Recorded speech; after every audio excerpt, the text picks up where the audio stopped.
The immortal gently caresses my head, granting me a chance at eternal life. A solitary girl, Jiang Yubai, ascends the towering peaks, seeking the path of immortality, wandering through the heavens and treading upon the clouds. The journey of cultivation defies the heavens. I contend with the heavens, the earth, others, and myself. While my senior sister recites scriptures by the dozen, I immerse myself in study until dawn. As my senior brother dances with his blade, I practice with my spear through the starry night.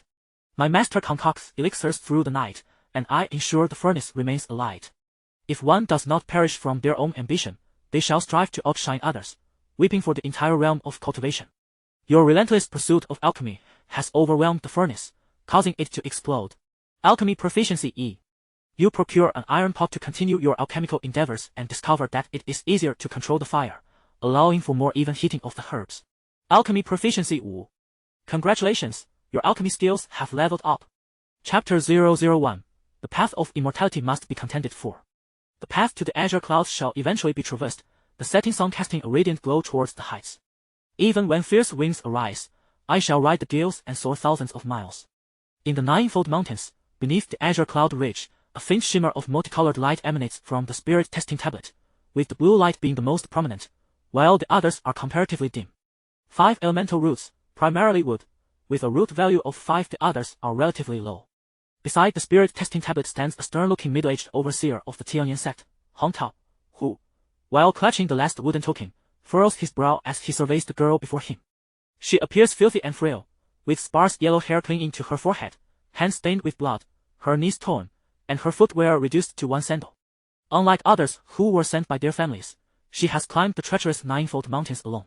Despite her disheveled appearance, her dark eyes shine like stars, fixated on the wooden token in Hong Tao's grasp, which holds the key to her future. Are there any more behind? Reporting, senior brother. This is the last one today. Precisely 365 individuals. Upon hearing this, Hong Tao tossed the wooden token before the girl, who hastily grasped it with both hands, but he did not relinquish his hold. This batch contains several with 5 elemental roots, yet your root value is the lowest. Even if you enter the sect, you shall only be a servant disciple, potentially unable to establish a foundation for your entire life. Do you understand? At 6 years old, Jiang Yubai had never encountered an immortal. How could she grasp the meaning of poor aptitude, servant disciples, or the inability to establish a foundation? She only knew that entering the sect meant no more hunger or cold, that she could soar to the heavens, and that the wicked woman adorned with red flowers could no longer drag her back to the brothel. She eagerly nodded, tugging at the wooden token as if it were a lifeline. Once Hong Tao released his grip, Jiang Yubai fell onto the ground, prompting the surrounding children to burst into laughter. Unfazed, she grinned, her eyes sparkling like a crescent moon, exuding a unique charm. Stand over there. Jiang Yubai scrambled to her feet and joined the other children. Noticing a well-dressed, fair-skinned boy taller than her, she quickly straightened her back and rose on tiptoe, resembling a vibrant seedling. The boy shot her a glare and straightened up as well, silently competing with her. A gentle breeze rustled the bamboo leaves, and the celestial mist shrouded the steps to immortality, evoking a dreamlike quality. Hong Tao, accompanied by a dozen disciples clad in white, stood before the steps to immortality, surveying the youthful faces bathed in the warm glow of dusk, brimming with vitality. The elemental roots are the key to the immortal realm, yet it is your character and perseverance that shall determine whether you can ascend the path of azure clouds, especially your perseverance. This is the staircase to immortality and the path of self-examination. Before sunset, ascend 99 steps to enter the inner sect, ascend 66 steps for the outer sect, the rest will be servants. As his voice faded, Jiang Yubai noticed that all the children had grown tense. With childlike innocence, she gazed at the staircase veiled in mist, winding like a dragon through the bamboo forest, with no end in sight. It's just climbing stairs, what's so difficult about it? The boy beside her rolled his eyes, muttering, fool. Jiang Yubai frowned and raised her heels higher, quickly surpassing the boy, puffing out her lips in triumph.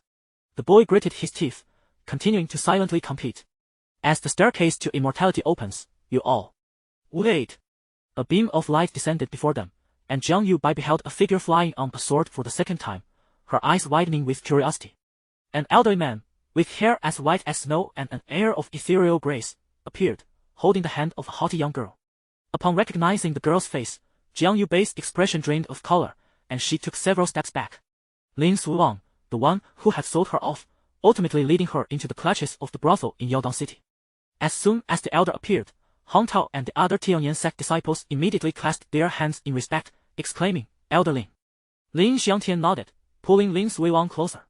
I apologize for my tardiness. This is a descendant of the Lin family, the first of the third generation to possess 3 elemental roots. I kindly asked Hong to add her name to the roster for SEC entry. Hong Tao frowned. Elder Lin, we have already collected 365 individuals today. As decreed by the Grand Elder, no more can be accepted.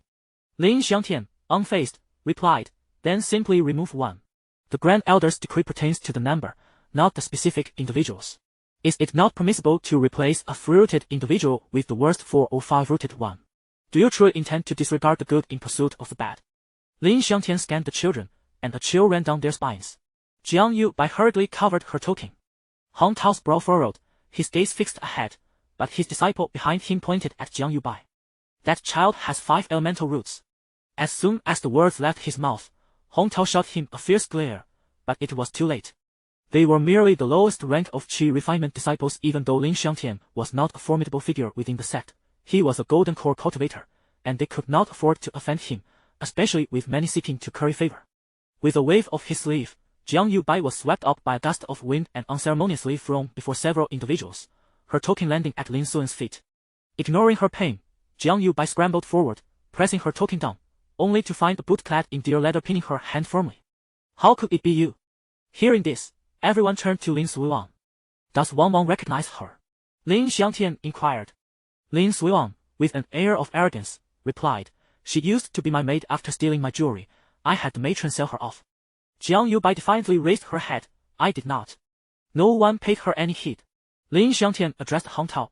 Hong, this child's qualifications are not only poor, but her character is also questionable. How can she be admitted to my Tianyan sect? It would be best to send her down the mountain at once. Hong Tao remained silent, his gaze falling on Jiang Yu Bai's feet, which were bruised from her climb up the 9-fold mountains. At that moment, Jiang Yu Bai, filled with determination, bit down on Lin Suan's ankle, seizing the opportunity to clutch her token as Lin Suiwang cried out in pain. This is my token. I have elemental roots, and I can cultivate. She curled up on the ground, bracing herself with all her might to protect her token and her head, her movements practiced as if rehearsed countless times. Why must you take my token for being late? I did not steal your things.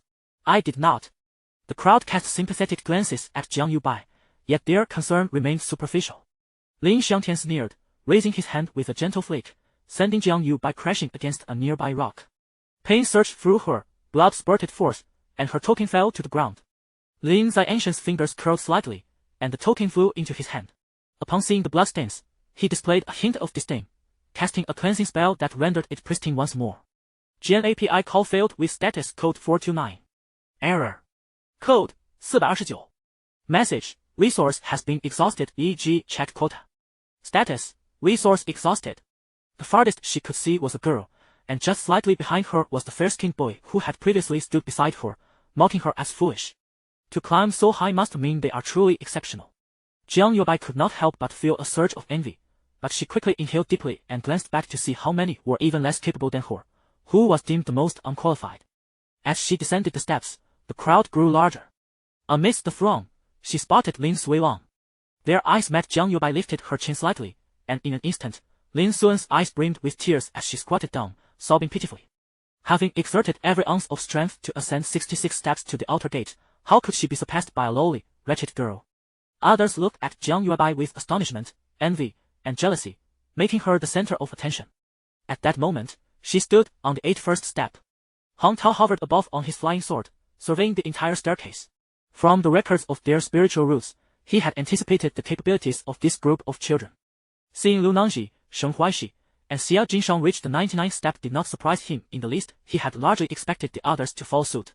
However, upon noticing Jiang Yu Bai standing upright on the 81st step, his eyes widened in disbelief. The ancient teachings of the Tianyan sect stated that to traverse the 9 peaks and ascend the immortal steps was no small feat. The fact that she could stand upon the immortal steps without a token indicated that she had indeed conquered the 9 mountain ranges, without a hint of doubt. Surrounded by children with 3 or 2 spiritual roots, her singular 5-rooted presence rendered everything around her dim, making all the prodigies mere embellishments to her brilliance. Hong Tao could not help but sigh inwardly. It was evident that a child capable of overcoming the 9 peaks, as prescribed by ancient doctrine, possessed an indomitable spirit and resolve beyond the reach of ordinary mortals. Yet, paradoxically, her aptitude did not reflect the tenacity and character she exhibited. What a pity! After recording the rankings, Hong Tao waved his hand, and all the children instantly appeared in a vast square constructed of white marble. The azure peaks stood tall, waterfalls cascading, shrouded in ethereal mist, exuding an imposing grandeur. 9 colossal cauldrons flanked either side, emanating wisps of delicate smoke, their fragrance subtle yet invigorating, clearing the mind and brightening the eyes. Hong Tao stood at the forefront with the disciples of the sect, his expression grave. Congratulations on passing the trial of the heart, yet the sect has its rules. Today, the Tianyan sect will only accept 365 disciples. This number was divined by the Grand Elder and is non-negotiable, thus. As his words lingered in the air, Lin Suiwang nervously clutched her sleeves, while Hong Tao's gaze fell upon Jiang Yuebai. Jiang Yuebai gritted her teeth, unflinchingly meeting his gaze. With a flick of his hand, Lin Suiwang let out a shriek, covering her ears as she crouched down, a gust of wind rushing past Jiang Yuebai's ear. A startled cry rang out, and the boy beside Jiang Yuebai was sent flying, vanishing into the depths of the square, never to be seen again. He had been the last contender of the trial of the heart, possessing 4 spiritual roots, yet he was expelled from the sect without even a chance to plead. He had done nothing wrong, he simply had not done enough. Jiang Yuebai bit her lip, her small fists clenching tighter, gradually awakening to the brutal reality of competition on the path of immortality. In the Central Plains, across the 9 domains, there are 25 major sects, among which the Gubyuan Sword sect, the Virtual Platform, and our Tianyan sect are the foremost. It is your fortune to enter the Tianyan sect today. I hope you will diligently pursue your studies and uphold the honor of our sect. Next, we will distribute the disciple tokens, cultivation resources, and assign accommodations according to your rankings. The first place in the trial of the heart, Lu Nangji, shall enter the inner sect. Chapter 3. The Broken Engagement and Xiao Heng's Intervention. It was not until the following morning that Xiao Heng slowly awakened. Rising from his bed, he noticed Xiao Yin sitting cross-legged on the floor, the energy of Dou Qi continuously flowing into his body. Has Master Yao already awakened? It makes sense. With the comparison to him, Xiao Yin had indeed worked harder over the past few years. So it was only natural for Master Yao to have awakened a few days earlier, Xiao Heng mused to himself. Before long, Xiao Yin opened his eyes and exclaimed, "You're awake." He then cast a forlorn glance at Xiao Heng. "What's wrong? Why are you looking at me like that? It's making me uncomfortable." Xiao Yin patted his backside and stood up, continuing to regard Xiao Heng with a mournful expression. "Alas, the world has changed so much. Not only did you take my bed for the night, but you also reached the 3rd star of the Dou fighter rank without telling me. Hey, please don't look at me like that. It's strange." Xiao Heng protested. "I was just trying to spare your feelings. But now it should be fine.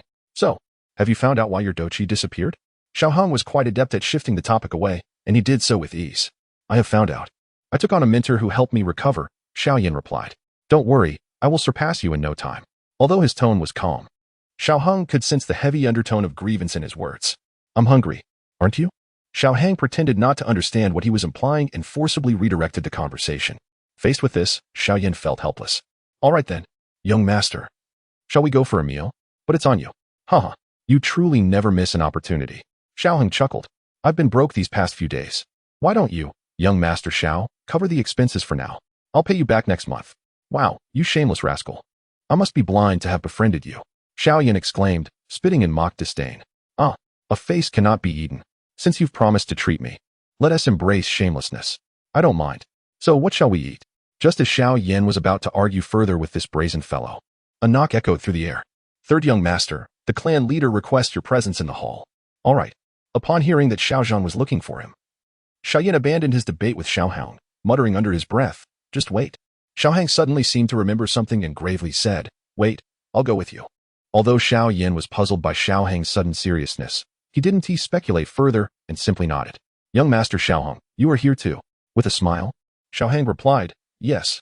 "Butler, Missouri, did the clan leader mention what the matter is?" The elderly man in green shook his head. "I'm not quite sure. It seems there are guests." Xiao Heng nodded, having already concluded that it was likely the Yunlan sect coming to withdraw the engagement. "All right, we understand." As they entered, the hall was already filled to capacity, leaving no room for seating. Xiao Heng was indifferent and simply stood off to the side, while Xiao Yin, who could have had a seat, opted to stand beside Xiao Heng instead. Now that he could cultivate, his mindset was significantly improved compared to the previous narrative. As the plot unfolded smoothly, Guy articulated all the conditions, concluding with a hope that the Xiao clan leader would annul the engagement. Upon hearing this, Xiao Zhan erupted in fury, his Dou Qi surging forth and overwhelming everyone with the might of a great Dou master. Guy discreetly circulated his Dou Qi, prepared to protect Nalan Yanran at a moment and amp. Oppos. S notice. The atmosphere grew tense, and the innocent bystanders could only murmur in confusion. Xiaoyan stepped forward, facing Nalan Yanran. Although filled with anger, he maintained control over his emotions. You are merely taking advantage of my perceived lack of talent. But what if my abilities have returned? I wonder if you would regret your actions. 30 years of prosperity and 30 years of decline. Do not underestimate the youth. Nalan Miss. Yan. Xiaozhan attempted to interject, but Xiaoyan interrupted him. Father, please listen to me. Nalan Miss, let me make it clear, if the engagement is to be dissolved, it is not your decision to make, but rather I, Xiaoyan, who shall end it. After today, we have no further connection. However, remember, it is I who has cast you off. It is I who no longer desires you. Do not speak falsely in the future. He then exhibited a hint of relief. At this declaration, the entire assembly was taken aback, while Nalan Yanran and Oppos' expression fluctuated wildly. Yan, you have grown. Xiaozhan smiled with pride. You dare to cast me aside. I am the proud daughter of the Yunlan sect, and you are but a waste. What gives you the right to dismiss me? Enraged, she drew her long sword and lunged at Xiaoyan. No one anticipated Nalan Yanran's sudden aggression, except for Xiaohong. Clang.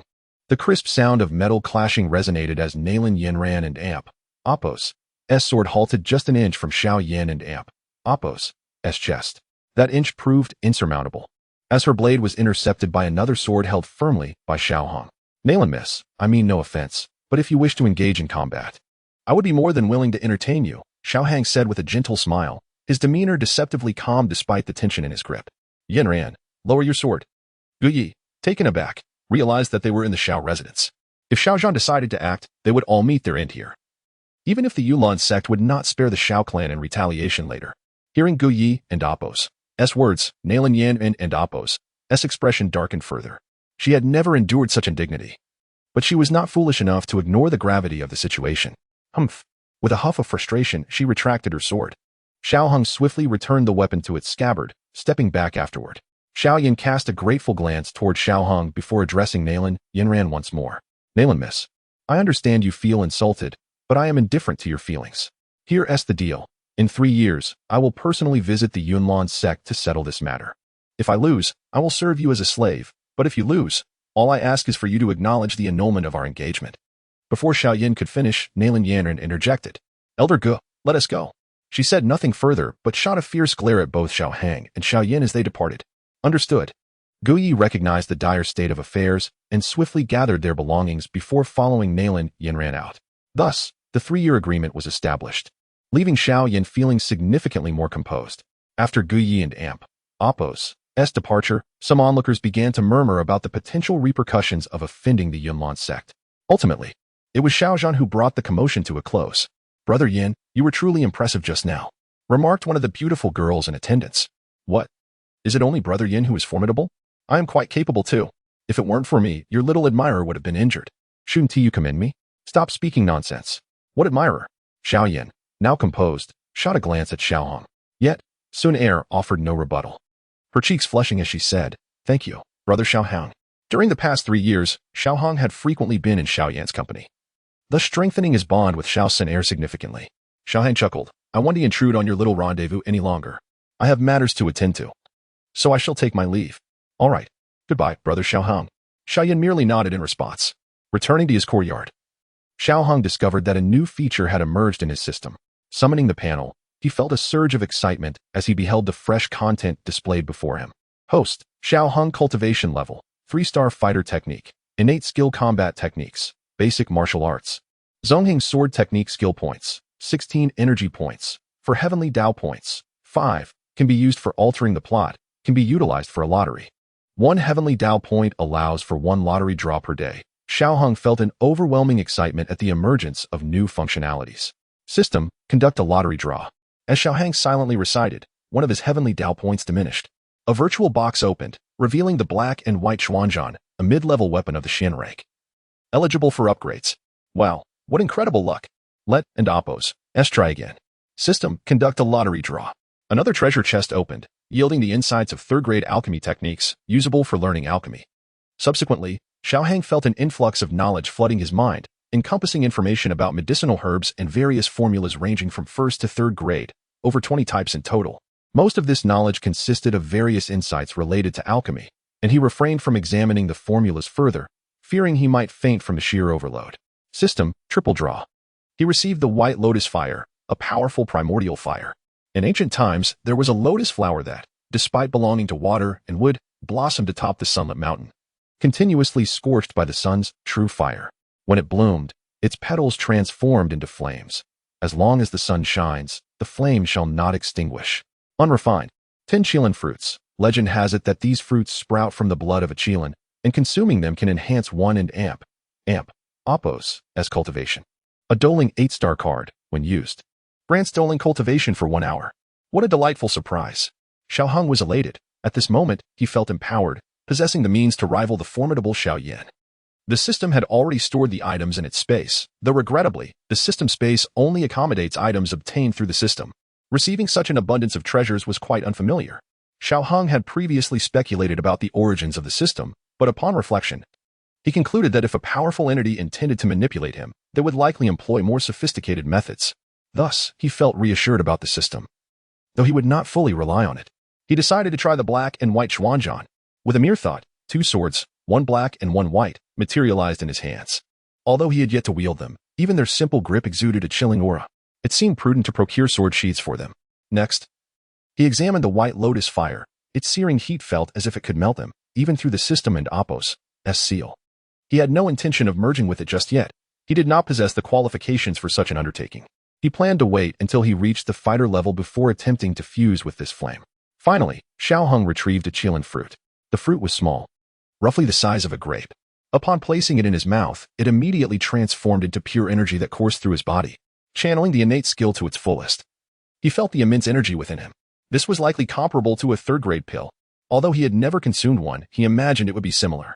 Once the medicinal effects were absorbed, his cultivation level ascended to 4-star fighter, a remarkable feat considering he had only broken through to 3-star fighter less than a month ago. At this pace, he could undoubtedly reach the fighter level within a year. No, perhaps even in just half a year. A gleam sparkled in Xiaoheng and Oppos' eyes. Soon, he would be able to leave Wutan City. After all, he had long coveted the Ziyun Wing. With years of accumulated wisdom from Yao Lao, Xiaoheng doubted that he lacked any flight combat techniques. While flight techniques are indeed precious at Yao Lao and Oppos' level, they were merely commonplace.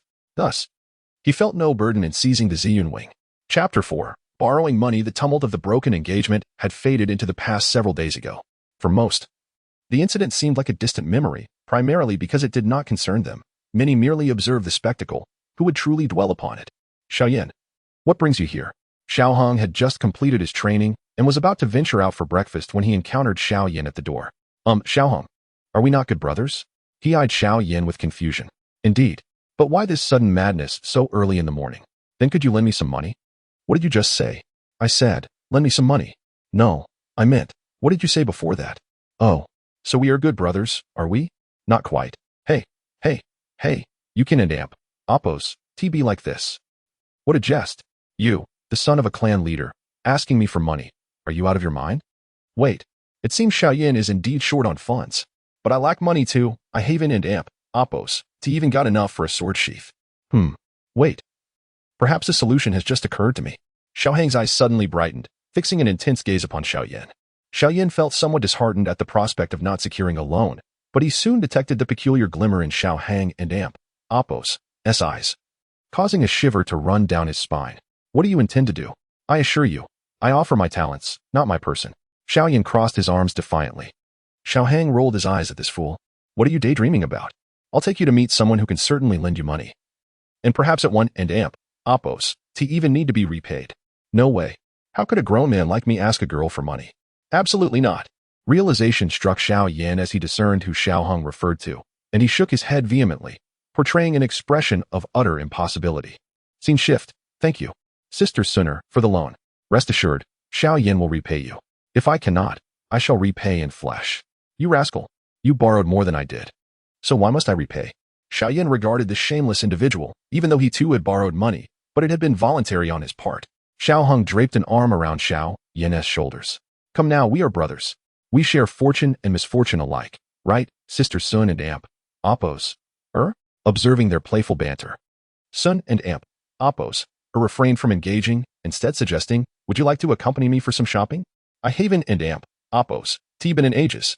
"Very well, I agree," Xiaohang proclaimed with a grand gesture, indicating his consent. "Hey no, you cannot decide for me.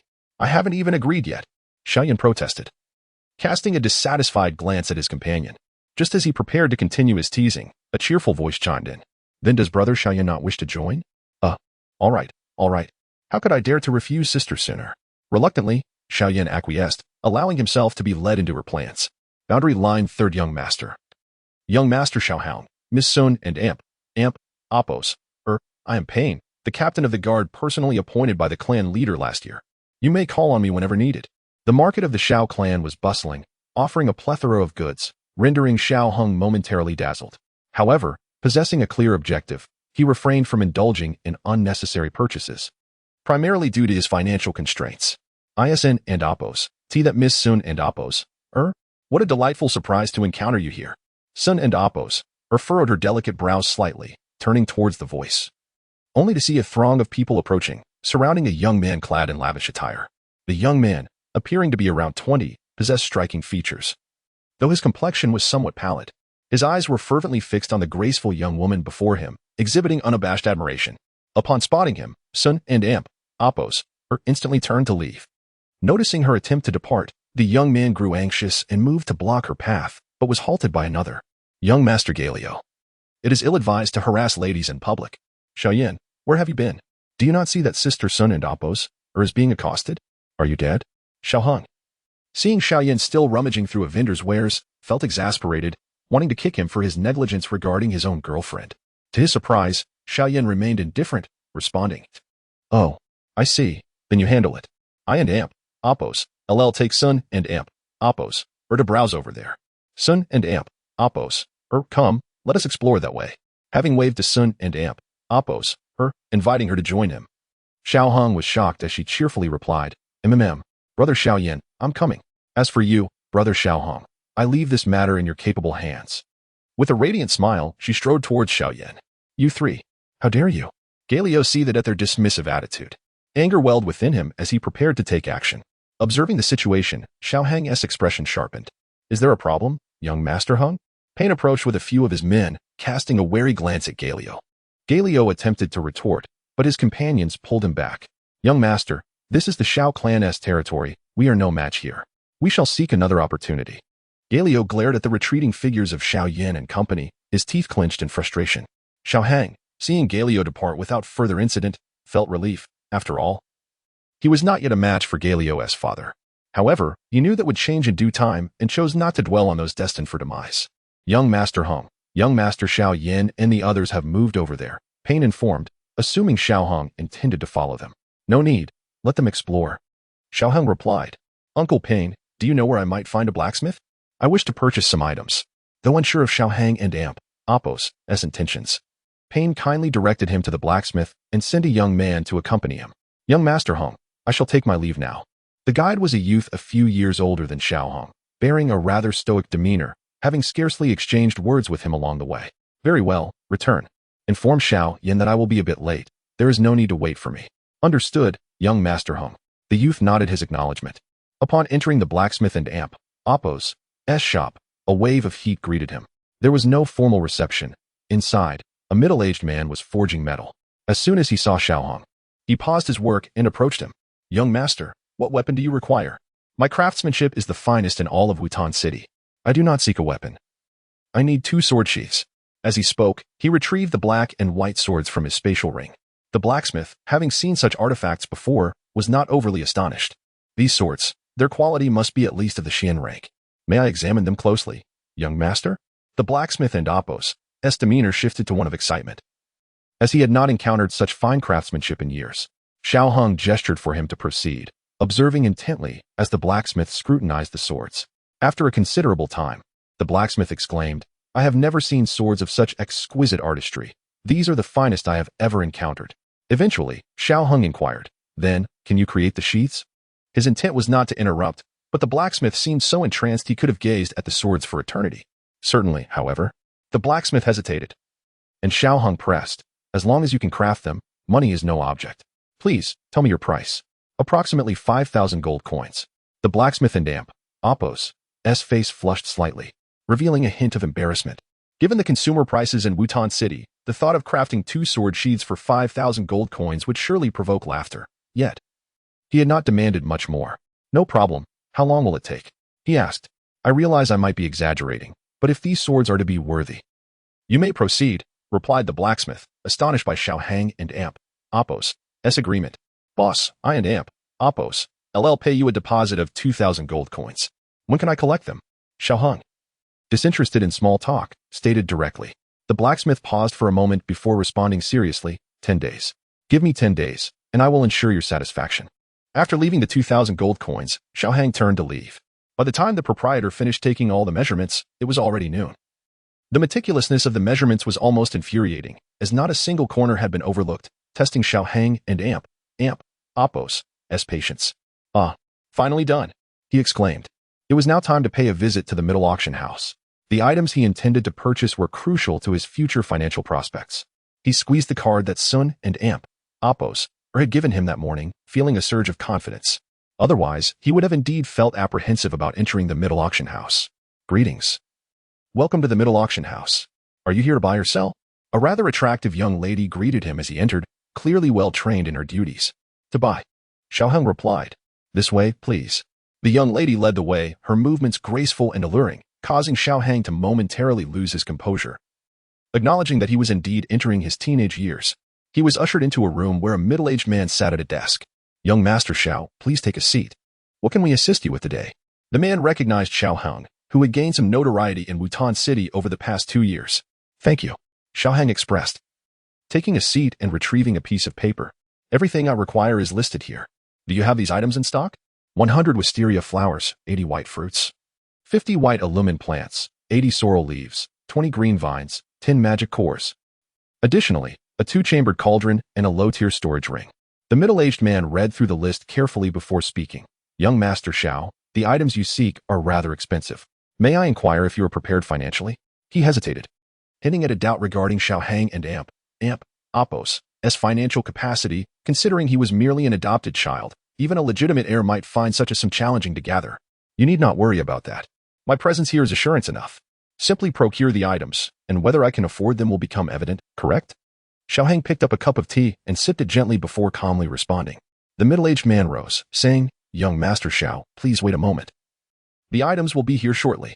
Xiao Hang offered no reply, merely taking another sip of tea. Xiao Min, please attend to Young Master Xiao. The man instructed the maid before departing. Meanwhile, in another lavish hall, a young woman clad in purple, appearing no older than 16 or 17, surveyed Xiao Hang's list with interest. How intriguing, a child adopted by the Xiao family. Quite fascinating. And what do you mean by that? At that moment, the middle-aged man who had attended to Xiao Hang was respectfully reporting to the young woman, indicating her significant status. Bring it to me, she commanded. Chapter 5. Alchemy. Young Master Xiao Hang, here is what you requested, all contained within this spatial ring. A middle-aged man respectfully handed a black ring to Xiao Hang. The low-grade spatial ring lacked the ability to bind to a master. It could simply be utilized by channeling one's battle aura. Xiao Hang glanced at the contents and confirmed that everything was in order. With my tell's credibility, there was no chance of any discrepancies in the quantity. Excellent. Everything is accounted for. Let us proceed with the transaction. He produced a purple card and handed it to the man. The man accepted the card and said, I apologize. Young Master Xiao Hang, please hold on a moment. Upon returning to the Xiao family estate, twilight had set in. Xiao Hang retrieved the spatial ring. Aware of the wisdom in concealing wealth, he preferred to avoid trouble, but welcomed it if it meant safety. Closing his chamber door, he began to unpack various herbs and an alchemical cauldron. As he activated his innate energy, battle aura flowed into the cauldron, igniting a milky white flame. Perhaps due to his innate abilities, his flame appeared different and seemed remarkably gentle. Sensing the faint trace of what attribute within him, he infused it into the cauldron.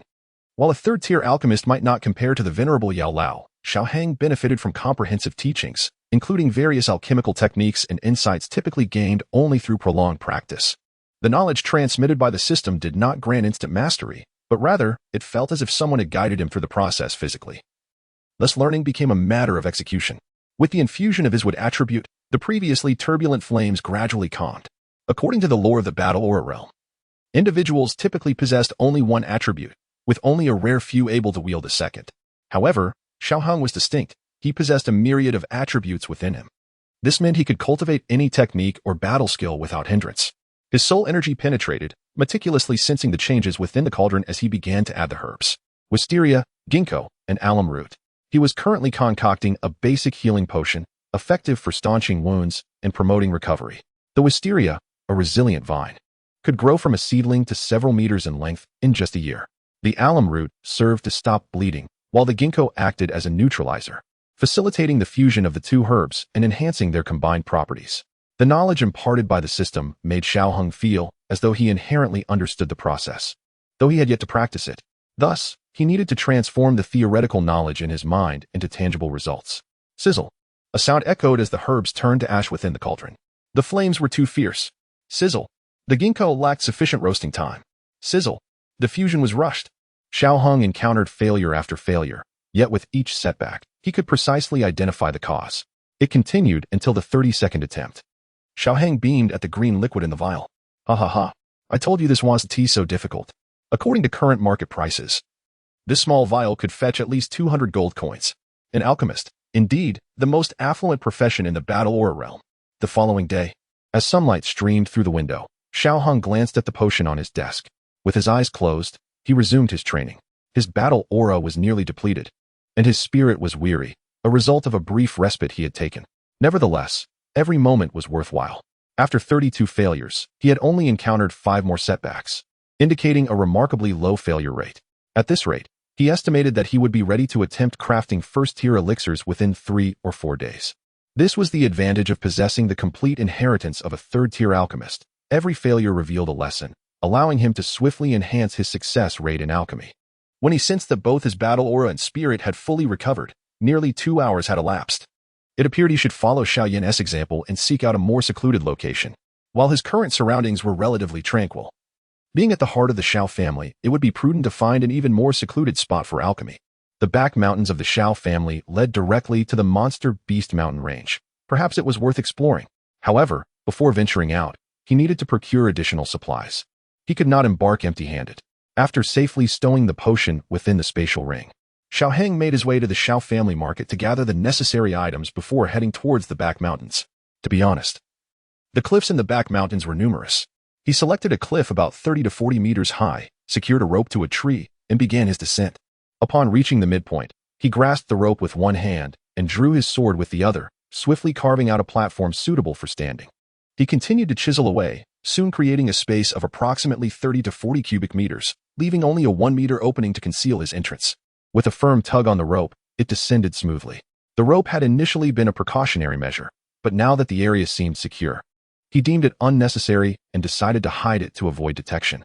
Covering the entrance with nearby branches, Xiaoheng settled onto a stone bed and commenced his meditation.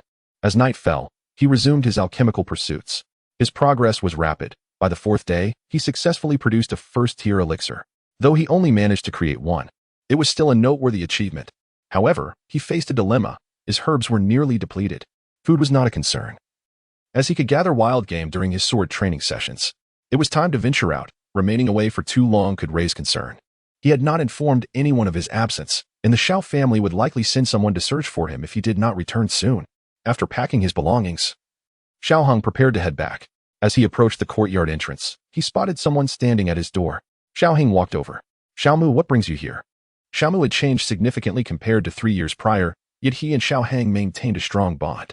Among the Xiao family, aside from Xiaoyan, Xiaomu was the one he felt closest to. Upon seeing Xiaoheng, Xiaomu beamed. "Big brother Xiaoheng, you're finally back. I hadn't seen you for several days and thought something might have happened." He sheepishly scratched his head. Xiaoheng chuckled. "What could have happened to me? I merely went out to train for a few days. No need to worry. Come, let us go inside and chat." All right. The two entered the house. Despite his absence, the place remained tidy, clearly maintained by someone. "What is up, Xiaomu? Did you come looking for me for a specific reason?" "Well, not really. I just wanted to see you, big brother Xiaoheng, since it's been a while. I truly envy you. You've already reached the 8th stage of battle aura. It won't be long before you break through to the fighter level. Unfortunately, I and Oppos, am only at the 5th stage, far behind you." Xiaoheng perceived the deep envy in his eyes. However, he could not assist him directly. While elixirs for fighters existed, he lacked them, and other techniques could only be learned after reaching the fighter level.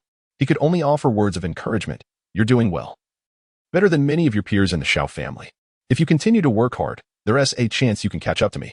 Upon hearing Xiaoheng's praise, Xiaomu bashfully scratched his head again. To him, Xiaoheng was the epitome of admiration, gifted and astute. I will strive to improve, Xiaomu vowed earnestly. Then I look forward to witnessing your progress. When you surpass the fighter, I shall bestow upon you a gift. Is Brother Xiaoheng truly going to present me with a gift? Excellent. I shall strive even harder. Xiaoheng has a fondness for individuals like Xiaomu, who are straightforward and devoid of ulterior motives. Unfortunately, such individuals, whether in this life or the last, seldom fare well unless they possess extraordinary luck. The two converse for a while longer, exchanging tales of recent amusing occurrences and the latest rumors circulating in Wutan City. Their discussion then meandered towards dreams and aspirations. After nearly an hour, Xiaomu took his leave. By this time, it was late afternoon, and Xiaoheng opted to cease his training, instead heading to the Xiao family market. Boss, I would like a large serving of mixed grain noodles. Upon arriving at the market, Xiaoheng made his way into a noodle shop, selecting a table by the window. This establishment was renowned for serving the most delectable noodles in Wutan City. At least in his opinion. Coming right up, one large bowl of mixed grain noodles.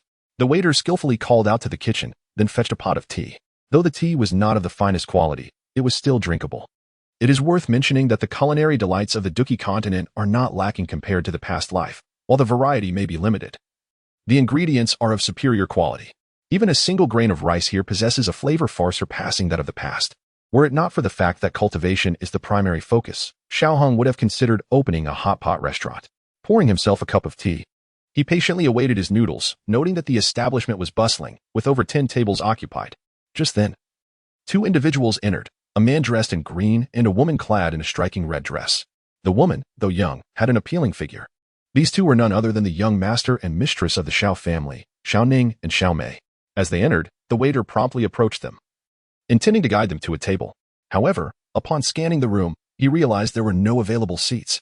I apologize, esteemed guests. Unfortunately, we have no tables at the moment. I wonder if... Before he could finish, Xiao Ning interrupted, pointing to Xiaoheng and Appo's table. No need for that. We can sit there, Ken and Appo's. Tiwi? Is that all right, Xiaoheng? Suit yourself. Xiaoheng replied indifferently. Xiao Ning and Xiao Mei settled down, placing their orders. As Xiao Ning gazed at the person sitting across from her, a surge of anger welled up within her. It was this very individual who constantly overshadowed her. Xiao Mei discerned Xiao Ning and Appo's sentiments and, just as Xiaoheng's noodles arrived, she seized the opportunity to taunt, Xiaoheng, only eating noodles, are we? Have you run out of money? Would you like us to lend you some? After all, we share the same surname. Such childishness. Yet, Xiaoheng chose not to engage in their antics, recognizing that the future held greater significance, rendering their provocations unnecessary. No thanks. I'm not in such dire need of money yet. However, if you find yourself in need, you might want to ask the individual beside you for assistance. With that, he picked up his chopsticks and began to eat, seemingly oblivious to their presence. You. Xiao Mei grasped the implication behind Xiaoheng's words, furrowing her brow. Although she had entertained similar thoughts, it was uncomfortable to have them so bluntly articulated. Seeing Xiao Mei's discomfort, Xiao Ning made no effort to defend her. Instead, he turned to Xiaoheng and proposed, when will you have time for a match? Let us compete. A match with me? Do remember, young master Xiao Ning. Should you lose, do not be disheartened. Xiaoheng replied with a smirk. As for timing, how about during the next Dou Qi examination? I assume you wish to defeat me then, right? Though he remained unfazed by the provocations of these two youngsters, Xiaoheng had no intention of indulging them. Very well. Let it be the next examination. Just ensure you show up. With a satisfied expression, Xiao Ning envisioned the moment he would triumph over Xiaoheng. He longed to proclaim himself the greatest genius of the Xiao family. Rest assured, I will humor you, Xiaoheng remarked dismissively as he resumed his noodle feast, finding it far more crucial than their trivial exchanges. Watching Xiaoheng depart, Xiao Mei's eyes flickered with concern. Could Xiao Ning truly rival him? Surely not. Regardless of the techniques he had mastered or the time he had spent breaking through, he could not possibly lose to that individual. After leaving, Xiaoheng first purchased a black robe, intending to visit the Mitre auction house to handle some medicinal concoctions he had been developing. Revealing too much at once would not bode well. Chapter 6. The auction, sir. Are you buying or selling? The familiar phrase echoed in the halls of the middle auction house, though the beauty delivering it was different each time. Yet, they all shared one common trait. They were exquisite young maidens in their prime.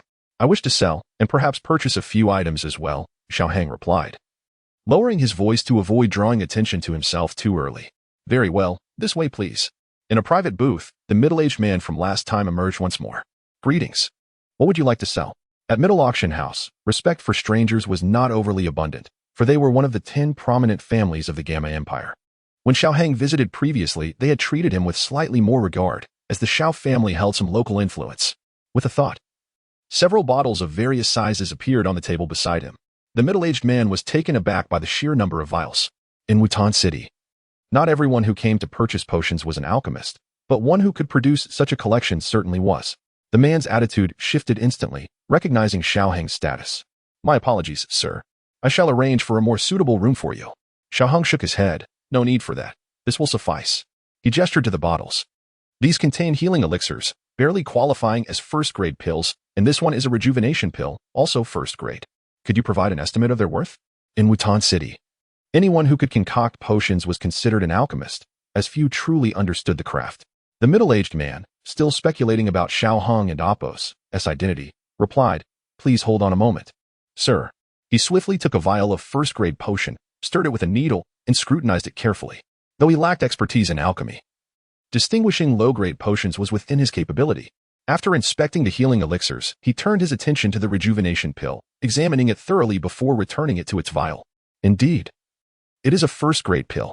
Sir, we can offer you 5,000 gold coins for this pill, and for the 63 healing elixirs, we can provide 300 gold coins each. What do you think? That sounds reasonable. The price was in line with Xiaohang's expectations, perhaps even slightly higher. It seemed the man was eager to foster a good relationship, hence the slightly elevated offer. Please wait a moment, sir. Very well. I require a few additional items. So please fetch them for me. The payment can be deducted from this card, and if that is insufficient, take the remainder from here. With that, Xiaohang produced a list and a purple card. Yes, sir. The middle-aged man accepted the list and card, collected the potions into a spatial ring, and departed with utmost respect. After a brief interlude, he returned, not alone but accompanied by a young lady, followed by 3 individuals carrying the items Xiaohang had just purchased. Yifei. Xiaohang recognized the girl, but maintained his composure. Yifei smiled enchanting, holding out Xiaohang and Apos' purple card with both hands. Sir, here is your card. Your purchases total 24,000 gold coins, while the items you requested amount to 38,000 gold coins. The excess has already been deducted. Ah, splendid. Xiaohang acknowledged, accepting the card and stowing his items away. He prepared to leave. Before he could rise, Yifei interjected, Sir, we have an auction event shortly, featuring numerous intriguing items. Might you be interested? She offered a captivating smile that stirred something within Xiaohang. This woman was indeed a temptress, evoking an impulse to conquer her. Observing her, Xiaohang contemplated. Yet he was also curious about the auction. Very well, please arrange a seat for me.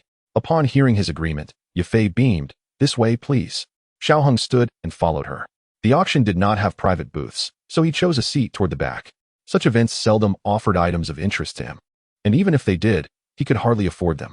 Despite possessing the purple card, it contained only 100,000 gold coins, and after spending 4,000 or 5,000, his funds were dwindling. Furthermore, borrowed money required repayment. As for Yifei, the enchanting woman departed halfway, leaving him alone, a normal occurrence, as he had yet to earn her favor. Yifei likely only came to observe what this alchemist looked like. A mere first-grade alchemist was hardly worth her time. Seated, Xiaohang noticed others arriving for the auction, including Xiaozhan, the patriarch of the Gale family, and the leader of the Oba clan. A figure in a black robe caught his attention. Could it be Xiaoyan? The build seemed unmistakable. Although many wore black robes, he was nearly certain it was him. Foundation Establishment Elixir. That must be it. Upon seeing Xiaoyan, Xiaohang immediately deduced his purpose for attending. Moments later, the auction commenced in earnest, with Yifei gracing the stage in a stunning red qipao that accentuated her figure exquisitely. Undoubtedly, she was at her most enchanting up there, captivating the gazes of all in attendance, who seemed eager to devour her. The first item for auction, as expected, was the Foundation Establishment Elixir, which ultimately fell into the hands of Xiaozhan.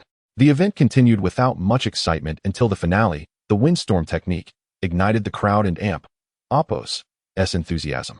However, only the 3 great families contended for it, as others lacked the financial means or would struggle to retain it even if they won.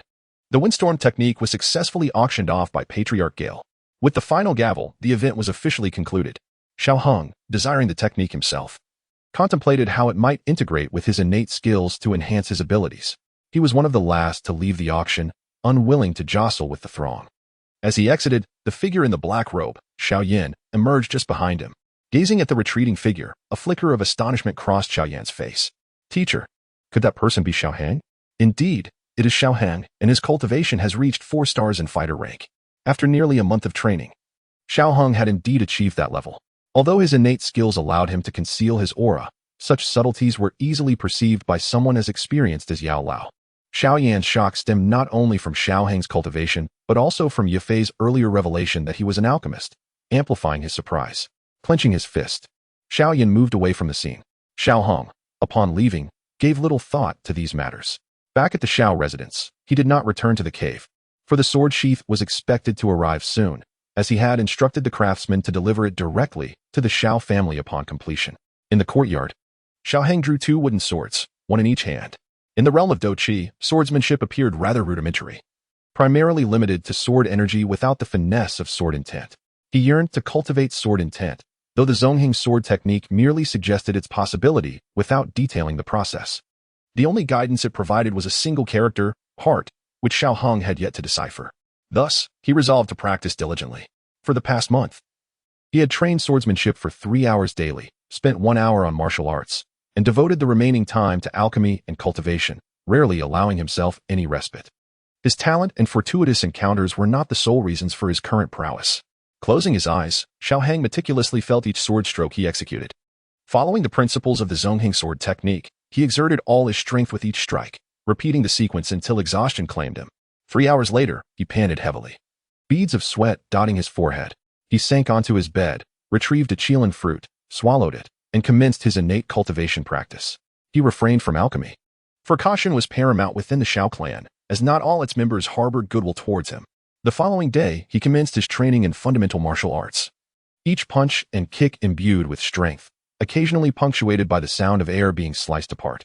At present, even his casual strikes possessed the potency of a yellow-tier combat technique. He discerned a particular aspect, while the combat techniques of the Dou Qi continent concentrated Dou Qi and unleashed it through a unique method to amplify its power. His martial arts and swordsmanship released Dou Qi in a more exquisite manner, making each move a form of combat technique, albeit occasionally featuring powerful techniques. Most of his moves lacked explosive force but excelled in endurance. The distinction between the two styles lay solely in the wielder's proficiency. Thus, 3 days elapsed, and at last, the sword sheath that Xiaohang had been yearning for arrived. Young Master Xiaohang, there is someone outside seeking you, claiming that your items are ready. Early in the morning, a black-clad elder came to summon Xiaohang. Very well, I understand. Please have Butler Missouri bring him in, he responded. Yes, young Master Xiaohang. Shortly thereafter, the elder entered with a burly man, none other than Boss Wang, who cradled 2 sword sheaths wrapped in black cloth. However, the burly man did not unveil the cloth immediately, but glanced at the elder who had escorted him. Well then, young Master Xiaohang, I shall take my leave. The elder departed, exhibiting a commendable sense of discretion, having served the Xiao family for decades. Thank you, Butler Missouri, Xiaohang acknowledged as the elder closed the door. Only then did the burly man solemnly unveil the black cloth. The 2 sheaths, adorned in an ancient wooden hue interspersed with silver-white patterns, were encased in silver metal at both ends, lacking any further embellishment. Xiaohang retrieved his black and white sword, receiving the sheath, into which he sheathed both swords, fitting them seamlessly without a hint of gap, yet allowing for effortless withdrawal. Observing this, both Xiaohang and the burly man exchanged satisfied smiles. The system interface materialized, indicating the acquisition of a sheath, yellow tier advanced, upgradable. After a moment of joy, the burly man began to introduce the sheaths. Young Master, both of these sheaths are of yellow tier advanced quality. The body is crafted from a century-old ironwood, and both ends are forged from refined iron. During the crafting process, I incorporated a first-tier golden tiger and a wood wolf magic core. Alas, my skills are limited. Otherwise, I could have forged them into mystic-tier sheaths. As he concluded, a hint of regret flickered across the burly man and Appo's face. Not at all. I am thoroughly satisfied. Xiaohang replied with a beaming smile, realizing the addition of the magic cores was the reason for the silver-white patterns. He was indeed pleased and happily settled the remaining payment. A sword requires a sheath. Young Master, this is a gift for you. You will surely find it useful. Thank you, Boss Wang. Xiaohang responded graciously, knowing that with 5,000 gold coins, deducting the cost of materials, he could still profit at least 1,000. That is unnecessary. I am quite pleased to have crafted these 2 sheaths. After Boss Wang departed, Xiaohang immediately strapped the 2 swords to his back, completing the look with a small accessory that allowed him to carry the swords effortlessly. Approaching a water tank, He gazed at his reflection, sword in tow, and could not help but admire his own appearance, handsome, reminiscent of Li Xiaoyao. Though he acknowledged that long hair was more aesthetically pleasing, the practicality of short hair had led him to maintain it thus. Chapter 7. Departure from Wutan City. The dark shop time always passes swiftly. It has been over 6 months since Xiao Yan and Appo's revival. Xiao Hung and Appo's cultivation has reached the pinnacle of a 9-star battle master, on the verge of breaking through to a battle sage. As for his alchemist skills, he has mastered the art of crafting ordinary third-grade pills with ease. Opening the panel, Xiao Hang silently recited in his heart, Host, Xiao Hang cultivation, 9-star battle master technique, innate skill, high rank Xin stage, martial arts, basic martial arts, medium rank Xin stage.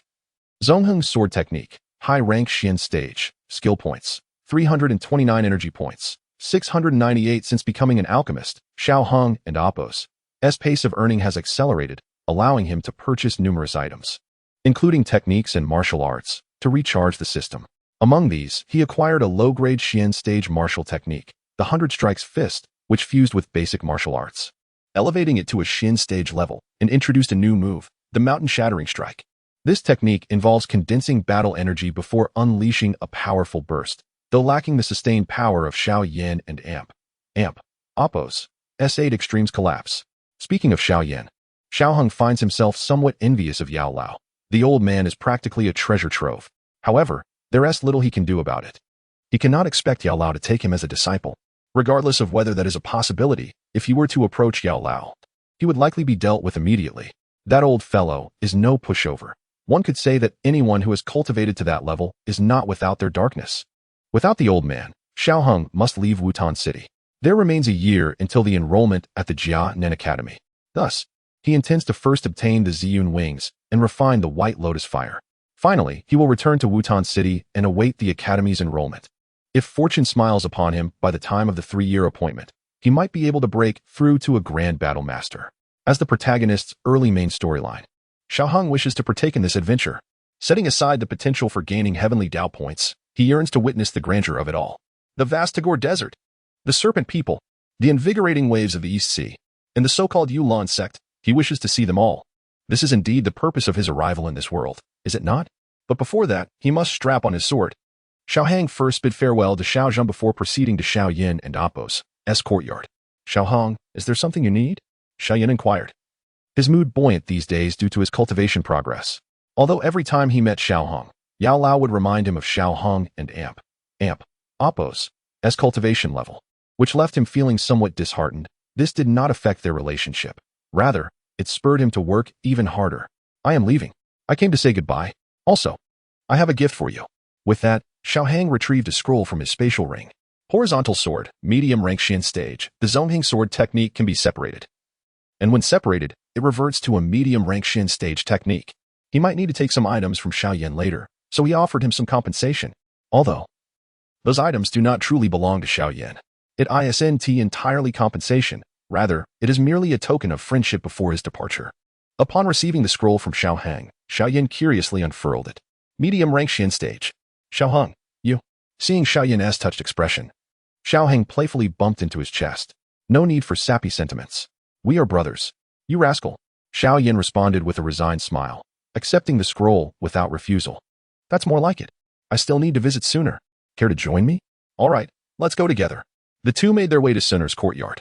Upon seeing them, Sun and Appo's joyfully ran towards them. Okay, I admit, Sun and Appo's mainly ran over for Xiao Yan. Brother Xiao Yan, Sun and Appo's initially called out to Xiao Yan, then turned to Xiao Hang. Puzzled, Brother Xiao Hang, are you going on a long journey? Ah, every time I see the two of you, I feel like a third wheel. Why don't you two get cozy while I take my leave? With that, Xiao Hang pretended to walk away. Xiao Yan, accustomed to Xiao Hang's teasing, merely chuckled, while Sun's face flushed red. Brother Xiao Hang, you always like this. Although she thought so, Xiao Hang's constant teasing was rather annoying. After joking with the two, Xiao Hang turned serious. I came to bid you farewell and to return the money, although you might not need it. A loan is a loan, so please accept it. Sun and Appo's accepted the purple card and asked, Brother Xiao Hang, are you really leaving? Is there some difficulty? Girls are often sentimental. Shaking his head, he replied, No, I merely wish to venture out and gain experience. Staying in Wutan City ISN and Oppos. TA long-term solution. Then, Brother Xiaohang, wait a moment, I have a gift for you. After pondering for a moment, Sooner produced a scroll. This is a fire attribute high-rank Xin stage technique. Nong Yinju, please accept it, Brother Xiaohang. It seems that Lingying has not informed Sun and Amp, Oppos, or about Xiaohang and Amp, Oppos, S situation. Xiaohang knew well that while he could conceal his cultivation from the Xiao clan, there were two people he could not fool, Yao Lao and Lingying. If Sooner were aware of his true cultivation, she likely would not have gifted him a technique. Nong Yinju? ISNT this the technique gifted to Xiao Yin in the original story? It appears that Sun and Oppos, or truly holds him in high regard. Accepting the Nong Yinju, although Xiao Hong would not practice this technique, it is still a high-rank Xian stage technique. If fused with the innate skill, it might allow the innate skill to break through to an earth rank level, though the Xian stage is sufficient for now. Seeing Sun and Amp, Oppos, or gift Xiao Hang something. Xiao Yin recalled the scroll Xiao Hong had just given him and scratched his nose, helplessly saying, "Ah, you too." With a resigned glance at Xiao Hong, he produced another scroll and handed it over. You are also an alchemist, right? You will find the contents useful. Consider this a gift from me. Xiao Hong agreed and accepted the scroll. He was not surprised that Xiao Yin knew he was an alchemist. Seeing Xiao Yin and Oppos' nonchalant demeanor, Xiao Hong received a playful punch. You rascal, you were so fast. But it's all right. I will catch up to you sooner or later. Then I shall wait for you ahead. I look forward to our duel. Xiaohang and Oppos' expression turned solemn as he gazed at Xiao Yin. This was something he had longed to express. Xiao Yin also set aside his casual demeanor, looking earnestly at Xiao Hong, saying each word deliberately, I feel the same. The two gazed at one another, an unspoken understanding blossoming in their eyes. Meanwhile, the sword behind Xiao Hang quivered slightly. Seeing the two in this manner, Sooner let out a laugh and mischievously suggested, Brother Xiao Hong, Brother Xiao Yin, why don't you two just get together? She finished with an expectant expression. This caught both of them off guard. After regaining their composure, Xiao Hang declared, all right, I must be off. Otherwise, I may not leave today. There and Oppos, there's no need to see me off. I prefer not to have anyone accompany me. Observing the figure clad in a sword, already striding ahead, Xiao Yin shouted, Don and Amp. Oppos, T-die out there. Waving his hand without looking back, Xiao Hang walked towards the outskirts of Wutan City. That evening, upon returning to his room, Xiaomu discovered a small bottle placed on his bedside, beneath which lay a note. It was a message left by Xiao Hang. Xiaomu, I will be leaving Wutan City for a while. The contents of the bottle are a gift for you. Consume it when you aim to break through to a battle master. It should aid you. Take care of yourself. For this younger brother who had always regarded him as a big brother, Xiao Hang left behind his last Qilin fruit. As Xiaomu read the note, he tightly gripped the bottle, tears welling in his eyes as he wiped them away with his sleeve. Brother Xiao Hang, rest assured, I will strive to improve. As for Xiao Hang, after departing Wutan City and gazing upon the vast expanse of the world, he felt a sudden clarity. The twin swords trembled? Is the sword intent nearing completion? What is the missing element? Although he wished to cultivate the sword intent swiftly, he was not particularly anxious. After all, haste would not hasten this process. Opening the gifts from Xiao Yin, he found the Pulse Protection Pill and the Ice Heart Pill. The scroll clearly delineated the functions of these two types of elixirs. Within his legacy, there also existed pills designed for the consumption of devouring flames. Yet they were utterly incomparable to those of the esteemed medicinal elder. Thus, it was prudent to utilize the elder's concoctions instead. This decision greatly enhanced his confidence in mastering the devouring of unusual fires. However, before proceeding further, he needed to visit the Alchemist Guild to procure some essential items, such as the Spirit Gathering Pill. Retrieving the scroll, he unfurled the map and set forth towards Qingshan Town. 2 days after departing from Wutan City, Xiao Hung encountered an inn. Come to the inn. The name of this establishment seems rather dubious. The name of the inn amused Xiao Hung, evoking a chuckle as he found it rather entertaining. Upon entering the inn, he noticed only 2 tables occupied, which was not surprising. Given that this remote area boasted a lone inn, it would have been even more peculiar had it attracted a larger crowd. Observing the patrons, he surmised they were likely fighters, none exceeding the rank of 5 stars. Young master, please step inside. Are you here for a meal or accommodation? The young attendant bowed, appearing quite respectful. At first glance, he seemed devoid of any martial prowess, yet a closer inspection hinted he might be a fighter. The proprietor, busy tallying accounts, likely possessed the rank of a fighter as well. Accommodation, please provide me with a room, and prepare some exquisite dishes. Certainly. 1 room and a sumptuous feast coming right up. The attendant called out. Xiao Hung took a seat, resting his sword against his back. Though his attire was not ostentatious and only the hilt of his sword was visible, it nonetheless drew the curious glances of those present.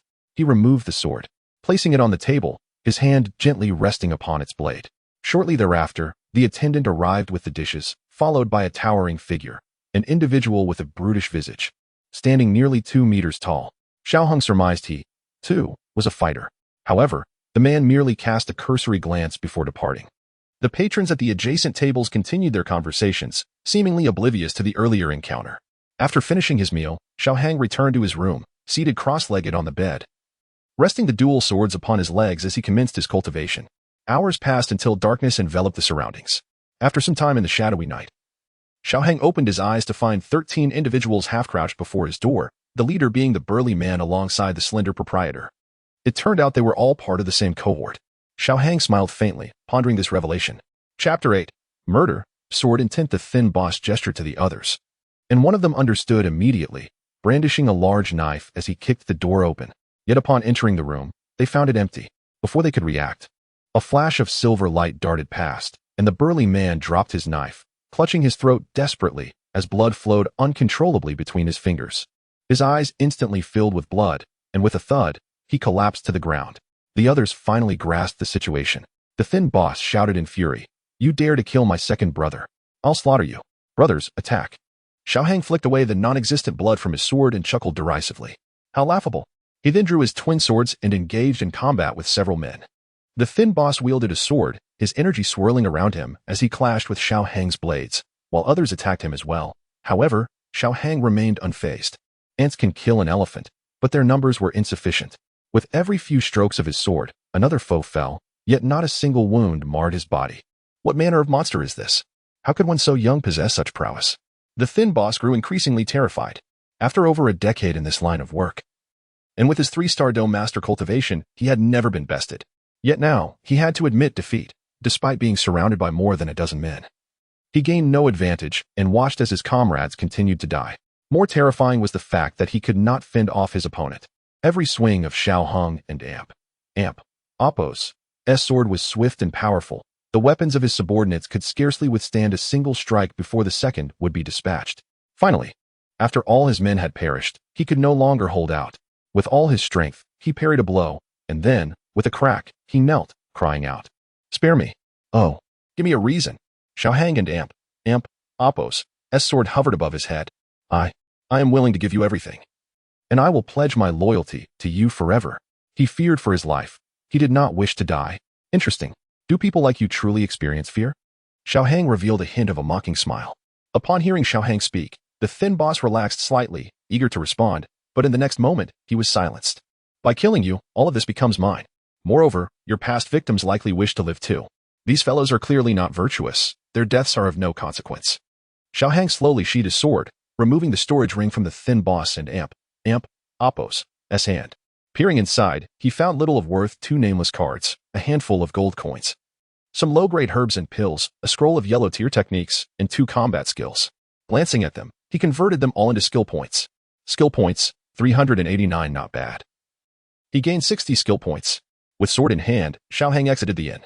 Heaving, he emptied the contents of his stomach onto the ground, his hands trembling. This was his first kill, but it would certainly not be his last. After taking a sip of water, he slung his sword over his shoulder and walked into the distance. Finding a tree, he leaned against the trunk, eyes closed, reflecting on the events of the night. He felt nauseous, his hands still shaking. Yet this was a world of murder. Opening his eyes, he gazed at his sword, drew it, and struck a nearby stone. The stone split cleanly in two. Retracting his sword, Xiao Hong murmured, "Is this the essence of sword intent? The sword is a lethal weapon. To see one and Appo's own heart and wield the sword. Could this be the meaning of the character for and Appo's heart and Appo's? When I left Wutan City, feeling freedom, combined with tonight and Appo's swordplay, has it evolved into sword intent?" Xiao Hong cherished freedom, in both this life and the last, and now he would carve his freedom with the sword in his hand. Gripping it tightly, he began to practice, determined to master this feeling and refine his sword intent. Sword intent is an enigmatic concept. It cannot be easily articulated. Nor can one explain its existence, yet it is undeniably real. Xiao Hang and Appo's sword intent was still minuscule, demanding further diligence. He sought a cave, needing to stay for several days to hone his sword intent. Finding a suitable cave was no easy task, but with Dou Qi at his disposal, it became significantly easier. On the summit of the back mountain of Yunlan sect, enveloped in mist, It resembled a celestial realm. Perched on a protruding black rock at the cliff and Appo's edge, a woman clad in a pale blue dress formed a meditative seal with her hands, eyes closed in concentration. With each breath, a perfect cycle formed, and with every alternation, the energy-rich air around her emitted faint azure currents, swirling around her before being continuously absorbed into her body for refinement. As the last wisp of azure energy was drawn into her, the girl slowly opened her eyes, a soft azure glow flickering within. Her long, flowing hair danced lightly as if stirred by an unseen breeze. Sister Nalan, the sect leader has returned. She wishes to see you. Master has returned? Quickly, take me to her. Stopping her cultivation, Nalan Yinran eagerly made her way to the grand hall of Yunlan's sect. Inside the hall, a woman awaited her, dressed in a green gown, her long hair cascading to her waist. She possessed an enchanting figure and visage that required no embellishment to appear stunning. This woman was none other than Yunlan's sect's leader, Yun. Master, you've returned. I missed you so much. Upon seeing her, Nalan Yinran rushed forward, throwing herself into Yunyun's embrace, even rubbing her cheek against her bosom. Causing Yunyun to blush slightly, gently patting Nalan Yinran's head, she said, "All right, let go now. I am already aware." Only then did Nalan Yinran release Yunyun, exclaiming, "Master, they bullied me." Yunyun smiled tenderly, offering comfort. "All right, but did you not initiate the marriage annulment yourself? By the way, that fellow named Xiaohang truly caught your sword." Yunyun, fully aware of her disciple and Appo's abilities, knew it was not difficult for someone to catch her sword. However, if what Guyi said was true, that a peer managed to catch her sword in such a manner, then that person and Appo's talent must be exceptional. Master, I was merely careless at that moment. Next time.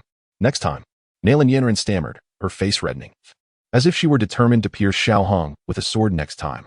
Seeing her disciple flustered, Yunyun had a rough idea of the truth. Guyi's words were likely accurate, indicating that this person's talent was indeed remarkable. Should I consider bringing him to Yunlan's sect? Observing her disciple's demeanor, she ultimately decided against it. After all, he was merely a gifted lad from a small place like Wutan City, likely to achieve little in the future. As for Xiaoyan, she had heard that his talent had been restored. Yunyun frowned. "Yinran, do you have confidence in the 3-year agreement? Master, do you not believe in me either? It seems many have heard of this matter and have spoken unkindly." While Yunyun trusted her disciple, a tinge of worry still lingered. The situation had escalated beyond 2 individuals. Moreover, even if Xiaoyan could not rival Yinran, what if that Xiaohang intervened? They were contemporaries. Could the vast Yunlan sect really avoid conflict? If they lost, the sect and Appo's reputation would be tarnished. Thus, it was imperative that Yinran possessed the strength to surpass Xiaohang. It seemed the methods of Gu would need to be expedited. How could Master not believe in you? All right, I have some matters to discuss with Elder Gu He and must be on my way. You may return first. Nalan Yinran pouted in displeasure. You're leaving again, having just returned. Yunyun affectionately ruffled the young girl and Appo's hair, saying, "All right, I truly have matters to attend to. I will accompany you next time." "Oh, very well." In the Cloud Mist sect, Yunyun, as the sect leader and a woman, found herself surrounded by a dearth of companions. Therefore, ever since she took on Nalan Yin and as her disciple, she has lavished her with affection, resulting in a relationship that resembled that of sisters rather than a master and her pupil. Shaking her head, she decided to disregard the matter and made her way towards Dan Wangguhi. 3 days later, Xiaohang stood face to face with a massive tiger. Towering over 3 meters, a second-tier magical beast known as the backstripe tiger. With twin swords in hand, a milky white aura coiled around them. In the absence of advanced techniques and skills, the combat prowess of magical beasts of the same tier surpassed that of humans. It was an inescapable reality, for the physical strength of magical beasts far exceeded that of humans. An ordinary low-tier Dou master encountering this beast would likely perish beneath its claws. Yet, Xiaohang was no ordinary individual, even if he had not yet broken through to the Dou master level. "Come on, beast." Xiaohang was honing his sword intent, and these tough-skinned, muscular magical beasts were undoubtedly ideal targets. Over the past 2 days, he had slain numerous magical beasts, collecting 3 magical cores in the process, all second tier. He found no thrill in hunting first-tier magical beasts. It was simply tedious. The enraged tiger was determined to eliminate this audacious human who dared to provoke it, intending to devour him whole. The flesh of humans held considerable value to it. With a ferocious leap, the tiger lunged at Xiaohang, its claws aimed directly at his heart. Xiaohang swung his swords with ferocity, striking the tiger and Appo's paw, producing a piercing clang as they met. Not severed? Quite resilient. Little kitty. Failing to land a blow, the tiger swiftly retreated. Their initial exchanges had merely been tests of strength. Both parties now understood each other and Oppo's capabilities. And the true battle was about to commence. The tiger lunged again, and Xiaohang deftly sidestepped to the left, evading its attack. In his evasion, he delivered a vicious slash, inflicting 2 deep wounds across the tiger and Oppo's back. Infuriated by the injury, the tiger repeatedly attempted to assault Xiaohang. But he was far from helpless. Utilizing his agility, he evaded direct confrontations, inflicting further wounds on the beast, only engaging in frontal clashes when absolutely necessary. After a brief moment of trembling fingers, Xiaohang thought it was time to conclude this. Channeling his Dou Qi, he directed it along a special meridian to entwine around the white sword in his left hand. The Dou Qi manifested as a white dragon that coiled around the blade. Then, with a swift motion, the white dragon soared forth, piercing the tiger's skull. Blood gushed forth. After sheathing his sword, Xiaohang extracted a dagger and expertly retrieved a magical core from the tiger and Oppo's head. This marked his 4th magical core. He severed a leg from the tiger to serve as his dinner. For tomorrow, he would continue his journey to Qingshan town. As he roasted the tiger's leg, Xiaohang gazed at the pale moon above, a faint smile gracing his lips. I apologize, Xiaoyan, Ziyuni, for claiming you. Chapter 9. Arrival at Qingshan town. First encounter with the little medicine fairy half a month later. Xiaohang gazed at the stone tablet of Qingshan town as he stepped inside. Over the past 15 days, he had not encountered any notable events. He had passed through a couple of small towns along the way, merely stopping to glance around, gathering a few needed medicinal herbs when available, and purchasing some daily necessities when not. Qingshan town was rather pleasant. Although it paled in comparison to Wutan City in terms of size, it was still quite satisfactory. Such towns, which primarily thrive on mercenary activities, undoubtedly lacked the profound heritage of Wutan City, yet in terms of liveliness, they might even surpass it, with a greater variety of goods in circulation. It seemed he would be staying here for a while, as it was unlikely he would leave before locating that cave. However, only the little medicine fairy knew the cave and Oppo's precise location, and it was uncertain whether she had discovered it. If she had not, it could pose a significant problem. Xiaohang rented a room in a mercenary gathering place. Though it was somewhat noisy, it was advantageous for observing the situation. Each time the little medicine fairy ventured out to gather herbs, she would convene people here, allowing him to blend in and follow her. He had not sought out the little medicine fairy yet, as it would have been futile. She would not believe him. Even if she did, it was still unknown whether she had found the cave. Thus, he merely needed to wait patiently. Xiaohang had been in Qingshan town for 5 days, during which he had purchased a considerable amount of medicinal herbs.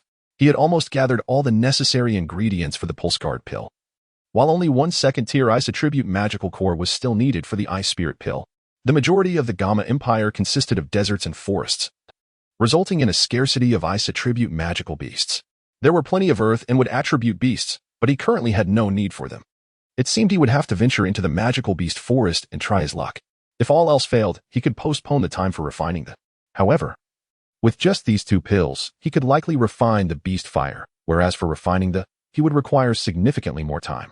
Xiaoyan likely did not anticipate that Xiaohang intended to refine and even if he did, with Xiaohang and Oppo's current strength, he would not be able to concoct pills of that tier. For now, there was little he could do, especially since he lacked even the ability to gather. His plan was to visit the Pharmacists Association. If they did not have what he needed, he would have to delay the refinement of how frustrating. Why has the little medicine fairy started her treasure hunt yet? In recent days, Xiaohang had also contemplated searching on his own, but each time, the herbs required were different, and the locations varied. He was hesitant to inquire too deeply, as in the original story. The factions in Qingshan town were aware of the treasure vault and Oppo's existence. Although he was not afraid of any single faction, the thought of them banding together was indeed concerning. He would never admit that laziness was his true reason. What is wrong with me? I can wait here. Why should I search? There are so many cliffs. I might not even find anything. Without evidence, why accuse me of being lazy? Humph.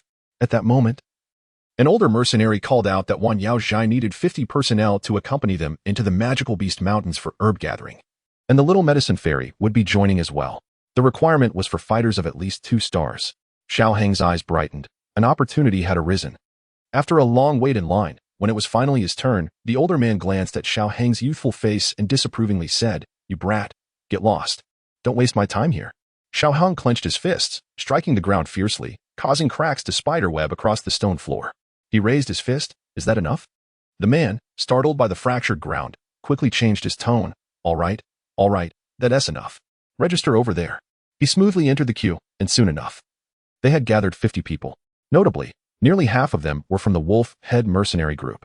It seemed that the so-called young leader was indeed quite persistent. The little medicine fairy also had quite the appeal, as the price was reasonable, yet so many people had signed up. It was only when everyone was assembled that the little medicine fairy made her appearance, accompanied by her maid.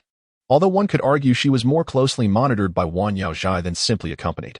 Thus, the group set out into the magical Beast Mountains. Due to his age, Xiaohang attracted quite a bit of attention, especially as he was one of the youngest in the team, alongside that young leader, who was notably older than him. He was also considerably more handsome, even catching a fleeting glance from the little medicine fairy. However, that single glance ignited jealousy among many, particularly from the young leader, whose eyes turned green with envy. Seeing that look in the leader's eyes, Xiaohang sighed. Ah, truly a case of self-inflicted misery. The beauty is a disaster. He could sense the murderous intent emanating from that leader. Given his nature, it was certain he would act upon it. Should he take action, it would likely lead to his demise, and that of his entire family. Xiaohang then took a closer look at the little medicine fairy. In his previous life, he had been quite fond of her, and in reality, she was indeed beautiful. With a face reminiscent of first love, her figure, while not as striking as Yufei's, was still appealing. The aura she exuded was akin to that of a neighborly girl, evoking a strong protective instinct in others. She may not be the most beautiful or possess the best figure, but she was undoubtedly the most desirable companion. Overall rating 8.5. But there's room for improvement, considering her young age. The journey remained quite tranquil, even when they encountered some reckless magical beasts. They were swiftly dealt with by the ambitious young leader, leaving no opportunity for Xiaohang to intervene. Yet, this was preferable, as it spared him from unnecessary trouble. Everyone, the gathering location for the herbs is right here. We shall camp here for the night. Please ensure your teams are ready for protection, and the remaining payments will be settled upon our return. Thank you all. The soft, melodious voice of the little medicine fairy rang out, accompanied by a smile that, while still youthful, held an enchanting allure. Little medicine fairy, rest assured, the protection tonight will be handled by our wolf head mercenary group, and there will be no issues whatsoever. As soon as she finished speaking, a certain young leader could not contain himself and rushed forward to assert his presence. Others, though eager to converse with the little medicine fairy, refrained from doing so, opting to support the claims of the wolf head mercenary group's Muli instead. Yes, little medicine fairy, you can count on us tonight. Rest assured, it will be fine. One could not deny the comical side of a group of burly men proudly promising their protection. The little medicine fairy smiled lightly. Thank you all very much. No need for thanks, it's our duty. You can rely on us, came the chorus of voices. Xiaohang couldn't help but chuckle inwardly, thinking how amusing it was to see such sycophancy. Despite lingering at the back of the group, his youth and appearance drew considerable attention, particularly from the overly attentive young leader, Muli. Muli had long harbored disdain for this young man, contemplating how to deal with him along the way. Now, having finally found an opportunity, he was determined not to let it slip away. Turning to Xiaohang, he said, Hey, you, what is so funny? Are you looking down on us? I've seen you for a while now. You don't seem like a good person. What are you scheming by following us? Speak up. This tactic made Xiaohang want to applaud. Sighing inwardly, he thought, the beauty brings disaster. Muli's provocation drew all eyes toward him. Nonetheless, he intended to reason with this fellow. Remembering something amusing, he chuckled lightly. I certainly harbor no disdain for any of you. As for my intentions, well, there are indeed some, but they are of no concern to you. You. Muli was momentarily at a loss for words. This was not how he had envisioned the encounter. The young man was supposed to cower and submit at his feet, and saying it was of no concern to him? Was he that clearly aimed at the little medicine fairy? Upon the utterance of Xiaohang's words, many cast their gazes towards the little medical fairy. Numerous youthful faces glared in anger, while older individuals displayed ambiguous smiles. Even the little medical fairy felt a blush creep across her cheeks. Observing her reaction, Xiaohang found himself at a loss for words, exclaiming inwardly, I had and am oppose to even consider this aspect, though it had crossed my mind before. Meanwhile, Muli's demeanor turned frosty upon witnessing Xiaohang's audacity to oppose him. Young man, do you comprehend the dire consequences of offending me? He threatened. While I may be unaware of the repercussions of offending you, I can assure you that the outcome of crossing me will not be pleasant. Xiaohang retorted nonchalantly. No one stepped forward to defend Xiaohang. After all, he was merely an unfamiliar mercenary, unworthy of incurring the wrath of the wolf-head mercenary corps. However, such a calm response only intensified Muli's fury. What audacity allowed this insignificant mercenary to speak to him in such a manner? Very well, young man, you impress me. I shall grant you another opportunity. Kneel before me and confess your transgressions, and I may grant you a swift end. Oh, and confessing one to spare my life. Will it? How terrified I am. Although he feigned fear, the mockery evident on his face betrayed him. You seek your own demise. Muli roared in rage, channeling his energy to strike. The two were merely 10 paces apart. With Muli's speed, he would reach Xiaoheng in the blink of an eye. The onlookers were taken aback by Muli's sudden aggression, yet, even if they had anticipated it, it mattered little, except for the little medical fairy. Boom. The sound of colliding energies echoed as Muli and Apos' fist halted merely an inch from Xiaoheng and Apos' chest, unable to advance further. Xiaoheng and Apos' gaze sharpened. He caught Muli and Apos' fist with his right hand and delivered a powerful blow to Muli and Apos' chest with his left, sending him staggering 10 paces back. Just as he prepared to continue his assault, a delicate voice rang out. You two, cease this at once. It was the little medical fairy. Releasing a breath, Xiaoheng refrained from further words and stepped aside. As for Muli, even if he wished to retaliate, he found himself incapable. Xiaoheng's earlier strike had been formidable enough to incapacitate him. Half kneeling on the ground, Muli's comrades rushed to support him. Young commander, are you all right? Before they could finish their inquiry, Muli coughed up a mouthful of blood and lost consciousness. The little medical fairy, observing Muli and Apos' condition, fell silent, her gaze drifting as if lost in thought. The members of the Wolf-Head Mercenary Corps, realizing the futility of engaging, hesitated to act. If even their young commander could not withstand a single blow from this individual, they would likely meet the same fate. Preserving their dignity was secondary to safeguarding their lives. There was no need to intervene. Others began to withdraw, setting up their camp, cautious not to interfere. Gradually, the campsite became quiet, with few voices breaking the stillness. The little medical fairy and her companions commenced gathering medicinal herbs, choosing silence over further discourse. Thus, nightfall descended quietly upon them. Chapter 10. The Purple Cloud Wings Nightfall. Aside from a few watchful mercenaries, the rest of the group lay in peaceful slumber. Not everyone possesses the audacity of a certain night owl, who stealthily ventures out in search of treasures at such an hour. Xiaoheng opened his eyes, leaped from the tree, and murmured to himself, have they set off? What splendid fortune! With that, he quietly followed in the footsteps of another. After a considerable interval, the little healer paused, glancing around to ensure no one was watching before striding purposefully towards a nearby cliff. Occasionally, she would glance back, confirming her solitude. Behind the tree, Xiaoheng chuckled, although he remained cautious.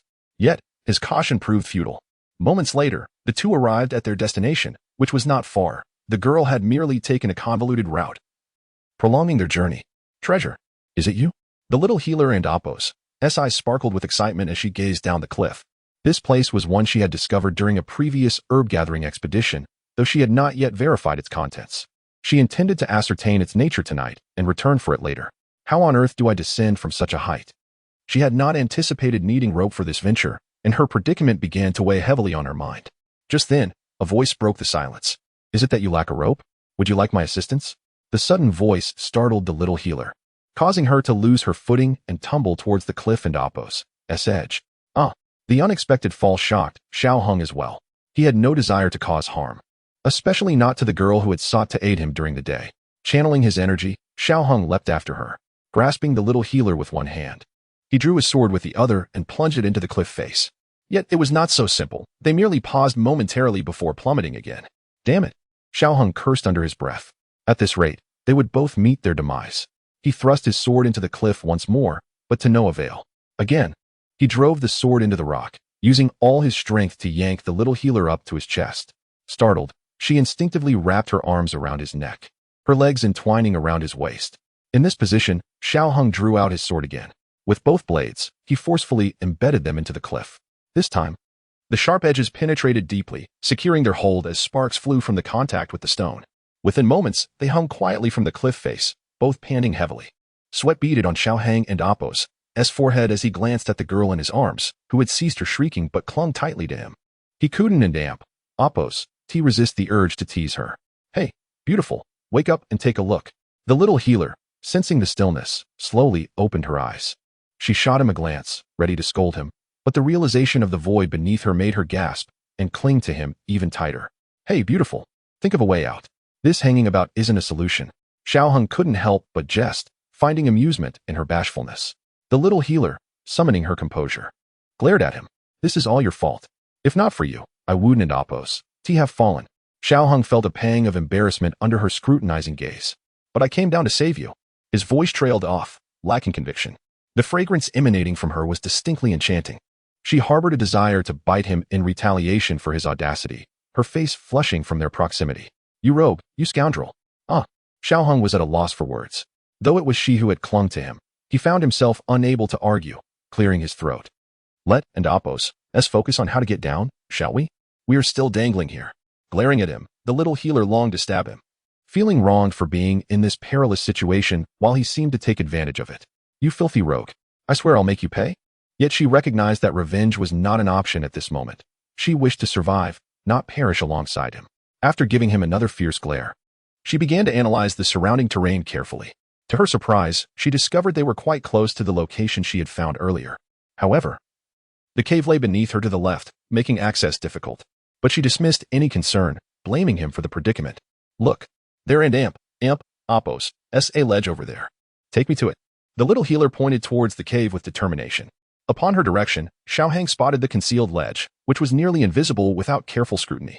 Nodding, he unsheathed his right sword and drove it into the rock, then followed suit with the left. He began inching forward. Navigating the cliff was a challenge in itself, especially while supporting another person. Had Xiao Hung not practiced advanced martial arts, he would have exhausted his energy long ago. Even so, his energy reserves dwindled as they progressed. Panting heavily, they clung tightly to one another, sweat cascading down Xiao Hang and Oppos' face. The little healer grew increasingly anxious. Hey, are you all right? Be careful. Xiao Hang, undeterred, chuckled. You care about me? His playful banter eased her tension. No, I don't. Feeling the softness of her form against him, he pressed onward. Rest assured. I won't let you die. Brace yourself. With those final words, a solemnity enveloped them, energy swirling around as they prepared for what lay ahead. What are you preparing for?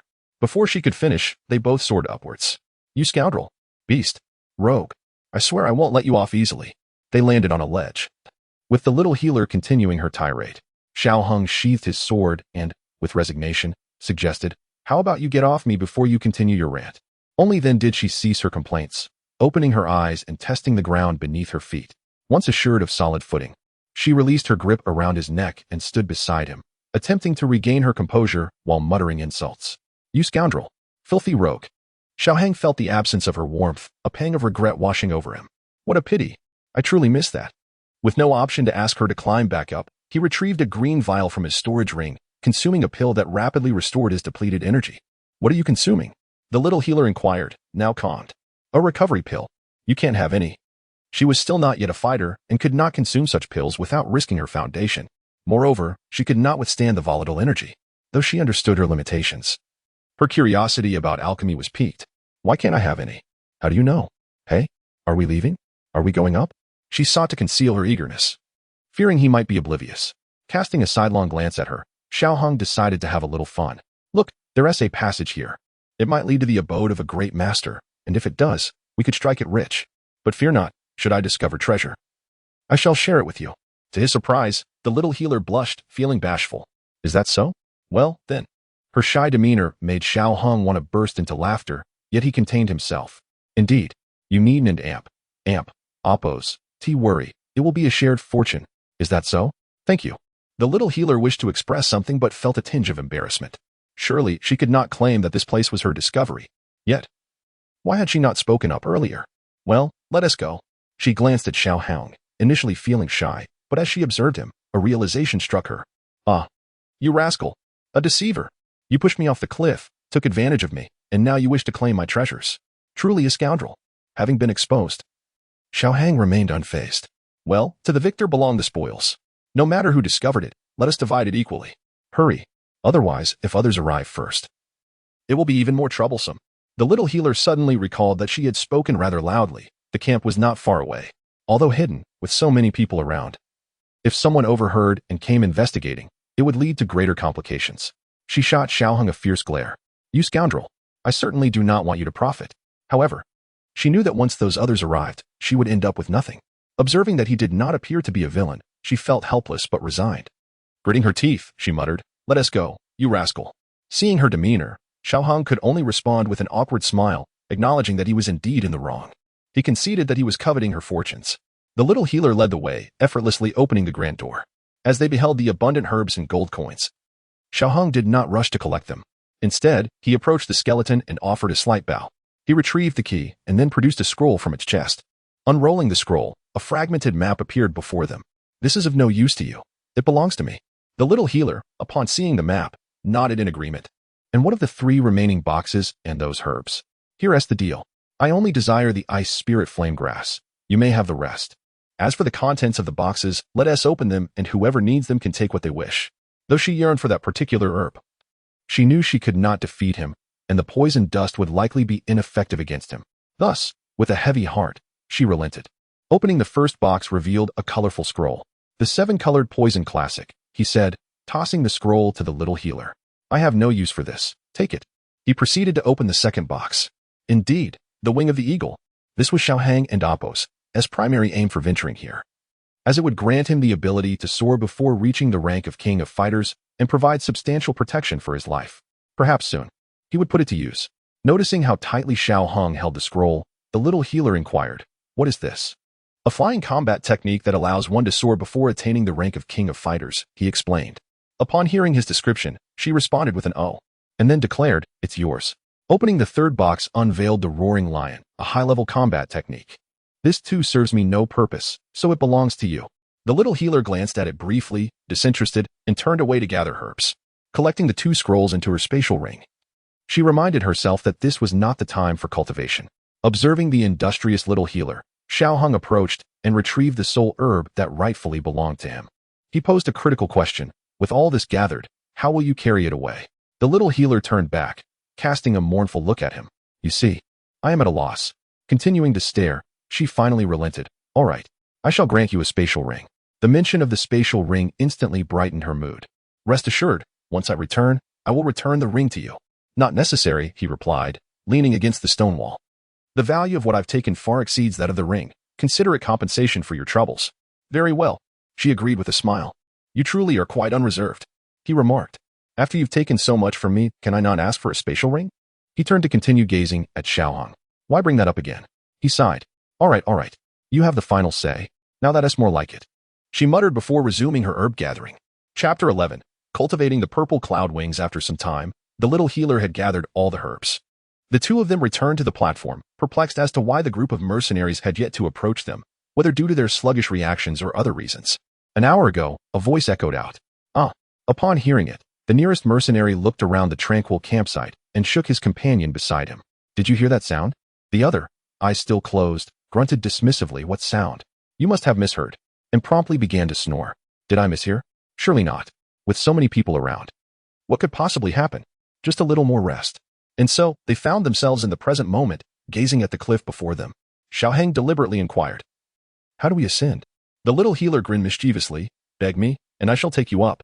Do not be naughty, or I shall spank you," Xiaoheng retorted, raising his hand playfully. The little healer, startled, took 2 steps back. Gritting her teeth, she muttered, "You scoundrel, vile rogue. All right. If you have a method, speak quickly. We must be discovered by others. I cannot bear to climb up. Stay away from me." Xiaoheng nodded rapidly and stepped aside, seeing him comply. The little healer felt reassured and stepped forward, taking out a short flute. Instantly, a low, resonant melody spread through the night. Suddenly, a blue eagle landed at the cave and Appo's entrance, allowing the little healer to caress its beautiful feathers. "Little Lawn, you are so obedient. I need your help this time." After a brief exchange with the eagle, she climbed onto its back and called out to Xiaoheng, "Come up." However, as Xiaoheng approached, the eagle squawked in warning, refusing to let him near. The little healer quickly reassured, "Little Lawn, it's all right. He is a friend. He means no harm." She continued stroking the eagle and Appo's feathers. "Now, come on." Xiaoheng nodded and climbed onto the eagle and Appo's back. This time, the eagle did not resist, allowing him to settle. "Let go." In the sky, Xiaoheng tightly embraced the little healer and Appo's slender waist, refusing to release her despite her protests. "What if you drop me?" he exclaimed, shaking his head frantically. "Hee. I see you are afraid of heights." "Impossible. How could I be afraid of heights?" "Ha. You are afraid of heights." Xiaoheng clung to the little healer and Appo's waist. "So what if I am afraid of heights? Is it against the law?" "Ha." The banter continued, filled with playful taunts and retorts, essentially summarizing to "You're afraid of heights. How embarrassing. Why you?" The blue eagle circled once before gently depositing them atop the cliff. Thank you. Little Lawn. Chirp. No need to thank me. After a brief chat between the girl and the bird, she finally bid the eagle farewell. Goodbye, Little Lawn. Chirp. Farewell. Master. Do not inquire how they communicated despite the language barrier. I too am uncertain. Once the eagle flew away, the little healer turned to Xiao Hang and asked, Where will you go next? Will you leave on your own or return? Xiao Hang pondered for a moment. I shall not return. I will find a place to cultivate my combat skills first. What about you? Will you head back? The little healer nodded. Yes, I will return. Then I shall come to see you in a few days. Who wants you to visit? Valrogue. Despite her words, her tone remained cheerful. This is what they call tsundere? Then I shall not come. You dare. Noticing Xiao Hang and Appo's teasing expression, the little healer realized she had fallen into his trap and quickly corrected herself. I meant, we can consider ourselves friends. Xiao Hang smiled slightly. Friends, very well. He preferred not to return to the camp. Solitary cultivation was far more convenient for him. There were numerous matters to attend to, and time waited for no one. A moment of silence passed. Suddenly, the little healer seemed to recall something and, blushing, asked, what is your name? Xiao Hang. Then you may go. Xiao Hang was taken aback by the little healer and Appo's sudden shift in demeanor. He found it impossible to fathom a girl and Appo's thoughts. All right then, I shall take my leave. Yet, if I cannot guess, I shall not try. As the little healer watched Xiao Hang's retreating figure, a smile blossomed upon her face, and she called out, Remember to come see me. Xiao Hang did not look back but waved his hand. All right. The following day, Xiao Hang seemed to have an epiphany. His eyes lighting up as he approached a nearby waterfall. With a swift motion, he sheathed his swords, revealing a stone cave of approximately 30 square meters before him. As he admired his creation, a sense of satisfaction washed over him. Indeed, it is as I envisioned. Behind him, the black and white Xuanzhan lamented. Having fainted in the restroom, seated on the stone bed, Xiao Hang closed his eyes to circulate his innate energy, needing to adjust his state before cultivating the purple cloud wings. By evening, he slowly opened his eyes, a scroll appearing in his hand. Eagle Wings, the black flame purple cloud eagle, a 5th-tier flying magical beast, is said to possess a sparse bloodline from the ancient phoenix. Its speed among flying magical beasts ranks among the highest. Naturally cunning and ferocious, it is exceedingly difficult to capture, surviving only in the southern regions of the continent known as the Cloudy Mist. This combat technique, named Eagle Wings or Purple Cloud Wings, was the result of 3 years of effort by myself and a few friends, culminating in the successful capture of a black flame purple cloud eagle. Using secret methods, we extracted its wings, ultimately forming this technique. I illustrated this scroll with my fighting spirit before my demise. It is meant for one person as cultivation, take heed. Gently caressing the purple wings depicted on the scroll, it felt as though he were touching real feathers. Taking a deep breath, Xiao Hang closed his eyes, channeling his fighting spirit into the scroll. In an instant, a violent, vengeful soul surged into Xiao Hang and Appo's mind through his hands. He immediately felt a jolt of spiritual energy colliding with his soul, causing his face to pale slightly. The clash of souls was not adorned with grandeur, yet it was far more lethal, and the pain it inflicted was indescribable. Just as Xiao Hang prepared to defend himself meticulously, a silvery light abruptly appeared in his mind, a flickering glimmer, seemingly on the verge of extinguishing, yet sharp as a blade. Upon its emergence, it lunged towards the shadow. With a swift motion, the shadow dissipated into nothingness, leaving behind a white light that merged with Xiao Hang and Appo's soul. In that moment, he felt a significant clarity in his spirit. This was likely due to the slight enhancement of his soul and Appo's power. Opening his eyes, a smile graced his face. Sword intent. Is it derived from the power of the soul? Remarkable. My spiritual strength has indeed improved considerably. Now, concocting 3rd-tier medicinal pills will pose no challenge. Previously, although he could manage 3rd-tier pills, it was a struggle relying on luck. Now, should he break through to the Dou Master level, crafting 3rd-tier pills would be effortless. Only practice remained. He sensed that reaching the Dou Master level was not far off. At most, within a month, he would achieve that breakthrough. Following his advancement, he would merge his techniques and see if he could elevate them to the Earth tier. Then, he would seek the Alchemist Association for a spirit gathering, followed by a venture into the desert to witness the refreshing waves of the sea. Moreover, Xiaozhan had entrusted him with delivering a letter to his elder and second brother, Xiao Yin. Suddenly, Xiao Hang's eyes brightened. The Queen Medusa had not yet taken this. Had she? There might still be an opportunity. Even if he did not use it, he could pass it on to others, perhaps Xiao Yin. He would not overly seize Xiao Yin and Appo's as fortune. While he too needed opportunities, he felt instinctively that was not his foremost priority. In comparison to fortune, he desired a worthy opponent, a true rival, for whom he would strive to become even greater. In this realm, only Xiao Yin is worthy of being his true rival. Unbeknownst to him, Xiao Hong has undergone a transformation. He has evolved from a mere pawn into a skilled player, although the player is yet to mature. A player he remains. He has grown proud and self-assured. As for why he has not yet commenced practicing earth-level techniques, it is because, at his current stage, the profound-level techniques suffice. Engaging in earth-level practices prematurely would hinder his cultivation speed. Even someone like Sun and Amp, Appos, or did not begin with sky-level techniques, did she? Every stage has its own requirements. Thus, he has temporarily refrained from mastering additional combat skills. A child, given a wooden stick, is already at their limit. If one insists on providing them with a knife, they will only harm themselves. Reinvigorating the scroll with battle energy. This time, no soul intruded. Following the meridians indicated on the scroll, Xiao Hang slowly circulated his battle energy. After the meridians had circulated according to the scroll and Appos' method, 2 clusters of violet battle energy flowed along his arms into his back. This is the essence of the purple cloud wings. In truth, the operation of meridians during combat skill cultivation is not as crucial as the energy encapsulated within those skills. Without that core essence, even if the meridians function smoothly, it would be futile. The same applies to techniques and formulas. Without that special element, memorizing the combat skill is of no consequence. The higher the level of the technique, the more pronounced this becomes. Replication becomes exceedingly challenging.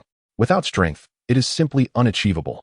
As he continued to input battle energy, Xiao Hang felt something sprouting from his back. Humph!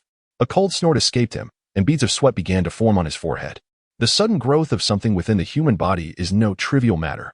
Fortunately, it merely sprouted a little before halting. He continued to channel battle energy, and a pair of violet wings gradually unfurled from those 2 points of support, growing larger and larger until they reached around 2 meters in span. Xiao Hang exhaled deeply, wiping the sweat from his forehead. The wings began to flap gently, slowly lifting him into the air. Whoosh! The sound of the object cutting through the water echoed.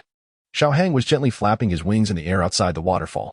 It was a wondrous sensation. The wings moved as if they were extensions of his own hands, responding to his every thought, rising when he wished, descending when he desired. Though he stood still and the wings flapped at a leisurely pace, he could effortlessly hover in mid-air. This battle energy depletes rather swiftly. At my current level, it can sustain me for no more than 5 minutes, and in combat, it would likely last only a minute. At the limits, well, it seems I am not yet worthy to push it to its maximum. Nevertheless, even so, it is a remarkable experience.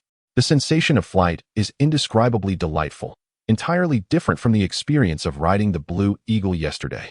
Retracting his battle energy, Xiao Hang plunged directly into the water, overwhelmed by sweat. He needed a bath. He is indeed someone who values cleanliness. After bathing, he utilized battle energy to dry his clothes. Observing his garments dry within a minute, Xiao Hang and Amp, Appos' spirit soared. He exclaimed, "Battle energy is truly invaluable." Chapter 12. Shadow Wolf in the depths of the mountains. Time seems to stand still. Half a month has swiftly passed. On this day, Xiao Hang is seated beneath the waterfall, channeling his fighting spirit. The cascading water from the dozens of meters high waterfall strikes his back, yet it inflicts no harm upon him. Upon his back, a pair of purple tattoos gleams brilliantly. The black and white sword rests upon his legs, emanating a chilling aura from its silver edge. Upon opening his eyes, Xiao Hang senses that he is on the verge of a breakthrough, yet something seems to be lacking, preventing him from achieving it. Uncertain of the reason, he rises with his sword, practicing the transversal sword technique. The blade cleaves through the water, transforming into a streak of light, striking, slashing, and flicking with precision. The transversal sword technique encompasses not just swordplay, but also intricate footwork, stances, and the circulation of inner energy. Xiao Hang had contemplated mastering another form of movement technique, yet found the simpler ones beneath his notice, while the more complex ones proved difficult to integrate with his current style. Thus he had yet to pursue it. Now, he seeks an opportunity, a chance to break through to the Dou Master level. After completing a set of swordplay, he prepares to seek that opportunity. Lacking a mentor or a guide, he must forge his own path. He is uncertain of where that path lies, yet a faint intuition stirs within him. He needs to engage in battle, a confrontation of equal strength. He opens his panel. Host, Xiao Hang Cultivation, 9 stars Dou Practitioner Technique, Innate Skill Fighting Techniques, Basic Martial Arts. Transversal Sword Technique, Purple Cloud Wings Skill Points, 389 Energy Points, 698 Heavenly Dao Points, 5. Observing the additional 5 heavenly Dao points. Xiao Hong recalls how they were acquired. Altering certain plot lines grants him these points. He influenced Xiaoyan's cancellation of his betrothal and received 5 points for it, and the cave awarded him another 5.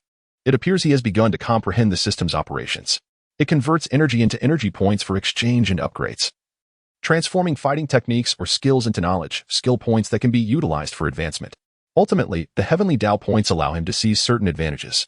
Though he harbors unease about the system, he realizes that he has no choice but to rely on it. As for whether there are unseen hands manipulating the system, he cannot afford to dwell on that now. His priority is to become stronger. He will not relinquish the system, yet he will not become wholly dependent on it either. Relying entirely on external sources for growth will yield results that do not belong to him. Upgrade the sword sheath. Xiao Hang silently intones. Instantly, a surge of white energy envelopes the sheath and gradually merges with it. System notification. Sword sheath upgraded successfully. Energy points reduced by 300. Remaining energy points, 398. Xiao Hong inspects the upgraded sheath. It appears unchanged, save for the clearer patterns and the emergence of a unique rune atop the hilt. He refrains from upgrading his sword due to insufficient energy points. The 300 points spent on the sheath could have equated to at least 30,000 gold coins, enough to procure a profound-grade weapon. Reflecting on the inadequacy of his skill points for upgrading his earth-level techniques, he resolves to acquire more. Frustrated, he sheathes his sword and ventures deeper into the beast mountains. He seeks a peak second-tier magical beast or a third-tier one. Humans could suffice, yet none of that caliber seem to be nearby, and should they exist, they would not be easily found. As an alchemist, he possesses extensive knowledge of the habitats of various herbs, many of which are guarded by magical beasts. Among the recipes he inherited is a third-grade elixir named Coalborn Pill. Its purpose is to resist flames during absorption and rapidly recover from flame-induced damage, making it the only elixir in his inherited formulas capable of aiding in flame refinement. The primary ingredient, cold bone ginseng, is also among his objectives. Despite its name, cold bone ginseng is not ice attribute. It embodies a chilling essence and thrives in perpetual shade, often accompanied by shadow wolves. These magical beasts are peculiar. Unlike most wolves that are pack animals, shadow wolves are solitary and possess a shadowy nature. Although he has yet to spot a shadow wolf, he has seen a first-tier black rat. These beasts favor residing near shadow wolves. He decides to test his luck. Not far away stands a fruit tree. Black rats only emerge at night, and this particular tree has reached maturity, offering fruits that the black rats find irresistible. It was beside this very tree that he spotted one just days ago. With his sword at his back, Xiao Hong approaches the fruit tree, concealing himself behind a nearby tree. He must wait. There are still 1 or 2 hours until nightfall. As the sun descends and the moon ascends, a palm-sized black rodent-like magical beast stealthily approaches the base of the fruit tree, climbing up to feast. Xiao Hong remains undisturbed, patiently awaiting its departure. After roughly another hour, the black rat finishes its meal and scurries back to its territory. Using his innate skill, he suppresses his presence to the lowest possible level and quietly follows in its wake. The black rat remains blissfully unaware, reveling in its satisfying feast. Its home is not far, yet not too near either. After about half an hour of travel, Xiao Hang nearly loses sight of it. The small size of the black rat makes it challenging to track, while he also has to conceal his presence and remain vigilant against other magical beasts, presenting quite a challenge. Fortunately, no unexpected incidents arise. Currently, Xiao Hang crouches atop a large tree, having just seen the black rat slip into the dense thicket ahead. There is indeed a possibility of encountering a shadow wolf here. He surveys the area. Behind him lies a cliff, shielded from sunlight, with tall, dense trees providing ample cover. The only dilemma now is whether to proceed. Xiao Hang feels an 80% certainty that a shadow wolf resides here. He is unsure of its tier. If it is second tier, he can manage. Even a third-tier wolf would be a challenge he believes he can face. However, if it is fourth tier, he would be in peril and must conclude the battle swiftly. Otherwise, if other magical beasts become aware, his fate would be sealed. Glancing at the Dou Ling experience card in his system space, Xiao Hong steadies his resolve. He will proceed, should the need arise. He can always use that card to escape, as long as the beast is not 5th or 6th tier. Stealthily, he advances into the thicket, grateful for the size of the trees, which, though cumbersome to navigate, still offer some space. After approximately 10 minutes of careful movement, a cave materializes before him. Within, a black wolf-like magical beast, standing 3 to 4 meters tall, lies sprawled asleep on the ground. Beside it, 3 snow-white bone ginseng plants have begun to sprout. The white leaves and red flowers signal their quality. One bears 6 leaves, while the other 2 bear 8. An impressive find, exceeding expectations. Yet, the beast beside them has clearly surpassed the 3rd tier, though its recent ascension may not have been long ago. Taking a deep breath, Xiao Hong steels himself. Let us do this. He channels his fighting spirit, drawing his twin swords and shouting, "Hey, you foolish wolf, come fight me." He craves a true battle, not the trivial skirmishes of the past. The black wolf opens its eyes, its back adorned with purple-black stripes, irritated at the disturbance. Oh woo. The black wolf transforms into a shadow, its claws lunging toward Xiao Hong in the blink of an eye. So swift. With his right hand gripping the hilt, he executes the horizontal 8 directions technique. The ink-black dragon shadow flashes, meeting the black wolf's shadow in a momentary clash. Since arriving in this world, Xiao Hong seems to have developed an innate talent. Whenever he engages in combat, he becomes wholly focused, as he did during his previous encounter. Despite the nausea that followed, he harbored no hesitation in striking.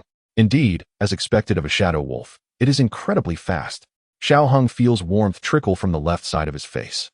Had he not reacted swiftly, he would have lost his head, rather than merely sustaining a small wound. Continuing forward, the flow of blood does not instill fear, but rather fuels his excitement. With both hands gripping his swords, he condenses his fighting spirit. The sword energy gathers at the blade's edge. A single leaf flutters down, grazing the edge and splitting into 2, continuing its descent. Simultaneously, he concentrates his fighting spirit in his legs, propelling himself swiftly toward the shadow wolf. The sword plunged forth, aimed directly at the shadow wolf's throat. The shadow wolf, far from being witless, dissolved into a shadow once more, darting to the right to evade the thrust, though the keen sword wind still managed to sever several of its whiskers. The other sword swept horizontally. The shadow wolf lacked the time to dodge, nor did it desire to. Sable Dou Qi coalesced upon its head, colliding with the sword's edge. With a copper head, iron bones, and a tofu waist, Lupin magical beasts possessed notoriously sturdy skulls. Yet, it underestimated the sheer sharpness of the black and white Xianjian. The blade, imbued with sword qi, sliced through its battle qi and breached its skin, though ultimately halted by bone. The intense pain, however, incited a savage rage within it. Shadow blending. An innate ability of the shadow wolf, augmented its speed in the darkness, potentially increasing it by up to a third. Night became the shadow wolf's most formidable weapon. Ignoring the throbbing in its head, the shadow wolf opened its maw, lunging to bite at Xiao Hang and Appo's throat. Xiao Hang parried with his left sword, while his right left a gash on the black wolf's right foreleg. Alas, the shadow wolf's left claw also raked across Xiao Hang's chest, leaving bloody furrows. Huff, puff, huff, puff. Xiao Hang regulated his breathing, his gaze fixed on the looming shadow. The shadow wolf excelled at sudden ambushes. If an attack failed, it would melt back into the darkness, patiently seeking another opportunity until its prey was slain. The shadow wolf possessed remarkable patience, always seeking the optimal moment. Xiao Hang, however, could not afford to prolong the battle. The arrival of other magical beasts would spell disaster. Thus, he resolved to bait the cunning wolf into attacking. He feigned a slight disruption in his breathing, his body trembling subtly. As expected, the shadow did not miss this chance. Fetid breath and razor-sharp claws lunged toward him once more. The shadow wolf never attacked with both claws unless it deemed the blow fatal. This time was no different. Yet, it was enough. Xiao Hang only had 2 hands to defend against its onslaught. Battle qi clashed, claws grinding against the sword's edge. The shadow invariably retreated after each strike, while his breathing grew more labored. Soon, just a bit more, and it could kill this human, tear open his throat, and relish his blood. He was starting to falter. The shadow wolf, concealed in the darkness, watched Xiao Hong intently. Xiao Hong was truly in dire straits. The beast was cunning, always ambushing, and the night favored it. He was likely to be defeated. He needed to find a way to draw the beast into a direct confrontation. Otherwise, he would inevitably lose. The shadow lunged again, this time targeting Xiao Hang's chest. However, this time, Xiao Hong did not defend. Instead, he shifted slightly to the left, creating an opening for an attack. Rip. The sound of claws tearing through fabric echoed first. Xiao Hang gritted his teeth, his pupils dilating. His left sword slashed down, leaving a considerable wound on the shadow wolf's right side. The shadow wolf felt the pain and tried to retreat, but Xiao Hang gave it no quarter. Ignoring the pain, his right hand thrust toward it. Having evaded the left sword, the right sword arrived. Wolves were cruel creatures, not only to their enemies, but also to themselves. Realizing it could not escape, it used its left paw to block the right sword, heedless of the damage Xiao Hang's left sword might inflict. The wolf and Appo's head lunged straight for Xiao Hong and Appo's throat. Xiao Hong, though smaller than the magical beast, was more agile. He released his right sword, transforming his hand into a fist. Mountain-shattering strike. The blow landed squarely on the shadow wolf's head, knocking it askew. He twisted, drew back his sword again. Mountain-shattering strike was, after all, a Xian-ranked battle skill. Though it could not instantly kill the wolf, it bought Xiaohang some time. The wolf was dazed. But this brief respite allowed Xiaohang to continue his assault. Sword strike after sword strike, Xiaohang felt himself entering a strange rhythm. And his opponent seemed to be following his lead. Though he still sustained occasional injuries, he was no longer at such a disadvantage.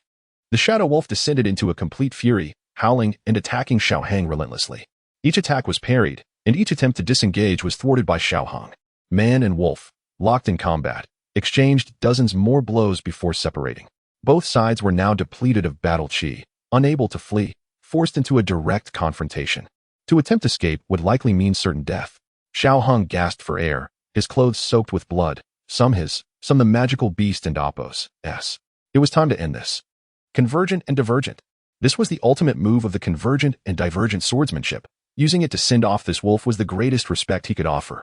The black wolf sensed something as well, howling loudly. Howl! Howl! Black battle qi enveloped its entire body. It charged toward Xiaohang. One black, one white.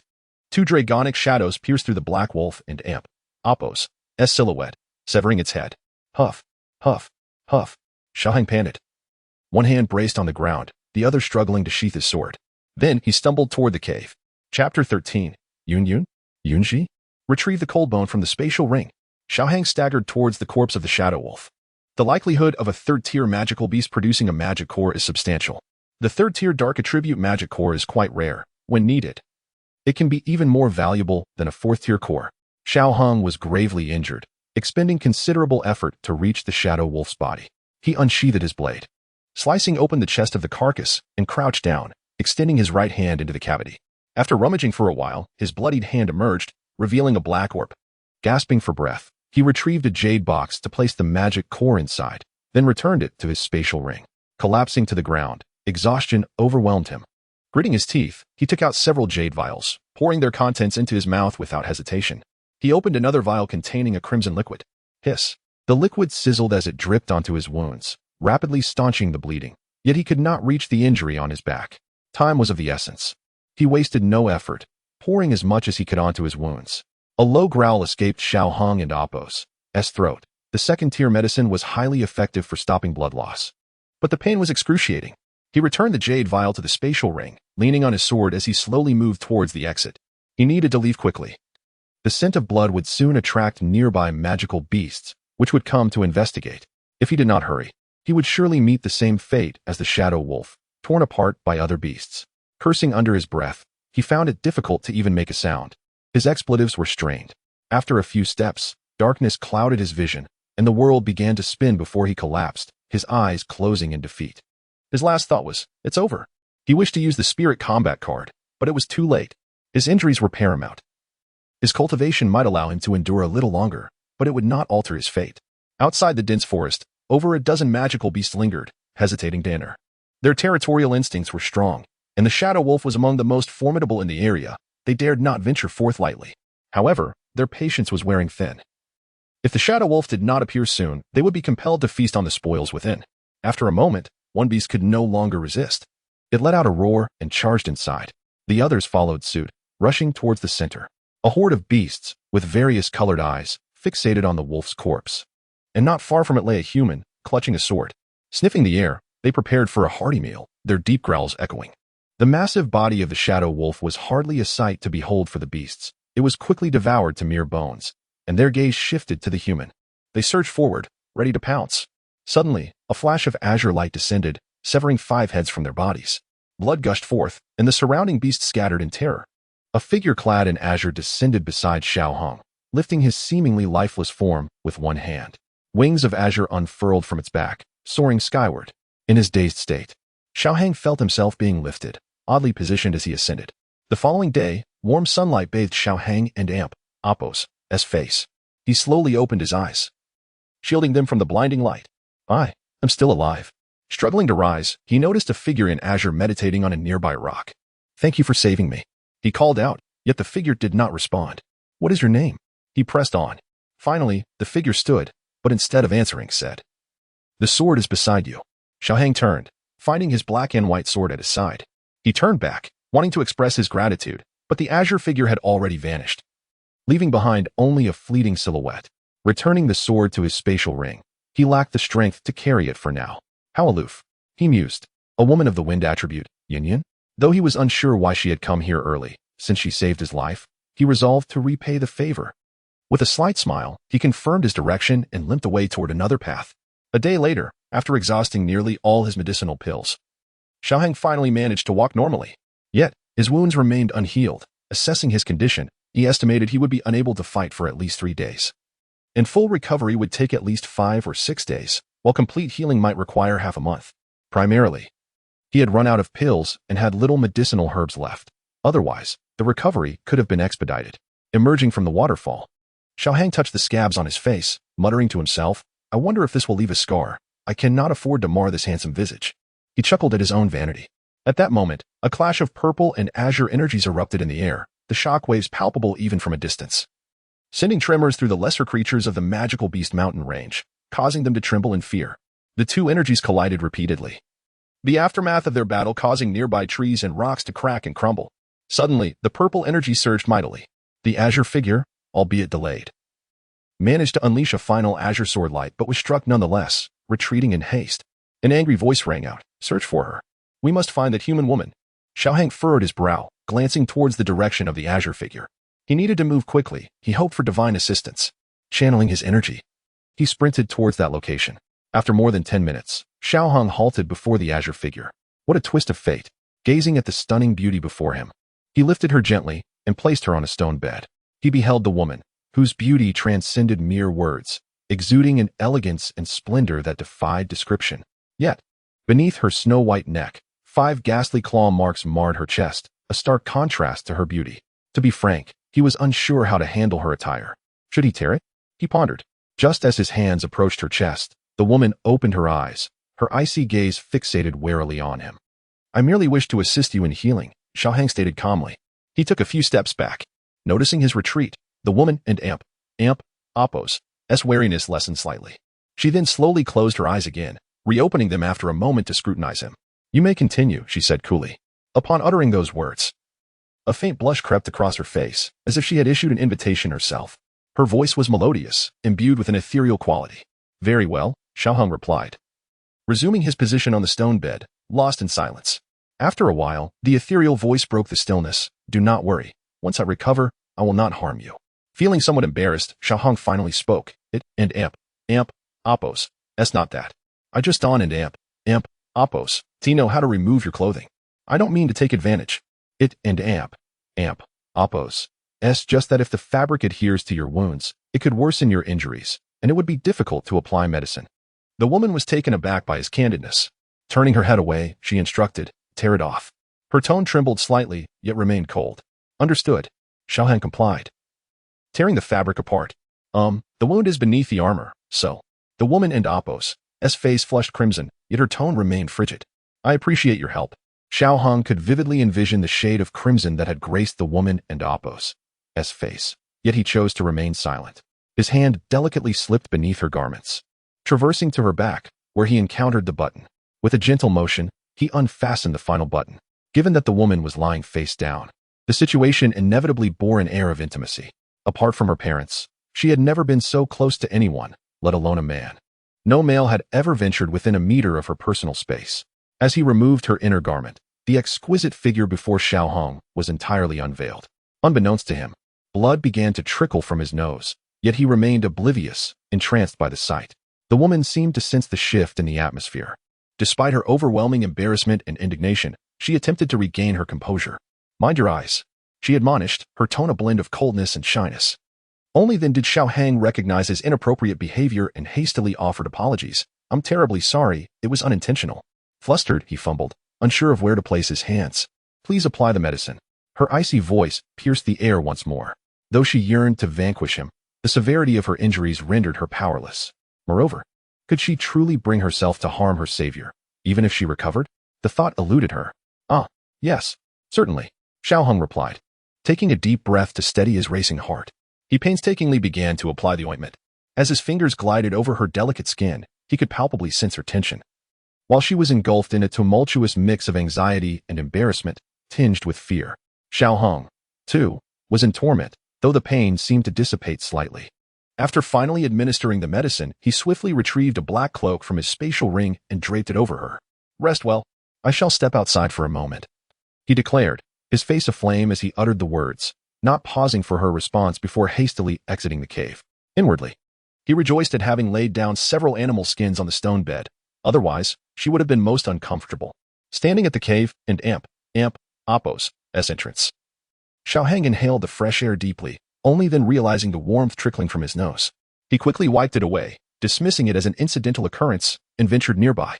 Though he was not in a condition to engage in combat, foraging for sustenance was still within his capabilities. Meanwhile, within the cave, the woman in Appo's heart was a tempest of conflicting emotions, her thoughts swirling chaotically as she grappled with her feelings. Chapter 14. Respite. Would you care for some fish? As dusk descended, Xiaohang stood at the cave entrance, a roasted fish skewered on the wooden stick in his hand. After an entire afternoon, the woman had finally come to terms with the fact that she had been almost entirely seen by a strange man. She initially intended to stubbornly refuse the offer, but the pangs of hunger and the alluring aroma of the roasted fish began to overwhelm her resolve. Seeing that the woman inside remained silent, Xiaohang continued, "Have a little. You want and Appo's to be able to endure otherwise." Still, there was no response. Xiaohang began, but he found himself at a loss for words. He was undeniably awkward around women. Just as he was contemplating a solution, the woman spoke. "I can end Appo's tea rise. Please assist me." Her voice trembled slightly. Oh. Xiaohang stammered, finally understanding. He approached her, holding the fish in one hand and gently encircling her slender waist with the other. His touch met with silken smoothness. It then dawned on him that he had merely covered her earlier, not dressed her. Therefore, she was currently unclothed beneath the covering. He swiftly withdrew his hand, apologizing profusely. Forgive me. It was unintentional." The woman turned her head away, her face flushed with embarrassment. "It's of no consequence. Could you help me put it on?" The last few words were nearly inaudible, as if she were on the verge of combustion, her face burning intensely. After double-checking that he had heard correctly, Xiaohang nodded. "Very well." Retrieving a black robe, Xiaohang carefully helped the woman to her feet. Even her back was enough to leave him momentarily dumbfounded. "Restrain your gaze," a frigid yet bashful voice snapped him back to reality. He hastily draped the black robe over her, carefully guiding her arms through the sleeves and fastening the ties. Xiaohang exhaled deeply, as did the woman. She was on the brink of losing her composure. As the man fastened the ties, she could almost distinctly hear his heartbeat, and his breath brushed against her ear. Her only desire was to quickly regain her strength. Her ears burned like apples, yet she strove to maintain her composure. "The fish," Xiaohang said, presenting the fish to the woman, as if afraid she might not notice it. He felt compelled to add the obvious, as he was woefully inexperienced in dealing with such women. "You feed me." My hands are still immobile." Indeed, if her hands were functional, she would have already risen on her own. He brought the fish to her lips, and the woman opened her mouth, taking a delicate bite and savoring the taste. Xiaohang noticed her pause and grew puzzled. He had removed the bones, hadn't Appo's tea. He had been a chef in his previous life, and deboning a fish was well within his capabilities. Besides, this fish had few bones. Just as Xiaohang was about to inquire, the woman parted her pearly teeth and said, "My name is Yunji. Is she answering my question from yesterday?" "I am Guguzi." After a moment and Appo's contemplation, Xiaohang decided to withhold his true name. Silence descended once more. Yun began to eat the fish slowly, stopping after consuming about half of it. "Why aren't Appo's tea you eating any more?" Xiaohang asked, perplexed. "I am satiated," came the cool reply. After introducing herself, the atmosphere between them seemed to improve slightly. Although she had uttered only a single sentence, Xiaohang sensed a palpable softening in her tone. He replied. If she claimed to be full, she must be.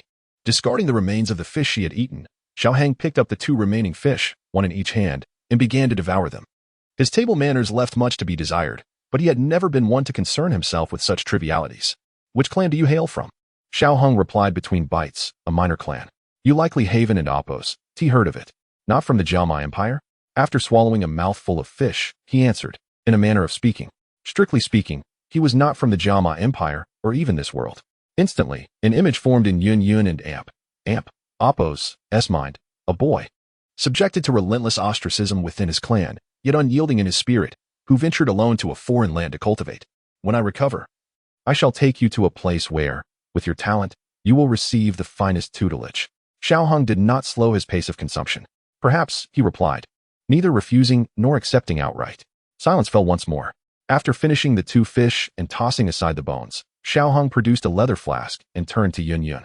Would you care for some water? Placing the flask to her lips. He waited until Yun Yun had drunk her fill before tilting it to his own mouth and gulping down the remaining water. He drank directly from it? And earlier, he discarded the fish I had eaten. Does he look down on me?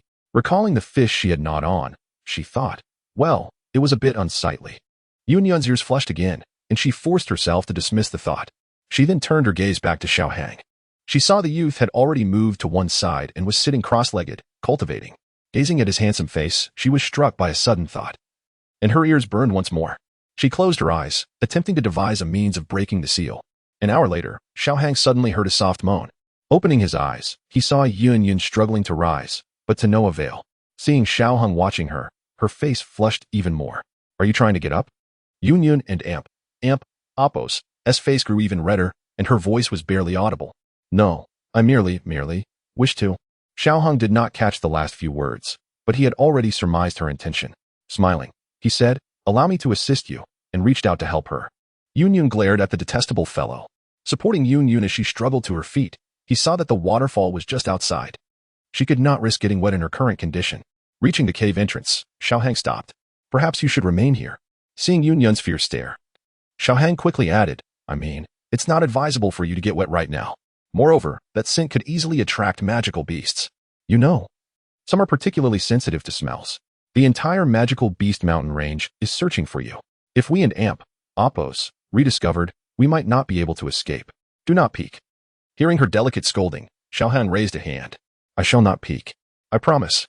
Can you manage on your own? Anxious that she might not be able to, Xiao Hang asked hesitantly, only to be met with another glare. Turning his back, he listened to the sound of rushing water. Xiao Hang muttered under his breath, why so fierce? It's not as if I haven't seen enough already. Although his voice was soft, it carried easily in the cave. Hearing his words, Yun Yun nearly stumbled. To perform such a private act in front of a strange man was already mortifying enough, but this fellow, The blush on her face instantly spread to her neck. In her extreme nervousness, she finally finished. Attempting to rise, she discovered that her legs were too weak to support her. I and Appo's am done, she said weakly. Although she was reluctant, she couldn't and Appo's remained crouched forever. Seeing the goddess in such a position, Xiao Hang couldn't help but chuckle. What are you laughing at? She snapped, glaring at him. She no longer cared. He had already seen most of her, so what did it matter? Fortunately, she was wearing a black robe, so she didn't Appo's need to pull up her pants. Xiao Hang wasn't sure how he would have handled that. He scooped Yun Yun into his arms. The woman was remarkably light, but her figure, well, the black robe couldn't and Appo's conceal it. His eyes were drawn to the curves until he placed her on the stone bed. Sensing his ardent gaze, she ground her teeth. Have you seen enough? Not enough. Realizing his blunder, Xiao Hang quickly corrected himself. Enough. I didn't and Appo's mean to. You and Appo's simply too alluring. You dare say more. Yun Yun nearly bit through her teeth. How could this man be so shameless? I wanted Appo's look next time. You think there will be a next time? No. There one and Appo's be. Humph. Yun Yun turned her head away, choosing not to engage with the man any longer. Xiao Hang, feeling rather helpless, sat down and resumed his cultivation. The following day, upon opening his eyes, Xiao Hang beheld the woman sitting cross-legged, her complexion much improved, and her black robe was donned anew, revealing less than before, which left him feeling somewhat empty inside. Nevertheless, he was satisfied after stealing a few glances before departing. He needed to address his hunger before seeking out medicinal herbs, as his stock of elixirs had dwindled significantly, leaving him with little more than a paltry supply of ingredients. He had not anticipated depleting his reserves so rapidly, almost exhausting what should have lasted him 2 months. Sensing Xiao Hang and Appo's departure from the cave, Yun Yun opened her eyes and recalled the events of the previous day, her ears flushing with embarrassment. Bah, little rogue, she muttered. The monster beast mountain range was abundant in medicinal herbs, yet the entire area was under strict surveillance, limiting her search to the vicinity. Although she found a few, they were of little quality. 2 hours later, lying upon the stone bed, Yun Yun noticed Xiao Hang had yet to return, her gaze fixed anxiously at the cave entrance. What if that little rascal had encountered trouble? No, if he did not return within another hour, she would venture out to search for him. Resolutely, she made up her mind, fully aware that she currently possessed no trace of fighting spirit. Venturing outside would be akin to courting death, as one without fighting spirit in the monster beast mountain range could hardly survive more than 2 hours. Those who managed to endure were likely to leap off a cliff. Reassured there would be a powerful cave dwelling nearby. I'm back. Xiaohang returned to the cave, using his fighting spirit to dry off his body. Noticing Yunyan's gaze upon him, he asked with curiosity, "Why are you looking at me?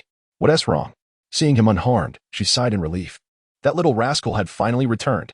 Yet, she reminded herself to remain composed. "It's nothing. I'm just hungry," he declared. "All right then, I'll prepare something to eat."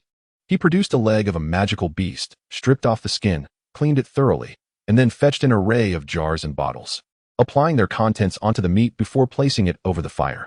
Before long, an enticing aroma wafted through the air. Observing the delectable leg, Yunyun could not help but swallow hard. She approached and crouched down, peering at the meat. "Is it ready yet?" Xiaohang chuckled softly, "Almost there." Then he teased, "What a greedy little piglet you are." Yunyun, momentarily taken aback, replied with a hint of indignation, "You're the pig." After giving him a playful glare, she broke into a charming smile. Xiaohang laughed and continued to prepare their meal. Yunyun, unaware that they had only known each other for a mere day, felt an unusual closeness between them. Perhaps it was the bond forged through their shared trials. Or perhaps it was simply that she had been devoid of companionship for far too long. She could not recall the last time she had friends or family. All she had were subordinates, bound by interests.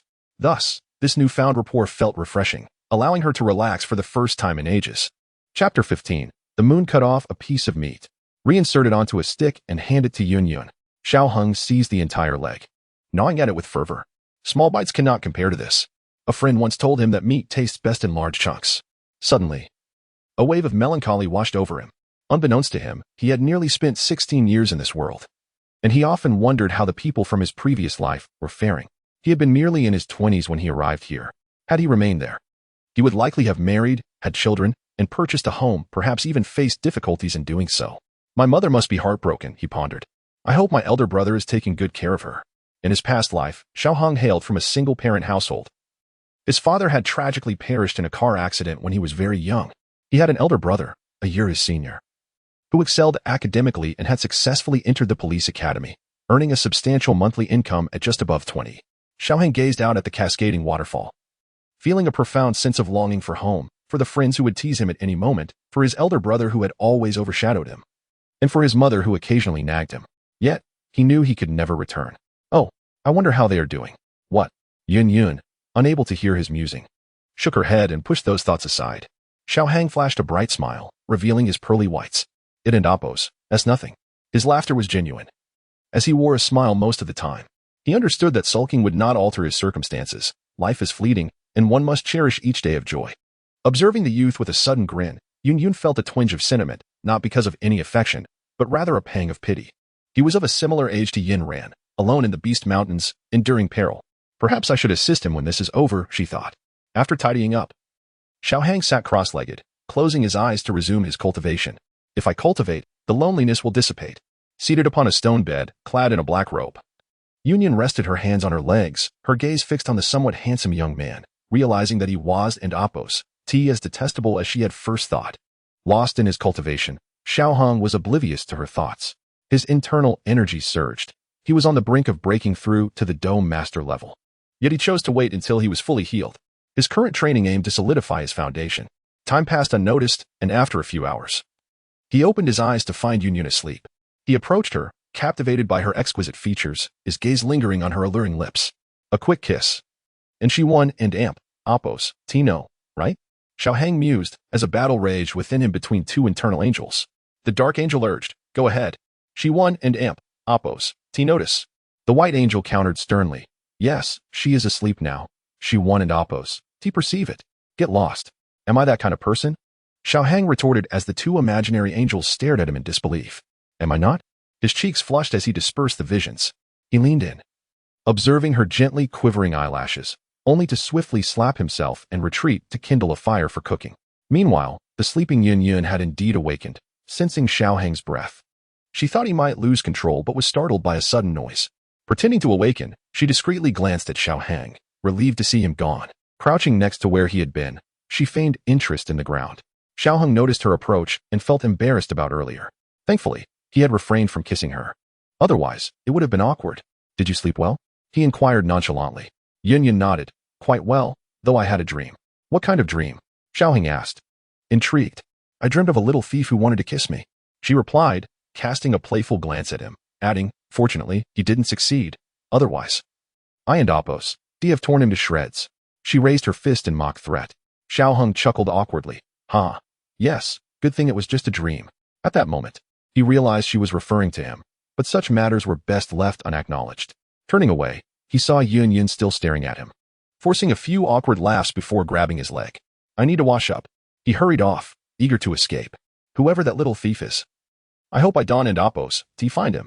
Xiao Hang and Appos, as heart raced at her words, and he accidentally stumbled over a small stone, nearly falling. In frustration, he kicked the stone aside, muttering, where did this stone come from? It's so annoying. You think I did something wrong? The little stone seemed to lament, seeing Xiao Hang in a flustered state. Yun Yun smirked, that and Appos, I'll teach you to take advantage of me. But then, she recalled something and felt her cheeks flush anew. After splashing cold water on her face to regain composure, Xiao Hang lingered a moment before returning with a serious demeanor. How's your injury? Yun Yun regarded him skeptically. The external wounds are fine, but the seal is troublesome. It may take another day or two. Is there anything I can help with? She nodded. I do have something. But with your small stature, can you manage? She shot him a disdainful glance. Xiao Hang bristled at her words. What do you mean by small stature? I am at the pinnacle of a fighter and on the verge of becoming a Dou master. In the Gamma Empire, it would be challenging to find someone of my caliber at my age. I am about to break through to Dou master, he asserted defiantly. Yun Yun remained impassive. Oh. Xiao Hang was taken aback. This was not how the story was supposed to unfold. Dou master? What? Yun Yun was a Dou emperor? Oh, then that changes everything. Finding no compelling rebuttal, Xiao Hang lowered his head in defeat, returning to the task of roasting meat. Tomorrow, he would break through to Dou master. After all, he could do so at any time. As he watched Xiao Hang sulk, a victorious smile crept onto Yun Yun and Appos' face. Hooray! I won again! How delightful! The two exchanged various trivialities until darkness enveloped the surroundings. Yun Yun frowned, feeling bashful. I want to go there. To the side? You went there yesterday. Xiao Hang observed curiously. That rascal. Yun Yun raised her tiny fist, tempted to strike him, but recalling her need for his assistance, she withdrew her hand, blushing. I want to go outside. All right, I'll carry you. Can't let an opportunity slip by. He rose, arms outstretched with a grin. The cave was not high off the ground. But without Dou Qi, jumping down could be perilous. The waterfall flowed fiercely. Without protection, one could be swept away instantly. Seeing Xiao Hang poised for action, Yun Yun bit her lip, realizing he was clearly trying to take advantage of her.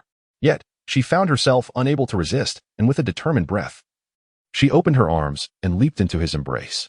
As soon as she drew near, she felt his strong arms encircle her waist, pulling them closely together. You, she began, but before she could finish her thought, Xiao Hang leaped down, exclaiming, let and Appos, let's go. Hearing the rustle of leaves in the brush, Xiao Hang chuckled, looking up at the moon. It was exceptionally bright and round tonight. Perhaps it was the 15th day of the month, which explained its brilliance. Reflecting on the time, he realized it had been 2 months since he left the Xiao family. Xiaoyan's strength must have increased significantly by now. Are you gazing at the moon? Tonight and Appos, this moon is truly enchanting. Yun Yun remarked, her eyes drawn to the luminous orb, indeed finding it breathtaking. Xiao Hang turned to her and asked, is it beautiful? Allow me to take you up there to see for yourself. Hold on tight. Ignoring Yun Yun's protests, he scooped her up and leapt towards the waterfall, skillfully stepping on a few stones beside it until they reached a large rock atop the falls. He gently set Yun Yun down and took a seat himself. For this was his training ground, a splendid spot, though he had been unable to practice due to recent injuries. Yun Yun was taken aback by his sudden actions. She cast him a vexed glance, only to find him comfortably seated, leaving her with no choice but to join him. Tell me, how long do you think it takes for those left behind to forget the departed? Xiao Hang inquired while gazing at the moon. Yun Yun frowned, pondering whether he was reflecting on his deceased loved ones. I cannot say. However, I believe that those who remain must cherish their lives. For this world is still utterly beautiful. Listening to her clumsy attempt at comfort, a smile graced Xiao Hang and Appos' face. Indeed, I shall, he replied. Yes, Yun Yun echoed.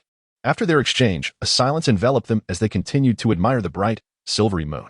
A sudden chill swept through, causing Yun Yun's delicate figure to shiver. In an instant, she felt a long robe draped over her shoulders. Turning to the young man, she noticed that while he might not possess extraordinary beauty, he certainly exuded a refreshing charm. Thank you, she said. No need, Xiao Hang replied, returning his gaze to the moon. The night forest was tranquil, punctuated only by the chirping of insects and the gentle rush of water. Xiao Hung found solace in these sounds, which brought a profound peace to his heart. Unbeknownst to him, he soon felt a head rest against his shoulder. Just as he opened his mouth to speak, he heard her shy voice. Don't overthink it. I and Amp, Oppos, am merely borrowing your shoulder for a moment.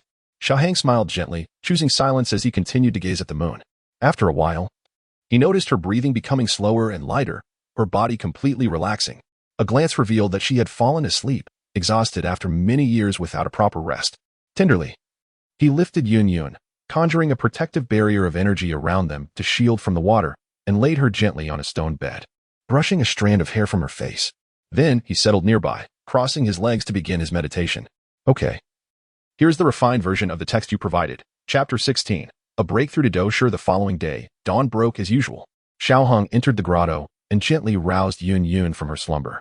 Rubbing her eyes, Yun sat up, realizing she was back on the stone bed. She noticed Xiao Hang meditating on the ground below. A blush crept across her face, seeing that he was still cultivating. She refrained from disturbing him and walked towards the cave entrance. I've recovered a bit today, she mused, desiring a bath. She hoped to finish before he concluded his training. After confirming that Xiao Hang and Oppos' eyes remained closed, Yun, her cheeks flushed, unfastened her black robe. As the robe slid off, revealing her radiant form, Xiao Hang and Oppos' eyes widened. Holy heavens! 2 streams of blood trickled from his nostrils. He tried to shut his eyes, but his eyelids seemed to have a mind of their own. Just then, the graceful figure stepped out. She hadn't anticipated the water's force. The waterfall appeared deceptively gentle. Startled, Xiao Hung leaped down, catching her supple form in his arms. A delicate sensation washed over him, causing more blood to flow. Yun, now safe in his embrace, felt her initial panic give way to shyness. Her right hand, acting independently, lashed out. Smack! A red mark appeared on Xiao Hung and Oppos' cheek. Stunned by the sudden slap, Xiao Hung and Oppos' expression hardened. He released her and strode ashore, disappearing into the trees. Yun, regretting her impulsive action, wanted to apologize, but Xiao Hung was already gone. With a sigh, she began to cleanse herself. However, she soon realized she had a problem. She had no clothes. Without her Dou Qi, she couldn't and Oppos' open her ring. And her black robe was inside the cave. She couldn't climb back up. She searched the shore for Xiao Hung, but he was nowhere to be found. Panic began to set in. Could he have left in anger? She wondered. He saved my life, and I repaid him like this. It and Oppos' understandable if he left. Just as despair began to creep in, a voice echoed. All done. Xiao Hung hadn't left. He had merely been hiding behind a tree, intending to startle her. Hearing his voice brought Yun immense relief. But seeing that he still had his back to her, she assumed he was still upset. Yes, she whispered. Xiao Hang placed a set of his clothes on the bank and turned away, saying nothing. Yun bit her lip. A mix of trepidation and bashfulness washing over her as she stepped ashore and donned Xiao Hung and Oppos' garments. I and Oppos' am ready, she announced. Xiao Hung grunted in acknowledgement, turned, and embraced her slender waist. He soared back into the cave, but unlike before, he made no further advances. He simply set Yun down and released her, showing no lingering desire. He then walked to the side and sat down cross-legged. Yun stood there, watching the now meditating Xiao Hung. I and Oppos' am sorry, she said. I didn't and Oppos' mean to. Xiao Hung remained silent. With a resolute glint in her eyes, Yun approached Xiao Hung, crouched down, and gently pecked his cheek before quickly pulling away. Is that enough? She asked through gritted teeth. Only then did Xiao Hung open his eyes. I forgive you, he said. But why did you kiss me? The nerve of this guy. Yun's face flushed crimson, whether from shame or anger. Xiao Hung stood up. So, I should return the favor. He slowly approached Yun, a playful glint in his eyes. Yun tried to back away. What are you going to? Before she could finish, he had already embraced her, pulling her close. Don and Oppos' you can and Oppos' She tried to push him away, but without her Dou Qi and still injured. She lacked the strength. Realizing her struggles were futile, she closed her eyes in resignation. Her lips slightly parted, content omitted. Xiao Hang sat on the stone bed, sheepishly touching his nose. He didn't know why Yun was covered with the black robe. Sorry about that, he said awkwardly. I'll take responsibility. Stop it. Yun said, mortified. Xiao Hang felt equally embarrassed. He had only intended to kiss her, but things had escalated. I couldn't and Oppos' control myself, he mumbled. Yun was speechless. She had been utterly defenseless against Xiao Hang and Oppos' advances. Stop. Besides that, what else are you good for? Xiao Hung was at a loss. I didn't and Oppos, T mean to. He said lamely, realizing his excuses sounded hollow. He had indeed been impulsive. Just go away. Yun snapped, pointing to the corner. Xiaohang chuckled and obediently faced the wall. After a moment to compose herself, Yun put on all her clothes. Xiaohang raised his hand, examining it. How did I become so skilled? He wondered. It was his first time. He could only attribute it to a natural talent. Yun, now dressed, decided to make him stand in the corner for at least 2 hours. Seeing him standing there obediently, her anger dissipated, and she chuckled. Xiaohang, still facing the wall, began to circulate his Dou Qi, hoping to calm his turbulent energy. However, he found that the faster he circulated it, the more agitated it became. Realizing he was on the verge of breaking through to Dou Qi, he abandoned all distracting thoughts and sat down. Yun, seeing him about to sit, was about to scold him, but then she realized what was happening. Is he about to break through? She thought. He does seem to have remarkable talent. I wonder how old he is, 17 or 18, perhaps? He said he would take responsibility. Her face flushed again. But she stopped dwelling on the earlier incident and focused on Xiaohang, hoping for a successful breakthrough.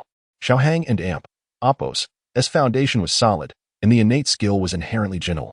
While it might not provide the same offensive boost as other techniques, it excelled in stability.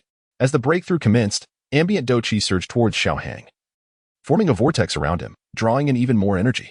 He refined and solidified the incoming Dou Qi, repeating the process until a drop of milky white liquid formed within the vortex. From then on, it was simply a matter of repetition, allowing the purified Dou Qi to transform his body, ensuring that future absorption would reach the same level of purity.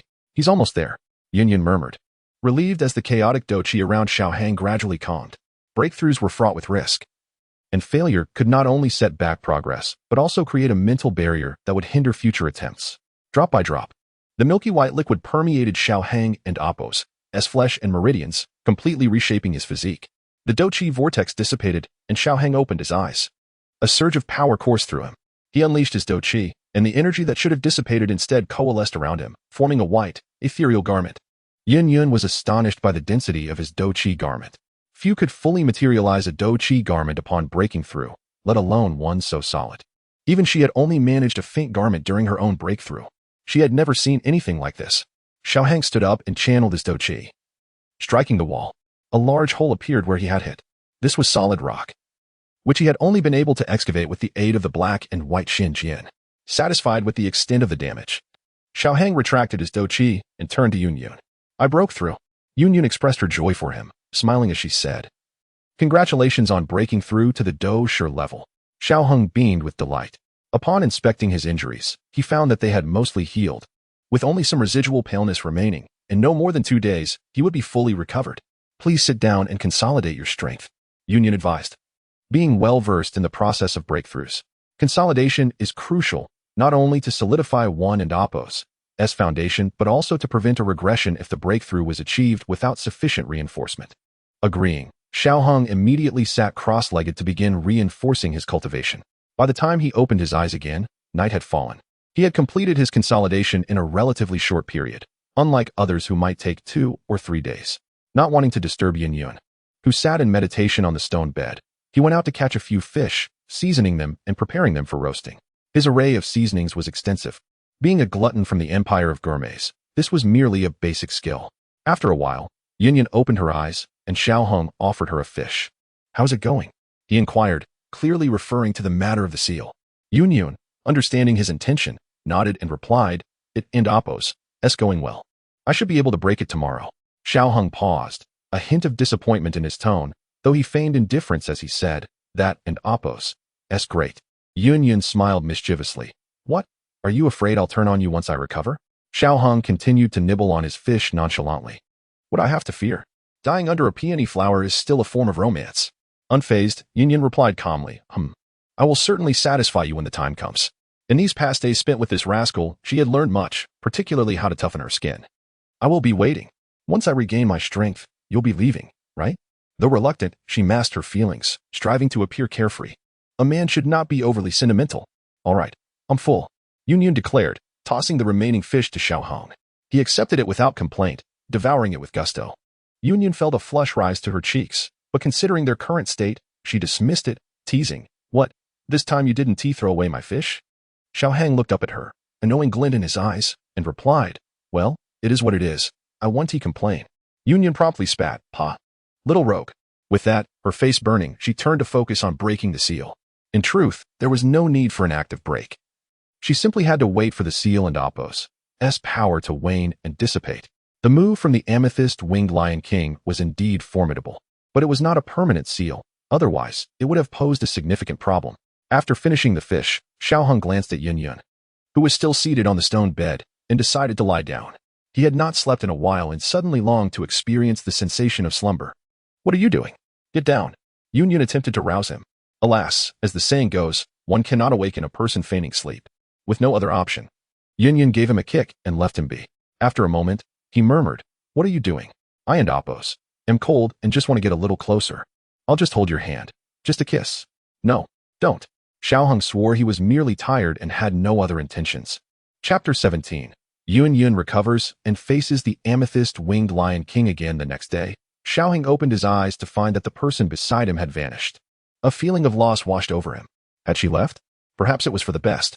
Stepping out of the cave and approaching the riverbank, he cupped his hands to wash his face.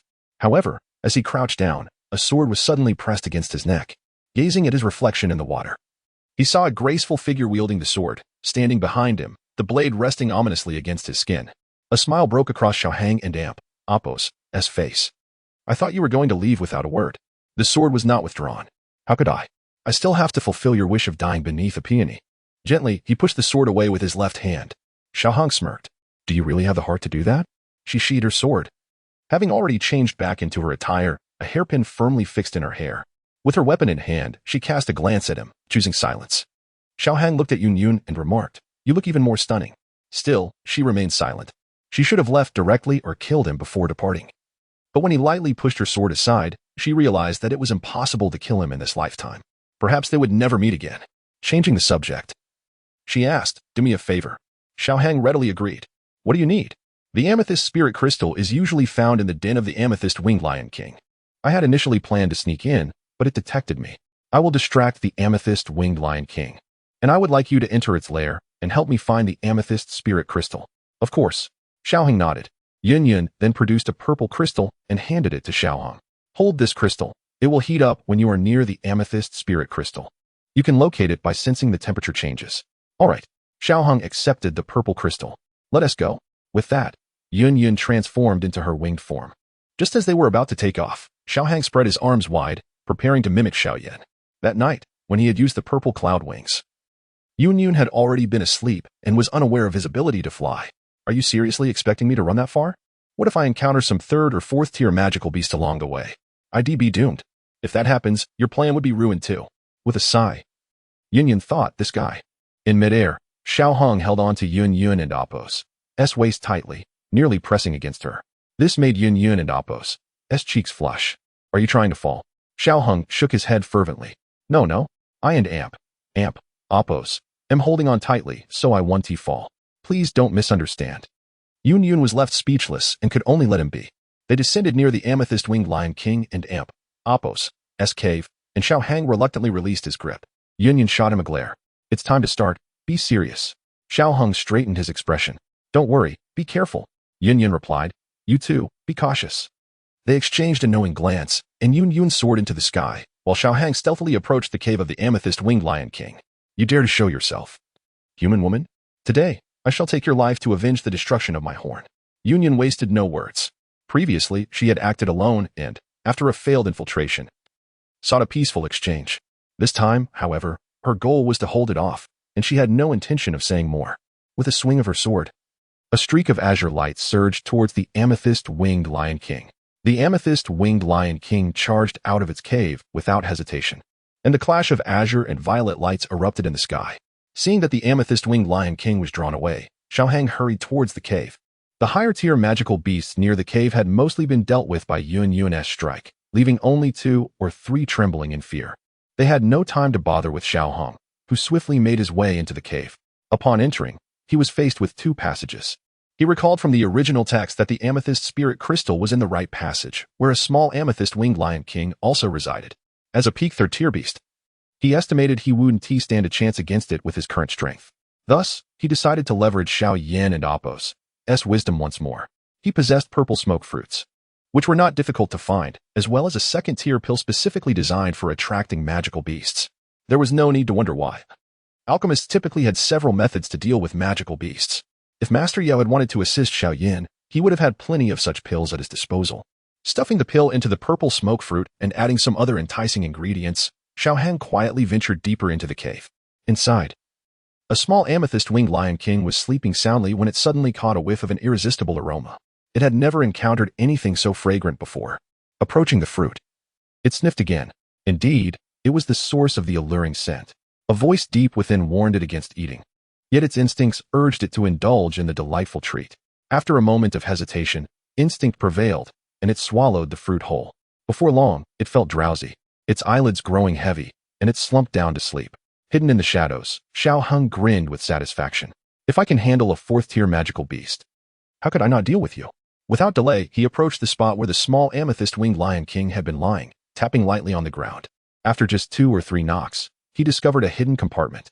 Opening it, he retrieved the amethyst spirit crystal and a few other crystals. Confident that the formidable 6th-tier beast would possess more treasures than this, he quietly searched for more and found 3 additional hidden compartments. In the first, he discovered several magical cores, all of which were above 3rd tier, including a 5th-tier core. The second compartment contained star moon grass and fire cloud fruits. Xiao Hung was thoroughly amazed. Star moon grass was a highly precious herb with a unique ability to enhance spiritual power, making it extremely valuable for alchemists. Directly increasing spiritual power significantly impacts alchemical skills. It is well known that a person's spiritual power is fixed and can only be enhanced during breakthroughs. Thus, herbs that can directly boost spiritual power are immensely rare. As for the fire cloud fruit, it could purify one's fighting spirit and enhance affinity with flames for those practicing fire attribute techniques.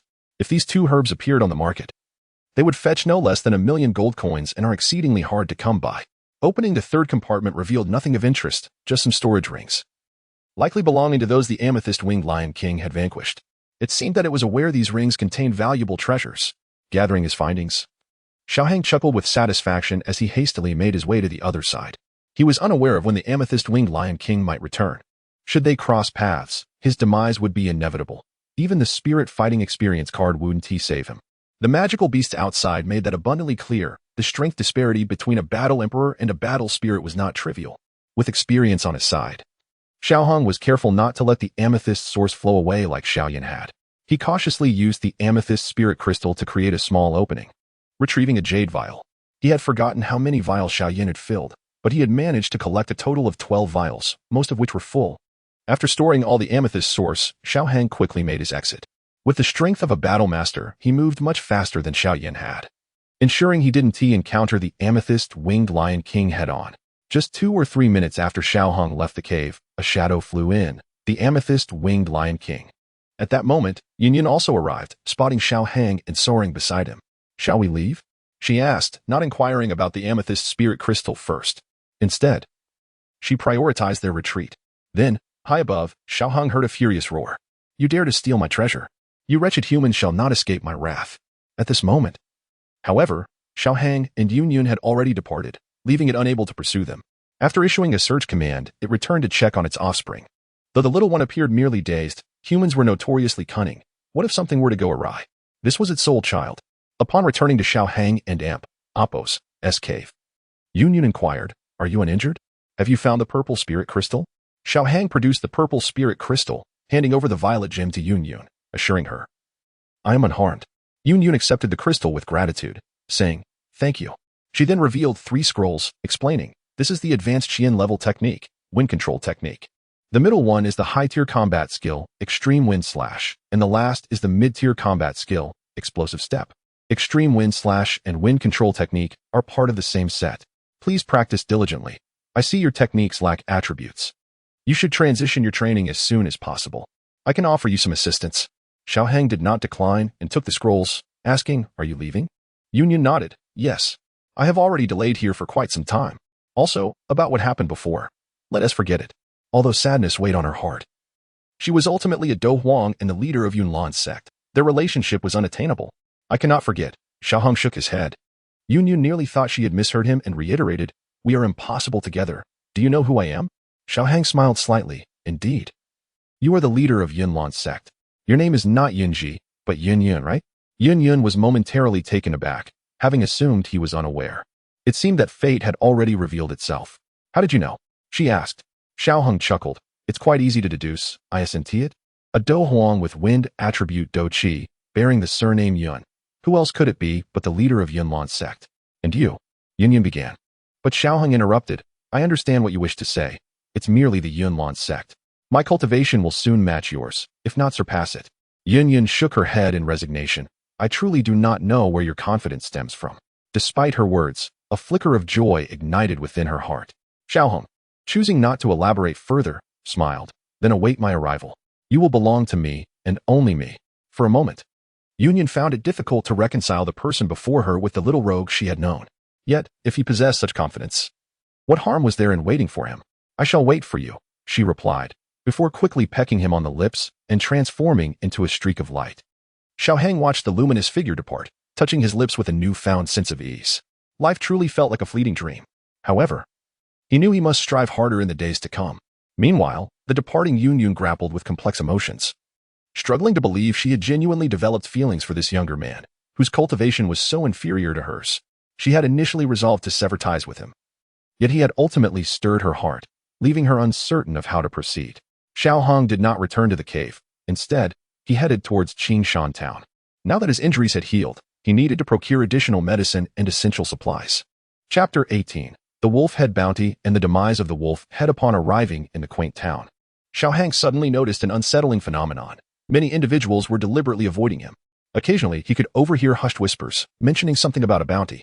Finally, on a nearby wall, he uncovered the source of the commotion, a wanted poster offering a reward of 500 gold coins for any information leading to him, and a staggering 10,000 for his capture. What a surprise. It turns out I am worth only 10,000. The illustration was quite accurate too. As he scrutinized the likeness of himself on the paper, he read the accompanying text aloud and acknowledged that the artistry indeed captured a semblance of his essence. The poster bore the emblem of the Wolf Head Mercenary Group, indicating they were the ones behind this bounty. With a thoughtful stroke of his chin, he realized that members of the Wolf Head Mercenary Group would be arriving shortly. Having spent considerable time in the city, many had seen him, and he had certainly encountered numerous malevolent gazes. Just as he pondered this, a group of over 10 individuals rushed toward him, effectively surrounding him. Leading the charge was a young man flanked by a stout fellow and a lean one. Uncle, uncle, the young man cried out. This is the one who injured me. I want him to suffer. Turning around, Xiao Hang regarded the young man with interest. It was indeed Mu Li. With a hint of mockery, he remarked, I was curious who dared approach me, but it seems it is none other than the young leader. Why return for more after I spared you last time? Mu Li stepped forward, emboldened by his companions. Though he had suffered a severe injury just days prior, he was resolute. Anyone who crossed him would meet their end. As long as this fellow was not a combat master, he was confident that with the prowess of Yiming and Ganmu, they could easily subdue him. Do not be arrogant, brat. Last time I was complacent, but this time my uncles are here to ensure your demise. Mu Li declared, retreating slightly, revealing his trepidation. If Xiao Hang were to retaliate, he feared that his uncles would be all too willing to join him in a fatal confrontation. While Yiming and Ganmu were reluctant to engage, they had no choice. The order had come directly from their leader. They secretly hoped that Xiao Hong would eliminate Mu Li, as that would offer them a chance at ascension. Yiming stepped forward, haughtily declaring, You are the one who injured my nephew. Kneel and beg for mercy, and I may grant you a swift end. Xiao Hang smirked. You should be the one to kneel. I can offer you a quick demise. Enraged, Yiming bellowed, You seek death. He concentrated his energy into his fist, preparing to take Xiao Hong and Amp, Appo's life. Yet, Xiao Hong did not draw his sword. These individuals were not worthy of such a measure. With a single punch, he met Yiming's attack head-on. Yiming was astonished that Xiao Hang dared to trade blows with him. His confidence surged. If this fool intended to fight instead of flee, Yiming believed he could easily shatter his arm. A victorious grin spread across his face. Yet, a pained scream erupted from Yiming as he clutched his injured arm, the bone protruding grotesquely from his elbow, blood gushing profusely. The crowd recoiled in shock, stepping back in disbelief. Xiao Hong, uninterested in Yiming and Appo's cries, seized his left arm, twisting it brutally before grasping his head and delivering a swift twist that silenced the wails. Yiming collapsed to his knees and then fell to the ground. Those around, including Ganmu, were left in stunned silence. The speed of the encounter had rendered them almost catatonic, a cold sweat trickling down Ganmu and Appo's forehead. As Xiao Hang advanced, his adversaries retreated. Some had already fled, while others stood paralyzed in fear, trying to distance themselves from him. Xiao Hang chuckled softly, invigorated by their terror. Energy coursed through his legs as he charged forth. In an instant, Ganmu perceived a shadow dart past him, and when he turned, he witnessed Mu Li, who had not managed to escape, collapsing to the ground, his eyes bloodshot and lifeless. Blood dripped from Xiao Hong and Appo's hand, each drop echoing in Ganmu and Appo's heart. With the deaths of the third leader and the young leader, one mercenary dropped his weapon in horror and fled, prompting the others to scatter in panic, abandoning their arms. The onlookers who had moments before been entertained by the spectacle vanished, leaving only a couple of brave souls lingering to witness the aftermath. Xiao Hong cast a glance at the remaining spectators, indifferent to their presence. He clenched his fists and advanced toward the last man standing. Ganmu, drenched in sweat, fell to his knees just as Xiao Hang approached, his forehead striking the ground, a trickle of blood escaping. "Please, spare my life," he implored, not daring to lift his gaze, pressing himself firmly against the earth. "Give me a reason," Xiao Hong replied coolly. "I can serve you loyally, obeying your every command. If you bid me to go east, I shall never stray west. I swear unwavering loyalty and will never betray you." Xiao Hong, unmoved, stated, "I have no need for such a dog. However, since you have not attacked me, I shall spare your life if you lead me to the Wolf Head mercenary group." Ganmu, relieved at the promise of survival, nodded slowly. "Yes, my lord." Xiao Hong gestured, "Rise and lead the way." Meanwhile, within the headquarters, Mu Shi clenched his fists tightly, his chair splintering beneath him as he stood abruptly. "What do you mean the young leader is dead? The third leader fell in less than 3 moves? The mercenary who had fled earlier knelt before him, having returned not to scatter like the rest, but to claim his reward. "Yes, leader, I speak nothing but the truth." Suppressing his wrath, Mu Shi's fury simmered just beneath the surface. He understood that the boy who had slain his foolish brother was not to be underestimated. "Gather everyone in the courtyard," he commanded, knowing that if the mercenary had not lied, Xiao Hong would soon arrive. Though it was unlikely that this group could defeat him, any attrition would enhance his own chances for revenge. Under Ganmu and Appo's guidance, Xiao Hang swiftly approached the entrance of the Wolf Head mercenary group. Upon finding the door unguarded, Ganmu cautioned, "My lord, there may be an ambush inside. Let us find someone to scout ahead." Having pledged his allegiance to Xiao Hong, he was determined to assist the victor, confident in Xiao Hang's inevitable triumph. "Very well, push open the door." As Ganmu opened the great door, Mu Shi initially believed that the mercenary had lied, but then a youth bearing a sword entered. He realized that his second-in-command had betrayed him. "Ganmu, how dare you betray me?" Mu Shi roared. Ganmu retorted fiercely, unwilling to lose the life he had just salvaged. "Silence, you beast. Do not think I am unaware of your treachery. Today, I shall avenge myself." Regardless of past grievances, he was resolute in confronting Mu Shi. Though enraged, Mu Shi recognized that the youth with the sword was the greater threat. "Brothers, kill Ganmu, and I shall reward you with 10,000 gold coins. Eliminate that boy, and the reward is 100,000. Mu Shi proclaimed, vowing to keep his promise. To those of lower standing, 100,000 gold coins represented a lifetime of wealth. Immediately, a roar erupted as individuals surged forward, attacking en masse. The first to strike was sent flying by Ganmu and Appo's punch, his fate uncertain. Xiao Hong, too, commenced his assault. Against such weak opponents, they would not withstand even a single blow from him. In a fleeting moment, half of the 70 or 80 individuals had perished. The remaining, aghast at the scene, retreated in disarray, much to the fury of Mu Shi. "Slay this youth, and a bounty of 200,000 gold coins shall be yours," he roared. Spurred by avarice, some mercenaries, heedless of the peril, charged forward once more. Observing their advance, Xiao Hang lamented the allure of wealth. Yet, he found solace in the assumption that few virtuous souls resided here, easing any qualms about his actions. With a subtle sidestep, he evaded a mercenary's descending blade, channeling his battle chi into a devastating kick that sent the assailant hurtling against a wall, leaving it collapsed and the mercenary lifeless. "Avenge my son." Mu Shi, realizing the dwindling courage of his men, surged forward. Employing the swift rock gate and enveloping his spear in battle chi, he swiftly closed the distance to Xiao Hang, unleashing the gale thrust. Xiao Hang responded by summoning his own battle chi, forming a protective battle chi veil around his body. Encountered with the mountain-shattering blow, surprise flickered across Mu Shi's face as his most potent technique was seemingly parried by a mere fist. Recoiling in astonishment, he retreated, only for a nearby mercenary to attempt a clandestine strike, only to be met with a forceful kick from Xiao Hang.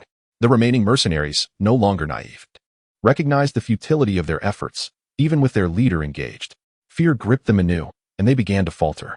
Mu Shi, in a desperate attempt to rally his forces, raised the bounty to 300,000 gold coins. Yet, even this enticement failed to sway the mercenaries. With a furious roar, Dou Qi declared, "No retreat. Any who flee shall face my wrath." He then impaled a retreating mercenary, the very one who had reported Xiao Hang's whereabouts. A cruel twist of fate that extinguished the mercenaries' dreams of wealth and power. Xiao Hang, his eyes narrowed, flicked the blood from his hand, and proclaimed, "Those who depart now shall be spared." Instantly, 2 mercenaries discarded their weapons and fled, followed by the rest. Even Dou Qi's execution of another deserter proved futile. All had abandoned the fray. Dou Qi, his eyes bloodshot, glared at Xiao Hang, the one responsible for the death of his son and the ruin of his life and Apos' work. Consumed by rage, he disregarded the disparity in their strength. Enveloping himself in a battle chi veil, he bellowed, "Die, you wretch," and unleashed the swift rock gate and gale thrust once more. Sensing the approaching azure battle chi, Xiao Hang steeled himself and unleashed the thousandfold strike. He parried Dou Qi's spear with a punch, then followed up with another. Dou Qi struggled to defend himself, but after the second blow, his defenses crumbled. Xiao Hang delivered a devastating left hook, imbued with milky white battle chi, to Dou Qi's head. The impact of metal against the ground echoed through the air as Dou Qi collapsed, blood trickling from his orifices, and gazed helplessly at the approaching Xiao Hang. He raised a trembling hand, pointing at Xiao Hang, and croaked, "You shall suffer a most grievous end." Xiao Hang retrieved the spear from the ground and plunged it into Dou Qi's chest. He exhaled deeply. "Whether my end be grievous or not, you shall not witness it. In this predatory world, one either consumes or is consumed." He harbored no desire for violence, but survival and the pursuit of power demanded it. Ganmu stared in disbelief at the carnage, the bodies strewn across the courtyard. Of the 70 or 80 mercenaries, only a handful had escaped. He had slain a few, but the majority had fallen to the young man. Even their leader had succumbed in less than 10 exchanges. He was profoundly grateful for his decision to align himself with Xiao Hang. Xiao Hang spoke, "Gather anything of value. I shall seek a place to cleanse myself." "Yes, master. Rest assured, I shall attend to it with utmost diligence." Ganmu replied hastily, fearing for his life. "Very well," Xiao Hang responded, turning to depart, confident that Ganmu would not dare to embezzle anything. Chapter 19. Farewell to the little medical sage after enjoying a refreshing bath. Xiao Hang found solace in the fact that in this world, there were many individuals who arrived at rooms with knives embedded in their bodies, let alone his mere traces of blood. After promptly relinquishing 10 gold coins, the innkeeper, without uttering a word, swiftly handed over the key to his chamber. Once he finished bathing and changed into clean attire, the meal he had ordered was ready. He could eat without concern, as he would simply wait for someone to collect him. Given Xiao Hang and Apos' generous payment, a young attendant stood guard outside, and as soon as he finished his meal, the attendant entered to clear away the remnants. Only after Xiao Hang confirmed there were no issues did the attendant respectfully depart. Crossing his legs on the bed and closing his eyes, Xiao Hang began to restore his expended fighting energy.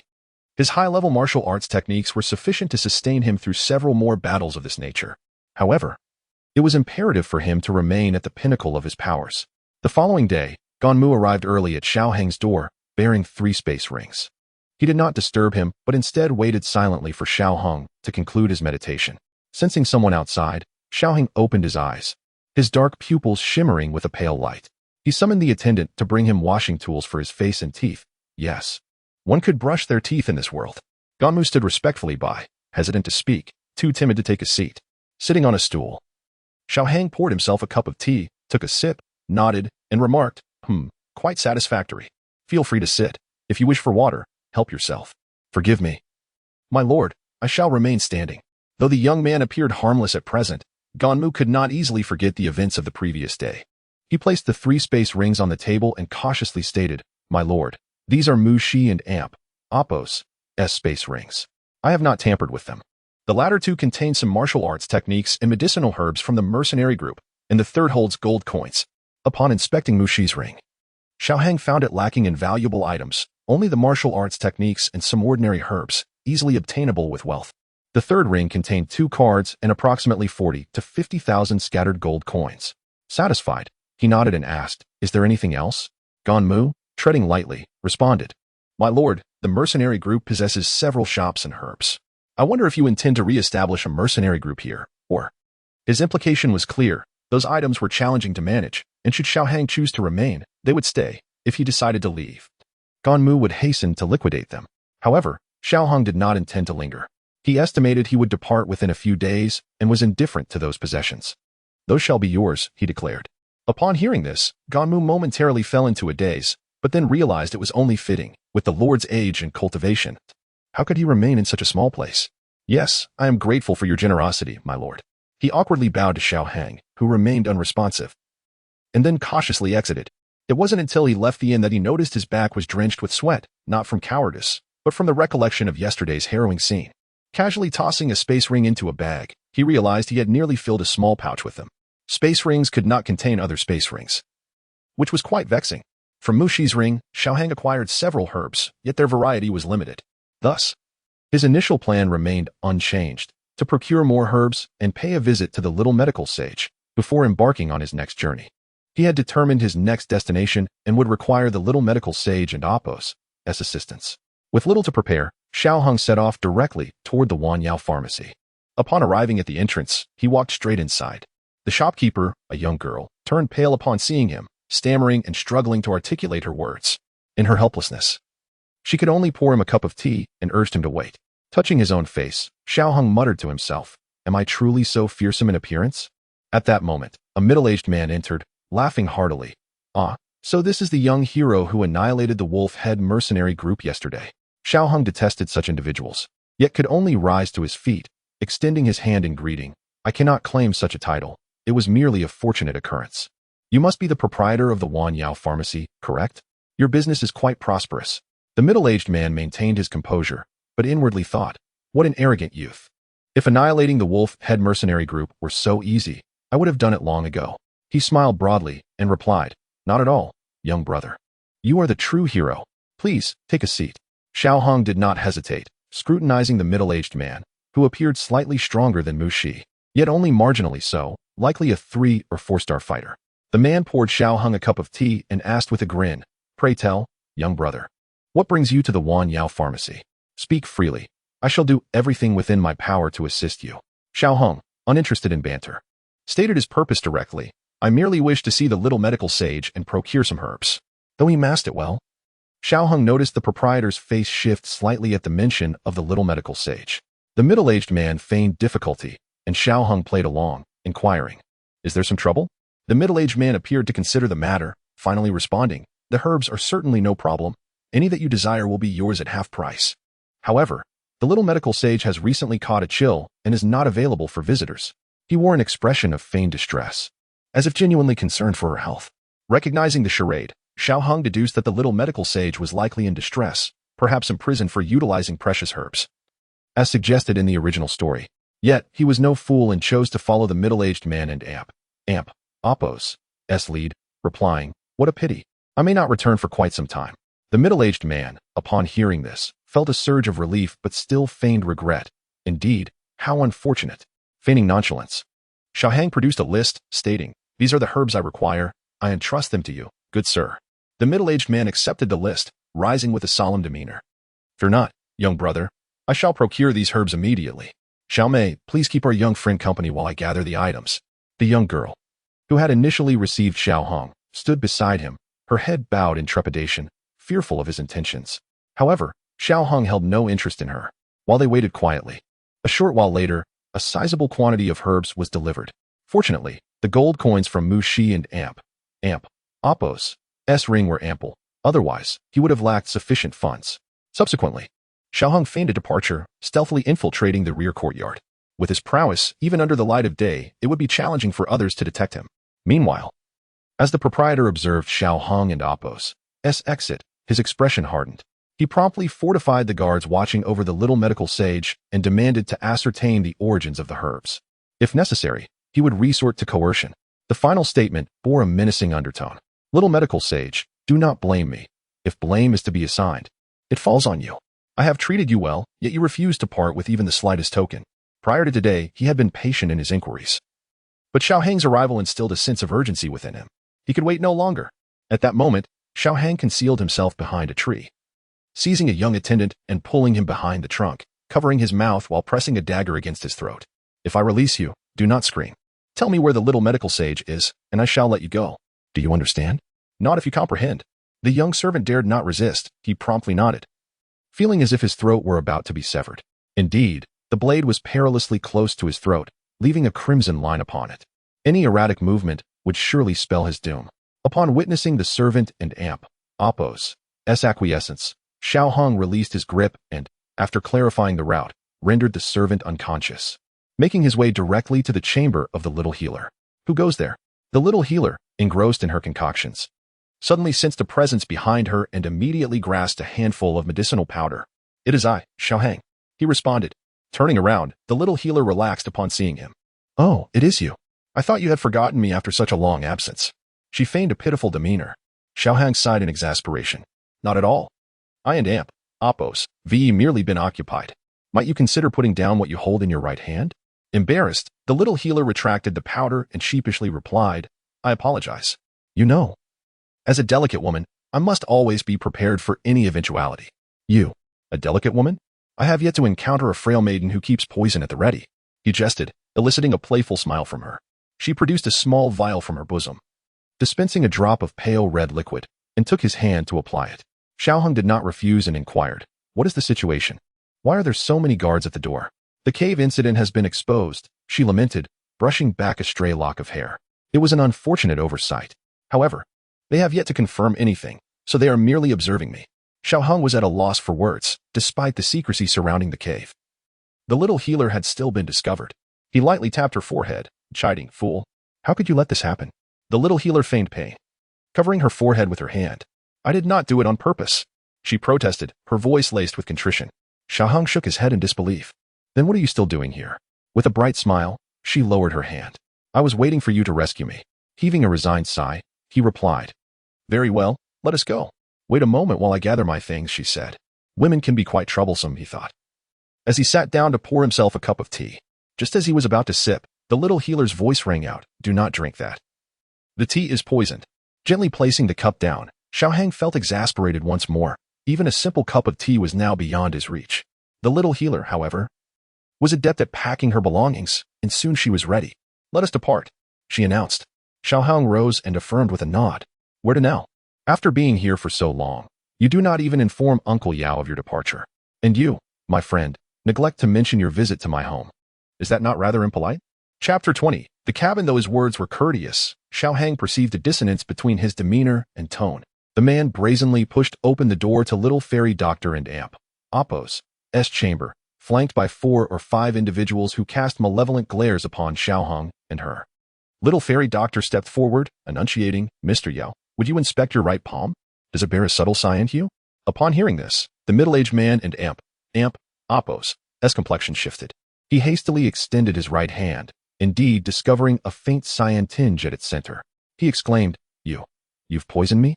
With a serene smile and a gentle shake of her head, little fairy doctor responded, Given your familiarity with my concoctions, Mr. Yao is undoubtedly aware of their potency. Without the antidote's formula, you have at most a month before succumbing to the poison. The consequences range from death to debilitating mental paralysis. Her mellifluous voice resonated within the room, casting a chill upon Mr. Yao despite the sweltering heat. He lamented his miscalculation, realizing that even his utmost caution had failed to evade little fairy doctor and Appo's machinations. After a protracted internal struggle between self-preservation and avarice, Mr. Yao reluctantly conceded. His voice tinged with resentment, Provide me with the antidote and Appo's formula, and I shall grant you passage. Little fairy doctor retorted with composure. Having resided within the myriad medicine hall for so long, I harbor no illusions regarding your adherence to promises. Allow us to depart, and I shall relinquish the formula. Witnessing the young woman's resourcefulness, Xiao Hang approached, his aura shimmering with mobilized Dou Qi, forming an ethereal Dou Qi veil. He confidently asserted, There's no need for such convolution. I merely inquire, will you yield? The middle-aged man suppressed his initial impulse to retort, instead uttering coldly, May fortune favor you indefinitely, young friend. He then grudgingly relented, Yield, and stepped aside from the doorway. Little fairy doctor regarded Xiao Hong with elation, anticipating a more arduous negotiation. She was surprised by his efficacy in compelling Mr. Yao and Appo's compliance, and Mr. Yao's capitulation. Let's depart, Xiao Hang urged, assuming a confrontation was imminent. He mused that this outcome was preferable, conserving their energy. He prepared to leave with little fairy doctor. However, fate often intercedes unexpectedly. As Xiao Hang stepped through the doorway, the middle-aged man abruptly channeled his Dou Qi. Unleashing a subdued roar, azurewood palm, a gust of wind surged from behind, precluding evasion. In desperation, Xiao Hang propelled little fairy doctor forward. while fortifying himself with a Dou Qi veil to withstand the impact. He was hurled several meters. The middle-aged man emerged, his countenance somber, declaring, regrettably, "Young man, your fate is sealed. You should not have meddled in this affair." Turning his gaze toward little fairy doctor, he continued, "Once I and Oppos, V disposed of him, I shall attend to you." Little fairy doctor, having been propelled forward by Xiao Hang, rushed to his side upon witnessing the assault. She anxiously inquired, "Are you unharmed?" Xiao Hang straightened himself, assuring her of his well-being. He unsheathed his white sword, infusing it with Dou Qi, and retorted with chilling resolve, "I had intended to spare your life, but it seems you court death." The middle-aged man scoffed, "Young fool, feigning strength? I shall witness your demise." He mobilized his Dou Qi, determined to extinguish the young man's existence. He envisioned seizing the spoils from the demise of the Wolf-Head mercenary group, augmenting them with little fairy doctor's possessions, and establishing dominance over Green Mountain Town. 100-step flying sword. Alas, his ambition was truncated after a mere 2 steps. A blinding white flash obscured his vision, followed by the searing severance of his throat. He clutched at his wound, yet the crimson tendrils inexorably expanded, culminating in a torrent of blood. He collapsed, his eyes extinguished. Witnessing their proprietor's swift demise, the remaining individuals were paralyzed with terror, beads of perspiration cascading down their visages. They feared Xiao Hang's wrath, recalling the decimation of the Wolf-Head mercenary group, the courtyard awash in corpses. Upon hearing Xiao Hang's promise of clemency, they exhaled in relief, vying to escort him to the treasury. The treasury lay nearby. Along their route, those who refrained from aggression were spared, while those who attacked were summarily dispatched. Xiao Hang was no longer a lamb. The custodians of the treasury, defiant in their refusal to open the gates, met a similar fate. Xiao Hang cleaved the portal asunder with his blade. The myriad medicine hall surpassed the Wolf-Head mercenary group in opulence. Xiao Hang amassed over 40 Tier 1 and Tier 2 magic cores, along with an array of rare medicinal ingredients. Time constraints precluded him from claiming the remainder, leaving them for others to discover. Half an hour later, news of the myriad medicine hall's destruction reverberated, the perpetrator identified as the same youth. Within 2 days, he had eradicated 2 of Green Mountain Town and Oppos' most potent forces. Perhaps, in the annals of time, his legend would endure. Presently, Xiao Hang and little fairy doctor perched atop the Blue Eagle and Oppos' back. Observing little fairy doctor and Oppos' lingering bewilderment, Xiao Hang playfully tapped her head, inquiring, "Startled?" Little fairy doctor shook her head, replying, "Not startled, merely taken aback by your decisive actions. I had assumed you were." Xiao Hang interjected with a wry smile. "More benevolent, perhaps?" "Indeed," little fairy doctor affirmed softly. Xiao Hang gazed into the horizon, lamenting, "I abhor death, and I never envisioned myself as a killer. Alas, this is a world that devours its inhabitants. If you do not kill, you shall be consumed." As evidenced earlier, had I not slain him, he would have shown us no mercy. Little fairy doctor nodded, comprehending, verily, a world of predation. Xiao Hang chuckled, adding, "Yet, there is no need for such pessimism. This world is replete with beauty and benevolence." Little fairy doctor concurred, "I am aware." Resting his hands behind his head, reclining upon the Blue Eagle's back, Xiao Hang contemplated the azure sky, remarking, "Why dwell on such matters? Live in the present. I shall never draw my sword against you." Little fairy doctor, hearing Xiao Hang's words, smiled radiantly, "Truly? You shall never wield your sword against me?" "Assuredly," he affirmed. Little fairy doctor turned her gaze to the horizon, confiding, "You are my sole companion. I would be heartbroken if you were to turn your blade upon me." "Fear not," Xiao Hang reassured her, though his tone was nonchalant. Little fairy doctor and Oppos' smile radiated happiness. It was a sight of exquisite beauty, though Xiao Hang remained oblivious. Guided by little fairy doctor, the Blue Eagle soared toward a secluded valley. Dismounting, Xiao Hang inhaled the rich spiritual energy and surveyed the abundance of flora, exclaiming, "A veritable paradise." "I did not deceive you, did I?" Little fairy doctor remarked, having promised to lead Xiao Hang to a remarkable locale. Her spirits soared upon witnessing his admiration. She continued, "I intend to spend an extended period here, concocting various elixirs from the 7-colored poison classic." Her tone carried a hint of negotiation. "No objections here," Xiao Hang replied, amenable to the proposition. He had desired to visit this very place, intending to dedicate time to consolidating his gains from the preceding months. The locale boasted high spiritual energy, abundant herbs, a lack of predatory beasts, and the company of a beautiful woman. He was more than willing to stay.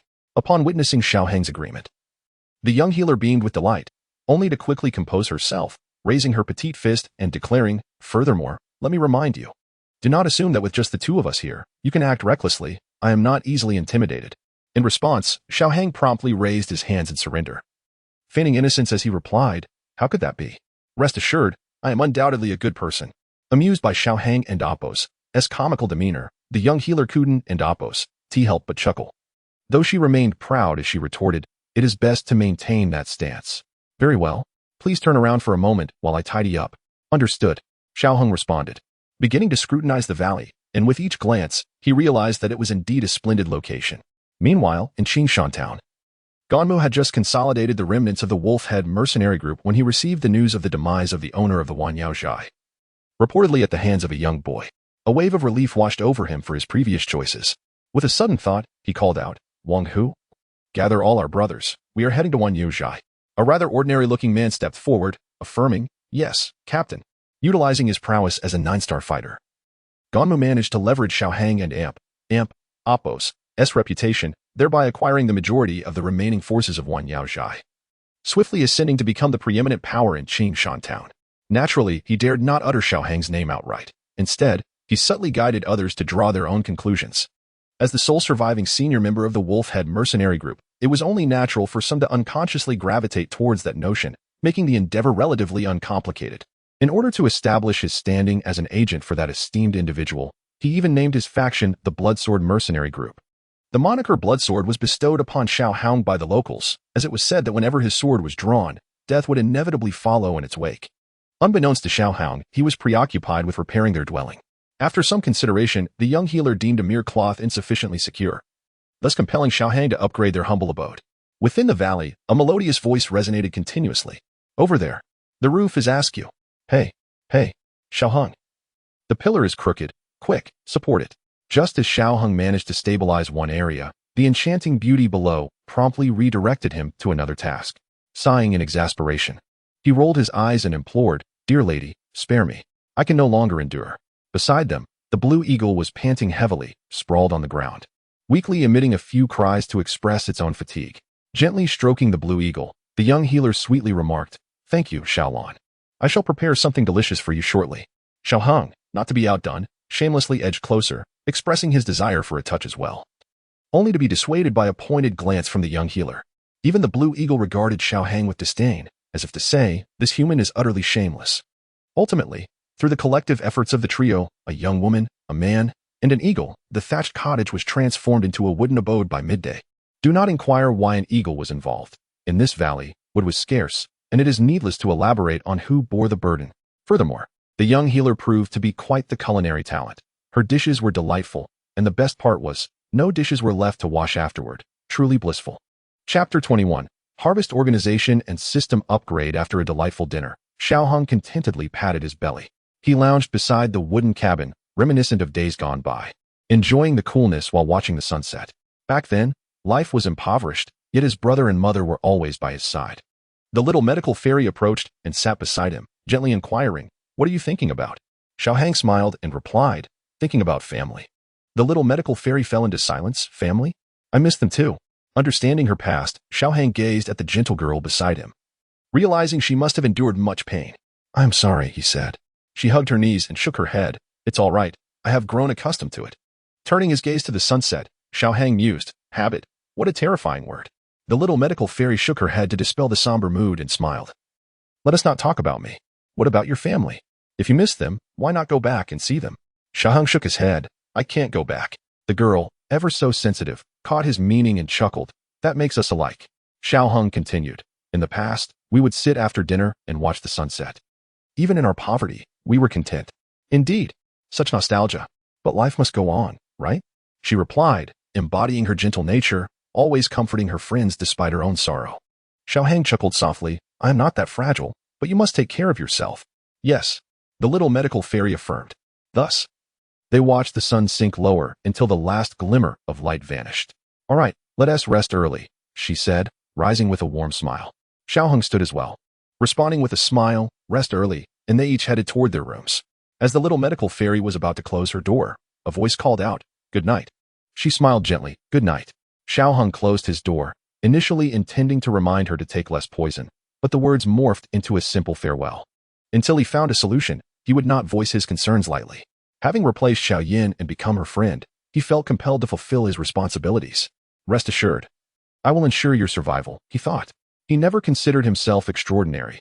This was a pragmatic world, unlike novels, where outcomes were uncertain. He was unsure of his capability. Yet some things must be pursued. The following morning, Xiaohang indulged in a rare lion, perhaps due to a sense of security. He had not practiced the night before.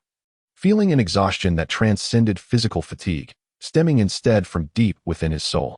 Rubbing his face vigorously, he encouraged himself. Wake up, you fool. Stepping outside his room, he found the little medical fairy had prepared breakfast, indicating he had indeed slept a long while. Good morning, he greeted. Good morning, she replied with a gentle smile. Though it is quite late, come eat. All right. After breakfast, the little medical fairy tidied up while Xiaohang commenced the formal task of inventorying his recent acquisitions. He laid out all the items from his storage rings on the ground. Numerous magic cores, scrolls, and medicinal herbs filled the space. He opened a small pouch and carefully unsealed the rings one by one, his curiosity piqued by those found in the cave of the amethyst-winged Lion King. A ring possessed by a 6th-tier magical beast's owner could not have belonged to a weak individual. Fortunately, most beasts were not adept at wielding precise powers, at least before their transformation. Destroying the ring was feasible. But prying open those used by humans was a far more daunting task, as they contained not only combat energy but also soul power. Thankfully, this was the case. Otherwise, the rings would have long been emptied. Since the original owners of these rings were deceased, Xiaohang found it relatively simple to break them open, averaging about 10 minutes for each. However, 2 rings consumed nearly half an hour of his time, as they were the only 2 mid-tier rings among the collection. Xiaohang speculated that they belonged to either a Dou Wang-level warrior or an alchemist of at least 4th rank, leading to his heightened anticipation regarding these 2 rings. In total, 32 rings lay before him, 7 belonging to living enemies, while the remaining 25 were acquired from the amethyst-winged Lion King's cave. He classified everything into 7 categories: medicinal herbs, elixirs, techniques, combat skills, gold storage cards, magic cores, and miscellaneous items.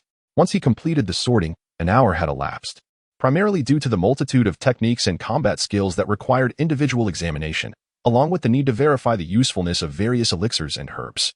The unknown items were left piled aside for later scrutiny. He discovered 5 high-level techniques, namely flame manipulation, wind control, wood mastery, earth manipulation, and crimson flame technique. Additionally, there were 12 mid-level techniques and 10 low-level techniques.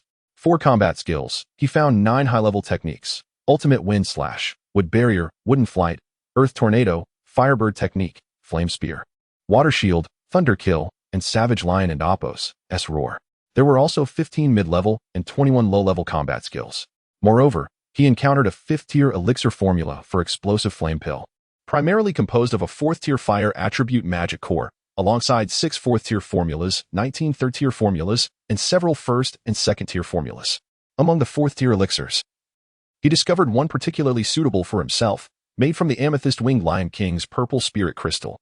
This elixir possessed gentle medicinal properties, designed to nurture the body and combat energy gradually.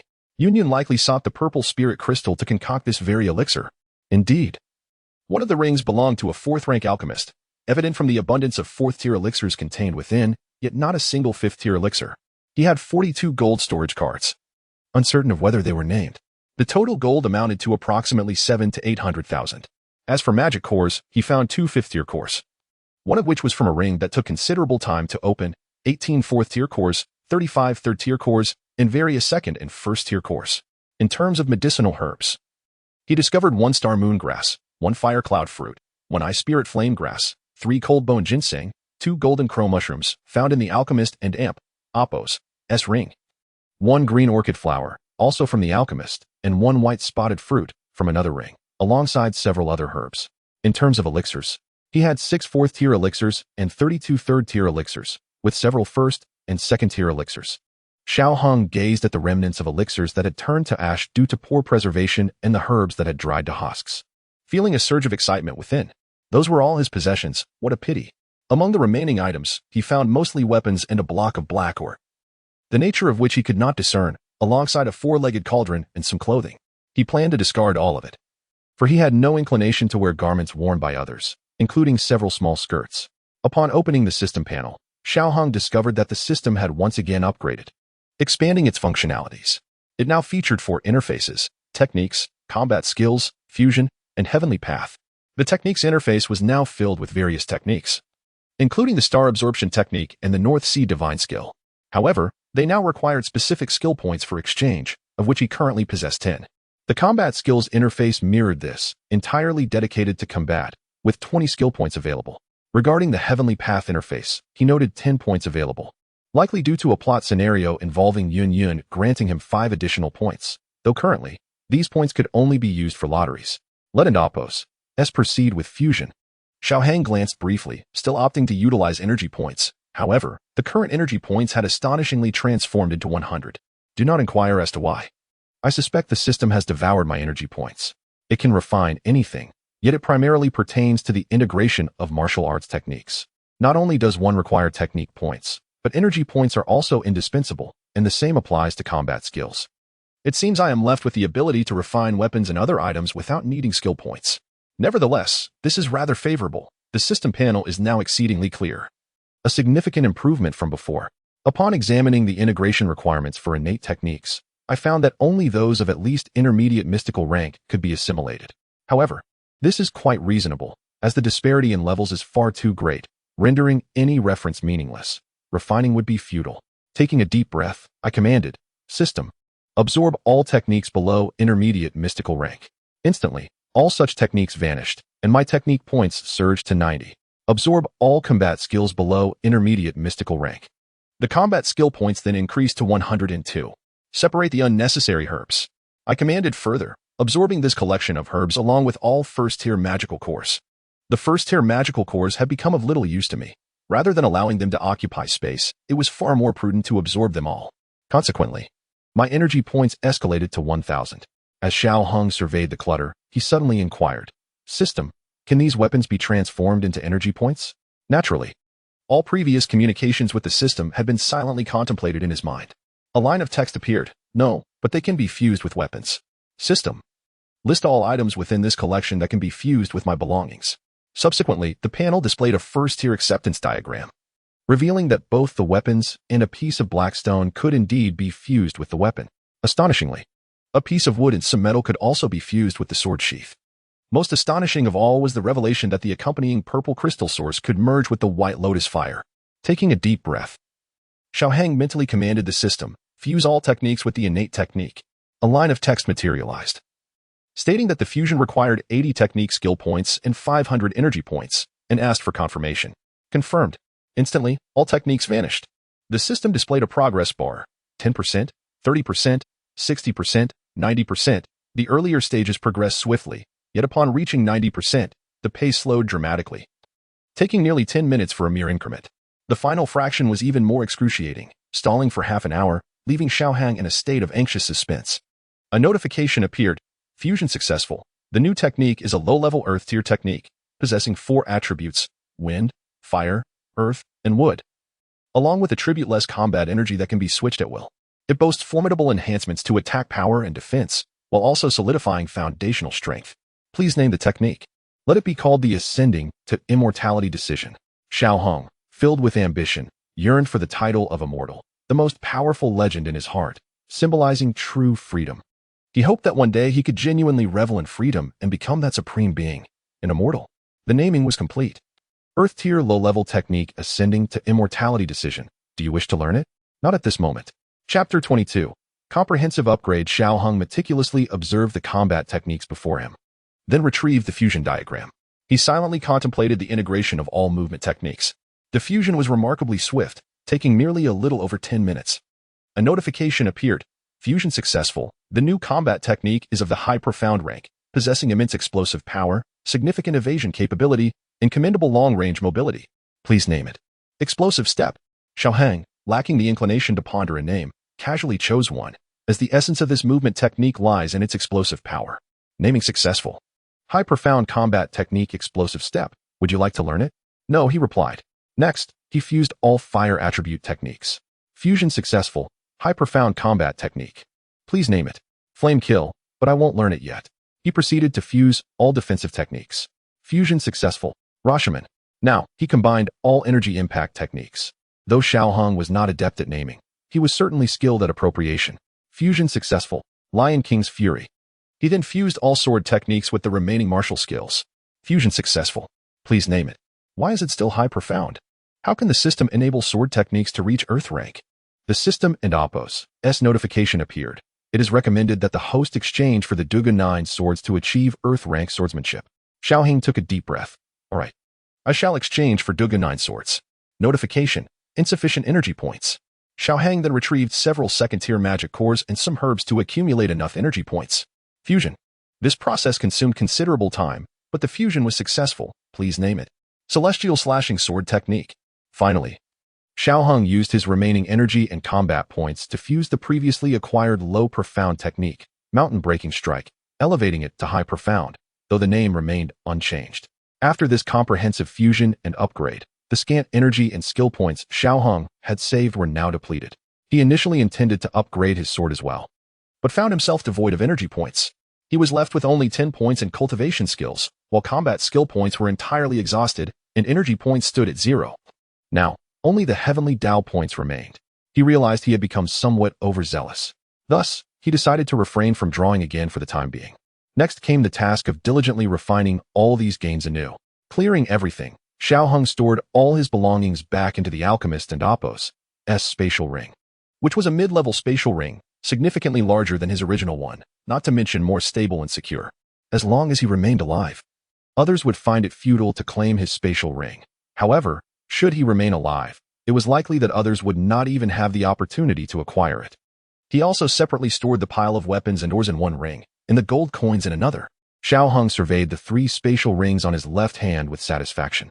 Pushing open the door, he found dusk had once again fallen. The little physician had vanished, and the blue eagle was absent as well. Xiaoheng could only shake his head in resignation. He retreated to his room to cultivate.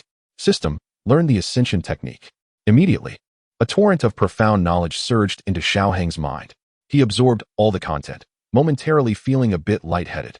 The new technique involved a more extensive network of meridians, augmenting the original 8 extraordinary meridians with an additional 36 pathways, 18 of which remained unactivated. Thus, considerable time would be required. Unblocking the 8 extraordinary meridians and the other pathways was relatively swift. Xiaoheng dedicated an entire night to successfully unblocking them all. Upon opening his eyes and glancing at the outside light, he closed them again and continued. Once the meridians were unblocked, the next step was to circulate the original battle chi according to the new technique and Oppos S pathways until his body fully adapted to the new method, converting all original battle chi into the new technique's energy. Upon reaching this stage, the transformation was nearly complete. What remained was a gradual refinement, continuously circulating to enhance proficiency. The initial circulation was rather slow, primarily due to the newly unblocked meridians, and Xiaoheng had to exercise caution to prevent any injury from the battle chi. Additionally, he was still unfamiliar with the operational patterns of the new technique, causing the transformation to proceed at a sluggish pace.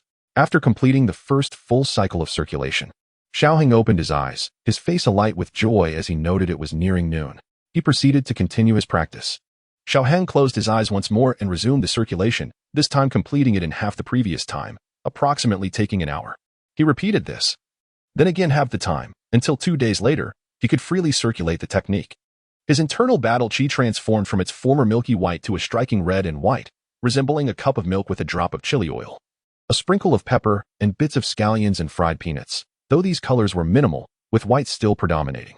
Rising to his feet, Xiaoheng circulated his battle chi, forming a gauzy garment of chi around him, which remained largely white, save for some colored streaks at the sleeves and hem. Exhaling. He did not wish for his battle chi garment to become gaudy. Strength was paramount, but aesthetics mattered as well. Extending his right hand, his fingers naturally curled, and Xiaoheng condensed a sphere of white battle chi in his palm, then transformed it into red, blue, green, and yellow. Upon retracting the battle chi into his body, he was pleased. Now he could freely convert between the 5 attributes, with the white battle chi being non-attributed, the most fundamental essence. Clenching his fist, Xiaoheng beamed. Excellent. The quality of my battle chi has at least doubled. One must not underestimate this enhancement. Given Xiaoheng and Oppos S foundational strength, such an increase was substantial. He sensed that his current battle chi quality was certainly on par with that of a great fighter, perhaps even surpassing some who practiced inferior techniques. In the kitchen, the little physician glanced at Xiaoheng and Oppos S room, noting it had been over 3 days. Were it not for his unaltered condition, she might have suspected something untoward had occurred. Just as she was about to turn and serve herself, Xiaoheng opened the door, prompting a radiant smile from the little physician. awake? Come eat. Xiao Hong had already caught the enticing aroma from his room. His eyes sparkled as he rushed over, seizing a bowl of rice and devouring it ravenously. Much to the little physician's amusement. Haha, you eat like a pig. Xiao Hang, unperturbed, retorted, I'm starving. It's been ages since I last ate. Let me eat like a pig, then. Her laughter chimed like silver bells. What do you expect after practicing for so long? Over 3 days. If you had an amp, oppos, tea come out, I would have gone in to dig you out. After finishing one bowl, Xiao Hang served himself another, pausing in surprise. 3 days? No wonder I'm really famished. The little physician looked at him, exasperated. You really had no idea how long you practiced? Xiao Hong continued eating, casually responding. I had a sense of time. But I didn't expect it to take 3 days. Had he been practicing other earth rank techniques, it likely would not have taken so long. But the ascension technique was different. Although it was merely a low earth rank technique, its complexity rivaled that of high earth rank techniques. Particularly the intricacies of Dou Qi attribute transformation, which accounted for the extended duration. The little physician rested her hands on her knees, quietly observing Xiao Hang's voracious consumption. Chuckling, then eat more. Xiao Hong nodded, suddenly looking up at her. Aran and amp. Amp. Oppos. To you eating? The little physician shook her head. You eat. Watching you is enough to fill me. Xiao Hong said nothing further, returning to his meal. The little physician propped her chin on her hand, watching him eat with a smile that emerged unconsciously, thinking that it would be nice if things could remain like this forever. Unfortunately, her physique, the cursed poison body, one could say it was among the most formidable physiques on this continent, while it conferred great power. It came with a price. The ability to consume poison for strength meant that one would likely never have friends, let alone family or a lover throughout their life. At present, all is well. Her toxic body has yet to fully revive. However, in a few years, even a mere approach could prove fatal for an ordinary person. Such a constitution destined her for a life of solitude. Yet, gazing at Xiao Hong, she felt a glimmer of hope for survival. She had found a friend and yearned to live on. With a gentle smile, she inquired, Where do you plan to go next? Xiao Hong, having finished the last morsel from his bowl, replied, Next, I might first venture to the Tagore Desert, and then perhaps visit the Alchemist Association. What about you? Where do you intend to go? The little healer pondered for a moment and responded, I'm not sure yet. I haven't decided. My dream is to travel everywhere. I might stay in the Gamma Empire for a while, and then perhaps return to explore other empires. Xiao Hong filled another bowl with food, continuing to eat as he asked, Would you like to join me? The little healer smiled brightly. What? Are you worried about me? Don and Oppos, worry. I am not a helpless damsel. You know that. I am well aware you are not a weak woman. However, there are many villains outside, Xiao Hong cautioned. Don't worry about it. She reassured him. Xiao Hang, realizing further persuasion was futile, asked, When do you plan to depart? The little healer shrugged nonchalantly. It depends on you. Whenever you leave, I will probably set off around the same time. I'm not in a hurry. After estimating the time he would need, Xiao Hang stated, I might need a little over a month. That should give me enough time to refine my combat skills and enhance my alchemy abilities, as I need some expertise before heading to the Alchemist Association. The combat skills should be manageable within half a month, but improving alchemy is rather troublesome. Progress isn't swift. By the way, why are you going to the Alchemist Association? You're not even an alchemist. Casting a sidelong glance at the little healer, Xiao Hong smirked. Who told you I'm not an alchemist? The little healer, taken aback, stood up, pointing an accusatory finger at Xiao Hong. You are actually an alchemist? Xiao Hang widened his eyes innocently. Yes. Did I not mention it? I thought I told you. The little healer was momentarily at a loss for words, her anger flaring as she pointed at Xiao Hong. You never said anything. You liar. Sipping from his bowl, Xiao Hang contentedly remarked, Well, that's because you never asked. We are friends, after all. Would I really keep secrets from you? Suddenly disinterested in conversing with him, the little healer huffed and retreated to her room. Ever since she was little, she had dreamed of becoming an alchemist, yet she had never had the opportunity. She felt utterly disappointed, and her friend was an alchemist. Acting as though it were nothing. How infuriating. Having finished his meal, Xiao Hang licked his lips in satisfaction, patting his belly. Just then, the little healer re-emerged, this time wearing a charming expression as she approached him from behind, offering a shoulder massage. Startled, Xiao Hang exclaimed, What do you think you're doing? I assure you, I am a good person and will not succumb to your temptations. You might as well give up. Though he secretly wished to throttle her, he maintained his composure and flatteringly said, Xiao Hang Gidge, do you think I have the potential to become an alchemist? Upon hearing this, Xiao Hang felt reassured and encouraged her, apply a bit more pressure. The little healer, her expression fierce but suppressing her strength, asked, Is this pressure sufficient? Xiao Hang nodded in enjoyment, quite acceptable. Then can you tell me, Xiaohang giggled. Can I learn alchemy? She pressed. No, you lack the talent. He replied bluntly. Let go. Stop pinching my waist. It hurts. Women possess an innate talent for pinching, seemingly encoded in their genes. They need no instruction, and their skills are always maxed out. She pinched the soft flesh at Xiaohang and Appo's waist before kicking him playfully, turning away in anger. You deceitful rogue. Clean your own bowl. Though reluctant, Xiaohang complied and washed the bowl. He had no intention of apologizing. He had done nothing wrong. After all, she truly never asked. Right? Chapter 23. Earth-level combat technique. Celestial slashing sword technique. In this valley, opposite the small hut, a large stone served as an ideal location for him to practice his combat techniques. However, as it was already evening, he decided against disturbing others and Appo's rest. He resolved to postpone his training until the following morning. Upon returning to his room, he continued to circulate his battle energy. The earth-level cultivation method proved remarkably different, with his training speed nearly 6 times that of the mysterious level techniques. Suddenly inspired, he called out to the system, "Triple draw. Congratulations, host. You have obtained 10 10-year-old Qilin fruits, 1 inheritance from a 5th-tier alchemist, and 1 formula for the melting fire pill." Xiaohang was quite pleased. He had previously consumed a Qilin fruit, but it had been an ordinary one, this time with an additional aging factor. He wondered if he might draw even older ones in the future. As for the 5th-tier alchemist inheritance, he decided to hold off on integrating it, as the knowledge contained within would undoubtedly be vast. He surmised that attempting to assimilate it with his current soul power would likely render him unconscious, which would not be ideal. Thus, he planned to solidify his status as a 3rd-tier alchemist before accepting it, which should be sufficient by then. The last formula was extraordinary, with a singular function that transcended grade limitations. In essence, the higher the quality of the materials used, the more potent the elixir produced. The main ingredients were 2 types, fire cloud fruit and fire attribute magic cores. The higher the grade of both, the more superior the concocted elixir would be. This elixir served 2 purposes. First, to enhance affinity with fire attributes, and second, to absorb foreign flames. Upon consumption, it would form a layer of protective fire membrane within the body, mitigating the damage caused by foreign flames. This was remarkable. He already possessed fire cloud fruits of considerable quality and had fire attribute magic cores as well. After reviewing the required herbs, he noted that he was missing 4, none of which were particularly rare. A visit to the Might Auction House or the Alchemist Association should yield results. Delighted, he stored his newfound items and consumed a Qilin fruit. The taste remained delightful, yet the energy was exponentially more potent than before. Calming his mind, Xiaohang began to fully refine this energy. Similar to previous experiences, the energy would not erupt all at once but remained within him, allowing for gradual refinement. He estimated that refining a single fruit would take about 7 days, and doing so for all would likely be sufficient for him to break through to the 6th-tier battle master. Of course, he could not rely solely on these fruits. The next day, the little doctor rose early. Upon lifting her head, she spotted Xiaohang practicing his sword techniques on the large stone. However, she could not comprehend what she was witnessing and, after a moment of observation, returned to her own tasks.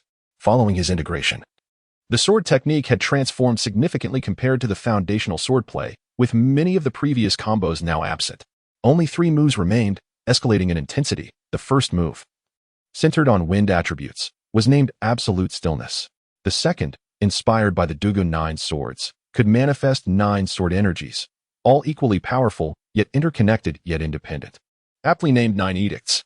The third move built upon the foundational swordplay while integrating combat techniques, embodying ultimate speed and dominance, which he felt compelled to name Transcendence.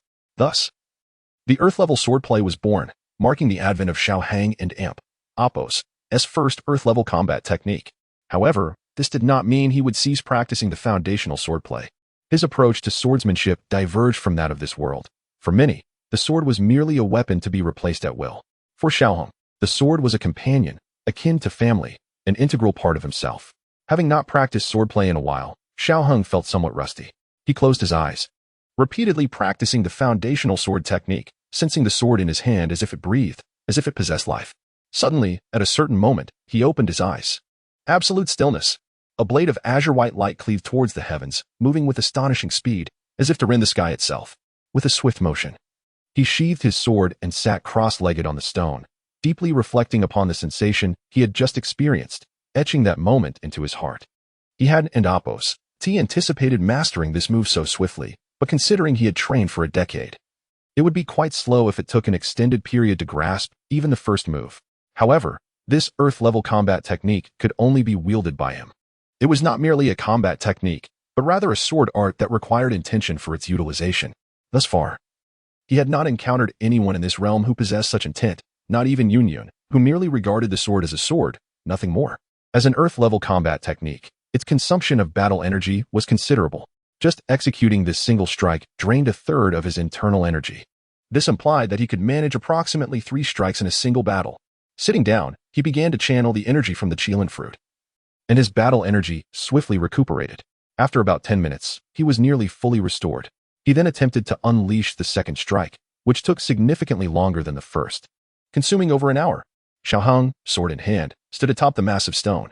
Sunlight glided across the sword and Appo's pristine blade, reflecting a dazzling shimmer.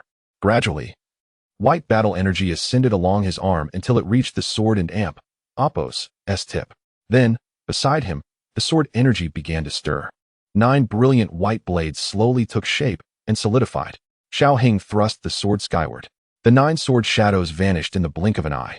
As the surrounding battle energy rapidly dissipated, Xiaoheng fell to one knee, using his sword for support, beads of sweat rolling down his forehead. The sensation of losing 90% of his battle energy was far from pleasant. Gasping for breath, he realized that he could not attempt the final strike just yet. He would need to break through to the 5th-tier battle master before that would be feasible, lest he risk collapsing under the strain. The little doctor, witnessing Xiaoheng's use of a combat technique followed by him suddenly kneeling, hurriedly inquired, "Xiaoheng, are you all right?" "I'm fine," Xiaoheng replied, promptly sitting cross-legged to recover his energy. Upon hearing his response, the little doctor sighed in relief, having feared he was in trouble. She continued to observe him for a while, ensuring he was indeed well before returning to her herbal preparations. The first strike had drained 30% of his battle energy, while the second consumed 90%. This did not imply that these techniques could only utilize that much energy. Rather, it indicated the minimum energy requirement for their execution. After lunch, Xiaoheng's battle energy was nearly restored. In the afternoon, he planned to venture out to find a couple of magical beasts to test his sword techniques. Striking at the sky was not as intuitively satisfying. Primarily, he wished to test the first strike. He felt the second was not yet ready for evaluation. "I need to leave the valley for a bit. Little Lon, lend me your assistance." The little doctor glanced at the nearby blue eagle and said, "Ask her." The blue eagle, with a haughty demeanor, raised its head and emitted a low cry, seemingly communicating, "You need to plead with me." Xiaoheng sighed. "Oh, this silly bird." Though their relationship had improved significantly over the past few days, the bird still retained its proud nature. He retrieved a vial and poured out a single pill, a first-tier beast-attracting pill, known for its strong allure to magical beasts and its ability to accelerate their cultivation. While it was undeniably attractive, if it held no efficacy, the magical beasts were hardly foolish. Thus, this pill proved quite valuable. As soon as the pill appeared in Xiaoheng and Appo's hand, the blue eagle surrendered, swooping down to snatch it. Struggling to push aside the massive eagle head, Xiaoheng said, "Listen to me, and you and Appo's get to eat it. Understand?" Finally, he fed the pill to the creature, which, after savoring it, settled beside him, continuously nudging Xiaoheng and Appo's side for more. After stroking its soft feathers, Xiaoheng offered it 2 more pills. He did not possess many of these pills. Only 3 in total, but that was inconsequential. The area was rich in herbs, and he could easily craft more. In no time, the blue eagle and Xiaoheng became fast friends. Upon witnessing the scene, the little healer cast a jealous glance at Xiaoheng and exclaimed, "Shameless fraud." Unfazed, Xiaoheng retorted, "This is my skill. Why should it concern you? Right, Xiaolon?" With a provocative glance towards the little healer, he further ignited her ire. The little healer, rendered speechless by anger, redirected her frustration towards her pet. "Xiaolon, how could you be so easily swayed by him? Come here." Bewildered, Xiaolon questioned, "What is wrong, master? Aren't you 2 friends? What is the harm in accepting a little treat from him?" Nevertheless, she obediently returned to the little healer's side. Embracing her blue eagle, the little healer declared, "It appears I must keep Xiaolon away from you. Otherwise, she and Appo's surely be led astray." With a tone of righteous indignation, Xiaoheng replied, "How could that be? Do I appear to be such a person?" The little healer shot him a pointed glance and retorted, "You Don and Appo's merely seem like it. You are." With that, she took Xiaolon and departed, leaving Xiaoheng contemplating a defense that would never be voiced. In truth, he could have flown out on his own. After breaking through to the Dou Qi level, his Ziyun wings had become immensely functional. while long-distance flight was feasible. Escaping this valley posed no challenge. However, given the treacherous terrain of the monster beast mountain range, he deemed it prudent to conserve his Dou Qi. After all, encountering an unforeseen problem could lead to dire consequences. Thus, he opted for caution. Ultimately, Xiao Heng took to the skies atop Xiaolan, only to instruct her to return shortly after, as he intended to venture deeper into the wilderness alone, being merely a first-tier magical beast. Xiaolan was ill-suited for such a journey. Moreover, flying high drew attention. And one should not assume that the monster beast mountain range was solely inhabited by the crystal wing lion king, although fewer 7th and 8th tier beasts roamed these lands. 5th and 6th tier creatures were abundant. As he delved deeper into the monster beast mountain range, 3rd tier beasts were not difficult to find, provided there were no special circumstances. After about an hour of travel, Xiao Heng encountered his target for the day, a 3rd tier stone bear. This creature possessed strength and defense comparable to the shadow wolf he had previously faced, albeit with differing attributes. The shadow wolf excelled in speed and ambush, while the stone bear prioritized raw power. However, one should not underestimate its speed. As a 3rd tier magical beast, it could rival some wolves and leopards in swiftness, placing it among the elite. While the shadow wolf was indeed faster, in a confrontation, the bear could easily overpower it. During his journey, Xiao Heng encountered numerous magical beasts, including several 2nd tier ones. However, any that dared to attack found themselves defeated, yielding 2 2nd tier magical cores and 5 1st tier ones, the latter of which he converted into energy points. Xiao Heng made no effort to conceal his presence, boldly standing before the slumbering bear, which remained oblivious to his approach. Sleeping so soundly, how do you manage to survive? He called out. Hey, wake up, it and Oppos. It's time to fight. The massive bear, seemingly unperturbed, merely rolled over to continue its slumber. Xiao Heng, feeling exasperated, gave it a couple of kicks, only to discover its formidable resilience. Why does this bear have a layer of stone armor on its legs? Realization struck him.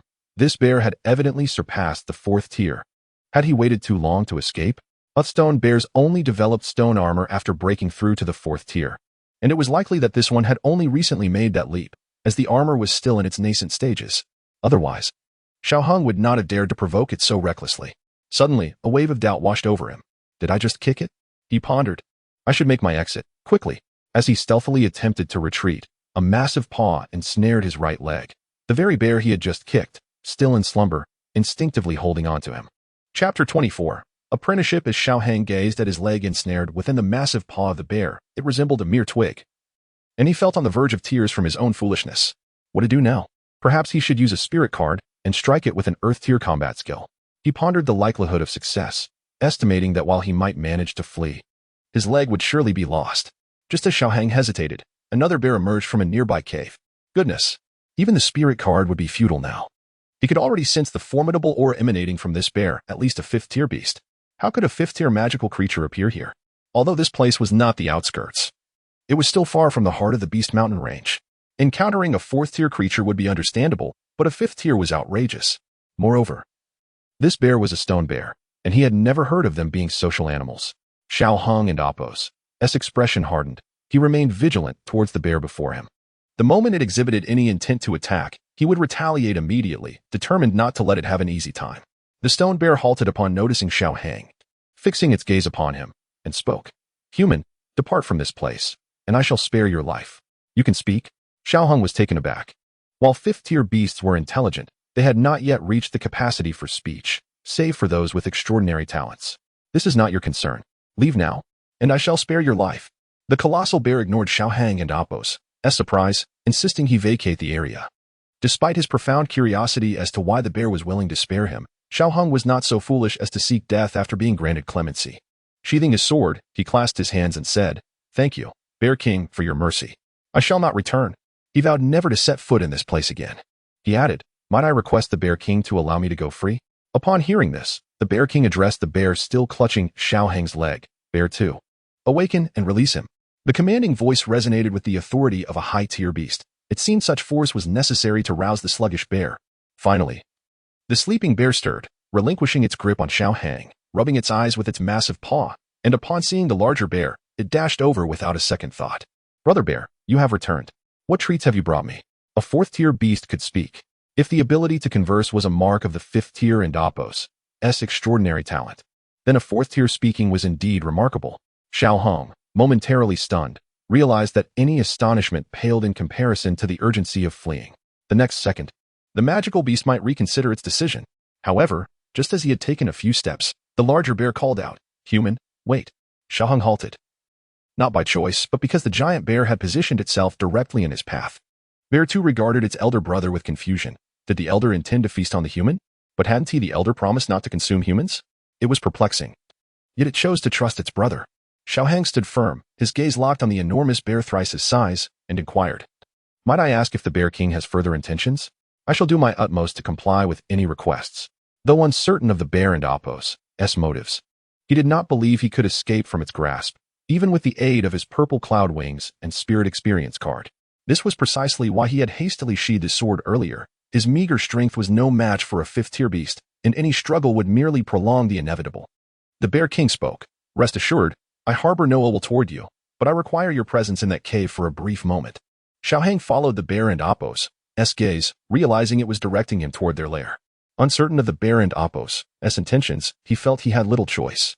However, given the bear and Appo's demeanor, there seemed no need for such elaborate measures if it intended to kill him. He found himself at a loss for what to do. Resigned to fate as he followed the giant bear into the cave. The cave was spacious, and after walking for about 10 minutes, the bear finally came to a halt, with the smaller bear obediently trailing behind. "We have arrived," the giant bear announced, standing still. Suddenly, the stone wall that appeared to be the end began to rise slowly. As the dust settled, Xiaoheng beheld the scene before him, a stone platform with a white, skeletal figure seated upon it, and before the skeleton, a swirling red flame flickered in the air. Exotic fire. Although unaware of its specific nature, Xiaoheng recognized it as a rare phenomenon. Before he could fully absorb the shock, a white shadow drifted from the exotic fire, gradually coalescing into the form of an elderly figure. Upon the appearance of this figure, both bears stepped aside, silent and still. Xiaoheng quickly comprehended why these two magical beasts possessed such high intelligence. They had been raised by someone of considerable power. He clasped his hands in greeting. "Junior Xiaoheng pays respects to the esteemed elder. May I inquire what the elder requires? I shall endeavor to fulfill your wishes." Though the practice of seizing another's body was uncommon in the Dou Qi continent, he remained exceedingly vigilant. The spectral figure spoke slowly. Perhaps due to a long absence from conversation. "Do not be alarmed, young one. I mean you no harm. You can see that I exist in a spiritual state and am on the verge of dissipating, unwilling to let my abilities fade into oblivion. I have chosen you as my successor." So that was it. Though the figure had taken on a human form, it appeared ethereal, as if it could vanish at any moment. Yet Xiaoheng was not so easily swayed. "Elder, with your vast abilities, why bestow them upon a junior like myself? If you fear your legacy may be lost, you could easily find countless others. I am but a humble individual and may not be worthy of such a gift." The figure smiled gently, its ancient voice echoing. "Do not be so cautious, young one. If I intended harm, I would strike directly. There would be no need for such formalities." Xiaoheng contemplated this. Indeed, obstacles would arise in due course. Now, he likely had no means of escape, though he could still hope for a miracle from the system. If he could draw a Dou Huang experience card, he might yet be saved, though the likelihood of that was uncertain. It was rare for one to cultivate to the point of retaining their soul after death. Even a Dou Zone might struggle to achieve such a feat moreover. Hearing the figure refer to itself as the esteemed one was not a title given lightly. Thus, it seemed this elder was indeed a formidable Dou Zone, even in demise. Xiaoheng could not believe it would lack the capacity to defend itself. With resignation, he acquiesced and bowed deeply before the figure, saying, "Yes, esteemed elder. I shall express my gratitude for your kindness." The elder nodded, satisfaction evident in its expression. "I had feared my legacy would fade into obscurity. Yet I am fortunate to encounter you. To be frank, I have chosen you due to your remarkable talent. Otherwise, passing my abilities to the unworthy would lead to their swift disappearance." Xiaoheng understood that this was merely a means to assuage his apprehensions. Yet he was now a fish on the chopping board, powerless to resist. The elder paused before continuing. "I am known as the Beast Sovereign. In my youth, I faced adversity, yet stumbled upon the spirit of all beasts. Coincidentally, my family possessed profound knowledge of beast taming, and thus I merged the spirit of all beasts with my own expertise, culminating in the creation of the spirit of all beasts scripture over hundreds of years." It was evident how pride illuminated the elder's gaze when mentioning the spirit of all beast scripture. Shifting the conversation, the Beast Sovereign continued. "Throughout my life, I have experienced both lows and triumphs, vanquishing most of my enemies. Thus, I harbor no regrets, save for one individual to whom I owe a great debt." At this point, the elder's tone grew somber, yet it pressed on. Should you receive my legacy, there is no need for you to become my disciple. Nor do I require vengeance on my behalf. There is but one task I ask of you. You must deliver a letter for me, and regardless of the circumstances. You must ensure its delivery. Can you promise this? If so, you must swear an oath. Who would not covet the inheritance of a Dou Qi? Even with the system at his disposal, Xiao Hong felt the allure of such a legacy. To discern a person and oppos's true nature often demands considerable time, yet a fleeting glance can sometimes suffice. Though Xiao Hong harbored reservations, the allure of a Dou Qi legacy was a gamble worth taking. Perhaps unbeknownst to himself, a fervent spirit coursed through his veins. He conceded to being enticed by the prospect of such a heritage. In this world, choices were scarce, and few could resist such an opportunity unless their strength surpassed even that of a Dou Qi. Thus, he resolved to delay no further, kneeling with solemnity. Disciple Xiaohang, he declared, vows to honor you as my master, delivering your message without fail. Should I falter, may I be reduced to dust. He kowtowed thrice, prostrating himself upon the ground, a gamble of unparalleled magnitude since his arrival in this world. Failure would mean utter annihilation. Witnessing Xiao Hong and Oppos's submission, the venerable of myriad beasts erupted in mirth. Ha ha ha! Who would have foreseen that in my twilight, I would acquire such a devoted disciple? Truly, Providence smiles upon me. There one offered felicitations, congratulations, master, on acquiring such a worthy disciple. As for Beartooth, he was of no consequence. The venerable of myriad beasts. His laughter subsiding, bore a smile upon his spectral visage. With a gentle wave of his left hand, Xiaohang found himself involuntarily rising to his feet. A tremor ran through him as he contemplated the power of a Dou Qi, undiminished even in the throes of demise. Yet, he could ill afford such musings. Having pledged his fealty, there was no turning back. Hesitation served only to impede greatness. I thank you, master, he responded. The venerable of myriad beasts, buoyed by his newfound fortune, had feared his legacy would be lost to time. Instead, he had discovered a worthy successor, seemingly of virtuous character. Time, however, was of the essence. With gravitas, he intoned, attend, for I shall impart to you the myriad beast spiritual scripture. His right index finger alighted upon Xiaohang's brow, and a profound spiritual force surged uncontrollably into his mind, coalescing into a luminous sphere. The influx intensified, overwhelming his senses. Blood trickled from his orifices as darkness enveloped him. When the transmission concluded, an hour had elapsed. The venerable of myriad beasts, his ethereal form further diminished, fixed his gaze upon Xiao Hong. The inheritance of the myriad beasts' spiritual scripture was no simple matter. Cultivation techniques and combat skills of the earth rank and above possessed unique attributes. Without them, the scripture was rendered useless. The prerequisite for cultivating the myriad beasts' true scripture was withstanding the soul devouring of myriad beasts. Success granted the qualification to cultivate the spiritual scripture, while failure resulted in one inevitable outcome: death. Chapter 25. The beasts devour the soul. Every acquisition demands a sacrifice, and Xiao Hong is currently making his. After falling into a deep unconsciousness, he unexpectedly finds himself in an endless black void, surrounded by an array of monstrous beasts, serpentine, lupin, and feline forms abound, along with countless insectoid creatures. He is uncertain of the circumstances, yet he comprehends that the time for battle has arrived. The sword intent within his soul transforms into a blade in his grasp. The sword in his hand emits a gentle hum, stirring a thrill within him. He swings the blade, effortlessly dispatching a beast that dared to ambush him, charging headlong into the throng of monstrous adversaries. A swordsman never retreats. Come forth, wretches. The roars of the beasts echo around him, but Xiao Hong merely smiles, slicing through them with one strike after another. The sword becomes his sole companion, and through it, he will carve a path. This weapon, a harbinger of death, is born solely for bloodshed. With every swing, he beheads the beasts that confront him. Standing firm, he murmurs softly, 100 paces of flying swords. A white dragon shadow emerges, and every beast within the straight line beyond and within his reach collapses. It sweeps across all directions, while a black dragon shadow coils and clears the vicinity of all monsters. Gradually, Xiaohang enters a profound state, as the surrounding beasts seem to slow, while his sword accelerates with each passing moment. Endless, you say? I refuse to believe I cannot slay you all. With a roar, Xiaohang challenges the beasts that hesitate to attack. Laughing lightly, he bellows, Come, come, let me eradicate you all.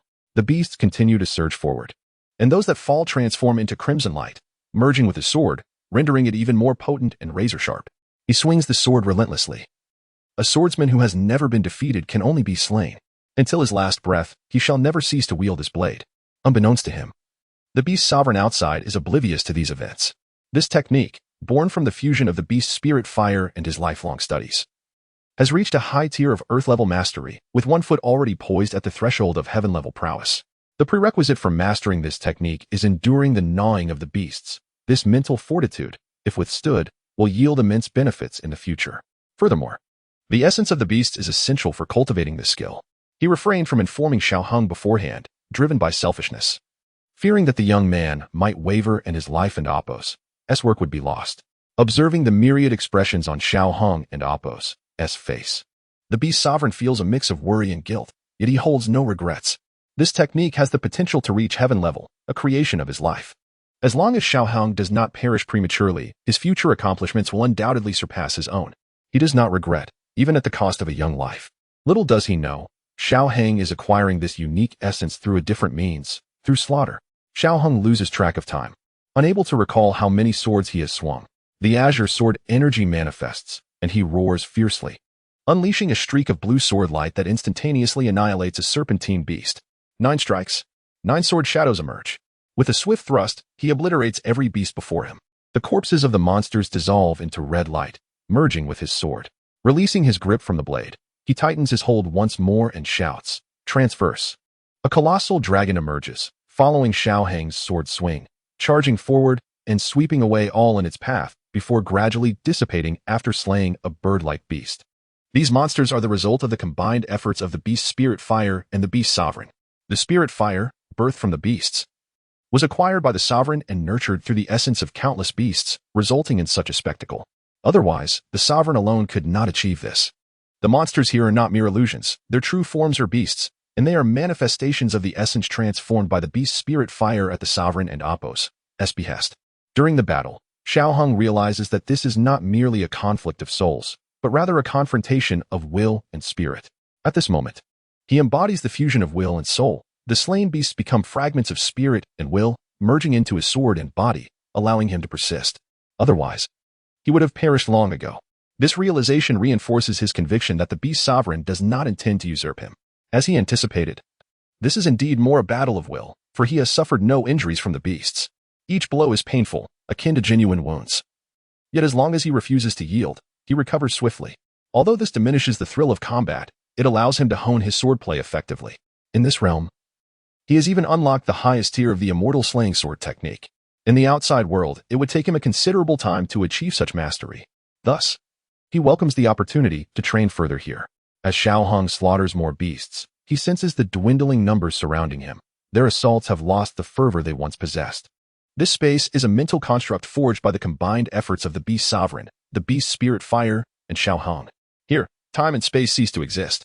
He remains unaware of how many swords he has unleashed, how much time has elapsed, or how many injuries he has sustained. He merely feels the monsters diminishing slowly. Eventually, only 3 remain, 1 serpentine, 1 avian, and 1 draconic. With a light chuckle, he remarks, even if it is but a wisp of essence, can it possess even a fraction of the original's power? Quite remarkable. Then let this sword send you 3 on your way. Transverse. A colossal dragon shadow appears, rending the 3 remaining monsters asunder. They transform into 3 streaks of crimson light, merging into Xiaoheng and Appo's sword. This time, his gains are substantial. Primarily, his proficiency in combat techniques has significantly improved, and although he cannot replicate this in reality, with his enhanced fighting spirit, he will surely achieve the same prowess in the physical world. Most importantly, his sword intent seems to have absorbed other elements, transforming into something more infused with the essence of slaughter. With a mere thought, the sword in his hand vanishes, and the surrounding space begins to dissolve. The beast sovereign watches Xiaoheng, now calm, with a sense of urgency. This next moment is critical. If Xiaoheng awakens, he will qualify to cultivate the beast spirit scripture. Should he fail to awaken, it would signify his demise. As the space stabilizes, Xiaoheng gradually becomes aware of his body, slowly regaining control before finally opening his eyes. The battle of will may seem prolonged, yet in reality, it lasts only a few minutes. Upon seeing the beast sovereign, he confirms that the elder harbors no malice and genuinely regards him as a successor. From that moment, Xiaoheng fully accepts him as his mentor. Addressing this benefactor with a smile, he exclaims, "Master, I have succeeded." The beast sovereign trembles. And if he still possessed a physical form, he would surely weep tears of joy. Good, good, good, he exclaims thrice, each utterance reflecting his profound excitement. Looking at Xiaoheng with pride, he declares, "The beast scripture is now yours." One of my lifelong wishes has been fulfilled. With that, a snow-white spatial ring drifts forth, adorned with a flower, seemingly uncharacteristic of a man. The beast sovereign gazes tenderly at the ring before reluctantly sending it toward Xiaohong. This is another of my wishes. This ring contains my life and Apos. S accumulation.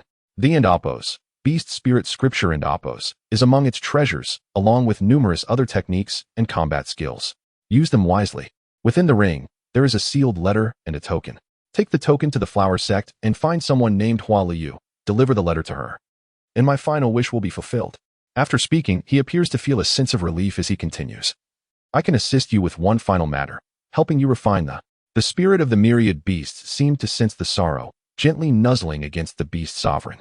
In a moment of reluctance, Xiaohong inquired, Master, is there truly no way? He then produced a star moon flower, hoping it might aid his teacher.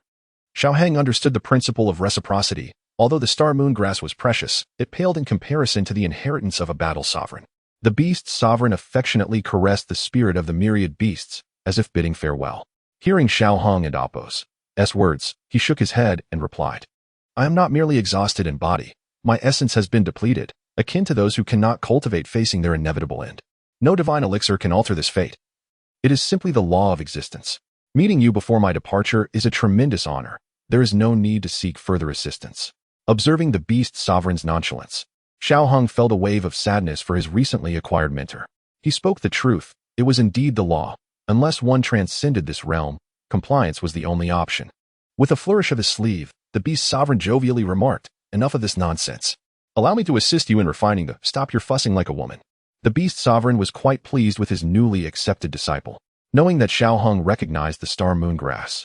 He took comfort in the fact that he was willing to present it to his freshly appointed master. This demonstrated his commendable character and resolute will. At just 16, having already transcended to a battle master, his talent was notable. In times past, the beast sovereign would have reveled in showcasing his pupil before old friends, but now, time was fleeting, and he could only assist him in refining offering one last measure of support. A silver crystal, the size of a fingernail, materialized. The beast sovereign instructed, consume it. Xiaohang understood it to be He seated himself, swallowing it without hesitation. The merged into his energy sea, not hindering the operation of his, but instead quietly residing within, allowing him to sense the vast and solid space. Seeing him swallow it immediately, the beast sovereign nodded in satisfaction. Such a disciple was rare. It was a pity that his time was limited, or he would have relished witnessing Xiaohang ascend to greatness. The myriad beasts and Apos, spirit fire has been refined by me for a century, gaining sentience. After you refine it, you must not erase its consciousness. Yes, master. Upon Xiaohong and Apos' agreement, the beast sovereign continued, I will ensure it does not resist you. Yet, the pain of the Apos' burn is yours to endure. Concurrently, I will protect you with my soul and Apos' power. Refining was an essential and pivotal step. If one could not withstand this process, how could they hope to command Xiaohong affirmed, I am ready, master. Good. The beast sovereign then severed his connection with causing his phantom to grow increasingly ethereal, on the verge of vanishing. As the broke free from his control, it transformed from a palm-sized flame into a blaze towering half his height, a manifestation of its own will. In an instant, the temperature within the cave surged, with surrounding stones beginning to show signs of melting. Xiongda, Xiong'er, step outside and keep watch, commanded the beast sovereign. The two bears, unable to withstand the heat, politely excused themselves and exited the cave. As for Xiaohong, the red enveloped him tightly, yet he still felt overwhelmed. Suddenly, a surge of soul energy enveloped him. The beast sovereign's voice resonated sharply, seize the fire seed, consume it, and then let it flow with your cultivation technique. Chapter 26. Devouring the spirit flame of all beasts. Xiaohang's face contorted with determination as he gritted his teeth and plunged his hand into the flames. Instantly, the fire enveloped his entire arm. Despite the protective barrier of his soul power, he was acutely aware that his arm was nearing incineration. The ember offered no resistance, and Xiaohong successfully seized it. As he withdrew his hand, the ember nestled snugly within his palm, resembling a small flame the size of his thumb. It showed no signs of struggle, but Xiaohang grappled with the gravity of his decision. Was he truly going to swallow this thing? It could incinerate him from the outside. How could he survive it internally? The master of beasts did not rush him, knowing that Xiaohong would ultimately make the right choice. Although he understood that absorbing the foreign fire was a daunting task, time was not on their side. After a brief internal struggle, Xiaohang opened his mouth and swallowed the ember. Instantly, his insides felt as though they were on the verge of being seared through. Even before his cultivation technique could activate, death loomed ominously.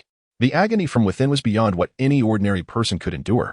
With gritted teeth, Xiaohang pondered ways to save himself, yet found none. Do not resist. I shall enter your body with my soul power. The words of the Master of Beasts sparked a glimmer of hope within him. Suddenly, a torrent of immense soul power surged into his body, forming a protective membrane around his organs and meridians. This afforded Xiaohang the opportunity to activate his cultivation technique, and the spirit flame of all beasts synchronized with his movements. Although the soul power shielded him from death, the torment remained his burden to bear. As the foreign fire's energy coursed through each fiber of his being, it ignited into an intense blaze. The second cycle commenced. Although it was significantly faster than the first, the protective soul power diminished considerably, leaving the pain equally excruciating. Ah, damn it, keep turning. The suffering compelled Xiaohang to emit desperate roars, vowing he had never experienced such torment before. By the third cycle, the shield of soul power had vanished. While the spirit flame of all beasts remained compliant, it could not withstand its own searing heat. Every inch of Xiaohang's skin was incinerated, and his hair and eyebrows vanished entirely. However, since the foreign fire could be refined, it inherently held the promise of hope. Despite the flames consuming everything, once they subsided, his charred skin would radiate newfound vitality, with the regenerating cells emerging even more robust. As the third round of scorching concluded, Xiaohang's body seemed to develop a degree of resistance to the foreign fire. The fourth cycle, though still painful, was no longer as unbearable. Then came the fifth, the sixth, and after traversing 12 cycles, Xiaohang felt the sensation of burning dissipate. He carefully guided the foreign fire to the spirit nurturing area, whereupon the ember, without hesitation, plunged into it. Though it harbored distrust toward Xiaohang, it had faith in the Master of Beasts. For a century, the Master had sought numerous magical beasts and flames for its sustenance. Once, it had been a mere flicker of foreign fire, novelly ensnared by the Master, who had always treated it kindly. Now, facing the Master and Apos' impending demise, it felt sorrowful, yet it complied with the Master's wish to follow another. However, this new Master appeared rather weak. Could he even endure its integration? Would he still be able to procure fine sustenance in the future? As the ember entered the spirit nurturing area, the flames outside gradually extinguished. Xiaohang's battered body began to mend, his aura steadily rising. 2-star Dome Master, 3-star Dome Master, 4-star Dome Master. This was the gift bestowed upon him by the foreign fire after its refinement. Despite not practicing the flame technique, he still experienced a notable enhancement, albeit modest. Yet, he did not desire such an abundance of gifts. He concentrated on repressing the surging Dou Qi to its original state. However, upon reaching the 3-star Dome Master level, he sensed he had reached his limits. Unbeknownst to Xiaohang, a layer of blackened skin was slowly shedding from his body, residues expelled after the refinement by the spirit flame of all beasts. 2 hours later, Xiaohang gradually opened his eyes, a flicker of crimson flame dancing within them as he beheld the nearly fading figure of the Master of Beasts. He felt an overwhelming weakness. He should have perished, yet the foreign fire had preserved him even in death. Now, as the foreign fire had been transferred to Xiaohang, the Master had exhausted the last vestiges of his power for his disciple. It was only natural for him to fade away. Kneeling on the ground, Xiaohang bowed deeply to the newly acknowledged Master, grief swelling within him. I bid farewell to my Master. The Master of Beasts seemed to reveal a final smile before his soul power gradually dissipated. Subsequently, the white bones upon the stone platform also began to vanish, completely extinguished. Kneeling there, Xiaohang remained in a state of turmoil. In just one fleeting day, he had taken a master, received his true teachings, and witnessed the Master's fall. After a time, Xiaohang rose to his feet, surveying his disheveled appearance. His garments were reduced to mere tatters. Yet, this was not the most embarrassing aspect. More humiliating was the absence of his hair and eyebrows. He tore away the remnants of dead skin, donned a new set of clothing, and incinerated the remains. Exiting the cave, he found the sun had already set, with 2 bears, Xiongda and Xiong'er, standing guard at the entrance. Upon seeing Xiaohang emerge, both bears displayed expressions of sorrow. Although they were aware of the outcome, they could not suppress their inquiries. My lord, Xiaohang shook his head. The Master has perished. Though the bears had anticipated this, sorrow overwhelmed them. Suddenly, both bears knelt before Xiaohang. Xiongda proclaimed, You have inherited the Master's legacy and are his disciple. The Master has bestowed upon us the gift of life. Henceforth, we vow our undying loyalty to you as a token of our gratitude. Xiaohang was taken aback by their sudden display of loyalty. He hurried to assist them, saying, There is no need for such formality. Yet, his diminutive stature was insufficient to support the two bears. Therefore, he conceded, "Very well. I accept your loyalty." Accompanying him would undoubtedly yield greater benefits than remaining in the Beast Mountain for solitary training. Xiongda was not foolish. The esteemed master was immensely powerful, and his disciples would undoubtedly be formidable as well. Although Xiao Hong was currently weak, he was destined to become a strong ally. As for Xiong Er, he simply followed his elder brother and Appo's lead. Xiao Hong had not anticipated that the two bears would pledge their loyalty to him. However, he was not one to dismiss such an offer. One was a fifth-tier magical beast, the other a fourth-tier, who in their right mind would refuse. Moreover, he had long desired a pet. While these two bears appeared somewhat fierce, a closer inspection revealed that they were quite impressive. Xiongda, Xiong Er, I shall rely on you both in the future. Though he contemplated treating them as pets, he was still too weak to voice such intentions. Yes, my lord. Both bears replied in unison. Xiaohang nodded, saying, "You need not call me my lord. My name is Xiaohang. You may call me by my name from now on." Xiongda's impression of Xiaohang improved significantly. A young man who had obtained the legacy of a formidable being and gained their loyalty. If he were an ordinary youth, he would have been insufferably arrogant. Yet this young man remained composed, prompting Xiongda to silently affirm, "It seems I have not chosen the wrong master." "All right, Xiaohang," Xiongda agreed. Xiong Er, on the other hand, was less contemplative. He patted his belly and asked, "Xiaohang, do you have any food? I'm hungry." The melancholy that had previously engulfed Xiaohang dissipated, replaced by amusement at Xiong Er's straightforwardness. While he felt a tinge of sorrow for the master he had known for less than a day, it was not overwhelming. Nevertheless, a hint of sadness lingered. Observing the smile on Xiaohang's face, Xiongda delivered a playful punch to Xiong Er's head, scolding, "Eat, eat, that is all you think about."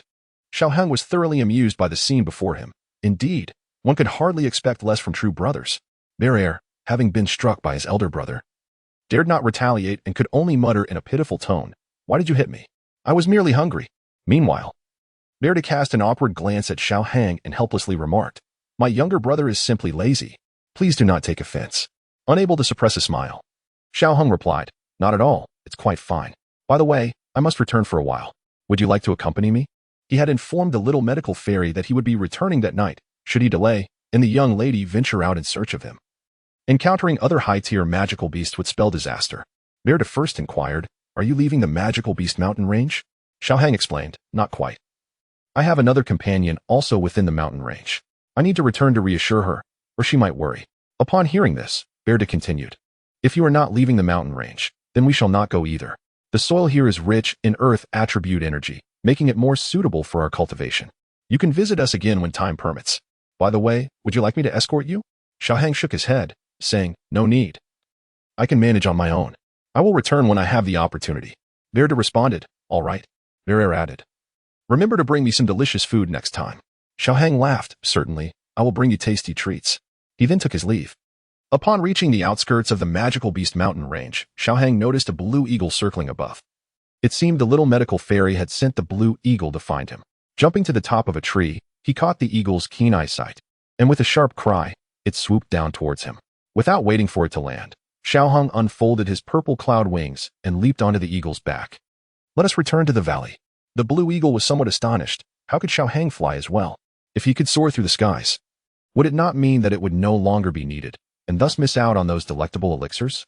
Sitting comfortably atop the blue eagle, Xiaohang relaxed. Rolling up his sleeves, he finally had the chance to examine his body, enhanced by the foreign fire.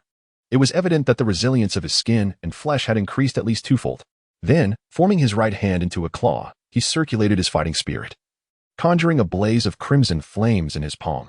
At that moment, although Xiaohang could still utilize techniques of other attributes, his primary affinity had shifted to fire. As opposed to the previous innate, formless fighting spirit, the foreign fire was exceedingly domineering. With a mere thought, a sphere of red flame materialized in his hand. Below, the little lawn seemed to suddenly sense the aura of the foreign fire, and an overwhelming fear washed over it. Letting out a cry, Xiaohang hurriedly retracted the foreign fire, lest he frighten the foolish bird. After all, it was merely a first-tier magical beast, still quite weak and unable to endure such fright. Moonlight gently cascaded upon the earth, as a young man sat serenely atop the back of the blue eagle, clad in black attire. If it were not for the reflective gleam of his head, the little medical fairy assured herself that she would not have laughed aloud. Chapter 27. Tranquil Cultivation. What are you laughing at? Even without hair, I still possess an enduring charm, wound, and amp, oppos. Do you agree? Xiao Hang remarked, caressing his bald head. Not a bad texture. At this, the little fairy doctor could no longer contain herself, erupting into laughter while covering her mouth. Haha, it and oppos, that's not just the absence of hair. You don't even have eyebrows. She punctuated her words with more laughter, unable to stop. Unaccustomed to such mockery, Xiao Hung retorted, What's so funny? My hair will grow back soon enough. Besides, observe the quality of my skin. It surpasses yours. He extended his hand for her inspection, suppressing her mirth. The little fairy doctor touched Xiao Hang's hand, her eyes widening as she grasped at a revelation. Seizing his hand, she scrutinized it, jealousy evident in her voice. How did you achieve this? You must enlighten me. With a disdainful glance, Xiao Hung observed the little fairy doctor. Women, ever so fickle. Seeing Xiao Hung unmoved, the little fairy doctor embraced his arm, shaking it gently as she pleaded, Tell me, please, dear Xiao Hang. Sensing a soft pressure against his arm, Xiao Hung cast a fleeting glance before quickly averting his gaze. Such a tender age, yet possessing such assets. However, he was not one to be swayed. Ahem, ahem, ahem. He coughed, his gaze lingering in a particular direction. Following his line of sight, the little fairy doctor realized the impropriety, her face flushing crimson as she hastily released Xiao Hang's arm. You scoundrel, she whispered. Indignant at the accusation, Xiao Hung promptly defended himself. You initiated the contact. I remained passive. Shooting him a fierce look, the little fairy doctor lowered her head, her cheeks still flushed. Actually, she murmured, if you were to reveal your secret, allowing you a touch might not be entirely out of the question. Xiao Hung was dumbfounded. Would women truly resort to such measures for the sake of beauty? Yet, he was not that kind of person. Rejecting the offer, he feigned disbelief. Really? With a bashful nod, the little fairy doctor acquiesced. Xiao Hung then fabricated a tale, claiming that his radiant skin was the result of consuming a pill he had concocted. He then fixed his gaze upon her, expectation burning in his eyes. The little fairy doctor closed her eyes, but just as Xiao Hung was about to make contact, she swiftly stomped on his foot with lightning speed. Then darted back to her room, playfully sticking her tongue out from behind the door. You think you can take advantage of me? Dream on. Realizing he had been tricked, Xiao Hang glared at the little fairy doctor, feigning ferocity. Dare to deceive me? Just you wait, he threatened, making a move as if to pursue her. Startled, the little fairy doctor slammed the door shut, bracing it with her back, lest Xiao Hang succumb to his baser instincts. After a moment of silence, she returned to her bed, a gentle smile gracing her lips. With Xiao Hang and Oppos' return, she felt at ease. Whatever he had endured was of no concern to her. Recalling the accidental touch, a blend of shyness and amusement painted her face. Then, with a soft curse, she whispered, Scoundrel. Xiao Hang returned to his own chamber, assuming a cross-legged position on his bed. He had much to accomplish. First, due to refining that, his had increased by 2 stars, reaching the level of a 3-star. However, it was still unstable, requiring time to consolidate. Second, he needed to master the use of it, at least to the point of wielding it at will. This was not urgent, as refining elixirs would naturally enhance his control over the. Third, he needed to organize his master and Oppos' legacy. However, before all else, he needed to rest. The battle of wills had exhausted him, and refining the had further depleted his spirit. He was running on fumes. Could be replenished through cultivation, and the soul could recover, but the will was different. It could only be restored through rest. No matter how strong one was, it was the same. As such, he collapsed into slumber. A day later, Xiao Hang opened his eyes, pushing open the door. The little fairy doctor was engrossed in some activity, so he refrained from disturbing her. After preparing a simple meal, Xiao Hang returned to his room to stabilize his newly acquired. 3 days later, adorned in a scarlet, Xiao Hang wielded a sword in both hands. Facing a bear-like magical beast, panting, Xiao Hang narrowly evaded an approaching paw, immediately countering with his sword. However, the razor-sharp blade merely produced sparks upon striking the bear's back, inflicting no damage. The bear thought to itself, so annoying. I don't want to fight, but Big Brother insists. The previous morning, after feeling that his surging had stabilized, Xiao Hung returned to the domain of the 2 bears. What better way to rapidly enhance one and Oppos' strength than through combat? Thus, he set his sights on the 2 bears. Bear agreed without hesitation. However, as Xiao Hung was still a weakling in Bear's eyes, he could only spar with Bear.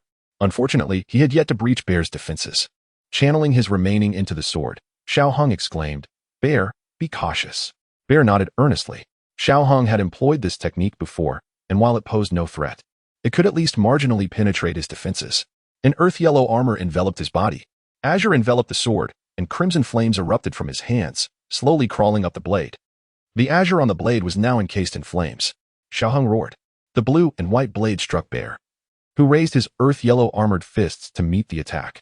He attempted to use his superior strength to send Xiaoheng flying as before. The blue and white collided with the earth-yellow. Xiaoheng gritted his teeth. Was an explosive sword technique. Failure meant exhaustion. As his rapidly depleted, Xiaoheng was sent flying. Fortunately, Bear intervened, catching Xiaoheng with his to prevent a humiliating fall. Xiaoheng, are you all right? Bear asked, gently placing Xiaoheng on the ground with his. Xiaoheng shook his head. I and Amp, Oppos, am fine, but Bear is truly formidable. I thought I could break through his defenses. Bear approached, scratching his head sheepishly. Am I strong? But why can't I defeat Big Brother? Xiaoheng forced a smile. What could he say? He couldn't even defeat Bear, let alone Bear. Bang. Big Brother. Why did you hit me? Bear calmly regarded Bear, saying, It seems you're in good shape lately. Let's spar. Upon hearing this, Bear's fur stood on end. And he vehemently protested, No, absolutely not. Xiaoheng injured me severely just now. I feel like I'm about to collapse. I need to heal immediately. With that, he fled as if his life depended on it, fearing a beating from Bear. Reaching the cave, Bear patted his chest with lingering fear, then chuckled. Luckily, I ran fast, or I would have been beaten again. I'm so clever. Seeing Bear's hasty retreat, Bear wore a helpless expression, akin to a parent with a hopeless child. Xiaoheng, recover your first. This is the best time for cultivation. I understand. Xiaoheng agreed, then sat cross-legged on the spot to recover his. In Bear's territory, there were no other magical beasts to disturb him, making it a safe place to cultivate. He wouldn't dare to be so careless elsewhere. Calming his mind, Xiaoheng circulated his cultivation technique. Within his, the predominantly red flowed slowly along his meridians, attracting the surrounding to his body. Lived up to its reputation as an. Not only did it increase his by 2 stars, but it also refined his original. However, there was indeed domineering. Upon entering Xiaoheng and Amp, Oppos' body, it completely assimilated his original milky white. Within the swirling vortex of Xiaoheng and Oppos' essence, the crimson fire attribute energy has utterly dominated the entire domain. While the once harmonious blend of other elemental energies has dissipated into mere shadows, akin to a solitary fish lurking within a pond, surfacing only occasionally for breath. Nevertheless, Xiaoheng remains capable of summoning them, albeit the previous equilibrium among the elements has been irrevocably shattered. The fire attribute energy has firmly established itself as the principal force, leaving the other elemental energies to survive in the crevices of obscurity. In recent days, he has begun to experiment with the beast spirit flame, which has not disappointed his expectations. Compared to before, after enveloping his attacks with this extraordinary fire, his offensive power has increased by at least 30%. And this is still while he is yet to fully master its control. Should he achieve complete mastery, the enhancement would likely be even more significant. After a period of cultivating his energy, Xiaoheng opened his eyes to find Big Bear still vigilantly guarding his side. Each time he undertakes his training, Big Bear remains steadfastly close, and even when not beside him, he keeps within a short distance, which often leaves Xiaoheng feeling somewhat embarrassed. Big Bear, you need not be so watchful. This place is quite safe, Xiaoheng reassured. In a simple manner, Big Bear patted his own belly and replied nonchalantly, It's nothing. I'm just fine. Such is the nature of magical beasts. Once you earn their friendship, they will treat you exceptionally well, displaying loyalty that far exceeds that of humans. Though their camaraderie is notoriously difficult to attain, Xiaoheng chose not to elaborate further. After all, his weakness rendered him powerless in this regard. I and Amp, Oppos, take my leave for now and return tomorrow. His current routine involves seeking challenges during the day and returning to the valley to concoct potions by night. He ensures he remains industrious. All right, Big Bear agreed. While he may not be particularly articulate, having resolved to accompany Xiaoheng, he is determined to take his commitment seriously, fulfilling his promises even though the human he follows is still quite feeble. Xiaoheng had contemplated bringing Big Bear and Little Bear to the valley, but upon reflection, he realized that if the two beasts were to engage in a tussle there, the valley would likely be reduced to ruins. Thus, he abandoned the idea. However, with his violet cloud wings, traversing the distance is quite convenient. Channeling his energy into his back, he unfurled the violet cloud wings, which, upon extending, reached a span of 2.5 meters, entirely sufficient to support long-distance flight. Moreover, the valley is not exceedingly far from his current location. Flying would take less than half an hour, making it feasible given his current energy reserves. Upon returning to the valley, he found the little medicine maiden attending to her herbs. After exchanging a few light-hearted words with her, they both retreated to their respective rooms. Xiaoheng then produced the 5-compartment cauldron, scrutinizing it closely. Upon the obsidian surface of the cauldron, two tiger-shaped magical beasts coiled majestically. Their stripes distinct and their eyes gleaming with vitality, seemingly lifelike. This cauldron is not something just anyone can wield. Xiao Heng surmised that even the former fourth-tier alchemist had paid a hefty price to acquire it. High-tier cauldrons are rare and precious, and it is likely that this 5-compartment cauldron would command a price exceeding several million gold coins. Exhaling deeply, he conjured a sphere of crimson flame in his hand and cast it into the cauldron, where it blazed fervently, infusing it with wood attribute energy. He tempered the wild flames into a state of calm. One by one, he extracted the medicinal ingredients and commenced his alchemical journey for the evening. Chapter 28. The third-rank pill. It had been quite some time since I last engaged in alchemy. I shall commence with the Qi recovery pill. The Qi recovery pill I am concocting is a second-rank elixir, which provides commendable restorative effects for fighters up to the rank of Great Fighter. As I carefully placed each herb into the cauldron, they gradually melded into a cohesive liquid under the embrace of the crimson flames. The extraordinary fire indeed proved formidable. In the past, such a task would have taken at least twice the time to complete half the process, yet now, astonishingly, the entire concoction was finished. The peculiar fire brought a delightful surprise to Xiao Heng.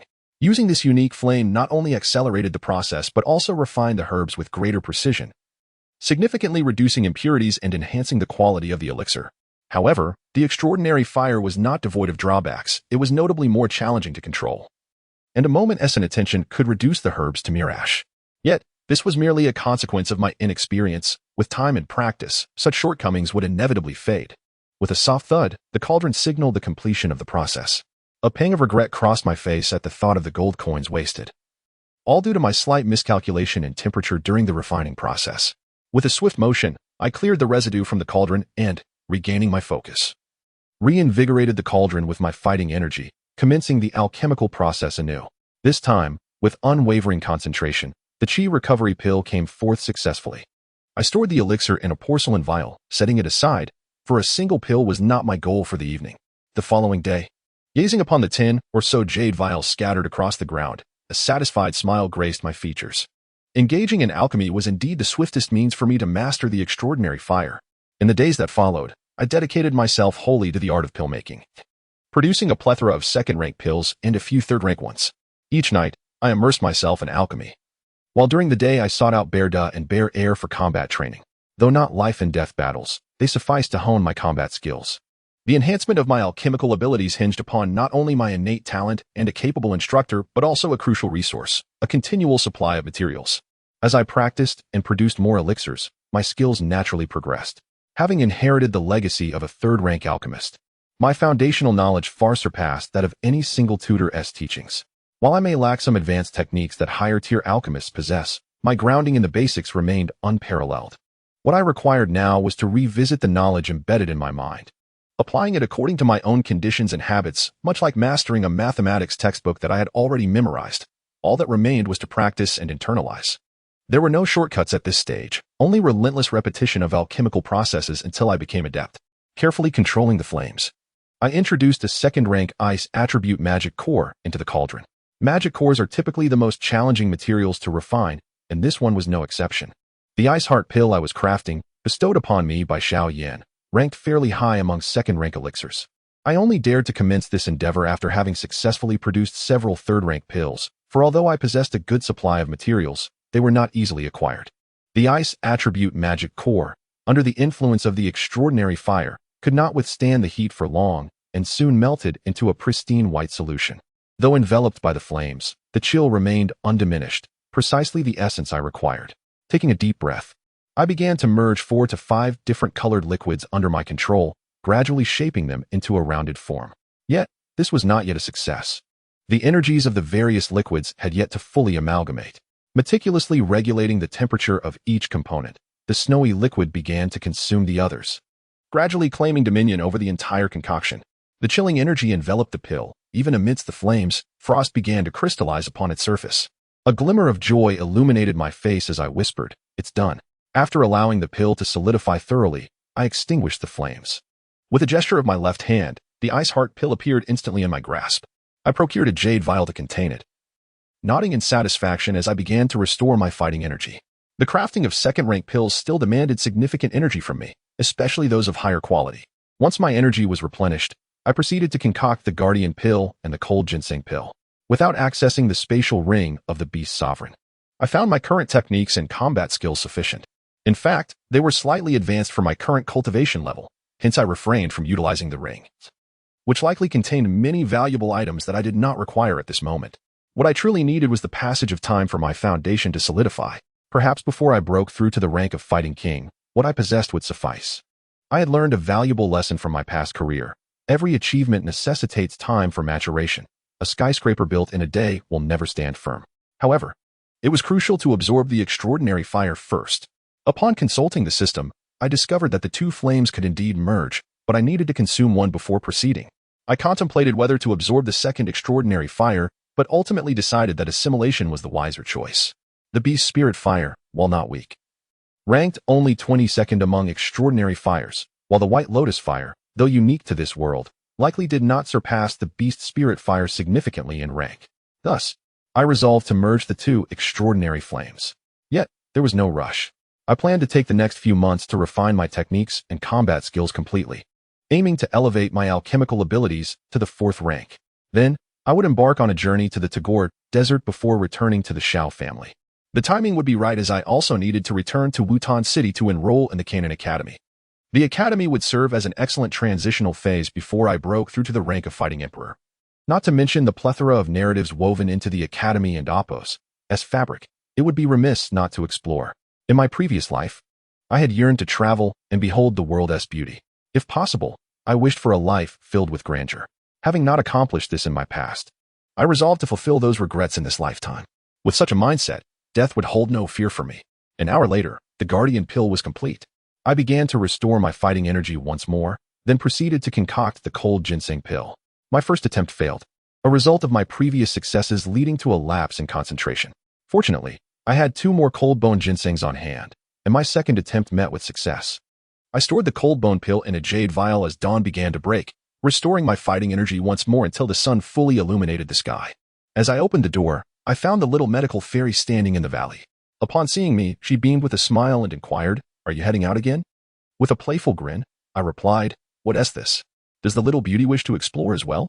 Embarrassed, the little medical fairy chuckled and said, "Oh dear. I'm so bored staying in this valley all the time. My strength is limited, and I don't dare wander out alone. Please take me with you." I hadn't anticipated that my jest would strike a chord, yet the valley was indeed monotonous, and with the surrounding area teeming with magical beasts. She had every reason to be cautious. After a moment's reflection, I concluded that taking her along posed no significant issue. "Very well, I shall take you along. But you must not wander off. The area is rife with high-ranking magical beasts." For the little medical fairy, the surroundings were indeed fraught with danger. Her eyes sparkled with excitement upon hearing my agreement, and she nodded vigorously. "Rest assured, I am the most obedient. I won't stray." Seeing her joy brought a smile to my lips. It seemed she had been cooped up for too long. "Then let us be off." Indeed, the two of us mounted the back of the Blue Eagle and, upon leaving the valley, landed on a nearby hillside.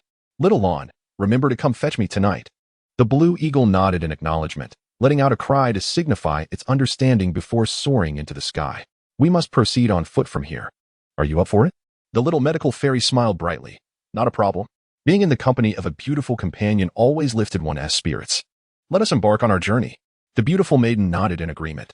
Half an hour later, Xiaohang found himself regretting the decision. The little medical fairy was incredibly slow.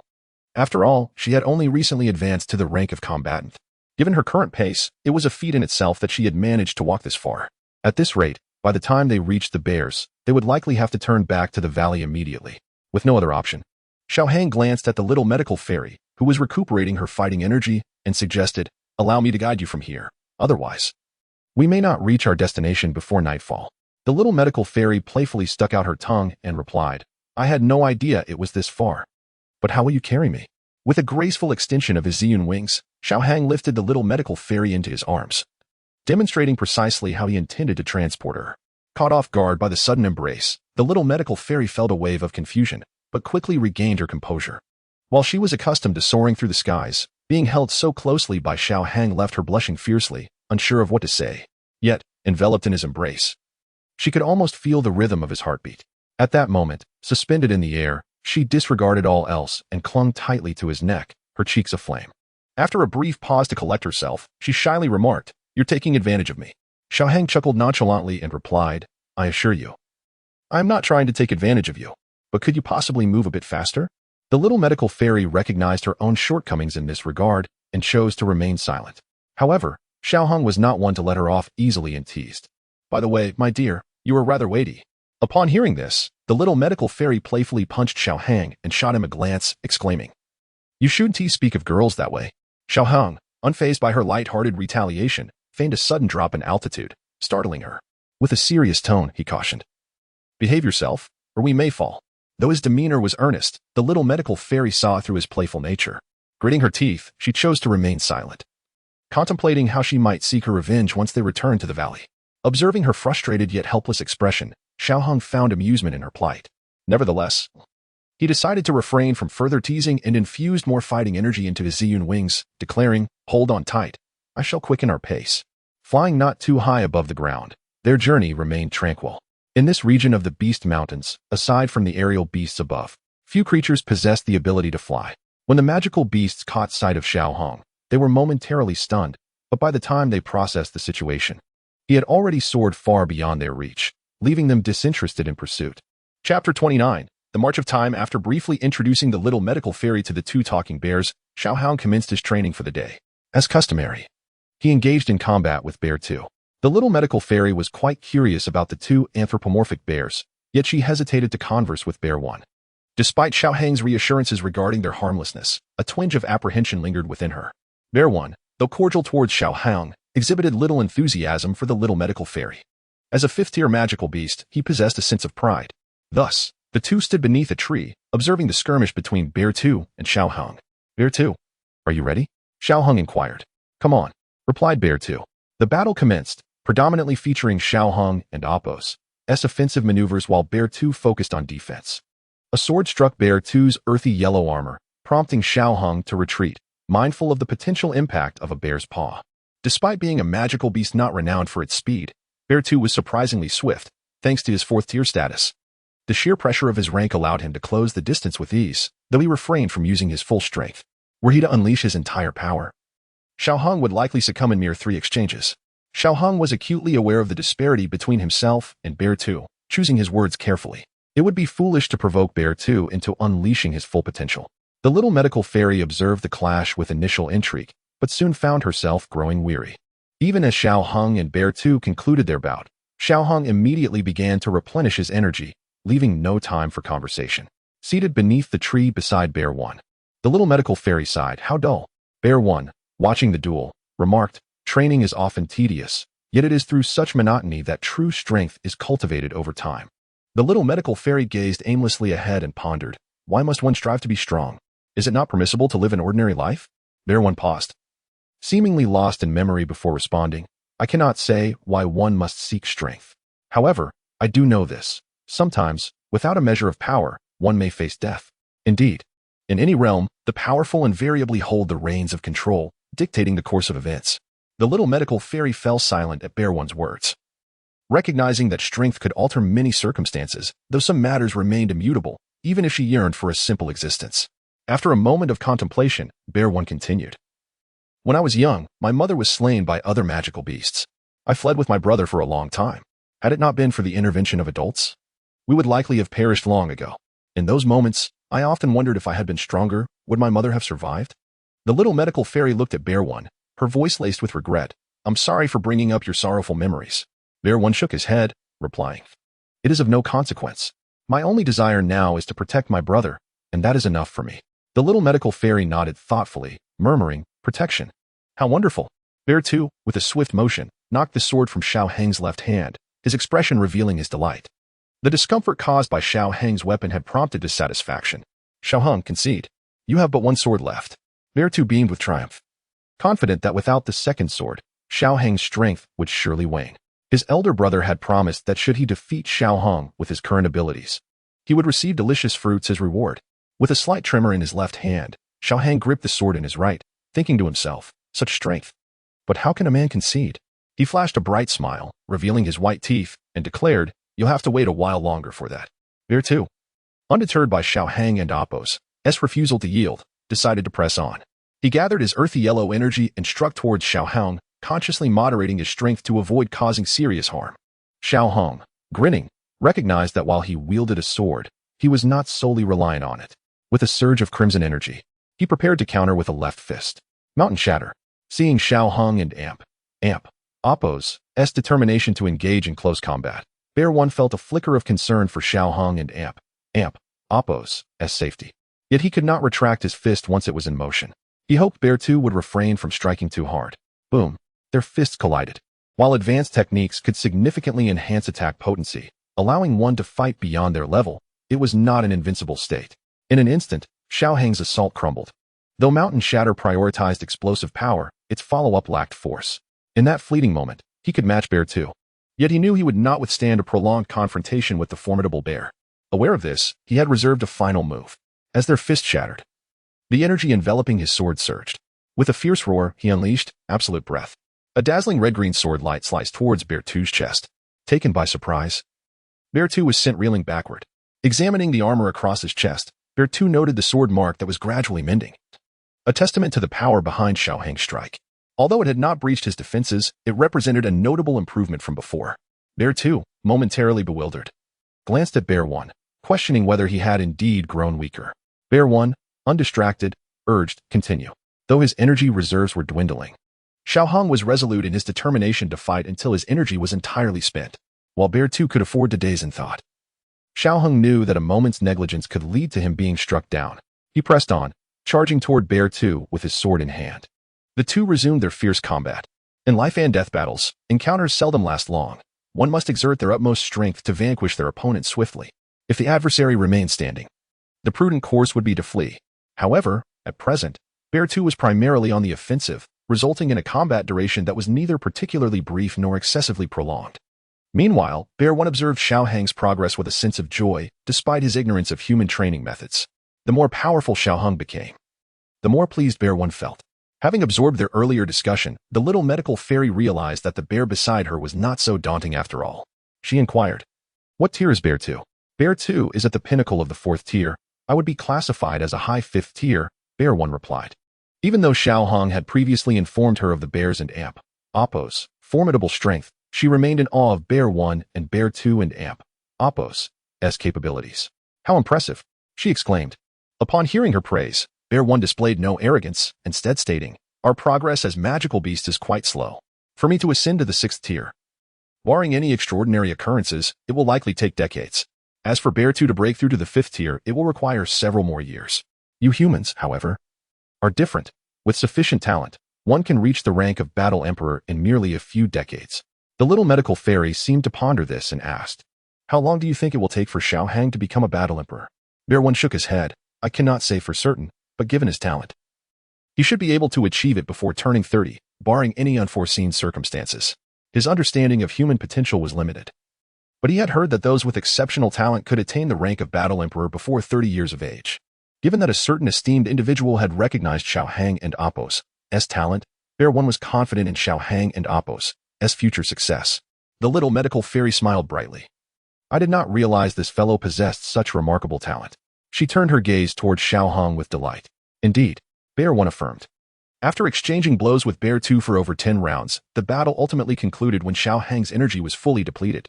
He seated himself on the ground, preparing to recover his energy, while Bear 2 found the depletion of energy inconsequential to him. Once Xiao Hong regained his energy, he embarked on yet another round of combat, repeating the cycle of fighting until exhaustion, then replenishing his strength, and once again engaging in battle. Bear 2 possesses formidable strength, allowing him to unleash his full potential without fear of harming himself or worrying about the weakness of his opponent. In contrast, while engaged in combat with Bear Big under the pressure of his might, Bear 2 finds the encounter rather dull. Unbeknownst to them, a day has swiftly passed. After bidding farewell to Bear Big and Bear 2, Xiao Hong, accompanied by the little medicine fairy, returns to the valley. The journey back is remarkably smooth. Although aided by the presence of the purple cloud wings, the aura of a 5th-tier magical beast emanating from Bear Big deters most magical creatures from attacking Xiao Hong. By the time they reach the valley, night has fallen. Xiao Hong, contentedly patting his well-fed belly, wears a satisfied smile. "How did you feel today?" he inquires. The little medicine fairy replies, "Watching you spar with Bear 2 was quite entertaining, and Bear Big is rather agreeable too. Shall we return tomorrow?" Xiao Hong asks. With a gentle smile, the little medicine fairy gazes at him, teasingly responding, "What? Do you wish to take advantage of me?" Xiao Hong, flustered, retorts, "How could that be? Am I the type of person to do such a thing? You are not just like that. You are that." She counters, little medicine fairy. Let me tell you, do not presume my good temper allows you to slander me at will. Apologize at once." "Kiki, never. Let us see what you can do." She challenges. "You are testing my limits." Xiao Hong warns. "Indeed, I have accepted the challenge. What will you do about it?" She provocatively replies, with a mischievous grin. Xiao Hong rubs his hands together. "Aren't you afraid of my primal instincts? It is just the two of us now." The little medicine fairy remains unperturbed. After spending considerable time together, she knows well what kind of person Xiao Hong is, merely a master of words, capable of driving one to exasperation. With a dismissive smile, she declares, "If you dare, give it a try." She puffs out her chest, projecting a bold demeanor, leaving Xiao Hong momentarily bewildered. Has she matured so much that she is no longer intimidated? Indeed, familiarity breeds comfort. Wait, is her chest slightly elevated? It appears so.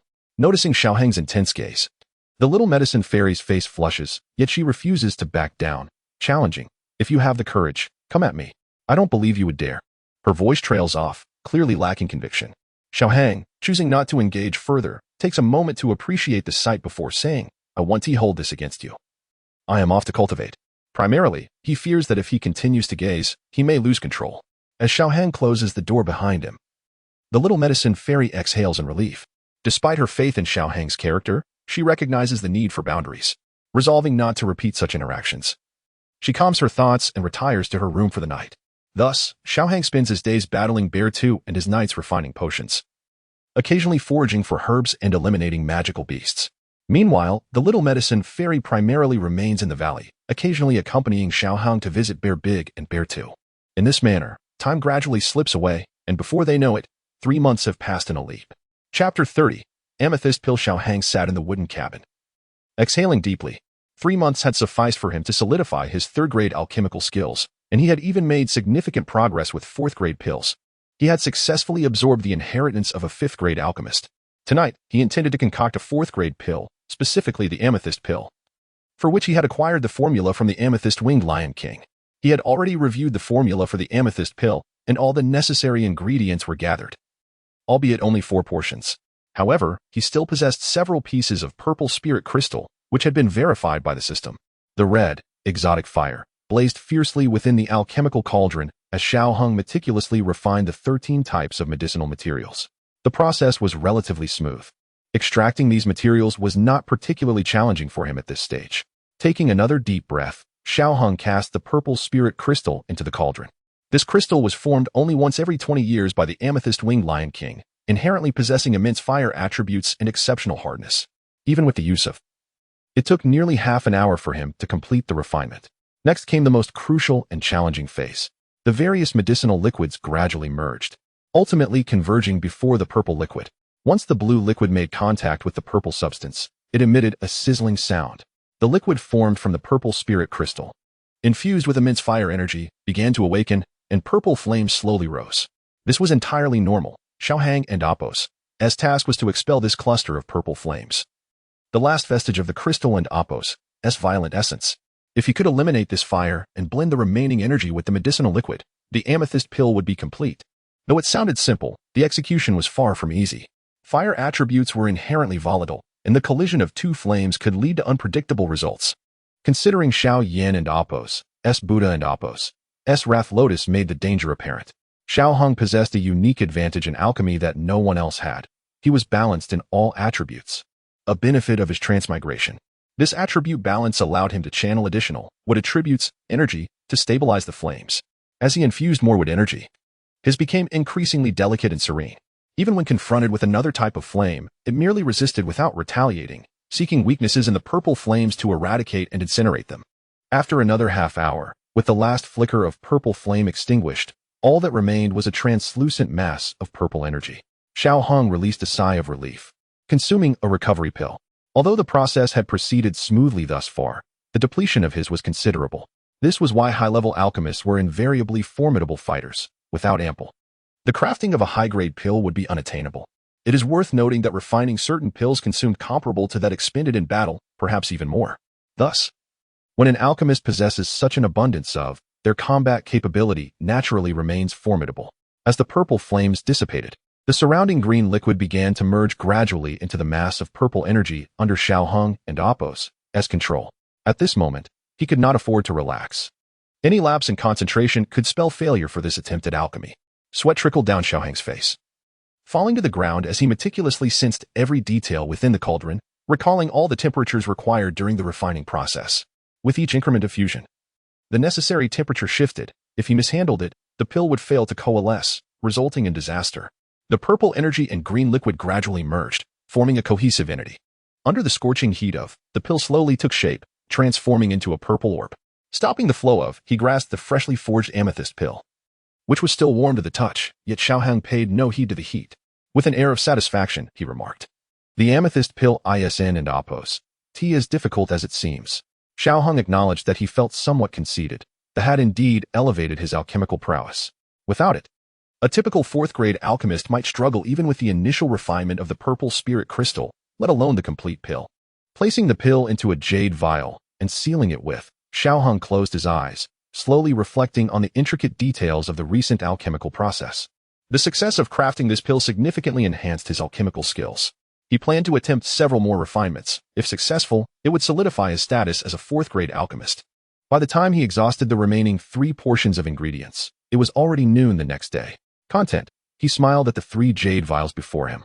Out of 4 portions, he had only failed once. Although the presence of had facilitated his success, it signified that he had truly become a fourth-grade alchemist. Retrieving 1 amethyst pill, the finest among the 3, he discerned a distinct red pattern etched upon its surface. Upon ingesting the amethyst pill, it immediately transformed into energy that surged through Xiaoheng and Apos' body, ultimately dissipating. Meanwhile, a portion of this energy flowed into his energy whirlpool, converting into droplets that dripped into his energy sea. The energy within began to saturate, swirling in response. As it underwent further refinement, it was replenished once more. Upon opening his eyes, Xiaoheng exclaimed in delight, "I've reached the 5th level of." He had not anticipated such a rapid breakthrough. Previously, when absorbing, his had elevated by 2 stars, 2 months prior. After consolidating the remaining energy from he had gained another star. Remarkably, 2 months of cultivation, coupled with the amethyst pill, had yielded yet another star of progress. When he departed from Wutan City, Xiaoheng had been at the pinnacle of a fighter. Now, 6 months later, he had unexpectedly advanced to the 5th level of, achieving nearly a star per month. As Xiaoheng exited his room, it was already afternoon. Xiaoxian was preparing a meal. Approaching her side, she smiled brightly and said, "Just a moment, dinner will be ready shortly." Sitting beside her, Xiaoheng gazed at her with concern, gently brushing away the remnants of medicinal powder from her lips. Has the curse of the poison body flared up again? He pondered whether his arrival was a blessing or a curse for this girl. Xiaoheng and Apos' gesture startled Xiaoxian, who instinctively recoiled, realizing the residue left on her mouth. She quickly wiped it clean and explained, "I practiced for too long, so I had a bit to eat myself." Despite her efforts to maintain composure, the stiffness in her tone betrayed her inner turmoil. Xiaoheng observed her, smiling as he remarked, "You know, when you lie, your right hand tends to play with your hair unconsciously." Avoiding his gaze, Xiaoxian feigned stirring the food in the pot, pretending to be unconcerned as she said, "Is that so? I had and Apos. He noticed. Have you been observing me for long? You truly are a rogue." Seeing her attempt to change the subject, Xiaoheng shook his head and replied, "We are friends." Those simple words stirred a tempest within Xiaoxian and Apos' heart, leaving her in silence. "You know?" Xiaoheng nodded and affirmed, "Yes, I have known for a long time about the curse of the poison body." Forcing a smile, Xiaoxian nonchalantly responded, "Then are you planning to leave?" Xiaoheng shook his head, saying, "I knew the moment I first met you. Do you think I would care about such things? Then why would you still dare to eat what I've prepared? Aren't you afraid of being poisoned?" As she uttered those words, her heart clenched. She was terrified of losing Xiaoheng, her last friend. She could not bring herself to meet his gaze, fear gripping her. His companionship had made her realize, after so long, that she was not so alone, that she could have friends. Xiaoheng chuckled, saying, "We are indeed friends. Besides, your cooking is quite delicious." Turning to look at Xiaoheng, she nearly thought she had misheard him. A glimmer of tears sparkled in her eyes. "You said so, Dawn and Apos. Regret it." "Indeed, no regrets." The little healer remains the same enchanting figure, possessing a beauty that is both gentle and tinged with solitude. Wiping away the glimmer of tears from the corners of her eyes, Xiao Hong smiled softly and continued, "You need not be so pessimistic. I know of a method that can completely cure your cursed body." The little healer gazed at him in surprise. Really? In that moment, the flicker of hope ignited within her heart, which had begun to sink into despair. She believed that her friend would not deceive her. Xiaoheng nodded affirmatively and elaborated. "I possess knowledge of a way to eradicate the cursed affliction, though it requires several materials that are currently beyond my reach. However, rest assured, I shall assist you." Tears shimmered in her eyes, and she felt deeply moved, trusting Xiaoheng even if he were to lead her astray. "Enough of the sentimentality, we are friends. Are we not? What you need to focus on now is to manage the outburst of your cursed body while I gather the necessary time," Xiaoheng said gently. Drying her tears, the method to control the cursed affliction lay with the medicinal elder, and given his connection with Xiao Yan, obtaining the knowledge would be straightforward. As for the materials, with the information he possessed, acquiring them would merely be a matter of time, provided he had sufficient strength. Brushing aside Xiaoheng and Appo's hand, the little healer used both hands to wipe away her remaining tears. Her voice slightly choked as she exclaimed, "Dawn and Appo's, take advantage of me." Xiaoheng chuckled helplessly, allowing the topic to pass as he turned his gaze to the pot of food, eagerly proclaiming, "Why is it not ready yet? I and Appo's am famished." All right. "It will be ready shortly. Just wait a moment," she replied. After a hearty meal, Xiaoheng produced a jade vial and tossed it to the little healer, saying, "Consume this pill. It will be beneficial for you." She nodded and stowed the vial away in her storage ring. "Thank you." Xiaoheng dismissively ruffled her hair, saying, "Why the formality with me? Well then, I must return to my training." Struggling momentarily, the little healer realized she could not escape Xiaoheng's grasp and shot him an annoyed glare. "You shouldn't just mess with a girl's hair. Be careful, or I shall poison you." Unfazed, Xiaoheng withdrew his hand, finding the little healer, reminiscent of a neighborly little sister, to be rather endearing. "All right then. I want and Appo's, tease you any longer. I must go train." Watching the retreating figure of this infuriating fellow, the little healer glared at him as if she could bite him, but soon relaxed, breaking into a charming smile. Too bad Xiaoheng had already retreated to his room and could not witness this delightful moment. Chapter 31.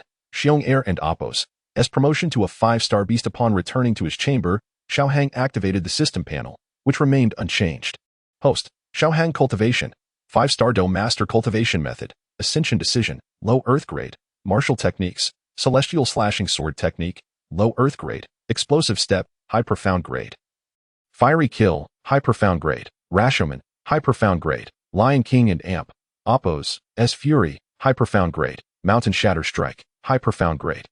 Heavenly Dao Points, 3 Energy Points, 500 Cultivation Points, 10 Martial Technique Points, 0. The system cataloged only the cultivation methods and martial techniques that Xiaoheng had mastered, excluding other weapons, rare materials, or alchemical formulas. Nevertheless, this was already sufficient. System, fuse the black and white mysterious scythe with the sheath. The black and white mysterious scythe and its sheath materialized before Xiaoheng, accompanied by a progress bar. During his battle with Xiong'er, Xiaoheng had noted the two swords' lack of agility. He was adept with his right hand, while the sword in his left often hindered him. Hence, he resolved to merge the black and white mysterious scythe. With ample energy points at his disposal, he also intended to upgrade the scythe, as the multitude of items cluttering his inventory was burdensome and of little utility. As the progress bar completed its cycle, Xiaoheng issued another command: fuse all weapons with the black and white mysterious scythe. The progress bar reappeared, and the array of weapons vanished. The upgrade of the black and white mysterious scythe was swiftly accomplished. Xiaoheng grasped the newly forged scythe, examining its exquisite form. The blade measured 4 feet in length and 3 fingers in width, with silver-white edges signifying its sharpness. The blade was split in half, one side black and the other white, while a blue line traversed the spine, enveloping the hilt. The distinctly patterned blue handle ensured a comfortable grip. Acquiring a fine sword is every swordsman's aspiration. Although not the most traditional swordsman, Xiaoheng certainly wielded a blade, and thus, he was elated to possess such a weapon. From now on, you shall be called the Celestial Slashing Sword. Thus, the black and white mysterious scythe faded, replaced by the Celestial Slashing Sword, a low earth grade sword that would serve Xiaoheng well for an extended period. However, one must not possess a splendid sword without a worthy sheath. Placing the sword upon his lap, Xiaoheng retrieved a 2-meter-long, thick, dark green bamboo and 2 magic cores. This iron ink bamboo was discovered in a grove of iron bamboo. While iron bamboo was not particularly rare, the iron ink bamboo was exceptional. One would not find even one among 1,000 iron bamboos. Furthermore, this specimen was quite old, at least 200 years. Had it not been for Xiong Air's insistence to forage for food, Xiao Hang might never have stumbled upon it. Speaking of Xiong Air, once they became familiar, Xiong Air often led Xiao Hang in search of various herbs, while Xiao Hang would extract half of those herbs for alchemical concoctions to nourish Xiong Air. Each would take half. In the monster forest, as long as Xiong Air did not venture too deep, he was practically invincible. Few beasts could contend with him. And even if they could not surpass Xiong Da. During this time, Xiao Hang, alongside Xiong Air, had gathered a substantial amount of herbs. And this bamboo was among them. System, upgrade the sheath. The sheath and Appo's upgrade was completed in a mere 10 minutes. When he inserted the sword into the dark green sheath, it fit perfectly, indicating the system's intelligence. Xiao Hang pondered whether the newly reforged sheath would complement the sword. A high profound grade sheath was indeed worthy of the celestial slashing sword.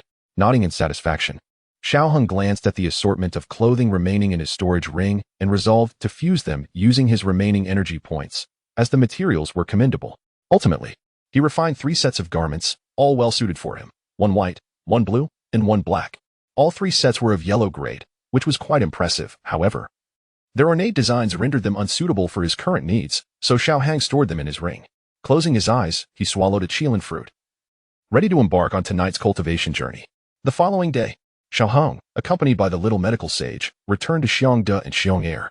Upon seeing Xiao Hang, Xiong Air suddenly sniffed the air, as if sensing something delectable. Following the scent, he approached Xiao Hang and began to sniff him. Xiao Hang attempted to push the enormous bear head away, feeling somewhat terrified at the bear and Appo's proximity. Xiong Air, what are you sniffing at?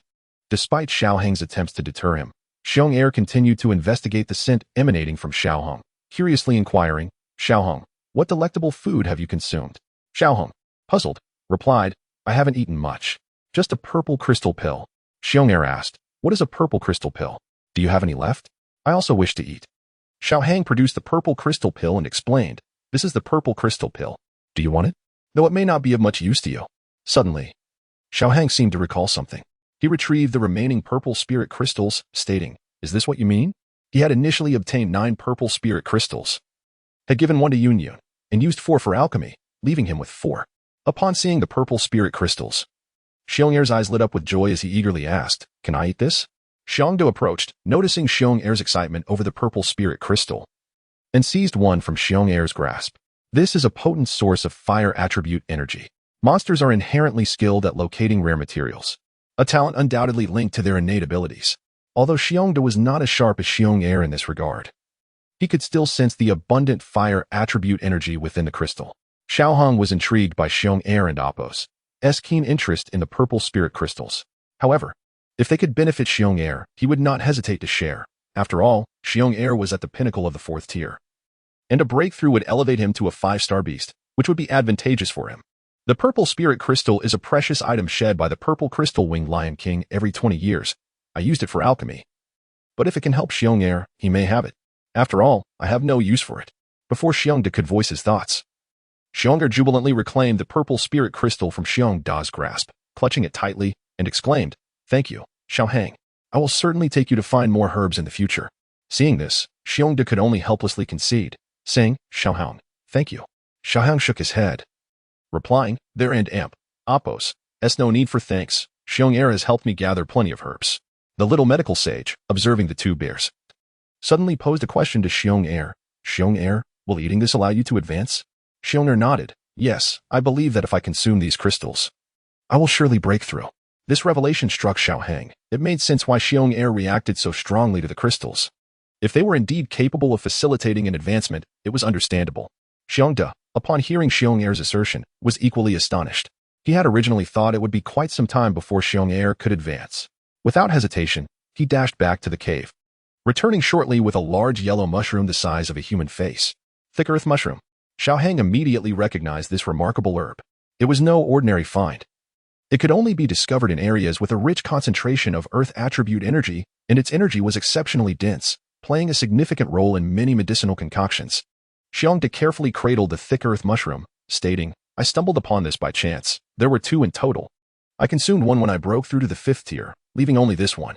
Xiong Air and Appo's eyes sparkled at the sight of the thick earth mushroom, and he lunged to seize it, but he was no match for Xiong Da, who effortlessly swatted him aside. Clutching the purple spirit crystal, Xiong Air looked up at Xiong Da with a pitiful expression, saying, Brother, I want to eat that. Xiongda regarded Xiong'er sternly, inquiring, Are you certain you can break through? Whether human or beast, there exists a profound intuition regarding the potential for breakthrough. At that moment, he was convinced that consuming the thick earth spirit mushroom would facilitate his advancement, which prompted him to partake in it. The current state of Xiong'er indeed aligns with the signs of an impending breakthrough. However, he felt it necessary to inquire further, for these items were not easily obtained, and wasting them would be a regrettable misstep.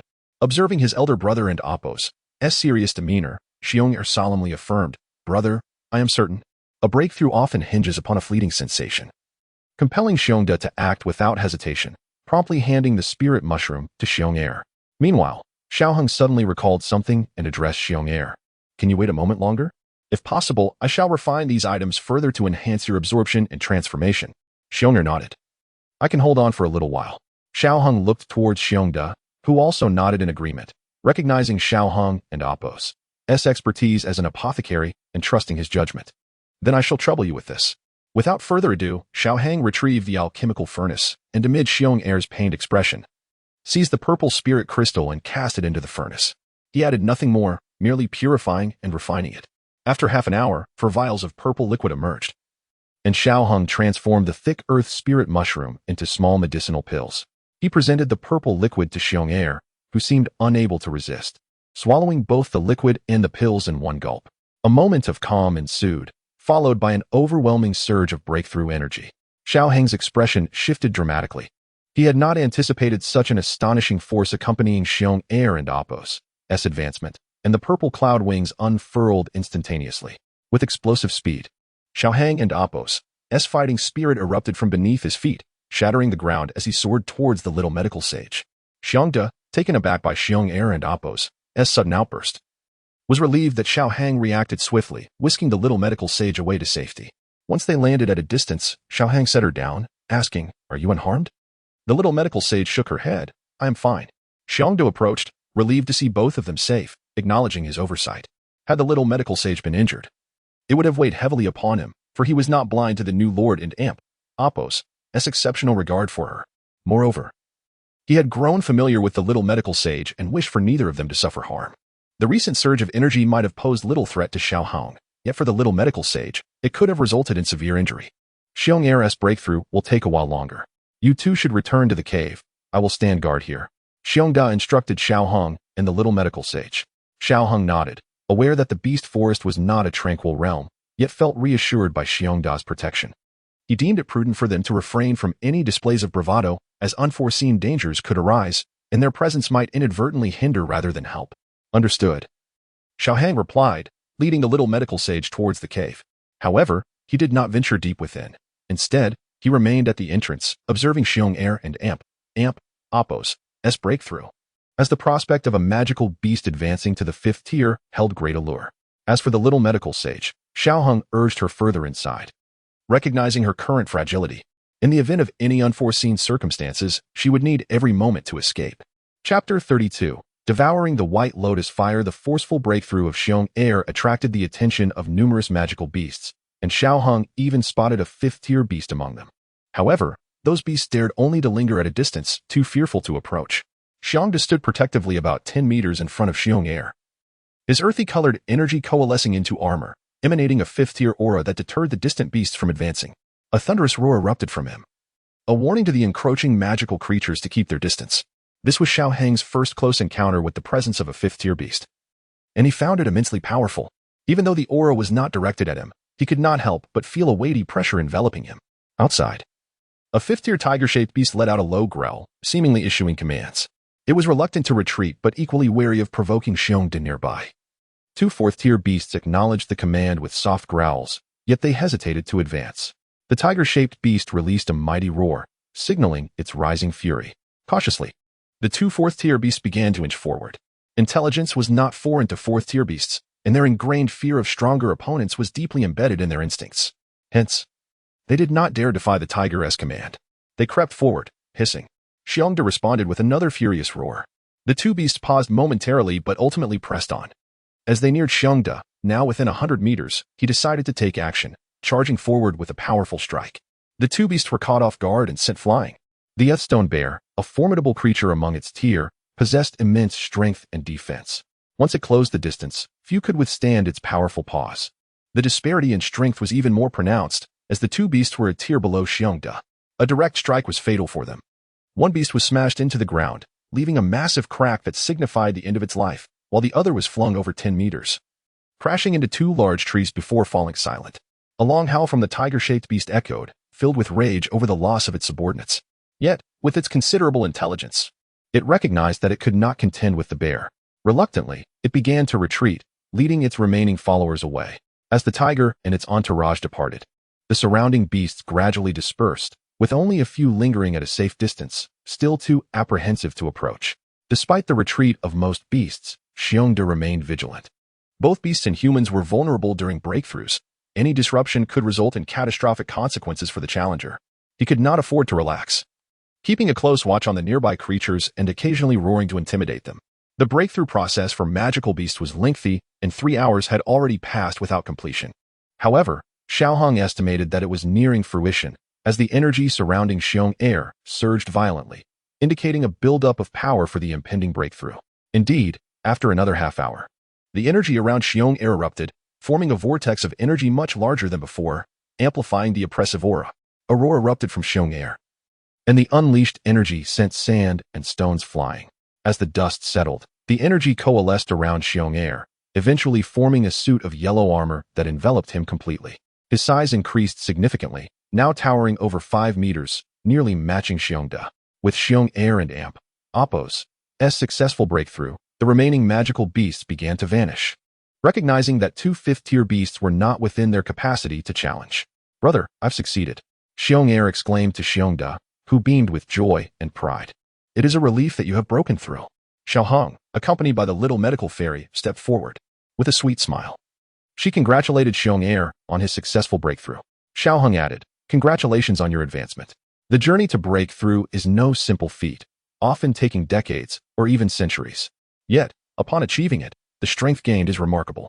With the lineage of the Althstone Bear, even a newly ascended Xiong Air can rival a human with 3 to 4 stars of fighting prowess." In response to their congratulations, Xiong Air shyly scratched his head and said, "I must thank you, Xiaoheng. Without your support, I might have taken much longer to achieve this." Gratefully, Xiongda nodded in agreement, offering his thanks as well. Xiaoheng waved his hand dismissively, smiling, "No need for that.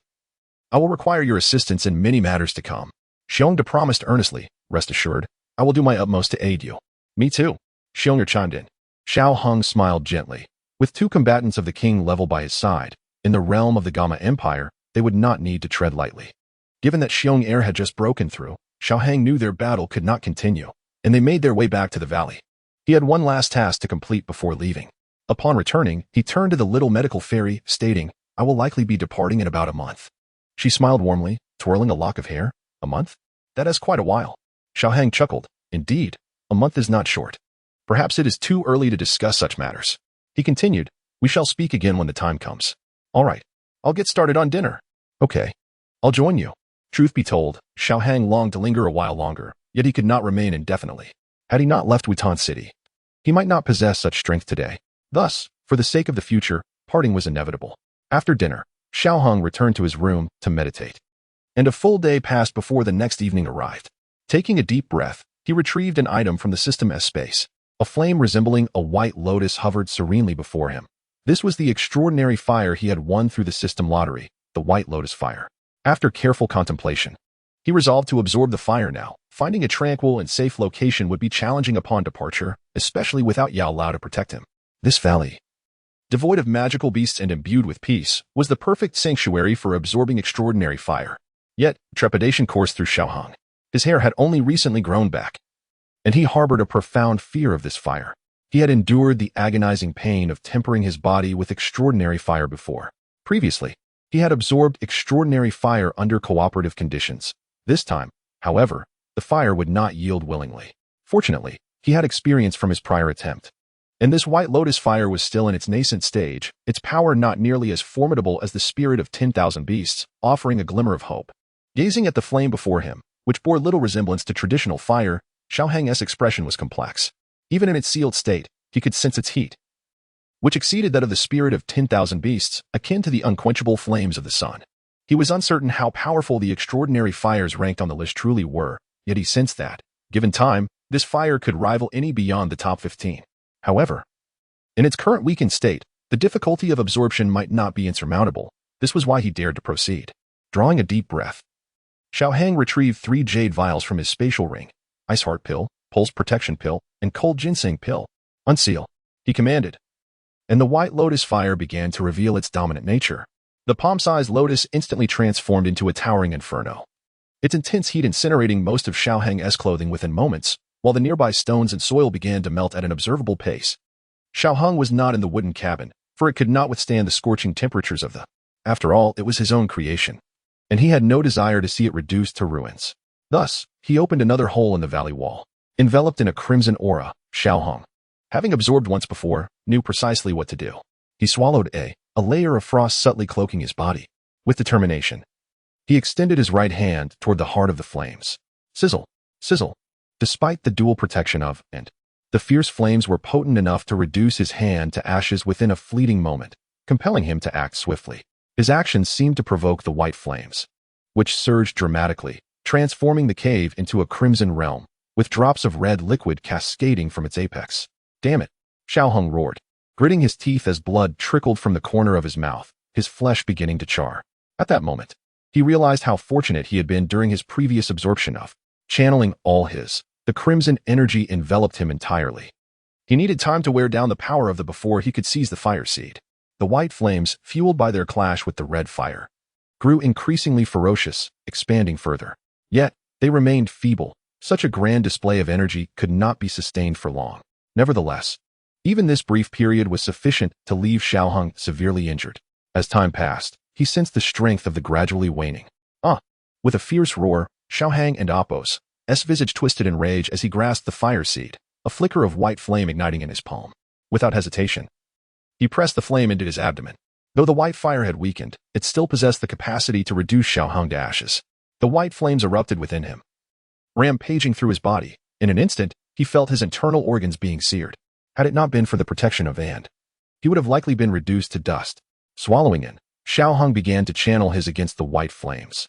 The red energy surged forth repeatedly, yet was consumed by the white fire one after another. Thus, he persevered, continuously utilizing to deplete the flames. Finally, as his neared depletion, the resistance of the white flames began to wane as well. Outside the cave, the little medicine fairy stood at a distance, feeling the waves of heat crashing against her.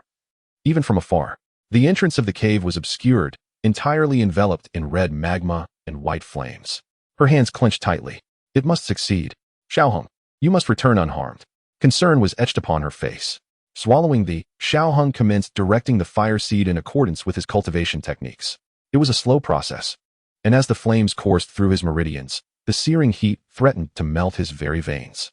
Chapter 33. Fusion, Vermilion Lotus Beast Fire with all his might. Xiaohang utilized his Dou Qi to safeguard his meridians. The protective pills, including the Protecting Meridian Pill, Ice Heart Pill, and Cold Ginseng Pill, continually extinguished the flames. Finally, after half an hour, the White Lotus Fire, propelled by Xiaohang, completed its first great cycle along the path of the Ascension technique. Sensing an ethereal connection with the White Lotus Fire, Xiaohang let out a sigh of relief. He swallowed several more pills, allowing their gentle energy to restore his Dou Qi and mend his battered body. With a wry smile, he continued to guide the flickering flame.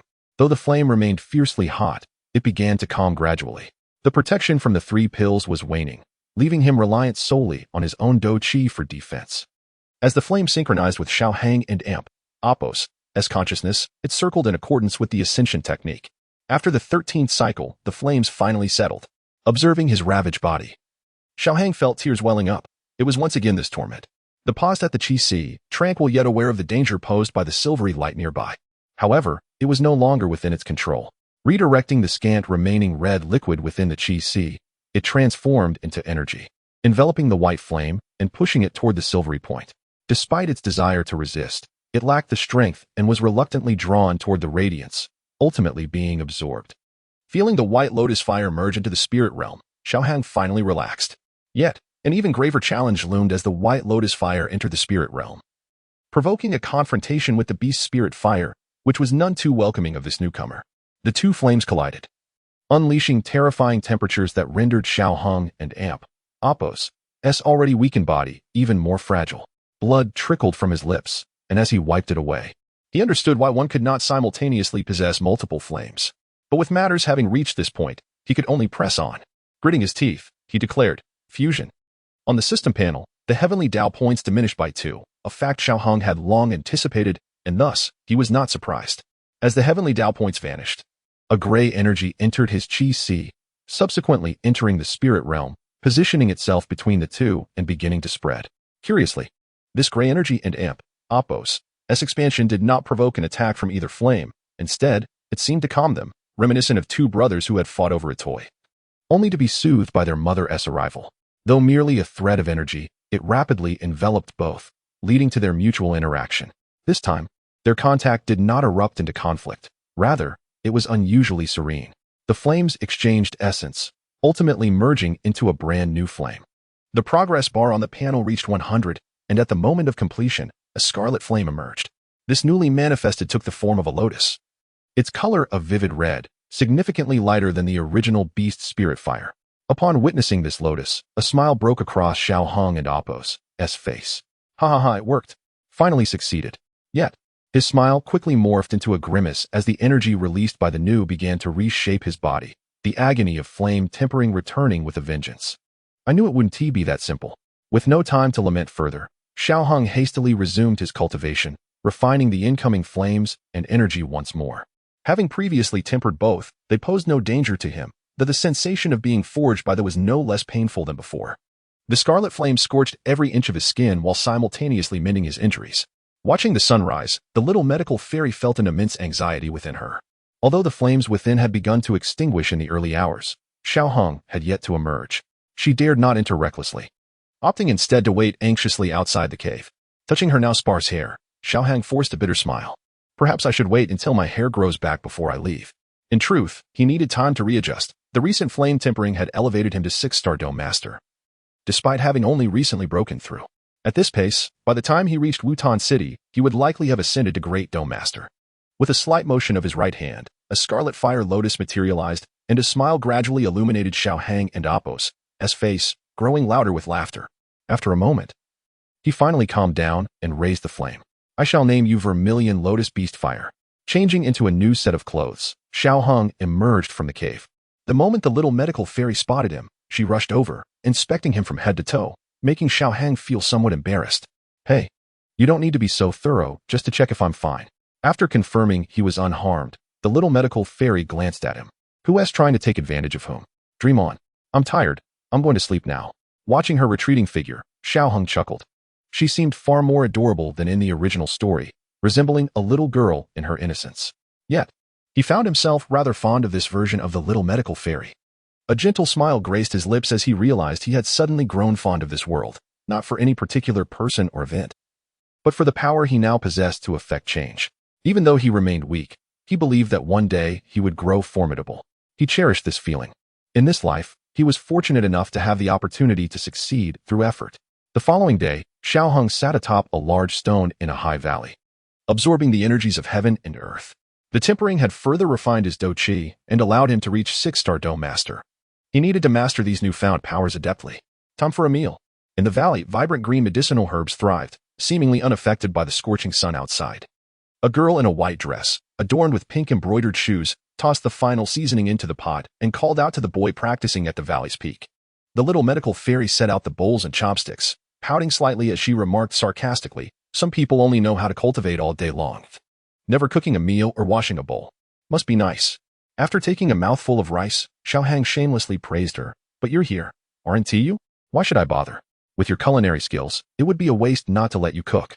The little medical fairy pouted further, muttering under her breath, "You sure know how to talk. If it weren't for me, you'd starve to death." Sighing internally, Xiaohong conceded, "I'll wash the dishes. From now on, I'll wash the dishes every day." The little medical fairy's eyes sparkled as she exclaimed, "Really? You can't go back on your word." Xiaohong chuckled, realizing the extent of her scheming to make him do the dishes. Despite his reluctance, he could only agree, "I promise, no takebacks. I'll wash the dishes every day." Finally, she beamed with joy, having longed to escape the dishwashing duty. She had previously tried various tactics to make Xiaohong do it, but more often than not, she was the one stuck washing. Now, she was free from that chore, yay. With a triumphant expression, she feigned generosity and said, "All right then. I'll graciously accept this arrangement." This little girl was becoming increasingly difficult to handle. Nevertheless, it was good. With limited time left, they could enjoy each other's company more. After the separation, who knew how long it would be until they met again? Given her personality, it was unlikely she would accompany him on his journey. With this thought, Xiaohang couldn't help but sigh softly. Noticing his sigh, the little medical fairy turned around, her expression wary. "Are you having second thoughts? Is that allowed?" Xiaohang widened his eyes, attempting to resist. Dream on." As tears fell from the strong man, he could be persuaded to cook. Yet washing the dishes remained an absolute taboo for him. His aversion to this chore was profound, and even in this new world, he found himself subjected to such torment. Oh heavens! Open your eyes and witness this. Yet, the heavens offered no solace, instead mocking him as if he had suffered a great injustice. With a disheartened pout, Xiaohang resigned himself to the situation. "Oh, fine," he muttered. Satisfied, the little healer nodded and said, "All right, let us eat." Channeling his sorrow into an appetite, Xiaohang devoured 2 large bowls of food. The dynamic between the two had transformed significantly. From initial unfamiliarity to a gradual intimacy, they now stood before each other, utterly unreserved. They had revealed their most juvenile selves to one another. Perhaps it was the impending separation that made their remaining moments together all the more precious. "Xiaohang, you and Appos arrived." The bears, Xiongda and Xiong'er, now greeted him with newfound warmth, particularly since Xiong'er had recently reached the 5th tier, a feat largely credited to Xiaohang. Consequently, their fondness for him had grown immensely, prompting Xiong'er to rush over upon his arrival. However, Xiaohang found himself needing to gently deter Xiong'er's exuberant affection.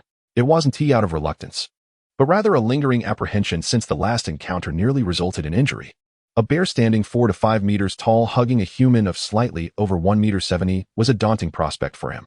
If it were the little healer extending such an embrace, he would have welcomed it wholeheartedly. Unperturbed by Xiaohang's refusal, Xiong'er expressed, "Thank you, Xiaohang," and waved it off. Clearly, this is something Xiong'er taught you. No need for thanks. Just help me gather medicinal herbs in the future. Patting Xiong'er's sturdy arm, he mused on the bear and Appos' impressive physique, though its fur remained surprisingly soft. Indeed, a bear of the combat king level was not something he could treat lightly. After a brief indulgence in the bear and Appos' softness, he turned to Xiong'da and remarked, "I plan to depart the Monster Mountain range in about a month. Will you accompany me or stay here?" Having 2 5th-tier magical beasts by his side would greatly enhance his safety on the journey. Yet he would understand if they chose not to join him. Before Xiong'da could respond, Xiong'er interjected with enthusiasm, "Are we going out? I want to go. I want to go." Xiong'da, with a more contemplative demeanor than his younger counterpart, pondered for a moment before saying, "Let Xiong'er accompany you. He has also attained the 5th tier and is capable of protecting you. Furthermore, he has long desired to see the world beyond the Monster Mountain range." Xiong'da's maturity was evident. If Xiong'er's intellect resembled that of a 12 or 13-year-old, Xiong'da was akin to someone in their 20s or 30s, having seen and contemplated much. Upon hearing Xiong'da and Appos' approval, Xiong'er and Appos' excitement was palpable, although it was soon overshadowed by disappointment. "Xiong'da, Arn and Appos, you coming with us?" Despite their frequent squabbles, Xiong'er was reluctant to part from Xiong'da. Shaking his head, Xiong'da replied, "I shall not join you. However, when you do venture out, ensure you protect Xiaohang and heed his instructions."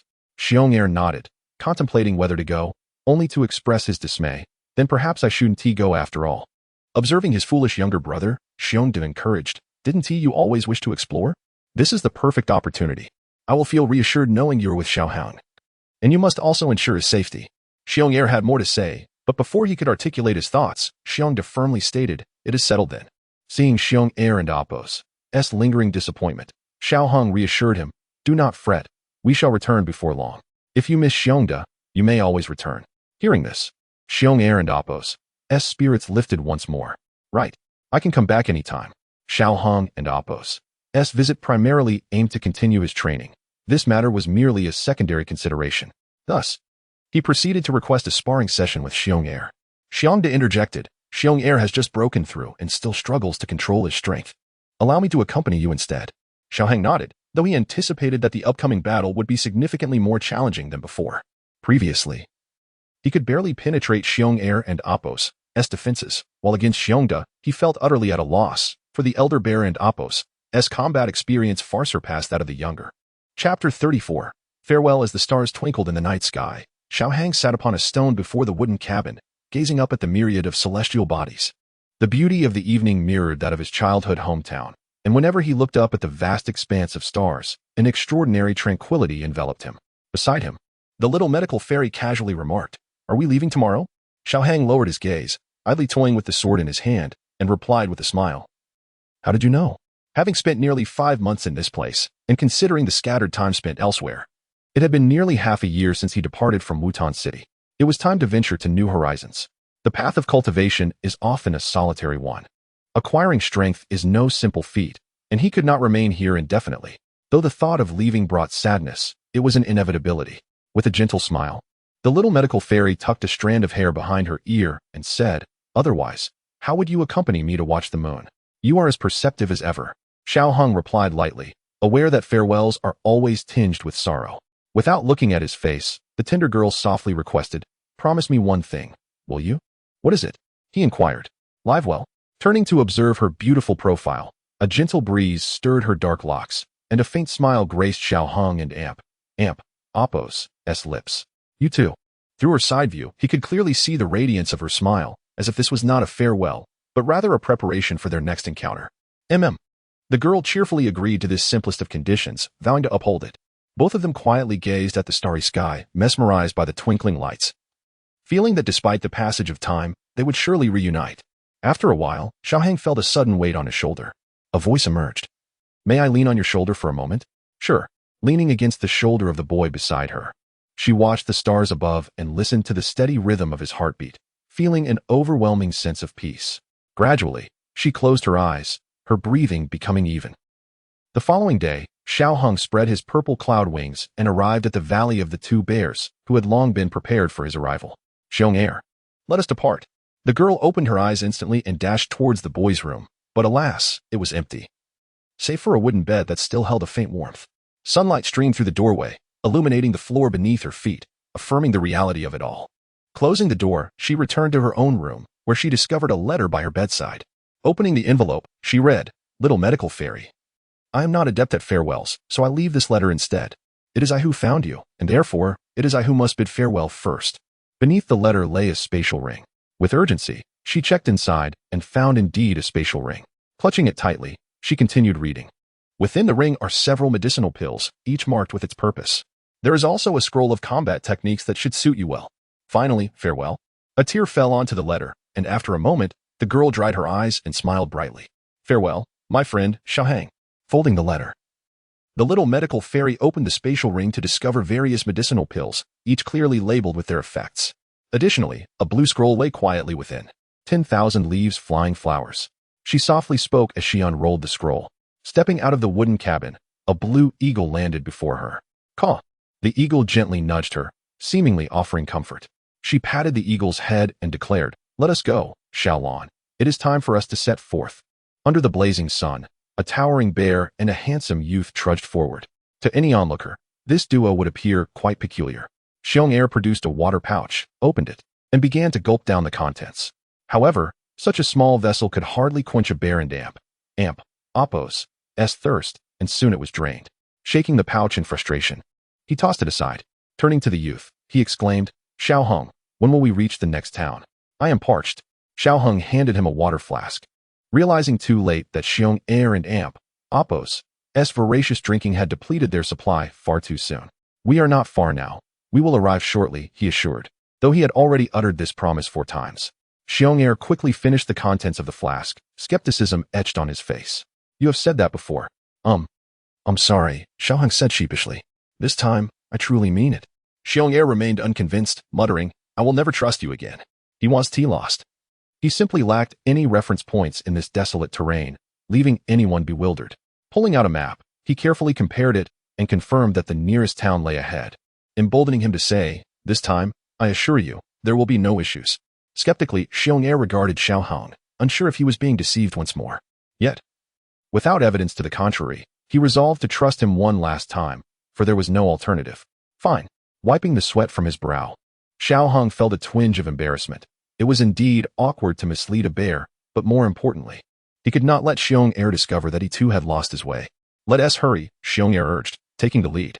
After taking a sip from the last of his water, Xiao Hung shook the flask, realizing it was nearly empty. Should they fail to find more water soon? He was uncertain how to placate Xiong'er. In truth, he could fly, and without engaging in battle. He could sustain the use of his purple cloud wings for an hour. He could soar for a while, replenish his energy, and then fly again. However, he was not in a hurry. There was no need to rush, as walking would allow him to refine his combat energy. Moreover, Xiong'er, being a soil and stone bear, excelled in strength and defense, while flying for short bursts during combat was manageable. Prolonged flight was not within the capabilities of such a bear. This was perfectly reasonable. On the ground, they possessed immense power, formidable defense, and commendable speed, making their mobility in the air and water rather cumbersome. Eating a Qilin fruit, Xiao Hung continued forward. After some time, as the sun began to set, Xiao Hung and Xiong'er spotted a town in the distance. Upon seeing it, Xiong'er dashed ahead, leaving Xiao Hung to follow at a slower pace. Hey, did you hear? Old Zhao and Amp, Appo's wife is having an affair with old Wang. I knew it. That woman has always seemed dubious. Per old Zhao. Indeed. But she is quite beautiful. With old Zhao's capabilities, he couldn't possibly keep her. I warned him against marrying her, but he wouldn't listen. At the city gate, two middle-aged men engaged in casual conversation when suddenly, a cloud of yellow dust blew toward them. Zhang, what is that? The man on the left asked, noticing the swirling dust but unable to discern its source. What? The man on the right turned to look. A towering bear loomed just 30 meters away, charging towards them. Monster! They exclaimed in alarm, startled, for such creatures rarely appeared in this area. And the speed of this bear was evidently not characteristic of a low-level beast. They hurriedly raised their spears in defense. Hey, what are those two doing? Xiong'er pondered. Confused by their aggressive stance, he knew their feeble weapons posed no threat to him. He halted, waiting for Xiao Hang to join him before entering the city. As for the two individuals, he paid them no heed, turning instead to face Xiao Hang. The two men, drenched in cold sweat, were too fearful to approach, tremblingly clutching their spears as they fixed their gaze on Xiong'er. Brother Zhang, are we doomed? Alas, my savings. Will my wife be able to find me if I perish? Moreover, I have yet to save enough to meet Xiao Hang. The man on the left spoke with quivering trepidation, as if he were preparing for his last rites. The man on the right chimed in, I too. If I were to die, what would become of Xiao Hang? At that moment, Xiao Hang rushed over. Upon observing their demeanor, he quickly comprehended the situation. The man on the right, seeing Xiao Hang approach, cried out, Young brother, flee swiftly. There is a high-level magical beast here. Xiao Hang chuckled, clarifying, Fear not, gentlemen. This is my beast companion, and it poses no threat to you. The two men took a moment to collect themselves and exchanged glances, gradually calming down. It was not that they were cowardly, they were fighters in their own right. However, the aura inadvertently released by Xiong'er had indeed startled them. Typically, when Xiong'er restrained its aura, it was difficult for others to discern that it was a fifth-tier magical beast unless they were of comparable strength. Yet, in its moment of excitement, it had let slip a fragment of its formidable presence, enough to send these two mere fighters trembling. Straightening their postures, they realized, so it is merely a beast companion. No wonder it appeared here. They had seen many individuals of prowess who kept magical beasts as pets. Once they regained their composure, they observed Xiao Hang's attire and demeanor, which exuded an air of distinction.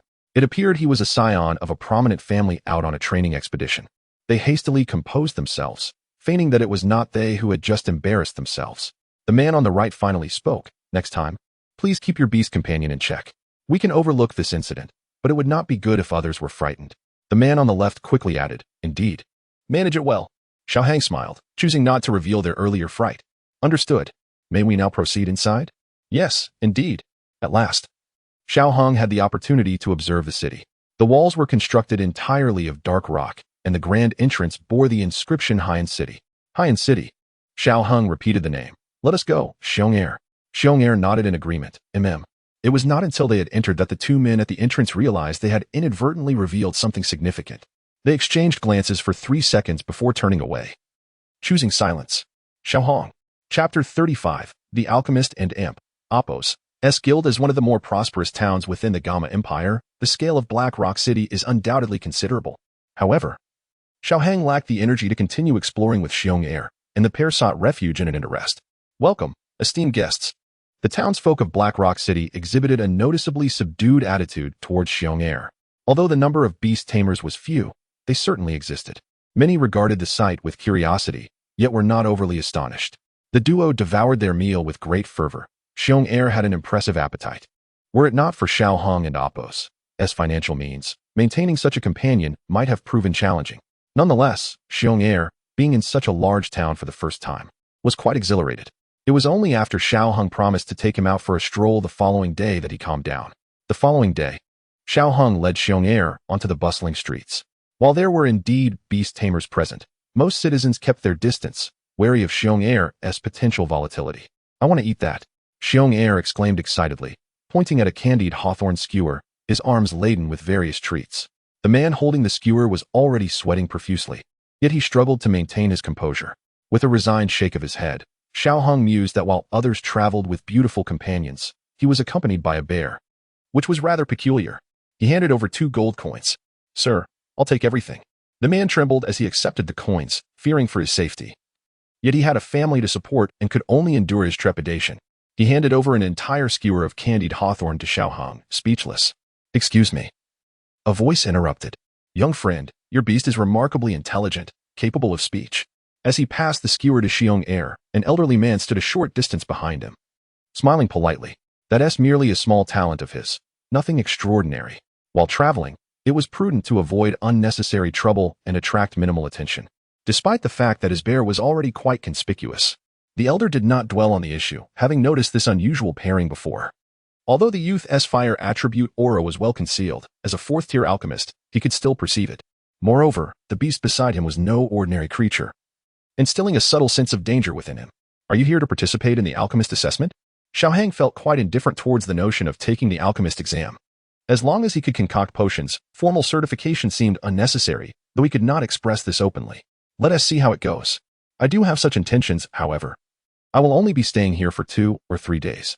If the timing is right, I might give it a try." The elder nodded slightly. Such a pure fire attribute aura could hardly belong to anyone other than an alchemist.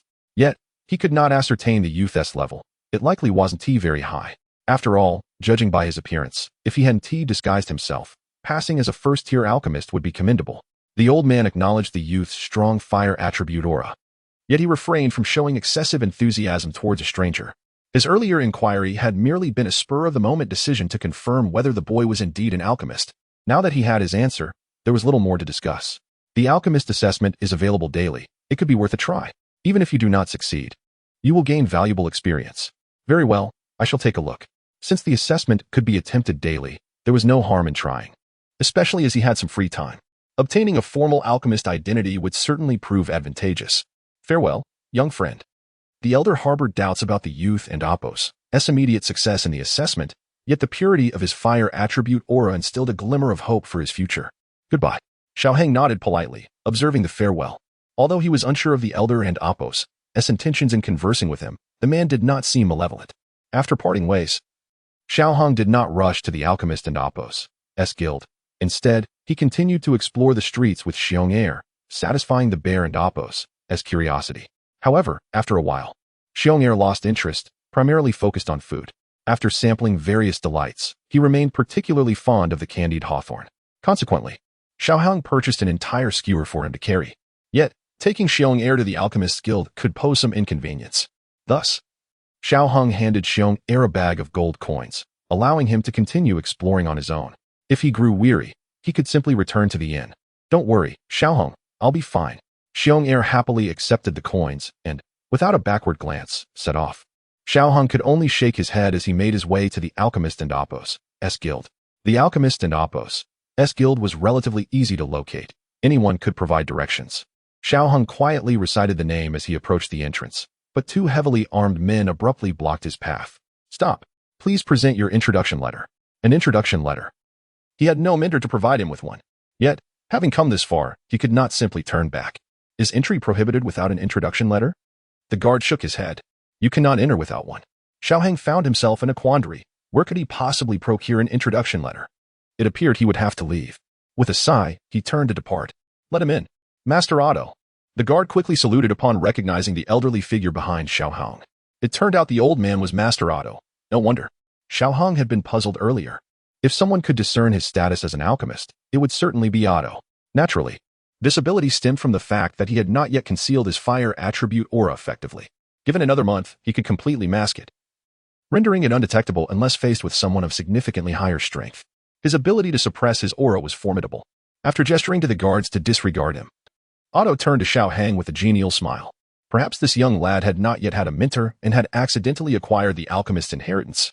If that were the case, he might have the opportunity to take on another disciple, though further observation would be necessary. Young friend, we meet again. Xiao Hang smiled politely. Greetings, Master Otto. There was no need for formalities. A fourth-tier alchemist hardly warranted such gestures. After exchanging pleasantries, they bid each other farewell. Farewell. Goodbye, Master Otto. After parting ways, the guards exhibited a newfound respect towards Xiao Hong, allowing him entry without hesitation. They had observed Otto's demeanor towards the youth and recognized that he was no ordinary individual. He might very well become someone of great significance in the future, and they dared not offend him. Please, sir, enter. Upon entering the alchemist and Apos' guild, a potent medicinal aroma enveloped him. For an alchemist, this scent was undoubtedly pleasing. The interior was sparsely populated, with only a handful of middle-aged and elderly individuals present. Just as Xiao Hang intended to inquire about the alchemist assessment process, a young woman clad in azure approached him. Hello, sir. You appear unfamiliar. Is this your first visit to our alchemist and Apos' guild? Taking a moment to appraise the young woman, Xiao Hang returned her smile warmly. Indeed. I would like to inquire about the procedures for the alchemist assessment. Are you an alchemist as well? The young woman looked at Xiao Hang in astonishment. Yes, and I would appreciate it if you could outline the process for me. Ignoring her admiration, Xiao Hang directly posed his question. Oh, this way please. She thought to herself that this young man was indeed impressive, having achieved the status of an alchemist at such a tender age. If she could catch his eye, it would undoubtedly elevate her standing. With that thought, her steps seemed lighter as she led him onward. Sir, you truly are remarkable. It is impressive to see someone so young become an alchemist. It was unmistakably apparent that the young woman was attempting to engage in conversation. However, Xiao Hang had little time to ponder this. Merely responding with a non-committal sound and choosing not to elaborate further, the young woman, sensing Xiao Hang and Apos' aloofness, refrained from pressing the matter, proceeding instead to register his details as per protocol. She retrieved a piece of time-worn, yellowed parchment from the counter and, with a graceful grip on her pen, smiled warmly, saying, Sir, may I have your name, age, and the name of your mentor for the registration? Xiao Hong, 25, mentor, Giguzi. When mentioning his teacher, Xiao Hong hesitated slightly, as he did not possess an instructor in alchemy and was thus compelled to fabricate a name.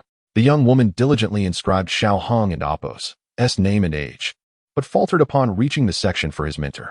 With a look of concern, she remarked, Sir, it appears that your teacher is not recorded in the guild. Xiao Hong furrowed his brow. Is it not permissible to take the examination if my mentor is absent from the guild and Apos' records? The young woman, noticing his discontent, hurriedly clarified. Not at all, sir. You may still take the exam. As long as you pass the assessment, it suffices. Relieved, Xiao Hong thought to himself, that makes sense. I recall Xiao Yin did not face such complications during his examination. Then let us expedite the arrangements for my test, he urged. Certainly, sir. Please follow me. The young woman meticulously secured the recorded information and gestured towards the rear. Upon opening the door, Xiao Hong was greeted by a brightly lit hall, which was even more sparsely populated than before. Along with him, there were only 8 individuals present, one of whom was Master Otto, while another, appearing to be of considerable age, seemed responsible for the assessments, accompanied by 3 other staff members. Thus, it became evident that aside from him, there were merely 3 other candidates participating in the alchemist evaluation. Master Otto nodded slightly in Xiao Hang's direction, and Xiao Hang returned the gesture with a polite nod. Sir, here is your examination number. Please keep it safe. A burly man respectfully handed Xiao Hang an armband inscribed with the number 3. The young woman, having escorted Xiao Hang to this location, took her leave.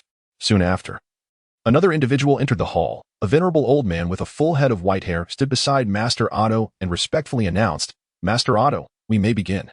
Otto nodded in affirmation, declaring, let us commence.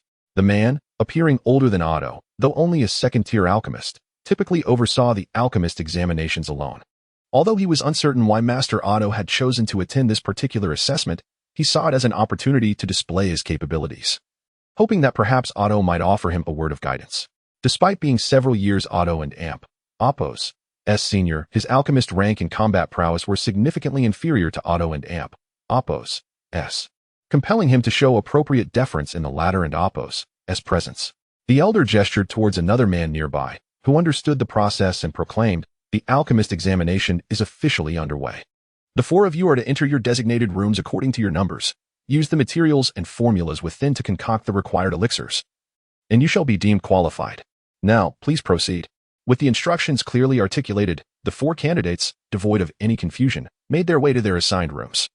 Xiao Hong confidently entered room 3, where a scroll and an array of herbs awaited him, meticulously arranged upon the stone platform, poised for his arrival. Chapter 36. The Alchemist's Examination. Upon unrolling the scroll, the words revitalizing pill appeared before him.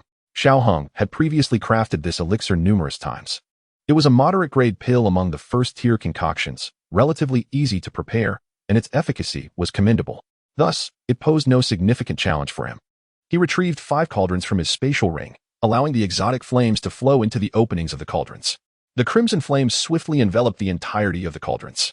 Igniting with fervor, he cast 5 types of herbs into the cauldron simultaneously. For Xiao Hong, the refinement of these lower-tier herbs was rather straightforward, with little risk of failure. As the verdant herbs succumbed to the searing flames, they gradually withered and melted, coalescing into pools of medicinal liquid. Otto and Amp, Oppos, SK swept through the 4 chambers before settling on Xiao Hang and Amp, Oppos, room, a smile gracing his lips as if he anticipated something remarkable. The elder beside him remarked. Observing Otto's interest, Master Otto seems quite intrigued by that young lad. Otto, holding an ancient piece of parchment, gazed at Xiao Hang's chamber with a hint of melancholy. This young man, I have never sensed such pure fire attribute energy before. A natural-born alchemist, perhaps? Dou Qi, an alchemist not recorded in the guild's archives. Yet I am unaware of his identity. The elder discerned Otto and Oppos' underlying thoughts. It seemed he had entertained the notion of taking on a disciple. He spoke slowly.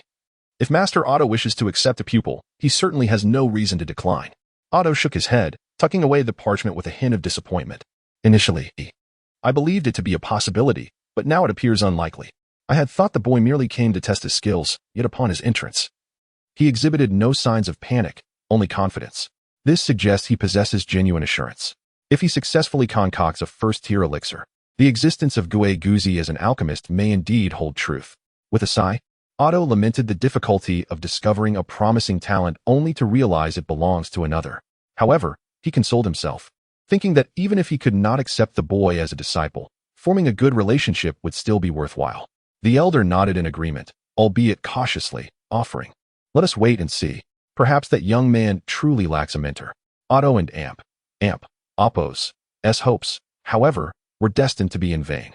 Dou Qi was indeed a fabrication of Xiao Hang's imagination. Nevertheless, Otto's alchemical skills were insufficient to teach Xiao Hong, that much was certain. As the flames in the cauldron extinguished, Xiao Hong gently placed his right hand upon it, and a perfectly round pill materialized. He grasped the elixir and smiled faintly, murmuring, "Simple." Emerging from the chamber, he appeared to have failed, prompting the elder to congratulate Otto. The elder had not anticipated such rapid success. Even he could not concoct a first-tier elixir in such a brief span. Not yet confirmed. No need to rush into congratulations. Despite his words, Otto's smile betrayed his disbelief that Xiao Hong could have succeeded in such a short time. Even he might struggle, let alone the young man. Should Xiao Hong fail, it would indicate he likely lacked a mentor or possessed a weak one, increasing the chances of Otto accepting him as a disciple. However, upon reflection, if Xiao Hang were to fail the assessment, he would undoubtedly be disheartened. Thus, Otto resolved to temper his approach. Regardless, he believed that should Xiao Hang become his pupil, within 3 years, he could mold him into a genuine first-tier alchemist, and within 5 years, a second-tier one. This was not mere speculation. Xiao Hang and Oppos' innate fire attribute energy was exceptionally pure. Otto had already envisioned what he would gift Xiao Hang upon accepting him as a disciple, a tome of profound techniques and combat skills, accompanied by a 4-cauldron setup. With a joyful smile, Otto approached Xiao Hang, followed closely by the elder, who wore an expression of shared delight. "Do not be disheartened, young friend. There will always be another opportunity." Otto approached with a warm smile. The elder chimed in, "Indeed. Do not take this to heart." They likely assumed he had failed. Xiao Hong offered a calm smile, extending his hand to reveal the round elixir resting in his palm. "Might I ask you both to determine whether I have passed the examination?" The expressions of the 2 men shifted from joviality to seriousness as they accepted the elixir from Xiao Hong. Regardless of the outcome, this was a significant matter. If he failed, he might be taken on as Otto and Amp, Oppos' disciple. If he succeeded, a first-tier alchemist at such a young age would undoubtedly achieve great heights in the future. The pill's patterns. The elder's astonishment grew with each glance. He turned to Otto, wide-eyed, and presented the elixir. Otto accepted it, nodding in confirmation. After a meticulous examination, he noted the residual warmth of the freshly crafted pill. Congratulations, young friend. Otto was the first to respond, his smile genuine. Despite a tinge of disappointment, witnessing the birth of such a young first-tier alchemist was indeed a fortunate event. Xiaohong nodded, unfazed by the outcome. I extend my gratitude to both of you. I wish to continue my examination for the second-tier alchemist. Is that feasible? Returning the elixir to Xiaohong. Otto was well aware of its value, especially with the pill's intricate patterns, and dared not claim it for himself. Young friend. Second-tier pills require one to transcend the fighter rank to concoct. Are you certain? Otto, despite acknowledging Xiaohong and Oppo's achievement, remained skeptical of his ability to produce a second-tier elixir. It was no trivial task. Had he been able to do so at this age, his talent would surely rival that of Dou Qi. Xiaohong chuckled lightly. I was fortunate to attain it. Typically, a cultivator's true strength is difficult to discern unless one possesses significantly greater power or the individual actively reveals their aura. Now, both men were genuinely taken aback. At such a young age, to transcend the fighter rank, while also being a first-tier alchemist? No, observing his demeanor. It appeared he did not merely seek to test the waters for the second-tier examination, suggesting he might indeed be a second-tier alchemist. The process for assessing a second-tier alchemist remained unchanged. One need only produce a second-tier elixir to succeed. Otto regarded Xiaohong seriously, seemingly gauging his reaction. Xiaohong smiled serenely. No problem. Seeing his confidence, Otto refrained from further comments. The elder stepped forward as Otto remained silent, indicating that the next phase was now his responsibility. Please follow me, young friend. He gestured toward Otto, leading Xiaohong to another chamber. This new room was similar in design to the previous one, but considerably larger and more enclosed. The elder produced 3 types of herbs and placed them on a stone platform. He then retrieved a scroll, cheerfully stating, few ever attempt the second-tier alchemist examination. So we do not keep a stock of materials. Please examine this formula at your leisure. Should you succeed in the concoction, the examination will be deemed a success. After surveying the room, Xiaohong approached the stone platform, taking the scroll in hand. Thank you, senior. Then I wish you success in advance. The elder beamed, eager for good news. With that, he exited the chamber. Xiaohong unfurled the scroll, revealing the details for the blood renewal pill. A second-tier elixir requiring materials such as a first-tier would attribute magic core, blood renewal flower, and various other ingredients. It seemed promising, albeit he had never crafted it before. Nevertheless, he pressed the scroll against his forehead. Master Otto, do you think he will succeed? The elderly man and Otto stood in the adjacent room, confronted by a stark black wall. Curiously, from their vantage point, they could distinctly observe Xiaohong's actions. At that moment, the two were intently watching Xiaohong through the barrier. Otto gazed at Xiaohong with a grave expression, appearing exceedingly tense, as though it were he, not Xiaohong, who was facing an examination. Should Xiaohong succeed, it was quite possible that the Gamma Empire would witness the emergence of another ancient master. One could only wait and hope for his success. The elder nodded in agreement. If Xiaohong were to prevail, it would indeed be extraordinary. He, too, wished for Xiaohong's triumph, recognizing that being assessed by a prospective master alchemist was a rare and invaluable experience. Unbeknownst to Xiaohong, who was in the process of extracting medicinal materials, 2 individuals were observing him through the wall. Crafted from a unique stone that allowed visibility from one side while rendering the other shrouded in darkness. He cast all the herbs into the medicinal cauldron in one fell swoop. Xiaohong began adjusting the flame and Oppo's temperature. Each type of herb required a different temperature for various elixirs. Distinct temperatures and durations of heating could yield various components from the same material. The only particularly challenging ingredient was the wooden attribute magic core, yet under the influence of the strange fire, this difficulty was rendered trivial. The elder clenched his fists anxiously as he witnessed Xiaohong throw all the materials into the cauldron. He turned to Otto, exclaiming, "What is he doing?" Otto suggested they continue watching. Perhaps Xiaohong had confidence in his approach. Although Otto was also quite tense, Xiaohong and Oppo's demeanor did not suggest recklessness. Besides, there was little he could alter now. He could only observe. The elder huffed in irritation, akin to a disappointed parent, believing this to be sheer folly. However, with Otto and Oppo's encouragement, he resolved to keep watching, hoping that Xiaohong and Oppo's confidence was indeed well-founded. Flames surged within the cauldron as various herbs began to dissolve. Gradually, these transformed into the medicinal liquid that Xiaohong required. For Xiaohong, the assessment for the alchemist position was merely a matter of convenience. At present, he would likely have no issue qualifying as a 4th-tier alchemist. Whether or not he held an alchemist guild certification was of little consequence to him. It was simply a matter of ease, and while having it would be an advantage, its absence was inconsequential. Under the control of his spiritual power, the medicinal liquids began to meld together at a measured pace. It had commenced. Upon witnessing Xiao Heng's merging of the liquids, Otto felt a tightening in his chest. The earlier act of simultaneously extracting all the herbs had alarmed him. Initially, he had presumed Xiao Heng was acting impulsively due to youthful bravado. Yet, seeing Xiao Heng carry out the extraction with such composure, Otto realized that Xiao Heng indeed possessed the confidence to succeed. In truth, when Xiao Heng completed the extraction of the medicinal liquid, it became evident that he would likely have no trouble concocting the second-tier elixir. Even if this attempt were to fail, he still had 2 more chances. And Xiao Heng's technique and poise while alchemizing were unmistakably those of someone well-versed in crafting second-tier elixirs, suggesting he had previously produced many with such proficiency. Chapter 37. Second-rank alchemist. Could this young man possibly be a third-rank alchemist? Otto seemed to have suddenly recalled something and quickly shook his head, attempting to dispel such unrealistic thoughts from his mind. Impossible. It was utterly inconceivable. At his age, how could that be? He tried hard to banish this notion. But once it took root, it became increasingly difficult to forget. Moreover, as Xiao Heng continued his alchemical work, this thought solidified further. What is impossible? The old man inquired, having overheard Otto muttering to himself. Otto shook his head, replying, nothing. Though the elder was puzzled, he chose not to press further and continued to observe in silence. Under Xiao Heng's meticulous control, all the medicinal liquids began to merge slowly, ultimately forming a pill. As the flames extinguished, a surge of fighting spirit enveloped the pill. Lifting it into his hand, Otto and the elder entered the room, congratulating him on passing the assessment. Xiao Heng stowed the cauldron back into his spatial ring, presenting the pill before them with a smile. Shall we not inspect it further? What if I were to fail?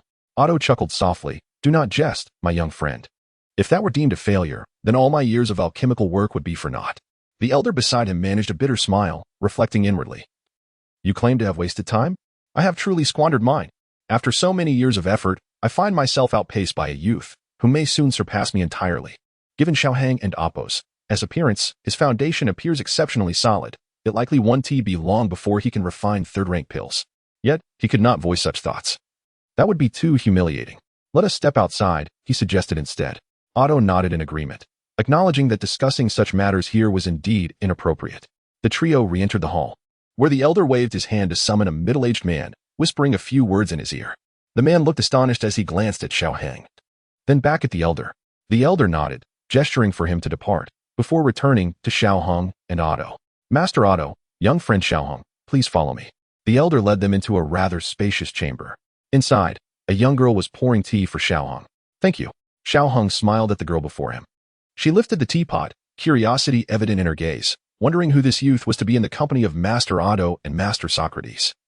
This room was not for just anyone. Please set down the water. We shall handle it ourselves. Upon hearing Socrates and Otto's directive, the girl respectfully bowed and exited the room, casting lingering glances back at Xiao Heng. Seeing this, Otto burst into laughter, remarking, young friend Xiao Heng, you are indeed impressive. Look how that girl can hardly tear her gaze away. It's merely luck. Xiao Heng replied with a grin. I wager you cannot be more than 20. A second-rank alchemist at such a young age is not merely a stroke of fortune. Otto gazed at Xiao Heng with delight. Having come to terms with not being able to take him as a disciple, now, his aim was to win Xiao Heng's favor. A talent like him simply could not be overlooked. At the very least, he needed to leave a good impression. Just as Xiao Heng was about to respond, a sudden knock echoed from outside. Come in, Socrates called. A servant entered, carrying a jade platter upon which rested an exquisitely crafted black robe. Socrates rose to receive it, waving his hand to signal the servant's departure. This is the special uniform for second-rank alchemists. Before its creation, the fabric is soaked in a medicinal pool cultivated by the guild. When exposed to air, it emits a peculiar fragrance that keeps its wearer alert. Furthermore, this scent heightens the sensitivity of the skin, allowing alchemists to better control the heat during pill refinement. Now, it belongs to you, young friend. As Socrates explained, he handed the jade platter to Xiao Heng. Thank you, master. Xiao Heng accepted the platter, donning the black robe immediately. He typically wore a black combat outfit, and this long robe proved quite convenient. Otto nodded in approval, remarking, indeed splendid.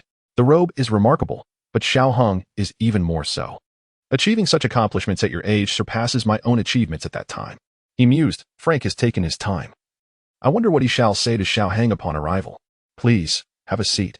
Xiao Heng settled comfortably, expressing his satisfaction with the robe once again. Thank you both. Esteemed seniors. Otto chuckled warmly, replying, "This is what you rightfully deserve. By the way, I wonder which esteemed mentor could produce such a prodigious talent as yourself?" Xiao Hong took a sip of tea, aware of their cunning attempts to extract information. However, they could never fathom that he had no teacher. Maintaining his composure, he said, "My master enjoys seclusion and avoids public appearances, hence I shan't elaborate. However, I am curious as to why you mentioned I am under 20. My records state I am 25.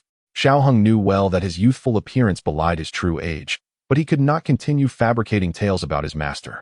So he deftly shifted the topic. Otto recognized that he could not pry further, yet he was not disheartened.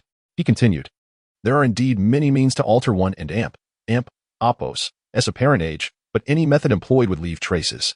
Your visage, however, bears no signs of such manipulation, making it impossible for you to be anything but genuine. If you had indeed employed such methods, I would have surely detected them at this proximity. Your exceptional skill hints at a level of sophistication that would warrant my utmost respect." Chuckling softly, Xiao Hang replied, "Master Otto, your discernment is truly remarkable," thus implicitly acknowledging his youthful age. At that moment, the door swung open abruptly, and an elder clad in an alchemist and Oppo's robe entered with fervor. Upon seeing Xiao Hong, his eyes widened in excitement. "So, this is the second-rank alchemist under 20. Quite impressive indeed. You flatter me." Xiao Hang responded humbly. Meanwhile, Socrates stood to greet Frank with a bow, saying, "President." Clearly, Frank commanded greater respect than Otto. Frank glanced at him, smiling as he replied, "Socrates. No need for such formalities. Today's discovery of a gifted alchemist certainly merits commendation. Please, continue your discussion. I shall take my leave. There are matters awaiting outside." As a second-rank alchemist, he had little business here, and since he had no role in the conversation, it was better to make space for others. Frank did not hinder him, merely nodding in acknowledgement. As he was still unaware of the situation, he looked to Otto, who had been busy refining when summoned. Having been informed that Otto discovered a second-rank alchemist under 20, initially, he thought he had misheard, but upon confirmation, he hurried over, trusting that Otto would not jest about such matters. Yet, he still held a shred of disbelief. However, seeing Xiao Hong in person left little room for doubt. "Ah, young friend, now that you are registered with the guild, there are some procedures to address, particularly concerning the mentor section, which appears to have some discrepancies." Xiao Hang shrugged helplessly. "I have already discussed the specifics regarding my mentor with Master Otto. You may inquire with him." Frank nodded, initially believing that Xiao Hong had divulged everything to Otto, so he refrained from further inquiries and continued, "Then there are no issues. Registering with the guild brings numerous benefits, such as significant discounts on purchasing medicinal herbs, and any problems can be addressed with the guild's assistance." Xiao Hong nodded in agreement. This was precisely what he desired. Finding herbs on his own proved to be exceedingly challenging, and joining the Alchemist Guild would greatly facilitate the process. "I certainly require some medicinal herbs." Frank mentally acknowledged that this was indeed a positive development. His only concern was whether this young man had any genuine needs. As long as he did, establishing rapport would be effortless. With renewed confidence, he remarked, "Just let me know the herbs you need. While I cannot guarantee the rarest items, the guild generally possesses an ample supply of common herbs." Xiao Hang nodded. He had faith in the guild and Oppo's capabilities and was unreserved. He produced a list and a handful of storage rings, stating, "These are roughly the herbs I require. Within these rings are gold coins and some anonymous cards, which should suffice. Additionally, I wonder if the guild accepts these storage rings." Upon seeing the multitude of storage rings, Otto and Flandre narrowed their eyes, realizing that this young fellow was not to be underestimated. While some of these rings might have been acquired through sheer luck, they were skeptical that all of them were mere fortune. With a knowing smile, they chose not to point it out. They called for the young attendant who had just left. Flandre cheerfully instructed, "Please take care of these items for our young friend Xiao Hong, and ensure that the items on the list are delivered promptly." The attendant collected the items and glanced at the list, pausing momentarily before nervously saying, "President, you might want to take a look at this list personally." Flandre's expression sharpened. Anyone who could stand outside this room must possess some discernment, and the attendant and Oppo's suggestion indicated that the herbs listed were indeed significant. He took the list, and upon a cursory glance, he was taken aback by the number of advanced herbs required. After a moment of contemplation, he instructed, "Do your utmost to prepare them." Xiao Hang, displaying a thick skin and little concern, thought little of it since all the herbs on the list were essential to him. However, many of the items were needed for concocting 4th or even 5th-tier elixirs, which the branch of the Alchemist Guild could not possibly procure in full. Nevertheless, he remained unconcerned. If they could be found, splendid. If not, it was of no consequence. He chuckled softly, stating, There are several herbs my master requires among them. Just do your best to prepare. The attendant glanced at Flandre, who subtly gestured for him to leave. The attendant understood the unspoken directive of the guild president, bowed respectfully, and exited. Chapter 38. The joyous moments of Bear 2. After the attendant exited, Flandre chuckled heartily and remarked, "It appears your mentor is indeed a high-level alchemist." Noticing the old man was still probing him, Xiaohong also chuckled and replied, "My teacher's alchemical skills are beyond my reach. I have much to learn." Flandre was certainly more adept in social interactions than Otto, which was evident as Otto spoke little after Flandre arrived, only occasionally offering brief agreements. Otto inquired, "By the way, are you leaving in the next few days?" Flandre was taken aback. The young man was planning to depart. He thought it vital to establish a rapport quickly, lest he feel awkward broaching the subject. Xiaohong nodded, stating, "Indeed, I originally set out to travel, so I cannot linger here for too long. I might leave tomorrow." Upon hearing this, Flandre immediately thought, "This one and amp. Oppos, T-do. He plans to leave tomorrow. How can I cultivate our relationship?" However, being an old fox himself, he devised a plan, saying, "Why rush to leave? The city holds many attractions worth exploring. Besides, the medicinal materials you require may take a few days to prepare. It would be prudent to wait until the supplies are gathered before departing, as sourcing them outside can be cumbersome." Otto, aware of Flandre's intentions, readily supported him, saying, "Indeed. Why not stay a few more days? Once you have procured your materials, you can leave at your leisure. Moreover, there are indeed some sights in Blackrock City. If you're interested, I can arrange for someone to show you around." Xiaohang pondered for a moment. Staying a few extra days seemed harmless. As for the sights, he was skeptical of the two old fools and Oppos' intentions. He could guess why they were so eager to please him, but would likely disappoint them, as he had little interest in ostentation. Otherwise, he wouldn't have settled for being merely a second-tier alchemist today. Thus, he decided to stay a few more days until his materials were sufficient. As for sightseeing, he had no desire for it. He was rather fatigued from his travels and could use some rest during these days. The two old foxes felt a sense of relief upon hearing Xiaohong and Oppos' words. They were less concerned about his lack of interest in leisure activities and more worried about his departure. As long as he remained, opportunities to engage would naturally arise. They silently agreed to seize this chance. Flandre nodded and said, "Then I must trouble you to stay a few more days. There and Oppos, no need for such formality.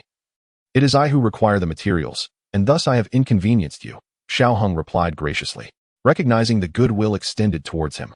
Xiaohang understood that having more friends was preferable to having enemies. Flandre laughed jovially, "Not at all. I am genuinely delighted to have someone as talented as you join us." Xiaohong understood the intentions of the two men, but was unlikely to acquiesce. He had no interest in participating in the alchemist conference. He might attend to observe, but would not engage. He politely thanked them. "Thank you, senior." Otto, satisfied, stroked his beard, thinking, such exchanges are how relationships are built. With communication established, matters would naturally improve. Noticing the sun was setting, Xiaohong smiled and said, "I must take my leave for now. Once the materials are gathered, please inform me. If funds are insufficient, I still have some here." "Very well. You may return to rest," Flandre replied. "Once the materials are ready, I will certainly notify you." Flandre understood that relationships could not be forged too quickly, lest Xiaohang suspect ulterior motives. Moreover, as the president, he could not lower himself to beg Xiaohang to stay. After bidding farewell, Xiaohang turned and exited the Alchemist Guild. "Otto, what do you think of this young man? At such a young age, he has already achieved the status of a second-tier alchemist." "How would I know? The lad reveals nothing about himself. Am I to force him to divulge?" Otto sighed, disappointed. He had initially considered taking Xiaohang as his apprentice, but it seemed unlikely. Given the circumstances, it was clear that Xiaohang and Oppos' mentor was also a high-level alchemist. Flandre chuckled and said, "There may still be opportunities. Why not send your precious apprentice to him in the next couple of days? You might find a chance." I would love to, but this young man seems quite composed on the surface, yet I fear he harbors a prideful spirit. He may not look favorably upon my apprentice. Otherwise, I would be eager." Flandre had intended to jest with Otto but was surprised by his earnestness. However, he thought as Otto did. This young man was likely quite proud. If he were to dismiss Otto's apprentice, it could lead to complications, especially if his apprentice took a liking to him and he departed. It was best to abandon this ill-conceived notion to avoid causing distress to his own apprentice. "Pray tell me more about the young man and Oppos' alchemical abilities." Otto then proceeded to share in detail Xiaohang and Oppos' performance in alchemy. Meanwhile, Xiaohang had returned to the inn, only to be greeted by a most astonishing sight, one that would certainly astonish an ordinary person. The table was piled high with various dishes. and the guest was none other than a bear. Despite the abundance of food, more dishes continued to emerge from the kitchen. The great bear lifted a platter, opened its massive jaws, and voraciously devoured the entire contents. After chewing a few bites, it picked up another dish and repeated the process with astonishing speed. The innkeeper stared in disbelief but quickly turned his attention to the sack of gold coins on the table, finding the bear and Apo's antics endearing. As for other patrons, apologies, but there were none. The sight of the bear had frightened all the other guests away. Boss, this bear can eat an incredible amount. Is its stomach a bottomless pit? The innkeeper, counting coins on an abacus, replied with annoyance, how would I know? Hurry and serve more dishes. Can't you see the table is nearly empty? Though the young server felt a twinge of fear, he had no choice. This was his livelihood. He steeled himself and went back to serve more dishes to Bear 2. After swallowing a roast chicken whole, Bear 2 smacked its lips and exclaimed, Boss, bring me 3 more roast chickens. Xiao Hung returned to the inn just in time to witness this spectacle. He shook his head in resignation and took a seat beside Bear 2. How blissful it was to be out and about. Previously, while in the Monster Mountain range, he had subsisted on herbs and other tasteless beasts, which were often bitter. How different it was now, where a single chicken could be prepared in over 10 delectable ways by humans. Though lacking in energy, it was undeniably delicious. Just as he was relishing his meal, he sensed someone had joined him. Bear 2, still holding a plate of fish, turned and cheerfully said, Xiao Hang, you and Apos, back. You must try this. It's all so delicious. Xiao Hang smiled faintly, greeted him, and picked up chopsticks, unbothered by the chaos on the table, and began to eat alongside Bear 2. Xiao Hang, try this chicken, and Apos, as particularly good. And this fish, oh, and also this. Soon, all the new dishes arrived. And Bear 2 eagerly piled everything he found delectable in front of Xiao Hang, watching him expectantly. While Xiao Hang and Apos' table manners were not particularly refined, they were certainly far better than Bear 2 and Apos'. He sampled each dish one by one, praising, this is indeed quite delightful. Hearing Xiao Hang affirm his taste, Bear 2 beamed with delight and continued to devour his meal. For an entire hour, the two continued their feast until the innkeeper finally declared that they had run out of stock. In truth, it was primarily Bear 2 who had consumed the lion and Apos' share, while Xiao Hung had eaten a considerable amount, albeit insignificant in comparison to the bear and Apos' voracious appetite.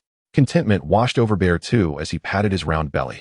Leaning back in his chair with a satisfied sigh, he lifted his teacup, savoring a sip of the bitter brew. Once, tea had been a mere pretense for him. Yet as he encountered it more frequently, he discovered an unexpected sweetness hidden within its bitterness. Have you had enough to eat? Bear 2 nodded, suddenly expressing a tinge of melancholy. I wish Bear 1 could enjoy these delectable dishes too. Xiao Hang chuckled softly, initially pondering what profound thoughts might occupy the bear and Apos' mind, only to find it was merely this. It was a reasonable sentiment. What is the problem? We can bring some back for Bear 1 when we return.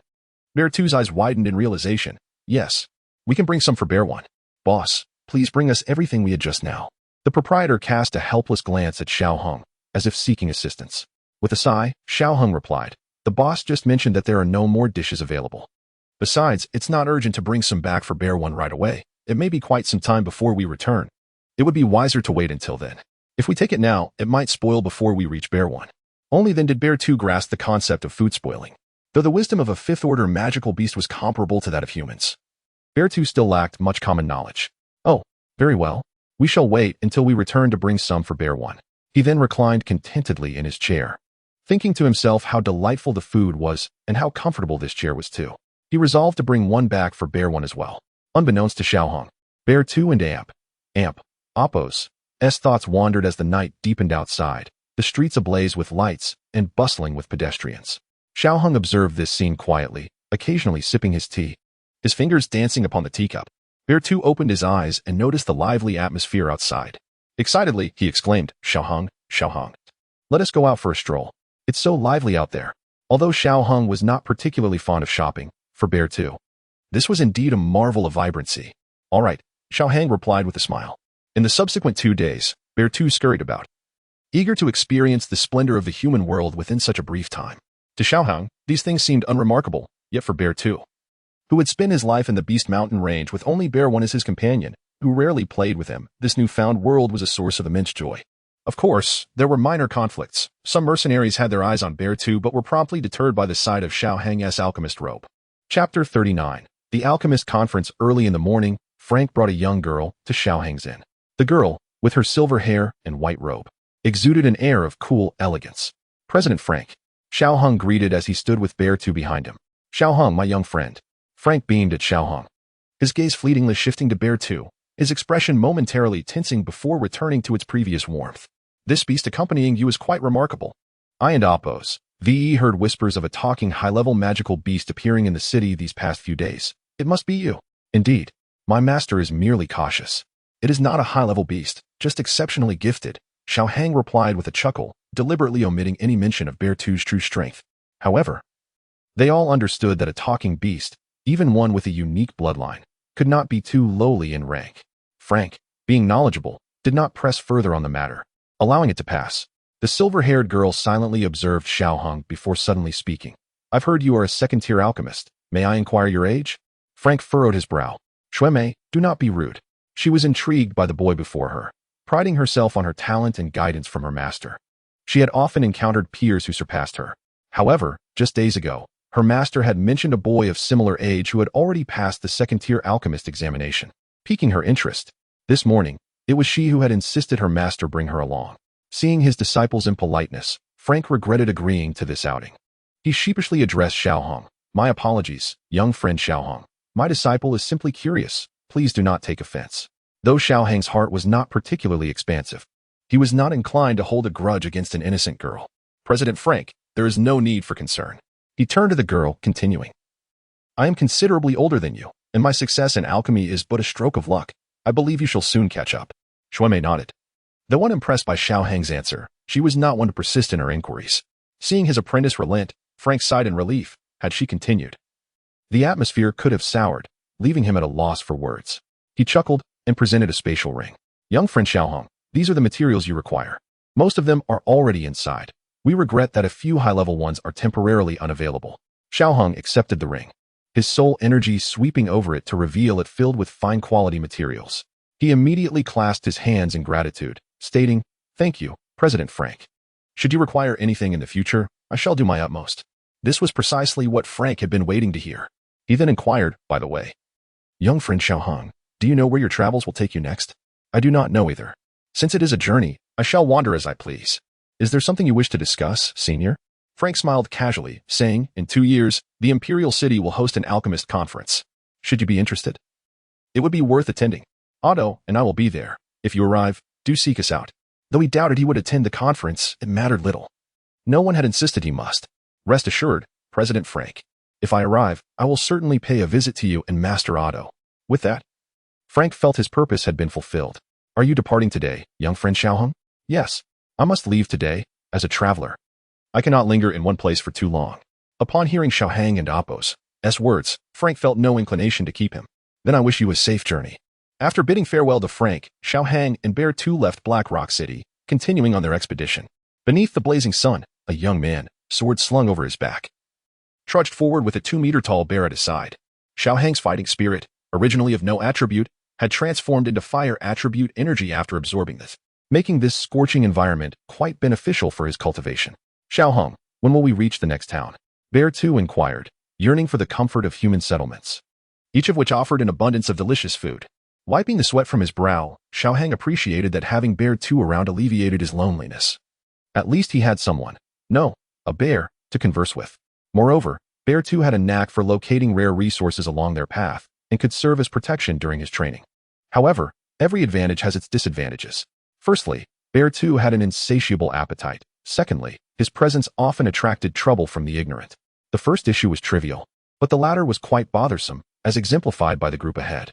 Gentlemen, it's scorching out. Instead of hiding, why not come out and make friends? Xiao Hong called out as he spotted a group on a nearby hill. Having been discovered, over a dozen burly men stepped out, weapons in hand. The leader, a stout man, fixed his gaze on Xiao Hong and declared, Kid, hand over everything you have, and you can leave. Xiao Hong shook his head. I'll give you one chance. Leave everything behind, and I shall let you go. The leader laughed heartily. Kid, I admire your confidence, but this is not your home. You don't make the rules here. If you obey, maybe I'll spare your life. The stout man, named Li Cheng, had once served as a guard for a small family noted for his talent. However, after an affair with the family head's wife was discovered, he was forced to flee and eventually gathered a band of over a dozen men, operating under the guise of mercenaries while engaging in murder and robbery. He had encountered many wealthy young masters like Xiao Hong, who, believing themselves superior due to their family backgrounds, dared to venture out alone, while some adventurers traveled with guards. Li Cheng was astute enough to only attack when he confirmed that no protectors accompanied his targets. This time, his sights were set on Xiao Hong.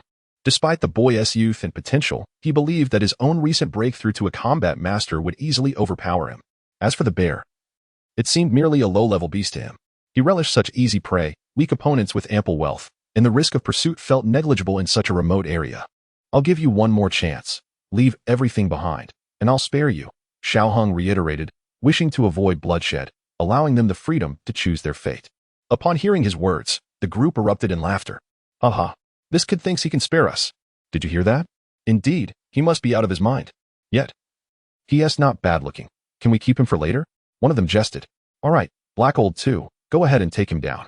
I'll reward you with him, Li Cheng replied, dismissing Xiao Hong entirely, as if he were already their captive. At that moment, Bear 2 interjected, Xiao Hong, they're so annoying. Just take them down already. Bear 2's sudden remark sent a shiver through the group. A high-level beast. It speaks, a high-level beast. What shall we do? Li Cheng was the first to react, having carefully sensed that this beast appeared utterly ordinary. How could it possibly be a high-level monster? He spoke up, brothers. Do not panic. It is merely a low-level beast, likely just trying to intimidate us. Fear not, follow me. Yet, despite his words, doubt lingered in his heart. However, with arrows knocked, there was no turning back. Having reached this juncture, retreat was no longer an option. With that, he led the group to confront Xiao Hong. Self-inflicted calamity. One must bear the consequences. Flame of fury. A crimson blaze erupted before Xiao Hong, a pillar of fire instantly incinerating everything in its path to ashes. Even having invoked this power numerous times, Xiao Hong could not help but marvel at the might of the otherworldly flame in but a fleeting moment. Over a dozen souls were reduced to mere dust. For these feeble beings, such heat proved fatal. Retrieving his energy, Xiao Hong effortlessly drew forth a storage ring, shattering the remnants of its soul energy with ease. Quite a number of gold coins. It seems they have committed numerous misdeeds. Oh, a scroll of profound technique. What a pity, I no longer require such techniques. System, dissolve it. Host, Xiaohang cultivation, 6 stars dome master technique, ascension decision combat skills, immortal slashing sword, explosive step, flame of fury, raisin gate, lion king's fury, mountain shattering strike. Heavenly Dao points, 5 energy points, 700 technique points, 10 combat skill points. 15 The growth of technique and combat skill points was exceedingly slow, primarily because Xiao Hang lacked sufficient techniques and skills to absorb. As for energy points, the process was far simpler. He transformed all useless herbs, magic cores, and other items into energy points. Xiao Hang, what are you staring at?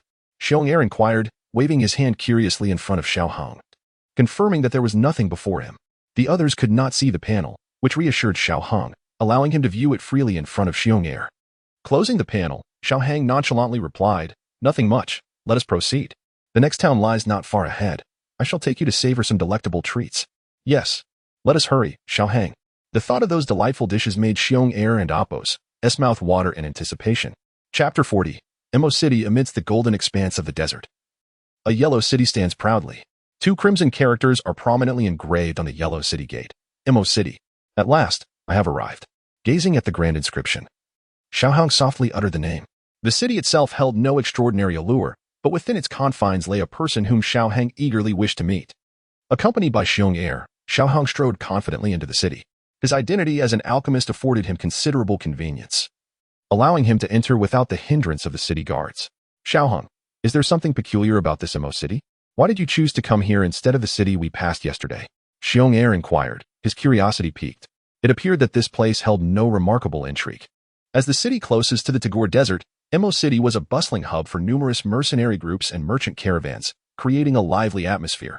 The culture here distinctly contrasted with the previous cities, most notably in the complexion of its inhabitants, who tended to be darker-skinned and bore a more formidable demeanor. Because there is someone I wish to meet, Xiao Hang replied. Is this person your friend?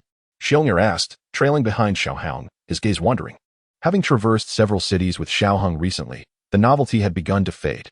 Not quite. I do not yet know him, but I believe I will soon. Xiao Hang replied with a smile, for this individual was one of his objectives for this journey.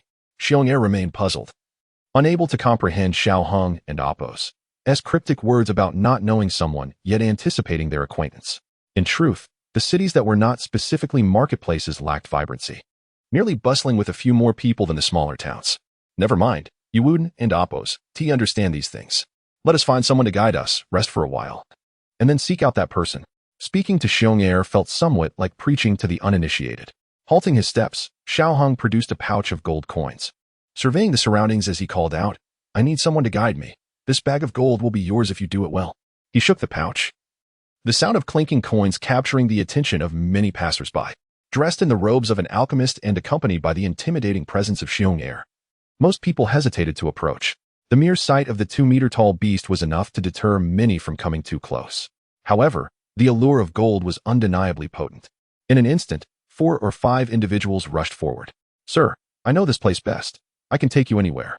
One exclaimed. Sir, I am even more familiar. I grew up here. Another chimed in. Sir, me.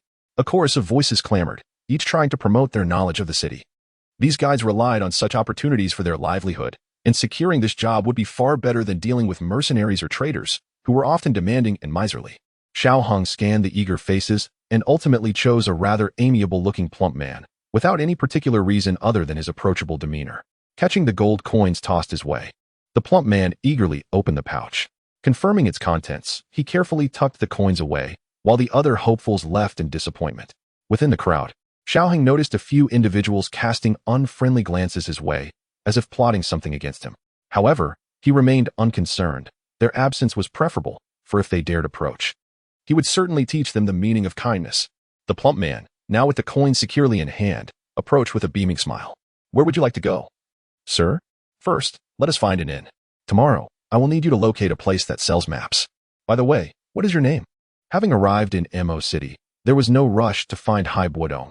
A brief respite was in order before continuing his quest. My surname is Li. You may call me Li Pengzi, he replied. If you could provide any distinguishing features of the map shop, I would be better equipped to assist you. The weight of the gold had certainly impressed upon him the need to serve this gentleman well, for who knew, if the master felt generous, he might be rewarded with even more coins. Distinguishing features?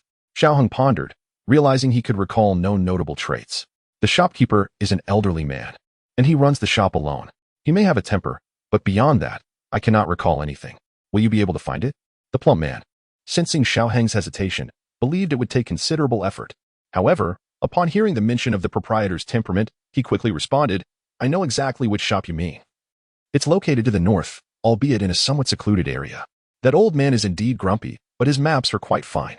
Uncertain of why the gentleman sought the old man, he nevertheless shared his knowledge, recognizing that fulfilling one's duty was paramount in their line of work. After all, he had witnessed the consequences of grievances leading to fatal encounters.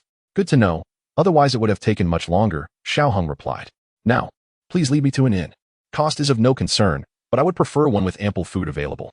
The plump man, realizing there were no financial constraints, instantly felt a sense of purpose. Please, sir, follow me this way. Ah, sir, this is the finest inn in all of Mo City, owned by the Yulan sect. Apart from the exquisite living conditions, the cuisine is exceptional.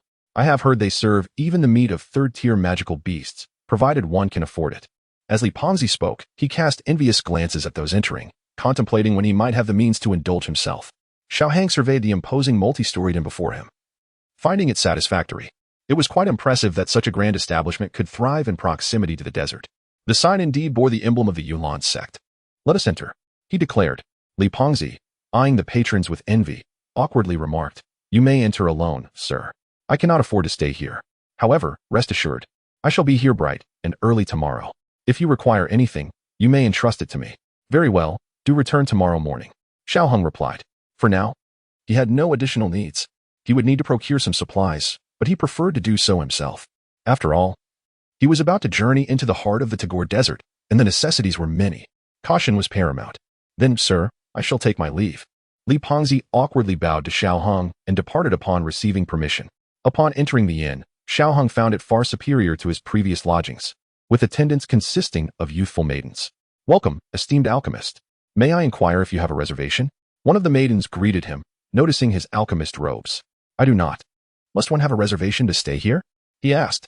The maiden, evidently well-trained, exhibited a demeanor that was pleasant and professional. Not necessarily, however. All of our premium rooms are reserved.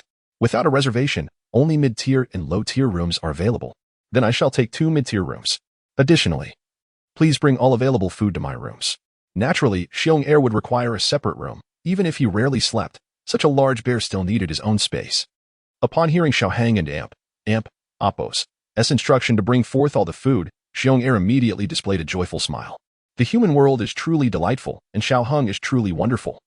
I must treat him well from now on. 2 rooms? The young girl expressed a hint of confusion, then glanced at Xiong beside Xiaohang and quickly understood to whom the other room was designated. This way, please. She led Xiaohang upstairs. Not once inquiring about monetary matters, it was evident that Xiaohang and Amp, Apos' attire indicated he was not lacking in funds, and moreover, no one dared to incur debts with this inn. As they ascended, it was undeniable that this inn was quite impressive. The rooms were spacious, furnished exquisitely, and boasted a variety of ornate decorations. Through the window, one could almost see half of the city of Mo. Meanwhile, Xiong patiently awaited the arrival of the dishes. The presence of Xiong had transformed Xiaohang and Amp, Apos' first order of business upon reaching a new town into a quest for sustenance. Although, with his cultivation, he could easily forego food for several days. Xiong, I'm heading out to procure some items. Would you care to join me? Xiong shook his head. No, there and Amp, Apos' nothing of interest. I'd rather wait for the food. He found no allure in accompanying Xiaohang, preferring instead to lounge here and anticipate the meal. Xiaohang chuckled helplessly. This fellow seemed to abandon all else at the mere mention of food. Fortunately, Xiong was not the type to cause trouble. When Xiaohang was absent, he behaved obediently, seldom speaking, as he primarily wished to converse solely with Xiaohang. As for other humans, he felt no inclination to engage. After acquiring the necessary supplies, Xiaohang returned to the room. Sitting cross-legged on the bed, he produced a card from his hand, a Dou Ling experience card. Tomorrow is your time to shine. I hope you do not let me down, he declared, his gaze fixed intently out the window. His desire to understand the unknown was simple. He yearned for a confrontation with Hai Bo Dong. As for the remnants of the scroll, he deemed it unnecessary, though perhaps not entirely so, just not urgently required. Moreover, regarding the Qing Lian Dxin Hua, calculations suggested it remained intact, not seized by Queen Medusa. He contemplated whether to intercept it, yet pondered its limited significance to him. Even if acquired, the refining process would pose considerable challenges, primarily because it was the first that marked Xiaoyin and Amp, Apos' rise. What if Xiaoyin were to become incapacitated should he obtain it? Never mind, why dwell on such matters? The likelihood of finding it is uncertain, and overthinking serves no purpose. Instead, I shall focus on adjusting my state of mind, preparing for tomorrow and Amp, Apos' battle. Chapter 41. Ice Emperor Haibadong. The following morning, Fatly eagerly awaited Xiaohang at the inn and Amp, Apos' entrance, ready to escort him and Xiong to their intended destination. The location was not particularly hard to find, albeit somewhat secluded. As they approached the modest dwelling ahead, a surge of excitement coursed through Xiaohang. Being an ardent fan of Dopa, his curiosity about the Ice Emperor Haibadong was palpable. Xiaohang, that individual inside seems somewhat peculiar, Xiong remarked, sensing an unusual aura. If Haibadong were not sealed, his prowess would make him undetectable, yet given his current state, reduced to merely Dou Ling, it was unsurprising to be noticed. Speak. Fat Li's heart raced with trepidation. As a mere mortal, he understood that only high-tier magical beasts possessed the ability to converse. Sweat trickled down his brow as he stammered, My lord, this is the place. I shall take my leave now. Very well, you may go, Xiaohang replied. What may transpire next is not suitable for someone who has not yet attained the status of a fighter. Yes, my lord, I shall take my leave. With Xiaohang and Amp, Apos' permission, Fat Li retreated hastily, determined to distance himself from whatever might unfold. Upon entering the dimly lit room, Xiaohang observed shelves lined with an array of parchment and scrolls. An elderly man, his hair and beard white as snow, sat at a table, meticulously sketching a map. Wrinkles adorned his visage, and his stature appeared hunched. Nevertheless, an unmistakable aura of authority emanated from him. As Xiaohang passed by, he casually picked up a meticulously drawn map, though his interest quickly waned. The old man, upon noticing Xiaohang and Amp, Apos' arrival, displayed no emotion. His gaze lingering momentarily on Xiong before returning to his work. If you seek a map, find it yourself, he uttered flatly, setting the map aside. Xiaohang and Apos' expression sharpened, yet he maintained a smile, jesting, I never anticipated that the legendary Ice Emperor Haibadong would be selling maps here. What a surprise. The old man's hunched form instantly straightened, a formidable aura erupting from him, radiating outward. Xiong sensed the shift and instinctively positioned himself before Xiaohang. recalling his elder brother's instructions to protect him at all costs. The innocence he once exhibited was replaced by the fierce demeanor befitting a fifth-tier magical beast. The old man rose, scrutinizing Xiaohang and Xiong, his icy Dou Qi coalescing ominously around him, as if ready to unleash chaos at any moment. In that instant, he seemed to reveal a glimpse of his former splendor. Fifth-tier magical beast, boy, do you recognize me? Xiaohang chuckled lightly. Of course, I recognize the Ice Emperor. He turned to Xiong. You may step back. Xiong hesitated briefly before gradually retreating beside Xiaohang, his gaze still fixed warily on the elderly figure. Which family do you hail from, and what brings you here? The old man inquired. Rest assured, I harbor no ulterior motives. I merely wish to meet the so-called Ice Emperor and discern what manner of person you are, Xiaohang replied candidly. Heibadong seemed to accept his words, retracting his menacing aura and resuming his previous demeanor of an innocuous elder. Now that you have seen me, you may leave. Though Heibadong felt perturbed by Xiaohang and Appos' unexpected arrival, he recognized his current inability to resist the fifth-tier beast. He could only acquiesce, reflecting bitterly that had this been years prior, he would have expelled such insolence without hesitation. Why must the Ice Emperor be so dismissive? Your strength will eventually return, and this young man indeed has matters to discuss with you, Xiaohang continued, maintaining a light-hearted tone as he noted Heibadong's seated posture. I do not know why you seek me, but I advise against harboring ill intentions. Even with a fifth-tier beast's protection, you would pay a grievous price. Despite his current diminished state, Heibadong and Appos' experience and mastery over Dou Qi remained intact, allowing him to exact a toll on Xiaohang if necessary. From the calmness in Heibadong's voice, Xiaohang detected confidence. Perhaps this was precisely what he desired. I am aware of the Ice Emperor's formidable strength, which is why I have come to seek your guidance. However, you need not worry, Xiong will not intervene. Though he spoke thus, should Xiaohang find himself in dire straits, Xiong would inevitably act. Hearing Xiaohang and Appos' words, Xiong anxiously glanced at him. You cannot face him alone. This old man is formidable. Xiaohang raised a hand to silence him.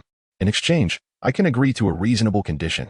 Boy, I admire your bravery, but I have no interest in your terms.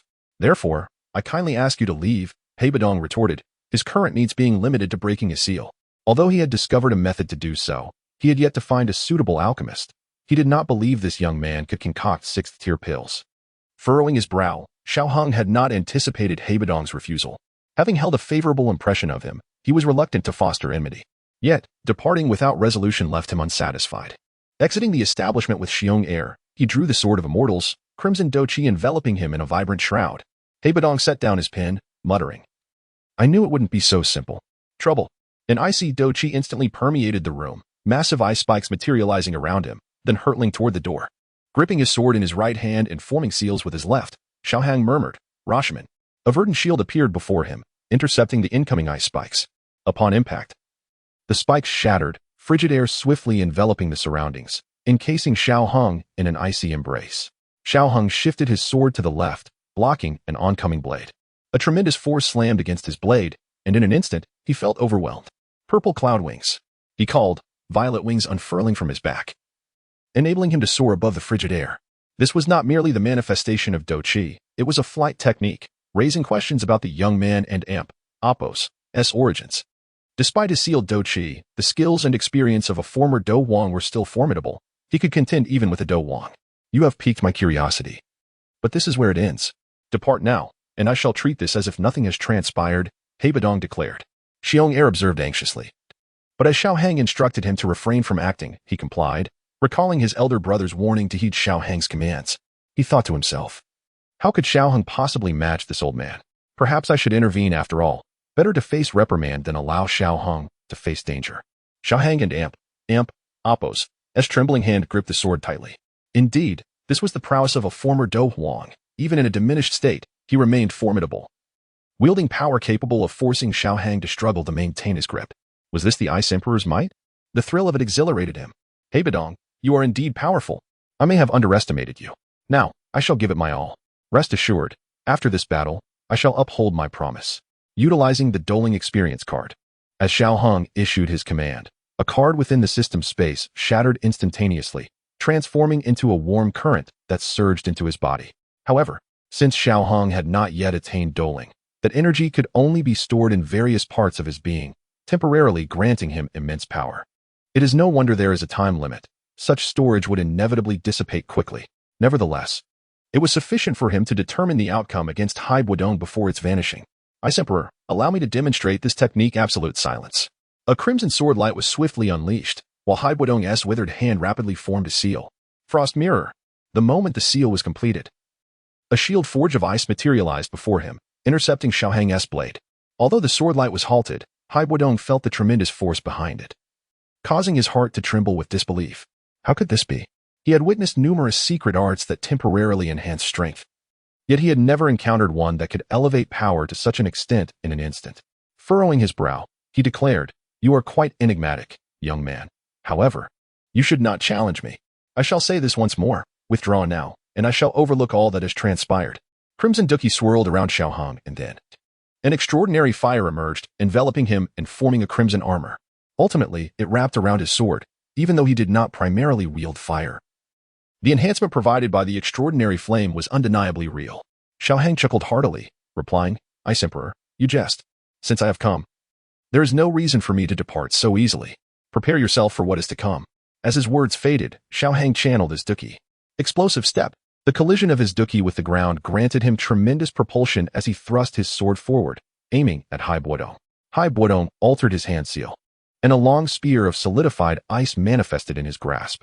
Upon breaking through to Douling, Dou Qi could condense into tangible weapons, which, in terms of sharpness and durability, rivaled crafted weapons. Furthermore, as these weapons were forged from his own Dou Qi, they were inherently more suited to him and allowed for greater adaptability. Blocking the sword's edge, Hai Buodong slid downward, sweeping the spear horizontally. Evading the attack with an explosive step, Xiaohang retaliated with successive strikes, clashing his sword against Hai Buodong's ice spear. As the spear braced against the blade, Hai Buodong glanced at the ice spear that was nearly cleaved in two, then deftly deflected Xiaohang's sword. He retreated abruptly. Realizing the sharpness of the blade, along with the presence of extraordinary fire, it seemed they had much to discuss. Xiaohang wore a smile, raising his sword, and said, "Perhaps, but let us finish this battle first." Chapter 42, Battling the Ice. Sovereign Hai Buodong gazed at the young man suspended in midair, reminiscent of his own youthful exuberance from years past. A chuckle escaped him as he remarked, "Youngster, if you wish to duel, I shall indulge you. But tell me, are you prepared to accept defeat?" With that, he struck the ground with his palm, unleashing a wave of frigid air that engulfed the surroundings. Ice spikes, towering over a meter in height, hurtled towards Xiaohang. Evading two of the spikes, Xiaohang cleaved the third in two with his sword. An unusual flame surged within him, as crimson energy coalesced around the blade. "Now you truly possess the aura of the Ice Sovereign. Let me test the might of your icy energy, but prepare yourself for failure," he declared. With a swift motion, he executed the Sword of Celestial Slaying, 9 strikes.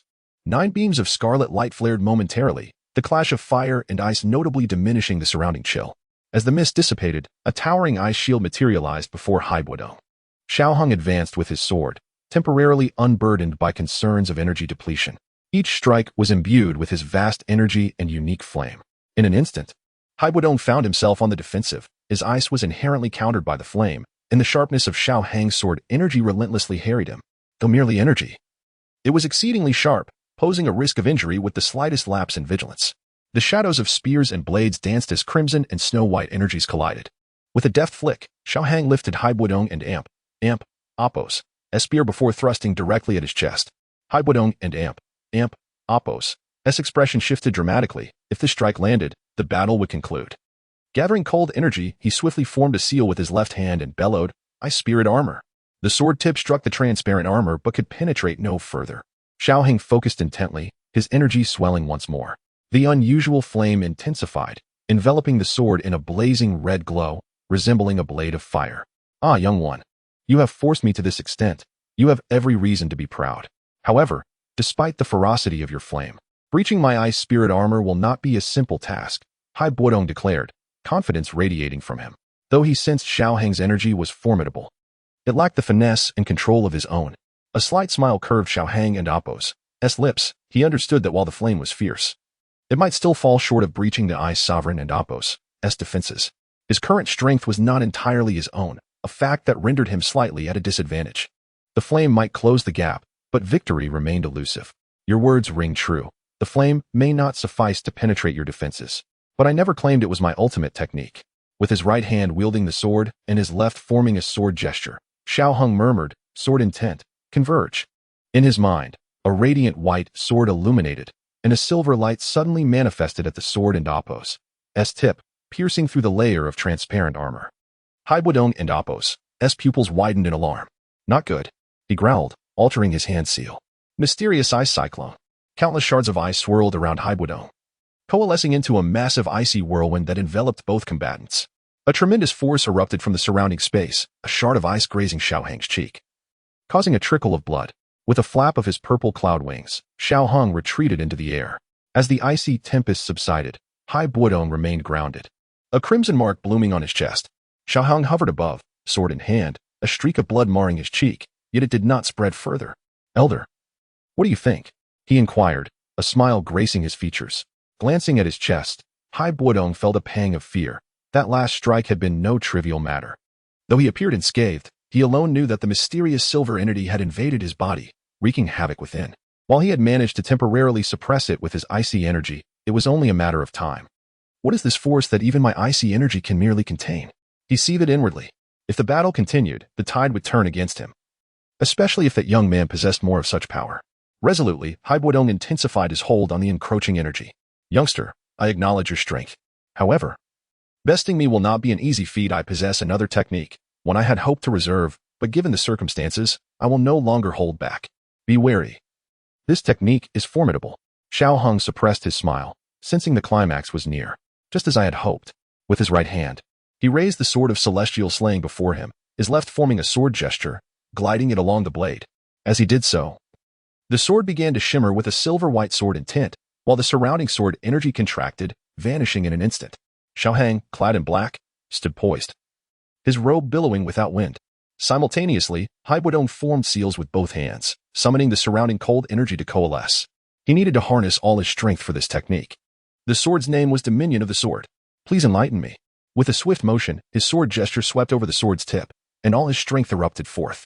A colossal dragon, entirely composed of swords, materialized beside Xiaohang, roaring as it surged towards Haibodong. Impressive power, indeed, Haibodong acknowledged, a newfound respect dawning in his eyes. Regardless, I, Haibodong, recognize your worth. All his icy energy converged as he bellowed, mysterious ice dragon soar.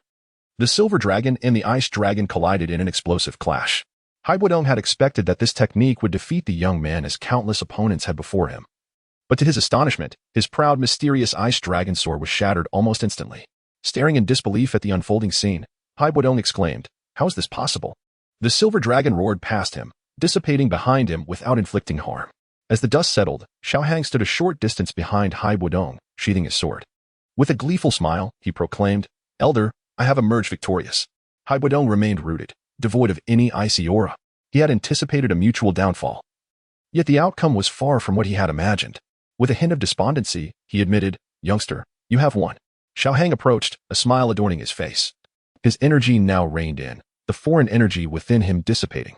Reaching Haibodong, Xiaohang extended a sword gesture, reclaiming the residual sword intent from the elder and Apos' chest. Haibodong offered no resistance, allowing Xiaohang to gather the remnants of the sword intent.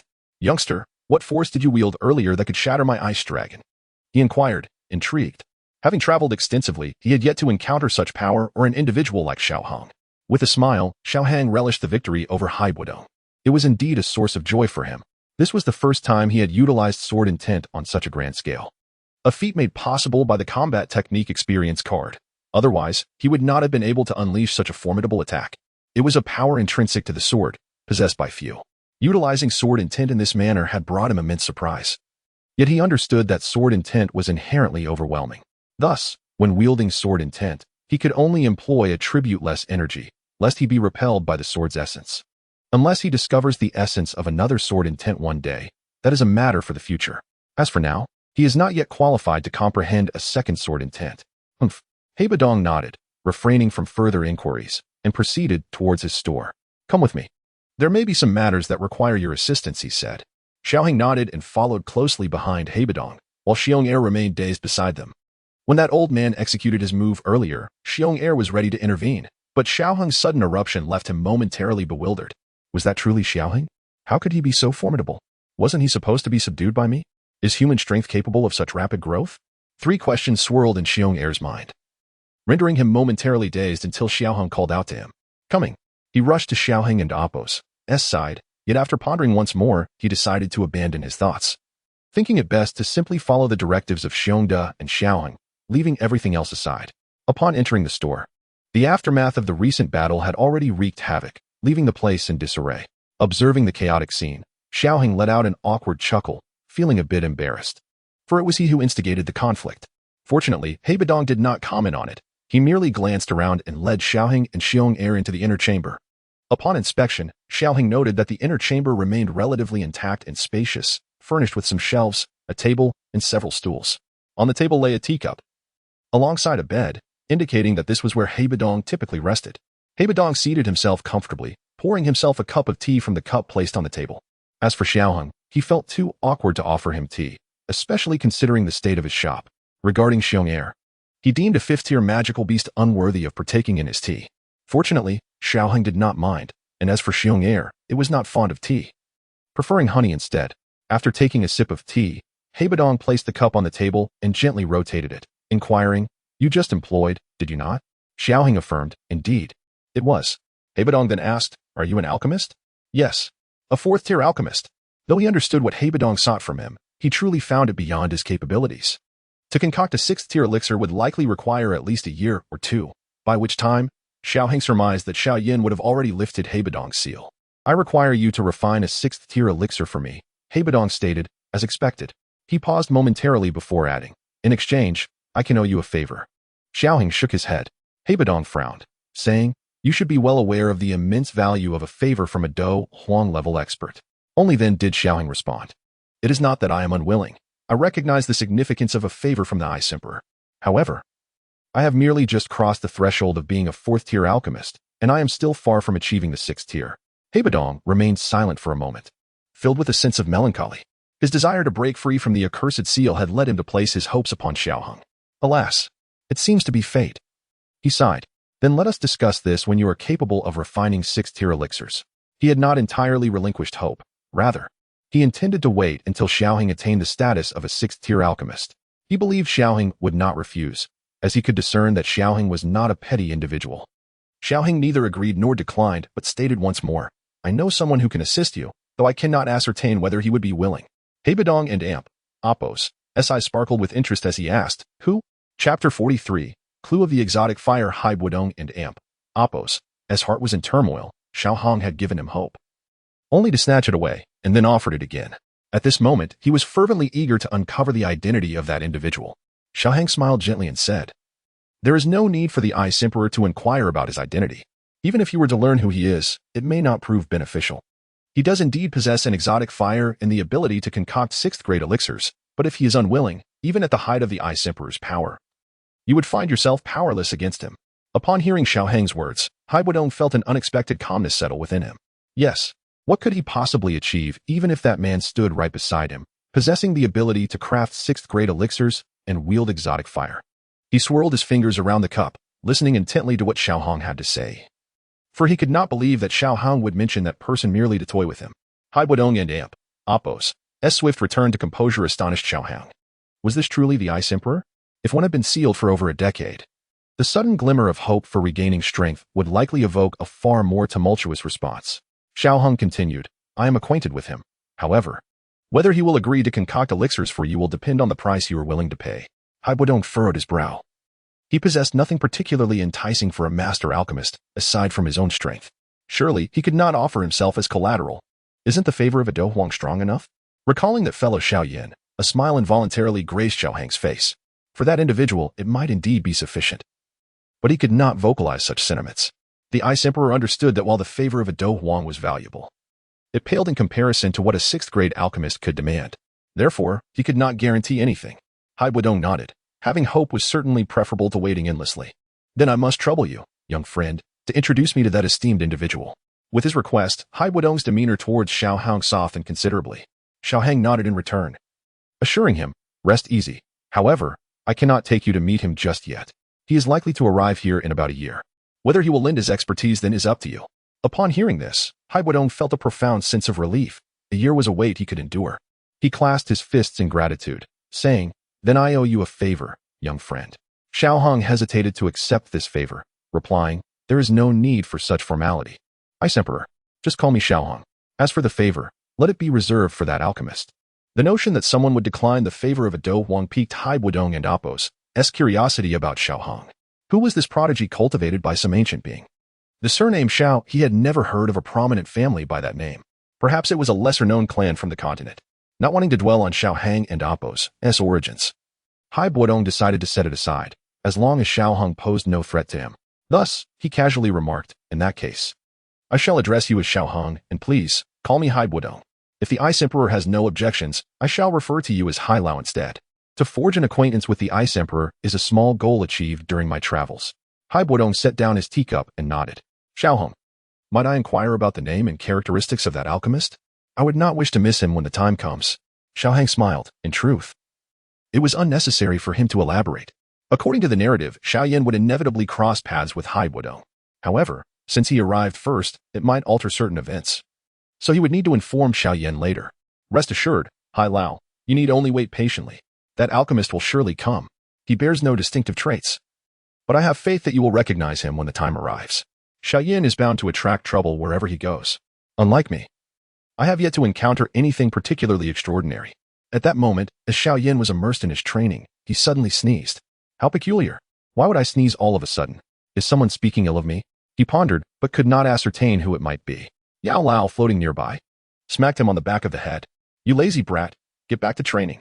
Rubbing the back of his head, Xiaoyan thought. This old man has quite a bit of strength, and with a huff, resumed his training. Hai Budong nodded. Since Xiaohong had said so, he could only choose to trust him. Waiting was no foreign concept to him. He had endured for far too long. Even if Xiaohang were deceiving him, there was nothing else to do but wait. Then, as if recalling something, Hai Budong inquired, are you planning to venture into the depths of the Tagore Desert next? Indeed. Xiaohong had intentions of delving deeper into the Tagore Desert. He needed to deliver letters to Xiaoyan's elder brothers and was contemplating whether to seek the Green Lotus Earthheart Fire, especially since it seemed he had inadvertently intercepted Yunyun's affair. He was uncertain whether Xiaoyan would still obtain the Green Lotus Earthheart Fire. If not, it would not be a catastrophe. Many might deem it unfair, yet some individuals were simply fortunate, as if certain treasures were destined for them. While it may not be entirely predetermined, luck certainly played a role in many matters. It must be acknowledged that not everything could be achieved solely through effort. However, despite the significance of that sliver of luck, Xiaohong believed that with proper preparation, fortune would eventually arrive. Regrettably, in his previous life, he had never been adequately prepared, but perhaps this time would be different. The same could be said for Xiaoyan, even in the absence of certain elements. Xiaohong was confident that Xiaoyan would rise to greatness. Luck on the path to success was fleeting, while hard work was enduring. Though he articulated this perspective, he remained reluctant to alter Xiaoyan's trajectory. Some changes may have already occurred, yet he wished to preserve the quest for the Green Lotus Earthheart Fire. For if he were the sole traveler on this journey, it would be a lonely affair. Xiaohong was proud yet humble. He believed he could reach the end. Yet he approached each step with utmost caution. I do indeed plan to travel to the Tagore Desert. Is there any way I may be of service to you? Hai Lao? Hai Budong gently twirled the teacup in his fingers. He was not adept at seeking favors, but necessity compelled him to do so. I possess a recipe for an elixir that can break my seal. Among the ingredients required for its concoction, one is an exotic fire. Over the years, I have gathered most of the necessary herbs, but there remains one that poses a challenge. Thus, I hope you might assist me in keeping an eye out for it. Upon hearing this, Xiaohong understood the task that lay before him. Please, Hai Lao, share the details, and I shall do my utmost to assist you in your search. With Xiaohong and Apos' assurance, Hai Budong continued, since you are aware of my seal, allow me to share its origins with you. Hai Budong then recounted the tale of how a seal had come to be. After listening to Hai Budong's explanation, Xiaohang clasped his fists and assured, rest assured. Hai Lao, I will do everything in my power to assist you. The Shaji Mandala, a rare herb only found deep within the Tagore Desert, was not to say it could not be found elsewhere, but the chances were slim. This herb was not particularly precious. The only difficulty lay in the fact that the depths of the Tagore Desert were the domain of the Serpent Clan. However, it was merely a single herb. Venturing into Serpent Clan territory was not strictly necessary. Hai Budong raised his teacup and took a sip, pondering why Xiaohong was so willing to assist him. This young man seemed to have little need for his favor. Thank you, young friend Xiaohong, he said. There and Apos, no need for such formality, Hai Lao. Upon agreeing to Hai Budong and Apos' request, Xiaohong contemplated and inquired, might you have ever discovered traces of unusual flames in the desert? After much reflection, he resolved to seek the Qinglian Earthheart Fire. It was not that he intended to refine it, given his current prowess. Not only was the successful refinement of such a flame uncertain, but even if achieved, it would scarcely enhance his strength. It would be far more advantageous to exchange it for something of value with Xiaoyan. Of course, he primarily sought to trade with Yao Lao for Xiaoyan. Being somewhat impoverished, possessed little of worth. Meanwhile, far in Wutan City, Xiaoyan suddenly sneezed, momentarily leading him to suspect he had caught a cold. Observing Xiaohong, Hai Buodong mused on how this young man knew he possessed such a treasure. However, considering the tasks he would soon require from Xiaohong, he decided to grant the request. After all, he was not an alchemist himself, and since he wielded icy attribute Dou Qi, the unusual flame held no utility for him. Follow me, he instructed. Subsequently, Hai Buodong rose, leading Xiaohong and Xiong Er to the exterior shop. The establishment, having been affected by the earlier skirmish, was indeed in disarray. Lifting a rack, Hai Buodong rummaged through the clutter and retrieved a piece of parchment. He presented it to Xiaohang. This is a location where I believe unusual flames may appear. It is not entirely precise, but you may wish to investigate. Upon unfurling the parchment, Xiaohang noted the array of red markings inscribed upon it. After storing the parchment in his spatial ring, he clasped his fists in gratitude, saying, "Thank you, Elder Hai." Observing the chaotic state of his shop, Hai Buodong, once somewhat impressed by Xiaohang, now felt a sense of disillusionment. The sudden intrusion, the forced confrontation, and the disarray of his long-held residence. He had received nothing in return, having merely relinquished a map. Why does this insufferable brat seem so bothersome all of a sudden? He pondered. Xiaohang, sensing Hai Buodong's sudden shift in demeanor, forced a smile and remarked, "Then, Elder Hai, I shall not disturb you further." With that, under Hai Buodong and Appo's reluctant gaze, Xiaohong and Xiong Er hastily departed the shop. Watching Xiaohong and Appo's retreating figure, Hai Buodong sighed, murmuring, "Young man, I hope you do not disappoint me." He then turned back to repair his shop. Fortunately, its secluded location meant that, despite the earlier tumultuous battle, few had come to investigate. However, before long, a group did arrive, only to be repelled by Hai Buodong and Appo's imposing presence. After all, he was Hai Buodong, the Ice Emperor, and not one to extend courtesy to all. As Xiaohang walked away, he glanced back with a smile upon his lips. His journey to the desert city had indeed been gratifying. "Xiong Er, let us set forth," he declared. "Where shall we venture next?" Xiong Er inquired. Chapter 44. Shimo City. After departing from Mo City, Xiaohong journeyed towards Shimo City. Along the way, he encountered several snake people, all of whom he swiftly dispatched. Currently, there exists no camaraderie between the snake people and humans. Any encounter invariably leads to a lethal confrontation. Although Xiaohong contemplated sparing them, the snake people, oblivious to their impending doom, attacked first, leaving him with no choice but to hasten their demise. Shimo City. Accompanied by his magical beast, Xiong Er, he arrived at his final destination. In Xiaohong and Appo's mind, reaching this point signified that it was nearly time for him to return to the Xiao family. Approaching the territory of the snake people, he noted a significant enhancement in the city's defenses. Previously, the cities he had visited were sparsely guarded, with only a few individuals stationed at the gates and the occasional patrol. In contrast, the gates of this city were swarming with guards, while patrols were visible atop the walls. Unlike the other towns, the guards here exhibited a remarkable level of martial prowess, fully equipped and exuding an aura of ferocity, suggesting they were no strangers to battle. Upon entering the city, the guards initially halted Xiaohong due to Xiong Er's identity as a magical beast. It was only after he presented himself as an alchemist that he was allowed entry, thereby evading the 10 gold coin entry fee. He then approached a relatively handsome young man and inquired, "Could you kindly direct me to the Mo Tai Mercenary Corps?" The young man regarded Xiaohong warily, but upon realizing his inquiry was merely about directions, he relaxed and provided the necessary guidance. A calm demeanor enveloped the young man as he gestured in a specific direction, instructing, "Follow this road straight, then take a turn here, and there you shall arrive." Grateful, Xiaohong rewarded him with a few gold coins, which prompted a delighted expression from the young man, as if to say, "You are quite perceptive." With that, he departed merrily. In this city, the populace lacked the warmth exhibited by those in previous towns, such as the norm, as life here had proven arduous, and the darker facets of humanity had proliferated, leading to a natural skepticism toward strangers. Following the young man's directions, Xiaohong and Xiong Er reached their destination, a grand entrance bearing the 5 characters of Mo Tai Mercenary Corps. 2 imposing figures stood guard at the entrance, wielding large blades, and they straightened at the sight of Xiaohong halting before them. Furrowing their brows, the guards queried, "Who goes there?" With a smile, Xiaohang noted that his elder brothers were indeed formidable, for these guards were not inferior to those at the Xiao family's gates.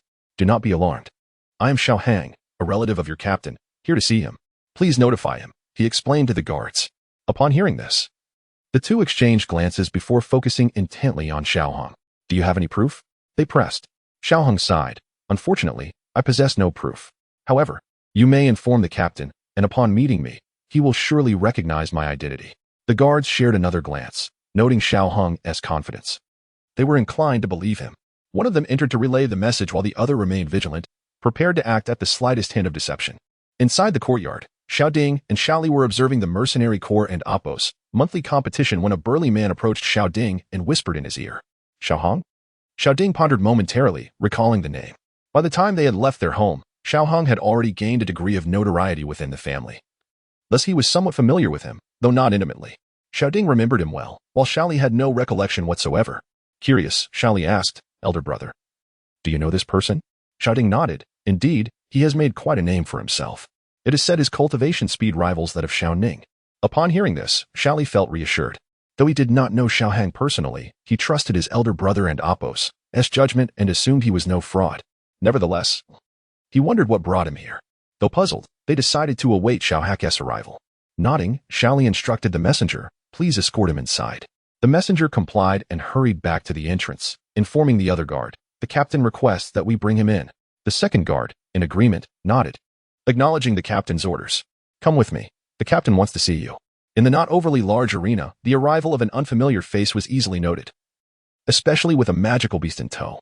Approaching Xiao Ding, who was engaged in combat, Xiao Li observed as he wielded a spear, crackling with lightning arcs, effortlessly disarming his opponent and continuing his relentless assault. With a few strikes, the opponent succumbed to defeat. The spectators erupted in cheers, celebrating his victory. Spotting Xiao Hong, Xiao Ding signaled to the messenger to return to his duties. Upon closer inspection, Xiao Ding confirmed that this indeed was a member of his family. Despite the time apart, he could still discern traces of the familiar countenance. Rising to his feet, he exclaimed, it is truly you. When I left home, you were no larger than Xiao Yin. How swiftly time flies. To encounter a relative in such a distant place brought Xiao Ding immense joy, even if their familiarity was limited. Meanwhile, Xiao Li continued his battle, oblivious to Xiao Hang and Oppos' presence. Xiao Hang chuckled, I did not expect you to remember me, young master Xiao Ding. Xiao Ding clapped him on the shoulder, saying, now that we are outside the Xiao family, there is no need for such formalities. You are of a similar age to Xiao Yin. Just call me elder brother. The longing for home is a sentiment that those who have never left cannot truly comprehend. In the desolate Tagore Desert, far from the Xiao family, sending a letter was a challenge, let alone returning home. Since Xiao Li and he had departed, return had been impossible, making the sight of Xiao Hang all the more heartwarming for Xiao Ding. Xiao Hang nodded. It had been ages since he addressed anyone as young master. However, having been raised by the Xiao family, he felt a certain indebtedness to them, hence he had used the title. Yet, given Xiao Ding's insistence, he felt no need to complicate matters further. Then I shall not be polite. Greetings, elder brother Xiao Ding. With a comforting pat on Xiao Hang's shoulder, Xiao Ding saw a reflection of Xiao Yin in him. He pondered how Xiao Yin was faring after all that had transpired. Very well. I shall summon someone to assist you in finding rest. Once I conclude my duties here, I will join you. As he spoke, Xiao Ding prepared to call someone over. At that moment, Xiao Li, having just dispatched another opponent, laughed heartily. Spotting Xiao Ding conversing with Xiao Hong, he called out, hey, you there. Would you care to join and demonstrate your skills?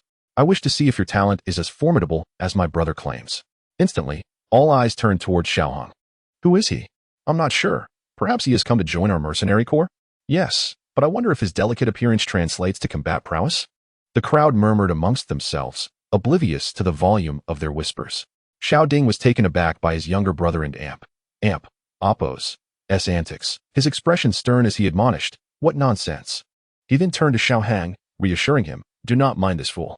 You should rest first and disregard his antics. Even if Xiao Hang possessed remarkable talent, he was not a core disciple of the family and would struggle against Xiao Li, who was simply being foolish. Xiao Ding resolved to reprimand him later. To his surprise, Xiao Hang declared in a clear voice, brother Xiao Ding need not be anxious. Since young master Xiao Li has this intention, I shall indulge him in a little sparring.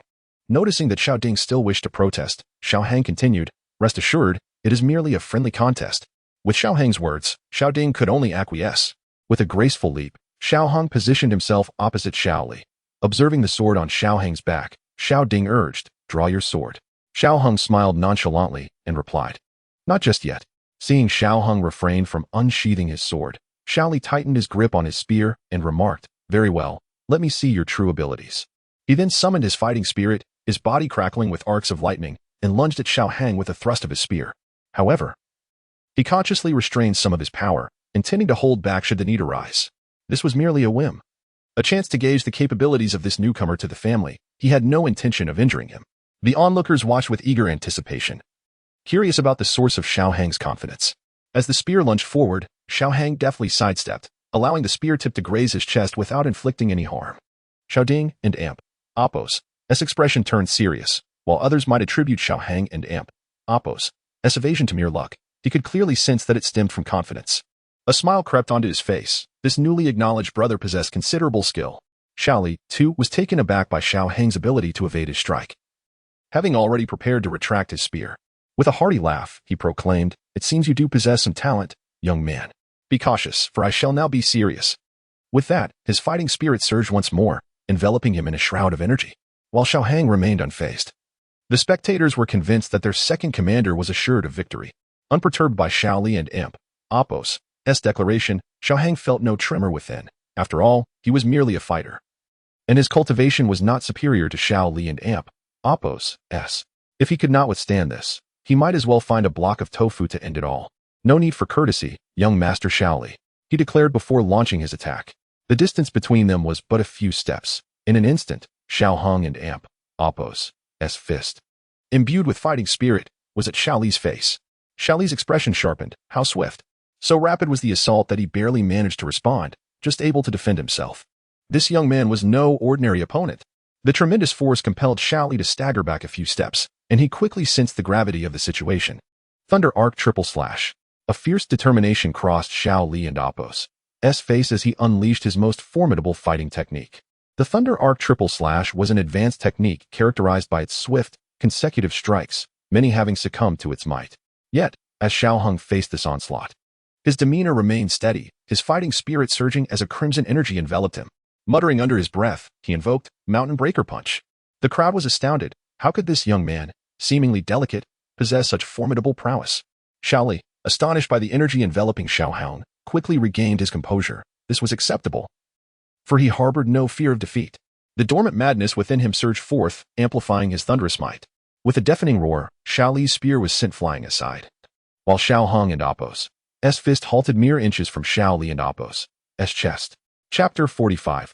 Qinglin. No one anticipated such a turn of events. Many were left in astonishment, their jaws nearly dropping. The protagonist, Xiao Hong, relaxed his clenched fist, a faint smile gracing his lips as he declared, "Young Master Xiao Li, I have emerged victorious."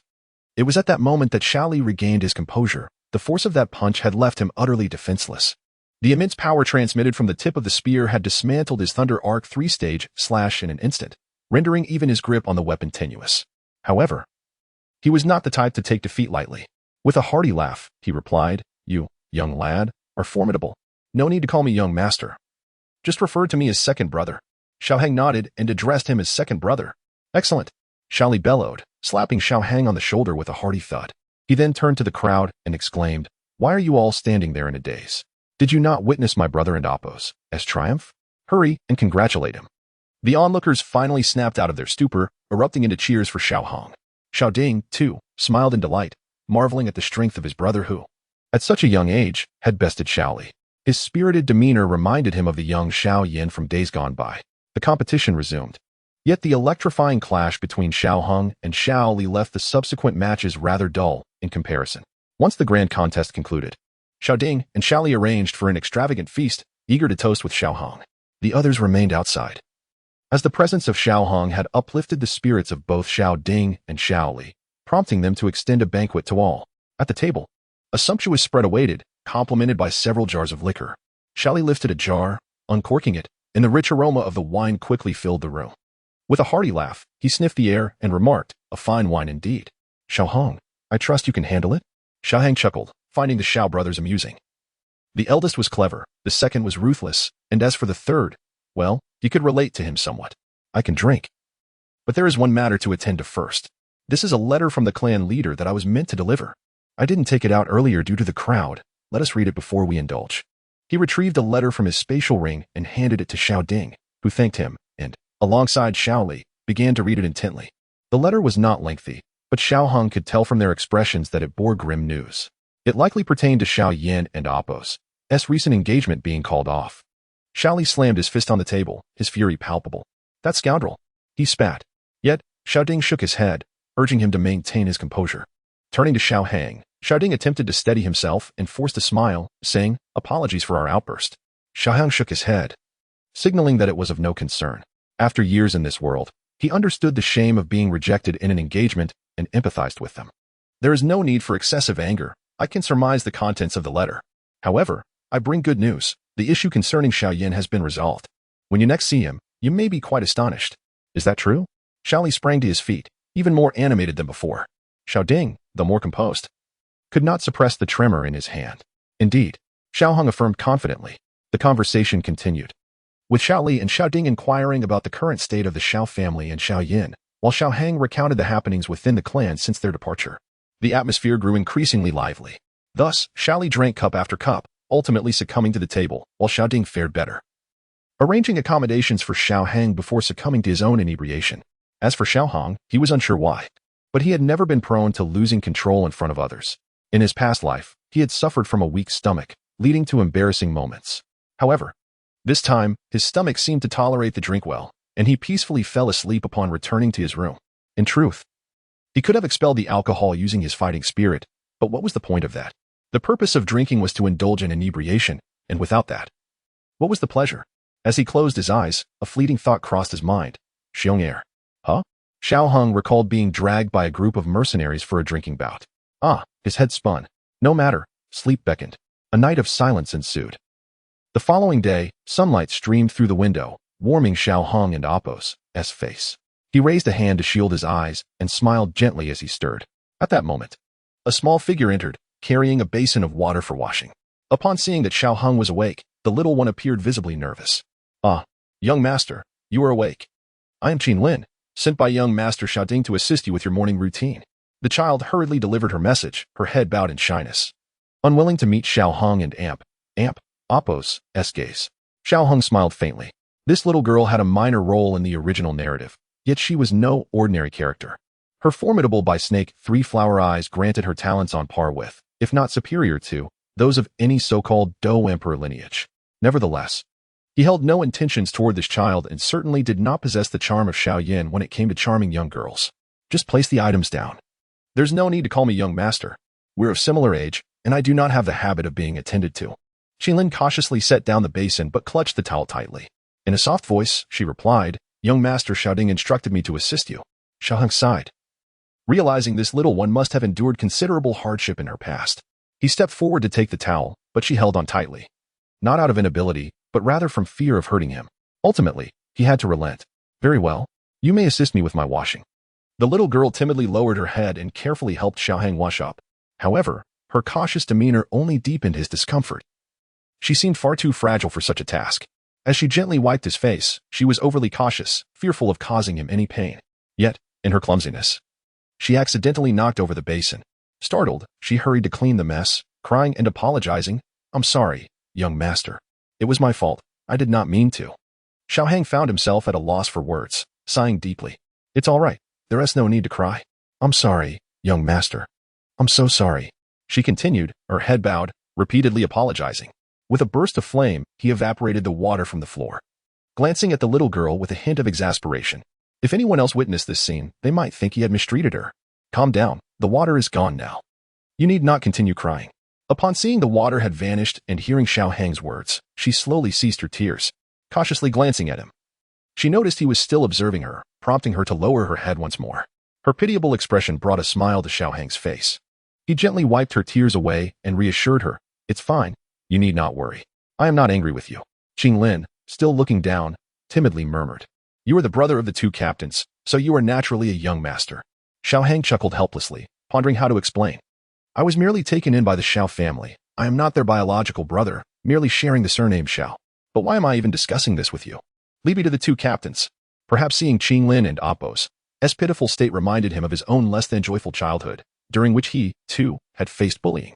However, unlike this little girl, He had been fortunate enough to find solace after being taken in by the Xiao family.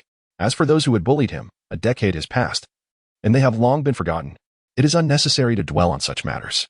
Qinlin lowered her head, softly acknowledging Xiaohang and Apos' request to guide him to the two captains. She then led Xiao Hong to Xiao Ding's quarters. As for Xiao Li, regrettably, he remained in slumber. Upon seeing Xiao Hing again, Xiao Ding exhibited a notable warmth towards him, perhaps genuinely considering him as a younger brother.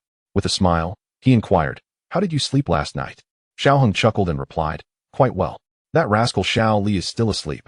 Xiao Ding remarked, "I didn't expect you to have such a good tolerance for alcohol. Please, take a seat." He gestured for Xiao Hong to sit down and asked Qinglin to prepare 2 cups of tea. Qinglin, timidly responding with an affirmation, went to brew the tea. Noticing the remnants of tears on Qinglin's face, Xiao Ding cast a curious glance at Xiao Hong, as if he were observing something remarkable. He commented, "This little one seems rather pitiable." The implication was clear: do not bully her. Xiaohang instantly understood and hastily explained the earlier incident to Xiao Ding to prevent any misunderstandings. Xiao Ding, of course, knew that Xiao Hong was not that kind of person, but after last night, he had grown closer to him, thus wishing to tease his newly acknowledged brother. "Indeed, that little one is rather clumsy," Xiao Ding remarked. However, Xiao Hong sensed that his brother's gaze was not entirely amiable. Clearing his throat, he said, "Brother, I have a serious matter to discuss." He coughed twice to signal that it was time to shift the topic. Xiao Ding, not one to indulge in frivolity, immediately took on a serious demeanor upon hearing Xiaohang and Apos' words. "Feel free to speak. I will do my utmost to assist with whatever I can." Xiaohang, pleased with his brother's earnestness, continued, "There are 2 matters. First, I require your assistance in locating a medicinal herb known as the sand mandrake. Second, I need someone familiar with the area to guide me." Xiao Ding pondered for a moment before responding, "The second request poses no issue. My mercenary group is well acquainted with this vicinity. As for the sand mandrake, I have only heard tales of it, so it may prove somewhat challenging." Xiao Hong was aware of the difficulty, but he resolved to try his luck. If unsuccessful, he could seek it in other places. If all else failed, a journey to the Serpent People's territory might be necessary. With Bear Air by his side, as long as he exercised caution, finding a medicinal herb there would not be insurmountable. Should I fail to locate it, it is of no consequence, merely a gamble. However, should I succeed, I shall offer ample rewards. Let us set aside discussions of rewards for now. I will find someone to guide you. As for the herb, I shall keep an eye out for it." Xiao Hang clasped his fist in gratitude, saying, "Thank you, brother." Xiao Ding waved dismissively, "It is no great task. There is no need for formality." Chapter 46. The dual-headed fire spirit serpent. When Xiao Hong found Xiong Air, the latter was still fast asleep. This fellow had spent a delightful evening with a group of mercenaries the previous night, drinking more than Xiao Hong himself, ultimately incapacitating a whole bunch of them. As for why only one guide was needed, the heart of the Blue Lotus flame lay buried underground, although there was a map provided by Haibo Dong. In such an expanse of yellow sand, one could not hope to find it without someone familiar with the vicinity. Xiong Air was indispensable, being of the earth attribute. He would be crucial for digging. There would be no Medusa to clear the path this time, and the task ahead was likely substantial. Moreover, without Xiong Air, Xiaohang doubted his ability to contend with the serpent. As for using Qinglin, what a joke. The current Qinglin appeared malnourished, and it was unlikely that the Baishi's 3 flower eyes could be of any use. Bringing her along would merely be a burden, and he did not wish to divert his attention to caring for her. Yet even with Xiong Air by his side, Xiaohang remained apprehensive about this venture. Defeating the serpent was not the challenge. The real difficulty lay in subduing or slaying it. Otherwise, once it plunged into the magma, it would pose a significant problem. Thus, he planned merely to attempt the endeavor. If it proved unfeasible, he could retreat. Is this the place? Xiaohang gazed at the yellow sands, which seemed uncharacteristic of a locale harboring exotic flames. The man guiding Xiaohang was the burly fellow from the entrance yesterday, who appeared somewhat reserved in Xiaohang and Apos' presence, clearly unsettled by the memory of Xiaohang's victory over Xiao Li. "Yes, young Master Xiao, this is indeed the spot," the muscular man affirmed. Having grown up in the area, provided there were no errors on the map, he was certain of his bearings. Xiaohang closed his eyes, feeling for the fire attribute energy. Indeed, it was somewhat denser here than elsewhere, though not overwhelmingly so. Were it not for his keen perception of fire attribute energy, he might have overlooked it. Yes, this should be it. He then produced a porcelain vial from his spatial ring and handed it to the burly man. "This contains a second-grade recovery pill. Take it." He insisted that the man could leave afterward. The burly man hastily declined, shaking his head. No, young Master Xiao. I merely served as a guide. There's no need for compensation. Though he appeared straightforward, he possessed a sensitive heart. This young man was the brother of two powerful captains. And while a few gold coins might be acceptable, he dared not accept a second-grade pill. As Xiao Heng tossed the pill to him, the burly man fumbled to catch it, hesitating as he did so. At this moment, Xiong Er could no longer hold back. Just take it. Xiao Heng is an alchemist. This pill is inconsequential to him. Upon hearing Xiong Er's encouragement, the burly man cautiously accepted the pill, realizing that although he was unfamiliar with Xiao Heng, this bear had shared drinks with him the previous night. He mused on how the seemingly unremarkable beast could speak. Well then, young Master Xiao, I shall take my leave. Xiao Heng nodded, allowing him to depart. With the burly man and Appo's strength, there was little use in his remaining here. And the forthcoming matters were not ones to be shared with others. After the man left, Xiong Er looked at Xiao Heng with confusion, wondering why he had been summoned so early to this desolate place. Xiao Heng, what are we doing here? Kneeling down, Xiao Heng placed a hand on the sand, carefully sensing where the fire attribute aura was most concentrated. He occasionally shifted locations, explaining to Xiong Er, I am here to seek something, and I may need your assistance shortly. Xiong Er nodded, uncertain but willing to follow Xiao Heng and Appo's lead. He gave a small grunt of affirmation. After several attempts to locate the ideal spot, Xiao Heng finally paused behind a sand dune. Standing up, he brushed the sand off his hands and said to Xiong Er, This is the place, Xiong Er, dig down. Xiong Er acquiesced, channeling his yellow fighting spirit. Although digging was not his forte, he was not dim-witted. Being at the 5th tier and possessing earth attribute fighting spirit, he was more than capable of manipulating the sand. Under Xiong Er and Appo's control, sand began to surge from the ground, and soon a 2-meter-wide tunnel appeared before the pair. We're getting closer. Keep going, Xiao Heng urged, as he sensed the fire attribute energy growing more potent, prompting Xiong Er to continue his excavation. Xiong Er was quite capable and sometimes mischievous. Yet he always heeded Xiao Heng's commands during serious matters. When instructed to dig, he did so without question, and when told to stop, he complied without inquiry regarding the purpose of their efforts. Due to the nature of the exotic flame, Xiao Heng and Appo's perception of fire attribute energy was acute, allowing him to ascertain the correct direction through the intensity of the energy. Finally, after half an hour of vigorous digging by the 5th tier Xiong Er, a vast expanse of underground magma emerged before Xiao Heng. He gazed at the molten expanse, knowing that the heart of the blue lotus flame lay beneath. However, a significant challenge loomed ahead, a serpent dwelling within the magma. Beneath the depths of the molten rock, a massive crimson python glided languidly. Unlike ordinary pythons, this serpent was clad in armor forged from magma, and it sported 2 heads, each with gaping maws exhaling molten lava, unperturbed by the searing heat. Suddenly, it sensed the presence of 2 unfamiliar auras intruding upon its domain, igniting its fury as it hastened towards the source of these disturbances. As it approached, it unexpectedly felt one of the stronger auras vanish. Yet, it dismissed the notion, for in this realm, none could rival its might. Standing at the edge of the magma, Xiao Heng's demeanor turned solemn as he gripped the immortal Slayer's sword tightly. The purple cloud wings had also activated, poised for flight. Abruptly, 2 enormous serpent heads broke the surface of the magma, lunging at Xiao Heng with their cavernous mouths, spewing forth scorching lava. With a powerful flap of the purple cloud wings, Xiao Heng retreated sharply. The great serpent, relentless in its pursuit, showed no signs of yielding. With a steely gaze, Xiao Heng swung the immortal Slayer's sword, unleashing a crimson beam of sword light towards the creature. The serpent, witnessing such a feeble attack, regarded it with icy disdain, almost mocking, as if to say, such a feeble being dares to tread upon my territory. The sword light struck one of the serpent's heads, causing no harm whatsoever. Disdainfully flicking its tongue, it prepared to swallow this puny creature whole with its next strike. Suddenly, an overwhelming force surged forth. The serpent sensed something amiss and attempted to retreat into the magma. But before it could, a massive bear, towering 5 to 6 meters high, landed a hefty blow on one of its heads. A pained shriek erupted from the other head, as the struck serpent head bled profusely, swaying weakly before finally drooping, signaling its defeat. The Earthstone bear, known for its formidable strength and defense, was a formidable opponent among its tier. Few beasts could stand against them unless they possessed an exceptionally potent lineage, let alone the lower-tier dual-headed fire spirit serpent. Had it grown an additional head, leveraging the terrain to its advantage, it might have had a slim chance against Xiong Er, but now, this small serpent was not worthy of the challenge. The dual-headed fire spirit serpent roared and writhed, attempting to retreat into the magma.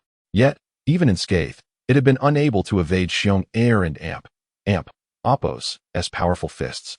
How could it possibly escape now? Leaping to the other head, Xiong unleashed 2 more punches.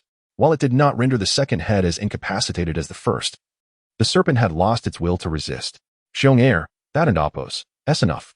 Xiao Hong approached, halting Xiong from delivering the final blow to the serpent. This creature still holds some utility. There's no need for it to perish just yet. Positioning himself beside the serpent's head, Xiao Hang formed hand seals, summoning a flicker of crimson flame that penetrated the serpent's head, merging with its heart. Each variant of the ethereal fire possesses its own unique characteristics, much like the azure lotus heart fire, which can instigate volcanic eruptions. Similarly, the beast's spirit fire, born from the realm of countless beasts, exerts a suppressive influence over all magical beasts. Although it has fused with the white lotus fire, its inherent qualities remain intact. If Xiao Hong were not so feeble at present, it is likely that merely invoking the beast spirit fire would deter the two-headed fire serpent from making any moves. The two-headed fire serpent struggled in vain, its efforts rendered futile under the oppressive force of Xiong. Helplessly watching as Xiao Hang directed a flicker of flame into its body. Gazing at the serpent's heads, Xiao Hang declared, "I require your assistance to locate a particular flame. If you can lead me to it, I shall spare you and heal your wounds. Do we have an accord?" Upon hearing this, the two-headed fire serpent ceased its resistance, sensing the flame within its heart and seemingly consenting to the proposition. "Very well, Xiong, release it." At Xiao Hang's command, Xiong withdrew his aura, though he did not revert to his previous height of over a meter. Instead, he remained vigilantly focused on the two-headed fire serpent to prevent any potential ambush. As the bear stepped away, the fire serpent let out a couple of roars, yearning for escape, yet its injuries rendered it immobile. When Xiao Hang first approached, he pondered how to subdue this serpent. Though the beast's spirit fire exerted a suppressive effect on magical beasts, his own power was insufficient, leaving him to resort to such methods. Fortunately, despite having attained a degree of sentience, magical beasts lack the intricate cunning of humans. Producing several ceramic vials, Xiao Hong poured a verdant liquid over the serpent and Oppos' injured head and tossed a few medicinal pills into its mouth. After a short while, the serpent and Oppos' condition visibly improved, with one of its heads shakily lifting. Observing Xiong, the serpent's other head displayed unmistakable fear, recoiling slightly. "Very well, I shall tend to the remaining injuries later. For now, guide me to that flame." Reluctantly, the two-headed fire serpent nodded, having regained a measure of mobility. As for retaliation, it hesitated. Not only was it uncertain if it could contend with Xiong, but the layer of flame affixed to its heart also instilled a sense of caution. With a hiss, the two-headed fire serpent submissively lowered its head. "Xiao Hong, you intend to descend? I shall accompany you." Xiong, alarmed by Xiao Hang and Oppos' intention to venture beneath the magma, cast a wary glance at the serpent, urging him to reconsider. Indeed, there is a certain warmth in the concern of others. However, bringing Xiong along would be ill-advised. The extreme temperatures would pose a significant risk to him, while Xiao Hong was protected by the ethereal fire, rendering him impervious as long as his energy lasted. Xiong and Oppos' earth-based defenses would not hold up under such conditions. Thus, he explained, "Do not fret. I am safeguarded by the ethereal fire and shall be unharmed. As for the serpent, it will not dare to act out of line.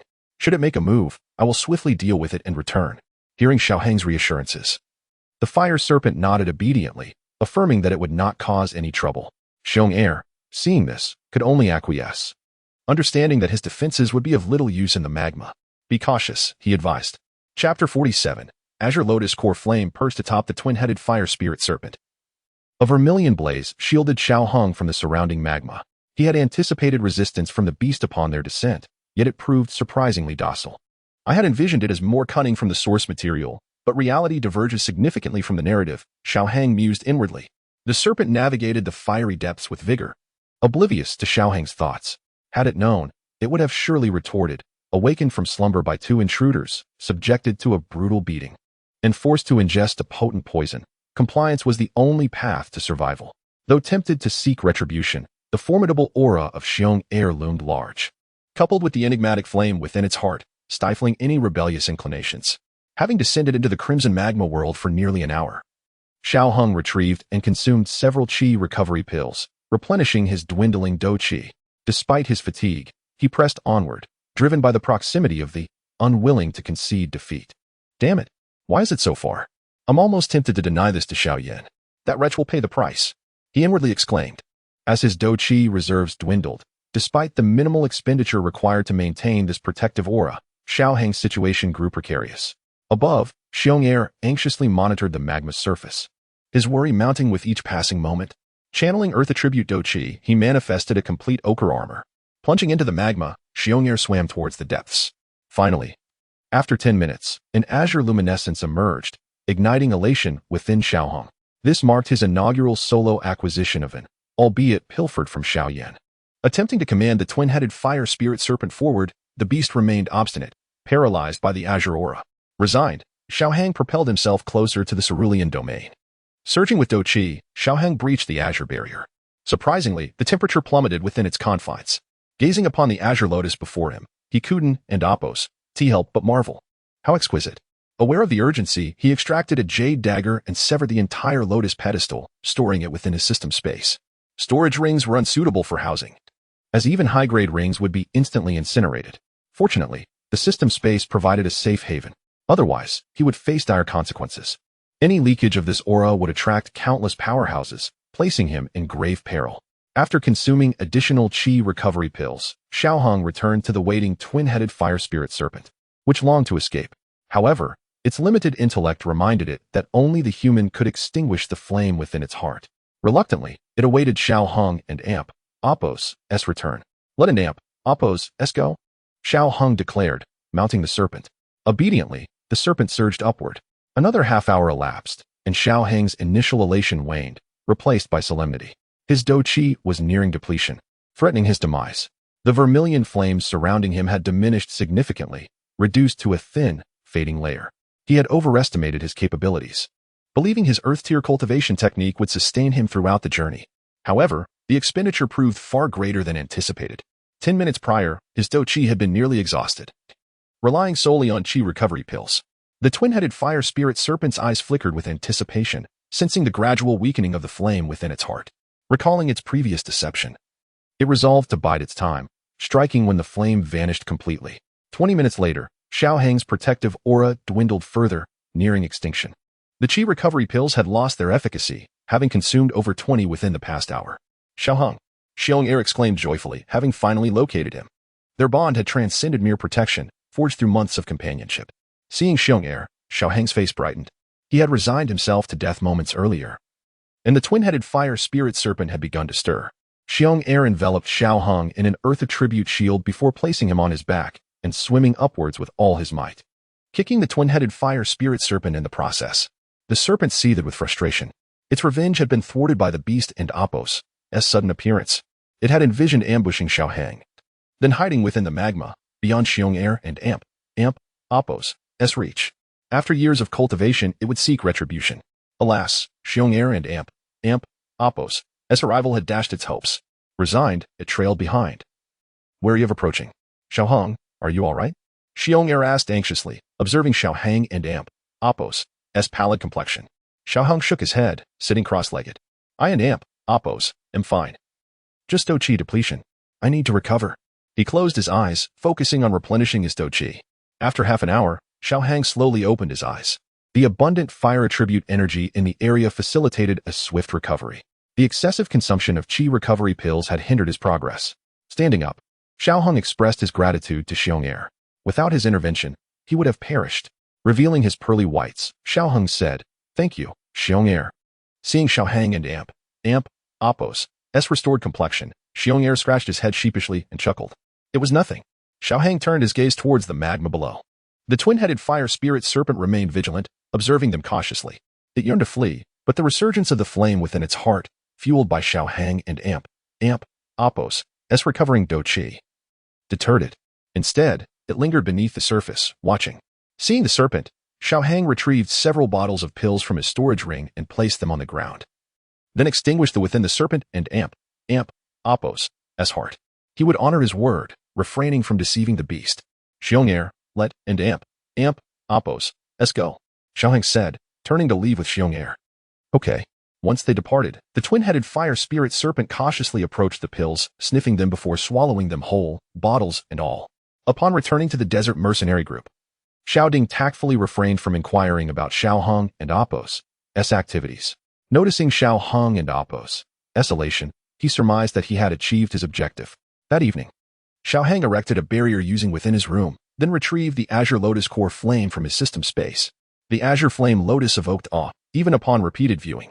After storing the lotus seeds within jade bottles, he resolved to bestow these upon Xiao Yin, while retaining the seeds for himself. He then returned the azure lotus core flame to his system space. Xiao Heng began to reflect on the mistakes he had made throughout the day. He realized that he had been excessively hasty and, unbeknownst to him, had developed an overconfident mindset, believing he could accomplish numerous tasks. However, the stark reality was otherwise. Had it not been for Xiong Air, he would undoubtedly have faced dire consequences today. This experience served as a lesson, reminding him to remain vigilant and not to let success cloud his judgment. Opening his eyes, Xiao Heng silently recited his intentions and accessed the system panel. Host, Xiao Heng Cultivation Level, 9-star Dome Master Cultivation Technique, Ascension Decision Combat Skills, Celestial Slashing Sword Technique, Explosive Step, Fiery Kill, Rashomon, Lion King, and Oppos, S Fury.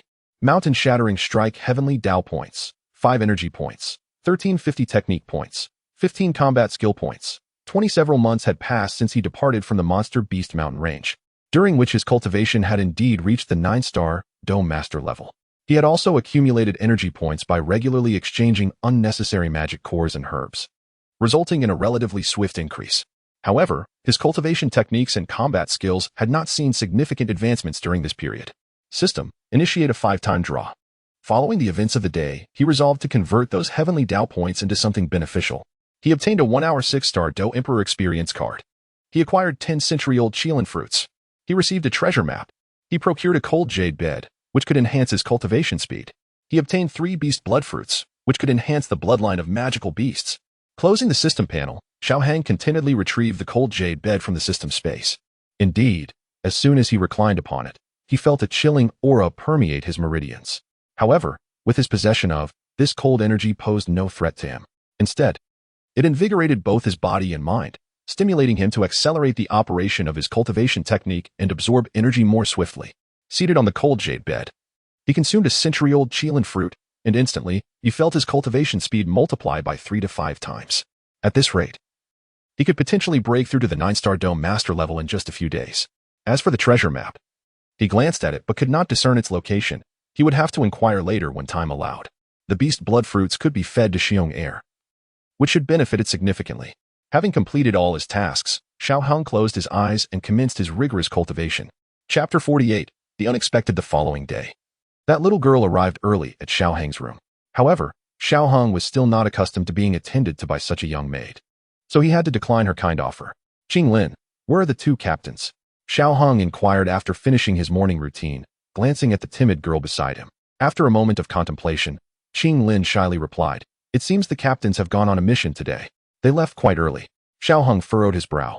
He had planned to leave today, and considering the time, he had already spent a considerable duration at the Xiao family. The recruitment day for the Canaan Academy was fast approaching, an essential part of his plans that he could not afford to miss. "I shall be leaving shortly. Since the 2 captains are not here, I would appreciate it if you could convey my farewell to them," he stated. "Ah, young Master Xiao is leaving today?" The little girl looked bewildered. "Didn't you just arrive 2 days ago?" Xiao Heng nodded. "Yes, I must depart now. Please keep these elixirs for the captains as a parting gift." Qing Lin was caught off guard. Young Master Xiao had been entrusted to her care by young Master Xiao Ding, and she worried that they might blame her if Xiao Heng was gone upon their return. Oh dear, what should I do? With her head bowed, she could already envision Xiao Ding's displeased expression when he found out. Although he was generally amiable and seldom scolded her, the thought still made her anxious. "Hey," noticing Qing Lin lost in thought, Xiao Heng waved his hand in front of her eyes. She snapped back to reality, staring blankly at his moving hand, her face turning a deep shade of crimson. "Ah, what was I doing? I was daydreaming," she exclaimed, hurriedly apologizing. "I'm sorry, young Master Xiao. She wanted to explain but found herself at a loss for words, nearly on the verge of tears. This little girl. Xiao Heng shook his head in exasperation, then smiled gently. "It's all right. Did you hear what I said? Please hand those elixirs to the 2 captains." His encounters with Xiao Ding and Xiao Li had been quite enjoyable, and he was generous with the elixirs valuable to others, yet rather ordinary for him as an alchemist. "Understood, young Master Xiao." With a faint smile, Xiao Heng patted the girl's head. Surprisingly, the touch felt rather pleasant. However, this simple gesture caused her to tremble slightly. Withdrawing his hand, he checked the remaining bottles to ensure nothing was overlooked and addressed the petite girl before him. "All right, I won't tease you anymore. Remember to give these to the captains and tell them I had matters to attend to and left. I will come to see them again next time. And you, little one, Eat more. You look rather thin. Train hard, and when you break through to the fighter level, I shall gift you something. Okay, I shall take my leave now. No need to see me off. Qing Lin had never encountered such a gentle tone before.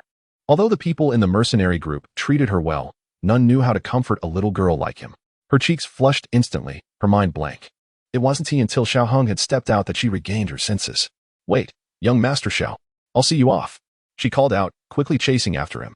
Xiao Heng did not refuse, making his way directly to Xiong Air and Amp, Appo's room. Xiong Air was also awake, engaged in training. In this world, cultivation was always the primary focus, whether for humans or magical beasts. Xiong Air, I am leaving, Xiao Heng announced upon reaching his friend and Amp, Appo's room. Xiong Air grunted in acknowledgement, obediently following Xiao Heng and Amp, Appo's lead. The two departed from the Mo Tai mercenary group without much to tidy up. After they left, Qing Lin stood at the doorway, intently watching Xiao Heng and Appo's retreating figure.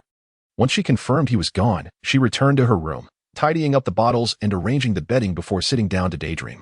Young Master Xiao was truly gentle, but it was a pity he left so soon. Although his presence had not caused much of a stir for Qing Lin, they had exchanged only a few words. Yet, this gentle young master lingered in her memory. After all, in a mercenary group, encountering someone as unique as Xiao Heng was always a memorable experience. Before departing from Shimo City, Xiao Heng bought a plethora of food for Xiong Air and procured some medicinal herbs for himself. Regrettably, he still could not find the mandala flower. However, he thought to himself, there was no rush. He could search gradually. If all else failed, he would leave the matter to Xiao Yin. As for revisiting the Serpent People's territory, he was too lazy to concoct an excuse. He simply did not wish to go. Xiao Heng, where are we headed next? Xiong Air asked, holding a large skewer of candied hawthorn and munching on it. Xiao Heng looked at the stout, amiable bear, who stood over a meter tall and appeared rather adorable. However, he had to resist the urge to pet him, considering Xiong Air was already a considerable bear. With a smile, he said, we are going to. Before he could finish his sentence, a commanding and alluring voice interrupted. You too, I fear you shall not be going anywhere. Simultaneously, an overwhelming pressure descended upon Xiao Heng and Xiong Air. Xiong Air was the first to react, unleashing his fighting spirit and transforming into a giant bear towering 6 or 7 meters tall. With a thunderous roar, he shattered the sudden oppressive force, allowing Xiao Heng to stand upright and assess the origin of this unexpected pressure. Queen Medusa. Upon seeing the enchanting figure with a human upper body and a serpent's tail hovering above, Xiao Heng could not suppress a gasp of astonishment. To his surprise, Queen Medusa had appeared here. He found it hard to believe, but the multicolored serpent scales adorning her body confirmed her identity. Xiao Heng's expression grew grave as he gazed at the colorful figure in midair. Although he struggled to accept it, now that she was here, what could he do? He looked up at the beautiful serpent woman and asked solemnly, may I inquire why Queen Medusa has suddenly taken action? If it were any other Dou Emperor, he might have had the confidence to contend. Yet facing Queen Medusa, a peak Dou Emperor of the Serpent Clan, even with his 6-star Dou Emperor experience card, he doubted he would be her match. Although the gap between each level of Dou Emperor was not insurmountable, it still required a relatively close level of strength. He possessed a Dou Emperor experience card, that was true, but it was merely a 6-star one. Setting aside whether he could fully utilize its power, even if he could, an ordinary 6-star Dou Emperor would not stand a chance against Medusa. Gazing down at the two insignificant beings, Medusa felt no stirrings within her. A 5th-tier magical beast and a human who had yet to break through to the great fighter level could be easily dispatched with a mere swipe of her hand. Of course, the magical beast might require a few more strikes. Displaying her impatience with the weak, she coldly declared, surrender and I shall allow you to leave. Hearing Medusa and Amp, Appo's words, Xiao Heng could only manage a bitter smile. He suspected he knew why she sought him. However, surrendering was likely unrealistic, not because he was reluctant to part with it, but because he feared that even if he did hand it over, the venomous Serpent Queen would not let them leave unharmed. The reputation of Queen Medusa for ruthlessness was not mere hearsay. Thus, he could only feign ignorance. What? His acting was so convincing that he nearly convinced himself. Medusa paid him no mind. She had been searching for thee in the Tagar Desert for many years. Yet, just last night, its aura had suddenly manifested, only to vanish shortly thereafter. Having scoured several towns, she ultimately pinpointed this location. Upon arriving, she immediately sensed something was amiss with the human aura. The fire attribute energy was too pure, leading her to lock onto Xiao Heng. Once more, surrender now. She was wary of him hiding However, she decided to assess whether he would hand it over. If he did, she would kill them to silence them. If not, she would kill them and search again. Even if that human lad truly lacks that, it is merely a trifling matter of depleted. Your Majesty, I genuinely do not possess. Xiao Hang wished to elaborate, yet it appeared that the esteemed queen had already denied him the opportunity. The coalesced, forming a colossal serpent of crimson energy that lunged toward Xiao Hang in an instant. Roar. As the red serpent loomed before him, Xiong Er let out a thunderous bellow. Positioning himself in front of Xiao Hang, tightly grasping the serpent's head, preventing it from advancing further, though Xiong Er found himself utterly drained.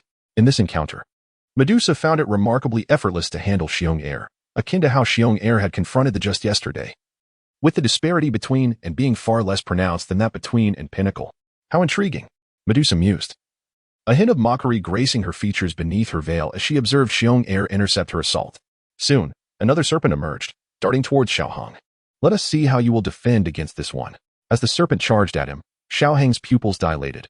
How swift! Such speed was beyond my capabilities. Roar! Xiong Er attempted to intervene, yet Medusa's hand movements intensified her suppression of him.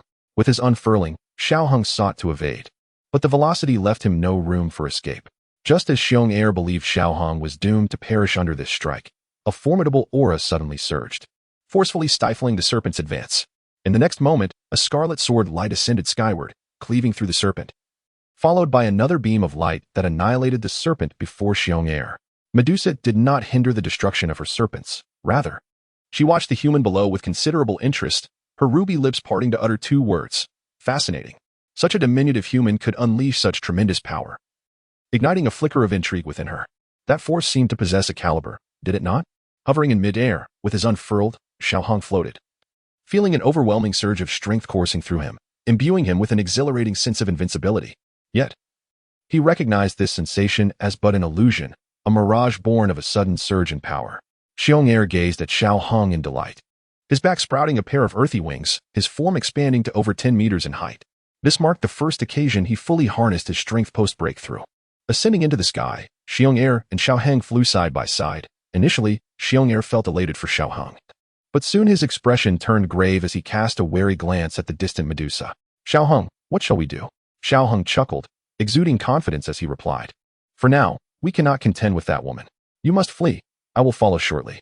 Xiong Er, with a serious demeanor, countered. If I run, what will you do? Xiao Hang smiled again, assuring him, you are somewhat cumbersome. You must go first, and I shall follow.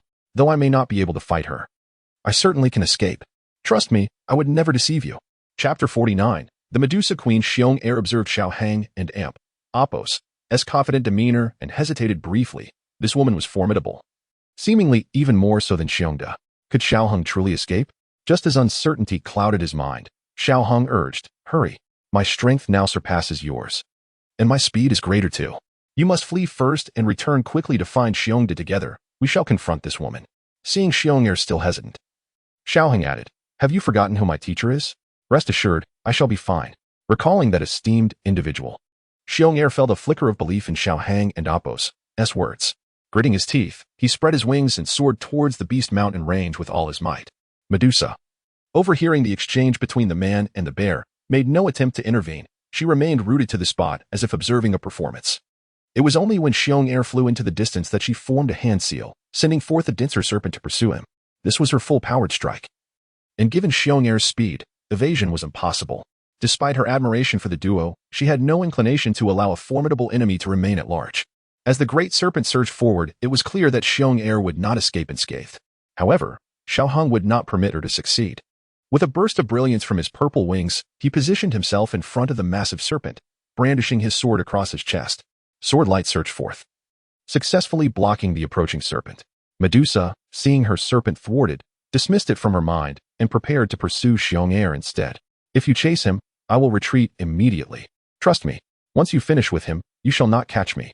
With a flash of red sword light, Xiao Hang shattered the serpent.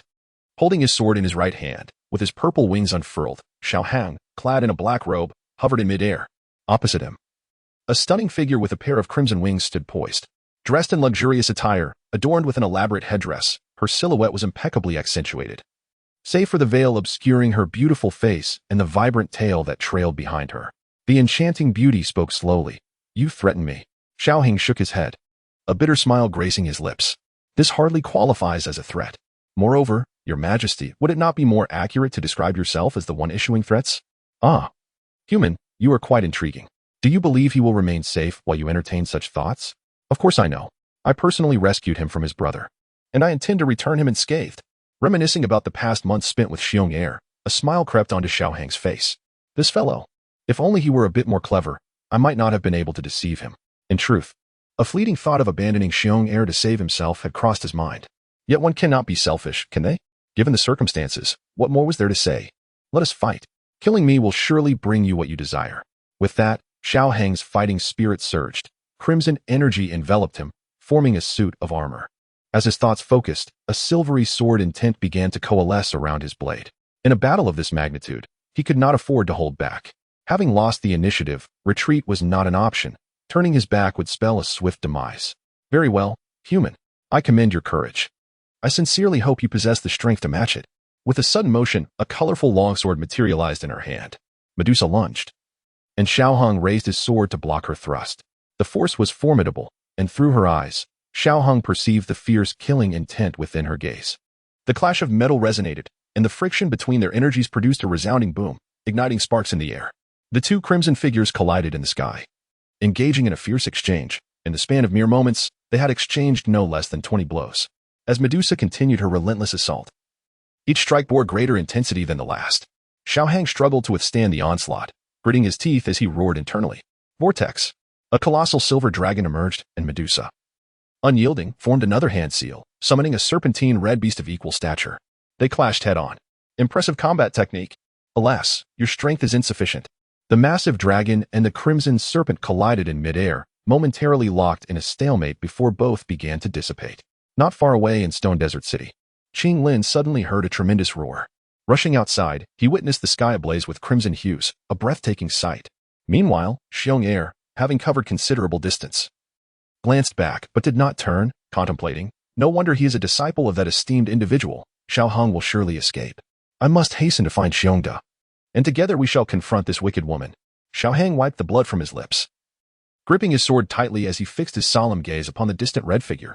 He chuckled lightly. Indeed, the Medusa Queen possesses extraordinary power. Medusa found herself perplexed by this human. He had a chance to escape, yet chose to protect a beast, facing imminent death with such nonchalance that it reminded her of a former adversary. Your combat skills are commendable. Had you achieved my level of cultivation, I might have struggled against you. But are you truly prepared to confront death? She formed a hand seal, summoning 3 more crimson serpents. Xiao Hang and Appo's smile faded. Everyone fears death, himself included. Yet as a great man once proclaimed, if I had never seen the sun, I might have endured the darkness. But I have witnessed the sun. Come. The outcome remains uncertain.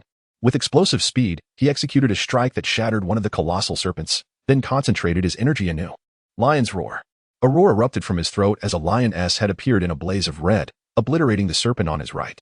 However, the serpent on his left lunged forward, and there was no time to employ another technique.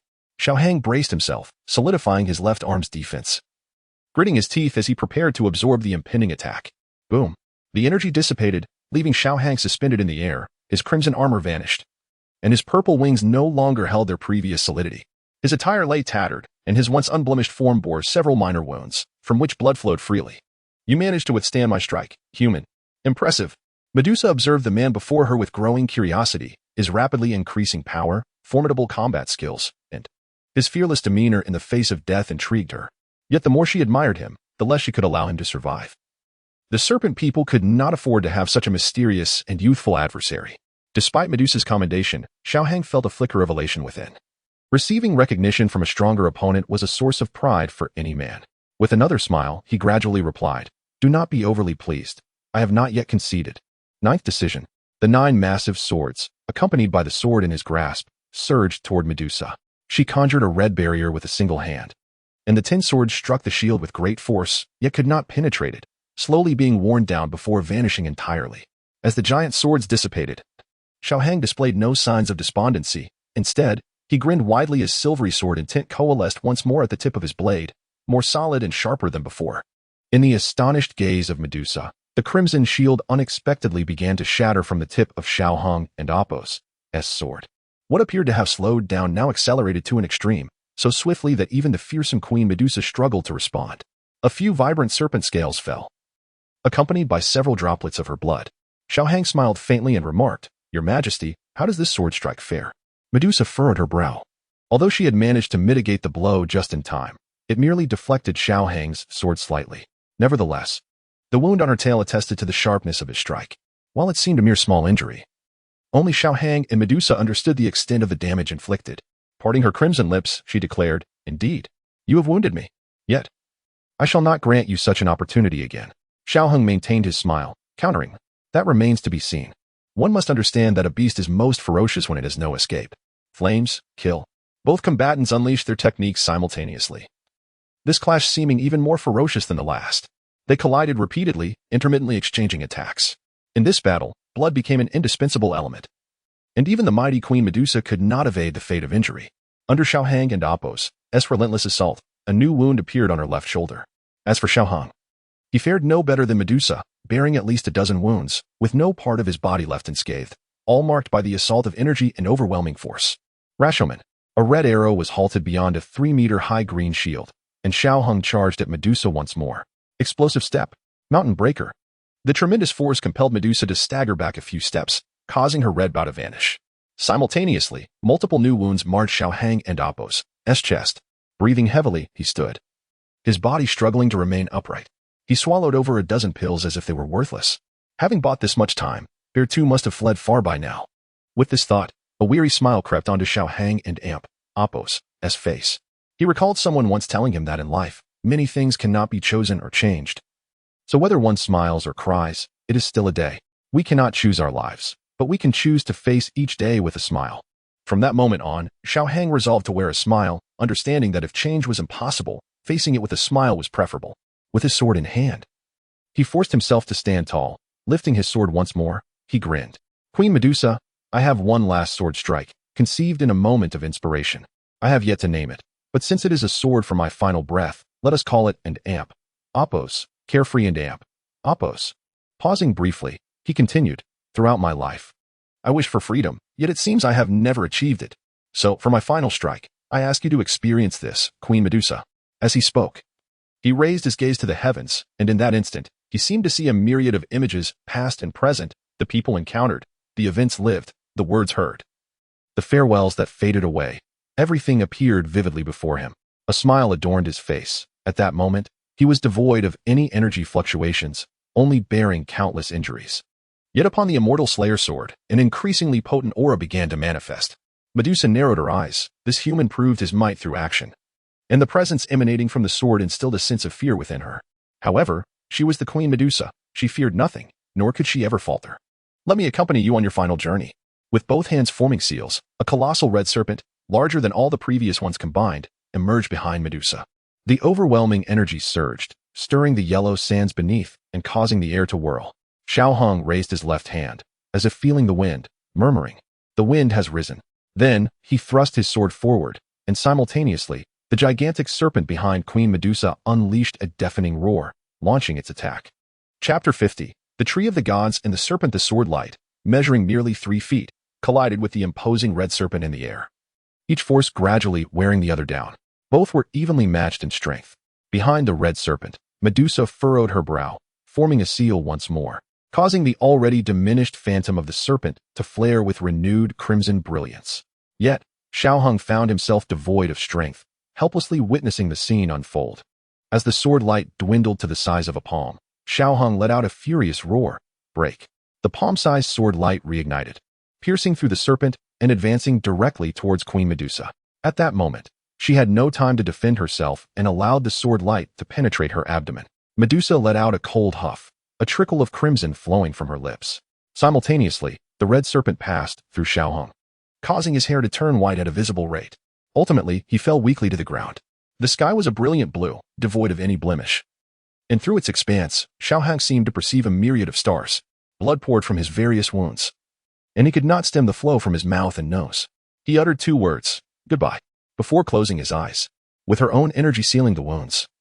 Queen Medusa approached Xiao Hang, having heard his final farewell. She was unsure to whom it was directed, nor did she comprehend why this human uttered such words. She merely admired his nonchalance. If only, she pondered, had she been capable of such detachment back in the day, would the conclusion have differed? She did not know. However, at present, all was concluded. Gathering her energy, she prepared to send this human on his journey, seeking what she desired. Deep within Xiaohang and Amp, Appos, energy sea. A flicker of silver glimmered. From that silver light, a scarlet flame flickered to life, gradually intensifying. It enveloped all the remnants of Xiaohang's strength. The otherworldly fire possessed a spirit. The beast sovereign had once advised Xiaohang against extinguishing the sentience of the beast spirit fire during its refinement. And Xiaohang heeded that counsel. Even during the subsequent fusion of the otherworldly fires, he chose to allow the beast spirit fire's intelligence to govern the flames, rather than obliterating it. Now, the beast spirit fire, no, it should be referred to as the Scarlet Lotus Beast Fire, sought to protect its master, utilizing Xiaohang's last vestiges of strength to exact retribution upon the one who sought to harm him. In truth, there was no surplus strength remaining within Xiaohang. His own power had long been exhausted, leaving only the residual energy from his 6-star Dou Sovereign Experience card. Boom. A palm-sized lotus of scarlet flame struck fiercely against Queen Medusa. The red light shield shattered, and blood once again uncontrollably flowed from her lips, while new burn marks appeared on her body. Simultaneously, the wound on her abdomen burst open anew, spilling forth crimson blood. The sword intent, which she had struggled to suppress, resumed its chaotic destruction within her body. Once again, she concentrated her energy to restrain the sword intent and returned to Xiaohang's side. The previous strike had been akin to a Dou sovereign level attack. Had she been in her prime, it would have been easily deflected. However, having already sustained considerable injury from Xiaohang, she found herself in a dire situation due to the element of surprise. After a few minutes of suppressing her injuries, she gazed into the distance. The intense battle fluctuations had already alerted many, and she needed to leave promptly. Her current state was not favorable, and she wished to avoid any confrontation with the powerful beings of the Gamma Empire. Once more, she glanced at Xiaohang, where the Scarlet Lotus Beast Fire had coalesced into a palm-sized flame, guarding him. With Xiaohang devoid of energy, it could only maintain this form, though it appeared fierce. Medusa realized that this flame could no longer unleash the same power as before. Contemplating this, a grim expression crossed her face. Fortunate lad, suppressing her murderous intent. She harnessed her vast energy to contain the otherworldly fire and carried Xiaohang into the distance. 20 minutes later, a Dou King arrived at the scene, followed by another Dou King, and subsequently, a multitude of Dou spirits and great Dou masters. Among them, an elderly Dou King picked up a piece of multicolored scale, and a grave expression crossed his wrinkled face. It is indeed Queen Medusa. Another robust Dou King nodded in agreement, saying, Indeed, it is Queen Medusa. However, we do not know who this other formidable being is, capable of injuring her. Their strength is not to be underestimated. Yet, we cannot ascertain who has triumphed. With that, the elder and Amp, Appos, gaze deepened as he stared toward the territory of the serpent people. The burly Dou King laughed nonchalantly, saying, Whoever wins is of no concern to us. Right. Elder Foam. The elder nodded. Though they were affiliated with the Gamma Empire, they had not officially joined any faction, thus this matter was indeed irrelevant to them. They had merely approached out of curiosity due to the proximity. Queen Medusa returned to the territory of the serpent people, unceremoniously casting Xiaohang onto the ground. She addressed a nearby female serpent, Revive him. Huashir, observing the disheveled state of Queen Medusa, stepped forward anxiously, Your Majesty, you. Before she could finish, Medusa interrupted. I said, Revive him. Huashir, recognizing the authority of her noble queen, dared not approach further, bowing her head in submission. Yes, Your Majesty. Very well. You may leave. I am weary. As Huashir closed the palace door, Medusa clutched her abdomen, feeling fresh crimson seep from her lips, her garments slowly staining red from the wound. Her clothes disintegrated into ash, and she turned to enter the pool behind her. Awaken, lad. Awaken. At that moment, Xiaohang felt himself enveloped in an abyss of nothingness, devoid of time, space, and all else, as if everything were suspended in stasis. He lay there comfortably, detached from the outside world, akin to a deep slumber. Lad, awaken. Suddenly, he sensed a voice calling him. He wished to remain in this comforting state, yet an instinct urged him otherwise. Slowly, he opened his eyes. The world spun before him as memories of previous events flooded back. Ha, ha, ha, ha. He gasped for air, and after several minutes, he lifted his head, gradually focusing on his surroundings. Before him stood a man with a somewhat melancholic expression, who smiled at him. Lad, you are awake. Xiaohang quickly scanned his environment, discovering the area lush with greenery. Boughs of unfamiliar trees were laden with fruit, and a towering 3-story edifice stood in the distance, while the landscape appeared boundless, stretching infinitely. Returning his gaze to the melancholic middle-aged man, Xiaohang inquired, Senior, Are you the one who saved me? The middle-aged man shook his head, replying, I did not save you. It is merely that you are not dead yet. With that, he looked at Xiaohang with curiosity. Strange, you were so weak yet have entered this realm. Truly peculiar. Xiaohang glanced at himself. Realizing his body was but a phantom, confusion swirled within him. I am not dead, but where is this? Who is this person? As many questions arose in his mind. He was about to inquire when the middle-aged man interjected, I know you have many questions, but I cannot answer them. I am merely a projection of my true self. Although I am uncertain as to why you, in your feeble state, have arrived in this place, since you are here, allow me to elucidate my mission. Mission? Xiaohang felt a surge of confusion yet refrained from further inquiries, choosing instead to listen attentively to the middle-aged man. The realm we occupy. I have designated as the second world. In your terminology, it might be referred to as the system space. System space. Xiaohang and Appo's gaze was momentarily filled with astonishment. Could it truly be that this is the system space? In ancient times, a legendary colossal tree known as the Jianmu existed, which intertwined with the three realms and took root in chaos, providing an incessant supply of nourishment to them. However, one day, Jianmu unexpectedly began to wither.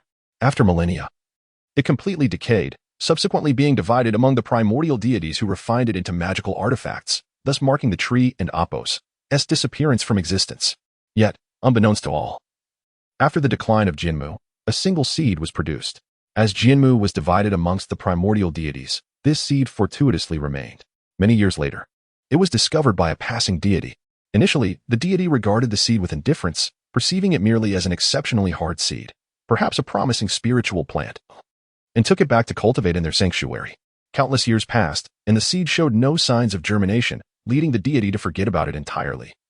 Until one fateful day when an adversary sought vengeance.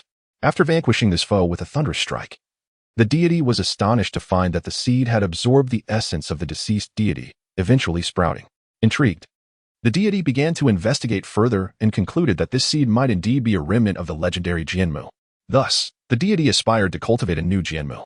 Regrettably, no matter the nourishment provided, the sapling refused to flourish.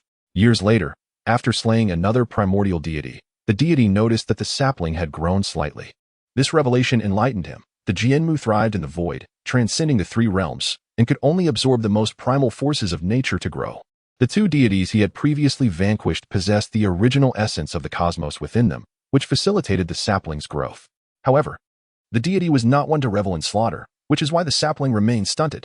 Even after the deity and Appo's demise, while the sapling did not grow significantly, it gradually developed a semblance of consciousness under the deity's care, albeit rudimentary, akin to that of a mere toddler. Chapter 51. The true face of the system. Though the tree of Jianmu possesses limited intelligence, it has been a divine tree, accompanying a great deity for countless years, absorbing much of the deity's knowledge. Furthermore, Jianmu embodies the attributes of time and space, creating its own realm within. After the deity's demise, Jianmu instinctively traversed through the fissures of time and space, seeking the essence of various worlds to foster its growth.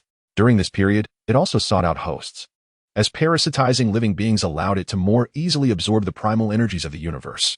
In return, it provided these hosts with relics from its former masters to aid in their development. Gradually, Jianmu's intelligence increased, learning from its hosts and establishing a unique set of rules. Due to its intrinsic temporal and spatial properties, coupled with its growth through the energies of the world, Jianmu incessantly navigated through myriad realms in search of sustenance for its own evolution. Xiaohang interrupted the middle-aged man, overwhelmed by the revelations. After a moment of contemplation, he realized, so, my system is that seed of Jianmu. The middle-aged man, appearing somewhat impressed, replied, indeed, though it could be considered a figment of your imagination. Jianmu likely crafted an image more palatable for you. He added with a hint of disdain, but you were quite weak. Little one, strive harder. With that, he wore an expression of annoyance. Xiaohang wished to inquire further, but the middle-aged man merely chuckled before beginning to fade away. Farewell, little one. I am aware you have many questions, but explore at your own pace. The energy left by my essence is minimal. As you would say, goodbye.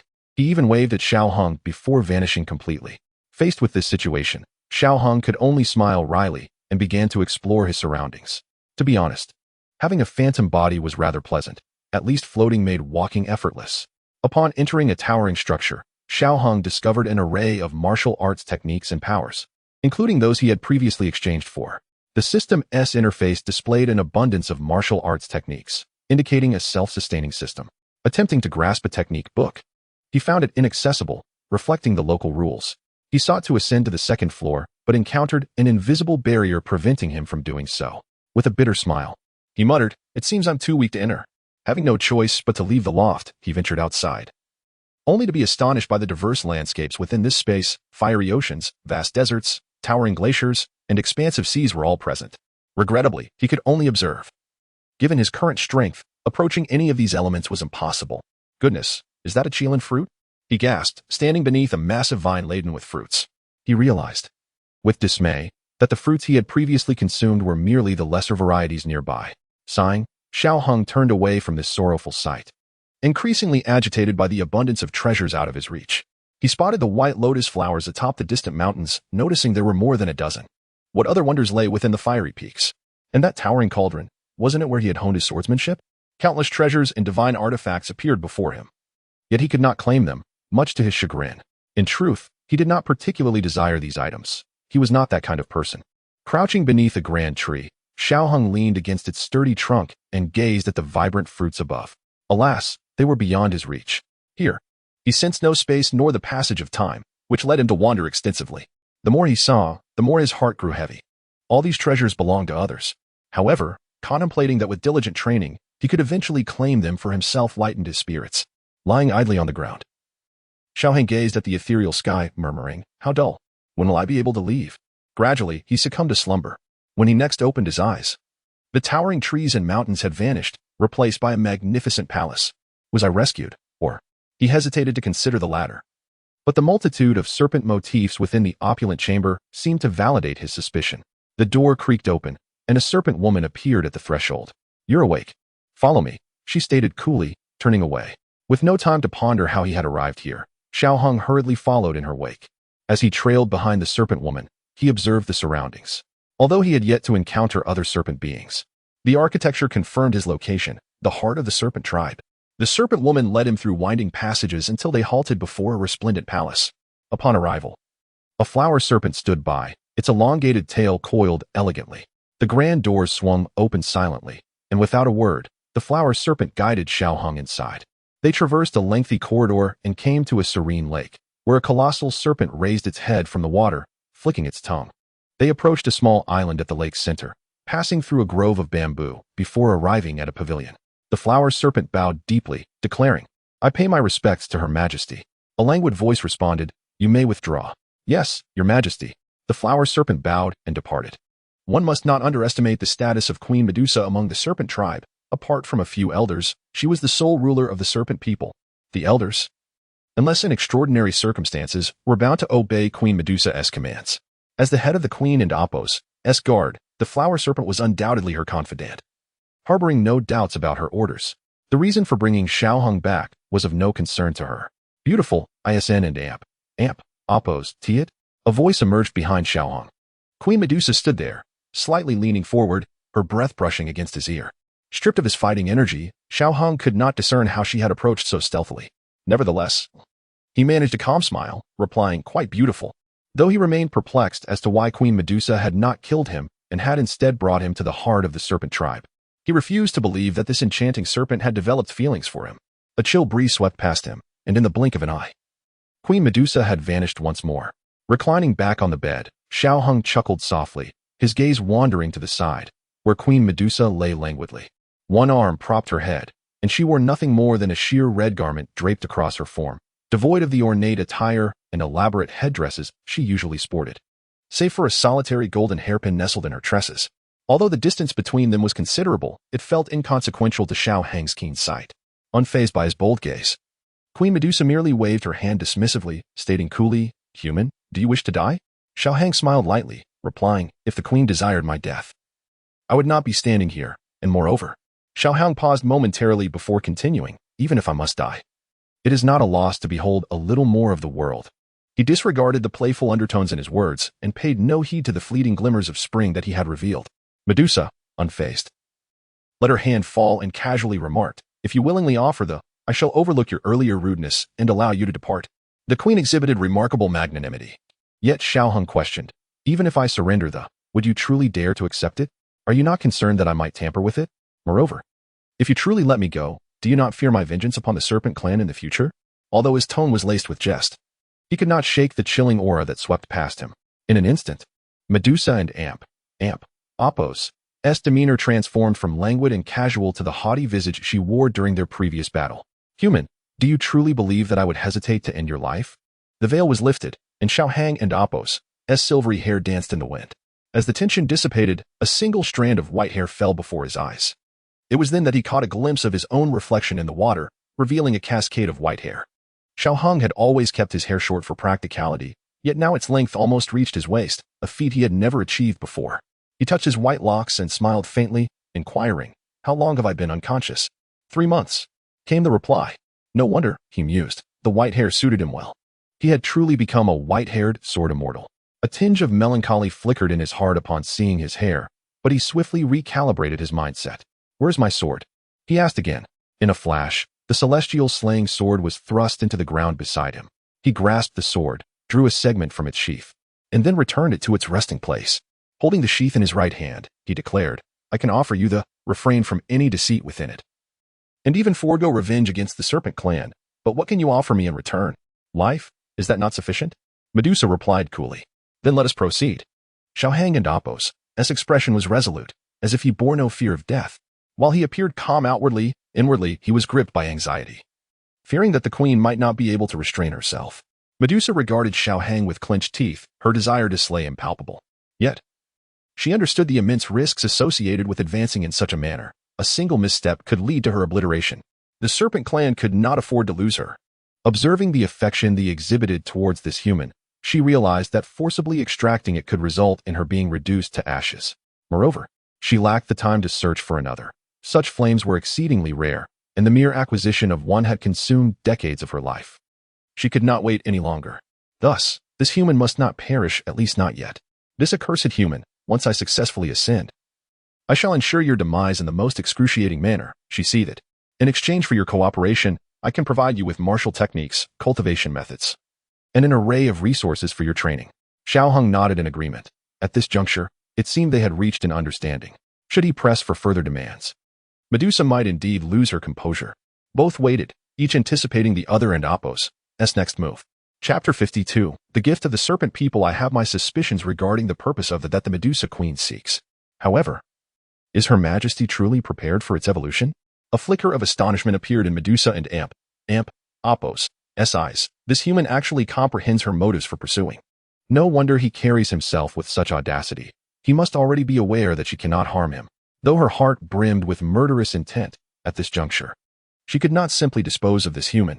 After all, he was merely a single human, insignificant compared to her ascension. She resolved to bide her time. Suppressing her inner fury, she coldly commanded, "Then hand over the..." Xiaohang chuckled lightly and replied, "Your Majesty, do you take me for a fool? To surrender the now would be tantamount to courting death. Let us first see you fulfill your promise before we discuss the..." Medusa could no longer contain herself. "Get out." A surge of energy erupted, propelling Xiaohang off the island. He said nothing further, standing up to brush off the dust from his clothes, and without a backward glance, he exited the hall. Outside the palace, the flower snake awaited the queen and Apos' orders. Suddenly, a wave of energy resonated in her ears, accommodate that human and Apos' every need, and continue to conceal him. Ensure that the elders remain unaware of his presence. Despite her seething anger, Medusa retained her composure, recognizing the significance of Xiaohang to her plans. At this stage, her ascension took precedence over all else. The flower snake, having gleaned some truth, felt a twinge of shock. Previously, the queen had tasked her with seeking information about, but after an exhaustive search, she found nothing. She had assumed the queen had abandoned the quest, yet it seemed that this human was intimately connected to the serpent people, coveted for reasons that remained a mystery to others, yet the higher-ups within their ranks understood its true purpose. Though perplexed by the queen's reluctance to confront the human directly, the flower snake chose to obey Medusa's commands. Upon seeing Xiaohang emerge with an additional sword in hand, she said curtly, "Follow me." Without waiting for a response, she led the way, and Xiaohang had no choice but to trail behind the beautiful serpent woman. She brought him to the previous room and coldly regarded him. "Your meals will be provided thrice daily. Do not leave this courtyard, nor cause any disturbances, otherwise I cannot guarantee your survival. Furthermore," she paused, "you may voice any needs you have." Xiaohang was unsurprised by the flower snake and Apos' demeanor. After all, he was at her mercy. However, her final statement elicited a glimmer of hope within him. Very well. Please wait a moment. I require some items. Prepare them. And also bring along any techniques or combat skills. I want them all. With that, he began to write on paper extracted from his spatial ring. Having consumed numerous elixirs and left some for Xiao Li and the others, he had used considerable resources in his battle against the Medusa Queen. And it was time to replenish his supplies. Naturally, he also noted down rare medicinal materials, for why not seize the opportunity to acquire what belonged to his enemies? The flower snake glared at Xiao Hong, her eyes filled with malice. Upon reading the contents of his request, her disdain for him deepened. She yearned to slay him immediately. If not for the queen's orders, she would have done so without hesitation. Suppressing her rage, she coldly said, "Wait here," before leaving the courtyard. The flower snake stood respectfully on the small island at the center of the lake, inquiring, "My queen, what of the items he requested?" Medusa scrutinized the list. Although not an alchemist, she recognized some of the items. Clenching the paper tightly, she thought bitterly, "Such delusions. Many of these items are beyond our reach. Yet he demands such a vast quantity. What should I do?" The flower snake asked anxiously. After a brief moment of calm, Medusa replied nonchalantly, "Provide him what you can. But you know which items are permissible and which are not." "Understood, Your Majesty. By the way, he also requests techniques and combat skills." Medusa closed her eyes, seemingly to mask her mounting fury. If she had harbored any respect for Xiao Hong previously, now only murderous intent remained. Give him the items belonging to those humans. The serpent people are adversaries of humanity, and we have slain many. Their possessions are not to be discarded lightly, yet due to our differing physiology, we cannot utilize most of their techniques. Seeing the murderous glint in Medusa's eyes, the flower snake felt trepidation but mustered the courage to ask, "My queen, why do we not eliminate that human? Why not?" If any other serpent had posed such a question, Medusa would have dismissed it outright. Yet, given the flower snake's standing, she managed to temper her ire. "That human cannot die just yet. He serves a purpose for me. In due time, I shall reclaim everything." The flower snake comprehended that the human was indeed entwined with the method in question. However, she wondered why the queen was treating him so favorably when coercion would suffice. Yet, knowing the queen and Apos' wisdom, she refrained from further speculation. "Withdraw. I am weary," Medusa declared, her patience exhausted at the mere mention of Xiao Hong. The flower snake bowed respectfully and replied, "Yes, Your Majesty." Before departing from the queen and Apos' palace, 3 days prior, Xiong hastily arrived at the Beast Mountain range. Upon spotting Xiongda, he immediately dragged him back. Along the way, he recounted the events that had transpired. Unfortunately, by the time they reached the battlefield, 6 days had elapsed, ample time for the desert winds to erase all traces of conflict. With a quavering voice, Xiong lamented, "Xiongda, is Xiao Hang truly dead? Like when Mama left us, never to return." Xiongda gazed at the younger brother he had nurtured since childhood, his heart a tumult of emotions.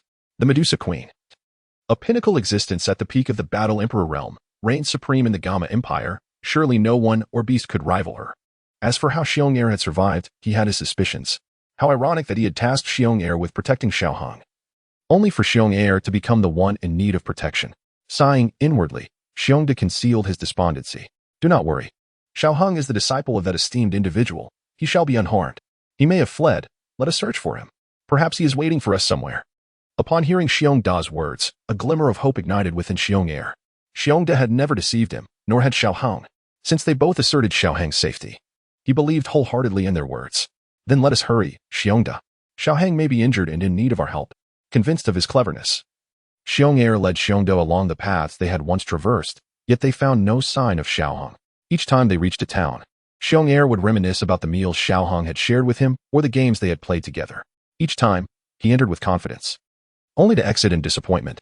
The delectable treats held no allure for him now. In truth, Xiongda was acutely aware that upon encountering the Medusa Queen and allowing Xiong to depart first, the likelihood of Xiao Hang's escape had diminished considerably. However, at this juncture, they could only hope that the esteemed individual had indeed left behind some means of salvation. A month later, the two bears scoured every conceivable location. Yet Xiao Hang remained elusive. As magical beasts, their search was fraught with challenges, leading to numerous confrontations with humans. Fortunately, being fifth-tier magical beasts, they managed to return to the Magical Beast Mountain range unscathed. Despite Xiongda and Apos' assurances to Xiong that Xiao Hong was undoubtedly safe, upon their return, he noted a marked increase in Xiong and Apos' diligence in training, leaving Xiongda torn between feelings of pride and sorrow. Meanwhile, within the city of Wutan, Xiao Yin had successfully transformed from a once downtrodden individual back to the path of genius over the course of 3 months.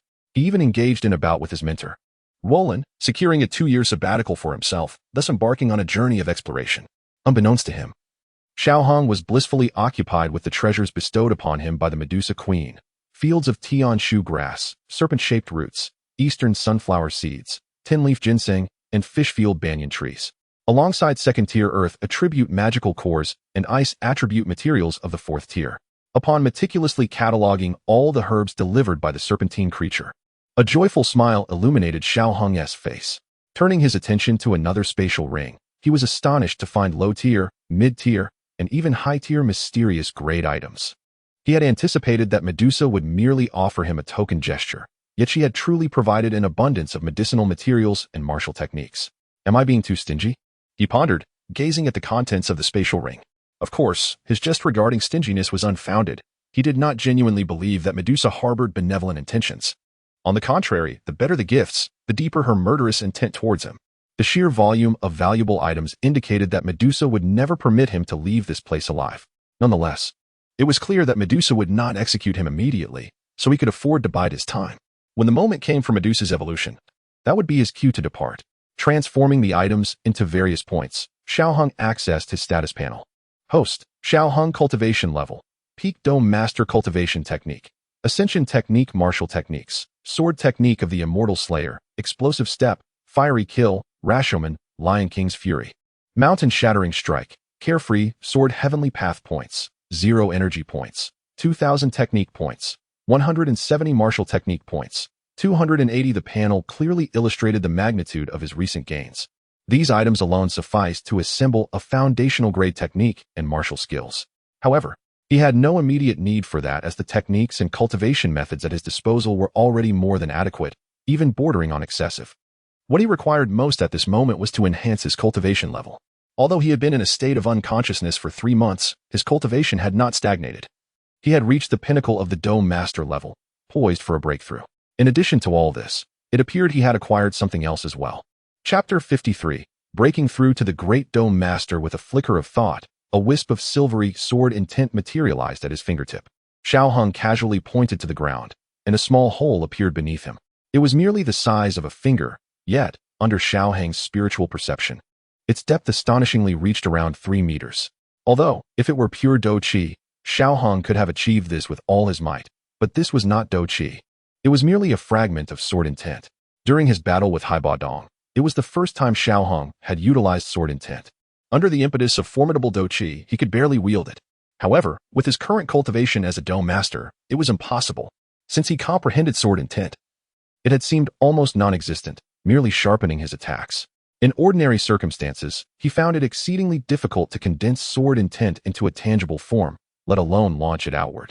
Sword intent differs from sword energy. Sword energy can grow stronger with his own development, while sword intent has remained stagnant since its inception, only slightly increasing in potency with each breakthrough. Yet now, following his skirmish with Medusa, his sword intent appeared significantly strengthened, at least threefold in his perception.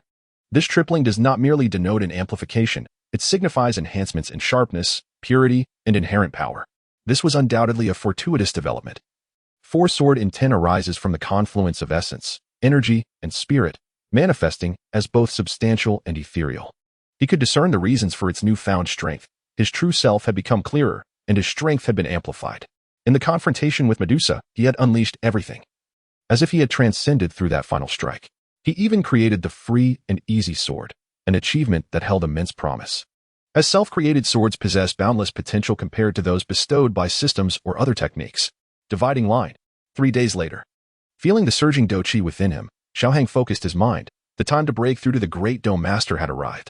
His foundation was now exceptionally solid, and there was no need for delay. When the moment for breakthrough came, it must be embraced.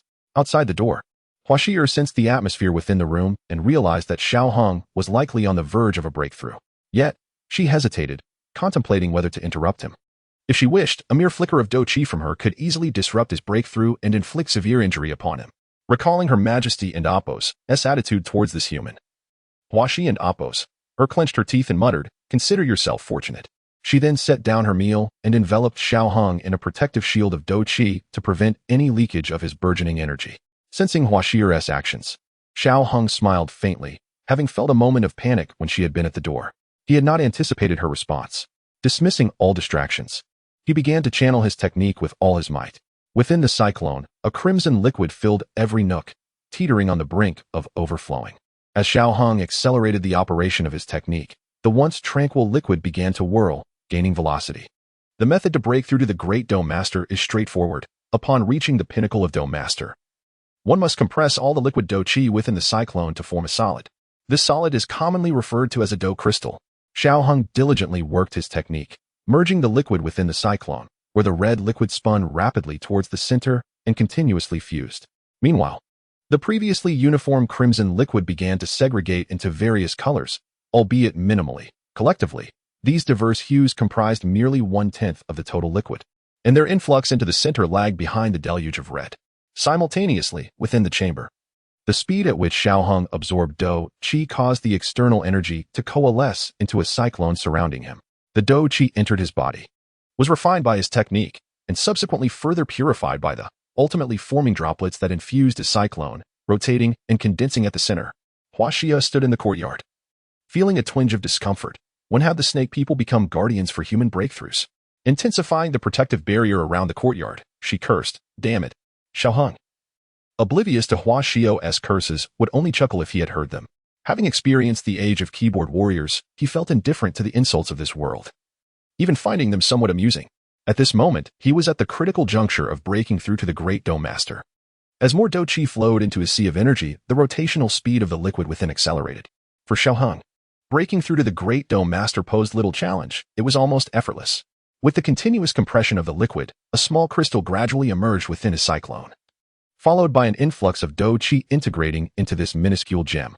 20 minutes later, the cyclone surrounding Xiao Hong dissipated, revealing a thumb-sized crystal within his sea of energy. The crystal shimmered a deep crimson, accented by green, azure, white, and earthy tones, representing the most potent fire attribute, alongside wood, wind, earth, and neutral attributes. He could freely transition among these various attributes. The crystal quietly rotated within Xiao Hong's sea of energy as he opened his eyes, which seemed to emit a fiery glow. Clenching his right fist, he reveled in the fullness within him, then extended his palm, releasing a wisp of crimson Dou Qi into the ground. A 1-meter-wide stone slab shattered explosively, with neighboring stones cracking under the impact. This was the hallmark of a great Dou Master, an external manifestation of Dou Qi.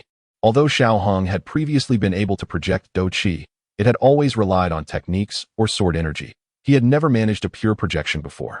Just as he basked in his accomplishment, a graceful figure pushed open the door, glanced at the shattered stone, and then fixed her gaze on Xiao Hong.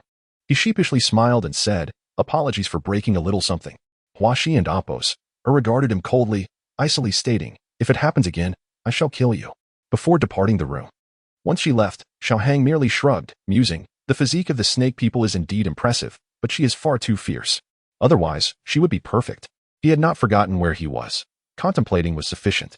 Should he voice his thoughts aloud, it might not lead to his demise. But a good thrashing was certainly within the realm of possibility. He had no desire to suffer needless pain. Swallowing a Qilin fruit, he closed his eyes and began solidifying his Dou Qi. "My queen, it seems that human has broken through to the great Dou Master." In the Grand Hall, Hua Xi and Amp, Apos, was reporting Xiao Hong and Amp, Apos, situation to Medusa. Listening to Hua Xi and Amp, Apos, and Amp, Apos' update, Medusa recalled their previous battle, during which she had found the sudden surge of power from this human perplexing. Throughout the fight, she noted how Xiao Hong's control over Dou Qi was far from proficient. In that prolonged confrontation, he had scarcely employed any techniques available to a Dou Huang, relying solely on his Dou Huang level Dou Qi to engage in combat. Were it not for the high caliber of his techniques, his innate combat instincts, coupled with that peculiar power, he would have posed no threat to her whatsoever. Medusa had speculated that the mysterious force did not belong to him. After their battle concluded, that power vanished entirely, confirming her suspicion. It was likely a temporary explosion of energy, rare and not meant for frequent use, possibly even a one-time occurrence. Otherwise, she would not have dared to bring him back. Now, with Xiao Hong's breakthrough, her conjecture was wholly validated.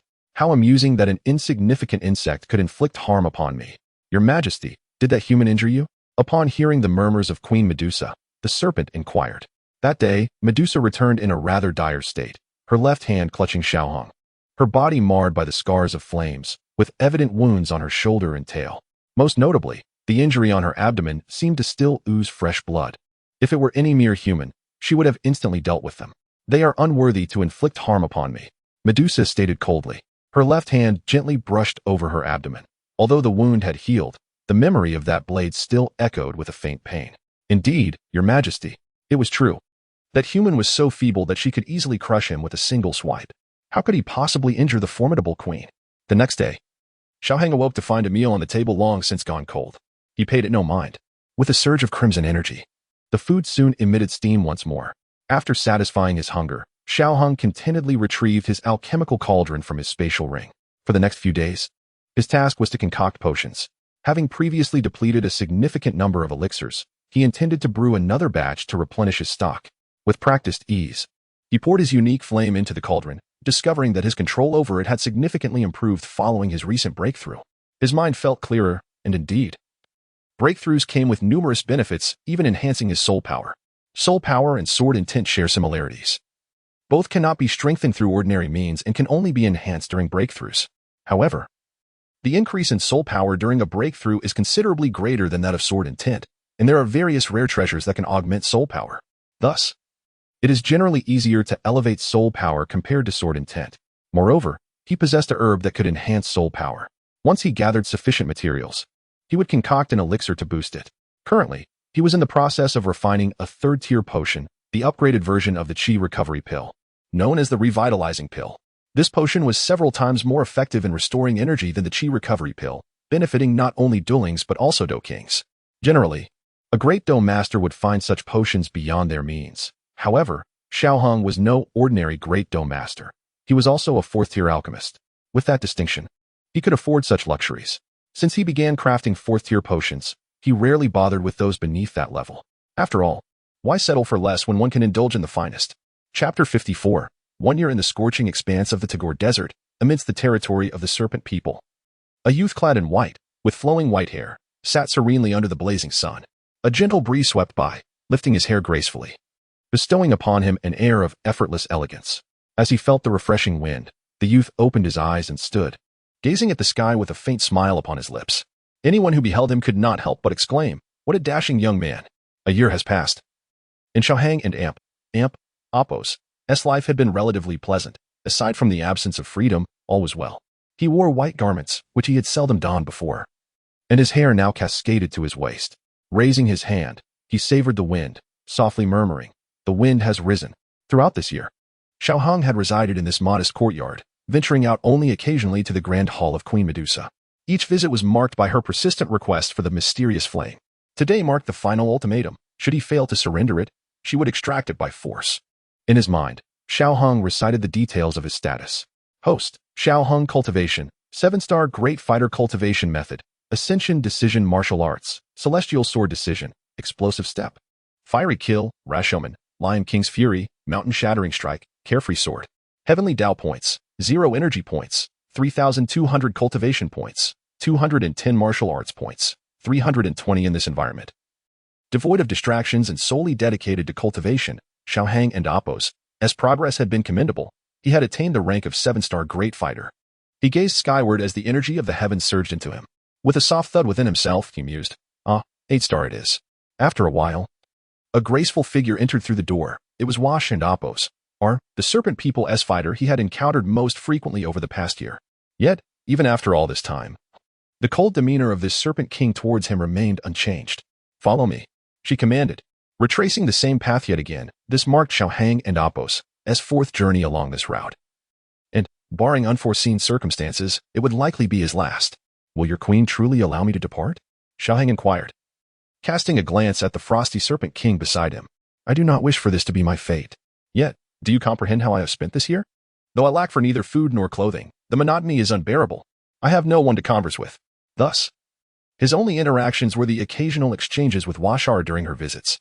On good days, she would respond to his queries, but on bad days, as now, she merely advanced silently, as if his words had fallen on deaf ears. Xiao Hang ceased his futile attempts at conversation, obediently trailing behind her. Salutations, Your Majesty. Washar bowed before the woman seated upon the throne. Rise, Medusa replied languidly, reclining nonchalantly. Yes, Your Majesty. Medusa idly toyed with her hands, declaring, surrender the. Do not compel me to retrieve it personally. Xiao Hang smiled and responded, is it here? Washar, depart. Ensure no one enters. Medusa's expression turned grave. Washar bowed, yes. Your Majesty. Upon exiting the hall, she heard a voice in her mind, a clear transmission of energy. For the next period, allow no one entry. When I emerge, should this human be seen leaving alone, eliminate him immediately. As Washar departed, she silently acquiesced. Human, I have shown you ample patience. I trust you will not let me down. Medusa and Apos, gaze bore into Xiao Hang, her impatience palpable. At this juncture, there was no retreat for Xiao Hang. He could only hope that the original narrative he had once read would come to fruition, otherwise, he would surely perish here. Queen Medusa would not spare him. A truth he had long understood. I shall not disappoint the queen, he vowed inwardly. Let us hope. Medusa replied, rising to walk towards the lake behind the palace, with Xiao Hang following closely. Upon reaching a small island, Medusa regarded Xiao Hang and commanded, commence. As he activated his cultivation method, Xiao Hang summoned the red lotus beast fire from within, expelling it from his throat and mouth. The flame left his body, and a cold grunt escaped him, accompanied by a trickle of blood at the corner of his lips. The flame transformed from a mere spark into a palm-sized red lotus, while a larger red lotus began to form around it. He ascended into the air, causing the temperature to spike, melting everything in its vicinity. Sensing the terrifying heat, Medusa immediately sealed the area with her energy, her gaze now filled with murderous intent directed at Xiao Hang. Xiao Hang clutched his chest, coldly meeting her gaze. Your Majesty would not slay me now, would you? Though that has departed from me, it still harbors a significant connection to my being. At his words, the murderous gleam in Medusa and Apos' eyes softened slightly. Just then, an unexpected occurrence transpired. Queen Medusa, I am Gama of the ancient river empire. I come not to wage war with the nobility, but to discuss matters with you. I implore you to reveal yourself. Do not act irrationally, Medusa replied icily. Xiao Hang nodded, of course. Subsequently, Medusa formed a hand seal, conjuring a phantom of energy that departed from the scene. Simultaneously, Xiao Hang felt an unusual presence emanating from the southwest, north, and east directions. Indeed, Medusa would prepare for her evolution, with the resources of the serpent people. It was a simple task to fabricate a few energies akin to, particularly since few had truly witnessed it. A year prior, after two fighter kings departed, they had chanced upon their friend, Dan Wang Guhua, discussing Medusa and Apos' scales seen in the desert. Guhua, intrigued by the conflict, conducted extensive inquiries, eventually deducing that might have manifested where the battle occurred. Thus, he speculated that Medusa had contended with a mysterious Dou emperor for the, ultimately emerging victorious. Upon confirming this information, he leveraged all his connections to arrive here, driven by the significance of the alchemists. Xiao Hang remained unaware of the events unfolding outside. Moments later, he sensed a sudden skirmish, the commotion significant enough to reach him even in this chamber. Yet, Medusa appeared indifferent, her eyes growing increasingly resolute as time passed. Her gaze fixated on the crimson in the sky, she sighed softly, murmuring, it is time. With a flick of her hand, she sent Xiao Hang tumbling from the island. Her actions markedly less gentle than before. Xiao Hang crashed to the ground, spitting blood, and remarked, what a capricious woman. For now, she could not eliminate him. Uncertain of whether his presence might provoke an unforeseen event with it. Everything hinged on her ascension. Once achieved, she would sweep away any obstacles. Unbeknownst to her, the she sensed was not the one before her, but rather the azure lotus earth heartfire still residing within the system space. This was the very reason Xiao Hang had managed to survive. Had he revealed the azure lotus earth heartfire, Medusa would not have allowed him to live for even a heartbeat longer. Teacher, how much further to the serpent people and Apos' territory? At this moment, Xiaoyan was racing towards the serpent clan. Notably, despite losing the Ziyun wings, he now possessed a pair of azure wings on his back. According to the map, it would take approximately half an hour more. Master, Xiaoyan called out. The elder Yao instantly understood Xiaoyan and Apos' intent and replied, rest assured, clear your mind. I shall take over from here. Subsequently, a surge of spiritual energy flowed into Xiaoyan's body, and white stripes emerged on the azure wings, causing his speed to increase 2 to 3-fold in an instant. Since Xiaoyan was not acquainted with Yunyun during this encounter, he did not receive her assistance against Yume. Indeed, she merely made a casual strike during the final blow, failing to intercept it. As a result, he sustained significant injuries. Although he had nearly recovered with the aid of various elixirs and elder Yao, time was still not on his side. Meanwhile, outside the Medusa temple, Dou Qi and others were engaged in negotiations with Medusa. Just as they intended to depart, a figure cloaked in black took a step forward. A chilling voice emerged.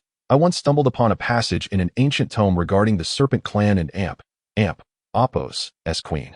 It stated that when Queen Medusa reaches the pinnacle of Dou Huang, should the circumstances be favorable, she would undergo a remarkable evolution. Following this evolution, Queen Medusa would not only be able to transform freely into her human form, but her power would ascend effortlessly to that of a Dou Zong. However, the success rate of such an evolution appears to be rather low, and most importantly, it requires a rare fire. I surmise that your majesty is reluctant to part with the rare fire, as you harbor intentions of utilizing it for your own evolution? The figure in black was, of course, Yun, the most formidable among the group, and the only one at the Dou Huang level. At this moment, she undeniably exuded the regal aura of the leader of the Yunlan sect. Upon hearing the cloaked figure unveil her motives, Medusa and Apos' expression shifted slightly. Her gaze fixated on Yun as she remarked, I did not expect you to possess such knowledge. It truly surprises me. Following this, Yun swiftly revealed that the Medusa before them was merely an illusory energy form, and with astonishing speed, she appeared behind Queen Medusa. A torrent of Dou Qi surged forth from her palm, accompanied by a faint smile, as Medusa and Apos' energy construct began to dissipate. The battle was on the verge of erupting, precisely as Xiaohong had hoped to witness. He opened his palm, and a radiant red lotus pattern shimmered brilliantly within it. Chapter 55. The struggle for the uncommon flame. The uncommon flame is a celestial entity, an ethereal phenomenon unheard of by ordinary mortals. Even a Dou saint would find it impossible to relinquish an uncommon flame at will, and Xiaohong was no exception. He merely released the flame to gather spiritual essence. Yet he maintained his connection with it. His earlier display of backlash was merely a ruse to quell Medusa and Apos' suspicions. Whether Medusa would believe him was inconsequential. All he needed was to provide her with a reason to trust him. The beast lotus flame possessed sentience, and should Xiaohang desire it, he could summon the flame back at any moment. However, such a notion was but a fleeting thought, for he had to bide his time until Medusa underwent her evolution into the seven-colored devouring python. Yet, it appeared that his actions had inadvertently created a butterfly effect. Although Dou Qi and the others had arrived, Xiaoyan remained conspicuously absent. Initially, he had harbored concerns that taking the green lotus earth heart flame might prevent Dou Qi and the others from arriving, but it now seemed that this was Medusa and Apos' trial. The evolution of Queen Medusa was no trifling matter. Such a defiant transformation required more than merely possessing an uncommon flame. It necessitated the endurance of tribulations. In another realm, Dou Qi and his companions would represent Medusa's tribulations, while the uncommon flame would embody the earthly tribulation. The heavenly tribulation would likely manifest when she transformed into the devouring python. A moment fraught with peril when her soul could be consumed and assimilated by that of the devouring python. Should that occur, Medusa could very well cease to exist. And during her transformation, she would be rendered powerless, her soul subdued. It was indeed a perilous juncture. If the devouring python were slain during this interval, Medusa would inevitably meet her demise. However, if she successfully navigated these trials, she would emerge as a renewed Queen Medusa, her strength, talent, and lineage significantly enhanced. Previously, the devouring python had accompanied Xiaoyan, successfully overcoming its final tribulation, yet now, with Xiaoyan still absent, Xiaohong felt no qualms about proceeding. Ultimately, Medusa's success hinged on his disposition, for he held a fondness for the devouring python. Having reconciled these thoughts, Xiaohang felt a newfound reverence for this realm. The notion of a sentient heaven might not be mere fanciful talk. Thus, the progeny of heaven might indeed exist, perhaps not as sinister as the legend suggested. Yet it was undeniable that some individuals possessed remarkable fortunes. Take Xiaoyan, for example, and himself, Xiaohong. If Xiaoyan's fortune originated from this world, then his own fortune stemmed from the tree of creation. Medusa, you must succeed. Otherwise, how shall I exact my vengeance? Xiaohang murmured to himself. He was not inherently malevolent, yet he could hardly be deemed a paragon of virtue. The wounds inflicted by Medusa were not easily forgotten, and how she would fare thereafter remained contingent upon her actions. At this moment, Medusa gazed intently at the uncommon flame suspended in the air, her heart wavering. Could she truly withstand its searing heat? Were the records within the serpent tribe genuine? She pondered extensively. Reflecting upon her life and the fate of her people, she must lead the serpent tribe away from this barren desert. With a silent plea, she whispered, Sister, grant me your blessing. All her doubts coalesced into a resolute determination as a violet serpent surged skyward, piercing through the crimson uncommon flame. As Medusa entered the flame, A piercing scream erupted from the violet serpent, and hearing that anguished cry sent a chill through Xiao Heka's heart. The uncommon flame could bestow immense power. Yet the price for such power could plunge all into despair. Even he, despite extraordinary fortune, had endured immense suffering to acquire the uncommon flame. Were it not for that fortunate mentor and the system, he might never have obtained it. Medusa and Imp, Oppos, as current ordeal, however, was fraught with far greater anguish than his own had been. The courage to be consumed by flames until reduced to ashes is not a trait possessed by all. With a grave expression, Xiao Hang observed the scene, his purple wings unfurling as he soared across the lake to the small island. Perhaps due to his previous visit, the great serpent in the lake did not attack him. The small island now bore no resemblance to its former lush appearance. The adjacent bamboo grove was ablaze. Had he not witnessed this devastation firsthand, Xiao Hang might have underestimated the difficulty of evolution. However, after experiencing the refinement of the uncommon flame himself, he felt a profound respect for Medusa and Oppos, as courage and tenacity. The colossal serpent plummeted from the sky, flames engulfing its every inch. The sizzling sound of flesh roasting and the piercing cries of the violet serpent bore witness to the enormity of this struggle. The anguished roar of the serpent echoed throughout the Medusa tribe, reaching even the ears of the human and serpent warriors outside, intensifying the battle beyond. Yun. And there, concealed in the shadows, was Xiaoyan. 10 minutes earlier, under the guidance of Yao Lao, Xiaoyan had successfully arrived at the sacred ground of the serpent tribe, seizing the opportunity to enter amidst the chaos. Yun did not perceive Xiao Hang. She only noticed a silver-haired figure on the small island, yet she paid him no mind. Xiaoyan, however, stood not far from Xiao Hang. What is Xiao Hang doing here? Xiaoyan wondered, puzzled. Just then, Yao Lao and Imp, Oppos' voice pulled him back to reality. This is not the green lotus earth-heart flame. It resembles an uncommon flame I am unfamiliar with. The aura of the flame bears some resemblance to the beast spirit flame, ranked 22 on the uncommon flame list. Yet the beast spirit flame does not manifest like this. Curious, Xiaoyan gazed intently at the flame above, unconcerned, regardless of its rank. So long as it is an uncommon flame, that suffices. Furthermore, Master, can we take Xiao Hang with us when we leave? Noticing Yao Lao and Oppos' silence, Xiaoyan quickly asked, What is it, Master? Is it not possible? Yao Lao shook his head, hesitating before responding, It is not impossible. However, this uncommon flame appears to have an owner, and Yao Lao paused. The owner is that young man named Xiao Hang. Powerful spiritual energy and experience allowed Yao Lao to discern the connection between the uncommon flame and the youth known as Xiao Hong. Upon hearing this, Xiaoyan fell silent. Observing Xiaoyan's quietude, Yao Lao continued, In truth, if the owner of the uncommon flame perishes, it will become an unclaimed entity. Yet, upon hearing Yao Lao's words, Xiaoyan revealed a bright smile, stating, No need, Master. We shall take Xiao Hong with us. Xiaoyan's response caused Yao Lao to nod slightly. While the uncommon flame was indeed precious, the integrity of one's character was paramount. If one would forsake friends for power, perhaps it was time to reconsider their associations. Rest assured. Subsequently, Xiaoyan abandoned his thoughts of the flame, focusing solely on how to depart. Xiao Hang cast a glance at Yun in the air, then turned his attention back to the uncommon flame, anticipating the opportunity that would soon present itself. The crimson flames roared upon the serpent's body, seemingly intent on reducing it to ashes. Within the flames, the great serpent writhed and rolled, emitting heart-wrenching screams. All present observed this spectacle. Yet none felt pity for the serpent. They merely longed for the outcome. Only Xiao Hong, perhaps influenced by countless martial arts novels from his past life, genuinely admired the courage of Queen Medusa. Finally, after approximately half an hour, the colossal serpent began to cease its struggles, its roars gradually diminishing. Had it failed? This thought echoed in the minds of countless onlookers. At this moment, the great serpent lay charred and blackened, its once resplendent purple scales long vanished, leaving only a dark, indistinguishable mass upon the ground that might have once been a snake. As the colossal creature ceased its breathing entirely, the warriors around began to stir with latent energy, preparing for imminent conflict. Something was amiss. A chilling voice emerged from beneath the black cloak. Nearby, Dou Qi tensed at the sound and urgently inquired, What is happening? Suddenly, the previously tranquil energy in the air erupted into chaos. In the sky, once clear and bright, dark clouds began to congregate, plunging the entire expanse into shadow. Within the ominous clouds, silver lightning flickered intermittently, its brilliance complementing the tumultuous energy and dim atmosphere, inducing a sense of suffocation among all present. Without warning, a tremendous crack resounded as a bolt of silver lightning illuminated the heavens, striking the serpent and Imp, Oppos' charred remains directly, causing crimson mist to rise slowly.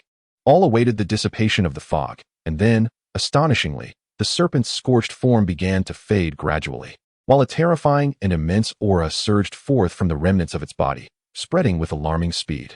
The aura swept past Xiaohong, merely a presence without inflicting harm. Observing the unfolding events, he murmured, "It has succeeded." As the aura expanded, the serpent people erupted in jubilant cheers, yet Dou Qi and his companions wore grave expressions. Turning to the cloaked figure to ask, "What should we do?" The figure furrowed his brow, responding calmly, "Let us wait a moment longer." The fearsome aura, having surged forth rapidly, began to dissipate just as quickly, leaving the serpent people's spirits plummeting, only to be replaced by fury. It must be that these humans have interfered with Her Majesty's evolution, and the flower serpent took the lead in issuing commands. Raising her spear to point at Dou Qi and his companions. "Eliminate these humans," she cried, charging toward them.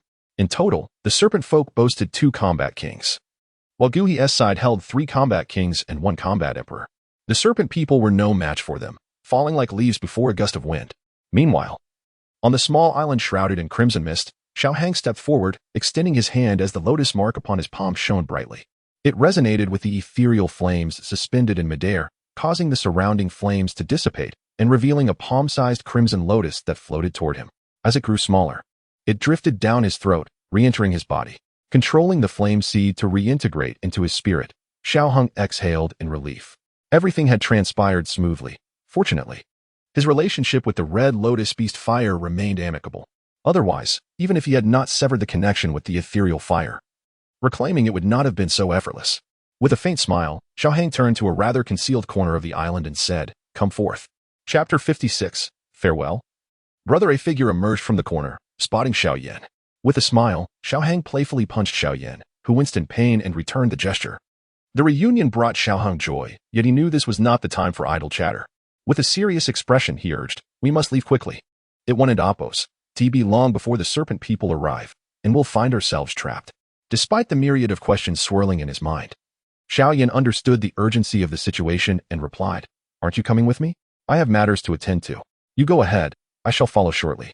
Xiaoyan nodded, feeling a sense of trust in this companion. "I and Appos, I'll wait for you outside," he affirmed before hastily departing. As the serpent forms dissipated and the gray mist settled, a swift shadow suddenly darted out. How fast? The shadow halted just inches from Xiaohang, revealing a small, 2-centimeter-long snake adorned with iridescent scales. Its vibrant hues and slightly purple eyes confirmed its identity, the 7-colored sky-devouring python. Recognizing the creature, Xiaohang extended his right hand, and after a moment of inspection, the little snake coiled in the air before settling in his palm. After a brief gaze, it greedily eyed the ring on Xiaohang's middle finger, emitting soft hisses as if to plead. Xiaohang, well aware of its desires, summoned a jade vial with a thought. Upon opening it, the small serpent eagerly leaned closer, greedily consuming the contents.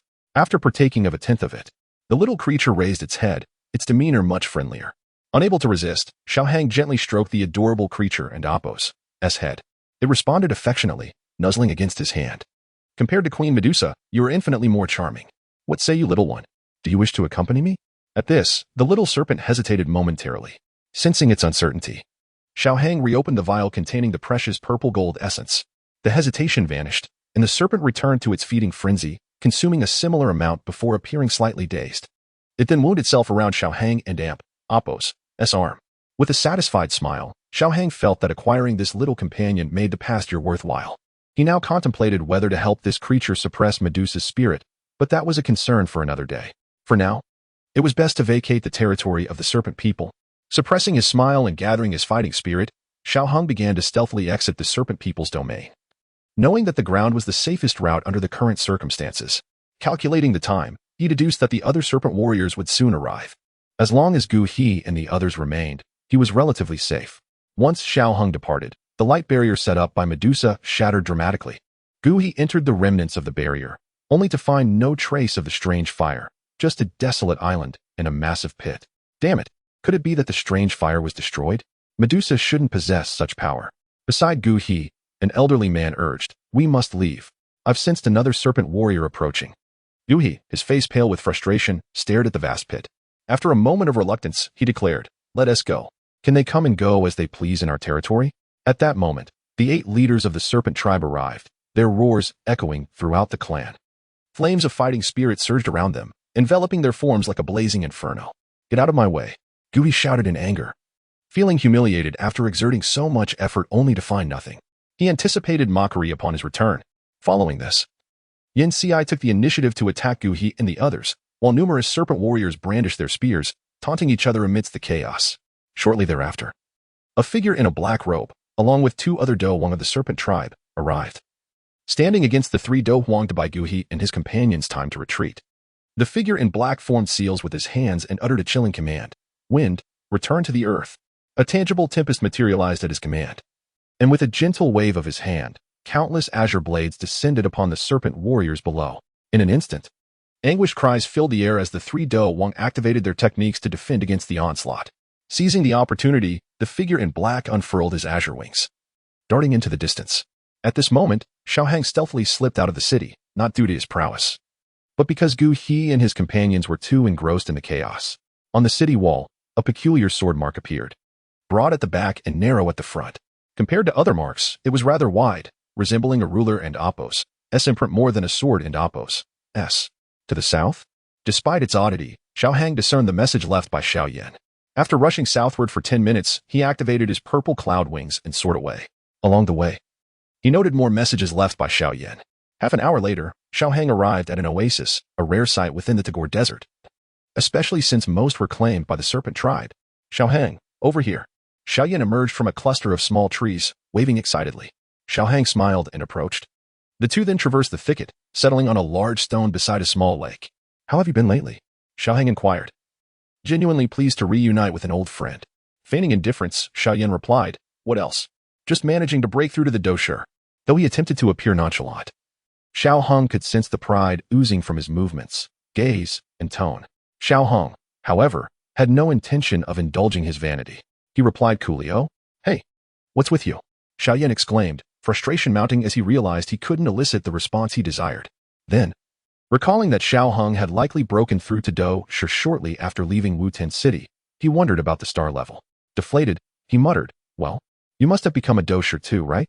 Xiaohang, amused, simply replied, guess again. Xiaoyan and Apos' expression shifted to one of dismay, incredulity evident as he exclaimed, you don't mean you've reached the great Dou Qi, do you? Previously, he had asked Yao Lao to assess Xiaohang's cultivation level, but Yao Lao had been unable to discern it. Xiaohang nodded, relishing the sight of his friend's dismay. With a snap of his fingers, he declared, correct. Xiaoyan stared in disbelief, feeling despondent. Despite his hard work, he had only reached Dou Qi, while this guy had surpassed him to great Dou Qi. It felt unjust. Seeing Xiaoyan's dejected demeanor, Xiaohang refrained from further teasing him, patting his shoulder earnestly. Little brother, I'll be waiting for you ahead. Ugh, you. Xiaoyan sighed. By the way, what happened to your hair? Having noticed Xiaohang's hair earlier, he assumed his friend had faced considerable challenges, gently brushing his white locks. Xiaohang smiled. What do you think? Handsome, right? Xiaoyan shot him an incredulous look, begrudgingly acknowledging that his friend was indeed slightly more attractive. Standing at 1.8 meters, he towered over Xiaoyan, and his features appeared more refined, the white hair lending him an air of distinction. Damn it, not only is he stronger, but he is also better looking. Frustration mounted as Xiaoyan glared at him. You may be handsome, but how did you end up like this? Xiaohang shook his head, a radiant smile gracing his face. Oh, this? It and Apos, as all natural. Xiaoyan discerned that Xiaohang was reticent and ceased his inquiries. This compatriot was, perhaps, his soul brother. Subsequently, they engaged in light-hearted banter, punctuated by frequent bursts of laughter. Alas, neither was one to carry wine. Otherwise, it would have been an ideal occasion for unrestrained revelry. Having exhausted their pleasantries, Xiaohang adopted a serious demeanor. Your venture to the serpent folk and Apos' palace, he began, concerns a heterogeneous flame, does it not? Upon hearing this, Xiaoyan felt a pang of disappointment. Indeed, he replied, but alas, the particular flame is yours. Were it anyone else's, I would have resorted to plunder without compunction. Xiaohang had been contemplating whether to bequeath the azure lotus core flame to Xiaoyan, mindful that it was not an acquisition easily attained. Yet, Xiaoyan and Apos' apparent lack of sentimentality upon departing the Medusa shrine solidified his resolve.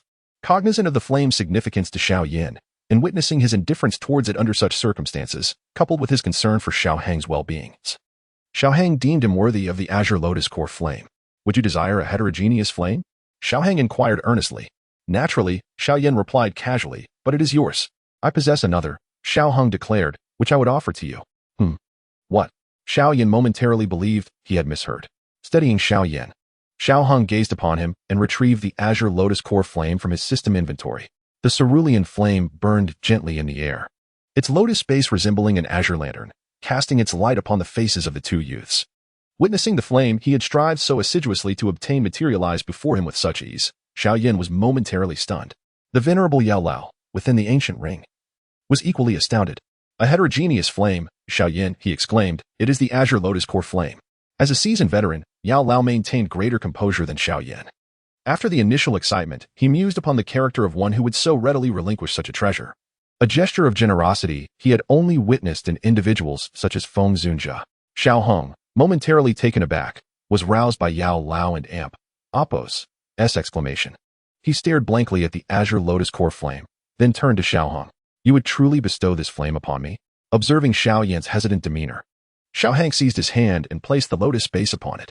With a carefree smile, he quipped, Fool, take it. I expended no small effort in acquiring it. It is the reason for my prematurely gray hair. A surge of emotion welled within Xiao Yan. In recent years, only his father, Sun and Appos, and his teacher had shown him such kindness, and perhaps even they would not have gone to such lengths. Years hence, he would often recall that moment in the desert when a youth grasped his hand, chiding him as a fool while entrusting him with a heterogeneous flame. Enough with the sentimentality, Xiao Hong urged, lest you resemble a woman. Take the flame and find a place to refine it. Many covet this treasure. For Xiao Hong, in this unfamiliar world, Xiao Yan was his only brother. He often recalled the times he and his brothers would jest about who would become successful and powerful, and who would follow in their wake, engaging in corruption. Though mere jest, he cherished those memories. With a fervent nod, Xiao Yan, his heart brimming with gratitude and excitement, declared, Very well, I shall not stand on ceremony. Patting Xiao Yan and Appos' shoulder, Xiao Hong continued, I surmise you are not in the mood for further reminiscences, and I, too, have matters to attend to. Ah, yes, here is the sand mandala. You will find it useful. Inform Hai Buodong that I have procured the necessary ingredient and remind him of his obligation. Farewell, brother. Fare thee well until we meet in the imperial capital. During his sojourn with the serpent folk, Xiao Hong had not forgotten the medicinal herb. Tears welled in Xiao Yan and Amp, Appos' eyes. Indeed, he replied, until we meet in the imperial capital. Chapter 57. Tranquility. Subsequently, the two individuals parted ways, with Xiao Yan seeking a location to refine while he himself intended to visit the Beast Mountain Range. Bear Air was likely quite worried about him, and it was time to reassure him. Following that, there were matters concerning the Xiao clan. It was about time they began preparations to relocate, lest they find themselves in peril should they triumph in battle but return to find their home plundered. However, this urgency could wait. A letter could be sent back, and knowing Xiao Zhan's temperament, he would surely grasp the gravity of the situation. The Beast Mountain Range, where Bear Air resided, was not nearby. Even a Do Wang adept in speed would require at least 3 to 4 days of relentless travel, let alone Xiao Hong, for whom flying alone was impractical. Not only would it be exhausting, but it would also consume precious time. The desert city. Xiao Hang gazed at the crimson letters emblazoned upon the city walls, unable to suppress a chuckle. It seemed that every town in this desert bore the word desert in its name, which indeed suited the Tagore desert quite well. Halt. Entry fee, 5 gold coins. The denizens of the desert appeared to be generally more robust and darker-skinned, much like the imposing figure before him. A man whose visage was an amalgamation of muscle and shadow. Hey, kid, what are you laughing at? Are you mocking me? The burly man glowered at Xiao Hong, raising a hand to stroke his bald head. Forgive me, I simply couldn't help it. Haha. My apologies, brother. I meant no offense. Xiao Hang chuckled heartily. The man, initially poised to chastise the impudent youth, was suddenly reminded of a scene from earlier that morning. A rather comely young woman, holding on to a 2-meter-tall, robust man with a face full of roughness, had been sternly admonishing him. If you stir up trouble again, don't bother coming back. Despite his fearsome appearance, this man was notorious for being a henpecked husband, obediently listening to his wife, bending over in subservience while he pleaded for forgiveness, assuring her, Rest assured, my dear, I shall not cause any trouble this time. After receiving his wife and Amp, Appos' assurances, the young woman had finally released her grip, and recalling this incident, the man unconsciously rubbed his ear. This only made Xiao Hong laugh even more. I truly wasn't he laughing at you. I assure you. He continued to chuckle while handing over the 5 gold coins. The man accepted the coins, shooting a fierce glare at him. Yet, recalling his wife's warning, he restrained his anger, merely muttering, Get lost, kid. Don't bother me here. Taking a deep breath, Xiao Hung stifled his amusement, perhaps due to a year spent in solitude. Seeing another person filled him with joy. He quickly replied, "All right, brother, I shall enter now." The man shot him another irritable glance, impatiently retorting, "Hurry up. If it weren't for my wife, I would have dealt with you already." Nearby, the guards had been suppressing their laughter, but upon hearing the man's mention of his wife, they could no longer contain themselves, stifling their giggles with their hands. Seeing this, the man became even more agitated, turning to them and scolding, "What is so funny? Just because of my looks, you think you're better off?" One bystander laughed heartily, chiming in, Right. We're not much better off. But we're not afraid of our wives, are we, brothers?" With this proclamation, a chorus of agreement erupted from the crowd. "Indeed, we fear not our wives." The man, both humiliated and incensed, struggled to contend with the crowd, his eyes bulging with fury as he barked, "You lot are ridiculous. I'm not afraid of my wife. I just care for her. Unlike you, a bunch of old bachelors. Scram, or I'll teach you a lesson." This statement struck a chord, leaving those without wives suddenly devoid of smiles. Xiao Hang observed the scene and, unable to contain his mirth, burst into laughter. The man and the crowd turned their attention to him, the former frowning deeply as he bellowed, "Why are you still here? Get lost. Watch out, or I'll show you what I'm made of." He brandished a fist nearly the size of Xiao Hang's face, not wishing to remain a spectator any longer. Xiao Hang responded with a grin, "Of course, I'm leaving now." He turned and made his way into the city, having not encountered another human for over a year. Xiao Hung took the opportunity to explore the bustling city. Despite the lurking dangers outside, the atmosphere within was one of joy, with many faces adorned with smiles. Standing in the center of the street, Xiao Hang observed the throngs of people, his heart lightening considerably. In this world, at any given moment, there are those who weep and those who laugh. As long as life persists, there will always be moments of happiness. It is for those fleeting smiles that everyone strives to keep pushing forward. He continued to wander until nightfall, eventually settling on a modest inn. Ordering a few dishes and a jug of wine, he indulged in solitary revelry until the last drop of wine had been savored. Only then did he retire to his room, surrendering to a deep slumber. In truth, the world is never devoid of joy. It is merely that many individuals become so consumed by the struggle for survival that they overlook it. As the saying goes, the world has never lacked beauty. What it lacks is the eye to perceive it. Deep within Xiao Hang and Appo's soul, the silvery little sword began to flourish, gradually assuming the true form of a sword.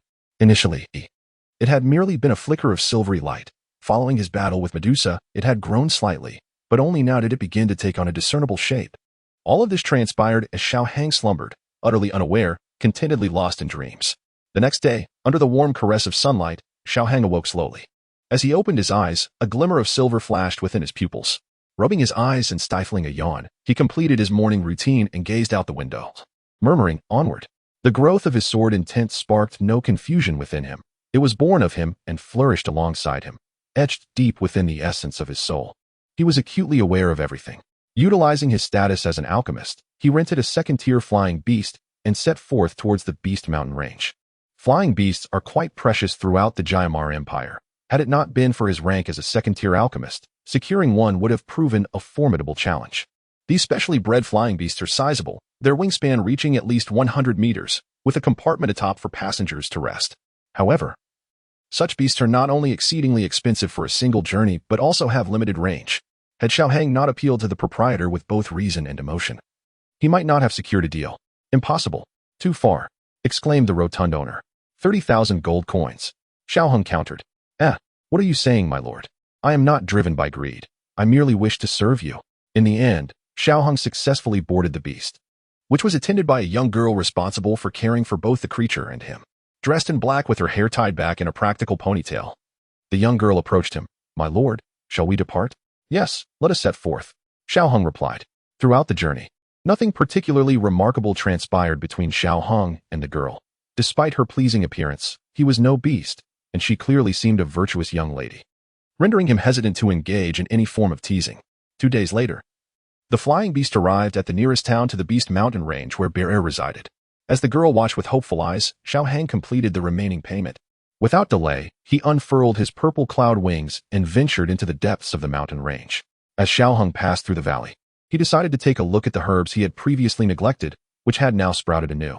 The 2 wooden cabins lay shrouded in dust, with climbing vines overtaking their rooftops. A flicker of flame erupted, incinerating the vines, while Xiao Hung waved his hand, sending a refreshing breeze to disperse the accumulated dust both inside and outside the cabins. After reminiscing about those days, he unfurled his purple cloud wings and soared toward the bears, Xiongda and Xiong'er.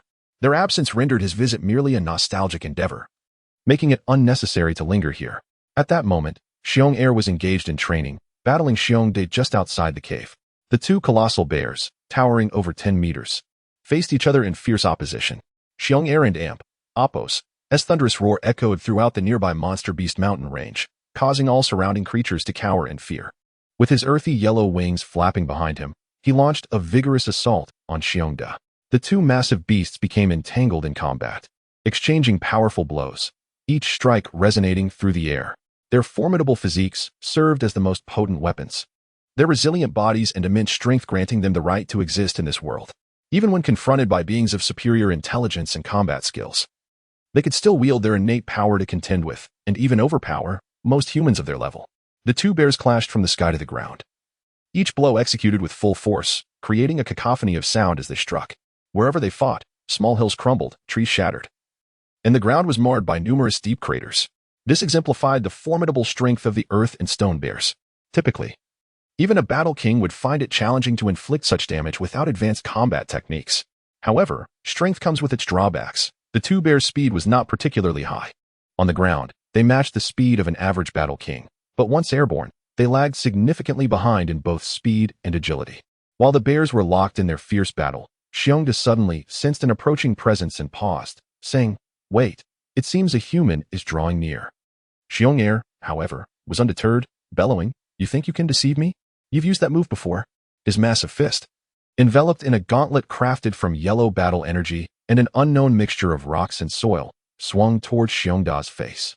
Poor Xiongda, caught off guard, received the blow from his own brother, plummeting from a height of over 100 meters and crashing into more than a dozen trees before finally being halted by a small hill of 20 to 30 meters. Coughing a few times, Xiongda found the hill behind him had also collapsed. Was this rebellious brother attempting fratricide?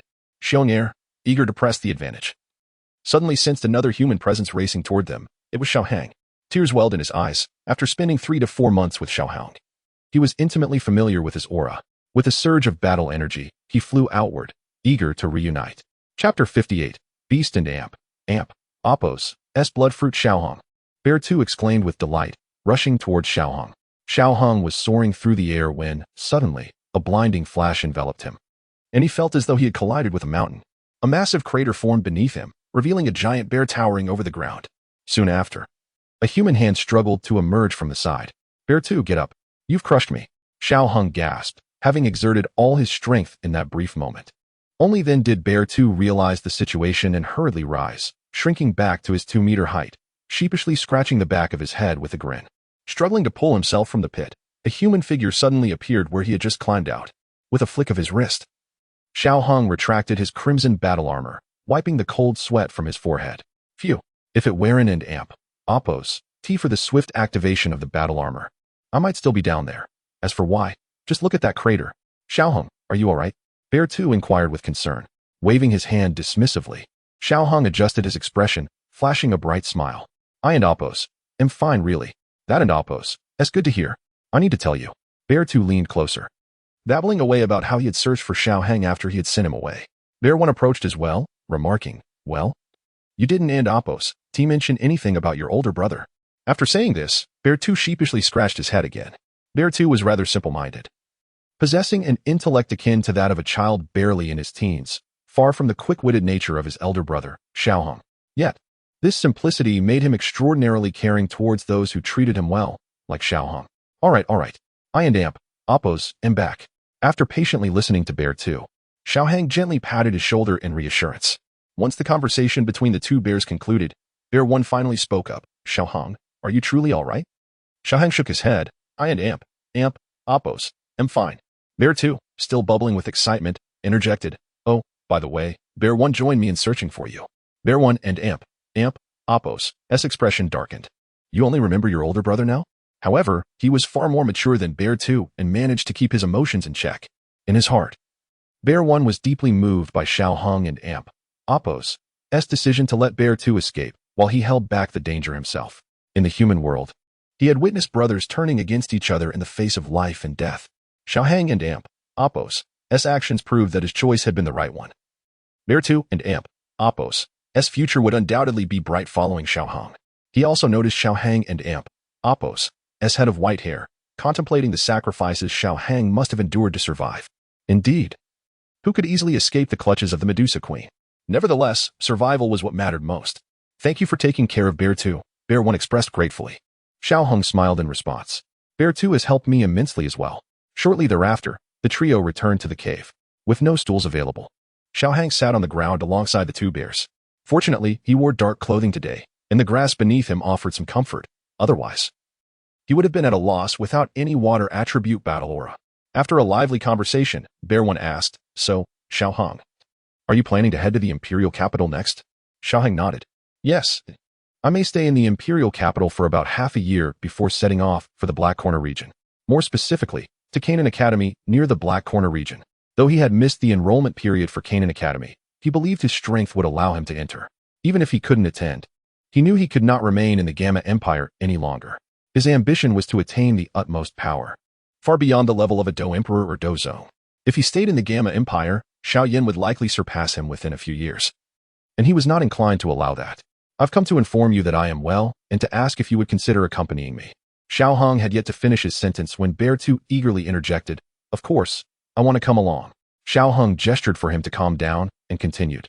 "However, I must warn you that my departure may mean I won't return for several years, and it could be fraught with danger. Threats like the Medusa may arise frequently. So I hope you will ponder this carefully. Of course, following me may also lead to greater strength." Bear 2, not fully grasping the weight of the situation, fell silent upon hearing the mention of Medusa, glancing at Bear 1. He was not afraid of danger, but Bear 1 was different. He had always been stronger and smarter since childhood, and Bear 2 knew he could not make decisions for him. Bear 1, hearing Xiaohang's words, fell into silence. After a long moment, he finally spoke, "I cannot leave this place.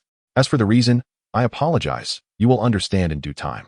Regarding Bear 2, he turned to Bear 2, recognizing the change in his younger brother since his return.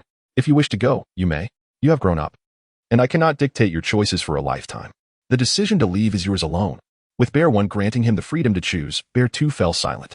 Memories of their flight together during childhood flooded his mind, as did the moment Xiaohang urged him to leave. Over the past year, he had matured significantly and gained clarity on many matters. Looking at Xiaohang, he nodded resolutely. "I want to go with you." Xiaohang smiled in approval, then produced 3 blue fruits, each the size of a peach. As soon as the fruits appeared, a unique fragrance wafted through the air, and the blue fruit shimmered with faint golden stripes, highlighting their extraordinary nature. Upon catching a whiff of the alluring scent, Bear 1's expression shifted dramatically, and an overwhelming battle aura erupted from him, forming a yellow barrier that enveloped the area within 100 meters. "Xiaohang, I want to eat that fruit," Bear 2 exclaimed. "Be quiet," Bear 1 scolded, halting Bear 2 and Amp, Oppos' eager hand from reaching out. Bear 2 turned to his elder brother with a pitiful gaze, as if to ask why he couldn't have a taste of such a delectable fruit, one that seemed even more enticing than the purple crystal from before. After silencing Bear 2, Bear 1 turned to Xiaohang, inquiring, "Xiaohang, what is this fruit?" "This fruit has the ability to purify bloodlines, but it only benefits beasts like you. It holds no value for me. You should eat it." Upon seeing Bear 1's reaction, Xiaohang realized just how significant this fruit was for magical beasts. Yet, he was curious as to why the sky-devouring python showed no interest. Could it be that its bloodline was too advanced? His speculation was not unfounded. The sky-devouring python possessed a top-tier bloodline on this continent, likely rivaling even the ancient void dragon. This fruit would significantly benefit magical beasts like Bear 1 and Bear 2, but for the sky-devouring python, with its current bloodline purity, these 3 fruits would offer little advantage unless they were of a higher grade. That was likely why it slept so soundly. No wonder I felt an overwhelming urge to swallow it whole upon my first glance. Although the sky-devouring python may have dismissed the fruit, it held immense allure for Bear 1 and Bear 2. The Oathstone bear could be considered a formidable magical beast, yet it paled in comparison to those with ancient bloodlines. "Then let us eat it. It was meant for you," Xiaohang declared nonchalantly. Bear 1 swallowed hard, then said earnestly, "Xiaohang, do you realize how precious these 3 fruits are? If their scent were to leak, I assure you, the entire mountain of beasts would descend into chaos. There's no cause for concern. Just eat. Bear 2 is a friend of yours, and Bear 1 treats him well. If not for them, who else would he give the fruits to? Could he possibly raise another magical beast?" At that moment, Bear 1 felt a dryness in his throat and nodded gravely. As long as the magical beasts understood the significance of enhancing their bloodlines, it was akin to presenting an extraordinary flame before Xiaoyan. There was no need for further discussion at this point. He nodded emphatically and declared, "If you ever require anything in the future, I shall spare no expense to fulfill your wishes." He then took 3 fruits, keeping one for himself and handing the other 2 to Bear 2. Bear 2 glanced at the 2 fruits in his hands, then looked at Bear 1 and said, "Bear 1, you should eat 2. I only need 1.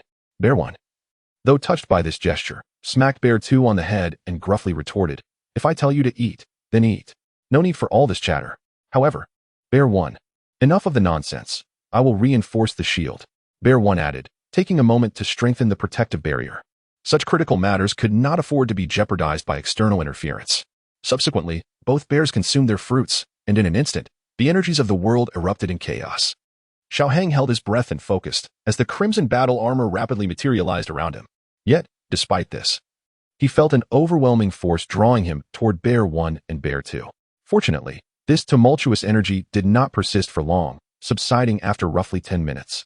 Bear 1 and Bear 2 were enveloped in earthy-colored cocoons, with Bear 2's cocoon distinctly thicker than Bear 1's. Thus, half a month later, Bear 1's cocoon began to crack, layers of earth cascading off. Suddenly, a violent surge of energy erupted from the cocoon, had it not been for the robust shield Bear 1 had established.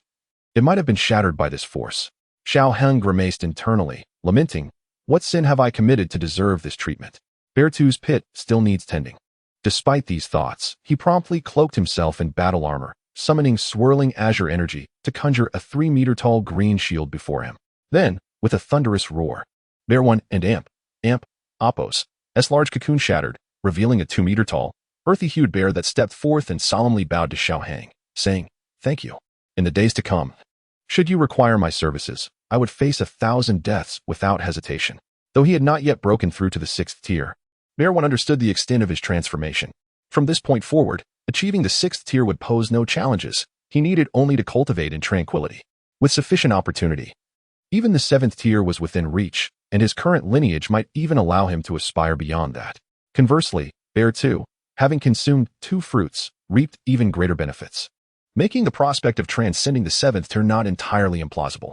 At this moment, he once again expressed gratitude for the decision he had made and felt fortunate for having previously allowed Bear 2 and Xiaohang to depart. Chapter 59. The evolution of 2 bears. Half a month after the completion of Bear 1's evolution, Bear 2's cocoon began to show signs of change. Much like Bear 1, the cocoon began to shed, and a powerful aura surged forth, reminiscent of a force that could sweep away any adversary. Fortunately, Xiaohang was well prepared this time. Unlike the last, and he swiftly erected a wooden shield before himself. Bear 1 was equally focused on the cocoon. Once the turbulent energy dissipated, Bear 2 emerged. And in contrast to Bear 1, it was evident that Bear 2 had undergone a substantial enhancement in strength. Within the cultivation system of magical beasts, there are no clearly defined ranks as in humans. Rather, each tier is generally categorized into primary, intermediate, and advanced distinctions. Moreover, it was not merely the aura that had transformed. Bear 2's appearance had also undergone notable changes. When Bear 1 emerged, Xiaohang observed no significant alterations in form, save for a purer shade of the original earthy fur, devoid of any mixed colors and bearing no scars from previous battles. This aligned perfectly with Xiaohang's expectations. If there were no changes at all, what would be the point of evolution? Conversely, Bear 2's transformation was somewhat surprising to Xiaohang. Firstly, the fur color had shifted. Prior to evolution, Bear 2 sported the same earthy hue as Bear 1, but now it was closer to a golden tone, with only faint remnants of yellow remaining. Secondly, in terms of height, Bear 2, which had nearly reached 2 meters prior to its transformation, now appeared adorably diminutive at 1 meter. This was not merely a matter of height. It signified a regression into a juvenile state. Originally, at Bear 2's age, it was nearing the end of its growth phase.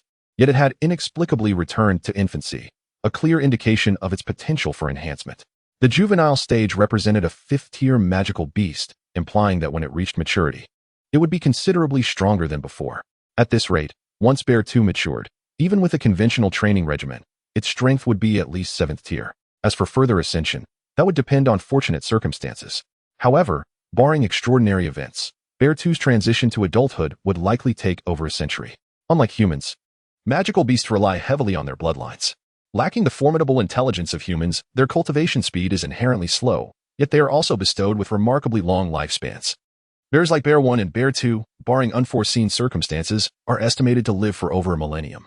Whereas humans generally require the attainment of Dou Qi to enjoy lifespans exceeding 1,000 years. In this regard, Xiaohang felt an undeniable envy toward them. Xiaohang. Big brother, I feel significantly stronger, and it seems I have acquired a new attribute of fighting spirit, exclaimed Bear 2, extending its paw as the earth beneath began to stir, revealing metallic particles. Previously, Bear 2 could only manipulate earth attributes. Yet it now possessed the ability to control metal attributes. No wonder its coloration had changed. Bear 1 gazed at his brother in astonishment before gravely requesting, "Show me your Outstone armor." The Outstone armor is an innate power of the Outstone Bear clan, manifesting from birth and ceasing to grow only upon reaching the 4th tier.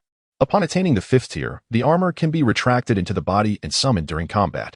Once activated, the Outstone armor significantly amplifies the Bear and Apos' strength, defense, and speed, resembling the fighting spirit armor and gauze of humans, albeit naturally occurring.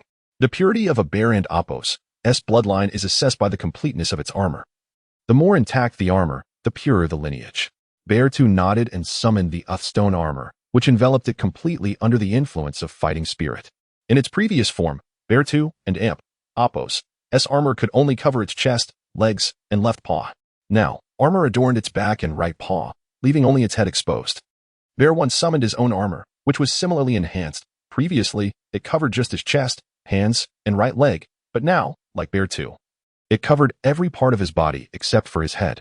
Unlike Bear 2, however, Bear 1 and Apos' armor retained its earthy hue, while Bear 2's had transformed into a striking golden color, exuding a strong metallic essence. Bear 1 inhaled sharply, declaring, "Bear 2, let us have a match. I want to gauge your changes. Xiaohang, you should step aside near the cave."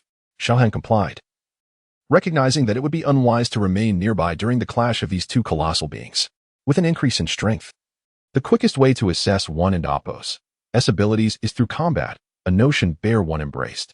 Conversely, Bear 2 felt a newfound confidence, believing it could now hold its own against Bear 1, seeking to avenge the years of being bested. With a smirk, Bear 2 resolved, "Just you wait, Bear 1. Soon I shall repay you for all those years of torment." Reflecting on past encounters where Bear 1 had been victorious, Bear 2 felt invigorated with newfound strength. Unbeknownst to Bear 1, who remained oblivious to his brother's internal monologue, Bear 2 was filled with determination, feeling empowered. "Are you ready, Bear 1? Bear 2 inquired, brimming with confidence. Despite sensing something peculiar about his brother, Bear 1 did not dwell on it, responding, "I'm ready." Then, Xiaohang witnessed the astounding transformation as the 1-meter-tall bear and the 2-meter-tall bear morphed into two colossal figures towering over 10 meters high, a skill reserved for magical beasts of noble bloodlines. Similar to the formidable sky-devouring python concealed within his sleeve, which surpassed even Bear 1 and Bear 2 in prowess. Once transformed, the two bears ceased their banter, letting out a primal roar before charging at one another. Bear 2 swiped its paw towards Bear 1 and Apos' face, mimicking the very strikes it had endured in the past. Bear 1, recognizing the intent, deftly dodged the blow, crouching low to deliver a powerful strike to Bear 2's chest. In an instant, Bear 2 was propelled backward, colliding against the shimmering barrier that Bear 1 had previously established. In response, Bear 1 let out a thunderous roar, a challenge echoed in the wilderness. "Come on, bring it on." Xiaohang could understand their bear language, thanks to his intuition. Provoked by Bear 1's taunts, Bear 2 charged forward, filled with rage, while Bear 1 met him with equal fervor. Their massive fists collided with a thunderous sound, generating a shockwave that reverberated through the air. Xiaohang observed intently, noting that Bear 2 and Apos' strength seemed to rival Bear 1 and Apos', though its speed appeared slightly superior, perhaps due to the newfound metal attribute in its fighting spirit. As these towering titans engaged in combat, exchanging blows, their formidable speeds made it nearly impossible to evade one another's attacks. Although Bear 2 appeared slightly faster, Bear 1's extensive combat experience allowed him to maintain a slight edge. Renowned for their strength and defense, Outstone bears typically adopt a defensive approach, waiting for their opponents to strike before retaliating. Most magical beasts struggle to breach their defenses, unable to withstand a few of their punches. Such power would likely be overwhelming even for a Dou Qi expert. However, speed remained a challenge, while Bear 2 and Apos' speed might only be marginally below that of its peers. Bear 1 and Apos' speed was comparable to that of a human in the early stages of Dou Qi. If Bear 1 were human, he would undoubtedly be a formidable 9-star Dou Qi. Nevertheless, this was of little concern. A typical Dou Qi would likely falter upon receiving a blow from him. provided they lacked any extraordinary defensive capabilities. Even if he sustained a few hits, his formidable defense would absorb the impact. Under the relentless assault of the two bears, the shimmering barrier meticulously established by Bear Big could no longer withstand the tumultuous aftermath of the battle, beginning to fracture. The emergence of these fissures seemed to trigger a profound chain reaction, resulting in an increasing number of cracks. The entire barrier appeared precariously unstable. And after a subsequent collision with Bear 2, it shattered completely, transforming into countless earthy-hued specks scattered throughout the heavens. The destruction of the barrier was a clear testament to the burgeoning strength of the two bears. Although Bear Big's barrier was hastily erected, even a fifth-tier magical beast would struggle significantly to breach it. Yet now, it had succumbed to the residual force of their combat, suggesting that their might had ascended to a level akin to that of a fighting emperor. However, it is crucial to note that possessing power comparable to that of a fighting emperor does not equate to being as formidable as one. In terms of speed, Bear Big and Bear 2 would still find themselves outpaced unless their opponent were an exceptionally slow fighting emperor, which is highly improbable. With the velocity of a typical fighting emperor, if a confrontation were to arise, a modicum of caution would suffice to keep the two bears at bay. Simply put, it is unlikely that any fighting emperor below 3 stars could vanquish them. In the event of a casualty at the level of Medusa, unfortunately, no intervention would prove effective. Following the shattering of the barrier, the residual battle energy and the roars of the bears reverberated through the vicinity, causing the nearby magical beasts to lower their heads in trepidation, fearful of being caught in the wake of such formidable power. On a neighboring peak, a fifth-tier tiger-shaped magical beast gazed at the two bears in the sky, letting out a low growl infused with melancholy, seemingly lamenting, "How are we to endure? Why are those two bears fighting again? And they appear to have grown even stronger." The duel between the bears persisted for over 20 minutes for them. This was merely a friendly spar, devoid of the necessity for full exertion, and 20 minutes sufficed. In truth, had it been a life-and-death struggle, Bear 2 would likely not stand a chance against Bear Big, despite his evolution, increased speed, and enhanced strength. Bear Big and Appos' years of experience as a fifth-tier magical beast would enable him to wear down Bear 2 with sheer endurance. As the battle concluded, the two bears diminished in size and landed gracefully on the ground. Bear 2 bore an expression of elation. Today, he had finally managed to equal Bear Big and Appos' prowess. If he could hold his own this year, perhaps next year he would triumph. It seemed his goal of besting Bear Big was drawing near. Suddenly, Bear Big felt a chill breeze sweep past him, and upon turning to look at Bear 2, he noticed his brother had instantly wiped the smile from his face, adopting a serious demeanor. With a puzzled expression, he inquired, "Bear Big, what's the matter?" Perhaps it was merely a figment of his imagination.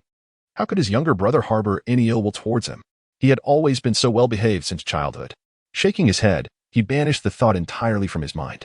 Chapter 60. The imperial capital having experienced departure for the first time, the separation of the two bears was no longer as uncomfortable as before. Moreover, Bear 2 had significantly strengthened, which eased Bear 1's concerns. After their sparring session that afternoon, Xiaoheng took Bear 2 away from the Beast Mountain range, and the duo promptly made their way to Qingshan town. This time, they did not linger. They sought out a transport center to embark on their journey to the imperial capital. The distance was considerable, and flying there would not be much faster than the speed of the flying magical beasts. However, it would be exhausting, and Xiaoheng was not in desperate need of a few extra gold coins. Upon reaching the transport center, Xiaoheng suddenly recalled an important matter. This location was much closer to Wutin City than the imperial capital was. He decided to send a letter to Xiaozhan through a nearby post station, as sending it from the imperial capital would consume valuable time. "Uncle Xiaozhan, I have delivered the letter you entrusted to me. Both brothers are doing well. I also met Xiao Yan, who is progressing rapidly in strength. Our trip to Yunlan sect will surely restore our former dignity. However, given Yunlan sect and Appos' formidable power, there may be some challenges after Xiao Yan and Appos' victory. With Xiao Yan under the spotlight, Yunlan sect is unlikely to act against him directly. Yet our Xiao family is weak, and they will not let us off easily. I hope Uncle Xiaozhan considers relocating the family soon to avoid unforeseen circumstances." The letter was signed, Xiaoheng. After composing the letter, Xiaoheng generously provided the post station with a substantial amount of gold coins. At this juncture, no one would pay attention to his correspondence. Nevertheless, to be cautious, he chose 2 additional post stations to send identical letters. Subsequently, Xiaoheng and Bear 2 arrived at the transport center, where the proprietor, upon noticing Xiaoheng's alchemist robe, promptly arranged the finest accommodations for them. Bear 2, standing at only 1 meter tall, did not attract the same curiosity as before. By restraining his aura and remaining silent, others assumed that Xiao Hang merely owned a pet. They smoothly boarded the flying magical beast, commencing their official journey to the imperial capital. The distance was considerable, and it took over 2 days of uninterrupted flight to arrive. On board, designated personnel tended to the magical beast and Appo's feeding, saving them significant time. Xiao Hung, is this the imperial capital? It doesn't end Appo's. Tea seemed particularly special. Beartooth remarked. Observing the streets, which appeared no different from those of other towns, Xiao Hang smiled, asserting that, in comparison to other towns, the imperial capital was indeed much more prosperous. The city walls alone were constructed entirely of obsidian, which, while not expensive, would require an immense fortune to encase such a vast area. Towering buildings, rarely seen in other cities, were omnipresent here. The living standards of the inhabitants were evidently superior to those in other towns, with virtually no beggars and little litter. Even the wares of ordinary vendors were considerably more intriguing. The scene almost transported Xiao Hung back to a modern city, albeit with more antiquated architecture. Yet, as a magical beast, Beartooth had no concept of human cities. How can there be no difference? Look at that candied hawthorn. Doesn't it Appo's tea appear more delectable? Xiao Hung pointed out to a vendor selling the sweet treat. Beartooth soon recognized the charms of the imperial capital, his eyes sparkling with excitement. It does seem much tastier. I want to buy some. Xiao Hung hastily restrained Beartooth, cautioning, I and Appo's LL handle the purchase. Try not to speak in front of others. There are many strong individuals here. Be careful. While it wasn't necessarily dangerous, given that Xiao Yin was about to make waves and the alchemist conference was approaching. The imperial capital was a melting pot of characters, and prudence was wise to avoid unnecessary trouble. Beartooth paused, nodding in agreement. I understand. I and Appo's LL try to speak softly. Once one could externalize their fighting spirit, as long as they possessed sufficient control, transmitting energy was as simple as having hands. Alas, Beartooth could only lament. I have no hands. The vendor of candied hawthorn was a notably young fellow, whose enthusiastic calls brought back memories for Xiao Hung of his days in real estate sales. Sir, would you like a few skewers of candied hawthorn? 2 skewers. The young man swiftly prepared 2 skewers, handing them to a plump customer. Here you go, sir. Candied hawthorn, sweet and large. Passers-by, don't miss out on these delicious and affordable treats. Candied hawthorn. Young man, I'll take 2 skewers. Xiao Hung approached, and upon seeing him, the vendor greeted him warmly. 2 skewers of candied hawthorn. Here you are. Xiao Hung accepted the candied hawthorn, giving 1 skewer to Beartooth while taking a bite himself, discovering it truly was quite sweet. Young man, I'll take all of these. How much do I owe you? With a beaming smile, the vendor replied, a total of 23 skewers comes to 3 gold coins, handing over the large skewer of candied hawthorn to Beartooth.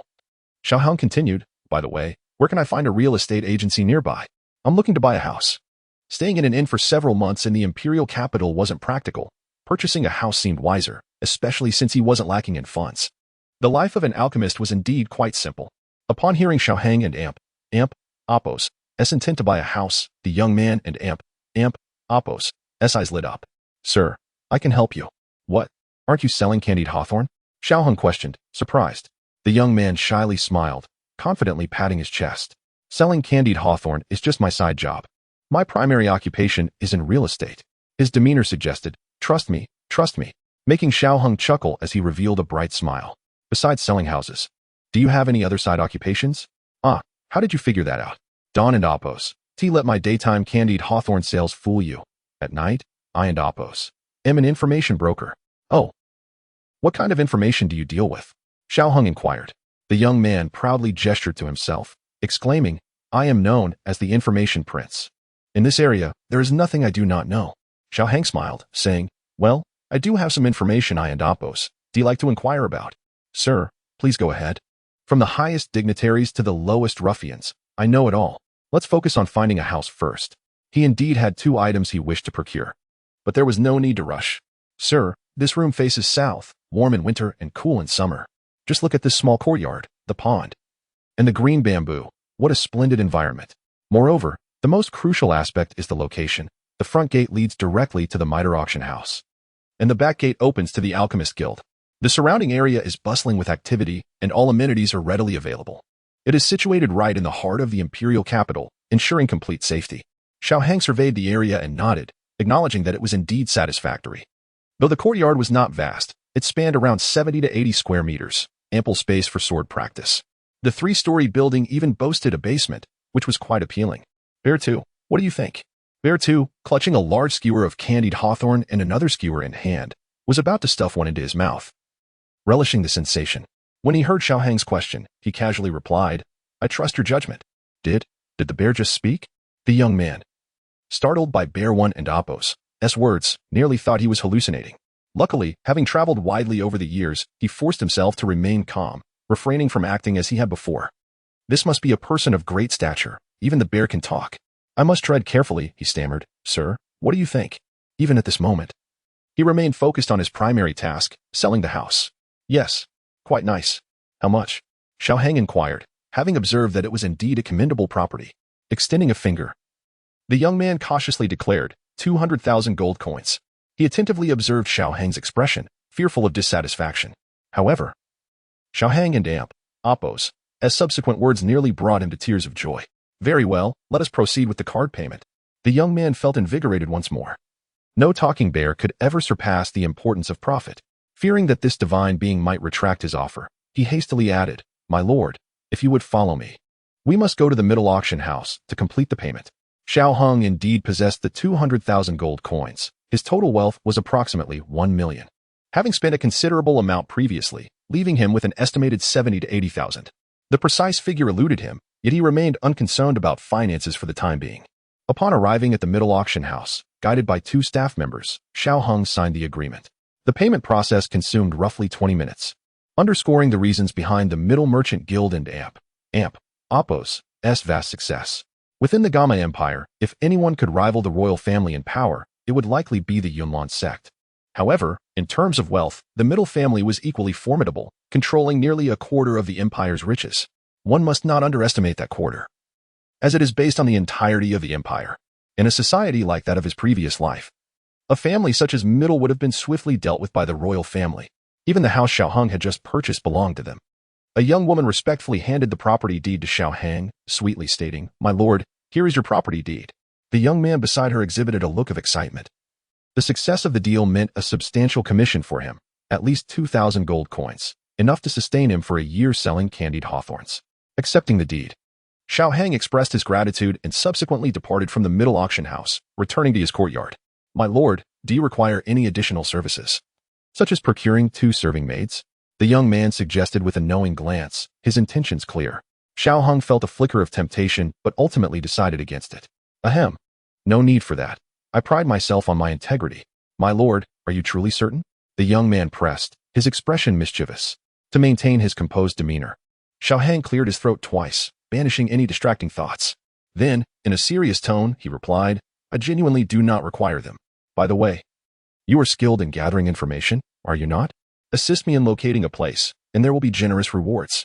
Upon hearing the mention of generous rewards, the young man immediately adopted a serious demeanor, saying, What is it you seek, my lord? The Nalan family. Old Master Nalan sustained an injury that led to the acquisition of a rare medicinal herb. It will not be easy to obtain that herb. The young man expressed with some distress, acknowledging the prominence of the Nalan family, to which he had no access. Xiao Hang shook his head and clarified, No. I wish to know precisely where he was injured. Chapter 61. Thunder Seed. Xiao Hang had previously acquired 2 extraordinary medicinal herbs from the lair of the amethyst-winged lion king, a fire cloud fruit and a starmoon grass. Both were remarkable ingredients, with the starmoon grass being particularly valuable for enhancing spiritual power. Such herbs that can amplify one and Apos' soul strength are exceedingly rare. He also desired the 7 illusions blue spirit from the Nalan family, but due to Xiao Yan's involvement, he refrained from taking action. Thus, he hoped to find another specimen. Though if he failed, it would not be a great loss. As an alchemist, Xiao Yan and Apos' method of utilizing the 7 illusions blue spirit was rather rudimentary. Restoring spiritual strength was a challenging task, yet certain formulas could achieve it. However, enhancing it was an entirely different matter. Such ingredients were nearly non-existent even in the original narrative. The one known specimen had been used by Xiao Yan to restore the soul power of Master Yao. Nevertheless, these matters often relied on fortune, and finding another would be ideal, though he remained indifferent if unsuccessful. After hearing the information Xiao Hang sought, the young man felt relieved. Believing he could at least try to locate the place, he bid farewell to Xiao Hang, brimming with confidence as he set off in pursuit of more information. As it was Xiao Hang and Apos' first visit to the imperial capital, he wished to explore, so he ventured out with Bear 2, returning to his quarters only by nightfall. Choosing a room, He placed the cold jade bed within and was preparing to meditate when a sudden movement in his right sleeve caught his attention. A small snake had quietly awakened, emerging from his sleeve to affectionately nuzzle Xiao Hong and amp Apos' hand, then gazed longingly at his storage ring. What an adorable little creature. Gently stroking its head, Xiao Hang retrieved the accompanying amethyst source, allowing the little one to indulge. Eat well, little one. Keep Medusa firmly under control, he mused. As he had no desire for Medusa to appear at this moment, he was not Xiao Yin, shielded by Master Yao's protection. Once the little creature had its fill, it let out a soft burp and released a puff of purple smoke, which was utterly charming. Xiao Hong felt an irresistible urge to caress it again. And the little one, without resistance, flipped onto its back, appearing to revel in the attention. All right, little one, it and amp Apos, as time to rest. After playing for a while, noticing the little one looked a bit drowsy, Xiao Hong decided to let it return to sleep, as it still needed to suppress Medusa and Apos' soul and should not be overworked. He then opened the system panel, which displayed the same data as before, except that his heavenly Dao points had increased by 5. Focusing intently, he declared, double draw.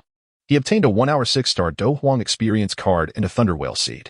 A talent seed from the mutated deep-sea blue whale, remarkably powerful. Note, comes with a refining manual. He had heard of the blue whale before, but what kind of breed was this thunder whale? No matter, the system was vast, having traversed many worlds, so it was unsurprising to receive such a gift. The thunder seed should not be lacking in quality. Deciding to save the remaining chances for later, Xiao Hang noticed that the system consistently provided him with what he needed during each draw. Currently, he had no pressing requirements, so he would wait. The system seemed to possess a certain sentience, which was intriguing. After understanding the system better, he began to piece together the nature of those inheritances and how strength was derived. With the system and Apos' capabilities, traversing worlds and acquiring bits of others and Apos' memory seemed entirely plausible. Was there any issue with condensing Dou Qi to the Do Huang level? None at all. As for improving techniques, he had observed the grand array of Do techniques. If he studied so many over many years, it would be as simple as a doctoral candidate tackling elementary problems. However, he could not yet communicate with the system. Ever since he emerged from each realm, he had not re-entered. Otherwise, he would have sought to plant some medicinal herbs, as that place appeared ideal for cultivation. Xiao Hong surmised that the energies he had noticed were likely utilized by the system. Had he not seen those grand trees and fruiting vines? The system might have deemed the energy excessive, but those towering trees certainly did not complain. Otherwise, how could they have grown so large? First, he set up a protective shield in his room, a feat only possible after becoming a Grand Dome Master. By releasing Dou Qi to form an energy barrier was a straightforward yet practical method. The more Dou Qi infused, the more durable it became. He retrieved the Thunder Seed, curious about its nature, as the items provided by the system were generally of high quality. As he spoke, a palm-sized blue whale abruptly materialized before him. Yet, this creature appeared devoid of intelligence, remaining motionless in front of Xiao Hong. Curiously, he reached out to touch the small whale, only to regret it moments later. A surge of blue lightning erupted, instantly scorching everything in the room, save for the cold jade bed. Xiao Hang, being the closest, had no time to don his Dou Qi armor, and his body was soon covered in blue lightning, reducing his clothing to rags. His figure was charred black, and his hair stood on end. With a grimace, he exclaimed, "Why must I be so reckless?" The lightning had not inflicted severe injuries, but superficial wounds were inevitable, as evidenced by the black marks left in its wake. After the explosion, the small blue whale returned to its original form, appearing harmless once more, which made Xiao Hang's lips twitch in disbelief. He had merely touched it, and the result was such chaos. Its power was indeed formidable, particularly the speed of its instantaneous explosion, which had caught him off guard. To be safe, Xiao Hang swiftly returned it to the system space. Looking around at the disarray of his room and his own state, he could only manage a wry smile. Well, I suppose I shall find another room. This one requires a thorough cleaning tomorrow. Having relocated to another room, he consumed a couple of medicinal pills and closed his eyes to begin healing. After about 2 hours, the black traces left by the lightning began to fade. Exhaling a breath of stale air, Xiao Hang slowly opened his eyes and retrieved the refining guide for the spirit bell. Refining guide, place 600-year-old thunder strike was around the thunder seed in 6 directions. Then consume the thunder seed and amp Apos' essence and refine it using the technique, ultimately infusing it into the storage. Note, must cultivate a lightning attribute technique to refine. This thunder strike would likely serves to conduct the lightning, preventing him from being struck down before obtaining the essence. As for the rest, Xiao Hang continued reading. Wasn't this quite similar to refining? Remembering the torment of refining made his lips twitch again. System, how many heavenly Dao points are needed to merge in the thunder seed? 2. Fortunately, that was still manageable. As for lightning attribute techniques, the Ascension decision possessed various attributes, yet it lacked the lightning attribute. However, no need for concern. System. Search for suitable lightning attribute techniques. Recommendation. Exchange for the Thunder Whale technique, a low-level Earth grade technique, which includes a mid-level Earth grade Dou skill. Thunder Whale descends. The Thunder Whale technique must pertain to the Thunder Whale itself. Alright, system. Initiate the exchange. Goodness. This is quite a toll. Xiaohang winced as he observed the system page. After the exchange, his technique points were halved, and his Dou skill points were utterly depleted, leaving him with nothing. With a sigh, he reassured himself. Well, it's just an Earth grade. It's not too expensive. However, he soon discovered another issue. He needed to merge the techniques. Cursing under his breath, he remarked, "Damn system, waiting for me like this." Merge the Ascension decision with the Thunder Whale technique. Then, Xiaohang watched helplessly as all his technique points dropped to 0, and his energy points vanished entirely. This was what he had painstakingly accumulated over a year. Merging successful. New technique classified as mid-level Earth grade. Please provide a name. Ascension decision. Xiaohang gritted his teeth as he spoke. The process of mastering a new technique is not a swift endeavor. It took a full 2 days for all the energy within his body to be completely transformed. Upon opening his eyes, a flash of blue lightning surged through his pupils. Exhaling deeply, he felt the flow of energy within him, with arcs of blue lightning dancing across his form. Stepping out of his chamber, Xiaohang made his way to the living room, where he found Xiong present, along with a young man. Xiong, upon noticing Xiaohang, cheerfully inquired, "Xiaohang, have you completed your training?" "Yes, I have," Xiaohang replied before turning his gaze toward the young man, asking, "Have you found that location?" The young man, seeing Xiaohang emerge, quickly approached and said, "My lord, would I dare come without any information?" Xiaohang remained silent, gesturing for him to continue. "My lord, after extensive inquiries, I learned during midday that the place where Lord Nalen was injured lies in a serpent valley outside the imperial capital. It is said that this valley is teeming with venomous snakes and even houses a 5th-tier serpent king." As he spoke, he extended a finger with no visible support. Xiaohang felt a twinge of confusion. Had not the 5th-tier magical beast been slain by Nalen Jia? The old man had suffered from poison as a result. Yet it seemed plausible that after so many years, a place renowned for its rare treasures could give rise to another 5th-tier beast. "My lord, here's the map." The young man eagerly presented the map with both hands, rubbing his palms together in anticipation. Taking the map, Xiaohang unfolded it to reveal a clearly marked and detailed layout. He then stowed it away in his spatial ring, producing a bag that jingled with coins. He could tell at a glance its contents. In the young man and Appo's expectant gaze, Xiaohang handed over the bag, stating, "Is this sufficient?" The young man and Appo's face lit up with joy as he weighed the bag. It was heavy, containing at least several hundred gold coins. He quickly nodded, exclaiming, "It's more than enough. Thank you, my lord." Suddenly, Xiaohang recalled something else, saying, "By the way, please have someone redecorate the master bedroom and replace everything inside. Let me know how much it costs." Though puzzled, after all, the room was already furnished with the latest items. Albeit not the finest, he deemed it unwise to question his lord and Appo's preferences. He hastily replied, "I will have it arranged immediately." Xiaohang nodded before turning his attention back to Xiong, asking, "I need to head out. Do you wish to accompany me?" Xiong's eyes sparkled with anticipation as he asked, "Are we going out for delicious food?" "No, I am visiting the miter auction house," Xiaohang clarified. Though thunderstruck wood is not considered particularly precious, century-old thunderstruck wood is quite rare. Within the Garma Empire, the only place capable of gathering 6 pieces of such wood is the miter auction house. Upon realizing it was not a culinary adventure, Xiong's enthusiasm waned. "Then I shall not go." Xiaohang nodded, aware that Xiong had little interest in anything beyond food in the human world. At that moment, the young man chimed in, "If Lord Xiong desires to find something delicious, I could take him." Xiaohang pondered this suggestion. It seemed reasonable. He lacked the time to entertain Xiong, and the young man was not of ill character. Additionally, he was well acquainted with the imperial capital, so it would be fitting to allow him to guide Xiong. Thus, one would seek food, while the other ventured to the miter auction house. As he departed, Xiaohang bestowed several hundred gold coins upon the young man, confident it would suffice. Chapter 62. The Wealth of the Alchemist. The Middle Auction House. The largest enterprise of the Middle family, engages not only in auctioning but also operates various trading companies, taverns, and a diverse range of merchandise. This auction house in the imperial capital stands as the most prominent of its kind, towering at 23 stories and encompassing over 5,000 square meters. Besides the royal family, it has become an iconic structure within the capital. The top 3 floors are dedicated to the auctioning process, while the remaining levels serve as trading zones for various goods. As Xiao Hong approached the grand edifice, he was reminded of a real estate magnate from his previous life.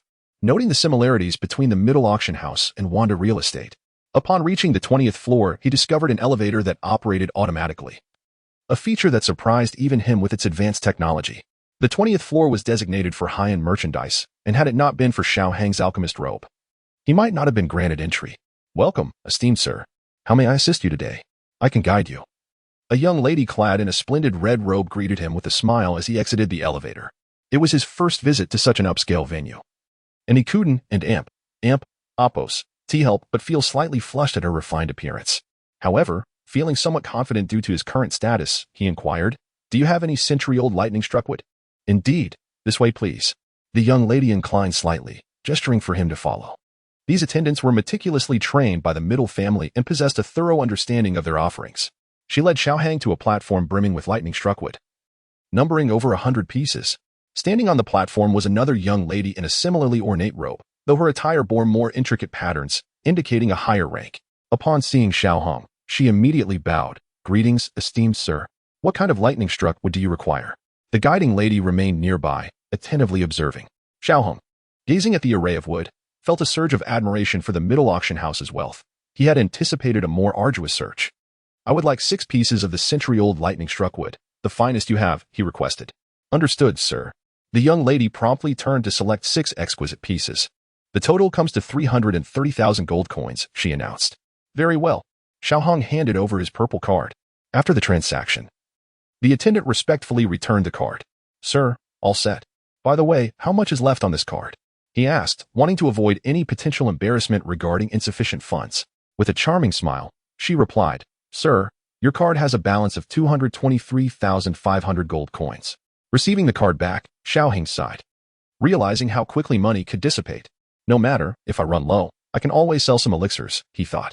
After leaving the stall, he casually perused the vicinity, discovering an abundance of rare materials that were difficult to find elsewhere. There were even advanced martial arts techniques, including 2 scrolls of high-level profound techniques. "Are all these items sourced from the middle auction house?" he inquired as he walked. "Indeed, sir. This entire floor features goods from the middle auction house." The young lady replied with a smile. "The middle auction house is quite affluent," he mused, contemplating that had he possessed greater strength, he might have considered a heist. "Sir, you jest. At such a young age, you are already a second-tier alchemist. Your future is limitless." The young lady flattered him lightly. With a smile, Xiao Hong said, "It's merely luck. By the way, could you assist me in locating some more herbs?" He produced a list. After examining the list, she said, "Please rest in the lounge for a while. Gathering these herbs will take some time." Xiao Hong was not surprised. The items on the list were standard fare. And given the middle family and Oppos' resources, they would undoubtedly be able to procure everything. Following her to the lounge, he noted that it was more lavishly decorated than his own quarters, with a young lady available for service at all times. After a brief conversation with the attendant, the young lady bid farewell to Xiao Hang and began preparing tea. Lifting the teacup to his nose, he inhaled its aroma and took a sip, exclaiming, "Quite delightful." The freshness of the tea was evident, though he could not ascertain its exact origin. Upon hearing his praise, the young lady refilled his cup, saying, "Thank you for your kind words, sir." 20 minutes later, the previous attendant returned, accompanied by 4 or 5 other young ladies bearing a jade plate laden with the herbs he had requested. "Sir, please have a look." Rising, Xiao Hang glanced over the assortment and nodded in approval at the quality and age of the materials. "Very good," he affirmed, retrieving his purple card once more. The young lady accepted the card with a smile, stating, "The total for these items is 368,000 gold coins.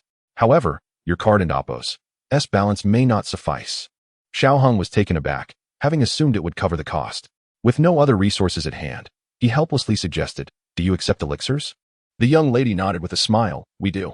Soon after, an elderly gentleman entered.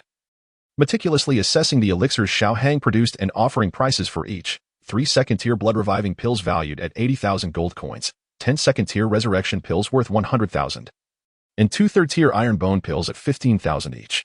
As one attendant noted the prices, another took the elixirs away. Xiao Hang successfully acquired the herbs he desired and departed the auction house feeling satisfied, reflecting, "Indeed, being an alchemist is the most lucrative profession." The recent sale of his elixirs had taken merely a couple of hours, with costs around 10 to 20,000 gold coins, yet their value exceeded tenfold. The herbs he sought were not particularly rare. They were primarily for crafting 4th and 5th tier elixirs, although the quantity was substantial, supplemented by some magical cores, which also held significant worth. Nevertheless, should he successfully refine all those herbs into elixirs, they could yield 2 to 3 million gold coins. This illustrates the formidable earning potential of an alchemist. A 4th tier alchemist, even mastering just one type of 4th tier elixir, could easily amass a fortune of 1 million gold coins. Each 4th tier elixir starts at a minimum of 100,000 gold coins, with costs around 10,000 gold coins, leading to a profit of 90,000 gold coins. Although this does not account for the failure rate, it is reasonable to assume a profit of 50 to 60,000 gold coins. With Xiao Hong and Appo's success rate and efficiency, he could produce a 4th tier elixir in approximately half an hour, rarely failing, thus making 1 million gold coins in roughly a single evening. Remarkable. Xiao Hong couldn't help but marvel at his own potential for wealth. Upon returning to his quarters, he found the room that had been struck by lightning had been restored, the walls completely replaced. As for Xiong, he had yet to return. But Xiao Hong felt assured that clever lad would manage, especially with Xiong and Appo's strength. Gazing at the empty room, Xiao Hong contemplated hiring someone to handle cleaning regularly but ultimately decided it would be inconvenient. Instead, he resolved to have the clever lad bring someone occasionally to tidy up. With no immediate need for herbs and eager to refine the lightning seed, Xiao Hong decided to take a sword from his spatial ring and began practicing his swordplay. This iron sword bears unique traits, significantly heavier than an ordinary blade. Although it may not possess the extraordinary qualities of Xiao Yin and Appo's profound heavy staff, it suffices for sword practice. It remains a foundational technique of the Zongheng swordplay, and while its might may no longer render it the most formidable swordsmanship in his possession, it undoubtedly retains its primacy for training purposes. He has grown less concerned with the conventional techniques and patterns he once diligently studied, now opting instead to move with spontaneity, wielding whichever technique he desires. Ultimately, the essence of wielding a sword lies in vanquishing adversaries. The specific combination of moves is of little consequence when the ultimate goal is to defeat the enemy. Presently, he finds it challenging to achieve further refinement in his techniques. Whereas past martial experts practice swordplay to maintain their prowess or enhance their skills, he now relies on his fighting spirit to sustain his state. His sword practice is now a pure expression of the intent residing within his soul, for a swordsman cannot neglect the art of swordsmanship. Xiao Hong and Appo's strikes are swift and imbued with power. Even when relying solely on his physical strength, each swing resonates with a piercing sound. Despite the blade being unsharpened, it leaves marks upon stone as it slices through the air, a testament to its velocity. The air, unable to accommodate such speed, is compelled to remain in the wake of the blade, creating a unique air edge. As for sword energy, it necessitates the infusion of fighting spirit to manifest. Relying solely on physical strength makes its use rather challenging. An hour later, Xiao Hong sheathed the iron sword into his storage ring and wiped the sweat from his brow. After a refreshing bath, Xiong returned, donning a set of white garments. Since his hair turned white, he has donned white and other hues more frequently than before. No longer carrying the sword on his back but holding it in hand, appearing considerably more carefree, the young man returned the remaining money to Xiao Hong and took his leave, while Xiao Hong and Xiong settled in the living room, attentively listening to Xiong recount the delightful dishes he had enjoyed that day. Xiao Hong then announced, "Xiong, tomorrow we shall embark on a journey." "Where to?" Xiong inquired. "First, we will visit the Serpent Valley, and then seek a tranquil spot. I need to cultivate some essential techniques. Refining the Thunder Seed is crucial, as he hopes to break through to the doling level within 3 months. Given his current pace of cultivation, achieving such a breakthrough in 3 months poses considerable difficulty. Consuming this Thunder Seed may provide him with a semblance of assurance. Chapter 63. Fiery Sword. Yanemo. The Serpent Valley is not far from the imperial capital. With the speed of Xiao Hong and Xiong, it would take them merely 2 hours to fly there. However, as they approached the Serpent Valley, Xiao Hong chose to restore his fighting spirit before entering the valley. As they neared the Serpent Valley, an eerie stillness enveloped the surroundings. It was unnaturally quiet, as if all living creatures had lost their breath, or perhaps there were no other beings left. A small snake, no thicker than a finger, silently slithered down from the green leaves, making no sound, and stealthily positioned itself behind Xiao Hong, fixating on his neck before leaping. An invisible sword chi sliced through the air, severing the snake and Appo's body, which fell feebly to the ground. "Let us go, Xiong." "All right," Xiong replied. Upon entering the Serpent Valley, various venomous snakes of different colors emerged from behind rocks and trees, fixated on their two prey, oblivious to the reality that they themselves were the true quarry. Xiong took a couple of steps forward and unleashed a mighty roar, infused with fighting spirit. which instantly caused the nearby snakes to perish from the shock, while those further away fled in terror, never to return. They continued deeper into the valley, where a cave appeared before them. A massive black snake, over 20 meters long, slithered out of the cave. Hiss, hiss. The gigantic serpent, entirely black, wore 2 protruding bones on its head and spines on its tail, marking it as a 5th-tier magical beast, the iron stamp poison python. Xiaohang focused intently, drawing forth his longsword, which was soon enveloped in a crimson armor, exuding the aura of extraordinary fire. Xiong'er, be wary of its venom. Understood. Xiong'er and Amp, Oppos, demeanor shifted from foolishness to ferocity. Hissing sounds echoed once more, and the surrounding area began to stir. Serpentine magical beasts emerged from unknown corners, swiftly encircling Xiaohang and Xiong'er. Xiong'er, leave that black serpent to you. Dispatch it swiftly. I shall handle the rest. With fighting spirit surging, a unique sword chi swirled around Xiaohang, poised for immediate action. Once the fighting spirit is externalized, the sword chi is no longer confined to the blade but can detach, albeit not too far, approximately 10 meters. All right, Xiong'er affirmed, reassured by Xiaohang and Oppos' past displays of strength. He then shed his restraints, transforming from a 1-meter-tall bear into a colossal 10-meter beast, entirely clad in golden armor. Roar! With a thunderous roar, Xiong'er's voice reverberated throughout the Serpent Valley as he charged towards the Serpent King. Without hesitation, Xiaohang unleashed a torrent of sword chi, engulfed in crimson flames. With each slash of his sword, flames erupted, forcing the snakes to flee in terror from the inferno. Those unfortunate enough to be caught in the blaze writhed in agony, yet no matter how they squirmed, the flames clung stubbornly to them. Snakes, being creatures of the Yin attribute, inherently feared fire, particularly extraordinary flames of this caliber. This fear emboldened Xiaohang to confront them. Otherwise, he would lack confidence against the 2 4th-tier snakes. Come forth. It has been too long since I truly engaged in battle. Let these serpents test the edge of my sword. Indeed, since his confrontation with Medusa, Xiaohang had not fought with full vigor. This opportunity would allow him to gauge his progress over the past year. With a sudden burst of speed, Xiaohang propelled himself forward, leaving a small crater in his wake, and thrust his sword into the head of a 4th-tier magical snake. Such hardness. At that moment, another 4th-tier serpent seized its opportunity and swung its massive tail towards Xiaohang. Azure Cloud Wings, activate. Violet wings unfurled from Xiaohang and Oppos' back, lifting him into the air and evading the tail's strike. In midair, he formed a hand seal. Flame execution. A spiraling inferno, 4 meters wide and 8 meters long, materialized before Xiaohang and descended to the ground, igniting several large snakes. The serpents emitted pained cries, writhing in an attempt to extinguish the flames upon them. However, the extraordinary fire was beyond their capacity to quench. The more they thrashed, the more intense the flames became. 2 arcs of flame, shaped like sword lights, slashed towards the 2 4th-tier magical beasts as Xiaohang descended, his longsword radiating brilliance. Immortal sword technique, absolute silence. The azure sword light struck the massive serpent, causing torrents of blood to spill forth from the wound. The other giant serpent, reacting swiftly, spat a stream of black venom towards Xiaohang. With a cold snort, Xiaohang invoked Rashomon. A green shield materialized instantly, absorbing the venom. Upon contact, the venom hissed as it corroded the shield within moments. Xiaohang frowned. No wonder Nalanjie had been afflicted by this poison for so many years without cure. Such toxins could pose a significant threat, even to him with his extraordinary fire shielding. Summoning forth more extraordinary fire, he enveloped his fighting spirit armor in an additional layer of flames, forming another hand seal. He declared, Flame Execution. Dealing with these venomous snakes required fire more than the sword. After all, fire was their natural nemesis. Once more, Lion King and Amp, Oppos' fury. A fiery red lion had emerged, elevating the intensity of the flames to unprecedented heights.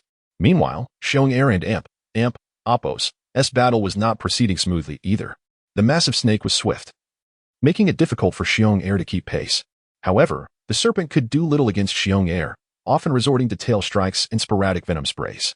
After narrowly avoiding another tail attack, Xiong'er finally seized an opportunity, launching a powerful strike against the serpent and Oppos' tail. Though the gigantic serpent evaded swiftly, it still sustained a glancing blow, causing its scales to rupture and blood to flow. Visible cracks formed in the ground, rapidly spreading outward, sending chunks of earth and stone flying as the ground beneath Xiong'er collapsed. Roar! With a fierce growl, Xiong'er charged towards the great serpent, leaving colossal footprints in his wake. Hiss! The massive serpent let out a pained cry. Although it had merely been grazed, the injury was still severe.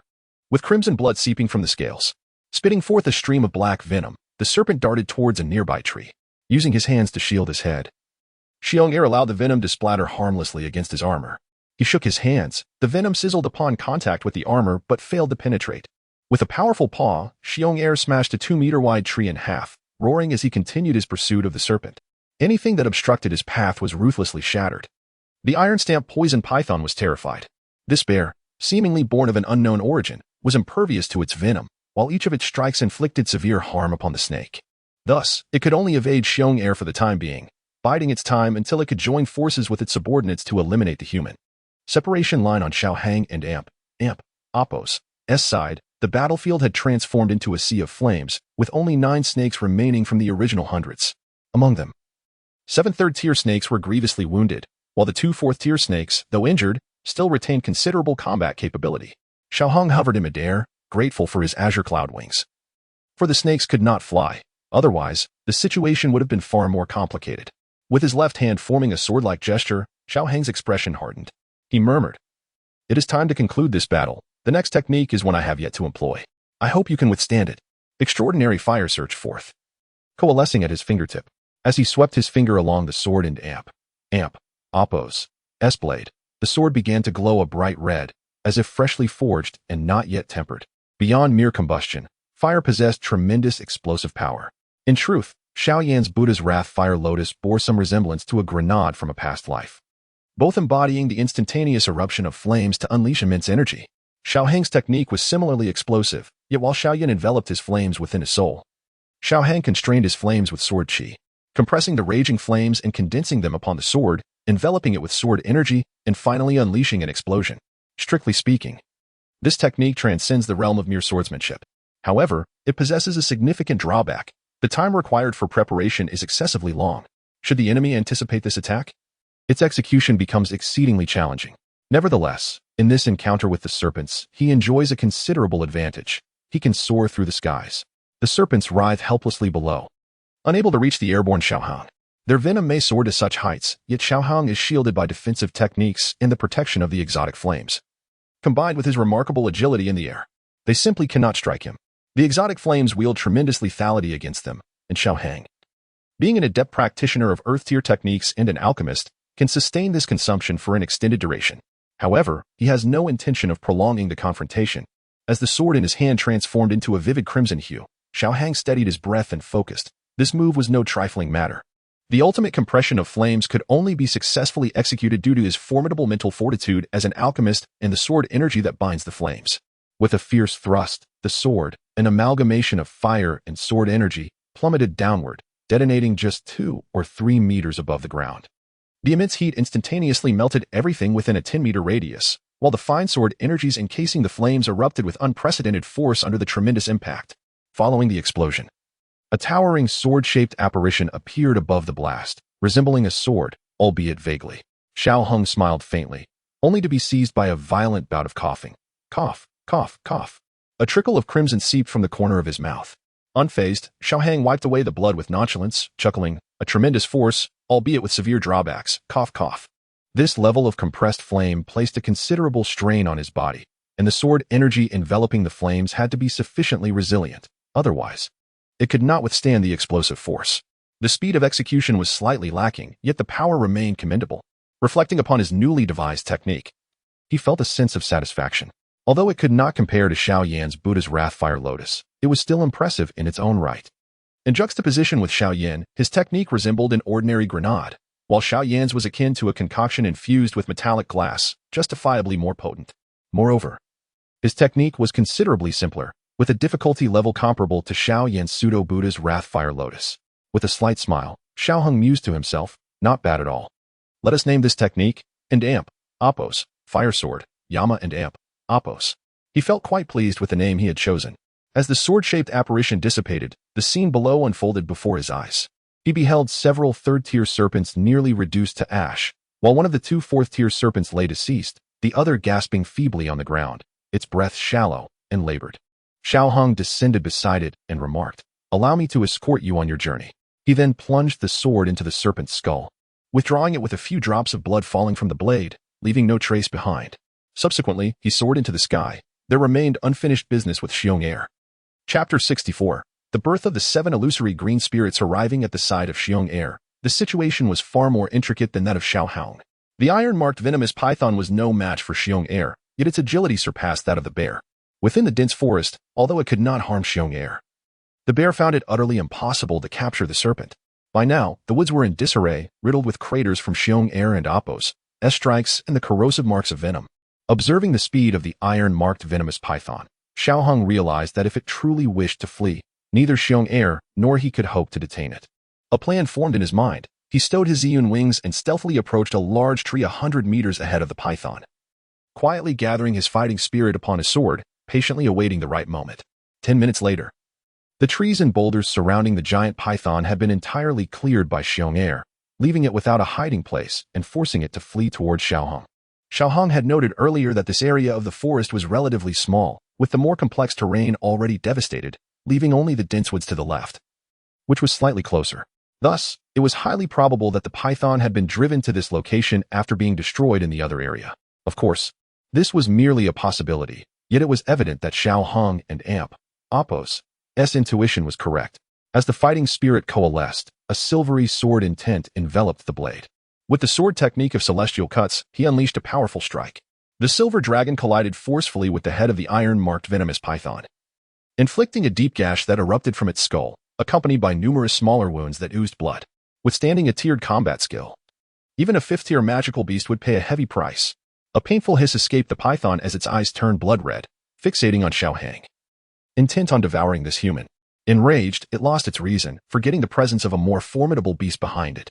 The iron-marked venomous python was swift, and just as it was injured by Xiao Hang and Appo's technique, it lunged toward him, its enormous maw revealing its venomous fangs. Just as Xiao Hang braced for defense, a thunderous bear roar erupted, halting the massive maw 3 meters before him, unable to advance further. With a fierce growl, Xiong Air grasped the gigantic snake and Appo's tail tightly, then swung the serpent up with a tremendous effort. Xiao Hang activated his Ziyun wings and quickly ascended into the air to avoid any unintentional harm.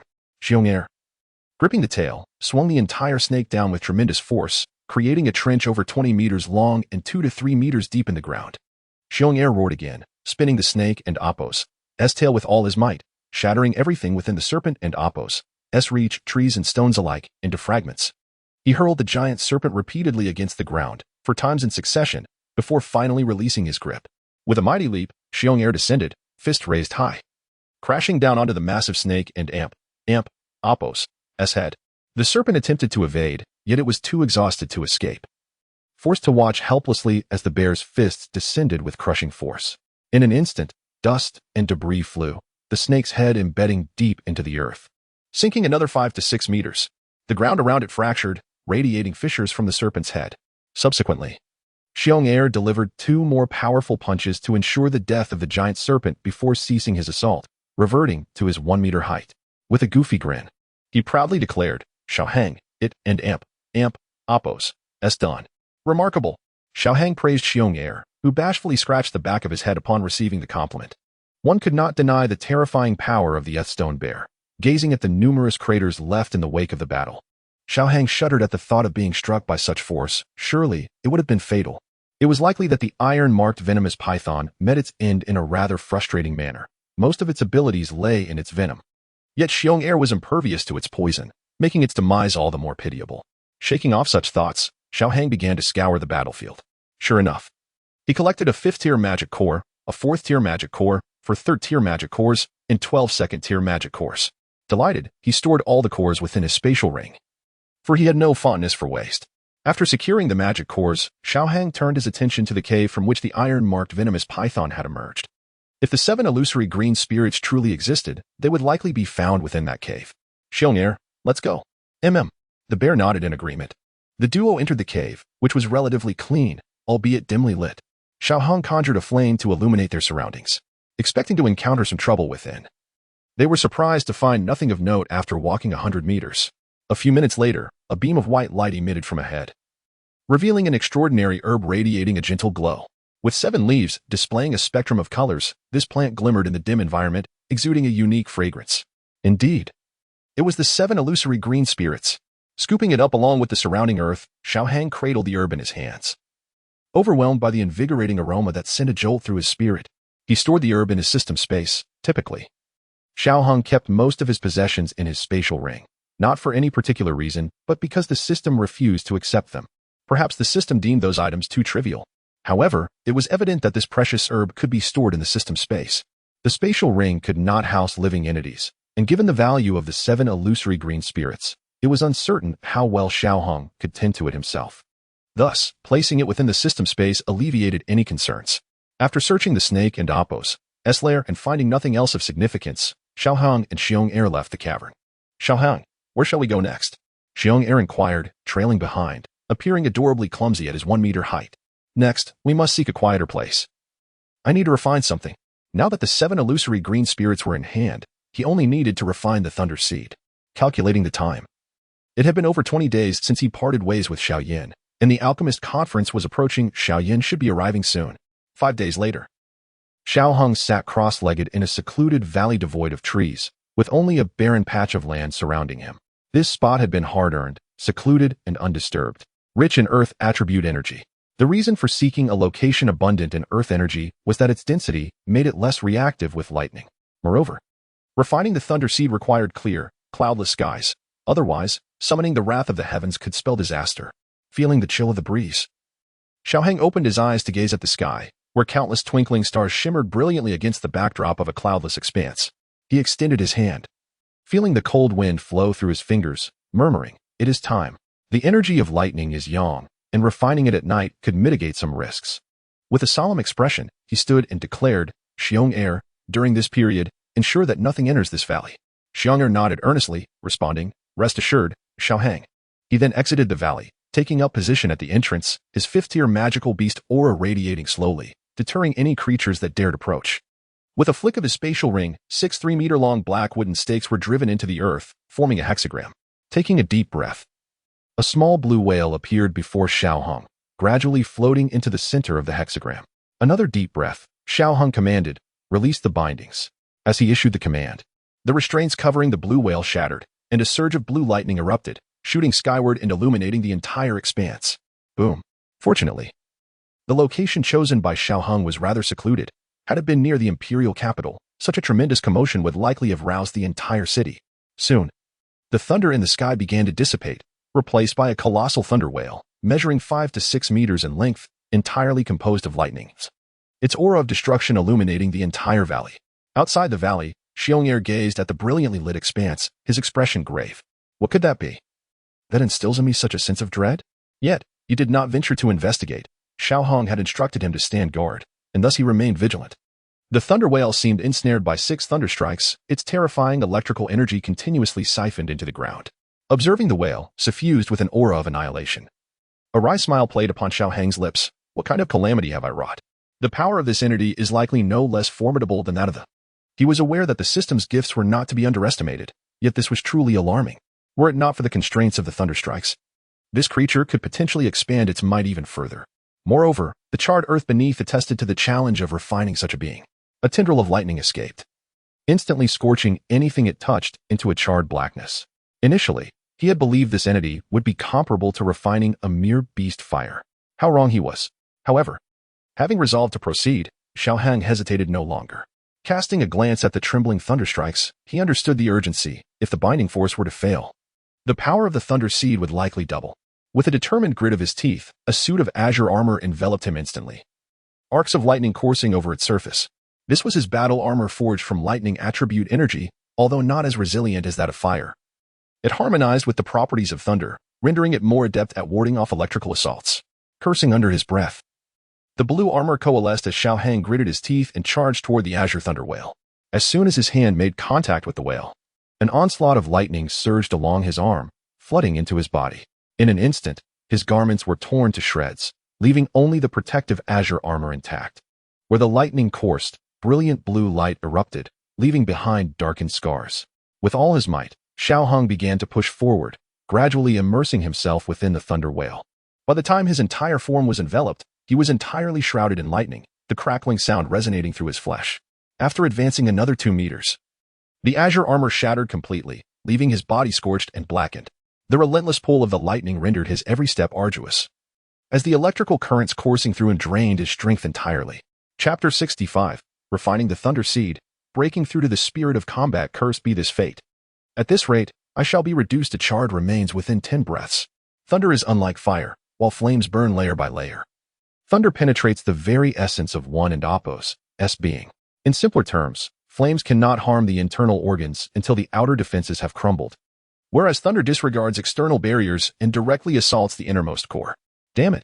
I can't let this continue. Sword intent, arise. Xiaoheng roared, desperation fueling his voice. This was his last resort. If sword intent could not sever the thunder, he would surely perish beneath its onslaught. The sword intent surged skyward, and countless sword energies coalesced around him. With a single thought, he cleaved through the thunder that obstructed his path. Seizing the moment, he leapt forward. Thud! The sound of his body striking the ground echoed, and the cacophony of thunder began to dissipate. All that remained was a figure, charred and blackened, lying on the ground. Xiaoheng gasped for breath, tightly clutching a slender bolt of thunder, a fragment of the thunder whale's essence, the very origin of all thunder. 2 minutes passed, and the residual thunder completely vanished, leaving behind only a scorched earth and 6 piles of ashes.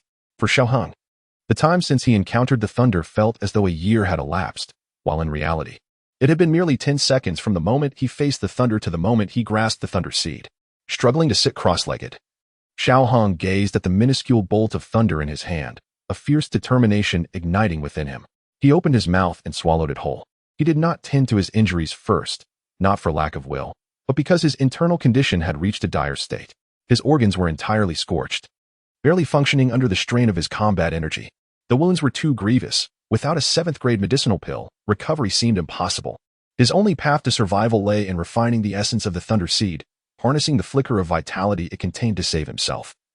Or else he might never see the light of dawn again. At this moment, Xiaoheng couldn't and Apos, help but envy Xiao Yin for having that old fellow, Yao Lao, by his side, not only powerful but also brimming with experience, capable of offering invaluable support and knowledge.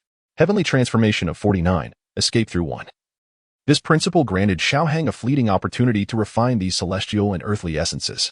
The origin of the thunder seed, from which all thunder emanates, was but the weakest fragment of its kind. Yet, this weakness was relative. Once it entered his body, its ferocity could still obliterate Xiaoheng and Apos' internal organs.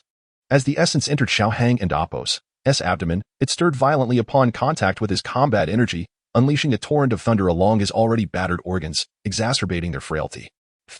He coughed up a mouthful of blood, steeling himself as he channeled the thunder attribute combat energy within him, guiding that flicker of essence along the pathways of his technique. Meanwhile, the essence, provoked, continued to struggle, attempting to unleash its thunder to obliterate the confines that held it captive, but all efforts were in vain.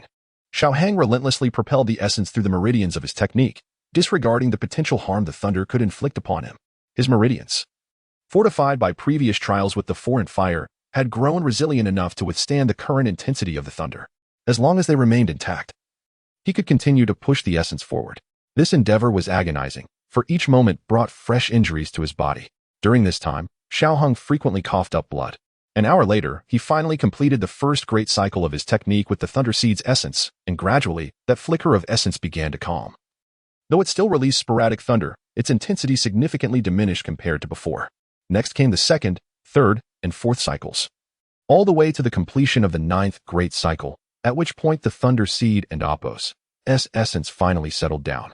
Xiaoheng, fully focused, summoned every remaining ounce of combat energy and directly propelled that essence into his spiritual sea. The thunder seed attempted to resist, but at this moment, it had been assimilated by Xiaoheng's technique, its strength depleted from earlier struggles. After releasing a few final bursts of thunder, it was utterly pushed into the spiritual sea. System, fusion. The instant the thunder seed's essence entered the spiritual sea, Xiaoheng issued his command. During his previous attempt to refine the 2nd, he had suffered considerable setbacks due to the conflict between the. He was determined not to endure such trials again. The heavenly Dao points swiftly diminished by 2, leaving only a solitary point lingering. Then, as before, a layer of grayish energy separated them from the thunder, gradually allowing them to make contact, ultimately merging into one. As the gray energy dissipated, the thunder seed and fire seed fused, and a vibrant energy began to seep from the spiritual sea, nourishing every inch of Xiaoheng's skin. Throughout this process, he gradually succumbed to slumber. Life force delicately mended Xiaoheng and Apos' injured body, even restoring the sheen to his previously charred hair. The sun rose, then set, only to rise again, and so on. Nearly 3 days had passed. Xiong'er stood outside the valley, the thunderous sounds having ceased on the first night. Yet Xiaoheng remained unresponsive. Worry gnawed at him. What if something had befallen Xiaoheng? Yet he dared not enter, for Xiaoheng had instructed him to remain outside. At that moment, Xiaoheng sat cross-legged, sleeping peacefully. It was worth noting that he was completely unclothed, were it not for a few tattered cloths beneath him. One might worry for his comfort. As Xiaoheng's body underwent complete restoration, the residual energy found no place to settle. After circulating twice through the spiritual sea, it surged into Xiaoheng's combat crystal. Upon the influx of energy into the combat crystal, Xiaoheng felt the infusion and immediately awakened. Sensing the escalating momentum within the crystal, he could surmise the origin of this energy. Accompanied by the energy and Appos, S infusion, the combat crystal began to tremble slightly, and a new pattern emerged upon its surface. After the pattern appeared, only a portion of the energy dissipated. The energy continued to merge. And Xiaoheng and Appos, S aura surged once more, hinting at a potential breakthrough to the spirit of combat. His face lit up with delight. With all his might, he activated his technique to absorb the external energy into the combat crystal. Why not break through? A breakthrough is inherently a moment of opportunity. Should he miss this chance, he knew not when the next would arise. As the energy fully integrated, the combat crystal began to spin violently, its edges softening and gradually becoming rounded. Yet, at this critical moment, disaster struck. Just as the crystal neared complete smoothness, the energy was wholly consumed. Despite a massive cyclone forming above Xiaoheng's head, the rotation of the crystal began to slow. Damn it! Xiaoheng cursed vehemently. How could this happen now? Should this breakthrough fail, the backlash would be sufficient to regress him to an 8-star great fighter, and it could take months to find another opportunity to break through. What could provide energy? Medicinal pills? Xiaoheng had never relied on pills for cultivation, nor had he concocted any. Rare treasures? Qilin fruits? Insufficient potency. Wait, how had he forgotten? With that thought, he produced a lotus seed, the seed of the azure lotus heartfire. Gazing at the seed, a flicker of reluctance crossed Xiaoheng's mind. Utilizing such a precious treasure felt wasteful. However, he could not afford to dwell on that now. He consumed the lotus seed, and an infusion of pure fire attribute energy instantly filled his spiritual sea, flowing into the now slowing combat crystal, which resumed its rapid rotation. Steeling himself, Xiaoheng meticulously organized the energy within his body, ensuring that it would not become uncontrollable. Then, as the combat crystal spun, its diamond shape gradually softened. Xiaoheng's aura surged rapidly, and he successfully broke through to the spirit of combat. At this moment, the energy of the fire lotus seed had only been consumed to about half. The characteristics of the earth-tier martial arts made it difficult for Xiaoheng's internal energy to surge uncontrollably. As the energy continued to flow in, Xiaoheng and Appos, S aura escalated once more. Spirit Fighter, 1-star Spirit Fighter, 1-star Perfection, 2-star, 2-star Perfection, 3-star. Gritting his teeth, Xiaoheng realized he could not continue in this manner and diligently operated his martial arts to suppress the energy within him. Ultimately, when the energy threatened to break through to 3-star, Xiaoheng managed to restrain it, yet he remained unsatisfied. Such rapid advancement left his foundation precarious. The leap from 8-star Great Fighter to Spirit Fighter had already caused his internal fighting spirit to become somewhat unstable. Achieving 3-star would likely require him to solidify his fighting spirit for at least half a year. Clenching his jaw, Xiaoheng and Appos, S expression twisted into one of determination as he declared, "Suppress it, force it down." Under Xiaoheng and Appos, S restraint, his level returned to 1-star Spirit Fighter, then surged again to 2-star Spirit Fighter, fluctuating briefly before finally stabilizing at the initial stage of 2-star Spirit Fighter. Wiping the sweat from his forehead, Xiaoheng murmured to himself, "Fortunately, it's not a significant issue. I should be able to solidify it completely in a month or two." A gust of wind brushed by, and Xiaoheng suddenly felt a chill in a certain part of his body. Looking down, he felt a wave of embarrassment wash over him. He quickly glanced around to confirm that no one was nearby, and hurriedly retrieved a set of clothes from his storage ring to change into. Phew! Thankfully no one saw. Xiaoheng breathed a sigh of relief. The sight of a silver-haired youth strolling under the sun with birds would be enough to make him famous overnight. After dressing, Xiaoheng surveyed the darkened area before him and examined the entire valley, which was marked by traces of lightning strikes. A sense of dread surged within him. "I must leave this place. It's bothersome to look at." He then made his way to the valley's entrance. Upon seeing Xiaoheng, Xiong'er immediately scampered over with his short legs, his eyes sparkling with excitement as he exclaimed, "Xiaoheng, you finally emerged. I was about to venture in after you." "So, did you succeed?" Xiaoheng nodded, regaining his usual gentle and sunny demeanor. smiling slightly as he replied, I succeeded, and I even broke through to Spirit Fighter. Saying this, he extended his left hand, and a long sword made of fighting spirit materialized in his grasp. The fighting spirit condenser, a symbol of Spirit Fighter. Xiaonger scratched his head bashfully and congratulated him. Then congratulations, Xiaohang. The long sword dissipated, and Xiaohang joyfully added, I must also thank Xiaonger for guarding me. Xiaonger smiled sheepishly and said, Could you spare me some gold coins? The ones you gave me last time have been used up. Xiaohang chuckled in amusement and replied, Sure, take as much as you need. Chapter 66. Transformation. Upon returning to the imperial capital, both the city and its bustling atmosphere remained largely unchanged, albeit seemingly livelier than a few days prior. Likely due to the impending alchemist convention. However, for Xiaohang, these events were of little consequence. His primary focus was to solidify his cultivation. Once back in his chamber, he retrieved the cold jade bed and consumed a qilin fruit, gradually entering a state of meditation. Time skip. 3 days later. Energy began to surge into Xiaohang and Apos' body, forming a swirling vortex around him, enriching the elliptical dough crystal within his qi sea. As he opened his eyes, the vortex dissipated, and a flicker of purple light danced in his pupils. Extending his palm, a brand new lotus flower materialized in his grasp. The lotus, adorned in a vibrant purple hue, was no longer merely a flame. Arcs of lightning flickered across its solid form. What shall I call you? A fusion of the thunder whale and Apos' essence and the red lotus beast and Apos' fire? The purple lotus lay quietly in Xiaohang and Apos' palm, emitting a faint aura of destruction. Suddenly, an idea struck him. He declared, Let it be named Thunderstorm Purple Lotus Flame. The lotus quivered slightly, its response ambiguous. Xiaohang nodded in satisfaction, proclaiming, Indeed. I am a genius at naming. The lotus trembled once more, but he paid it no mind and absorbed it into his body. At this moment, a significant transformation had occurred within Xiaohang. After breaking through to Dou Ling, the dough crystal had become more rounded, and the integration of the thunder essence had altered his primary attribute to predominantly thunder fire, with other elements as supplementary.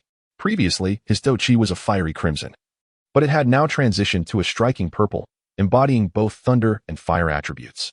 Xiaohang estimated that the thunderstorm purple lotus flame would rival any extraordinary flame ranked beyond the 10th position.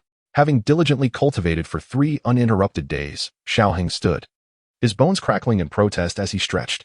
Feeling the abundant strength coursing through him, he was filled with a restless yearning to unleash his power. However, being in his own abode, he hesitated, reluctant to cause any damage. With a smile, he murmured, No worries, soon enough I shall engage in battle. I wonder if Xiao Yin has arrived yet. Losing would be quite the embarrassment. He stepped outside his room, only to find that Bear too had vanished. Likely off enjoying an adventure with that young man. With a resigned shake of his head, he mused that Bear too seemed to have formed a bond with him.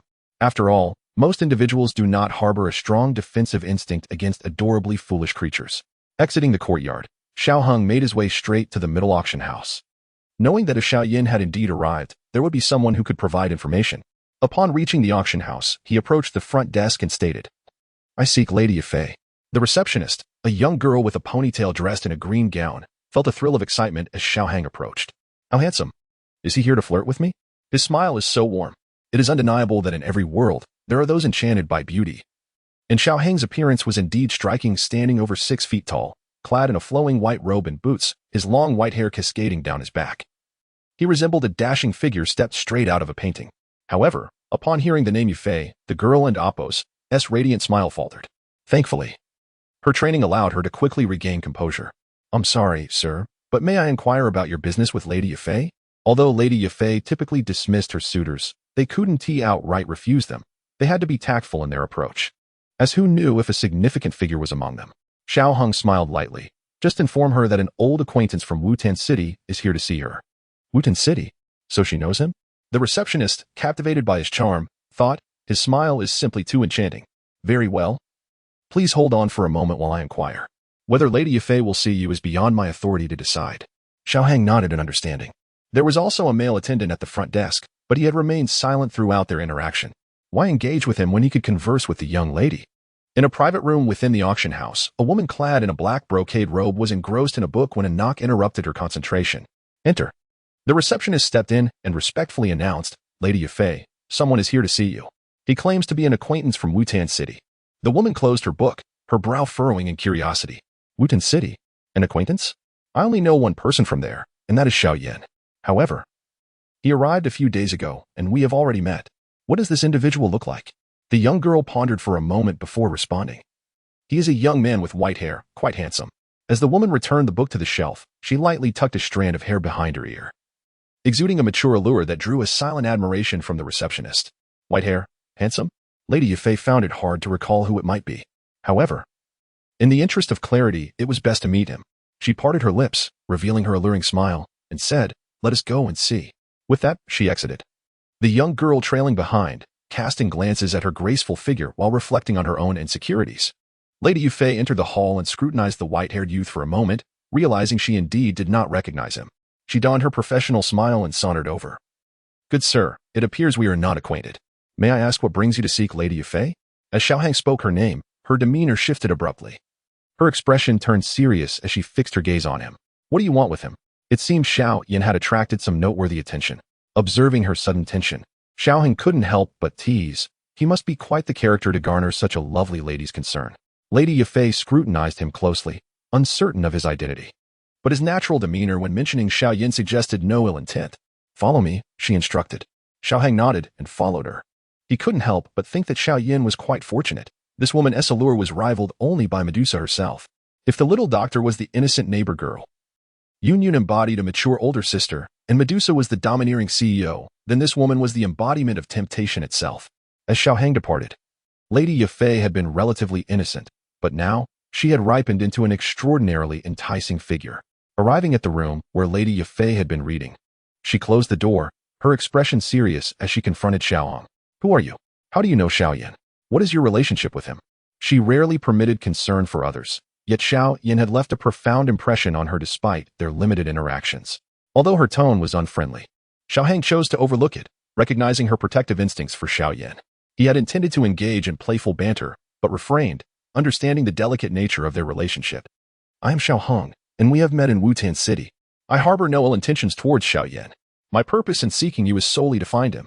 Although Xiaohang expressed this, Yufei remained unconvinced, gazing intently into his eyes and inquiring, "Why do you believe I can locate him?" Faced with such a question, Xiaohang felt helpless. He could hardly admit to having perused the original text. He simply responded, "Sister, I assure you, I mean no harm to Xiao Yan. Besides, having spent considerable time in Wutan City, have you not heard of the amicable relationship between Xiao Yan and myself?" Reflecting on his words, Yufei recalled that Xiaohang indeed existed within the Xiao family and that she had encountered him before. It was said that Xiaohang and Xiao Yan shared a close bond. However, numerous doubts still lingered in her mind. Noting that the woman remained unmoved, Xiaohang decided to reveal a secret. "Xiao Yan is the man in the black robe. Surely, you must believe me now." Yufei and Oppos, as heart stirred with realization. She alone knew that Xiao Yan was the black-robed figure, and if this man was aware of it too, he must be a close friend of Xiao Yan. For such knowledge would be difficult to obtain otherwise. Upon careful consideration, she recognized her excessive sensitivity. The 3-year agreement between Xiao Yan and Nailin Yanran seemed significant. Yet to others, it might merely be perceived as youthful folly. With this understanding, the gravity on her face dissipated, replaced by a captivating smile. "My dear brother, please forgive me. I reacted rather excessively just now. I hope you can overlook my earlier demeanor." Xiaohang found himself at a loss for words regarding this woman, who was surprisingly accommodating. Yet, he chose not to dwell on it, as she held no relevance to him. "Miss Yufei, may I trouble you to lead me to Xiao Yan?" "Of course, but why do you think you can find Xiao Yan through me? You must know that very few are aware of his arrival in the imperial capital," she concluded with a feigned expression of vulnerability. Reluctantly, Xiaohang acknowledged that had he possessed any source of information, he might have divulged it to her with a kind heart, but alas, he did not. All he could do was chuckle and say, "Xiao Yan mentioned that he has a good relationship with you and that I could seek you out if needed. Now, may I accompany you to find Xiao Yan?" Yufei flashed a charming smile, refraining from further inquiries, pondering that even Xiao Yan and Oppos' kin seemed to harbor secrets. What had transpired within the Xiao family? The elders lacked prowess, yet the younger generation was shrouded in mystery. "Naturally, I can assist you, but I am currently unable to leave. Allow me to provide you with the address." Xiaohang clasped his hands in gratitude, saying, "Thank you, Miss Yufei." With a wave of her hand, she replied, "There is no need for such formality, dear brother. Xiao Yan is currently at." Chapter 67, The Fifth Rank Pill. Fei and Pill. Upon acquiring the address of Xiao Yan, Xiaohang promptly made his way to the inn where Xiao Yan resided. Knock, knock. As Xiao Yan was engrossed in his cultivation, A sudden knock at the door interrupted him. Extending his spiritual power, he smiled and called out, "Come in." Xiaoheng entered, and Xiaoyan rose to pour tea for him, inquiring with a smile, "How did you know I was staying here?" Holding the teacup and gently swirling it, Xiaoheng replied with a mysterious smile, "I have my ways." "When did you arrive?" Xiaoheng remained silent, and Xiaoyan did not press further. The presence of this childhood friend brought him joy, and he remarked, "I arrived 3 days ago." Taking a sip of tea, Xiaoheng produced a jade vial and said, "This is a small gift for you." As Xiaoyan opened the vial, he discovered a purple pill resting quietly within. Having never seen such a pill before, he inquired, "What kind of pill is this?" "It's called the purple crystal pill, a concoction designed to expedite cultivation. Its properties are exceptionally mild, ensuring no adverse effects on your foundation," Xiaoheng explained casually. Xiaoyan gazed silently at the pill within the vial, lost in thought. Xiaoheng chuckled lightly, "Just accept it. You and Appos, LL find it useful. Furthermore, as I understand, your rival, Nalan Yanran, has already advanced to a great fighter. If you do not break through, your chances of victory may be slim. You are aware that the Yunlan sect has stood tall in the Jiama Empire for many years, and their techniques are undoubtedly formidable." Xiaoheng and Appos' words caused Xiaoyan to clench his fist. He no longer hesitated and accepted the vial. He then produced 2 more jade vials, stating, "These are a few minor items I have concocted that can unleash a surge of strength in an instant. Use them sparingly." Xiaoheng did not decline, readily accepting the gifts into his spatial ring. He was unconcerned about their origins, having already obtained ample opportunities from Xiaoyan, so why shouldn't Xiaoyan receive new ones? "By the way, will you be participating in the Alchemist Conference?" Xiaoheng suddenly recalled that in the original narrative, Queen Medusa required the recipe for the spirit fusion pill, prompting Xiaoyan's participation in the conference. Now that Medusa was in his possession, he wondered if Xiaoyan would still attend. Xiaoyan shook his head. "I will not participate. I need to devote myself entirely to preparation." "What about you? Your alchemical skills should be quite impressive, right? Would you like to give it a try?" Although unsure of Xiaoheng and Appos' current level of alchemy, he assumed it would not be lacking, considering how enigmatic this fellow was. "You know I have always preferred to remain low-key. I shall not join in the revelry." "Are you implying that I enjoy the spotlight?" Xiaoheng laughed heartily. The 2 brothers engaged in playful banter when suddenly the door swung open, and an elderly man with white hair entered, remarking, "Xiaoyan, it seems quite lively here." Upon seeing the newcomer, Xiaoyan immediately stood, exclaiming, "Elder Hai, what brings you here?" Hai Budong waved his hand dismissively, indicating no need for formality, and seated himself, pouring himself a cup of tea. Turning his gaze to the other white-haired youth present, he paused momentarily, slightly taken aback. With uncertainty, he inquired, "Young man, is that you?" "How?" He too was astonished by Xiaoheng and Appos' transformation. Xiaoheng understood Hai Budong and Appos' surprise and grinned nonchalantly, "Just call me Xiaoheng. As for this, it's merely an unexpected turn of events." He paid little heed to his white hair, especially since the incident that caused it was quietly entwined in his grasp. Conversely, Hai Budong appeared increasingly youthful. Indeed, Hai Budong and Appos' transformation was remarkable. He seemed to have shifted from an elderly man to a middle-aged individual in an instant. Taking a sip of tea, Hai Budong stated, "Thanks to you and Xiaoyan." Xiaoyan recognized that Xiaoheng was likely acquainted with Hai Budong from before, as he had previously gifted him the sand mandala. Yet, he pondered why Xiaoheng had known of his connection with Hai Budong. It was truly puzzling. This childhood friend was becoming ever more mysterious. However, knowing that Xiaoheng was his brother, he dismissed such doubts. "Rest assured, Elder Hai, I will fulfill my promise." Hai Budong nodded, "No rush. By the way, Xiaoyan, why not stay at my place for a while? I purchased a house that is somewhat better than this one." After exchanging pleasantries with Hai Budong, Xiaoheng casually mentioned this to Xiaoyan. He had no ulterior motive, he merely wished to boast about his new purchase. Xiaoyan silently clicked his tongue, feeling a pang of envy. This rascal was living luxuriously while he himself was enduring hardships. He suspected that this fellow was indeed showing off.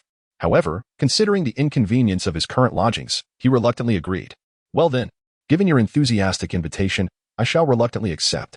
He resolved to mask any hint of disappointment, knowing that this fellow would revel in his discontent. Yet, Xiaoheng was precisely the type of person who relished in boasting. No, he intended to ensure that Xiaoyan had a tranquil environment for cultivation. Would he concern himself with such trifles? Well, perhaps he would. Observing Xiaoyan and Appos' forced composure, Xiaoheng couldn't help but chuckle. Watching the 2 youths engage in ordinary banter, Hai Budong's lips curled into a faint smile.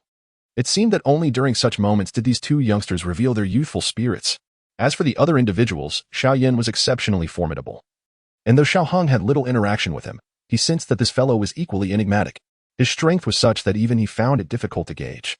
Later that evening, Xiao Hang brought Xiao Yin back to his newly acquired house, boasting, "What do you think? Quite impressive. ISN and amp, oppos, Tiet." Xiao Yin surveyed the surroundings. Though not particularly large, it was certainly an improvement over the inn. Feeling a twinge of bitterness, he replied, "It's decent enough." Xiao Hung had always dismissed such insincere compliments. "Xiao Hung, you've returned." At that moment, Xiong'er emerged. "A sixth-rank magical beast?" Xiao Yin was immediately taken aback. Xiong'er spoke, "Xiao Hang, who is this person?" Patting Xiao Yin reassuringly to ease his tension, Xiao Hang introduced, "This is Xiao Yin, my brother. Akin to you, and Xiongda. Xiao Yin, this is Xiong'er, a friend of mine. Please get acquainted." And just to clarify, he is not a sixth-rank magical beast. He merely possesses the ability to speak. Upon hearing this, Xiao Yin shot an incredulous glance at Xiao Hang. But upon realizing he was not jesting, he regained his composure. "All right, select a room for yourself. Then we shall each focus on our cultivation. Time is limited." With that, Xiao Yin, feeling no inclination to ponder further, chose a room adjacent to Xiao Hung and amp, oppos, and began his cultivation. Xiao Hung returned to his own room, first erecting a protective energy barrier, then retrieving his alchemical furnace. Tonight, he intended to attempt the refinement of a fifth-rank pill. His repertoire of recipes for fifth-rank pills was limited, containing only 4. He aimed to concoct one of those 4, the Feiyun pill, a potion that could temporarily enhance speed. The primary ingredients included 3 types, Qingyan fruit, Paotian fruit, and a third-rank wind elemental magic core. With the injected into the furnace, a purple flame gradually surged forth. As various ingredients were cast into the cauldron, transforming into clusters of medicinal liquid.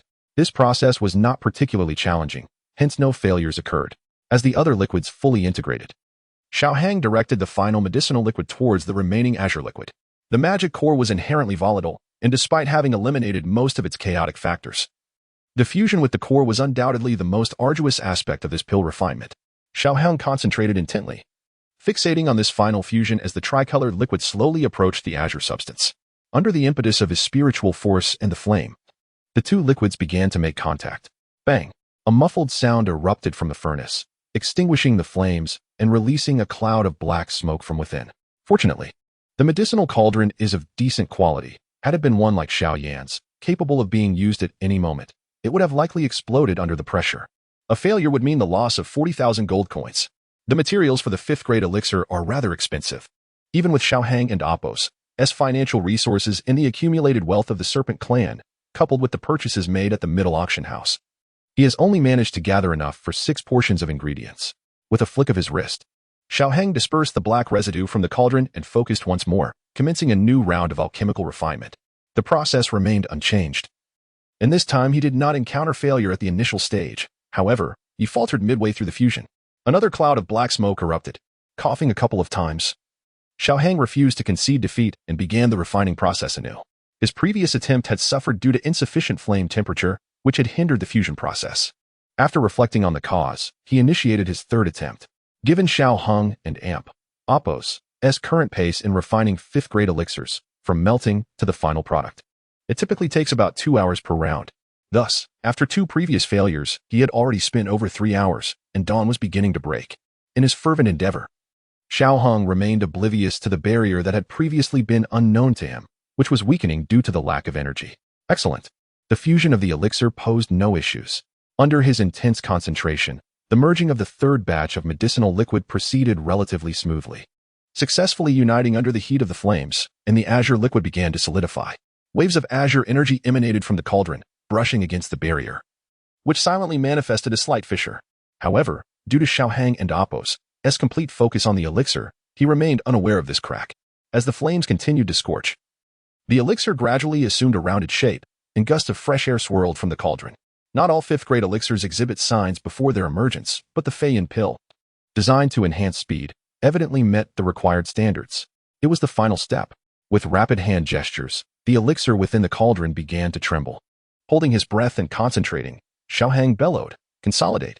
The elixir fully coalesced, and a gust of wind burst forth from the cauldron, accompanied by fragrant aromas that instantaneously shattered the fragile barrier. Xiao Hang and amp, oppos' expression changed abruptly. This is bad. He unleashed his fighting spirit. Drawing the azure elixir into his hand and placing it into a jade vial, subsequently sealing the opening with a layer of fighting energy. Although his speed was commendable, the previously released scent and energy had already alerted nearby individuals to the elixir's quality.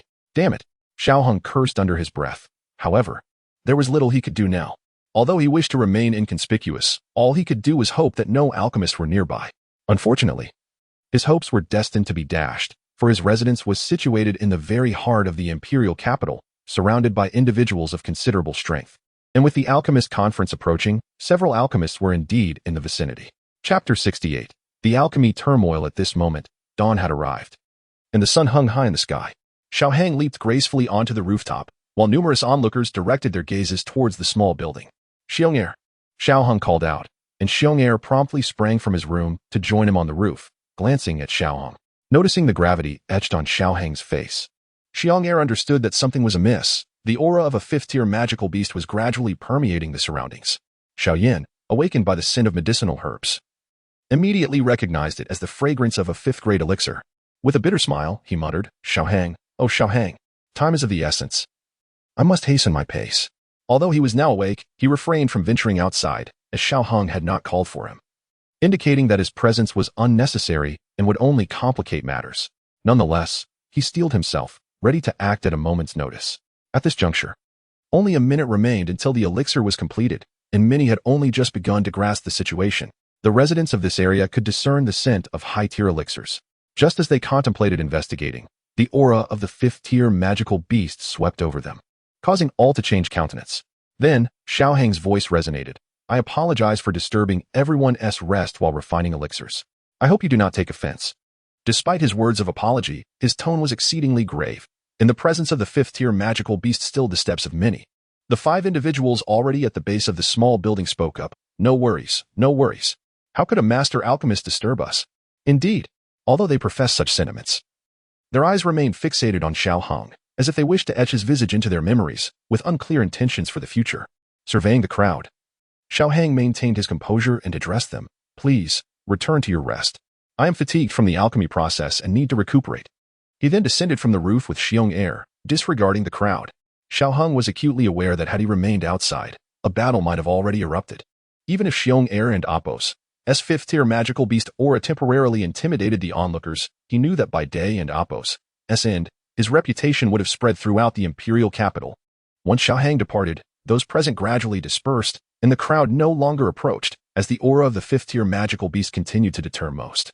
Upon entering the hall, Xiao Hang rubbed his temples, realizing he was in for a troublesome day. It would not be long before visitors began to arrive in droves. Xiao Yin descended from the upper floor, teasing, "You claimed it would be peaceful. It seems I was better off after all." Xiao Hang shot a glare at the impudent boy, choosing to ignore him, as he was already vexed. Undeterred, Xiao Yin settled beside him, adopting a sarcastic tone. "A fifth-grade alchemist. The president of the Alchemist Guild must be comparable," he continued, his voice tinged with envy. "How wonderful it would be if I were also a fifth-grade alchemist. Leave me be, I'm quite busy."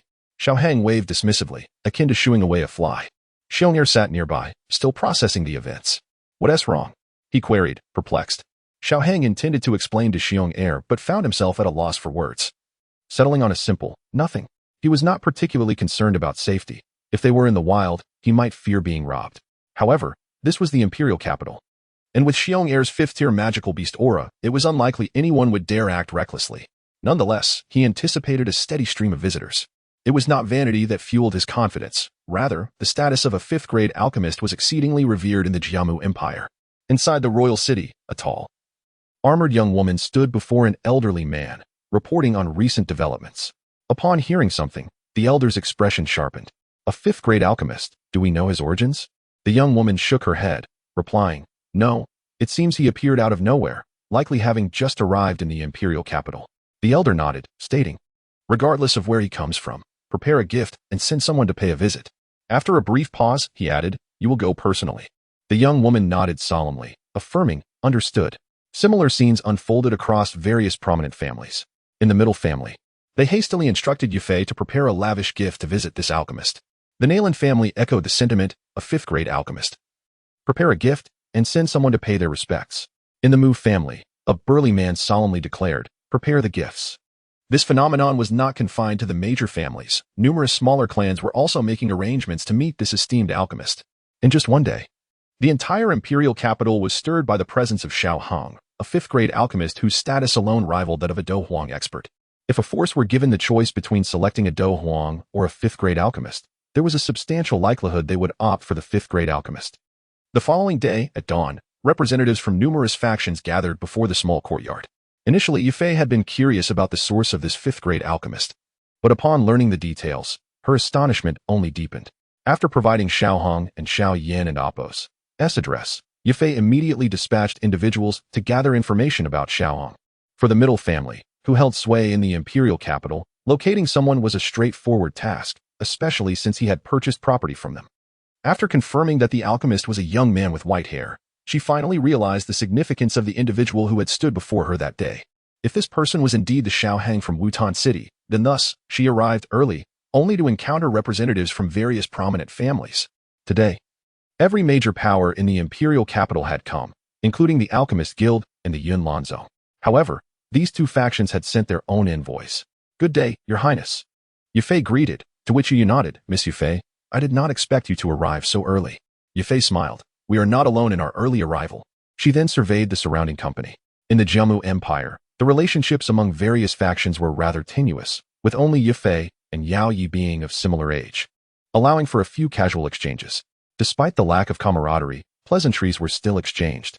As the gathering continued, no one dared to knock on the door. Uncertain of the alchemist and Appo's temperament, fearing they might inadvertently offend him. Noticing the hesitance of the crowd, Yufei smiled and declared, "Since none of you wish to knock on this door, allow me to take the lead." With that, she gracefully approached the door and lightly rapped on it. Almost immediately, a young man opened the door. Seeing the assembly before him, he was filled with trepidation. The master had mentioned many would come to visit, yet he had not anticipated they would all be prominent figures. Fortunately, he was quick-witted, and despite his nerves, he stammered, "The master has instructed that you may all enter." Upon entering the hall, Xiao Hang sat in the main seat, with Xiong'er on his left and Xiao Yin on his right. Xiong'er was there voluntarily, while Xiao Yin, regrettably, had chosen to appear after Xiao Hong's earnest persuasion. At present, Xiao Yin wore a mask. He was not Xiao Yin, but rather Yin Xiao. Ahem. Please disregard the bump on Xiao Yin and Appo's head. It was not inflicted by Xiao Hong. It was merely an accident during their friendly exchange. Please take a seat, everyone. I'm merely picking up the pieces here. I have little to offer in hospitality, so I apologize in advance. As he regarded the newcomers, Xiao Hang spoke with neither arrogance nor servility. Seeing Xiao Hang and Xiao Yin together, Yufei felt a whirlwind of emotions but maintained her composure, responding, "Thank you very much." Subsequently, she chose a seat on the right, closest to Xiao Yin. Yao Yi expressed her gratitude, saying, "Thank you, esteemed senior," before settling into the first chair on the right. Given her status, it was naturally inappropriate for her to address him with the term adult. The representatives from other factions also offered their thanks before taking their seats. However, despite the seating arrangement, Xiao Hang's side remained devoid of even a cup of tea, creating an awkward atmosphere as everyone exchanged glances, reluctant to speak first for fear of offending the esteemed alchemist. Eventually, a member of the Alchemist Guild broke the silence, inquiring, "Is the young friend Yin Xiao seated beside you?" It is noteworthy that the representative from the Alchemist Guild was none other than Frank. Upon seeing Xiao Yin, Frank immediately recalled that the fifth-tier alchemist could very well be Xiao Yin's enigmatic master. With Frank initiating the conversation, a member of the Nalan family also chimed in. "Greetings, young friend Yin Xiao. May I inquire about the injury on your head?" With his name mentioned, Xiao Yin could no longer remain standing in silence. He clasped his fists and replied, "Greetings, esteemed senior Nalan and Master Frank. As for my injury..." Before he could finish, Xiao Hang interrupted with a smile, saying, "This was merely an accident caused by my junior apprentice." While saying this, he discreetly shot Xiao Yin a knowing glance, to which Xiao Yin responded in kind, silently expressing his irritation. "Who are you calling your junior apprentice, you scoundrel? Just wait for it." Though their exchange was brief, both understood the unspoken message. "I hadn't anticipated that the young friend Yin Xiao would be your junior apprentice. What a twist of fate. The Yin Xiao has rendered great kindness to my Nalan family. Allow me to express my gratitude in advance." With that, a member of the Nalan family stood up and cupped his fists in appreciation. Onlookers internally criticized his shamelessness. Yet he appeared utterly pleased, seemingly relishing in his audacity, as if to say, "I shall be shameless. What can you do about it?" This prompted others to fidget uneasily. Yet they had no ties to Yin Xiao and could only watch as the Nalan family member shamelessly sought favor. As for Frank, his eyes narrowed. He shared a deeper connection with Xiao Yin, yet he pondered why it was necessary to display it publicly when private acknowledgement would suffice. The alchemist present appeared vaguely familiar, but he could not place where he had seen him, attributing it to a possible past encounter. Yufei remained unperturbed. Her relationship with Xiao Yin was strong, and she had some acquaintance with the alchemist. Any matters could be addressed later. It was Yao Yi who boldly stood up, proclaiming, "Master, should you have any needs in the imperial capital, do not hesitate to seek me out. The royal family has prepared some gifts for you. Please accept them." As she spoke, she gestured, and a maid entered, carrying a jade platter adorned with a spatial ring. Chapter 69. The Awakening of Medusa. Xiao Hang offered a faint smile as he glanced at the spatial ring resting on the jade plate. With a nonchalant tone, he remarked, "One should not accept rewards without merit. I kindly request Princess to take back this gift." Yao Yu was taken aback by Xiao Hang's rejection and hastily clarified, "This gift carries no ulterior motives. It is merely a gesture of goodwill from the royal family towards you. You need not worry about any hidden intentions." After hearing Yao Yi and Appo's explanation, Xiao Hung shook his head and replied, "My concern is not about the royal family and Appo's intentions. Rather, it is a matter of personal principle. I hope your highness will not put me in a difficult position." Xiao Hung was aware that the ring might contain valuable items, and to be honest, he was quite tempted. However, despite Yao Yi and Appo's reassurances, should the royal family truly come seeking his assistance later, he would find it challenging to decline. He simply did not have the time to concoct potions for others. Therefore, he had no choice but to refuse. Upon hearing his words, and noticing the sincerity in Xiao Hung and Appo's demeanor, Yao Yi could only gesture for her maid to remove the items. The onlookers from other factions exchanged glances, uncertain whether to present their gifts or not. Xiao Hong, disinterested in engaging further, expressionlessly stated, "If anyone else wishes to offer gifts, please take them back. If I can assist you in the future, we can discuss these matters then." Seeing Xiao Hong and Appo's impassive expression left the crowd at a loss for words. However, a middle-aged man from the Nalan family took the initiative to flatter him. "Senior, your integrity shines brightly. We are but uncouth." While saying this, he secretly devised a plan. Casting a sidelong glance at Xiao Yan, the other attendees, maintaining a semblance of decorum, merely echoed a few polite remarks without elaboration. After exchanging a few casual words with Xiao Hong, the conversation quickly dwindled, as he was not adept at small talk, leading to an awkward silence. Eventually, the attendees bid their farewells, and Xiao Hong was relieved to see them leave, as such social gatherings were exceedingly tiresome. Once outside the courtyard, the guests engaged in fervent discussions, some deeming Xiao Hang unsociable, others considering him pretentiously aloof, while a few acknowledged his commendable character. However, they all shared a consensus. Xiao Hong was likely a challenging individual to befriend. Yet, Xiao Hong remained unconcerned by their opinions. Rubbing his temples in frustration, he sighed, "Indeed, perhaps meeting these people was a mistake. How bothersome." After everyone departed, Xiao Yin and Xiong Er relaxed, taking seats beside Xiao Hong. Xiao Yin chuckled, "My dear senior brother, do you feel at ease now?" "Ah, it's quite mundane. As you know, I detest trouble." Xiao Hong replied. Xiao Yin nodded, understanding that his companion truly abhorred complications. Back in the Xiao family, despite his remarkable strength, he never boasted about it, preferring solitude unless necessary. Xiong Er chimed in, "Why did you refuse those gifts? Such things are not easily obtained. Humans are not as simple-minded as beasts," Xiao Hang responded. He wanted the items, yet felt that accepting them would complicate matters further, as he was not prepared to barter for favors. Xiong Er, perplexed, merely nodded in acknowledgement. "Very well, you continue to fret. I must attend to the Nalan family and Appo's patriarch and assist with his poison removal," Xiao Hung stated, desiring to procure that medicinal herb. Waving his hand to signal Xiao Yin to depart, he called for a young attendant, saying, "For now, you may choose a room here and assist me in entertaining our guests. I will compensate you with 10 gold coins a day. Is that acceptable?" Upon hearing the generous offer, the young man's eyes sparkled, and he eagerly agreed. "Of course, my lord, I will do as you say." Turning to Xiong Er, he added, "If you grow bored and wish to venture out, let the young man accompany you. Here is a card with 20,000 gold coins. It should suffice for a while." Given that the pace of beast cultivation was relatively slow, and enhancement relied on either consuming medicinal herbs or gradual trainings, Xiong Er need not spend every moment in cultivation. Xiao Hung did not impose such demands. Taking the card, Xiong Er nodded, "Understood." After assigning his tasks, Xiao Hang stood up, stating, "Very well, I shall now return to my training. Young man, remember, if anyone seeks me, deter them if possible, and only summon me if absolutely necessary." The young man nodded in agreement, acknowledging his instructions. As for discerning who to deter or summon, Xiao Hong trusted his judgment. Upon returning to his chamber, Xiao Hong retrieved the cold jade bed and began his training. A gentle smile graced his lips as he mused. Ah, indeed. Training is the most gratifying pursuit. In the following days, news of a fifth-tier alchemist spread throughout the imperial city. And it was rumored that this alchemist had no affiliation with any faction. However, the major factions, having interacted with Xiao Hong, understood his unapproachable nature and refrained from sending additional visitors. Xiao Hong thus passed these days in tranquility. While Xiaoyan often ventured out to assist the Nalan patriarch with his poison, and Xiong Er occasionally requested the young man to accompany him on outings. Have you returned successfully? Xiao Hang inquired from the sitting room, holding a teacup and observing Xiaoyan's return. Xiaoyan settled down, poured himself a cup of tea, and drank it in one gulp, replying quite smoothly, "It should be completed in a few more days. By the way, I plan to attend the alchemist conference." Xiao Hang raised an eyebrow in confusion. "Didn't you previously state you would not attend? What has changed?" Without responding, Xiaoyan produced 2 scrolls and placed them on the table. Xiao Hang picked up a scroll and upon inspection, he exclaimed, 3 patterned Qingling pill. Douling pill, what a significant undertaking. Moreover, the champion of the conference receives a recipe for a 6th-tier pill, the Lingrong pill. While I do not particularly need the Lingrong pill, the 3 patterned Qingling pill is indeed essential for me.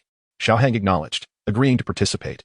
Xiao Hang waved his hand, stating, "It's fine, participating is also beneficial." He then opened the scrolls and placed them against his forehead. Despite having already advanced to a 5th-tier alchemist, the continuous reading of a 4th-tier and a 6th-tier recipe left him feeling quite fatigued, prompting him to rub his temples. After finishing the 2 recipes, Xiao Hang felt dizzy and tossed the scroll back to Xiaoyan. "You look them over." "I'm feeling lightheaded and will rest for a while." Xiaoyan stared at the audacious fellow in disbelief, taken aback by the smoothness of his actions. Wasn't and amp, Oppos, T this a gift meant for him? He simply wished to showcase it. Unable to restrain himself, he exclaimed, "Do you have no shame?" Xiao Hang, enduring the slight, clutched his head and retorted, "Don't bother me. Would they have gifted you the recipes without my influence? Besides, can't you still read the recipes? Don't pester me. I'm off to rest." With that, Xiao Hang ascended the stairs, leaving Xiaoyan to silently stow away the 2 recipes. Indeed, he intended to show off, but presenting them was also meant for Xiao Hang's benefit, as these recipes were quite valuable. However, after Xiao Hang's reading, the remaining essence of the pills sufficed for a single reading.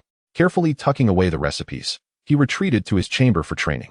Upon returning to his own room, Xiao Hong felt an intensifying headache and promptly sat cross-legged on the cold jade bed to recuperate. An hour later, he expelled a breath of turbid air and slowly opened his eyes, murmuring, "The breadth of knowledge required for 6th-tier pills is indeed vast." At that moment, a rustling sound emerged from his sleeve, and a small creature wriggled out. Xiao Hang smiled gently, caressing the little one's head and offering it some of the accompanying purple crystal essence. Noticing that the purple crystal essence had diminished by half, Xiao Hong felt no sorrow, as it was not needed for the time being, and it was quite suitable to nourish this little creature. After finishing its meal, the little one burped contentedly. As Xiao Hang reached out to stroke it again, he realized that the creature did not nuzzle against his hand as it usually did. The serpentine pupils turned glacial, and iridescent light emanated from the diminutive creature. Observing this, Xiao Hang understood the impending events. His expression hardened, and a violet aura of Dou Qi enveloped his form, instantly engulfing the entire chamber. Indeed, after a few moments, the little creature vanished, replaced by a peerless beauty with a human torso and a serpent and Oppos, tail, Queen Medusa. Xiao Hang gazed intently at the serpentine beauty before him, the proximity allowing him to discern every pore on her skin. A subtle fragrance wafted into his nostrils, causing twin streams of blood to flow forth. The queen materialized clothing with her Dou Qi, concealing her vital regions. Her eyes, icy and fixed upon Xiao Hong, and declared, "Acquire the spirit fusion pill recipe, and I shall spare your life." Xiao Hong chuckled softly, retorting, "Is Her Majesty attempting to intimidate me? Human, do you seek death?" Before the words had fully escaped her lips, an overwhelming aura pressed down upon Xiao Hong, instantly pinning his face against the jade bed. Xiao Hang mused inwardly, acknowledging the woman and Oppos' formidable strength. Yet, undeterred, a smile played upon his lips as he stated, "Medusa, you cannot kill me." Hearing Xiao Hong and Oppos' defiance, Medusa's gaze intensified with glacial contempt. She summoned her Dou Qi, and a heptachromatic sword materialized above Xiao Hang's head. Just as it was about to descend, Medusa shuddered violently, causing the sword to dissipate abruptly, along with the Dou Qi, suppressing Xiao Hong. Xiao Hong sat up, a smile gracing his features, Yet his tone was frigid as he asserted, I told you, you cannot kill me, nor can you intimidate me. Your only recourse now is to yield. Medusa's head throbbed with excruciating pain as the soul of the devouring heaven python waged a fierce rebellion, rendering her incapable of summoning even a trace of battle chi. Yet, as a queen, she could never submit, least of all to a human male. Yield. Human, once I recover, I shall annihilate your entire clan. I shall slay all your kin and companions. The smile vanished from Xiao Hong and Amp, Apos' face. He rarely succumbed to anger, but Medusa had incensed him. His voice, though calm, carried a menacing edge. Though I possess no clan, nor any kin, and my friends are few, Medusa, you have provoked my ire. You shall pay the price for this. From tomorrow hence, I shall offer bounties for the heads of the serpent folk. For each serpent folk slain, I shall bestow a second-tier elixir. For each battlemaster serpent folk slain, I shall grant a third-grade elixir, and so on. Medusa, you shall witness the extermination of your race. Medusa's heart quailed. Her rage momentarily subdued the soul of the devouring heaven python, compelling her to slay the human at once. Her sole regret was not having killed him sooner. A wisp of heptachromatic battle chi surged toward Xiao Hang and Amp, Apos' chest. Bang! Xiao Hung was flung backward, colliding with the energy barrier. Blood trickled from the corner of his mouth, and he grinned, revealing his teeth, stained crimson with blood. Yet, the radiant smile appeared chillingly cold in Medusa's eyes. Chapter 70. A stroll. Such a radiant smile appeared cold in Medusa's eyes. In that fleeting moment, a twinge of regret surged within her, regret for provoking this human. A fifth-grade alchemist, and such a young one at that. It would be no challenge for Xiao Hong to ascend to the 6th grade. With an alchemist of such high caliber wholly dedicated to confronting the Serpent Clan, the consequences would be catastrophic for them. A glint of malice flickered in her gaze. She resolved to eliminate this human today. Otherwise, the Serpent Clan would be plunged into an unending darkness. She attempted to launch another strike. But the soul of the devouring python retaliated once more. It was a struggle just to maintain her current form, let alone attack. No, this cannot continue. I cannot allow him to assault the Serpent Clan. Suppressing her fury, she inquired, Human, what will it take for you to relinquish your pursuit? Indeed, she had yielded. She feared not for her own life, but the Serpent Clan could not perish by her hand. For now, she had no choice but to submit. Biding her time for a future opportunity. Xiao Hang chuckled softly. He had anticipated that Her Majesty Medusa would resist to the bitter end, which would have posed significant complications, especially with the potential need for her assistance later. The frostiness in his eyes gradually dissipated. I thought you intended to take us both down together. However, fret not. I can overlook such matters. I might even assist you in acquiring the formula for the spirit fusion pill. Yet, should you be called upon again, I hope you will not refuse. Medusa found it increasingly challenging to read this human. Yet, she grasped a crucial truth, until she could deliver a decisive blow. It was best not to provoke him further. The soul of the devouring python surged once again, and gritting her teeth, she declared, Fine. In an instant. A radiant aura enveloped her, and she vanished, leaving the devouring python in her stead. The little creature swam towards Xiao Hong, affectionately nudging him, its eyes filled with concern. Naturally, Xiao Hong bore no resentment towards the creature. He patted it gently, assuring, I and Amp, Apos, am fine, little one. Thank you. He then produced a purple crystal source for the creature to feast upon.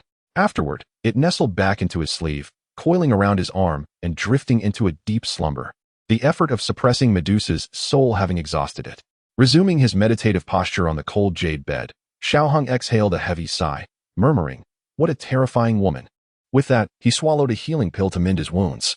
Thus, both harbored ulterior motives yet astonishingly reached an unspoken agreement. Xiao Hong was indeed irked. But considering the potential need for Medusa's aid with the Yunlan sect, he could only acquiesce for the time being. They waited, Medusa for the complete fusion with the devouring python's soul, and Xiao Hang for the strength to grow. As for the earlier talk of annihilating the Serpent Clan, had Medusa not backed down, he would have truly entertained such thoughts. 3 days later. A bright morning. Knock, knock. Xiaoyan stood at the door. Rapping lightly. Enter. Today is the internal assessment of the Alchemist Association. Do you wish to join? Xiaoyan inquired. Why did you think to call for me? Xiao Hung rose from his bed, intrigued by Xiao Yan and Apos' presence. Xiao Yan glanced at him, responding nonchalantly. I had no intention of calling you. It was merely President Frank and Apos' invitation. I and Apos, am just relaying the message. I see. Very well, let and Apos, let's go take a look. I and Apos, been cooped up for days. A stroll would do me good. By the way, the Alchemist Conference officially begins tomorrow, doesn't it, Apos? It? Xiao Hung asked. Xiao Yan nodded. Are you interested in attending? Of course. I wish to see you showcase your prowess. After all, you are my junior brother. It would be remiss of me not to witness it. Xiao Hong teased. Get lost. Who and Oppos, as your junior brother? Xiao Yan retorted with a laugh. All right then, if we and Oppos, re-going, let and Oppos, s be off. Let us go. Junior brother, remember to perform well. Xiao Hong jested. As they bantered, they arrived at the Alchemist Guild, where Frank awaited them at the entrance. Upon seeing Xiao Yan and Xiao Hong approach, a broad smile broke across his face. He stepped forward, gesturing for them to enter. Gentlemen, please come inside. Xiao Hang maintained a stoic expression, merely responding with a curt nod. It was not that he intended to appear aloof. Rather, he wished to be amiable, yet any attempt at friendliness only attracted unwanted attention. This was primarily why he had refrained from venturing out in recent days. He had indeed stepped out twice, but each time resulted in inconvenient encounters with others. It was simply less troublesome to maintain a cool demeanor. As he gained notoriety, he began to understand why some esteemed individuals adopted such distant personas. Along the way, whispers erupted as people caught sight of Xiao Hong. That silver-haired fellow is the newly emerged fifth-grade alchemist, Isn't. The one behind him is said to be that esteemed one and Amp, Oppos, S junior brother. But how can he only be a second-grade alchemist? That esteemed one appears quite youthful. Who knows? Many prominent figures seem young, yet they are often ancient beings. Shoo, you want to get us killed? A nearby individual hastily covered his companion and Oppos' mouth as he realized the slip of his tongue. The speaker, too, recognized his faux pas and glanced at Xiao Hong, relieved to see that he remained oblivious to their chatter. Frank, slightly embarrassed, chuckled. My apologies, sir. I will have them dispersed immediately. Xiao Hong, having overheard their discussions, merely replied, no need. Upon realizing that the esteemed individual bore no anger, Frank felt a wave of relief wash over him. He had only casually mentioned the invitation yesterday, never expecting this illustrious figure would actually attend. It seemed this esteemed individual held Xiao Yan in high regard. He was curious about the origins of this remarkable talent who had cultivated two prodigious alchemists simultaneously. Frank was aware of Xiao Yan's background. At merely 20 years of age, he was already impressive. As for this esteemed individual, though he appeared youthful, Frank doubted he was as young as Xiao Yan. Even if he had preserved his appearance through alchemical means, such a youthful visage could not disguise a more mature age. Right this way, gentlemen. At a junction. Frank gestured right. They turned and traversed a corridor, arriving at a door that Frank pushed open. A sudden burst of light caused Xiao Hong to squint. Please, sir. Opening his eyes, Xiao Hong surveyed the expansive hall, already filled with numerous attendees. As he entered, all eyes turned towards him, not due to any flamboyance on his part, but rather because his striking white hair stood out conspicuously. He is the newly emerged fifth-grade alchemist. A young man donned in a blue robe remarked, devoid of much reverence. For his mentor was the revered Dan Wangguhi. Beside him, a little girl in a purple princess dress chimed in cheerfully. Yes, that and Amp, Oppos, SM. He looks so young. The blue-robed youth smiled slightly, whispering, who knows? The purple-clad princess refrained from further comment, as the young man seemed indifferent. Yet she still hoped to win Xiao Hong over for the royal family. After all, the Yunlan sect had significantly strengthened Dou Gui's influence over the years. Ignoring the younger generation, Frank led Xiao Hang directly to an elderly gentleman nearby, beginning the introduction. This is. He intended to state Xiao Hang's name, but found himself at a loss, turning instead to Xiao Hong for assistance. Just call me Xiao Yao, Xiao Hong remarked. Frank noted this name and turned to the elderly gentleman among them, introducing, this is our vice president, Chamir. Xiao Hang nodded slightly and said, pleasure to meet you. Vice President Chamir.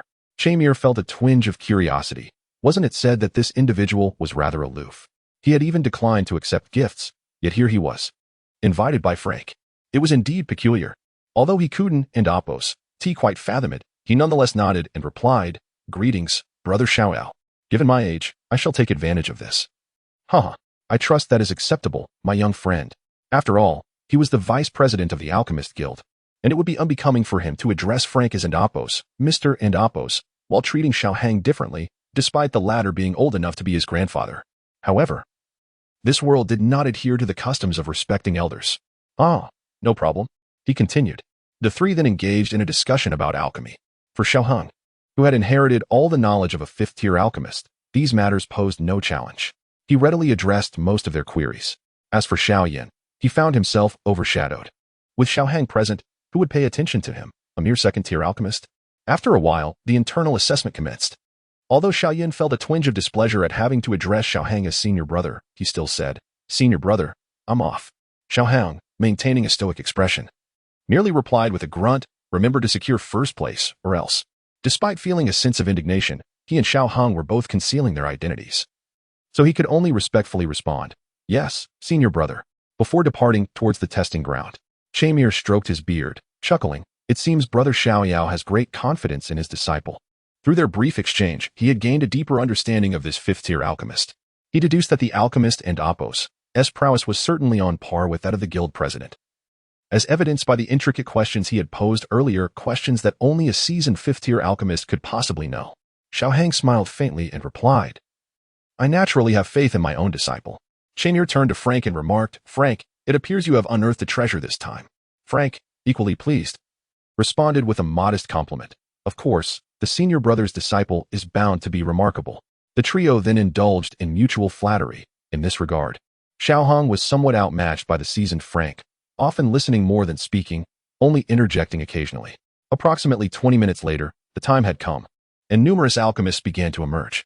However, Xiaoyan had yet to appear, causing Frank to feel a pang of anxiety, though he could not voice it. Chamir, in a jovial tone, noted, young friend Yanxiao has not yet emerged. Could it be? His unspoken words hung in the air, but the implication was clear. Xiaohang shook his head, stating, not at all. A minute later, Xiaoyan finally exited the room. Following this, Chamir presided over the assessment. The results brought joy to some, disappointment to others, while some cheered for their companions. At last, it was Xiao Yin and Appos' turn. 90 points. The two bold red characters on the assessment machine silenced the previously boisterous crowd. Chamir and Appos' beard quivered as he looked at Xiaohang, beaming, your brother is truly exceptional. No wonder you possess such confidence. He then turned to Frank and added, this time, you've indeed struck gold. Young friend Yanxiao is likely the biggest dark horse of this alchemist convention. Frank, nearly beside himself with excitement, had been on edge just moments before. But Xiaoyan had unexpectedly gifted him a monumental surprise. Chapter 71. Spectacle. Once everything had concluded, Xiaoyan approached Xiaohang. After exchanging farewells with Chamir, Frank escorted the two of them out. Along the way, despite Xiaohang and Appos' presence, Frank could not contain his excitement, exclaiming, young friend Yanxiao, you have truly given me a delightful surprise. Xiaoyan offered a casual smile, replying, it was merely luck. Xiaohang cast a disdainful glance at Frank and cupped his fists, stating, we shall take our leave now. Frank nodded, saying, I shall not delay Mr. Xiaoyao any longer. By the way, I hope you can attend tomorrow and Appos' alchemist conference. Xiaohang acknowledged, I will certainly be there on time. After their farewell, the two stepped outside. Disregarding the throng of people at the entrance, Xiaohang inquired, how do you feel? Tomorrow should be fine, right? Xiaoyan pondered for a moment before responding. If these are the individuals participating in the alchemist conference, it should not pose much of a problem. Xiaohang nodded. While he acknowledged that Dou Qi's disciples and the royal princess were decent contenders, they still paled in comparison to Xiaoyan. However, Xiaohang was aware that other dark horses would emerge the following day. He cautioned, do not become too complacent. Other dark horses may yet appear. Xiaoyan chuckled. I know. You really think of yourself as my elder brother, don't you? You rascal. Xiaohang laughed as well. The two were of similar age and temperament. And although their experiences differed, they had both endured hardships, which fostered their close bond. Hey, Yanxiao, a youthful voice called out. And they turned to see the royal princess running toward them. Yanxiao, their gathering tonight. Many alchemists from the conference will attend. You. I apologize, princess, but I have other commitments tonight and may not have the time. Xiao Yin responded, slightly taken aback by the sudden change in the princess's demeanor. Though rejected, the princess did not appear disheartened. Instead, she smiled broadly at Xiaohang and said, this big brother is quite handsome. Would you like to join us? Xiaohang, being amiable toward the young girl, chuckled. Oh, I think I shall pass on the youthful merriment. A man of my age should stick to refining elixirs. But big brother, you don't look old at all. You seem to be around my age. Haha, princess, I truly appreciate your flattering words. Though he was indeed of a similar age to those present, he chose to act as a senior in this context. Seeing Xiaohang's pretense, Xiaoyan felt an urge to unveil the facade but refrained. After all, they had agreed to maintain their charade together. Hee, big brother, no need for formality. I shall take my junior brother and leave now. Wishing you all a delightful time. Goodbye, big brother. Once they departed, Xiaohang shook his head. Reflecting on the fact that none from the royal family were truly simple, even such a young girl knew how to leverage her advantages to forge connections. You head back. I still need to assist the old man from the Nalan family with his poison removal. After walking a short distance, Xiao Yan remarked. Xiao Hang nodded slightly. Yes. Go ahead. He then patted Xiao Yan on the shoulder, adding, do not put too much pressure on yourself. You will undoubtedly succeed. Xiao Yan smiled in agreement, affirming, yes, I will surely win. Inwardly, he continued, otherwise, I would fail to justify the efforts of the past 3 years, as well as the hopes of my teacher, father, Xiao Hang, and everyone else. I must win. After parting ways with Xiao Hang, Xiao Yan returned to his room to commence his training. He understood that no success was purely coincidental. While luck played a role, it could not dictate everything. As night fell, Xiao Hang suddenly sensed 2 powerful auras surging through the sky above. One belonged to Hebedong, and the other was readily identifiable. The battle between Dou Kings piqued his interest. Xiong'er. Indeed, Xiong'er was like that. When you needed him the least, he was hardly noticeable, yet when you required him, he would appear instantly. With wings sprouting from their backs, the man and the bear soared into the sky. Not far from there, in the Nalan family, a group of individuals sensed the battle occurring overhead. Those capable of manifesting wings from their fighting spirit took to the skies, while those who could not raced across the ground, eager to witness the prowess of the Dou Kings. In the sky, 2 distinct figures clashed, each encounter resulting in a thunderous roar. Sand and ice collided continuously, sending ripples of energy radiating outward. Moments later, a group descended beside Xiao Hang, greeting him, Mr. Xiao Yao. Xiao Hang smiled. Within just an afternoon, news of him being called Xiao Yao had circulated among these powerful factions, indicating their significant influence in the imperial capital. He cupped his fists in respect. Greetings, Chief Mineral and Chief Nalan. At that moment, Xiao Yan flew over and landed beside Xiao Hang, saying, Elder brother. Xiao Hang nodded slightly. Let us observe the battle. Compared to the others present, he and Xiao Yan needed to learn more about the combat strategies of these Dou Kings, as their opponents were formidable. Against the backdrop of the pitch-black night sky, 2 lights, one white and one yellow, intermittently illuminated the heavens. The clash between these 2 figures intensified rather than subsided with the arrival of the others. What had begun as a mere skirmish in the air escalated into a tumult of sand and ice, swirling fiercely above. Upon closer inspection, one could see that although the white figure and Oppo's ice projectiles were sharp, they appeared somewhat inadequate against the vast torrents of yellow sand. Each time the white figure launched an attack, it was invariably obstructed by the yellow sand, leaving the white figure to evade and defend against the yellow light's onslaught. Ice old man, I never expected that after decades, your strength has regressed rather than progressed. In our earlier days, your icy fighting spirit made even me wary. Yet now its potency seems greatly diminished. The yellow figure and Oppo's voice resonated with a sense of aged laughter as the 2 figures collided once more. Old monster. You have hardly made any progress either over the years. Considering your age, it seems you are nearing your limits. If you do not break through soon, your demise may be imminent. Without your protection, the Jiamar royal family shall no longer enjoy such tranquility. The white figure, belonging to Hebedong, retorted sharply. Hiki, I still have a long life ahead. It is not so easy to fall. The elderly voice from the yellow figure chuckled lightly. Yet, despite the nonchalant tone, the listeners could discern the hint of insecurity in his words. Even you do not believe that. Hebedong continued, forming a seal with his right hand, causing a massive ice dragon to materialize beneath him. The yellow figure, not to be outdone, raised his left hand in a claw-like manner, summoning a sand phoenix that was even larger than the ice dragon. The dragon and phoenix commenced their aerial duel, the commotion far surpassing that of their previous skirmishes, visible to nearly the entire imperial capital. Ice old man, ice sovereign. Upon hearing the yellow figure refer to the white figure as ice old man, Nalan Jia was momentarily taken aback, quickly realizing the identity of that individual. He then glared at the smugly smiling Mineral Tingshan in disbelief, exclaiming, Ice sovereign? That is Hebedong. He is still alive? Old Hai would not so easily perish. He has merely been in seclusion for decades, Mineral Tingshan replied with a grin. Nalan Jia's reaction brought him joy, while the return of Ice sovereign Hebedong delighted him even more. Mineral Tingshan reveled in his happiness, while Nalan Jia felt increasingly frustrated. He understood all too well what a Dou King represented. It indicated that the Mineral family's strength had surged past that of other families, positioning them on par with the royal family in the Yunlan sect. Fortunately, Yanran has become a disciple of the Yunlan sect, and the Nalan family has established a connection with them. Thus, the situation is likely to remain favorable. With this thought, Nalan Jia felt a surge of reassurance and smiled as he remarked, from their conversation, it seems the other Dou Huang expert must be the royal elder, right? Beyond him, there seems to be no one else in the imperial capital who can converse with Elder Hai in such a manner. Mitre Tingshan nodded with a smile. So it's just a spar. You've had me worried for quite a while. Upon hearing their exchange, Xiao Yin sighed in relief. Having thought that Hai Buodong had encountered a formidable foe, as he was about to embark on a 3-year agreement. The appearance of an adversary of such caliber would undoubtedly pose significant trouble. Brother Yin, do you also know Elder Hai? Nailan Jia asked, noticing Xiao Yin and Appo's expression. Hee. The return of Elder Hai is largely thanks to Brother Yin and Mr. Xiaoao. So both of you are benefactors of the Mitre family, Mitre Tingshan chimed in, intentionally emphasizing the close ties between Xiao Yin and the Mitre family. Nailan Jia chuckled without further comment, yet within his heart, tumultuous waves stirred once more. One Do Huang may not be a cause for concern, but if a 5th-tier alchemist, a promising new talent, were to join the fray, it could indeed complicate matters.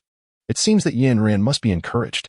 If Yin can become a son-in-law of the Nailan family, then Mr. Xiaoao may very well be included as well. Moreover, the mentor of such young alchemists must possess extraordinary prowess. Establishing even a slight connection could ensure the Nailan family and Appo's as security for a century, coupled with Yin Ran and Appo's as exceptional talent. The Nailan family might even aspire to surpass the Yulan sect or venture beyond the Jiamu Empire in the future. With this in mind, Nailan Jia resolved to ensure that Yin Ran secured Yin. However, Yin's attitude toward Yin Ran. Just then, as the group conversed, the aerial battle intensified again, with several ice dragons appearing to launch fierce assaults on the colossal Sand Phoenix.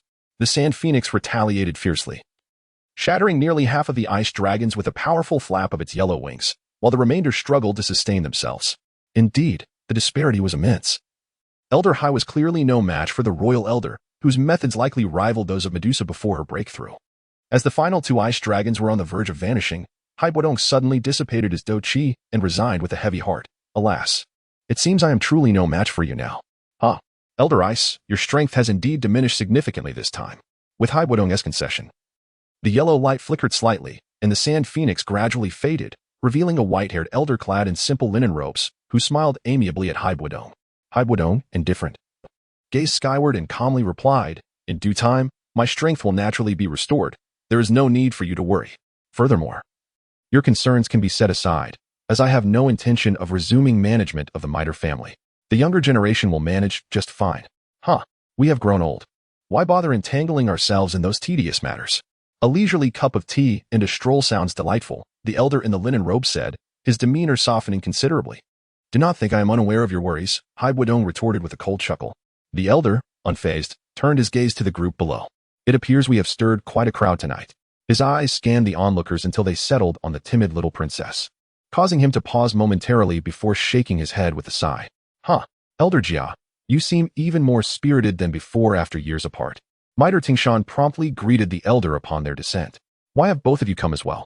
A flash of white light, and Hai Buodong appeared before Xiao Yin and Xiao Hang, inquiring. Xiao Yin nodded, stating, we saw the commotion and came to take a look. This must be the 5th-tier alchemist who appeared a few days ago. Truly impressive. The elder in linen remarked with a grin as he regarded Xiao Hong. Hai Buodong scoffed. Mocking, his portrait has likely adorned your chamber since his first appearance.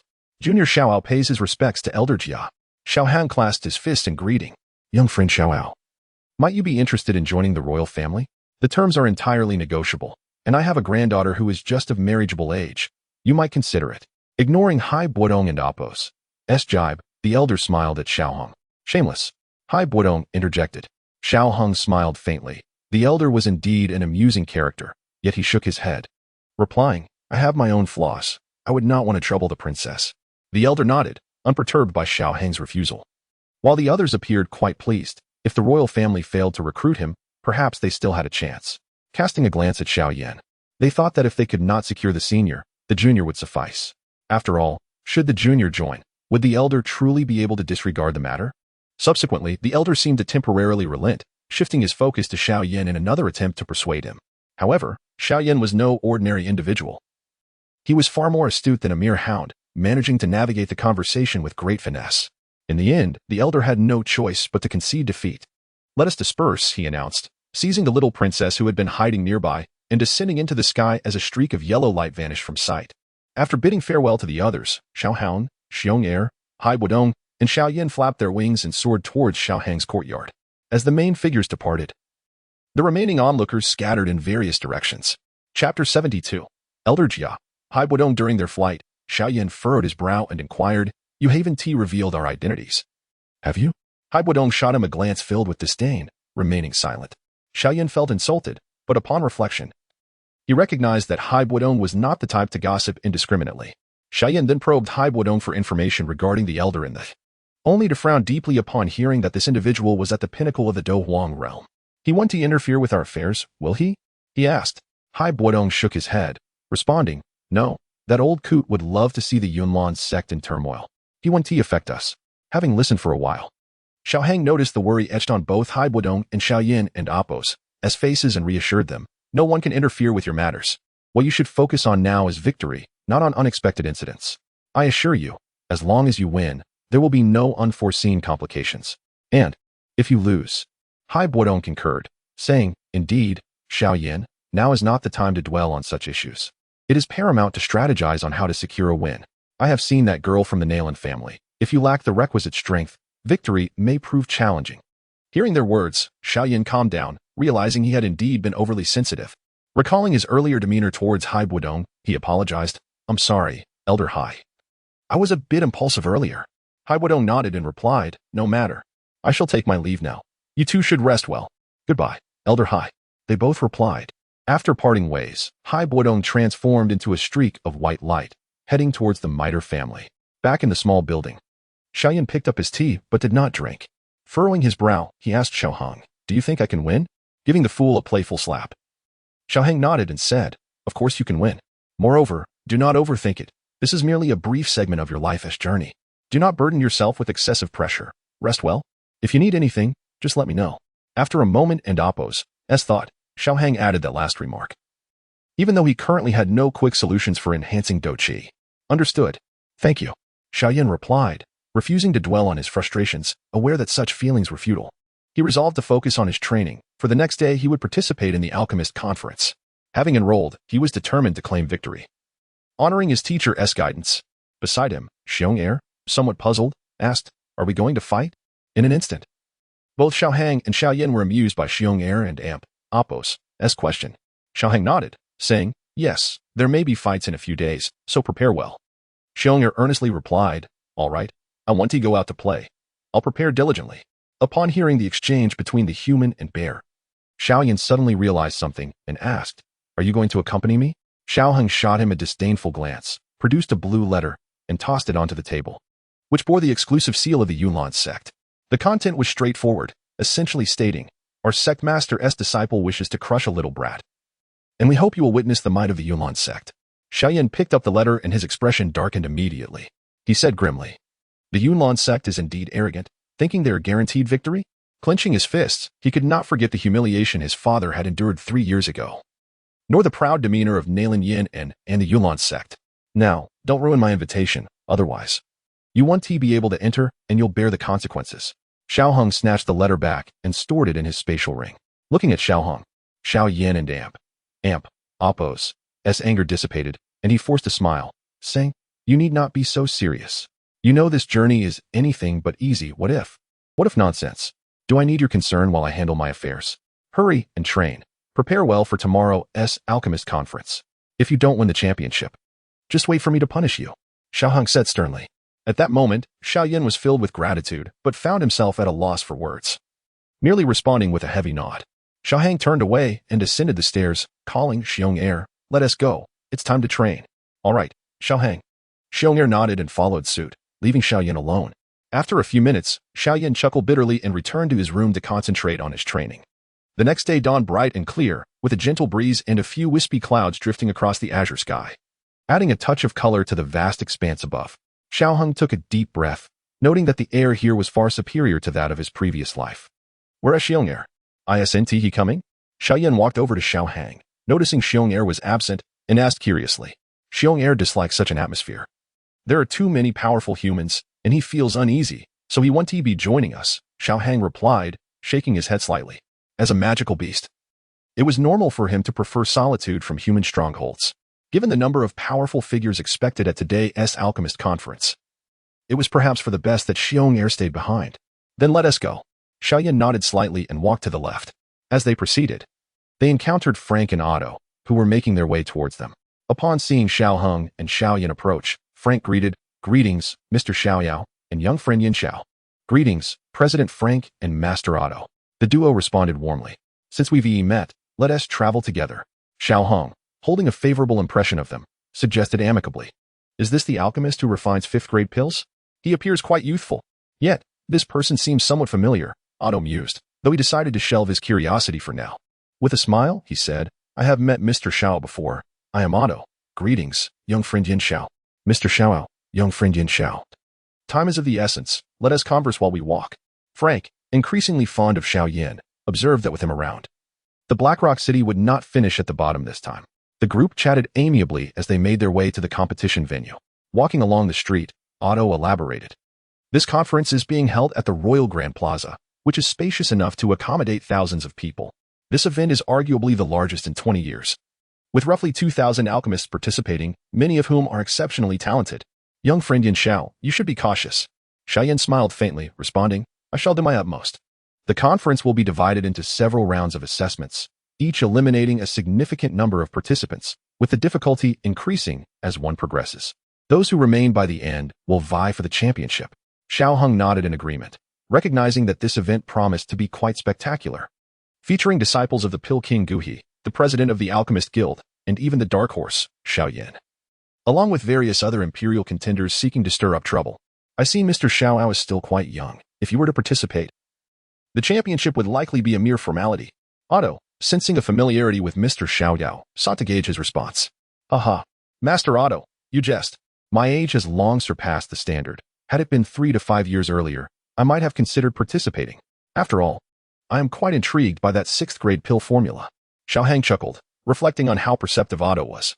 Yet, he lamented that over the years, his appearance had changed so much that it would be difficult for those not well acquainted with him to recognize him.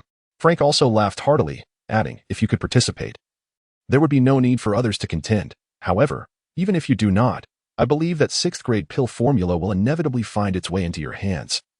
"Wouldn't you agree, young friend Yin Xiao?" Though Frank expressed such sentiments, he remained skeptical. After all, Xiao Yin had merely been a second-tier alchemist 2 years prior, and the advancement of alchemists is notoriously arduous. Even if Xiao Yin were to ascend to 3rd-tier status within this time frame, he likely would not rival the disciples of Dou Qi or the royal princess. However, there remained a glimmer of hope for the top 3 positions. Frank was relatively familiar with Xiao Yin, yet he refrained from asserting that victory was assured, opting instead for humility. "Let us do our best." The 4 conversed jovially, and before long, they arrived at the venue for the Alchemist Conference. The royal family indeed possessed considerable wealth, despite having encountered numerous grand edifices. Xiao Hong had never witnessed a plaza of such magnitude. This space could accommodate not merely 10,000, but perhaps 30 to 50,000 individuals. The uniform blue-patterned stones and the neatly arranged alchemist platforms elicited a sense of awe in Xiao Hong. Frank smiled and gestured, "This way, please, sir. We shall enter through the exclusive passage and proceed directly to the VIP seats." The group entered through a side door and traversed the plaza to the highest platform, where numerous individuals had already taken their seats. Among them sat Vice President Chimier, alongside an elderly man clad in a purple alchemist robe. Upon spotting the elderly figure, Otto quickly whispered, "That is Lord Fama, the president of the Alchemist Guild of the Gamma Empire. He seldom appears in the guild, and it is said that he is nearing the 6th-tier alchemist level in the alchemical realm of the Gamma Empire. Lord Fama's reputation is nearly on par with that of Dan Wang Guhi. Even Guhi would show him deference before Guhi rose to prominence. Lord Fama had extended considerable kindness to him, a debt of gratitude not to be underestimated." Xiao Heng nodded in agreement, recognizing that the Gamma Empire's foundation rested upon these few individuals. Moreover, if his memory served him correctly, Fama had once met with Yu Lao. As the group approached, Chimier promptly stood to greet Xiao Hong, saying, "Please, Mr. Xiaoyao, this way." He gestured toward an adjacent seat.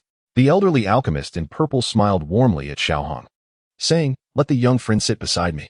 As fellow 5th-tier alchemists, we may exchange insights." Observing the elder rise, Xiao Hong hastily returned the gesture, stating, "I am Xiaoyao, honored to meet President Fama. I do not presume to claim an exchange. I hope to receive your guidance." Upon hearing the elder and Appo's invitation, Chimier quickly offered the seat, saying, "Please, sir, this way." Fama nodded subtly, his impression of Xiao Hang being quite favorable upon their first meeting. At such a young age to have attained 5th-tier status was commendable, comparable to that of Dou Qi. Furthermore, there was an essence about his disciple that seemed strangely familiar. With a cheerful demeanor, Fama remarked. Please, take a seat. Chapter 73. The Alchemist Conference. I shall not be polite any longer. With that, he proceeded down the corridor to take a seat beside the elder in the front row. As a fifth-tier alchemist, he was indeed qualified to occupy that position. Thus, Xiaohang felt no particular reservations and naturally settled down. Seemingly sensing the gaze upon him, the elderly man, still half asleep, suddenly turned his head. Casting a bewildered glance towards Xiao Yan, his withered visage breaking into a gentle smile. Noticing the elder and Apos' attention shift, Otto and Frank hurriedly bowed in greeting. Carefully making their way down the corridor to the front row, addressing the elder with respect, Lord Fama, it has been years since we last met. You still appear as spirited as ever. It is Otto and Frank from Blackrock City, is it not? You both seem to be doing well, and in these years, you have even ascended to the rank of fourth-tier alchemists. Quite the rapid progress. The elder and Apos' murky gaze swept over the two, and he chuckled lightly. It is entirely due to Lord Fama's previous lecture. Otto responded with a respectful smile. What I can share is merely a fragment of my own experiences. The most crucial factor lies within your own efforts. Shaking his head with a smile, Fama and Apos' gaze suddenly shifted to Xiao Yan, who sat behind Otto. This young lad must be the one with the best results in this internal assessment of the guild. Am I correct? Your name, if I recall correctly? It is Yin Xiao, is it not? A disciple of the esteemed Xiao Yao? Xiaohang smiled and replied, the disciple is lacking. Please do not take offense, Lord Fama. Lord Fama, I am Yin Xiao. In the presence of this esteemed elder, whose reputation in the alchemical realm of the Jiamon Empire surpassed even that of Dou Qi, Xiao Yan dared not show any semblance of disrespect, bowing deeply. Truly, heroes often emerge from the youth. At such a young age. To have refined the ironwood spirit leaf to 8 times. If my memory serves me right, the young Dou Qi of your did not possess such prowess. Fama's voice was steady and unhurried, though slightly hoarse. It bore an enchanting quality that discouraged any interruptions. And you, Xiao Yao. Achieving the rank of 5th-tier alchemist at such a tender age, before long, you may surpass this old man. Such remarks were one Xiaohang dared not respond to lightly. In the Jiamon Empire, he would rather offend the Yunlan sect than this venerable elder, for he understood the immense influence wielded by alchemists. For instance, if he desired it. While he might not summon a Dou Huang, he was confident he could call upon several Dou Wang. This was precisely why Medusa had chosen to submit to him that day. It was not without reason, but rather the formidable allure of an alchemist. Wiping out the Serpentman clan might be beyond a 5th-tier alchemist's capabilities, yet a 6th-tier alchemist could indeed inflict grave losses upon them. Should a 7th-tier alchemist arise, annihilating any force within the Jiamon Empire would likely be but a matter of mere words. This exemplifies the transcendent status of alchemists in this land. With a smile, he replied, I dare not claim such praise, Lord Fama. It is merely fortune. This old man is still alive. He has certainly become more loquacious with age. As a few delicate snowflakes descended, the crowd instinctively looked up towards the sky. Who is it? The voice of Chamir turned icy. Who dares to speak so audaciously? Truly seeking death? The elder in purple also looked up, only to see a man clad in azure robes and snow-white hair descending gracefully. Upon recognizing the newcomer, Chamir was poised to confront him, eager to test the audacity of his words. The alchemists present also wore expressions of cold resolve, ready to act. Seeing the rising agitation among the crowd, the elder in purple gently raised his hand, signaling for calm. As he gazed at the descending figure, he spoke uncertainly. You are the Ice Elder? You are still alive. In the midst of the astonished expressions, Haibo Dong casually sat down on the opposite side of Fama, saying, I never anticipated you would still remember me. The elder in purple suddenly smiled, his joy causing the wrinkles on his face to gather. I had thought you perished at the hands of Medusa. Recalling the past, Haibo Dong and Apos' eyes filled with a hint of melancholy as he lamented, I nearly did. I was fortunate to escape. Truly a resilient fellow, but it is for the best. At least this old man will not feel so lonely. The elder in purple laughed heartily, his drooping eyelids quivering with mirth. The crowd speculated on Haibo Dong and Apos' identity, astonished at his familiarity with the Ice Emperor. Otto suddenly exclaimed, Haibo Dong, once one of the top 10 powerhouses of the Jiamon Empire, the Ice Emperor Haibo Dong. Only then did the crowd comprehend. If it was indeed the Ice Emperor Haibo Dong, then conversing in such a manner with the elder was entirely appropriate, as they were contemporaries. And it was rumored they had shared a good rapport in their youth. As everyone stood in stunned silence, another hearty voice rang out, haha. Ice Elder, Xiao Yao. You both have arrived early. A man in a coarse robe emerged from the corridor, followed by 2 others. The young princess donned a splendid alchemist and Apos' robe, while the second figure, Yaoya, was clad in gleaming silver armor. her hair tied up in a high ponytail.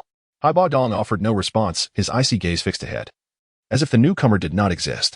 However, Xiaohong could not afford such indifference and smiled. It is not late for old Jia to arrive. Stepping forward with a smile, old Jia looked at Haiba Dong and Fama, exclaiming, I never imagined we three would have the chance to gather once more. It truly is fate. Indeed, quite a serendipitous encounter. Fama chuckled lightly, then added, Old rascal, I did not expect you would attend this conference. I recall you were never fond of such competitions. After several decades of seclusion, it is good to emerge occasionally. The elder in coarse robes smiled gently as he took a seat beside Xiaohong. Turning to Xiaohong and then to Yaoya, he said, Yaoya, you have met Xiao Yao, and this conference's security is under her full command, with 50,000 troops at her disposal. Xiaohong smiled in return, recognizing the elder's efforts to win him over, though he had no such intentions. He glanced at the gallant young woman and greeted, Greetings, Princess Yaoya. Yaoya beamed back, Greetings, Mr. Xiao Yao. Understanding her grandfather and Appo's intentions, she recognized the responsibility that accompanied her royal status. If she could secure an alliance with a fifth-tier alchemist, even if he were somewhat older, it was a duty she had to embrace. Moreover, this gentleman appeared to be of a similar age to herself and was quite handsome. Soon after, Mitre Tingshan of the Mitre family entered the hall with Yufei, naturally taking a seat beside Haiba Dong. Old Jia, Lord Fama, Mr. Xiaoyao, he greeted cheerfully. The elder in purple nodded, and Xiao Hang responded with a smile, Greetings, clan leader Mitre. Mr. Xiaoyao, this is Yufei, whom you have met before. Yufei, please greet Mr. Xiaoyao. Mitre Tingshan was eager to facilitate introductions, knowing well the connections his family had with the Ice Elder. Greetings, Mr. Xiaoyao, Yufei said with genuine interest, bending slightly in respect. Xiao Hung nodded slightly. Greetings, Miss Yufei? Subsequently, Yufei paid her respects to the elders before slipping into a seat beside Xiao Yan. Shortly after, members of the Nalan and Mu families arrived. Among them, Nalan Jia was accompanied by a young lady clad in a green moon robe, her hair styled high. Under Nalan Jia's guidance, she performed respectful bows to those in the front row before darting to the back to sit beside Xiao Yan. Nalan Jia shook his head helplessly and chuckled. I apologize. My granddaughter can be quite mischievous. Please forgive her. Nalan Yin and had indeed changed significantly, yet her proud demeanor remained unaltered. Xiaoheng inwardly sighed, reflecting that had she not been so haughty back then, the current situation might have unfolded differently. Yet now, distinguishing right from wrong had become a daunting task. Seeing her sit beside Xiao Yan, Xiao Hong could only sigh, pondering, this little rascal Xiao Yan truly possesses an undeniable charm. I suspect Nalan Yin and never anticipated that the person she once pushed away would manifest in such a manner today. From the Mu family, an elder arrived, appearing far more formidable than anyone else present. His visage bore the marks of numerous battles, with scars visible even on his face. The overwhelming aura of menace emanating from him made Xiao Hang feel somewhat uneasy. Indeed, individuals emerging from the battlefield are distinctly different compared to the other Douwang present. This elder and Appo's combat prowess was likely unparalleled. Observing the scarred elder, Xiao Hong reflected on this. As for the young man trailing behind him, Xiao Hong vaguely recalled his name to be something like Mu Zhan. After performing a greeting, he was promptly kicked aside by the elder, who admonished him to get lost. Xiao Hong was taken aback, but upon reflection, it aligned with the elder's imposing demeanor. The elder settled down and turned to Xiao Hong, clasping his fists in salute. Previously, my troublesome young one had a conflict with your disciple. I hope you will not take offense. Not at all. Matters concerning the younger generation will naturally be resolved among them. There is no need for such formality. Mu clan leader, you may simply call me Xiao Yao. I hold great admiration for military figures like yourself. Xiao Hong had always felt a deep respect for pure military individuals in his past life. He had even contemplated joining the army. You flatter me, young friend Xiao Yao. I thank you for your kindness. To be candid, my troublesome young one has a penchant for creating disturbances. Should he inadvertently offend you, feel free to take action without concern for the Mu family. The Mu clan leader chuckled as he spoke. Meanwhile, Mu Zhan rubbed his backside, muttering, Old man, you still hit me. Just wait until 100 years later. Before he could finish, the Mu clan leader turned his gaze upon him, causing the young man to instantly fall silent. Turning his attention to Xiao Yan, who sat beside Yufei in an intimate manner, Mu Zhan felt a pang of jealousy, his teeth grinding in irritation. However, with so many prominent figures present, he dared not voice his feelings, merely watching Xiao Yan with envy. Subsequently, a multitude of alchemists began to enter the square in grand procession. The sight of so many alchemists left Xiao Hong utterly astonished.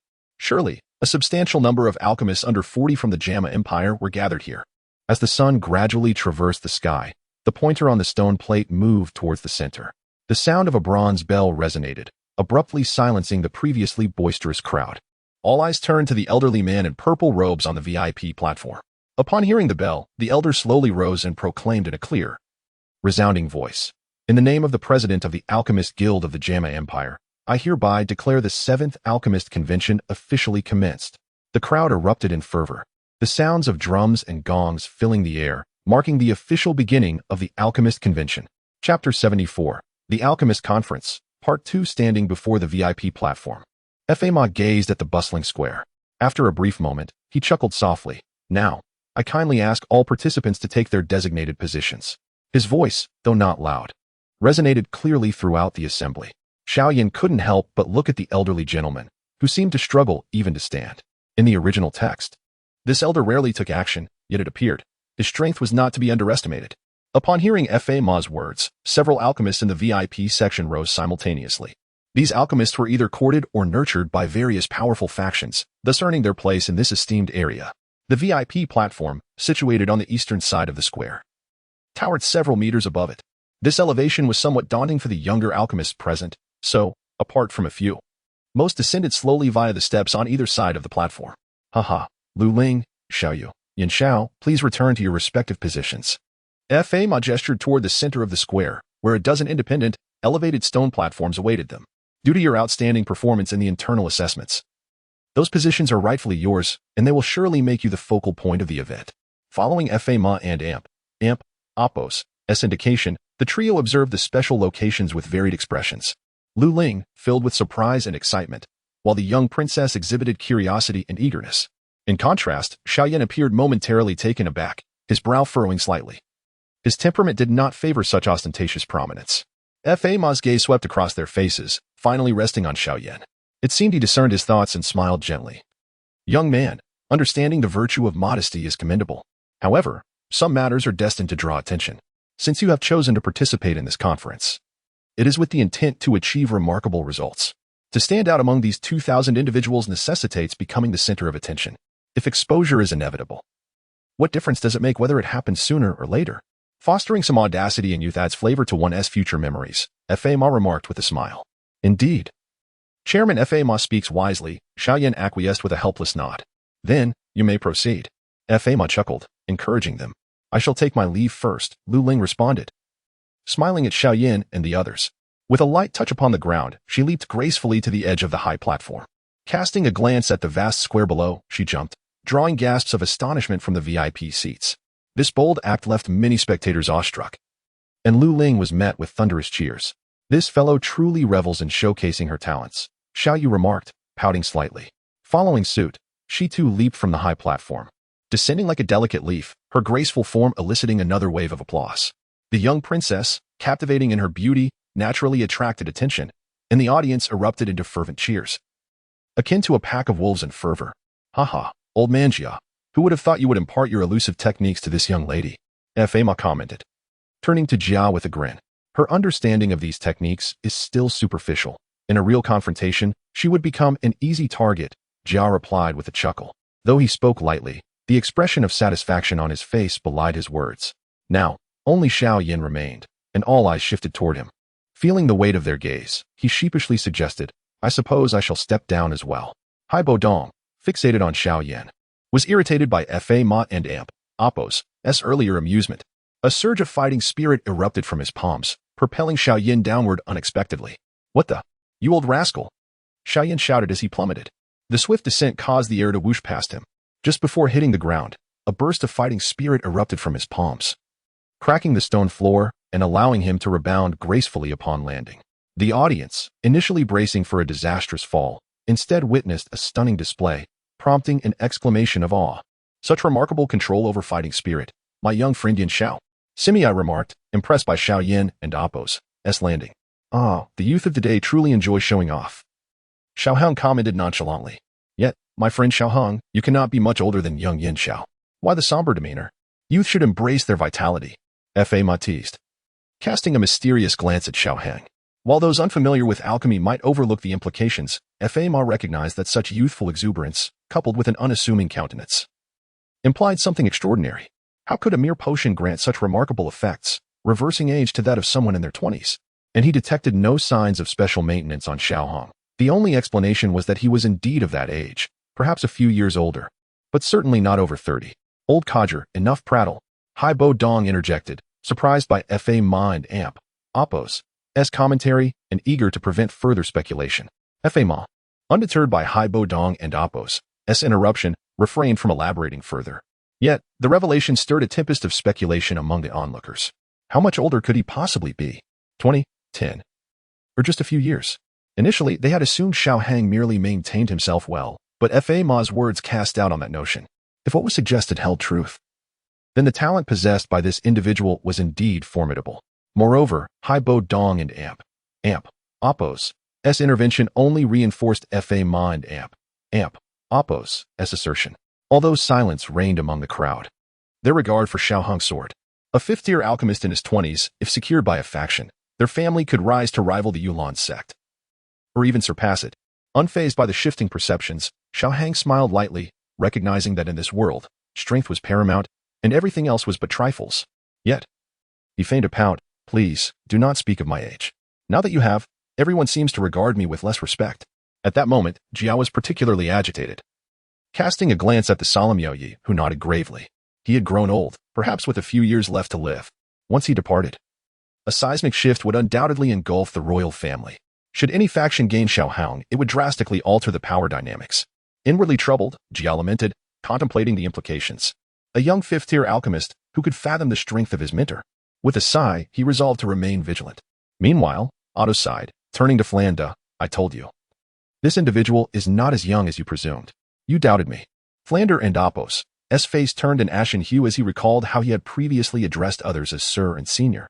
Suppressing the urge to exclaim in disbelief, he struggled to rationalize. At such a young age, he is already a fifth-tier alchemist. What harm is there in calling him and Oppo's, Senior and Oppo's? One must respect the accomplished.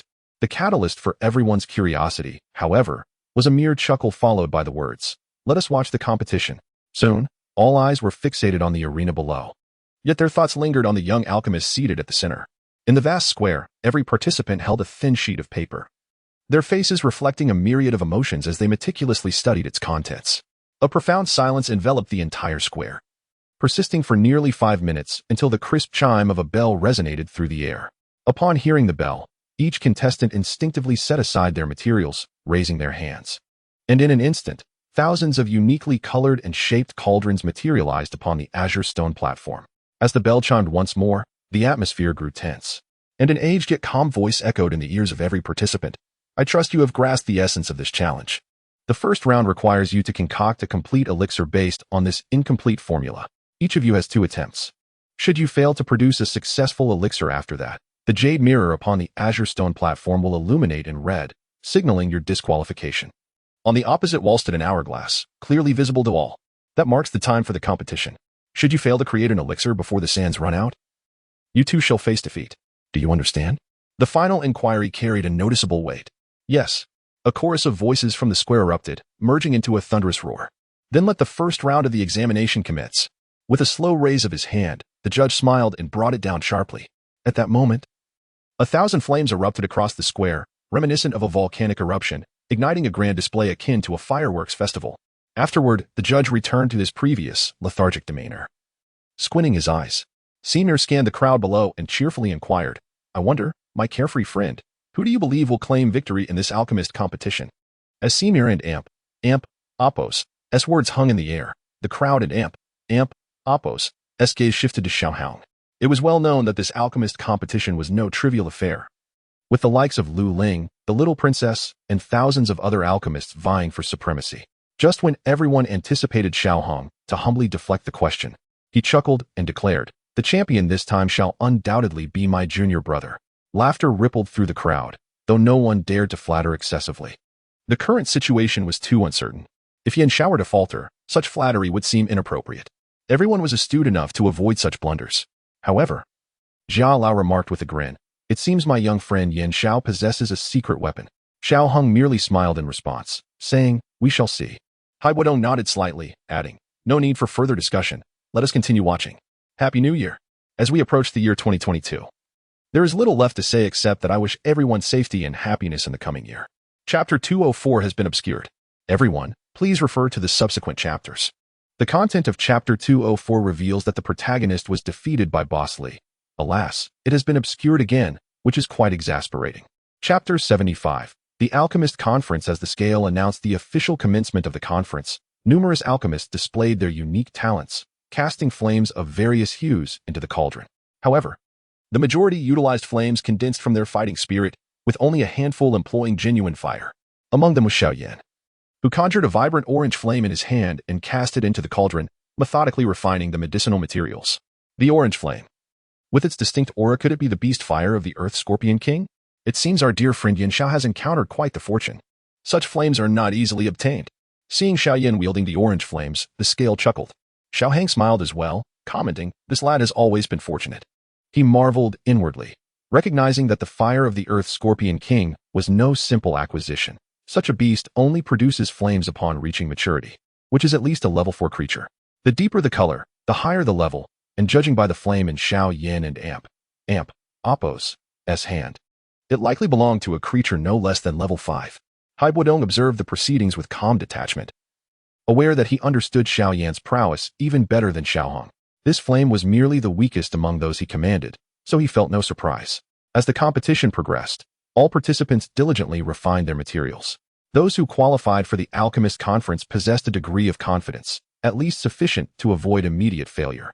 However, as time passed, a cacophony of explosions erupted from several cauldrons, signaling the misfortune of multiple alchemists who cursed before attempting to refine anew.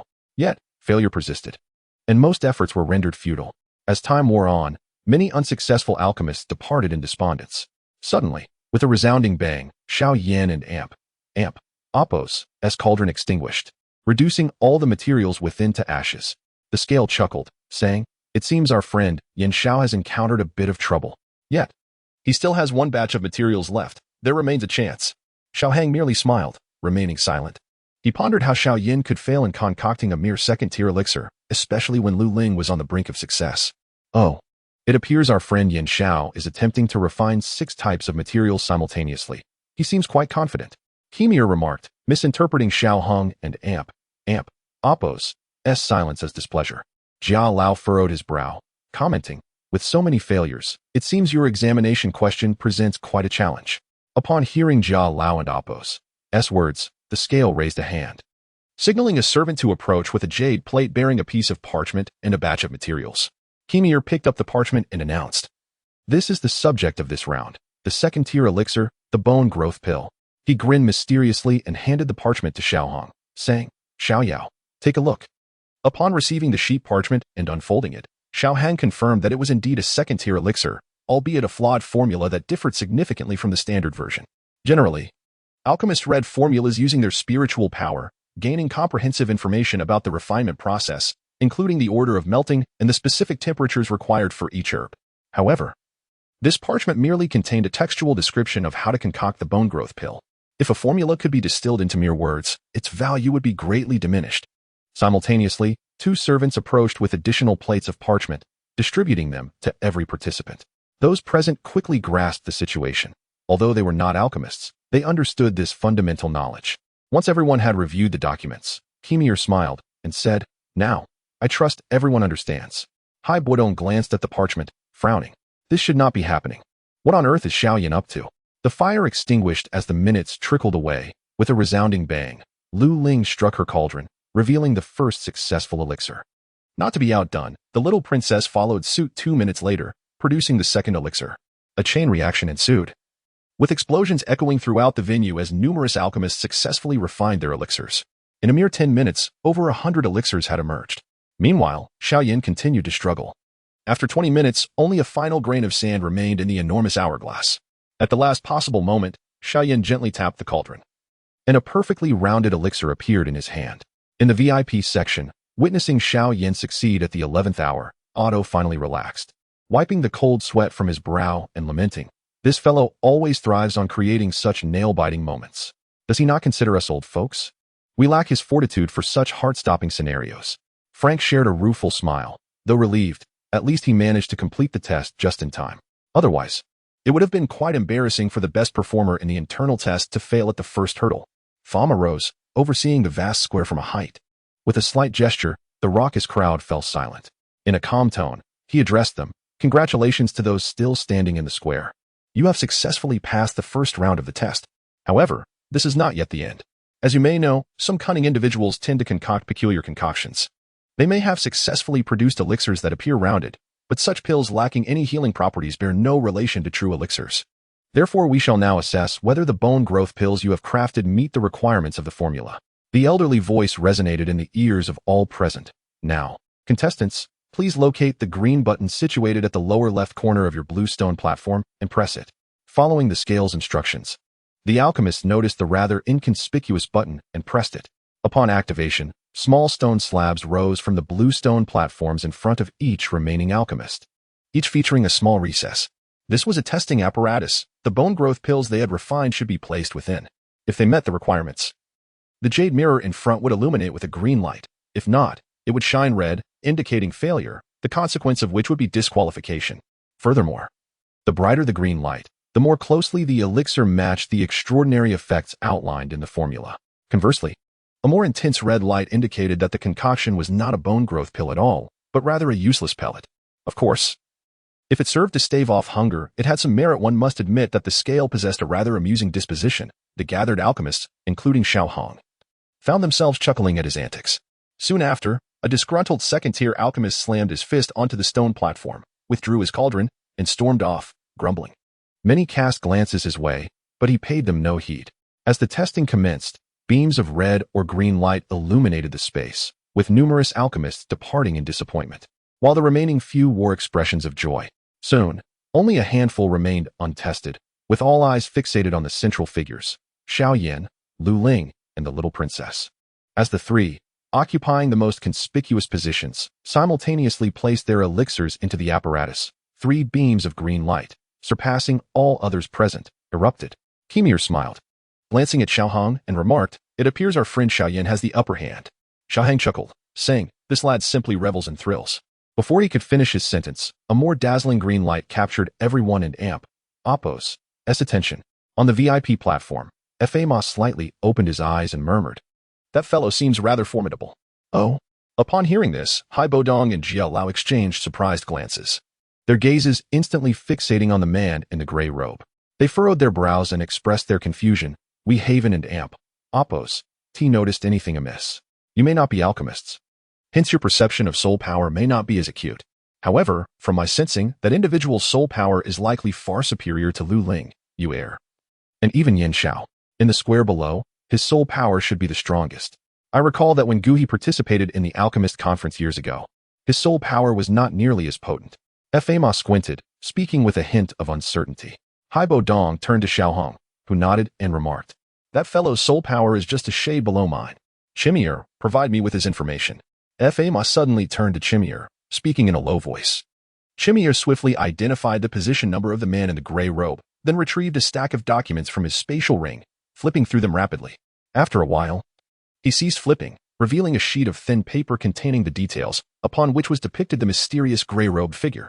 However, this time, the image included a clear facial close-up, a youthful visage with striking blue eyes, pale and cold, appearing no older than 16 or 17, a youthfulness that felt somewhat eerie. Handing the information to F.A. Ma, the latter furrowed his brow, reading intently. Moments later, his expression changed. "He is an alchemist from the Outcloud Empire?" Strictly speaking, the Outcloud Empire and the Gamma Empire share a deeply antagonistic relationship. If an alchemist from the Outcloud Empire were to win the Alchemist Conference, the alchemists of the Gamma Empire would find their future prospects grim. Glancing at the recorded rank on the document, Chimier looked toward F.A. Ma, stating, "A 17-year-old 4th-tier alchemist? President, do you think this is plausible?" Regardless of his talent, alchemy requires the accumulation of time and experience. "My perception is infallible." F.A. Ma shook his head, his gaze fixed on the youthful face. For some reason, he felt that this face appeared slightly peculiar. Could it be that he is in disguise? The proficiency displayed in his alchemical crafting is far beyond what a mere teenager should possess, F.A. Ma murmured softly. Disguise, of course, would not escape our notice. Jia Lao remarked lightly, expressing his absolute confidence in the royal family. But for that fellow to conceal himself so thoroughly during such a competition, we cannot simply halt the event to compel him to remove his hat. That would lead others to accuse the Alchemist Guild of the Gamma Empire of being overly domineering and rude, Fa Ma said helplessly, observing the gray-robed figure, whose head was tightly covered. Should he refuse to unveil himself? Let us assist him. Hai Bo Dong stood up, approaching Fa Ma with a faint smile. You won't be discovered, will you? Upon hearing this, Fa Ma's expression shifted, hesitating briefly. Although my strength has diminished somewhat, manipulating the cold currents to discreetly freeze that fragile hood into powder is within my capabilities, Hai Bo Dong replied calmly. This task, requiring delicate control, is indeed best suited for your ice-type energy. My energy leans towards the overwhelming, shattering rocks and mountains. It would not suffice. Jia Lao shook his head. Very well, then I shall entrust this to you. After a brief contemplation, Fa Ma nodded softly. Hai Bo Dong nodded, his eyes narrowing slightly, fingers subtly twitching. As his fingers moved, a transparent wisp of cold air silently approached the gray-robed man. Chapter 76, The Alchemist Conference. Part 4. A shattered hat revealed a youthful visage before the gathered individuals. Xiao Hong casually smiled and murmured, "This face is even more youthful than mine." Soon after, he listened to several elderly figures discussing the gray-robed alchemist. Observing Hai Bo Dong gently glide his hand along his neck, Xiao Heng felt little concern, thinking to himself, indeed, these old fellows are not to be trusted. 10 minutes later, the moderator announced the commencement of the second round. Well, since everyone has completed the assessment, let us begin the second round. Move your fingers and press the small red button at the lower left corner of the stone platform. As the button was pressed, the previously trembling green stone platform quaked, and the small platform that had risen vanished, replaced by a new one. Upon it lay an array of neatly stacked medicinal materials and a scroll containing the formula. This time, the formula was an authentic one, crafted with immense effort by our guild over several months. The task at hand requires you to successfully refine the elixir according to the formula. The materials before you are sufficient for 2 attempts, meaning you still possess only 2 opportunities. When the materials are exhausted, it signifies your failure. With the announcement concluded, numerous alchemists present commenced their refining process. Meanwhile, 2 attendants brought forth 2 jade plates adorned with neatly arranged elixir formulas. Xiao Heng picked up a scroll, read it briefly, and set it down. Noticing Xiao Heng's nonchalance, the moderator, with a sly smile, asked, "What do you think of this formula, young friend?" Xiao Heng chuckled, aware that the moderator was testing him. He replied, "The formula is commendable. However, it includes an unnecessary ingredient, the thick earth mushroom. Removing it would be prudent." Upon hearing Xiao Heng's explanation, the moderator smiled faintly and chose not to comment further. However, Kemir eagerly interjected, "Indeed, you possess remarkable insight, my friend." The others on the platform glanced at Xiao Heng, acknowledging that he was genuinely skilled. As the conference progressed, the gray-robed alchemist met with failure. After remelting half of the materials, he chuckled, his youthful voice resonating throughout the venue. "It seems that in this round, I am in the lead. The alchemists of the Gamma Empire are rather unimpressive." The crowd of alchemists glared at him with fury. If it were anyone else, they might have taken it lightly, acknowledging their inferiority. However, the gray-robed individual hailed from the Xian Empire, their sworn adversary. At this moment, even Lu Ling and the little princess cast stern glances at him before reluctantly turning away. Just then, a calm yet slightly elevated voice proclaimed, "Not necessarily." A blue flame then manifested in Xiao Yin and Amp, Appo's hand. On the high platform, the moderator and Amp, Appo's pupils constricted in surprise, exclaiming, "That is extraordinary fire. This young lad possesses such a thing." Jia Lao could not help but marvel. This young one, possessing extraordinary fire at such a young age, is no simple character. Following this, Ma Fa exhaled in relief, glancing towards the gray-robed alchemist with a smile. Now, it seems that achieving the title of best in this round will be a challenge for him. As the extraordinary fire appeared, all eyes in the venue fixated on Xiao Yin and the gray-robed alchemist. The alchemists of the Gamma Empire silently urged, "Hurry, hurry." With the advantage of extraordinary fire, Xiao Yin quickly caught up to the gray-robed individual, but at this point, the latter had already reached the final step, forming the elixir. The extraordinary fire could no longer provide Xiao Yin with a decisive advantage. Xiao Yin furrowed his brow and struck the cauldron with his palm, causing a burst of flame to envelop an incomplete elixir, sending it soaring into the air. Reckless. Although this was the final step, how could one prematurely extract the elixir? Once the nascent elixir comes into contact with air, its incomplete components might disintegrate. Witnessing Xiao Yin and Amp, Appo's sudden action, the railing gripped by Ma Fa splintered, and the moderator, filled with regret and anger, exclaimed, disregarding Xiao Hong and Appo's presence. However, Hai Buodong remained composed. Believing Xiao Yin to be a 6th-grade alchemist, he calmly stated, "He certainly has his reasons for doing so, does he not, young friend Xiao Hong?" Xiao Hong, unruffled, nodded and remarked, "Master's techniques." At that moment, Xiao Yin leapt up and seized the elixir midair, unleashing a fierce blue flame that enveloped the not-yet-completed potion.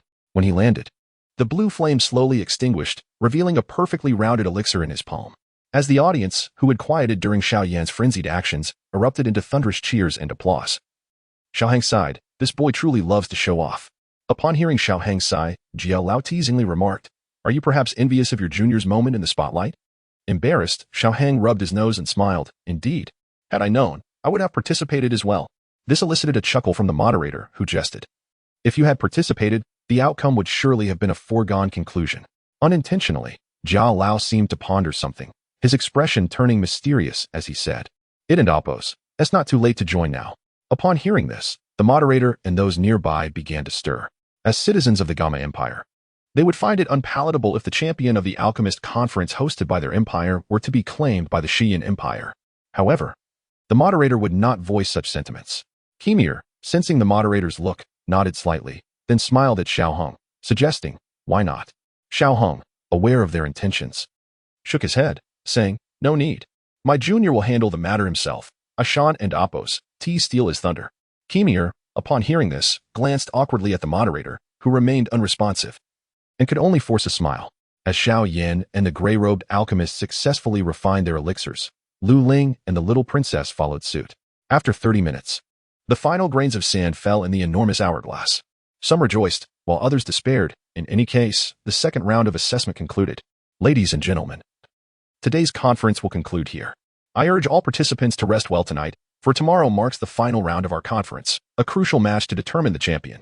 Thus, I implore you not to let any distractions prevent your attendance, lest you regret it for a lifetime, Ma Fei declared with a hearty laugh.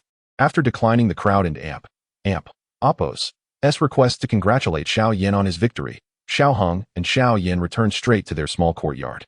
Upon their return, Xiao Yin hurriedly dashed into his room.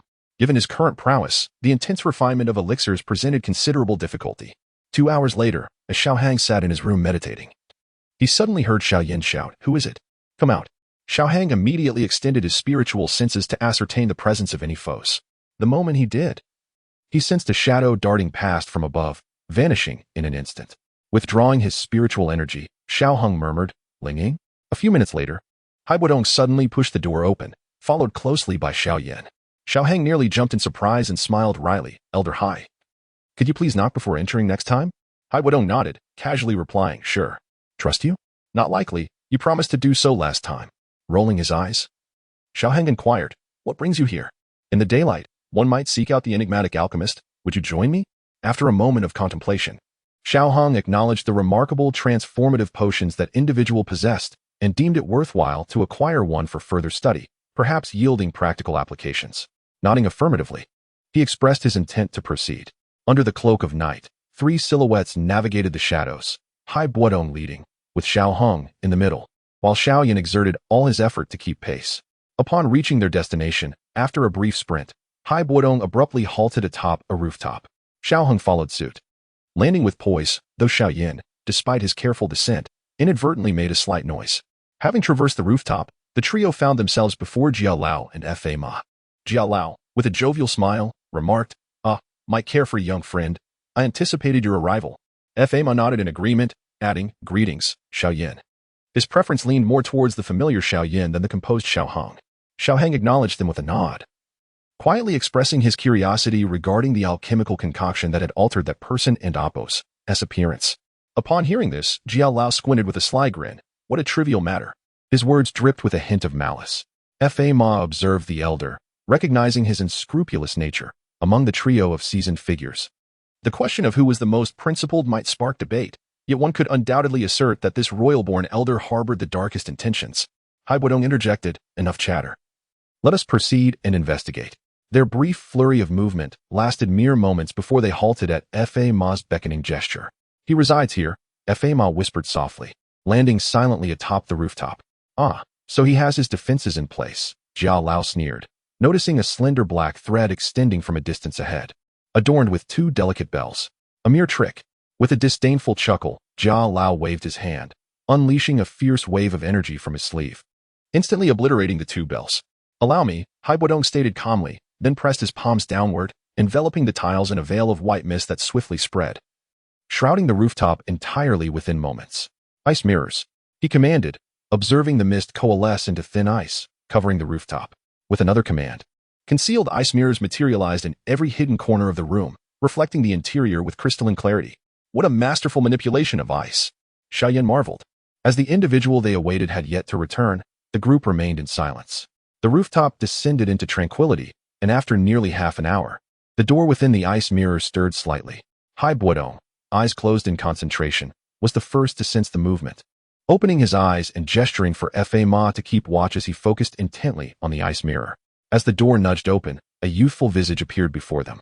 The boy in gray robes entered the room without any peculiar behavior, closed the door behind him, and casually prepared for rest, sitting cross-legged on the bed. An hour later, the boy and Amp, Appo's youthful face gradually opened its eyes, scanning the room to ensure no one was present before relaxing completely. Humph, what a ridiculous gathering. Once I claim victory, let us see how the Jiama Empire and Appo's Alchemist Guild fares when stripped of its reputation. A guild that loses the trust of its alchemists is destined to perish. Rubbing his face, the gray-robed youth and Appo's brow furrowed as he muttered softly. With a flick of his hand, a faintly red elixir materialized in his palm. Damn that rejuvenation pill. Though it restores one's youthful appearance, it is merely superficial. Were it not for the desire to tarnish the reputation of the Jiama Alchemist Guild within our nation, we would not expend such effort on this thankless endeavor. He grumbled, then consumed the red pill, chewing lightly before swallowing. Shortly after ingesting the potion, the boy's youthful face began to tremble ominously, and his stature increased significantly. In mere moments, the 17-year-old youth transformed into a middle-aged man with a cold demeanor that left onlookers astonished. Xiao Hong smiled faintly, noting the accuracy of this portrayal. Oh, so it is him. Fa suddenly whispered with a cold chuckle, as he began to recount the man's origins. The middle-aged figure reached for a bell by the bedside, prompting the group to reveal themselves. Yet despite the discovery, what could he do? With 3 Dou emperors, 1 Dou Ling, and a destined child present, resistance was futile. Under the pressure of their presence, Yen Li divulged a wealth of information, yet they could not execute him. They ultimately departed, leaving the scene behind. Chapter 77. Nailan Yin and young friend Yan Xiao, I kindly request your presence. Faced with the insurmountable challenge posed by Yen Li, Fa Ma could only place his hopes on Xiao Yan. He cheerfully addressed Xiao Hong, saying, Brother Xiao, may I borrow your disciple for a moment? Xiao Hong, understanding that Fa Ma likely intended to provide Xiao Yan with an advantageous opportunity, naturally did not object, responding with a smile. The president may use him as he wishes. Subsequently, the group parted ways, each returning to their respective abodes. As for the benefits Fa Ma conferred upon Xiao Yan, Xiao Hong was unaware, however. He suspected it may have merely included the formula for the 3-patterned Qi Ling pill and perhaps a few herbal materials, likely accompanied by a brief overview of the rules. The following day dawned with the sun shining brightly. On this pleasant day, the apothecary conference reached its final event. The square was teeming with people, all eagerly anticipating the appearance of the champion. Xiao Hang and Xiao Yin exchanged dry smiles as they gazed at the congested entrance. Just as they pondered how to gain entry, a cool voice beckoned, Follow me. They trailed behind Hai Bodong, circumventing the main entrance and arriving at a side door. At the entrance stood hundreds of fully armed soldiers guarding the way. Fortunately, the soldiers recognized the group and did not impede their progress. After traversing a short distance, the square revealed itself, bustling with attendees. Lu Ling and the little princess were engaged in discussion with several apothecaries who had performed commendably the previous day.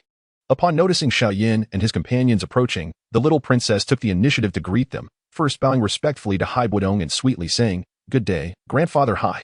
Recognizing the granddaughter of an old friend, Hai Bodong and Appo's demeanor softened, and he nodded in acknowledgement. He then turned with a smile towards Xiao Hang, exclaiming, Hello, Brother Xiao. Xiao Hang reciprocated the greeting, Greetings, little princess. Finally, the little princess beamed at Xiao Yin and greeted him. Hey, Yin Xiao, you've arrived quite early.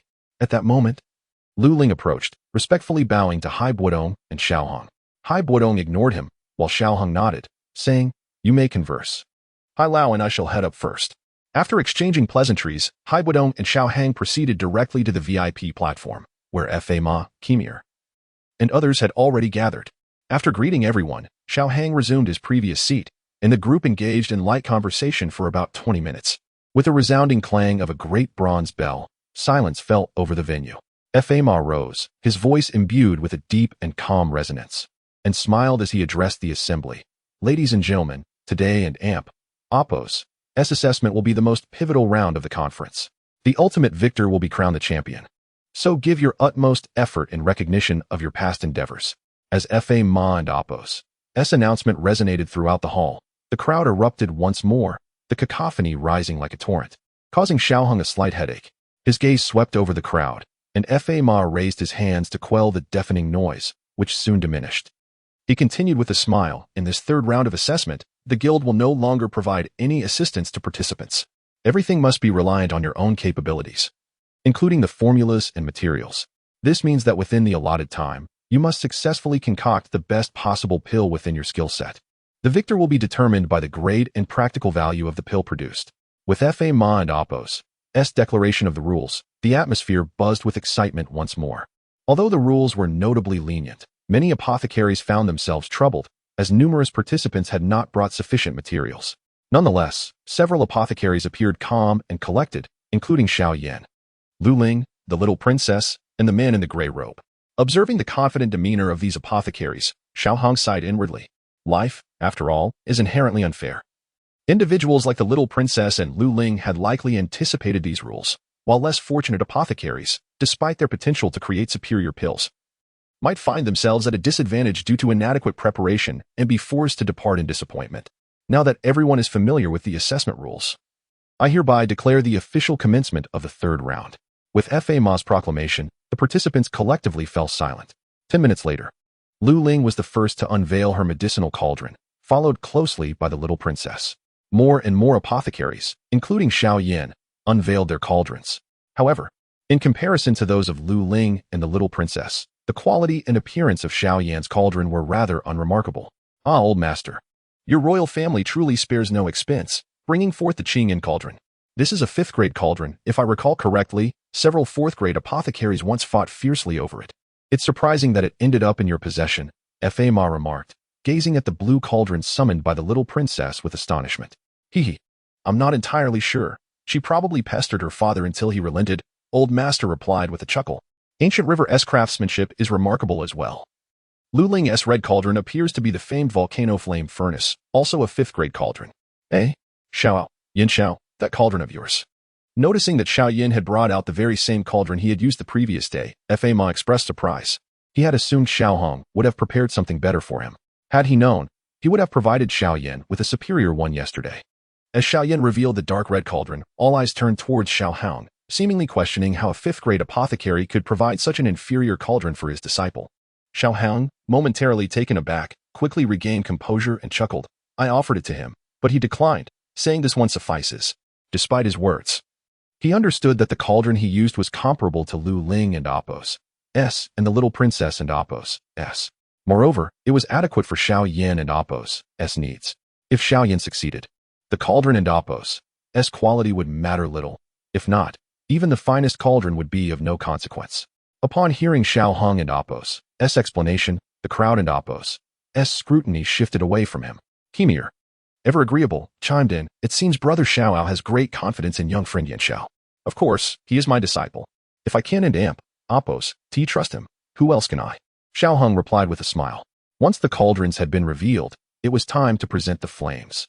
However, most apothecaries could not possess a second type of flame, with only a select few exceptions. This flame. Could it be the Qianlan water flame of the storm dragon beast? On the high platform, upon seeing the blue flame conjured by the little princess, Fa Ma and Hai Budong were momentarily stunned.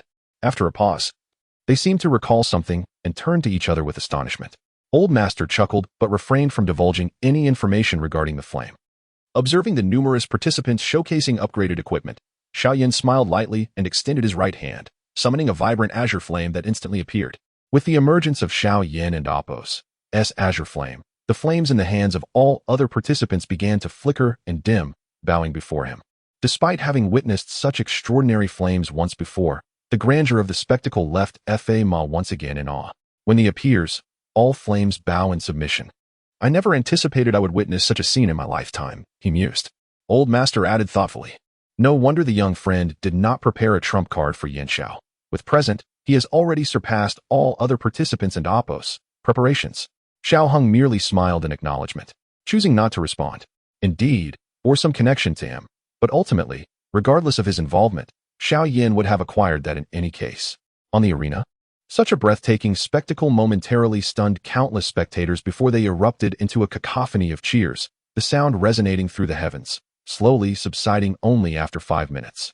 The scene of the myriad flames submitting was only halted when Xiao Yin cast the fiery orb in his hand into the medicinal cauldron. Indeed, the youth today are quite remarkable. However, judging from that extraordinary display, it seems that my young friend Yin Xiao holds the upper hand. Nalinjie mused, captivated by the unusual sight. This is a rare phenomenon even the ancient elders have never possessed, its energy far surpassing the flames derived from magical beasts that the young princesses wield. Nalinjie smiled at this observation. Indeed, Nalinjie replied. Then suddenly turned to Nalinjie and with a furrowed brow, inquiring, was the visitor from Yunlan sect urging you to return this morning? Yes, Nalinjie nodded, sighing softly. Nalinjie expressed a sense of loss. It must be because the 3-year agreement has reached its conclusion, hasn't and Oppos, Tiet? At his words, Nalinjie ran and Oppos' delicate hand, poised to tuck a strand of hair behind her ear, froze momentarily. She pursed her lips and replied casually, that could be part of the reason. Xiao Yin has been absent for nearly 2 years, and as I have mentioned to you, he had already condensed his cyclone and became a fighter before leaving Wutan City. In less than a year, you must comprehend the arduous nature of enhancing one's prior to reaching the fighter level. Yet, he has risen like lightning within such a brief span, indicating that his previously enigmatic disappearance has restored his cultivation talent. Nalinjie exhaled deeply and continued solemnly. In these 2 years, there has been no news of him, but I suspect that given his cultivation talent, he must have reached at least the fighter level. Nalinjie nodded in agreement. With another sigh, Nalinjie slowly articulated, I do not wish to dwell on this, for I know you will not heed my words.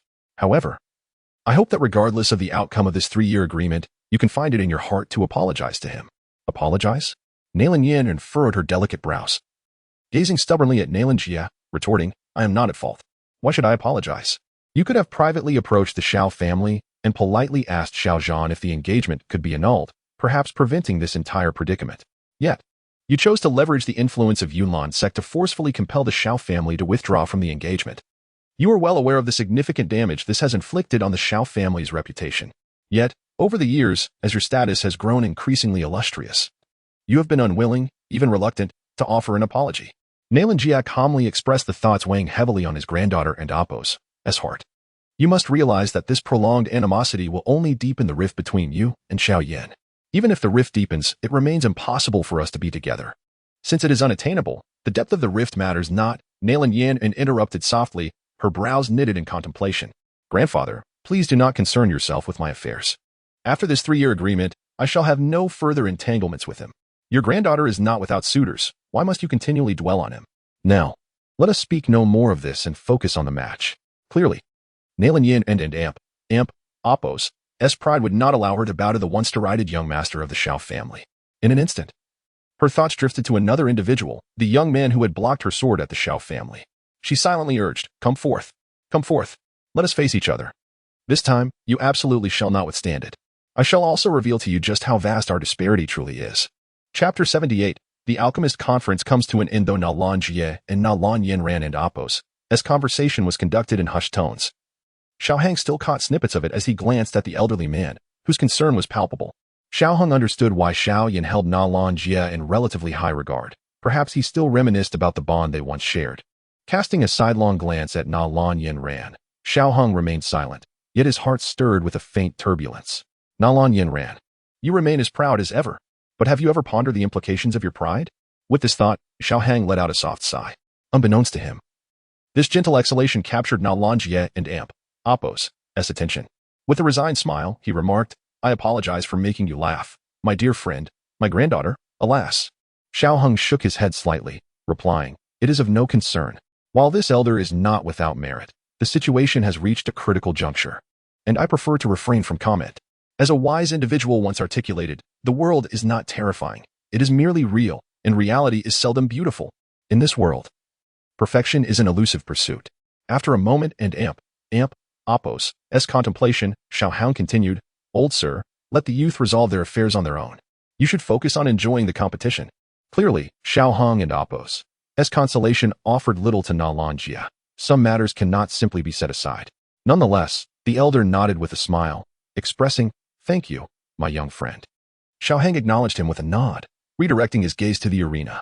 Although observing these alchemists was of limited assistance to him, the sight of over 100 alchemists simultaneously refining herbs was undeniably magnificent. Can we discern which alchemist is concocting higher-grade elixirs? Hai Bodong inquired, approaching the scale. Not at the moment, Fa Ma replied, shaking his head thoughtfully. However, as the elixirs approach completion, some signs will become evident. For fourth-grade elixirs, distinct aromas will emerge during formation. The more pronounced the fragrance, the higher the grade of the elixir. In contrast, fifth-grade elixirs will generate tangible waves of energy due to their potent essence. Hai Bodong nodded slightly, refraining from further inquiry as he clasped his hands behind his back, patiently awaiting the conclusion of the contest. As time elapsed, half an hour later, a faint aroma wafted from Xiao Yin and Appos' cauldron, prompting Fa Ma to smile and remark, "This young lad is on the verge of creating elixirs so soon? His exceptional fire truly is remarkable." Xiao Hong had already approached Fa Ma, and hearing his words, he chuckled, stating, "A first-grade 3-patterned Qing Ling Dan is hardly sufficient to secure the championship." Indeed, as Xiao Hang's words fell, Xiao Yin and Appos' cauldron was immediately enveloped in orange flames. "It appears that you have great confidence in your friend, Xiao Hang," observed Fa Ma, though he felt a pang of worry upon seeing Xiao Yan's flame switch. Yet, witnessing Xiao Hang's ease, he unconsciously asked, if he cannot even win the championship, he would not be worthy of meeting his teacher. Xiao Hang's reference to teacher rather than master went unnoticed by Fa Ma. "Haha, if my young friend is so confident, I too can rest assured," Fa Ma thought, allowing himself to relax. However, just as Fa Ma settled into calmness, Xiao Yin and Appos' flame switch unexpectedly failed, causing the nearly completed first-grade Qing Ling Dan to be reduced to ashes. As Xiao Yin faltered, those who had been listening to Xiao Hang turned their gazes towards him, curious about his reaction. In the midst of Fa Ma and Appos' disappointment, Xiao Hang suddenly laughed, casually stating, "I mentioned that if he cannot even secure the championship, he would not deserve to meet his teacher." Xiao Hang and Appos' words were sincere, a disciple of the alchemist master.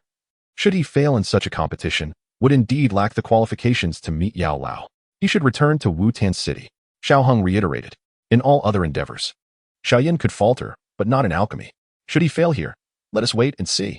Meanwhile, during Xiao Yin and Appos' moment of dejection, Lu Ling and the little princess also emitted the fragrance of elixirs from their cauldrons, both seemingly fourth grade. However, the crowd's joy was short-lived. Roughly 5 minutes later, Yin Li and Appos' cauldron also released an aromatic scent, accompanied by a faint purple glow. Colored elixir fragrance? Observing the delicate purple aroma, nearly every alchemist in the square, aware of its significance, gasped in disbelief. To produce an elixir with a colored fragrance, this rascal has indeed come prepared. Fa Ma's earlier smile vanished beneath the weight of the purple scent. What is a colored elixir fragrance?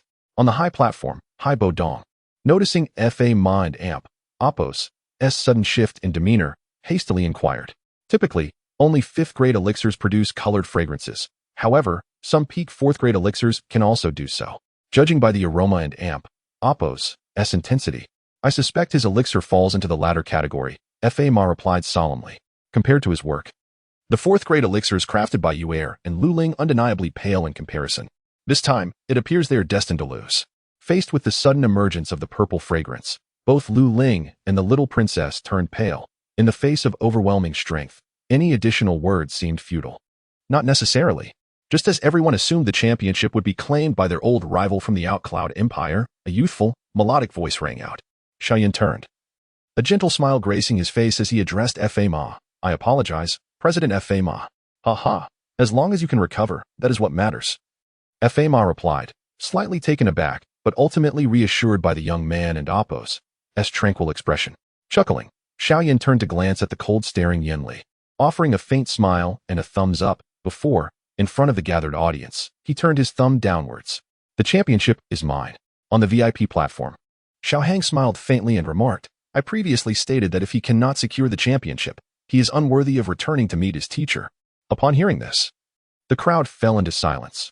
Although each held their thoughts, they dared not offend Xiao Hong. A fresh array of medicinal herbs were set upon the stone platform. Xiao Yan took a deep breath, the roaring forth, enveloping his entire being. He then reintegrated the flames into the cauldron, commencing a new round of refinement. With his flames at full throttle, Xiao Yan's speed in refining herbs was astonishing, surpassing everyone present, save for Fa Ma and Xiao Hang. As the flames in the cauldron flickered, one herb after another was refined, and within a mere 20 minutes, the elixir and Apos S form began to re-emerge. The fragrance wafted through the air once more, capturing the attention of all. Subsequently, as the crowd watched in astonishment, the azure flames in the cauldron receded rapidly, and Xiao Yan exhaled a burst of orange flames, slowly occupying the space previously held by the azure flames. Despite the uncertainty surrounding the elixir Xiao Yan was concocting, the audience collectively fell silent, ensuring not to disturb his alchemical endeavors. After the orange flames stabilized, Fa Ma internally sighed with relief. A smile returning to his face as he remarked, "Young friend Yan Xiao has an unlimited future ahead." Xiao Hang chuckled, choosing not to speak. Who could understand Xiao Yan and Apos as potential better than he? The title of Flame Emperor, such an imposing moniker. He, too, aspired to add an Emperor and Apos S title to his own name in the future. 5 minutes later, the atmosphere surrounding Yan Li became increasingly suffused with a deep violet hue as time progressed. Meanwhile, the expression on the face of the weighted scale grew ever colder. A sentiment shared not only by him but also by Jiao Lao, Nailan Jie, and the multitude of spectators and alchemists below, who found little joy in the unfolding events. Suddenly, laughter echoed through the air, and from the depths of the darkness, a purple elixir, roughly the size of a longan, emerged, spinning gracefully under the scrutiny of countless gazes. With a casual flick of his hand, Yan Li summoned the purple pill into his palm, and unable to contain his exuberance, he erupted into boisterous laughter. At last, the violet heartbreaking pill has been successfully refined. This is a concoction that rivals even fifth-tier elixirs. How can any of you compete with me now? His triumphant laughter reverberated throughout the square, silencing the crowd, many of whom fixated intently on the black pill in Yan Li's grasp. Following this, Mon Fa elaborated on the properties of the violet heartbreaking pill, causing the expressions of those present to dim. Only Xiao Hong maintained an air of calm composure. Curiosity piqued, Nailan Jie inquired, "Does the young friend Yan Xiao possess any hidden cards?" As Nailan Jie spoke, the crowd recalled that the most promising contender against Yan Li, the young friend Yan Xiao Sr., was still present. The weighted scale turned his gaze towards Xiao Hong, hopeful for a response. However, Xiao Hang merely smiled gently, saying, "Just wait and see." Xiao Hang's tranquility offered some solace to the weighted scale, though he remained uncertain about the source of Xiao Hang's confidence, particularly if Yan Xiao truly had a third flame at his disposal. Suddenly, a gust of cold wind swept through the vast square, causing the temperature to plummet. Jiao Lao furrowed his brow and glanced at Hai Bo Dong, accusingly stating, "It and Apos. S.U. Ice old man." Hai Bo Dong, ignoring the weighted scale, coldly retorted, "If I could shroud the entire square in cold without anyone noticing, I would have long since ascended to the rank of Do Zong." Under the watchful eyes of the crowd, Xiao Yan conjured a pale white flame in his right hand, the source of the chill enveloping the arena. He expertly manipulated two flames, slowly withdrawing the azure flame from the cauldron with his left hand while gently infusing it with the frosty white flame from his right. The emergence of a third flame elicited gasps from the weighted scale, and others were rendered speechless. Under Xiao Yan and Apos S immense soul power, the icy white flame gradually filled the entire cauldron. Just as the weighted scale exhaled a sigh of relief, a sudden disturbance rippled through the air. Before long, the cauldron, subjected to the intense heat of the white flame, began to crack. The fissures multiplied until, ultimately, it shattered spectacularly, enveloping Xiao Yan and Apos S platform in a cloud of white mist. The weighted scale bowed his head in despair, while Jiao Lao seethed with anger, eager to confront Yan Li. The crowd wore expressions of disappointment, with only Yan Li laughing maniacally. Just as the weighted scale prepared to declare Yan Li the champion, the white mist around Xiao Yan and Apos S platform began to dissipate. A clear voice rang out, "Wait. President Ma Fei, there are still over 10 minutes remaining in the competition." Leaning lightly against the railing, Xiao Hang smiled and whispered, "It's not over yet." What followed was a mix of astonishment from the crowd, Ma Fei's explanations, and Yan Li's unwillingness to accept defeat. However, in the murky depths of the weighted scale's gaze, a glimmer of clarity emerged, leading to the announcement, "I declare that the champion of this tournament is Yan Xiao." Instantly, the arena erupted in cheers. Chapter 79. The gathering storm the following day. Although the alchemist conference had concluded, the enthusiasm of many had not waned. While no one was obstructing the gates, numerous individuals passed by Xiao Hang and Apos S small courtyard, hoping to catch a glimpse of the heroic youth who had turned the tide the day before. How does it feel to have claimed victory? Xiao Heng teased. Observing Xiao Yin's joyful demeanor, Xiao Yin nodded. It feels quite good, but as you know, I am not particularly concerned with such matters. The 3-year agreement loomed near. And despite the multitude of cheers, Xiao Yin could not find joy in his heart. Are you still going to help the old man Nalan with his detox today? Xiao Heng inquired, feeling helpless regarding Xiao Yin and Appo's burden. While the storm was brewing, he recognized that he was not the protagonist of this tale. Thus, he lacked the inclination for melancholy. Is this the last time? What is the matter? Xiao Yin asked, a hint of confusion in his voice. Nothing much, just a bit pensive. I never imagined 3 years would pass so swiftly. We are no longer the children of Wutin City. The passage of time always evokes a sense of nostalgia. Reflecting on the past years, Xiao Heng could not help but sigh. It's quite strange to hear you lamenting like this. Xiao Yin chuckled. Xiao Heng had indeed provided him with immense support, and he felt the need to repay it in the future. Xiao Heng shook his head, exasperated. Enough of that. Just hand over that alchemical formula for the fusion spirit pill. I have some use for it. You're after my 6th grade formula, are you? This was my prize for winning, and it's still warm in my hands. Xiao Yin replied, shaking his head in resignation. However, despite his words, he handed the formula over to Xiao Heng. Upon receiving the formula, Xiao Heng did not rush to examine it. He stored it away in his spatial ring, needing it merely to pacify Queen Medusa. However, he would not be foolish enough to concoct the fusion spirit pill for her unless he possessed the absolute strength to subdue her. Aren't you going to detoxify Nalanjia? Why are you still here? Xiao Heng remarked, noticing Xiao Yin lingering in place. You. Xiao Yin sighed, unsure how to describe this bridge-burning friend, and shook his head in resignation. I'm off. With 2 days remaining. He needed to contemplate his course of action following his visit to Yunlan's sect. Despite being the protagonist this time, he could not afford to remain passive. The reality was harsh. One misstep could lead to his demise at Yunlan's sect, and he had so many sights yet to behold. He did not wish to perish there. I wonder if Yun will be present. If she is, it could complicate matters.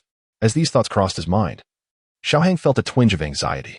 Thus, he earnestly hoped that Yun would not be at Yunlan's sect, allowing him to act freely.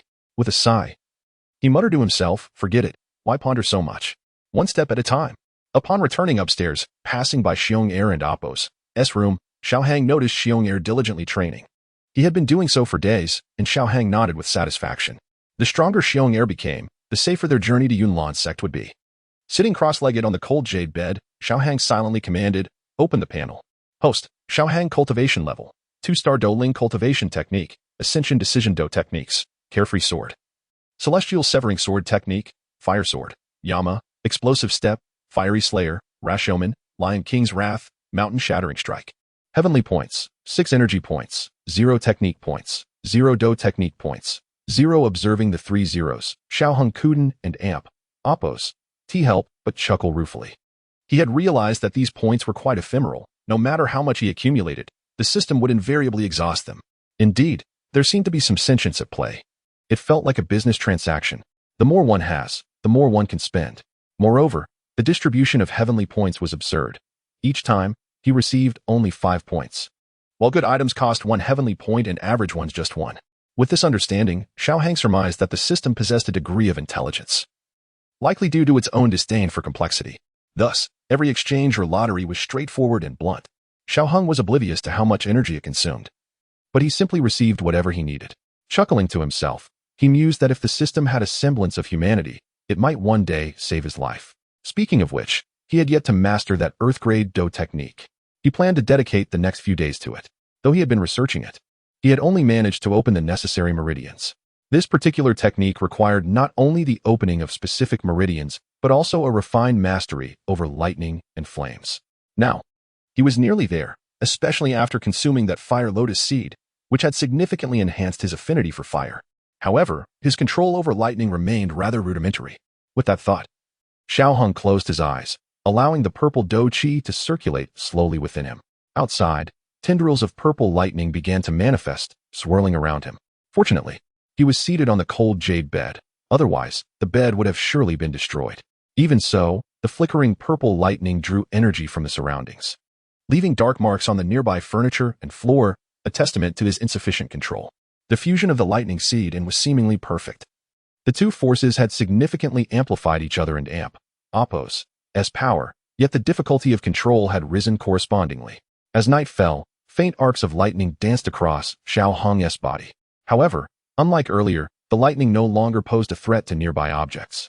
Suddenly, a surge of formidable soul power erupted, jolting Xiao Hong from his meditation.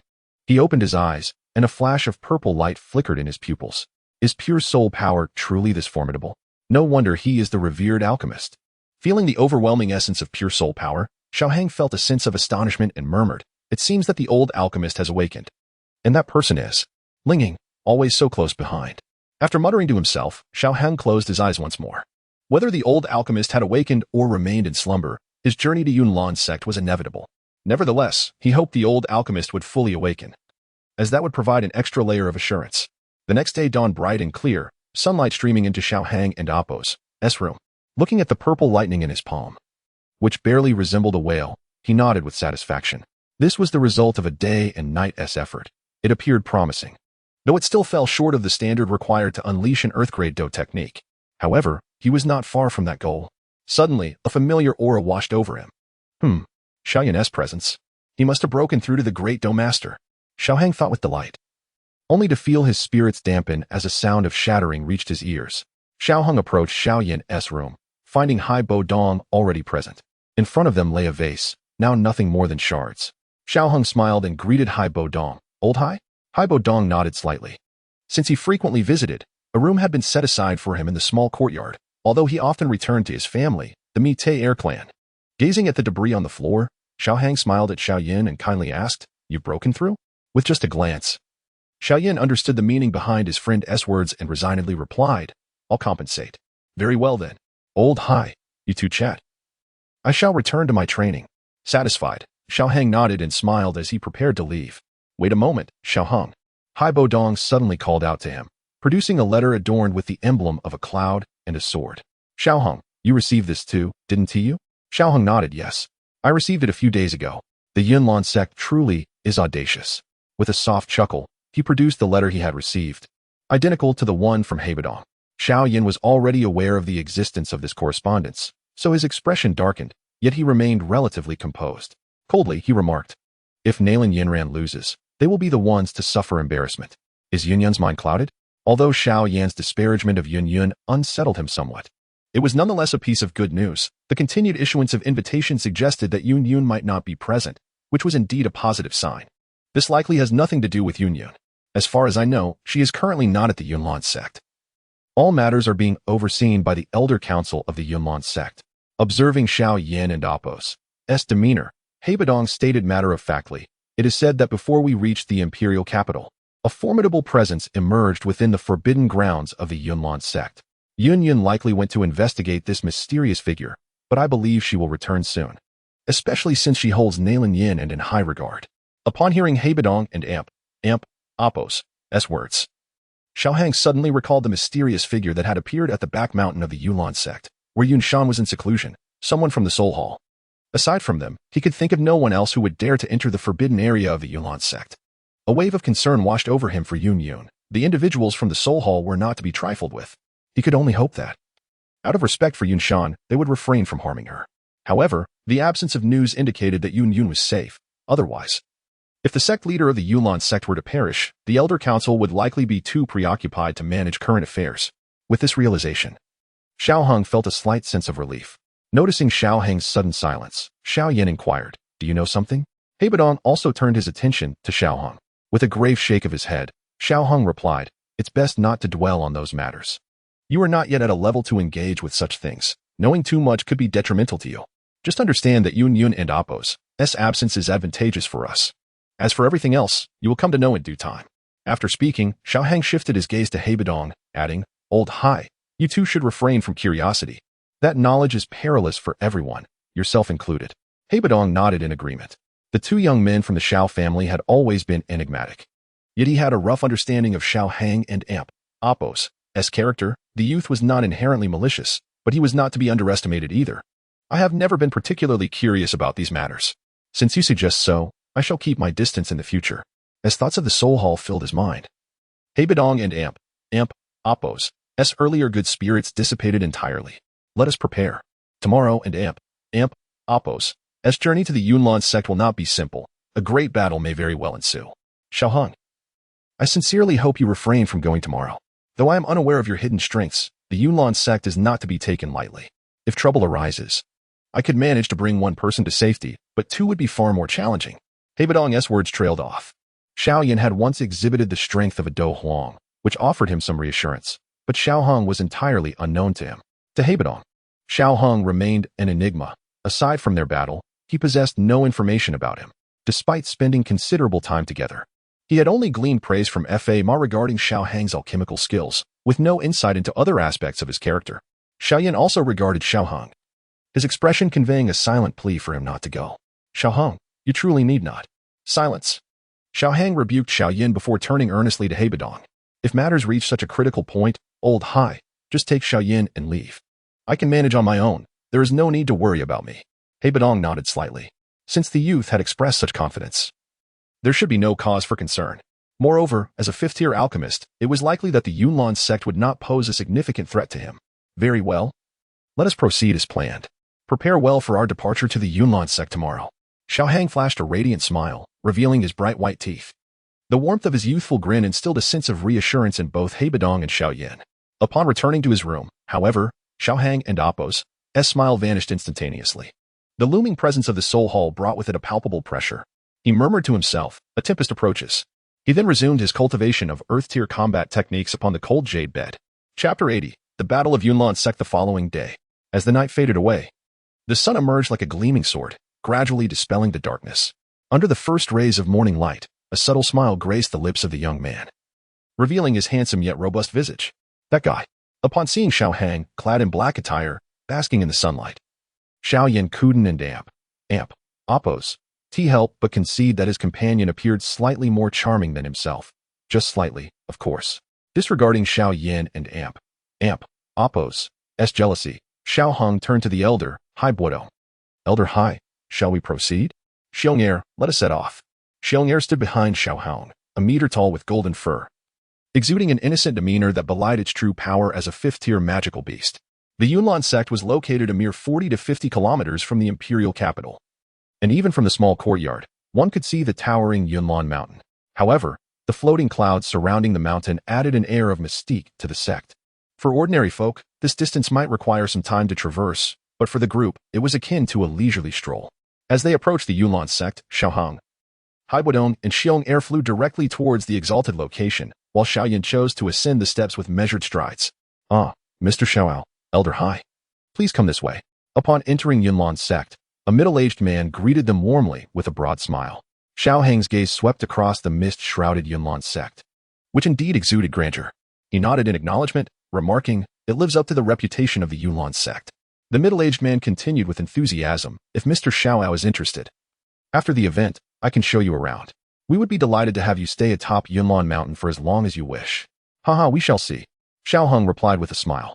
If no conflict arose after today, a short stay at Yunlan sect would not be out of the question. However, he suspected that the likelihood of that was rather slim.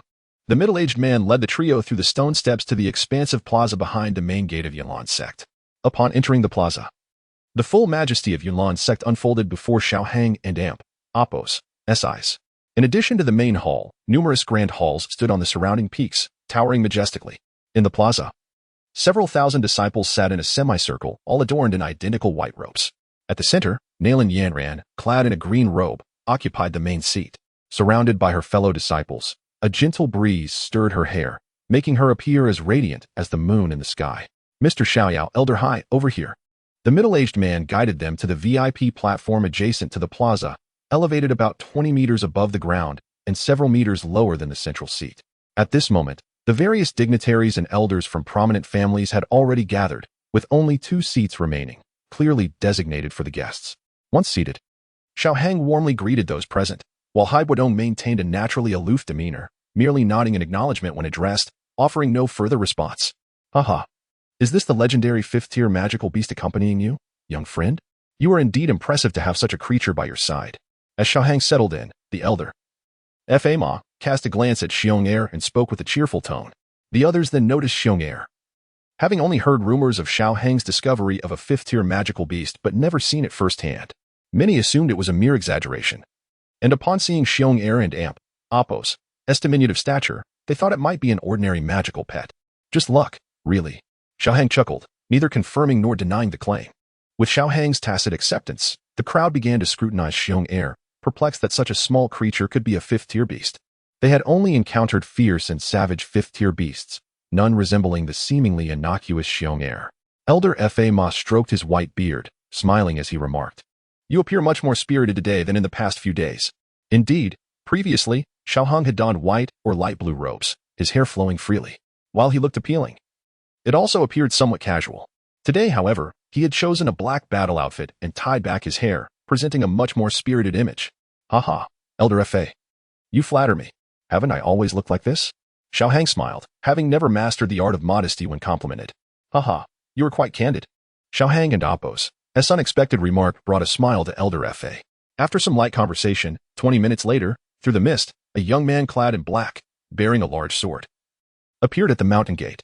Xiaoyan of the Xiao family. At this moment, Xiaoyan had waited 3 long years. Throughout these years, he had endured countless hardships and overcome numerous obstacles. Today, he finally earned the right to stand here, and he was determined to win. It was his promise to his father, friends, and himself. All eyes converged on the dashing young man, eager to witness the so-called waste of legend. Nalan Yin ran. Observing the remarkable youth, a flicker of astonishment crossed the young woman's heart. Rising, she proclaimed, "Is that the Xiao family's young man? I thought he was a waste and capable of storing Dou Qi. Yet, his demeanor does not seem forced." On the stone platform, Elder Fa Ma expressed surprise at Xiao Yin and Appo's presence. Beside Elder Fa Ma, the elder, Jia Xingtian, nodded slightly, his narrowed eyes scrutinizing Xiao Yin. After a moment, he furrowed his brow and remarked, "For some reason, he seems familiar." "Haha, you sense it too?" Jia Xingtian chuckled softly, gazing meaningfully at Xiao Yin. "It seems we may have crossed paths before, Wuden and Appo's. Do you agree, Mr. Xiaoao?" Xiao Hang smiled gently, taking a sip of tea before responding, perhaps. At his words, Elder Fa Ma and Appo's frown deepened, his gaze lingering on Xiao Yin, though he refrained from further comment. "Hey, old Nalan. Is this the Xiao lad who nearly became your family and Appo's son-in-law? He does not seem like the waste everyone claims. His demeanor and temperament are exceptional among the young people I have encountered," Mu Chen remarked, turning to Nalan Jia, who had been fixated on Xiao Yin. A hint of schadenfreude colored his smile, relishing the irony of the situation. Nalan Jia's expression darkened as he shot a glare at Mu Chen. Acutely aware of his own discomfort, he had already let down his old friend, and now seeing Xiao Yin and Appo's composure only deepened his regrets. Sighing internally, he could only hope that after this battle, Xiao Yin would set aside any grudges. Even if they did not end up together, he hoped for some form of reconciliation, lest he struggle to face his old friend in the future. "You are Xiao Yin of the Xiao family?" The elder in white robes, seated at the main position, gazed down at Xiao Yin. After a lengthy pause, he finally spoke. "I am Yulan's sect and Appo's Grand Elder, Yunling. Today, the sovereign has yet to return, thus, the 3-year pact shall be presided over by me. This competition is intended for mutual exchange and understanding, life and death, each to accept their fate." The youthful, clear voice interrupted Yunling, who had not yet finished speaking. "Haha, a bold lad indeed," remarked an elder clad in black, positioned not far from Xiao Yin. While several onlookers observed with keen interest, Nalan Yin regarded the young man with a cool demeanor, exuding an air of pride, and coldly uttered 2 words, "As you wish." Even at this moment, she remained steadfast in her confidence. Upon hearing her words, Yunling's brows furrowed slightly. He found it displeasing to be interrupted. Yet the youth did not appear to be without merit. However, he soon recalled the years of nurturing Nalan Yin and had received from the Yunlan sect. "Young man, always leave a thread of opportunity. Yet, since you insist on such demands, so be it. Life and death, each to accept their fate." With these words, a subtle smile graced Yunling and Appo's lips. "Originally, I intended to spare your life, but since you display such a lack of decorum, I shall allow Yin to render you powerless." The youth fixed his gaze intently on Nalan Yin, gripping tightly the large black ruler in his hand. Bearing the humiliation inflicted upon him and the Xiao clan, he could not afford to lose. Calmly, he spoke. "I have arrived today as promised for our 3-year agreement. Let us settle the grievances of the past. The shame you brought upon the Xiao clan shall be repaid today." His fingers adjusted slightly, and the emerald ring on his hand shimmered, slowly revealing a long azure sword in Nalan Yin and Appo's grasp. The light reflected off the smooth blade, casting a stark white glow. "I shall decide my own marriage. Even after 3 years, I do not believe I was in the wrong. I possess the right to choose my own destiny. Perhaps in that moment of choice, due to some improper actions, but if I could turn back time, I would still make the same decision. The young woman passionately articulated her desires. Then, her gaze turned icy as she fixed it upon Xiao Yan. And you, 3 years ago, were not my match. And even now, you shall be defeated by my hand. Defeated by you. Haha. If not for certain interferences, I might have perished at your hands long ago. This statement detonated like a bomb among the crowd, eliciting curious glances from the disciples of the Yunlan sect, not to mention the spectators above, who could not help but chuckle, murmuring, Yunlan sect, ever so predictable. Meanwhile, Yunling, seated in a position of authority, lost his previous calm demeanor. Gripping the armrest of his stone chair, pondering that today, this young man must not leave the Yunlan sect. Speaking of which, where is that person? Could it be that he fears coming? As Xiaoyan invoked memories of the past, Nailin Yin and Apos, S expression grew increasingly uncomfortable. Having her sword easily blocked had been her humiliation over the past 3 years. She had never regretted her initial thrust, only that she had not exerted more force, allowing it to be easily thwarted. You are unworthy to face him, Nailin Yin ran. Let the duel commence. Xiao Yan, no longer wishing to waste words with this woman, found himself impatiently awaiting the encounter. Chapter 81. The Battle of Yunlan Sect Let and Apos, S fight. A deep roar erupted from the young man and Apos, S throat, and from his voice. Everyone could sense the weight of the sacrifices he had endured over the past 3 years. As the words left his mouth, the boy transformed into a shadow, and the massive black staff on the ground, in friction with the blue stones, morphed into a fiery serpent that followed in his wake. Xiao Yan, Nailin Yin ran. May you reap the fruits of your labor after these 3 years. Observing the deep scratches on the azure floor, Xiao Hung Kuden and Amp, Apos, T help but reflect. Nailin Yin and calmly watched the swiftly approaching shadow and the flame-like serpent behind her. Though it was fast, as a practitioner of wind-based techniques, she excelled in speed. In her eyes, Xiao Yan's velocity still left much to be desired. Just as the shadow was about to collide with her, she lightly tapped the ground with her toes, transforming into a blue shadow that danced past the black figure. With a swift motion, her long sword sliced through the air, accompanied by sharp winds that aimed for Xiao Yan's neck. The rapidly charging shadow abruptly halted, the enormous black staff raised before him, blocking the fierce winds. Following the force, it swept horizontally. Clang! The sword tip struck the black staff, and the immense force bent the slender blade into an odd arc. Just when everyone thought the sword would shatter, a sudden surge of azure light emanated from it. Nailin Yin and lightly lifted her toes and, propelled by the immense power, soared into the air. The sword, glowing intensely, trembled violently, leaving behind a series of azure sword-shaped afterimages. Wind Spirit Split Sword? A seated disciple explained this technique to Xiao Hong, who chuckled softly, ignoring the murmurs surrounding him. He silently mused. It resembles the 9 decisions technique. Yet the sword images appear too ethereal, and their power seems somewhat lacking. With a heavy stomp, Xiao Yan unleashed a torrent of fighting spirit from his feet, allowing him to leap upward, while the azure energy enveloped the black staff. Nailin Yinran's brows furrowed slightly as pale azure fighting spirit surged from her feet, transforming into wind blades that sliced toward Xiao Yan. However, the wind blades merely slowed his speed before being entirely blocked by the black staff. Just as Xiao Yan neared her upper figure, a soft voice broke the tension. Wind Spirit Split Sword. As Nailin Yinran spoke, 5 previously ethereal azure sword images burst forth, racing toward Xiao Yan. Fighting spirit surged from Xiao Yan and Amp, Apos, as hands, and with a deft maneuver, he managed to evade the 5 sword images. Just as he dodged one, Nailin Yin and Amp, Apos, S left hand waved, redirecting the 5 sword images once more. Seeing no chance to evade, Xiao Yan ceased his retreat, bringing the black staff crashing down upon the 5 azure sword images. Bang! An explosion erupted, and the dazzling azure light caused many to shield their eyes, while Xiao Yan was engulfed in the azure glow. As all gazes fixated on the radiance, a shadow suddenly shot forth from within the light. Boom! In an instant, the spot where Nailin Yinran had just stood erupted with flying debris, while she was propelled back several dozen meters, with her long sword in hand. Azure wind blades materialized around her once more. Just then, another shadow burst forth from the azure glow, ruthlessly breaking through the wind blades that protected Nailin Yinran, swiftly arriving behind her. Amidst the horrified gazes of the Yunlan sect disciples, a fist struck solidly against Nailin Yinran and Apos' back.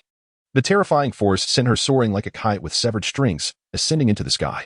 Xiao Yan beckoned, and the black staff that had just struck where Nailin Yinran stood flew into his grasp, embedding itself firmly into the blue stone slabs below. Nailin Senior's sister has lost? Disciples of Yunlan's sect exclaimed, watching Nailin Yinran ascend into the air in disbelief. This little fellow seems quite impressive, observed Jia Xingtian from the VIP section. A smile on his face, though he then shook his head, adding, however, it and amp, oppos, a pity that this attack, though fierce in appearance, has not inflicted substantial harm on Nalan Yinran. The Yunlan sect and oppos, flying cotton body technique is indeed as renowned as its reputation suggests. Indeed, Lama nodded slightly, remarking, the Nalan family and oppos, prodigy is no weakling. It seems that Yun has diligently cultivated her over these 3 years. Hai Budong and oppos, brows suddenly furrowed as he gazed at Nalan Yin and for a moment before stating, the energy within her is rapidly increasing, and she is on the verge of breaking through the Dou master threshold. Such a profound method of concealing power, even I barely noticed. The secret arts of Yunlan's sect are truly extraordinary. Jia Xingtian and Lama exchanged knowing smiles, saying nothing further. As the sole disciple of Yun, the inheritor of Yunlan's sect, it would indeed be peculiar if she lacked such strength. It was clear that this contest would be a fierce battle. Yet Jia Xingtian remained curious about how this little fellow had managed to shed the label of waste within 3 years and was now so swiftly catching up to Nalan Yanran, who was receiving focused training from Yunlan's sect. We, the Alchemist Guild, are not acquainted with him, hence we have never investigated, Lama remarked, his gaze shifting to the arena. It seems that the girl from the Nalan family is about to unleash her true power. In the arena, the rapidly descending figure suddenly halted in midair just before reaching the ground, performing a flip before landing gracefully on the blue stone slabs. Xiao Hang observed the scene with a faint smile. Xiao Yin had a chance to continue his assault but chose to forego it. He murmured softly, how gentle indeed. If it were me, I would have ended this battle the moment Nalan Yinran floated into the sky, regardless of her skill. A great Dou master is still a great Dou master. Even using borrowed power requires time, and that time could have easily cost her life. Jia Xingtian did not quite catch what Xiao Hang said, but Lama turned to him, smiling as he said, young man, do not harbor such great anger. Xiao Hang looked toward the arena, setting his teacup down slowly. A lion spares no effort even when hunting a rabbit. This is merely a matter of respect for battle. Lama remained silent, his estimation of Xiao Hang rising once more. This young man was indeed more mature than he appeared. The disdain on Nalan Yin and Appo's face vanished as she regarded Xiao Yin, her expression still calm. You truly surprise me. Regardless, I at least believe you are no longer the wasteful young master of the Xiao family from years past. I do not wish to dwell on past grievances. Nalan Yinran raised her arm slowly, the azure light on her slender sword growing ever more intense as her gaze fixed upon Xiao Yin. However, I now represent the Yunlan sect, and for its honor, I shall not hold back. As Nalan Yinran and Appo's voice trailed off, her azure robe and silken hair began to flutter without wind, her aura escalating dramatically. The disciples of Yunlan's sect present in the square gasped in astonishment. Senior Sister Nalan. She has actually broken through to Great Dou Master. This girl. Nalan Jia exhaled slowly, watching the scene unfold as he gazed at Xiao Yin, who remained calm in the face of Nalan Yinran. He sighed, unsure whether he felt joy or disappointment. The blazing sun hung high in the sky, its rays cascading down upon the vast square, where countless people awaited the outcome of this battle with bated breath. At the stone platform in the center, a dozen elder figures clothed in white observed the duel, exchanging thoughts. Elder, the match has only just begun, and Yinran has already been forced to reveal her true strength, while that Xiao family boy seems to remain remarkably calm. An elderly man in a white robe leaned closer to Yunling, whispering with a hint of concern in his voice. Nevertheless, his demeanor remained remarkably composed. Yunling brushed away the non-existent dust from his sleeve with a delicate motion, casually remarking, however, this contest relies not solely on one and Appo's mindset. Yinran's progress over the years has astonished even us old-timers. Moreover, it appears that the sect leader has imparted some secret techniques to her. Regardless of how exceptional that young man from the Xiao family may be, he is still unlikely to catch up to Yinran at this moment. There is no need for excessive worry. Since Yinran has already revealed her true capabilities, it stands to reason that this competition will soon reach its conclusion. Once that young man from the Xiao family is sent away, it will alleviate my concerns. Yunling spoke with a nonchalant tone, as if the battle had long concluded. Upon hearing Yunling and Appo's words, the elderly man in white had no further comments to make. He nodded and turned his gaze away, observing the trembling Dou Qi below. Dou Qi, what troubles you? He inquired. Impossible. That mysterious individual is a Dou Huang level expert. Given Xiao Yan's age, even if he possesses extraordinary talent, he absolutely cannot reach such heights. Dou Qi vehemently shook his head, seemingly attempting to dispel the incredulous thoughts swirling in his mind. However, the more he looked, the more he felt as if the two figures were merging into one, cold sweat trickling down his forehead. What ails you? On the stone platform, Several elders of the Yulan sect scrutinized Gu Ye's peculiar behavior, frowning as they inquired once more. Gu Ye's strange actions attracted the attention of many. Yet most remained focused on the two young individuals in the arena, paying little heed to him. Only Xiao Hong, noticing Gu Ye's odd demeanor, felt his expression darken. Do you realize? The alterations to the storyline are indeed terrifying. It seems that conflict is unavoidable. In his heart, Xiao Hong wished to avoid a confrontation with the Yunlan sect, especially considering his relationship with Yun Yun. Should a conflict arise, the consequences would be dire. In the square, as Nalan Yinran and Amp, Appos, S imposing aura reached the level of a great Dou master, it gradually ceased to swell. With a flourish of her slender sword, a faint azure armor began to materialize around her, the crisp sound of the sword resonating throughout the entire plaza. The tip of her sword pointed directly at Xiaoyan, her internal Dou Qi surging forth. Suddenly, a fierce wind swept through the square, swirling around Nalan Yinran. The young man twisted his neck, his hand gripping the black hilt tightly. His azure Dou Qi erupted like flames, and after a moment, the energy gradually dissipated, revealing the azure Dou Qi armor visible to all in attendance. Dou Qi armor. This fellow is actually a great Dou master as well. The sight of the young man's azure armor elicited gasps of astonishment from the crowd gathered in the square. Chapter 82. The Battle of Yunlan Sect. Part 3. This is getting interesting.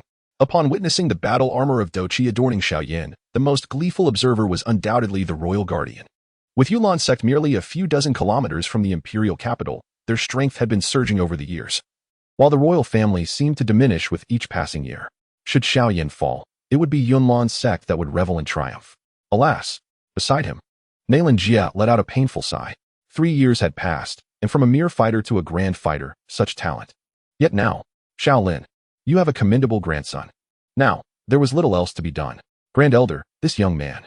On the central stone platform, an elderly figure clad in white murmured with a furrowed brow. Let us observe first. Yunling gestured reassuringly, asserting confidently, though his strength is somewhat unexpected. There remains a discernible gap when compared to Yanran. Moreover, the techniques she has mastered are profound arts of our Yunlan sect, rendering him a nameless youth. Inferior in this regard. Despite his words, his hand, concealed within his sleeve, tightened into a fist. This confrontation was orchestrated to showcase the prowess of Yunlan sect. Should they lose, it would surely render Yunlan sect and himself a subject of ridicule. At this moment, Nalan Yinran's earlier composure had vanished, replaced by a grave expression. She could not deny that the boy she once looked down upon 3 years ago now warranted her utmost effort.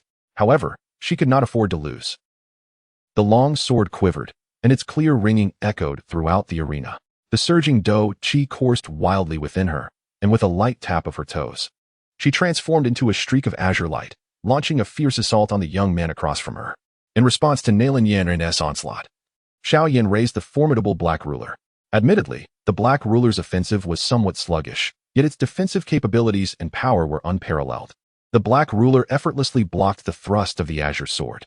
Then, with a swift pivot, he aimed to counterattack. Thousand Wind Blade. Having anticipated the block, Nalan Yanran was unperturbed. Her long sword vibrated rapidly, and a spiraling sword chi abruptly materialized beside her, shooting towards Xiaoyan with astonishing speed. The sword chi, released from her fingertips, entwined and coalesced into a slender azure line, producing a sharp whistling sound as it hurtled towards Xiaoyan.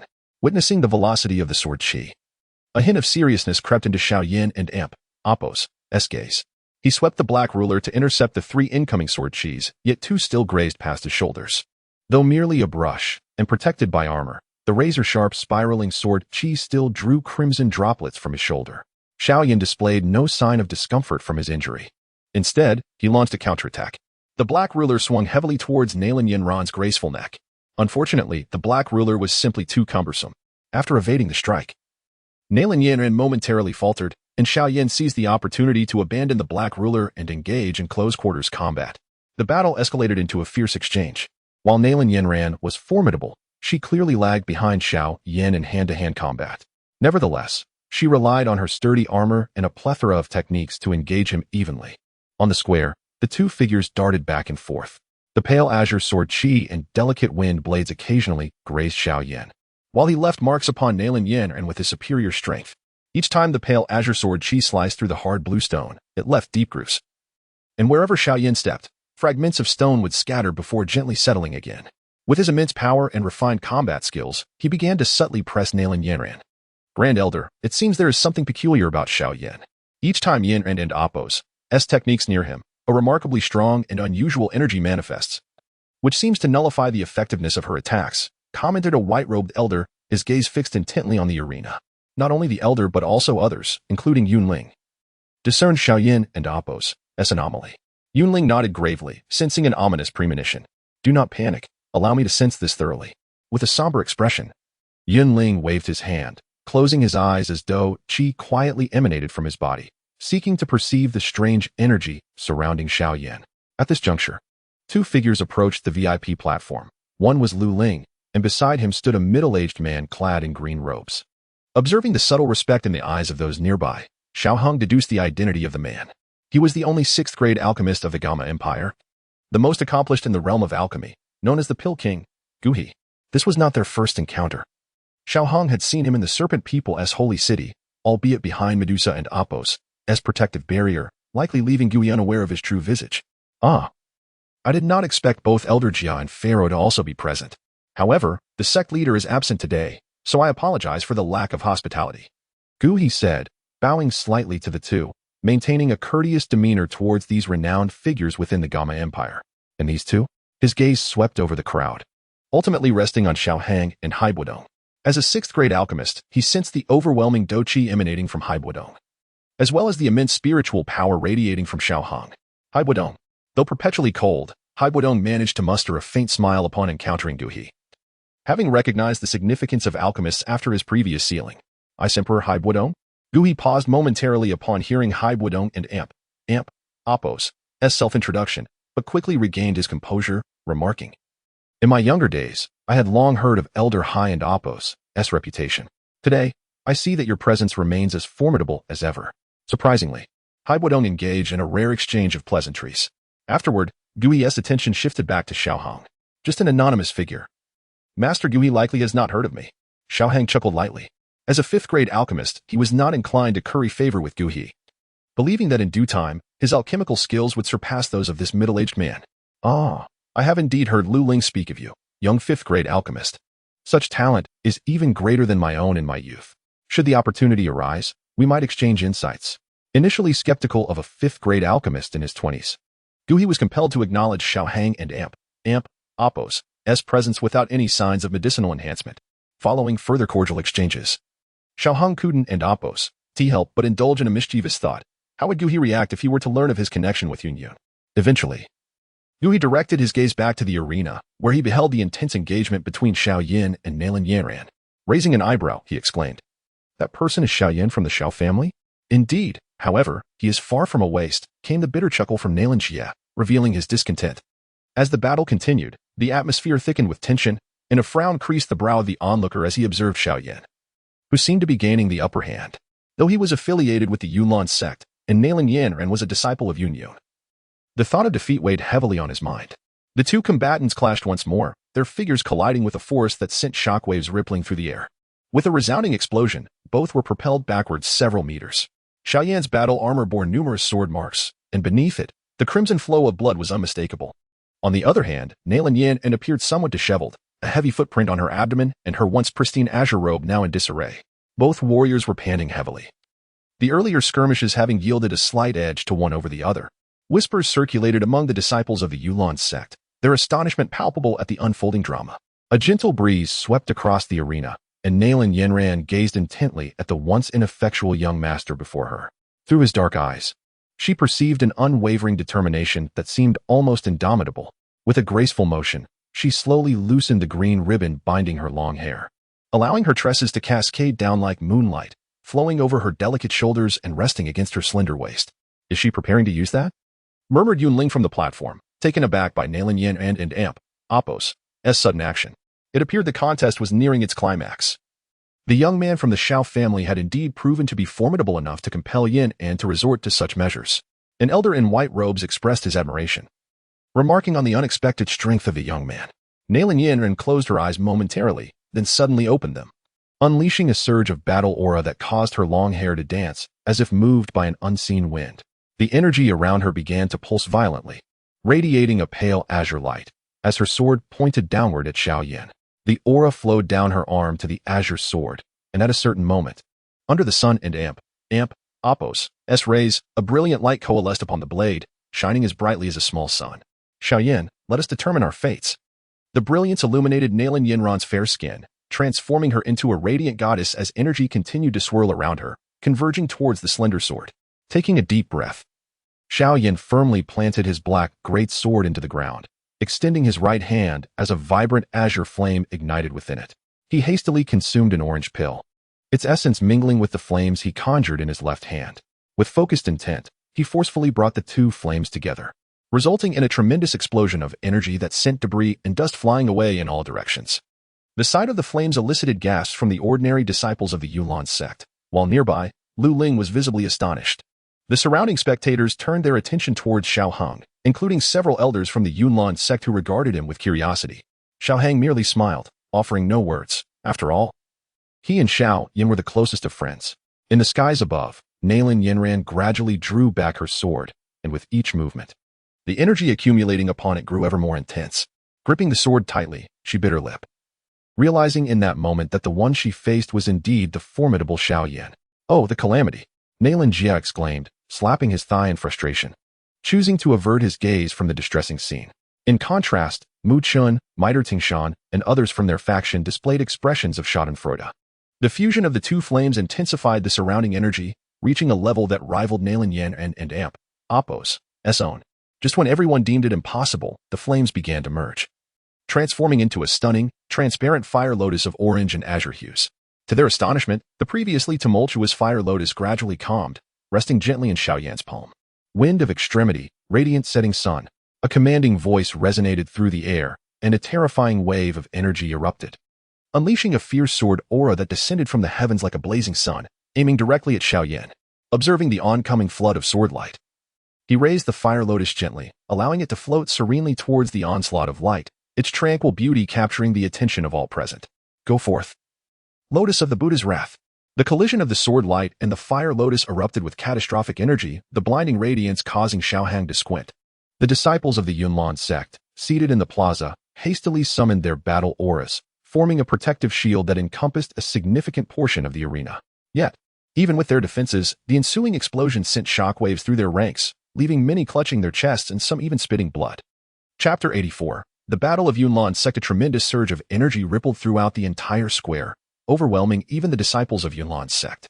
One can only imagine the impact felt by Xiao Yin and Nalan Yinran, who stood at the epicenter of this explosive force. As the smoke cleared, a dark cloud unfurled in the sky, shrouded in azure winds and crimson flames. All eyes were fixated on the massive black cloud, eagerly anticipating who would emerge first. Suddenly, a flash of blue darted from the cloud. The disciples of Yunlan's sect, poised to cheer, quickly realized that it was not their beloved Nalan's sister, but rather Xiao Yin. With azure wings unfurling, he soared out of the cloud and Oppos' grasp, landing gracefully in midair. Moments later, Nalan Yinran followed, propelled by a gust of wind. Though her condition was evidently far worse than Xiao Yin and Amp, Oppos' clutching her chest. Blood spilled from her lips as she exchanged a fleeting glance with Xiao Yin before plummeting towards the ground. Yet, Xiao Yin would not allow her to descend so easily. Wielding the Xian heavy ruler, he charged towards her. Though the shadow of the ruler grazed past Nalan Yinran, she was too weakened to evade the impending attack. His fist struck her abdomen with great force, eliciting another spurt of blood, sending her spiraling down like a wilting leaf. Just as Nalan Yinran was about to hit the ground, a piece of white paper fluttered from her hand. Xiao Yin instinctively caught it, and upon reading its contents, a sense of relief washed over him. Subsequently, a surge of fighting spirit emerged, cushioning Nalan Yinran's fall. Struggling to her feet, she spoke in a hoarse voice tinged with bitterness. Xiao Yin, you have won. According to our agreement, should I lose, I was to serve as your maid. However, for the sake of my sect and Oppos' reputation, I cannot fulfill that promise. After all, your perception of me as unreasonable is deeply ingrained. So let me be willful just this once. Reflecting on the events regarding the Xiao family, my approach was indeed inappropriate. Please convey my apologies to Uncle Xiao on my behalf. As her words lingered, Nalan Yinran's delicate hand shot out, summoning a nearby sword from a disciple of Yunlan sect with a surge of fighting spirit. With swift precision, she positioned the blade against her own neck, ready to cut. Clang! Two slender fingers caught the sharp sword, and Xiao Yin remarked nonchalantly, I have little interest in claiming you as a servant. So there is no need for such drastic measures to protect Yunlan sect and Oppos' reputation. The 3-year agreement has concluded. Our paths shall not intertwine further. Your defeat today is merely a consequence of your earlier misguided choices. He tightened his grip on the sword before effortlessly tossing it aside. Where it lodged itself before the same disciple, its hilt quivering. You know well that such written agreements bear little weight. He waved the document in his hand, igniting it with azure flames, and a gentle breeze whisked away the remnants into oblivion. The words spoken 3 years ago, I now reiterate, Nailan Yanran, henceforth. You and the Shao family shall have no further entanglements. You are free. Congratulations. Nailan Yanran gazed at the smiling youth, a bittersweet feeling swelling within her. Free? How delightful. Ladies and gentlemen, the show has concluded. Return to your homes. With a serene smile directed towards those on the stone platform, the young man sheathed his black ruler and began his descent from Yunlan Mountain. Mr. Xiaoyan, may I ask you to stay a moment? Yunlan sect has a matter that requires your personal verification. The crowd, initially believing the spectacle had ended, turned their attention back to Yunling, intrigued by what he might have to say. Observing the somewhat slender figure, Nailan Yin and wiped the blood from her lips, her eyes reflecting a complex array of emotions as she slowly uttered, Elder, today, and Oppos. Contest revealed my inadequacies. Nailan, this is not merely about the contest. Please step aside for a moment. Yunling gestured dismissively, though his expression was unexpectedly serious. Taken aback by his demeanor, Nailan Yin and hesitated before nodding and retreating slowly, her injured body faltering. What is happening? On the stone platform, Fa Ma and others exchanged bewildered glances. Could Yunling, upset by the defeat, be attempting to detain Xiaoyan against his will? He wouldn't dare commit such a foolish act that would tarnish Junlan's sect's name, Fa Ma asserted. Suddenly, a dark figure rose beside them. Young friend Xiaoyan. Ha! I must support my own disciple. Otherwise, someone may take advantage of the situation. As he spoke, Xiaohang's gaze sharpened, calling out, Xiong'er. Xiong'er nodded and stepped forward, standing protectively before Xiaoyan. Oh dear, this could be troublesome now. Fa Ma sighed in resignation. Meanwhile, Jia Xingtian wore a slight smile, whispering, isn't this all the more entertaining? On the VIP platform, the attention that had been focused on Yunling shifted entirely to the youth standing before Xiaoyan. Witnessing this development, many began to revel in the unfolding drama. A 5th-grade alchemist was not someone easily manipulated. As Xiaoyan stood before him, flanked by Xiong'er, Xiaohang smiled slightly and remarked, since Elder Yunling has intervened, I shall take it from here. I am curious what inquiries Elder Yunling has for me. Though a smile graced his lips, the chill in his tone caused many onlookers to narrow their eyes in apprehension. Xiaoyan turned to Yunling, inquiring, Elder, what is your question? Seeing Xiaohang step forward, Yunling's expression hardened. A 5th-grade alchemist indeed carried significant weight, yet in comparison to Yulan's sect, it was not insurmountable. Coldly, he inquired, has Mr. Xiaoyan heard of the death of Mo Cheng, the outer sect steward of Yulan's sect, a few months ago? Upon hearing this, Xiaoyan tensed, eager to respond, but was silenced by a glance from Xiaohang. Standing firm, Xiaohang fixed his gaze on Yunling, his expression unyielding. I killed Mo Cheng. But does Elder Yunling not wish to know why I did so? Why? Despite his rising irritation, Yunling restrained his murderous intent. Perhaps the Elder should examine the number of corpses within the Mo family and Oppos' secret chamber. While Mo Cheng and Oppos' reputation is known to all. Are you aware of his particular expertise in a certain forbidden technique? He was adept at transplanting beast organs onto himself, but that is not pertinent here. However, I have a friend who is somewhat extraordinary. As you may surmise, Mo Cheng harbored ill intentions towards my friend, which is why I was compelled to act. Xiaoyan looked at Xiaohang in astonishment, silently questioning how he knew this, to which Xiaohang returned a knowing glance, as if to say it was simply fabricated. Xiaoyan internally marveled at the audacity of such a fabrication, and the fact that it held truth. Should you require evidence, Elder? You may conduct an investigation to ascertain the validity of my claims. With a sharp intellect, Xiaohang remained composed, striving to avoid conflict with Yulan's sect. Yet, if Yunling persisted, he would have no choice but to confront the matter head-on. This is becoming increasingly intriguing. The demeanor of my young friend does not suggest deception. Jia Xingtian observed with a smile. I only hope Elder Yunling can remain rational, Fa Ma sighed, shaking his head in resignation. At this moment, a spectrum of emotions flickered across Yunling's face, alternating between shades of blue and crimson. He was acutely aware of the misdeeds perpetrated by Mo Cheng. Yet some matters are best left unspoken. Uttering them would alter their essence. With a cold snort, he asserted, matters concerning my Yunlan sect shall be handled by my own people. There is no need for you to concern yourself, esteemed sir. Then may we take our leave? Xiaohang inquired once more.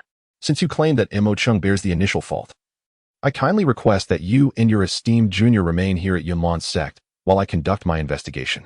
Should your words prove true, I shall certainly apologize. Yunling replied with an air of indifference. As long as you reside within Yunlan's sect today, once the crowd disperses, the course of action shall remain at my discretion. Xiao Hang's brow furrowed, the smile on his face evaporating as he coldly retorted, Are you positioning yourself as my adversary? This time, he refrained from calling upon the Grand Elder. Why would I do such a thing, esteemed sir? I merely wish for you to stay with us at Yunlan's sect for a while, Yunling said, his voice imbued with sincerity, as though he truly meant it. Very well. Splendid indeed. If that is the case, let us discuss another matter. As he spoke, he unleashed an aura of energy from his palm, sending the sword nearest to him. Belonging to a Yunlan sect disciple, flying towards Nalin Yanran, embedding it 3 inches into the ground. He coldly stated, Did you not express a desire to end your own life just now? Proceed. Since sparing your life does not yield the friendship of Yunlan sect, let us manifest the fairness of Yunlan sect instead. Confronted with the still trembling sword before her, Nalin Yanran bit her crimson lip, determination glistening in her eyes as she grasped the sword and brought it towards her alabaster neck. At this moment, Nalin Jia could no longer remain passive. He instantly appeared before Nalin Yanran, snatching the sword from her grasp. Holding it aloft, he turned to Xiao Hong with an expression of resignation, saying, Xiao Hong, she is my only granddaughter. I implore you not to make things difficult for her. Xiao Hang snorted dismissively, replying coldly, Very well. Let her publicly renounce her ties to Yunlan's sect. In that case, our matters with Yunlan's sect shall no longer concern her. And my junior's words will stand as they were spoken. Otherwise, observing Xiao Hang's demeanor, Jiang Xingtian felt his smile fade. He had always believed that the youth with a perpetual smile was inherently gentle, yet it was evident now that, even if he were to voluntarily join the royal family, he would hesitate. Yunling and Imp, Apos, brow furrowed as well, compelling Nalin Yan and to take her own life was out of the question, and a withdrawal was equally implausible. Maintaining a warm smile, he declared, Esteemed sir, you jest. Since young friend Xiao Yan has indicated that matter has passed, why bring it up again? Yunling, you are truly remarkable. I have seldom encountered someone so shameless. Yet, have you truly resolved to stand against me? If so, let us engage. Allow me to witness the true depth of the illustrious Yunlan sect. At this juncture, Yunling could no longer maintain his composure. Should he allow these 2 individuals to depart today, he would lose all face in the Jaimar Empire. Disregarding any semblance of decorum, he issued a direct command. It appears, esteemed sir, is somewhat unhinged. Law enforcement team, see to it that our 2 guests regain their composure. Thus, a confrontation was imminent. Chapter 83, The Battle of Yunlan's Sect, Part 5. Yunling, I assure you, you will come to regret the decision you made today. As he observed the approaching white-clad enforcement team, Xiao Hang gazed coldly at Yunling. In an icy tone, he commanded, Xiong Er, eliminate them, all who dare to strike against us. With a nod, Xiong Er let out a ferocious roar, and the once humble bear, now towering over 10 meters as a colossal giant, stomped down, instantly crushing 2 of the advancing white-clad enforcers. The remaining personnel were sent sprawling by the shockwave. The immortal slaying sword was unsheathed, enveloped in violet energy.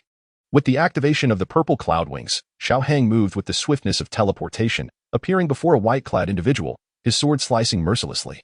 Without casting him a second glance, he unleashed a surge of energy from his feet, darting behind another foe. Xiong Er and Apos, massive paws came crashing down, creating deep imprints in the ground, where 2 white-clad enforcers lay lifeless, devoid of any trace of vitality. You dare? Yunling roared in fury, as 3 white-clad elders behind him summoned their energy wings and soared into action. What is there to fear? Xiao Hong and Apos' eyes held no trace of compassion. Once the decision to engage was made, there was no need for hesitation. They would be dealt with first. 3 sword beams shot forth, piercing through the bodies of 3 white-clad enforcers. In mere moments, only 2 enforcers remained, standing dumbfounded as if petrified by terror. The others would no longer see the light of tomorrow. Alas, there is no room for negotiation now. Fama sighed, gazing at the crimson stains on the azure stone. Xiaoyan, hurry and flee.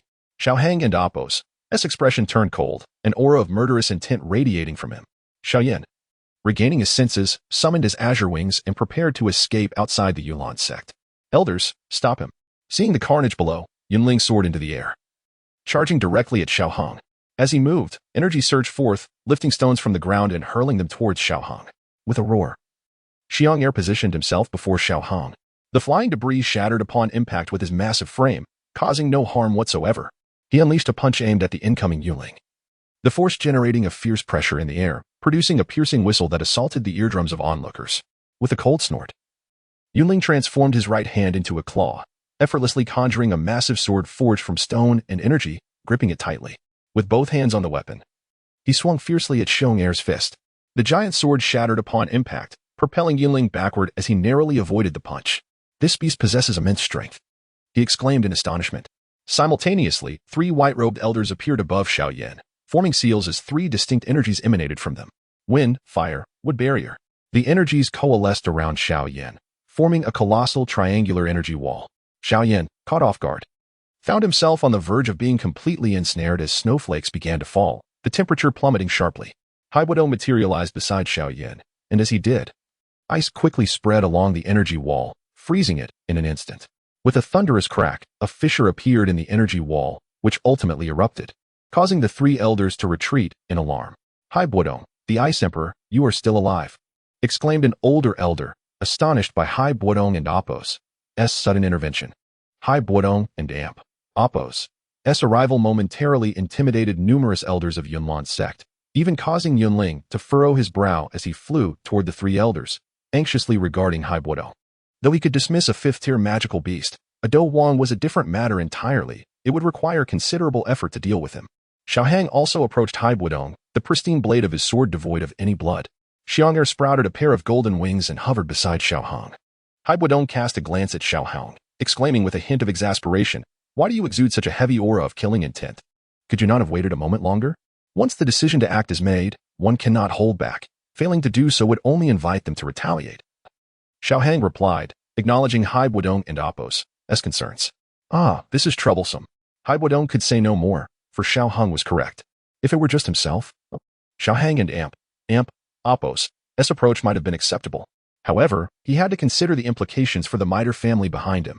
"After all these years, it is quite unexpected to see you again, Haibudo," Yunling remarked, his countenance gradually regaining composure as he gazed up at Haibudo.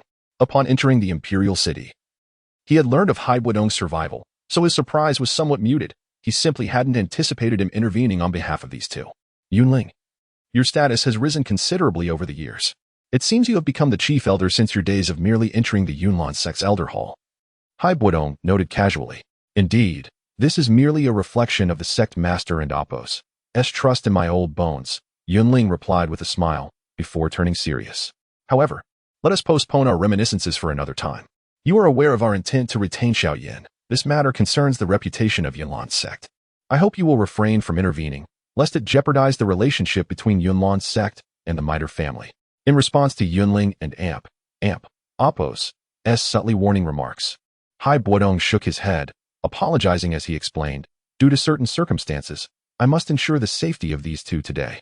Therefore, I implore you to allow them to leave, and I promise not to forget this favor you have done for me."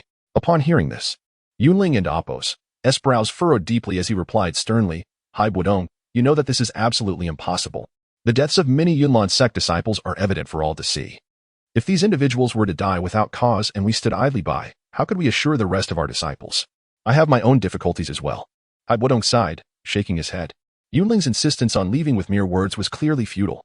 At this moment, Xiaohang's expression turned as cold as ice as he slowly spoke. "Yunling, I ask you once more, will you allow us to leave?"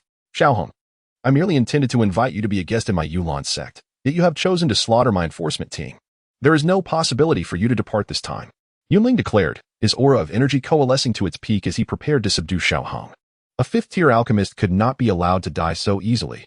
He would be imprisoned in Yunlan's sect, forced to concoct elixirs for a lifetime to atone for his sins.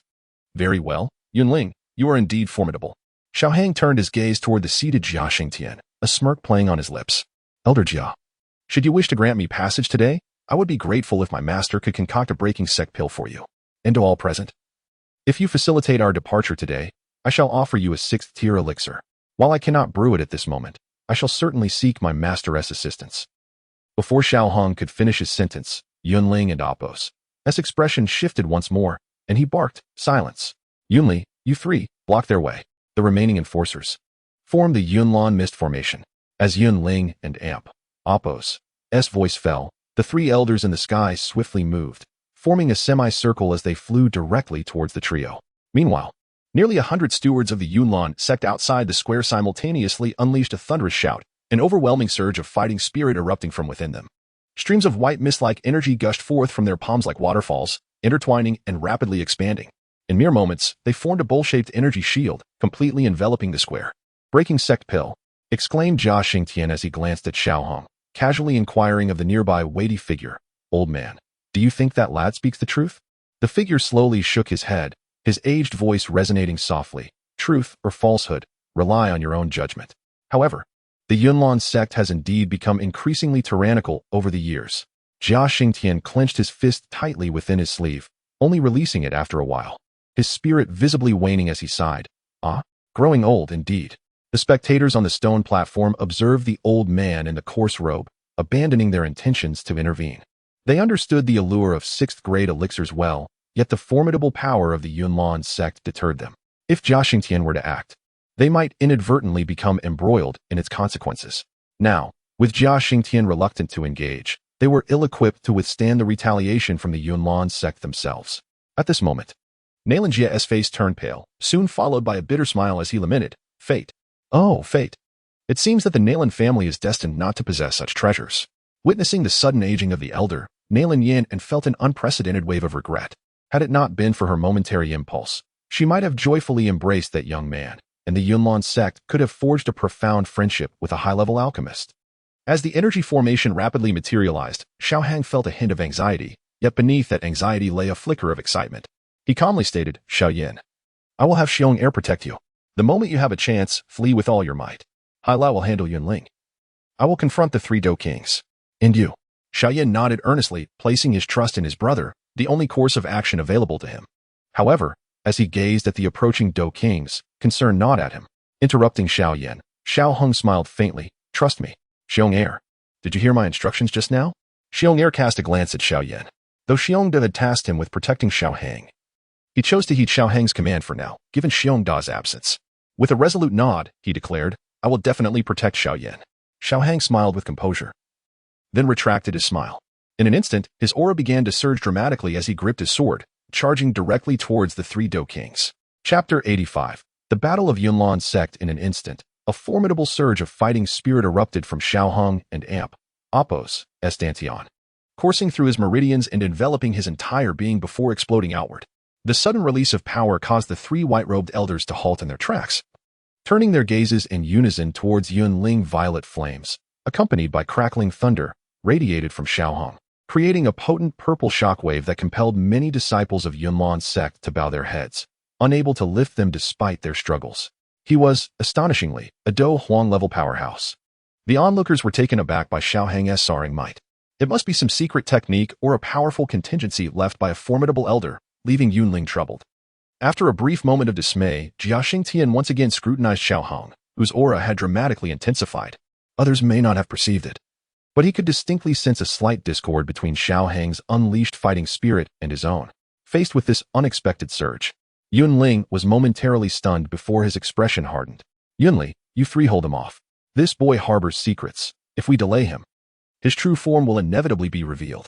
The three white-robed elders nodded. If Yunling could discern the anomaly, they too recognized Xiao Hang and Appos as strangeness. However, they believed that even with Dou Huang-level strength, he would not pose an overwhelming threat. They merely needed to bide their time until he revealed a flaw. But they would soon regret their underestimation. You wish to delay me? How laughable. As the three elders approached him from different angles, Xiao Hong sneered. If this were his first time wielding such power, it might have been effective, but alas, this was his second. He was now intimately familiar with this strength.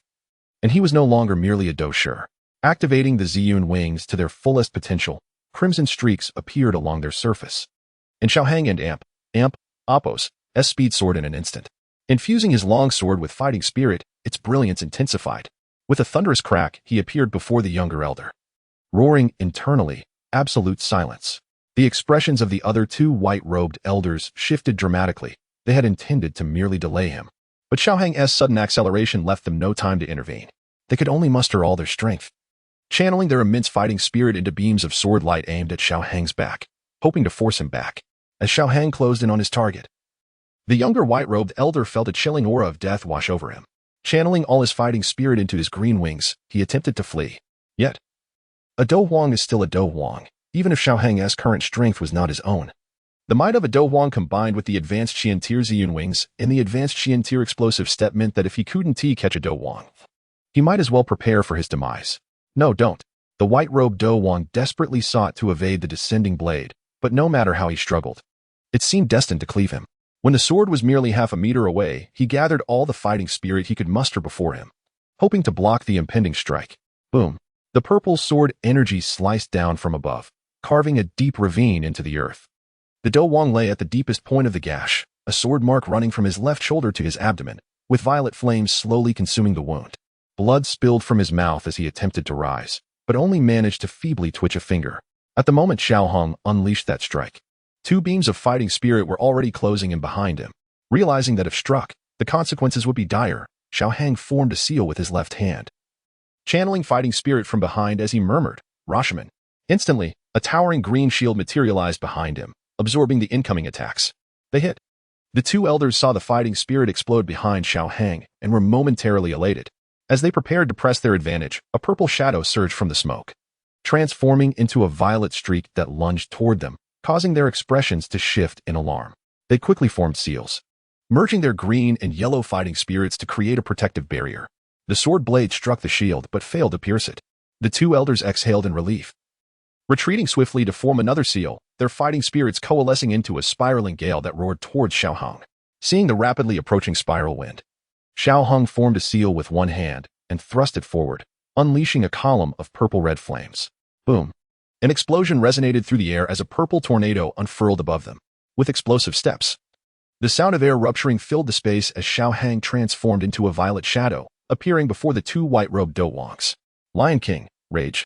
A colossal purple lion materialized and lunged fiercely at the two Dou Wangs. The fighting spirit coalesced into a protective barrier, which shattered under the force, sending the two Dou Wangs tumbling back over 100 meters. What terrifying combat prowess! To inflict severe injury on one Dou Wang and force back two others in such a short span was indeed fearsome. The onlookers, including the astonished Jia Xingtian, felt their eyelids twitching. Beside him, Jia Xingtian nodded gravely, stating, "Moreover, within this brief period, he has employed more than 3 high-level fighting techniques. Clearly, he possesses great confidence in his fighting spirit." In the blink of an eye, one elder lay in uncertainty, while the other two were forced back, leaving Yunling's face ashen. As a Dou Wang, he could still hold his ground against Haibuodong when the latter was fully exerting himself. But escaping from Haibuodong's grasp proved impossible. Just as he contemplated charging to assist, a 3-meter-long ice spear hurtled towards him from behind. Sensing the chilling aura, Yunling was compelled to pivot and evade. However, as he dodged, Haibuodong swung the ice spear again. He blocked the spear with his stone sword, yet lost another opportunity to support his comrades, casting a resentful glare at Haibuodong, exclaiming, "Haibuodong, do you truly wish to make an enemy of Yunlan's sect?" With a calm gaze, Haibuodong shook his head slightly, stating, "It is not my intention to oppose Yunlan's sect, but rather, I am compelled to act due to unavoidable circumstances." At that moment, the Yunlan mist formation had already been established. Although Xiao Yin was under the protection of Xiong Air, Yunlan's sect was not devoid of strength beyond the 4 Dou Wangs. Numerous Dou Lings and Dou Shers flitted about, harassing him, preventing his escape until the last possible moment. A massive black ruler struck the pale blue fighting spirit barrier, creating only a ripple. Xiao Yin glanced longingly at the outside world before turning to Xiong Air, channeling azure flames around the black ruler as he swept it to eliminate a Dou Sher. Observing the energy barrier enveloping the entire plaza, Xiao Hong withdrew his gaze, focusing on the group of white-clad attendants at the center of the stone platforms. Turning around, he let his long sword drop naturally, slowly pointing it toward them. The sword emitted a faint humming sound as purple fighting spirit began to spiral upward around him. With the infusion of fighting spirit, several purple swords abruptly materialized beside him. Gripping the sword with his right hand, he gradually pulled the hilt back to his ear, each movement solidifying the 9 purple great swords beside him until they were indistinguishable from real blades. "Descend," Xiao Hang softly commanded, thrusting his long sword down with force as the 9 swords, each over 3 meters long, shot toward the group of attendants. The white-robed attendants sought to resist, yet maintained the cloud and mist formation, managing to extract only a portion of their fighting spirit to form a feeble shield before them. With a thunderous crash, the violet greatsword descended, shattering the protective barrier created by the gathered individuals, producing a deafening sound. Many attendants were thrown from their mounts, spewing blood, unable to sustain the grand formation any longer. The formation, deprived of fighting spirit, instantly dimmed significantly. At that moment, 2 more battle kings united their strength to summon a massive azure bird, its wings spanning over 10 meters, soaring toward Xiao Hong. Unfazed, Xiaohang's purple cloud wings fluttered as he darted through the air, evading the bird's assault. Yet, the azure bird clung to him like a parasite, relentlessly pursuing his every movement in the sky. Realizing escape was futile, Xiaohang's expression darkened. With his left hand forming a seal, 3 green shields emerged behind him, while a silvery light quietly enveloped his sword. As it reached the blade and amp, Oppo's tip, a blinding white radiance erupted. Xiaohang pivoted, inhaled deeply, and roared in his heart, celestial slashing sword technique, traverse. In an instant, a silver-white dragon, measuring around 20 meters in length, erupted from the sword and Oppo's tip, charging directly at the 2 relentless battle kings. The dragon and amp, Oppo's roar collided fiercely with them. Simultaneously, the colossal azure bird breached the 3 layers of shields and confronted Xiaohang. With his sword held horizontally before him, a purple fighting spirit shield enveloped him tightly.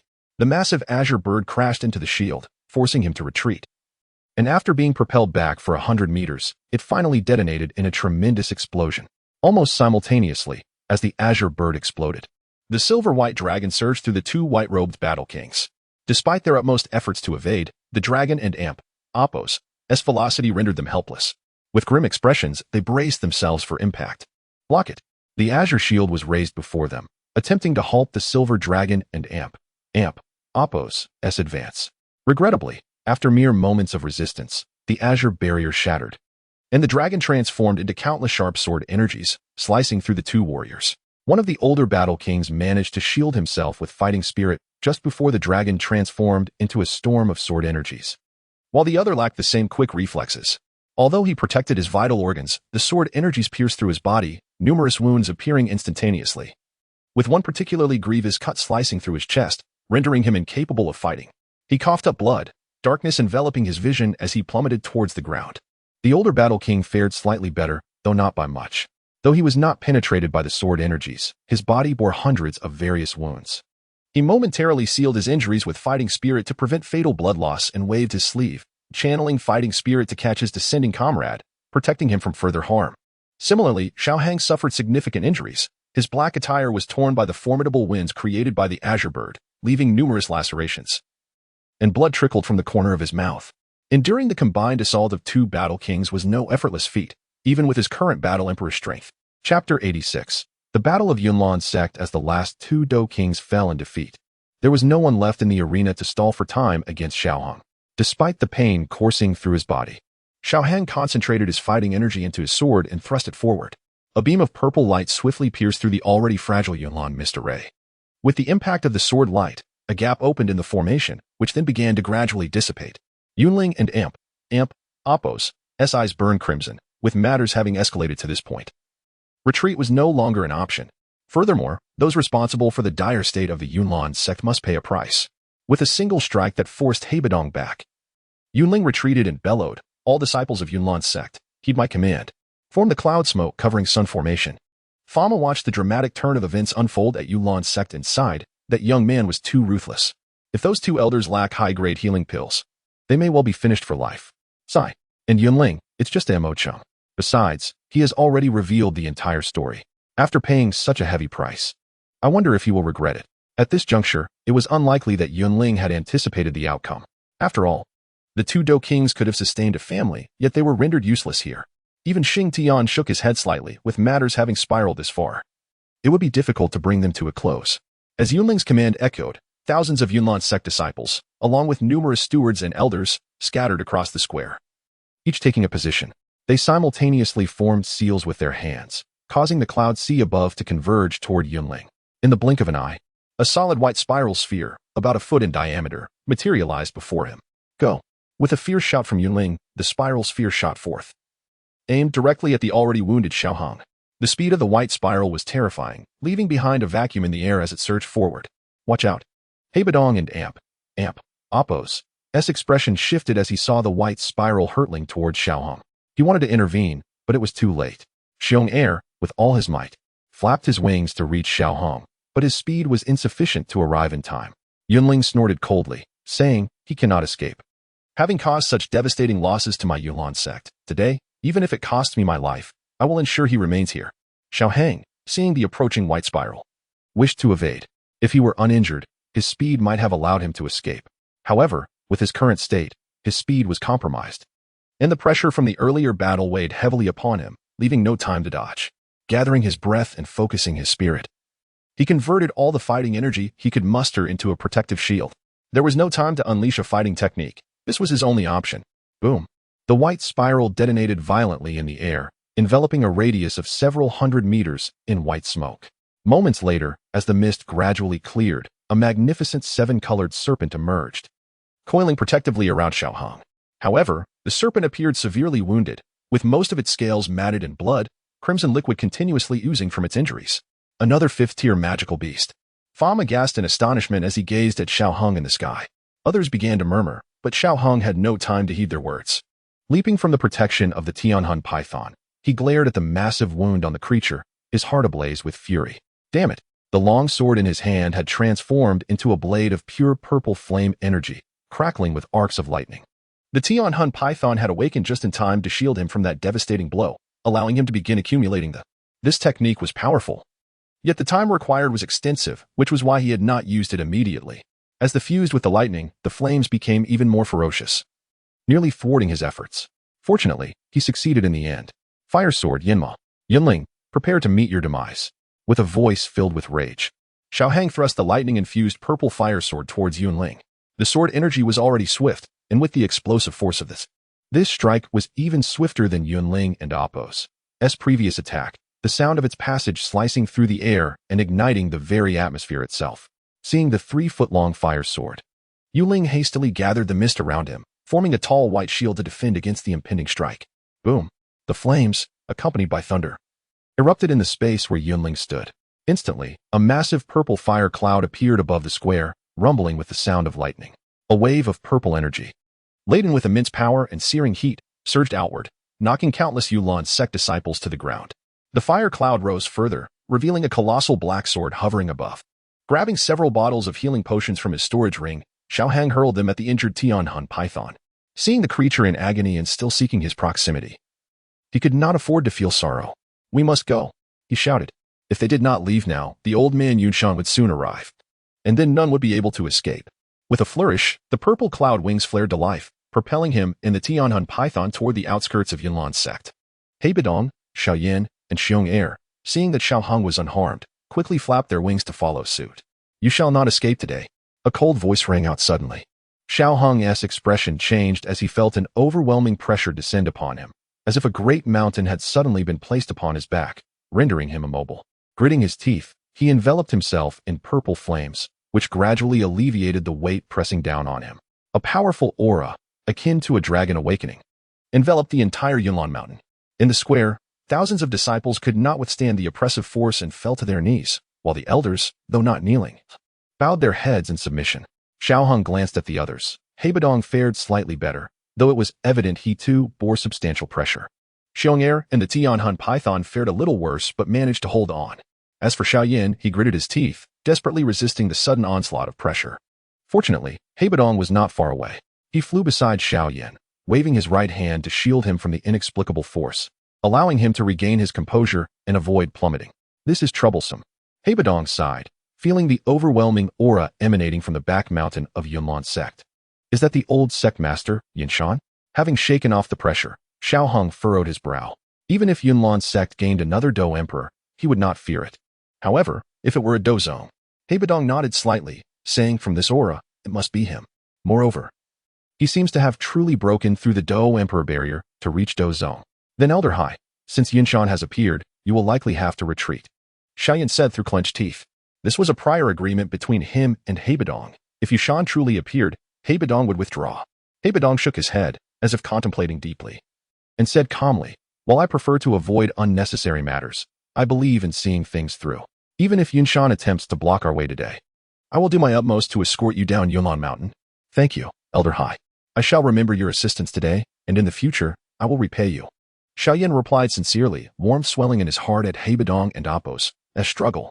Taking a deep breath, he cupped his hands in a gesture of respect towards Heibidong, stating earnestly, we shall speak of future matters later. For now, we must first rid ourselves of that old man. As long as Yunshan awakens, this Yunlan mountain will be enveloped in his aura, and even if we wish to leave, we may find it impossible. Heibidong slightly lowered his brow. In the presence of a Dou zone, even he felt a lack of confidence. Xiaoyan, Elder Hai, and Xiong Heir, you must find opportunities to escape. Every one of you who gets out counts. As for me, I still have chances. Xiao Hung spoke gravely, casting a sidelong glance at the devouring serpent beside him. If he wished to depart today, it seemed he must place his hopes on that serpent. Perhaps another time. Here. I am the weakest, and all of this arises from my actions. If it does not work out, I shall remain within the Yunlan sect. Xiaoyan offered a faint smile. Even in such dire circumstances, having two individuals who cared for him was no trivial matter. A figure in white stepped forth from the back mountain of the Yunlan sect, each step creating ripples beneath his feet, until he vanished and reappeared 100 meters away. Yunlong, explain yourself. You are aware I have stated that unless it is of utmost importance, do not disturb my seclusion, Yinshan said, directing his gaze towards Yunlang. At that moment, the sword-shaped black mist in the sky had dissipated considerably. Though Yunlang was alive, he appeared quite wretched.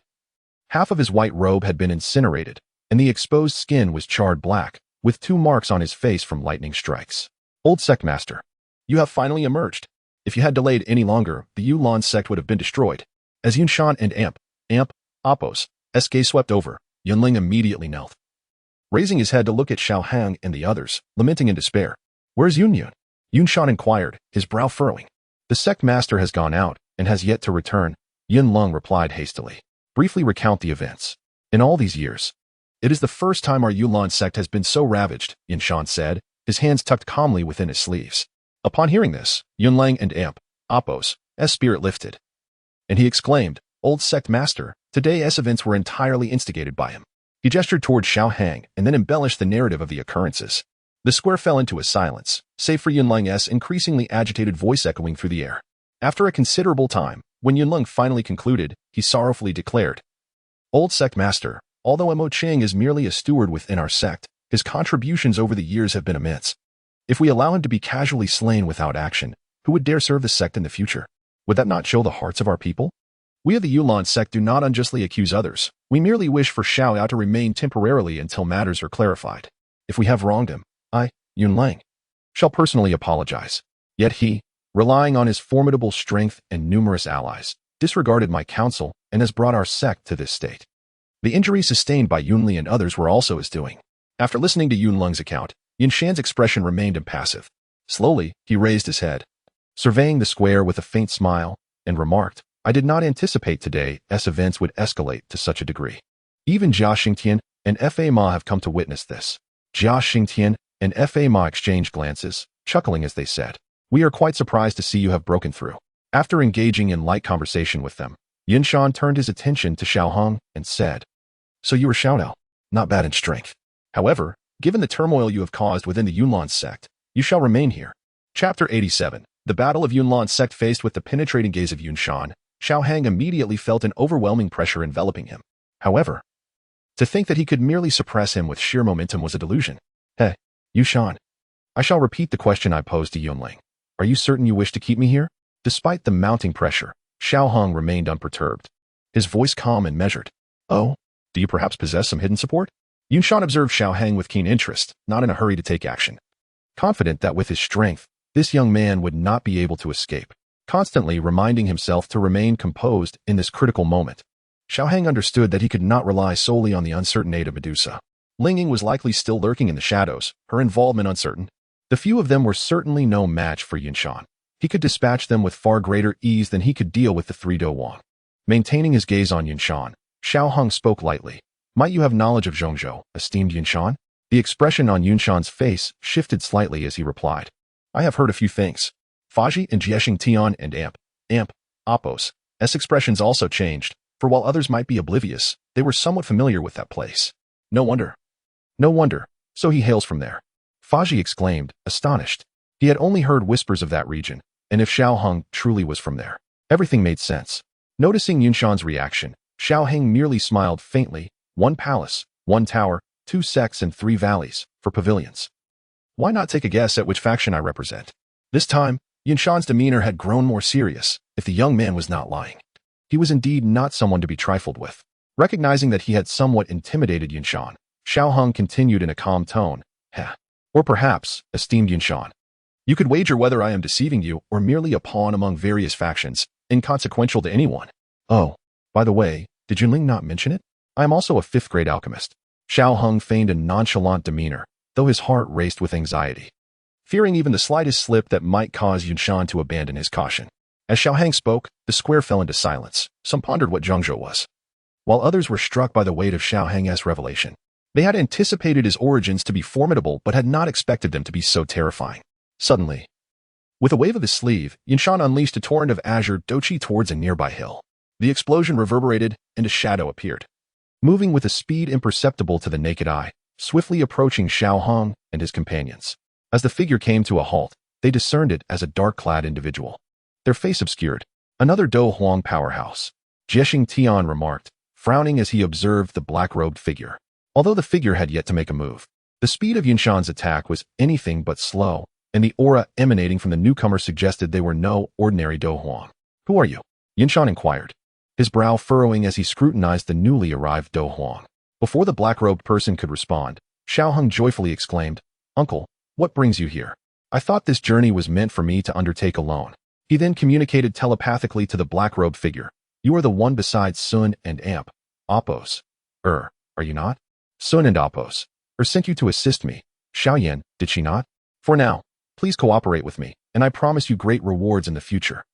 Upon hearing Xiao Hang refer to him as uncle, Lingying was momentarily taken aback but quickly regained composure, though he was unsure how Xiao Hang knew such details. He recalled that Sun and Oppos, had indeed asked him to protect Xiao Yin and watch over Xiao Hang when the opportunity arose. Casting a glance at Xiao Hang, Lingying thought, "This kid is quite sharp. However, if he had not revealed those details, I would not have let my guard down." With a hint of sarcasm, he decided to play along, saying, "It seems your father cannot let go of you, causing me to follow. I never imagined you would stir up such trouble. I wonder how you'll explain this when you return." Xiao Hang offered a sheepish smile. Uncle, could you please refrain from telling my father?" Lingying shot him a disapproving look, thinking, what is this kid even thinking? Could he truly be from Zhengzhou? No, that doesn't add up. He was already here when I arrived at the Xiao family. Yushan observed the exchange with indifference, his expression revealing that the sudden appearance of this Dou Huang confirmed the truth of Xiao Hang's claims. A Dou Huang as a guardian was indeed a significant display of power. 2 5th-grade magical beasts, a 5th-grade alchemist, formidable Dou techniques, and a Dou Huang as protection. What a terrifying trump card. Jiexing Tian remarked, contemplating the implications of Lingying and Oppos' arrival. Faji nodded slightly, saying, "Now, we must see how Yunshan will respond." Alas, what began as a mere conflict between two juniors has escalated to this point. Yunling must be regretting his actions. Xiaoyan was equally shaken, pondering, did we not grow up together? How did he suddenly acquire so many titles? Are we not both human? Is the disparity truly this vast? He found himself questioning the authenticity of Xiao Hang's earlier statements. Feigning a casual conversation with Lingying, Xiao Hang turned to Yushan. "Esteemed Yunshan, might we be permitted to depart? Rest assured, I shall compensate for any damages incurred to the Yunlan sect." Nonsensical compensation. First, he needed to stabilize Yunshan and secure their escape. Yunshan floated silently in the air, his mind conflicted. This young man was indeed likely from a powerful faction, which left him feeling increasingly vexed.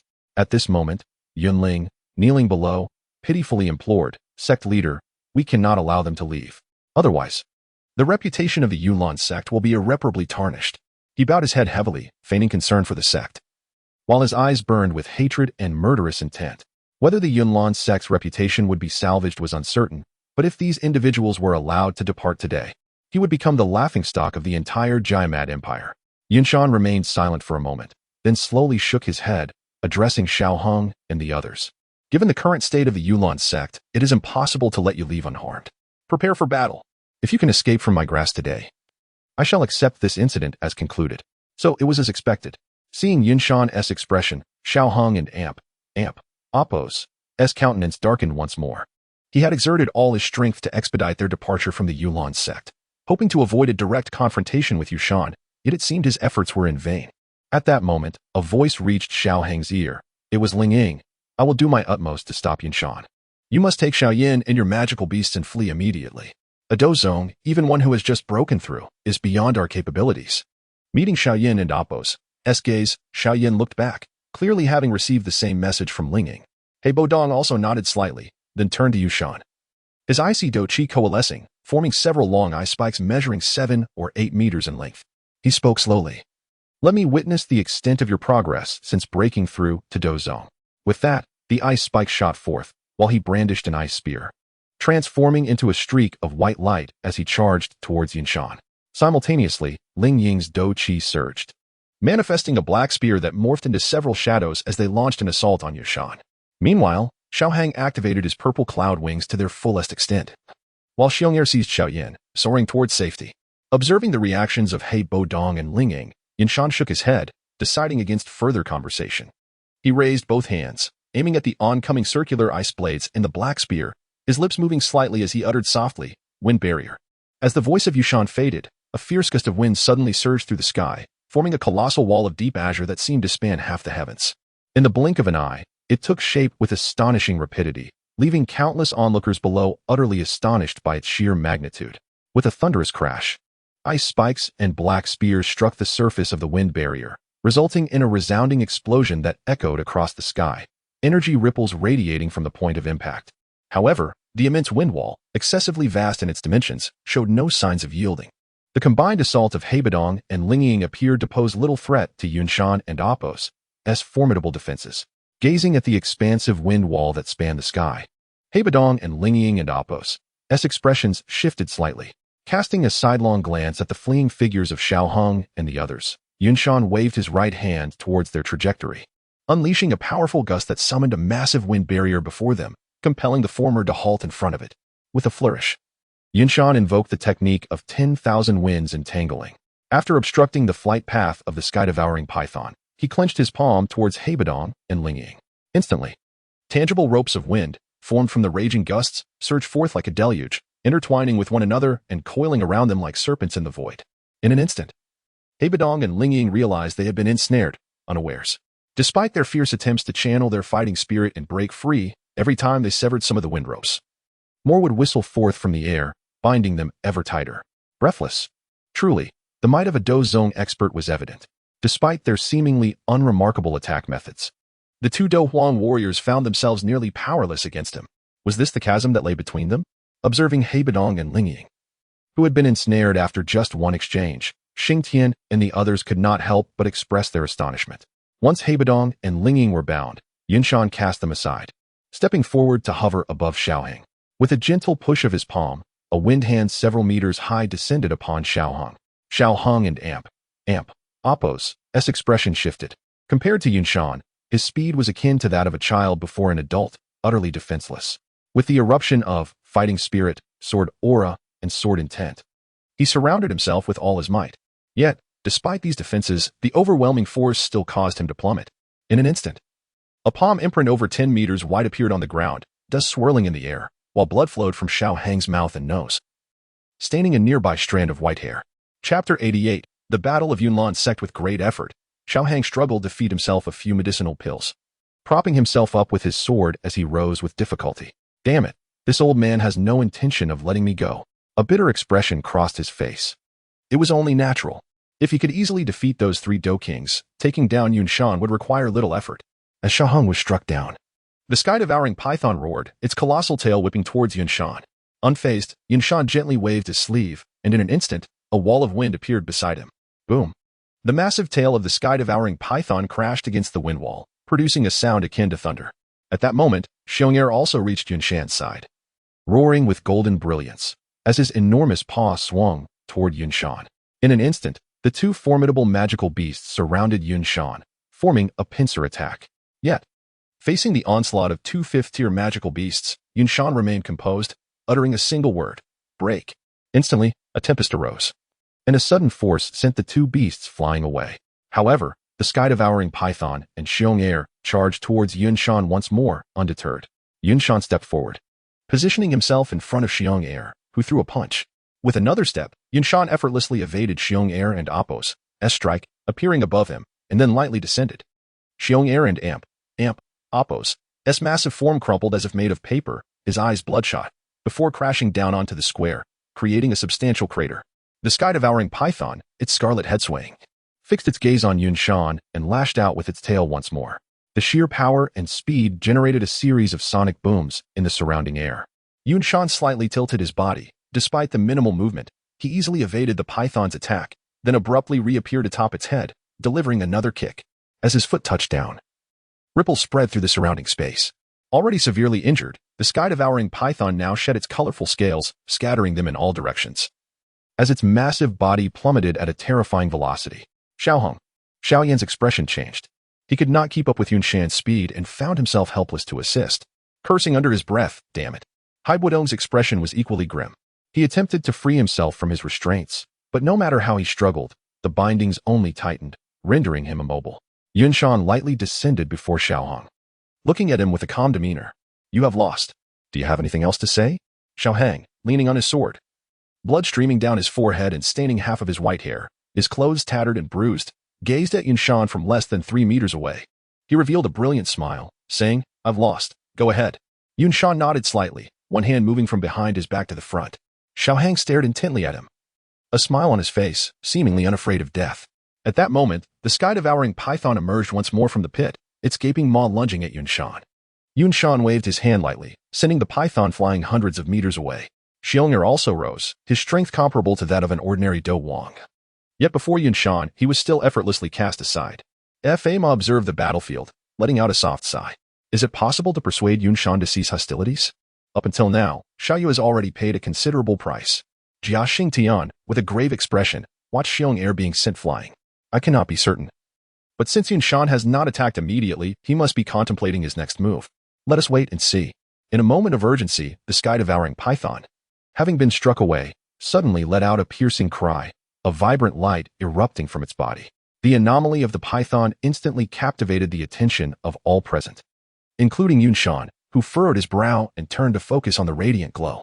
Yet, at a certain moment, Yun Shan and Appo's, as previously placid expression shifted dramatically.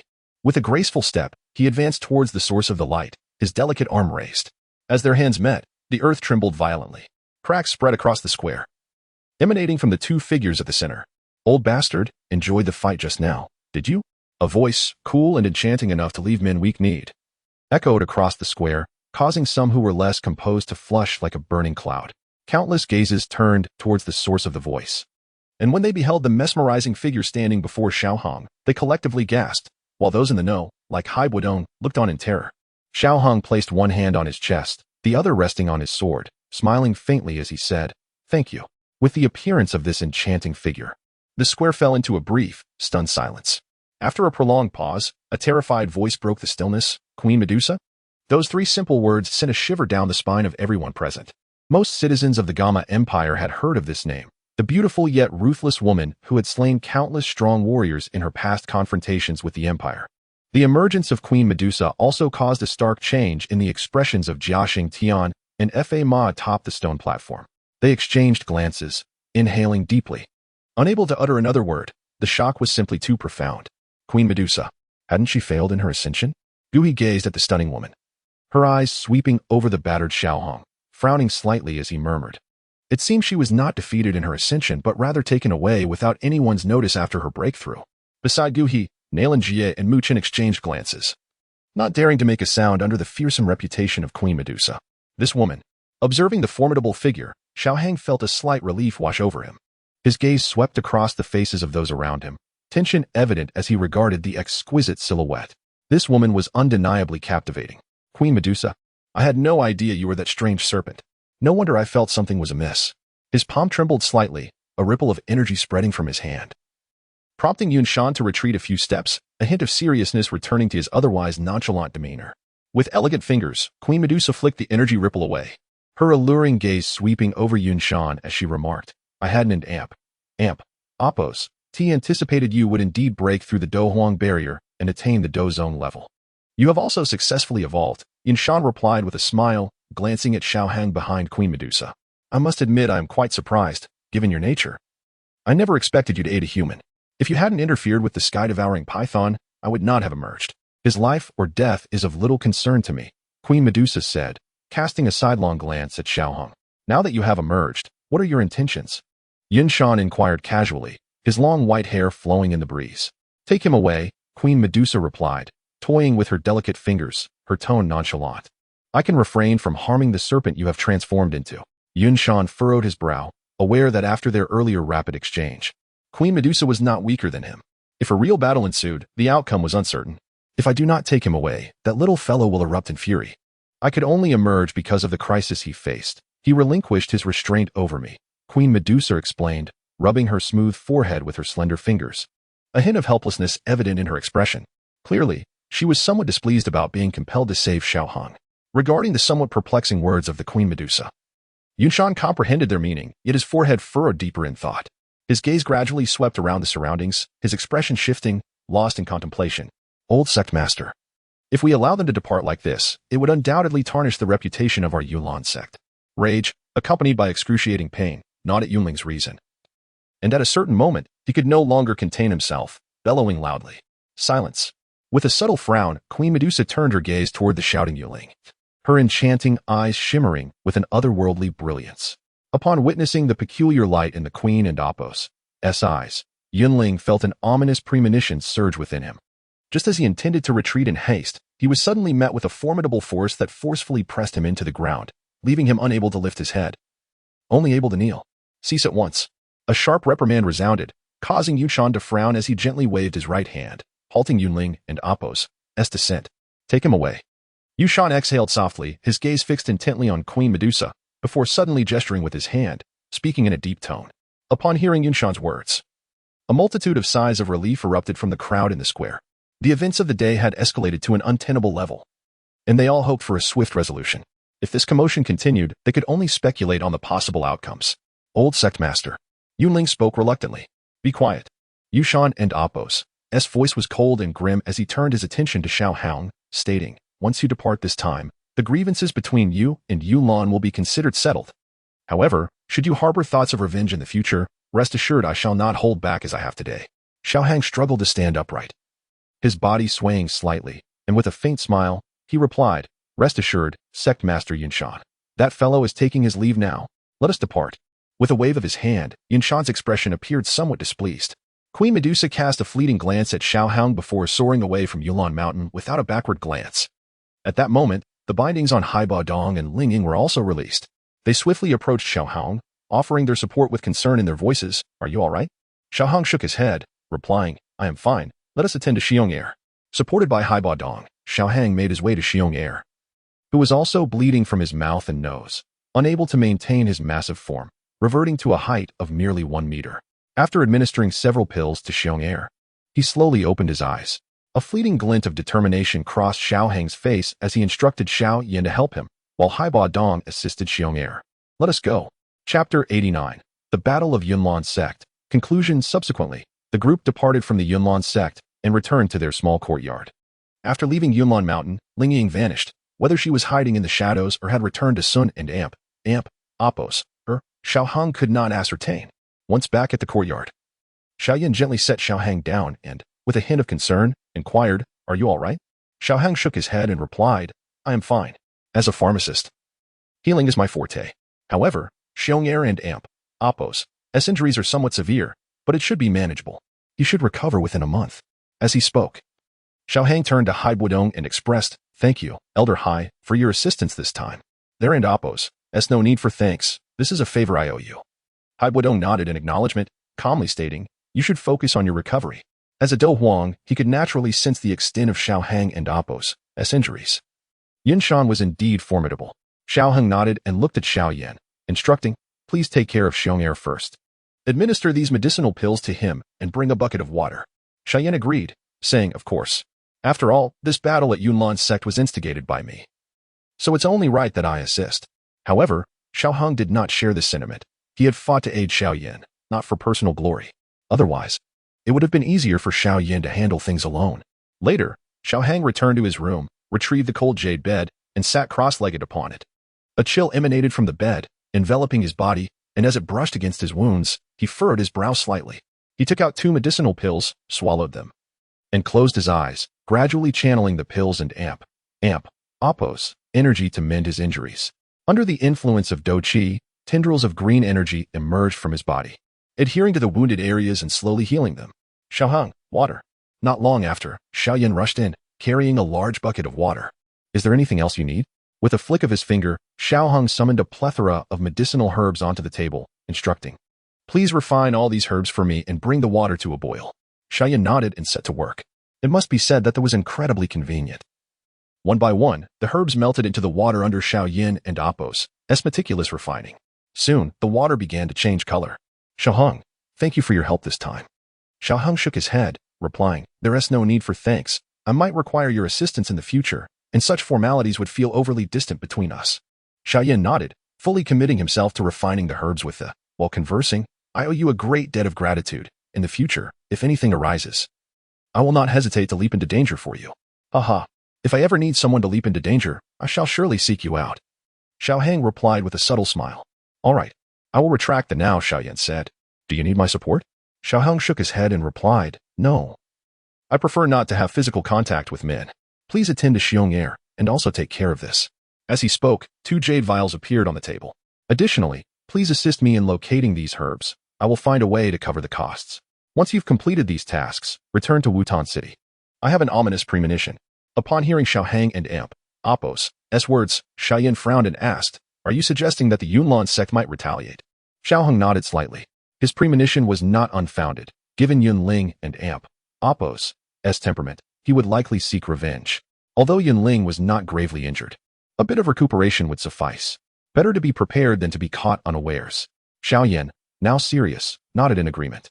Then I will take my leave. The mention of the Xiao family caused him distress. While he might not be overly concerned for the others, he could not dismiss his father, Xiao Zhan. Compared to the Yunlan sect, the Xiao family was exceedingly vulnerable, akin to a mere chicken, easily slaughtered.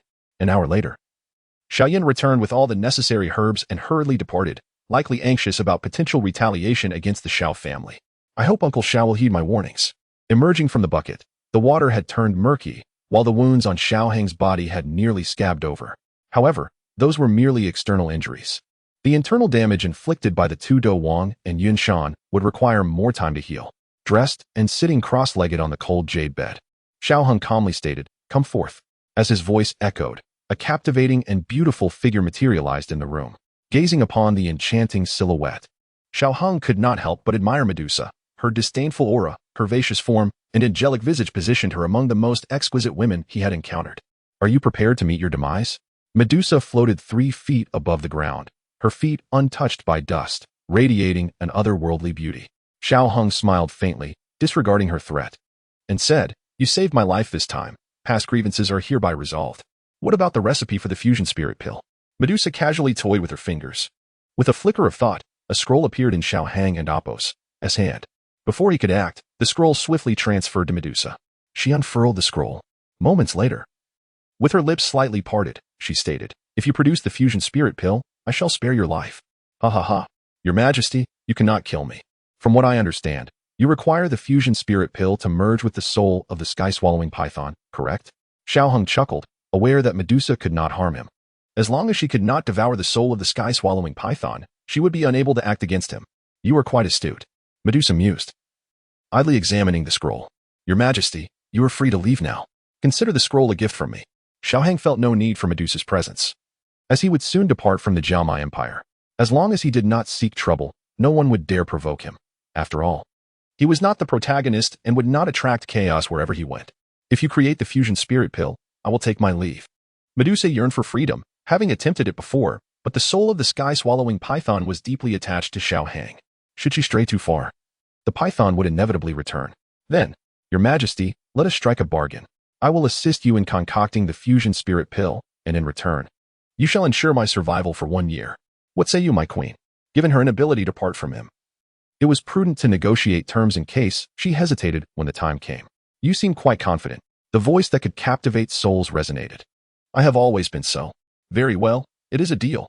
She was currently unable to detach from Xiaoheng. A year was inconsequential to her. And even if she could leave, where would she find a 6th-grade pharmacist? It was well known that the outside world was not particularly friendly to the serpent people. The deal is struck. I shall need these days to recover, and I invite Your Majesty to reside here for the time being. Furthermore, I ask that you refrain from causing harm lightly, and it would be prudent for you to change your attire. Xiaoheng and Appos' gaze lingered on Medusa and Appos' alluring figure and the exposed, flawless skin. It was rather difficult to resist. Human, your heartbeat quickens. If you can assist me in concocting the fusion spirit pill right now, I may consider granting you a taste of my affection. Medusa suddenly smiled alluringly, her pupils glowing faintly red.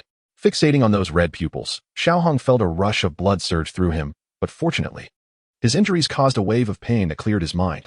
Your Majesty, perhaps it is best to put away such tactics. They are ineffective against me. Haha, human. Medusa smiled softly before departing from Xiaohang's room. Watching her leave, Xiaohang exhaled softly, relieved that his willpower had held firm. Otherwise, he might have fallen for her charm. He murmured to himself, this woman is truly formidable. I must remain cautious henceforth. 3 days later, Xiaohang's injuries had healed considerably, and Xiong was able to move about normally again. Do not be astonished, such is the marvel of a fifth-tier alchemist. Allowing Xiong to continue his recovery, Xiaohang descended to the living room, for Hai Buodong had arrived. Old Hai, what brings you here? Is there something amiss? Inquiring with a relaxed demeanor, Xiaohang took a seat upon noticing Hai Buodong. Shaking his head slightly, Hai Buodong replied in a calm tone, nothing particularly grave. However, it appears that some medicinal herbs belonging to the Miter family have gone missing these past few days. And I have also learned that the royal family has lost a few plants as well. After speaking, he sighed, seemingly recalling something of significance, and earnestly advised, Xiaohang, exercise caution. That woman is quite perilous. Xiaohang nodded appreciatively, saying, thank you, old Hai, I am aware. He then absent-mindedly touched the spatial ring on his left middle finger, offering an awkward smile as he added, regarding the herbs, please name your price, old Hai. And if you could inquire with the royal family about their cost, I shall cover it. The Miter family was somewhat acquainted, but as for the royal family, pilfering herbs would not be wise, particularly given that old man Xing Tian was rather formidable. As for Medusa, she had transformed back into the devouring python yesterday. After being well fed by Xiaohang, she coiled around his arm and fell asleep. Hai Buodong shook his head slightly, stating, consider those herbs a gift to you. Moreover, that old fellow from the royal family asked me to convey that the herbs need not be repaid. Following this, Xiaohang engaged in further conversation with Hai Buodong until the latter departed from the small courtyard. Xiaohang then made his way to Xiong and Apo's room, which was situated on the second floor, directly above his own. Haha, Xiaohang, you've come. Xiong grinned foolishly upon seeing Xiaohang enter. Observing Xiong and Apo's carefree demeanor, Xiaohang couldn't and Apo's help but shake his head. This time, he had indeed acted with excessive impulsiveness. It was one thing for himself to be injured, but he felt quite guilty that Xiong had also been harmed. With a gentle smile, he inquired, how has your recovery been? Xiong nodded eagerly, exclaiming, that pill you gave me is truly miraculous. I used to take a long time to heal from injuries. But after taking that pill you provided, I feel as though I'm recovering at an astonishing pace. Seeing Xiong seemingly carefree expression, Xiaohang was at a loss as to whether to deem him optimistic or simply oblivious. Such a severe injury, were it not for his status as a fifth-tier alchemist, it would likely have taken him at least a month to recover, over just a few days. The value of the herbs and elixirs consumed by both him and Xiong would likely amount to no less than 3 million. Much of the medicinal material had been procured from the Miter auction house. Fortunately, old Hai had not asked for payment. Otherwise, Xiaohang would indeed find himself in a difficult position. Chapter 90. Ripples anew. The following day dawned with an azure sky and a radiant sun presiding overhead. Xiaohang, ensconced within his chamber, was immersed in cultivation. For days had elapsed, and his injuries had substantially abated. He contemplated departing the Jiama Empire imminently. System, display the interface. Xiaohang commanded. Host, Xiaohang cultivation, 2-star Douling cultivation method, Ascension Sutra combat skills, Soaring Sword, Leviathan's Descent, Inferno Sword, Yama, Immortal Severing Swordplay, Burst Step, Blazing Massacre, Rashomon, Lion, and Amp, Apos, Roar, Mountain Shattering Strike. Celestial points, 11 energy points, 0 cultivation method points, 0 combat skill points, 0 observing the augmented celestial points. Xiaohang nodded in satisfaction. System, initiate a triple draw. Congratulations. Acquired 5 Millennium Kirin Fruits. Congratulations. Acquired a 6th rank Alchemist Legacy. Congratulations. Acquired an 8-star Do Huang experience card. Content with the acquired items, Xiaohang extracted a Kirin fruit and consumed it. Having exhausted his previous supply, he settled into a meditative posture upon the jade bed, focusing his energies to receive the 6th rank Alchemist Legacy. Abruptly, a familiar aura permeated the imperial capital and Apos' airspace. Xiaohang and Apos' countenance shifted, and he muttered, damnation. Could I not avert it? He swiftly rose, stowing the jade bed within his ring, and exclaimed, Xiong let us depart. Unbeknownst to Xiaohang, his actions had indeed wrought alterations. Subsequent to receiving the missive, Xiaozhan had entertained the notion of relocating the clan. However, relinquishing a century and Apos' worth of establishment proved arduous. Following deliberations, while a complete exodus was not executed, Xiao Zhan discreetly dispatched numerous members of the Xiao clan, thereby mitigating the potential losses. Upon departing the imperial capital, Xiao Heng instructed Xiong Heir to await him along the route to the Black Corner region. He then stealthily infiltrated the vicinity of the Cloudlands sect, patiently biding his time. Observing a colossal fire lotus ascending from the Cloudlands sect, Xiao Heng surmised that negotiations had faltered, and Xiao Zhan, as in the original narrative, had likely fallen into the clutches of the Hall of Souls.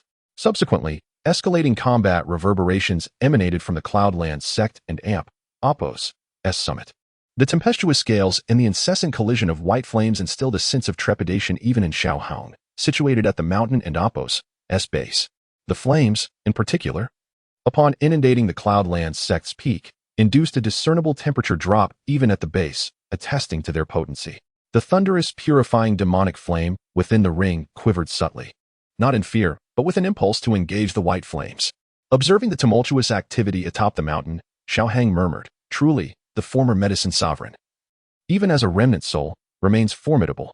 Following approximately 20 minutes of intense confrontation between the two formidable auras, Xiao Heng sensed a diminution in the mountain and Appos' gales, prompting a furrow in his brow. Has Yunshan sustained injuries? Subsequently, Yao Lao's pervasive soul energy gradually waned, indicating a degree of impairment. A pair of ghastly white wings carried a black-clad youth from the Cloudlands sect, alighting within the surrounding woodlands. Following the youth's departure, Yunshan, in a fit of pique, bellowed, "Cloudlands sect disciples, heed my command. Led teams into the depths of the mountains to locate that youth. He bears a unique mark I implanted, making escape impossible. Capture him, dead or alive." The resounding decree echoed throughout the Cloudlands sect, reaching Xiao Heng at the base. Subsequently, led by a figure in azure attire, a multitude of Cloudlands sect elders, deacons, and disciples surged forth from the Cloudlands sect. Xiao Heng, in turn, exerted his utmost to conceal his presence, stealthily infiltrating the dense forest where Xiao Yan had descended. Mid-air, Yin Yun detected a familiar aura, instilling a sense of disquiet. She paused, gazing downward, yet discerning nothing. A white-clad Dou Wang beside her halted, inquiring, "Sect leader, what is amiss?" Yun Yun surveyed the surroundings, retracting her gaze and uttering in a composed tone, "Nothing. Continue the search." Within such dense woodlands, replete with towering arboreal specimens, locating an individual without specialized techniques proved akin to searching for a needle in a haystack. Xiao Heng traversed the forest, flitting among the trees. His mastery of concealment rendered him virtually undetectable, save for Dou Wang-level experts or higher passing in close proximity. He remained thus, lurking within the vast primeval forest, eluding detection. The woodlands beneath the Cloudlands sect extended to the magical Beast Mountain range. After approximately 2 hours of swift traversal, Xiao Heng entered the magical Beast Mountain range, assuming a position of patient observation. Locating Xiaoyan autonomously was impractical. The more viable approach involved shadowing the Cloudlands sect. Whoever could locate Xiaoyan with utmost expediency would undoubtedly be the numerically superior Cloudlands sect. As time elapsed, night descended, ushering in the era of the magical beasts. Numerous beasts unsheathed their sanguinary maws, anticipating the arrival of prey. Suddenly, a luminous crimson radiance erupted in the sky. Xiao Heng, fixing his gaze upon the light, swiftly advanced. Alas, upon arrival, only skeletal remains remained. Cloudlands sect disciples periodically patrolled the skies aboard flying magical beasts, necessitating Xiao Heng and Appos' utmost caution to avert detection. Xiao Heng trailed the Cloudlands sect disciples, gradually observing their encirclement contracting. When the perimeter narrowed to approximately 1 kilometer, the Cloudlands sect elders and disciples abruptly halted. After a brief interlude, a graceful azure figure materialized in the air. While the reason for Yun Yun's belated arrival remained unknown, the present moment was ill-suited for reminiscence. Abruptly, Yun Yun extended a finger, emitting a beam of light into the darkness. Subsequently, the white light swiftly accelerated, pursued by 2 Cloudlands sect Dou Wangs. A gust of chilling air descended, and a white figure interposed between the 2 Dou Wangs. "Hai Buodong, how intriguing," Xiao Heng murmured, observing the sudden emergence of the frigid air. With the 2 Dou Wangs intercepted, the aerial contingent pursued Xiao Yan's trajectory, only to be impeded by a black figure emerging from the forest. Observing the sudden appearance of Hai Buodong and the black figure, Yin Yun furrowed her brow. Her azure wings fluttered gently as she gave chase. She understood that capturing Xiao Yan would compel Hai Buodong to retreat, thus obviating the need for protracted engagement. Xiao Yan traversed the forest, halting abruptly upon a tree trunk, his gaze fixed upon the azure-clad woman perched upon the adjacent trunk. He clutched the heavy Xian ruler tightly, his body enshrouded in a faint layer of cyan Dou Qi. Yun Yun addressed the black-robed youth upon the tree trunk, stating surrender. Considering the Cloudlands sect's prior transgressions, I may intercede with my master, potentially sparing your life. Xiao Yan's countenance remained grave. This woman was a Dou Wang-level expert. Without his teacher's intervention, escape was improbable. He sighed inwardly, yet resolved against capitulation. Cyan flames enveloped the heavy Xian ruler as he prepared for a desperate struggle. You should depart first. An unexpected voice emanated from behind Xiao Yan. Xiao Heng materialized, gazing at the nearby silhouette upon the tree trunk, and offered a faint smile. Long time no see. Yunqi. While perplexed, Xiao Yan recognized the impropriety of prolonged discourse. He cast a wary glance at Yun, then solemnly declared, "Be careful," before darting into the adjacent thicket. Observing the sudden apparition, Yun experienced a surge of emotion, exclaiming in astonishment, "You, what brings you here?" As her words faded, she noticed Xiao Yan attempting to flee and immediately sought to pursue him. Xiao Heng swiftly interjected, obstructing Yun's path, and declared, "Allowing him to depart is the optimal outcome. Otherwise, the victor remains uncertain." Upon witnessing Xiao Heng standing before her and glancing at Xiao Yan, who had just sprinted 100 meters away, Yun felt an urgent need to capture him. "Let me catch him first. You don't understand," he. Before she could finish her sentence, Xiao Heng grasped her delicate hand. Once again confronted with the beauty of this woman, Xiao Heng couldn't help but marvel at her allure, pondering how he had managed to restrain himself in the past. Shaking his head, he said, "Trust me, catching him may not lead to the best outcome. As long as Master Yao is alive, Xiao Yan will be safe. If we force Master Yao into a corner, I do not believe that the former Yao Zun would be without recourse. But Xiao Heng, I must capture him. You have no idea what he has done to the Yunlan sect." Yun attempted to break free from his grasp, yet inexplicably, her strength seemed to dissipate. Desperately, she looked at Xiao Heng and continued, "His master is a Dou Zun, and the Yunlan sect cannot withstand such vengeance. The sudden surge of power before was merely a trick his master employed. If you truly manage to seize him, everyone in the Yunlan sect, including Yun Shan, will perish." To dissuade Yun, Xiao Heng could only fabricate an exaggerated tale, although it wasn't entirely a lie. "What are you saying? Dou Zun? How could that be possible? A Dou Zun is an exalted existence. Even his master has only just broken through to Dou Zong. If he isn't deceiving you, then capturing the Xiao Yan is indeed unfeasible. How could you know? And why are you here?" Despite her reluctance, Xiao Heng's obstruction, coupled with that revelation, indeed sowed seeds of doubt in her mind. Ultimately, this situation stemmed from their own Yunlan sect's mistakes. "Shu, do not speak." Without responding to Yun and Appo's inquiries, Xiao Heng pulled her into his embrace. She attempted to resist, but his grip seemed to possess a peculiar enchantment, rendering her body unresponsive. Suddenly, she found herself enveloped in his arms. He had grown taller and matured significantly over the past 2 years. "No. Ugh." As he gazed at the beauty in his arms, Xiao Heng reminisced about their past. The allure of her crimson lips was undeniably enticing. They must taste delightful. He wondered if they were still as sweet as before. With that thought, he gently lowered his head and tenderly kissed those exquisite lips. In that instant, Yun clenched her fists, then slowly relaxed them, seemingly resigned as she closed her eyes. The transformation was considerable, yet he remained as lecherous as ever. Oh, what a troublesome rival. She felt the ongoing assault of his fervent kiss, her lips parting ever so slightly. Ugh. Chapter 91. Farewell to Yun. 5 minutes later, Xiao Heng lifted his head, gazing at the enchanting beauty in his arms whose eyes were still a bit dazed. He chuckled softly. How wonderful it is to cultivate. Even 5 minutes without breathing poses no issue. After a while, Yun slowly opened her eyes and playfully punched Xiao Heng in Appo's chest, her face reddening like an apple. "You little rogue, you Haven and Appo's tea changed at all. Hee. It's only because you were too captivating." After more than 2 years apart, Xiao Heng had changed significantly. He had grown taller, now towering over Yun by half a head, yet this was just perfect. "Little rogue, will you not let me go?" Sighing helplessly, Yun felt her body pressed tightly against Xiao Heng's. Xiao Heng shook his head and replied, "No, let me hold you a little longer. Who knows when the next opportunity will arise." "Where are you going?" "Come back to Yunlan sect with me. There you will receive the best training." Yun frowned, wishing to bring Xiao Heng back to Yunlan sect, but it seemed he was about to embark on another journey. Gazing at her alluring red lips, Xiao Heng couldn't Appo's resist stealing a kiss before shaking his head, saying, "My relationship with Yunlan sect is not particularly favorable. By the way, I am not called Gaguzi. My name is Xiao Heng, from the Xiao family." "Then you." Yun's brow furrowed. The Yunlan sect had destroyed the Xiao family. So what of Xiao Heng? "However, I was picked up by the Xiao family. I can say they raised me. My relationship with Xiao Yan is also quite good." Caught between love and friendship, Xiaohong admitted that he favored romance over camaraderie. Xiaohong, you are the one who blocked Yinran's sword 3 years ago, and that white hair of yours. Yin suddenly recalled that Yinran had mentioned Xiaohong. Moreover, the person who had caused a stir at Yunlan's sect days ago also had white hair and shared a close bond with Xiao Yin. At this thought, Yun and Appo's face turned pale, wanting to break free from Xiaohang and Appo's embrace. Xiaohang sensed her realization and tightened his hold on her. Leaning closer to whisper in her ear, "Don't be troublesome." His affectionate tone and domineering actions made Yun blush again as she struggled to protest. "Let me go."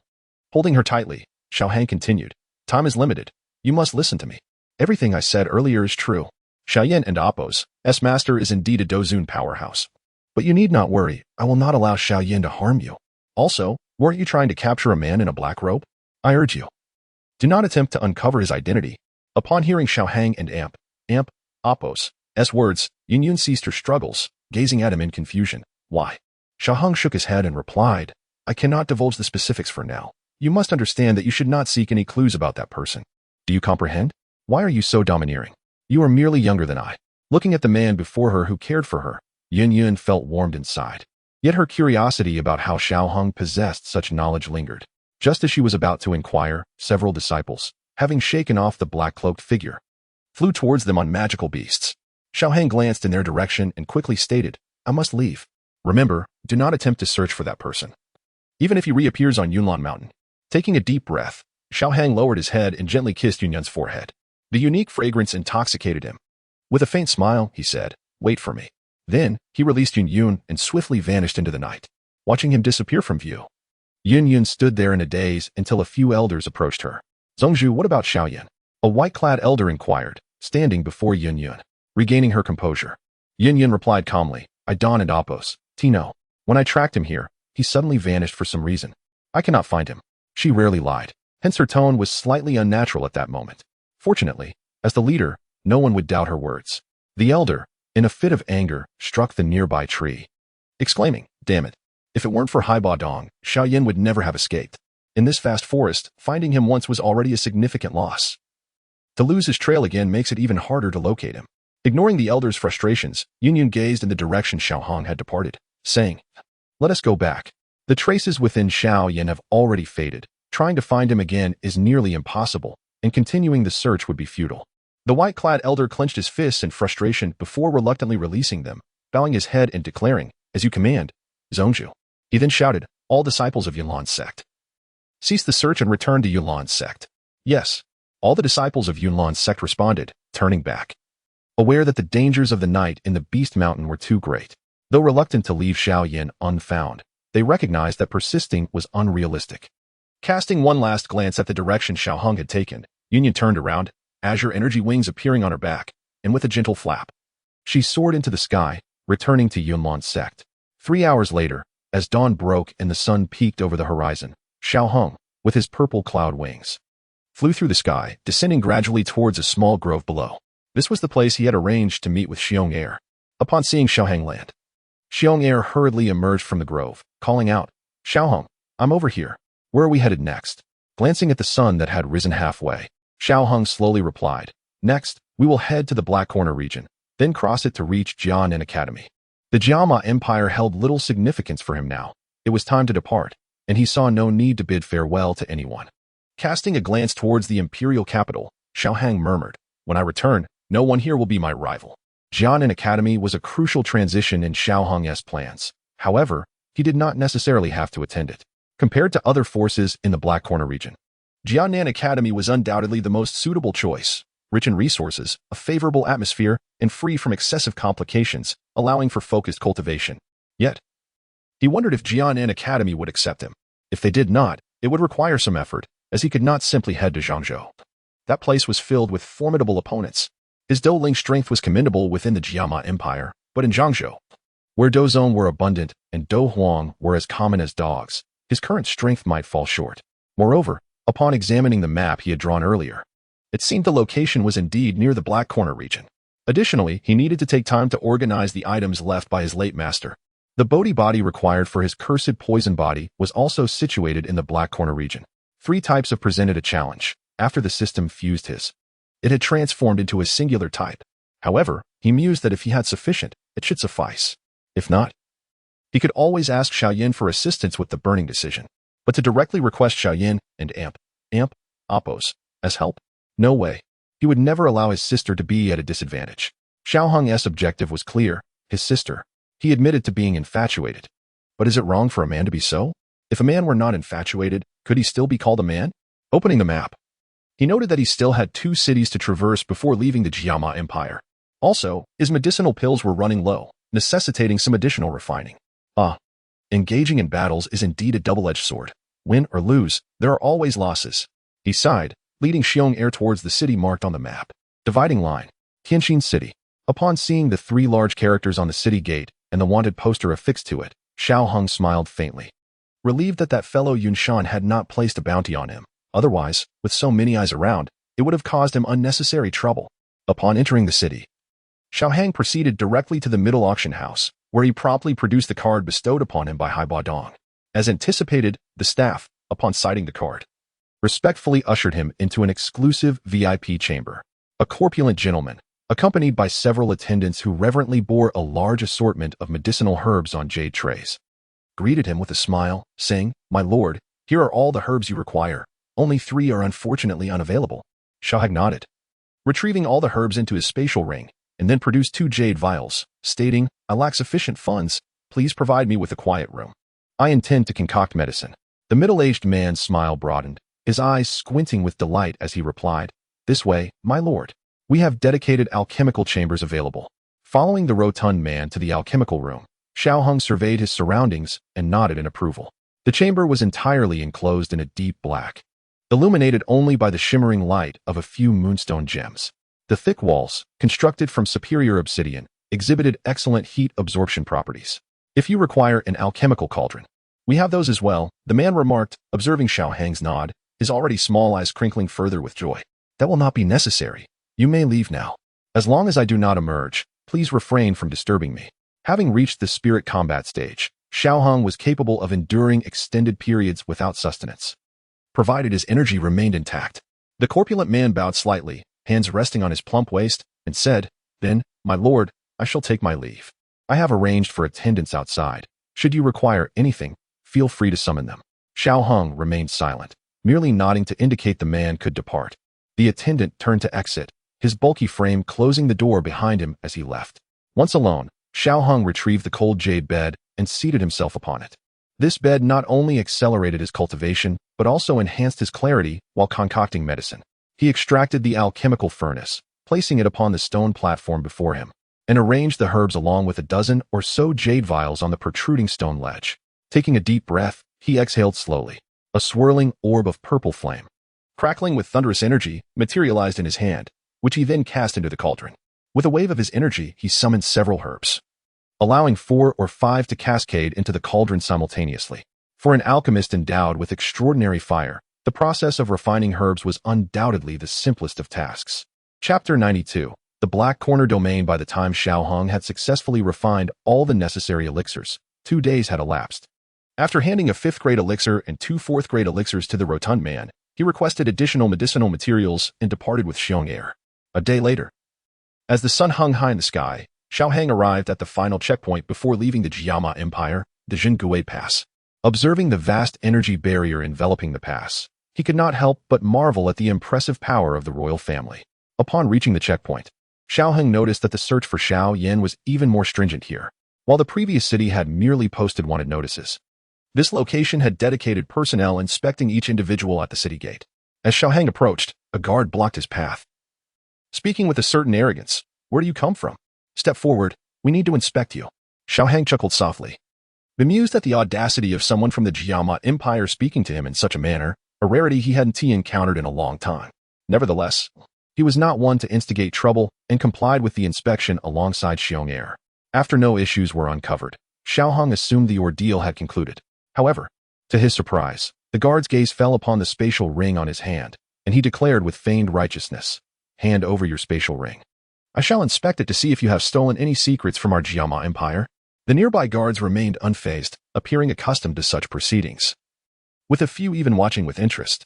Xiao Hang shook his head lightly, a subtle smile gracing his lips as he remarked, "How far removed the heavens are from the emperor. If you wish for my spatial ring, come and take it yourself. He raised his hand and waved it in front of the guard. Young man, you have asked for it. I suspect you are a spy from the Xin Yuan Empire, sent here to pilfer secrets from our Jiaoma Empire. I must take you into custody.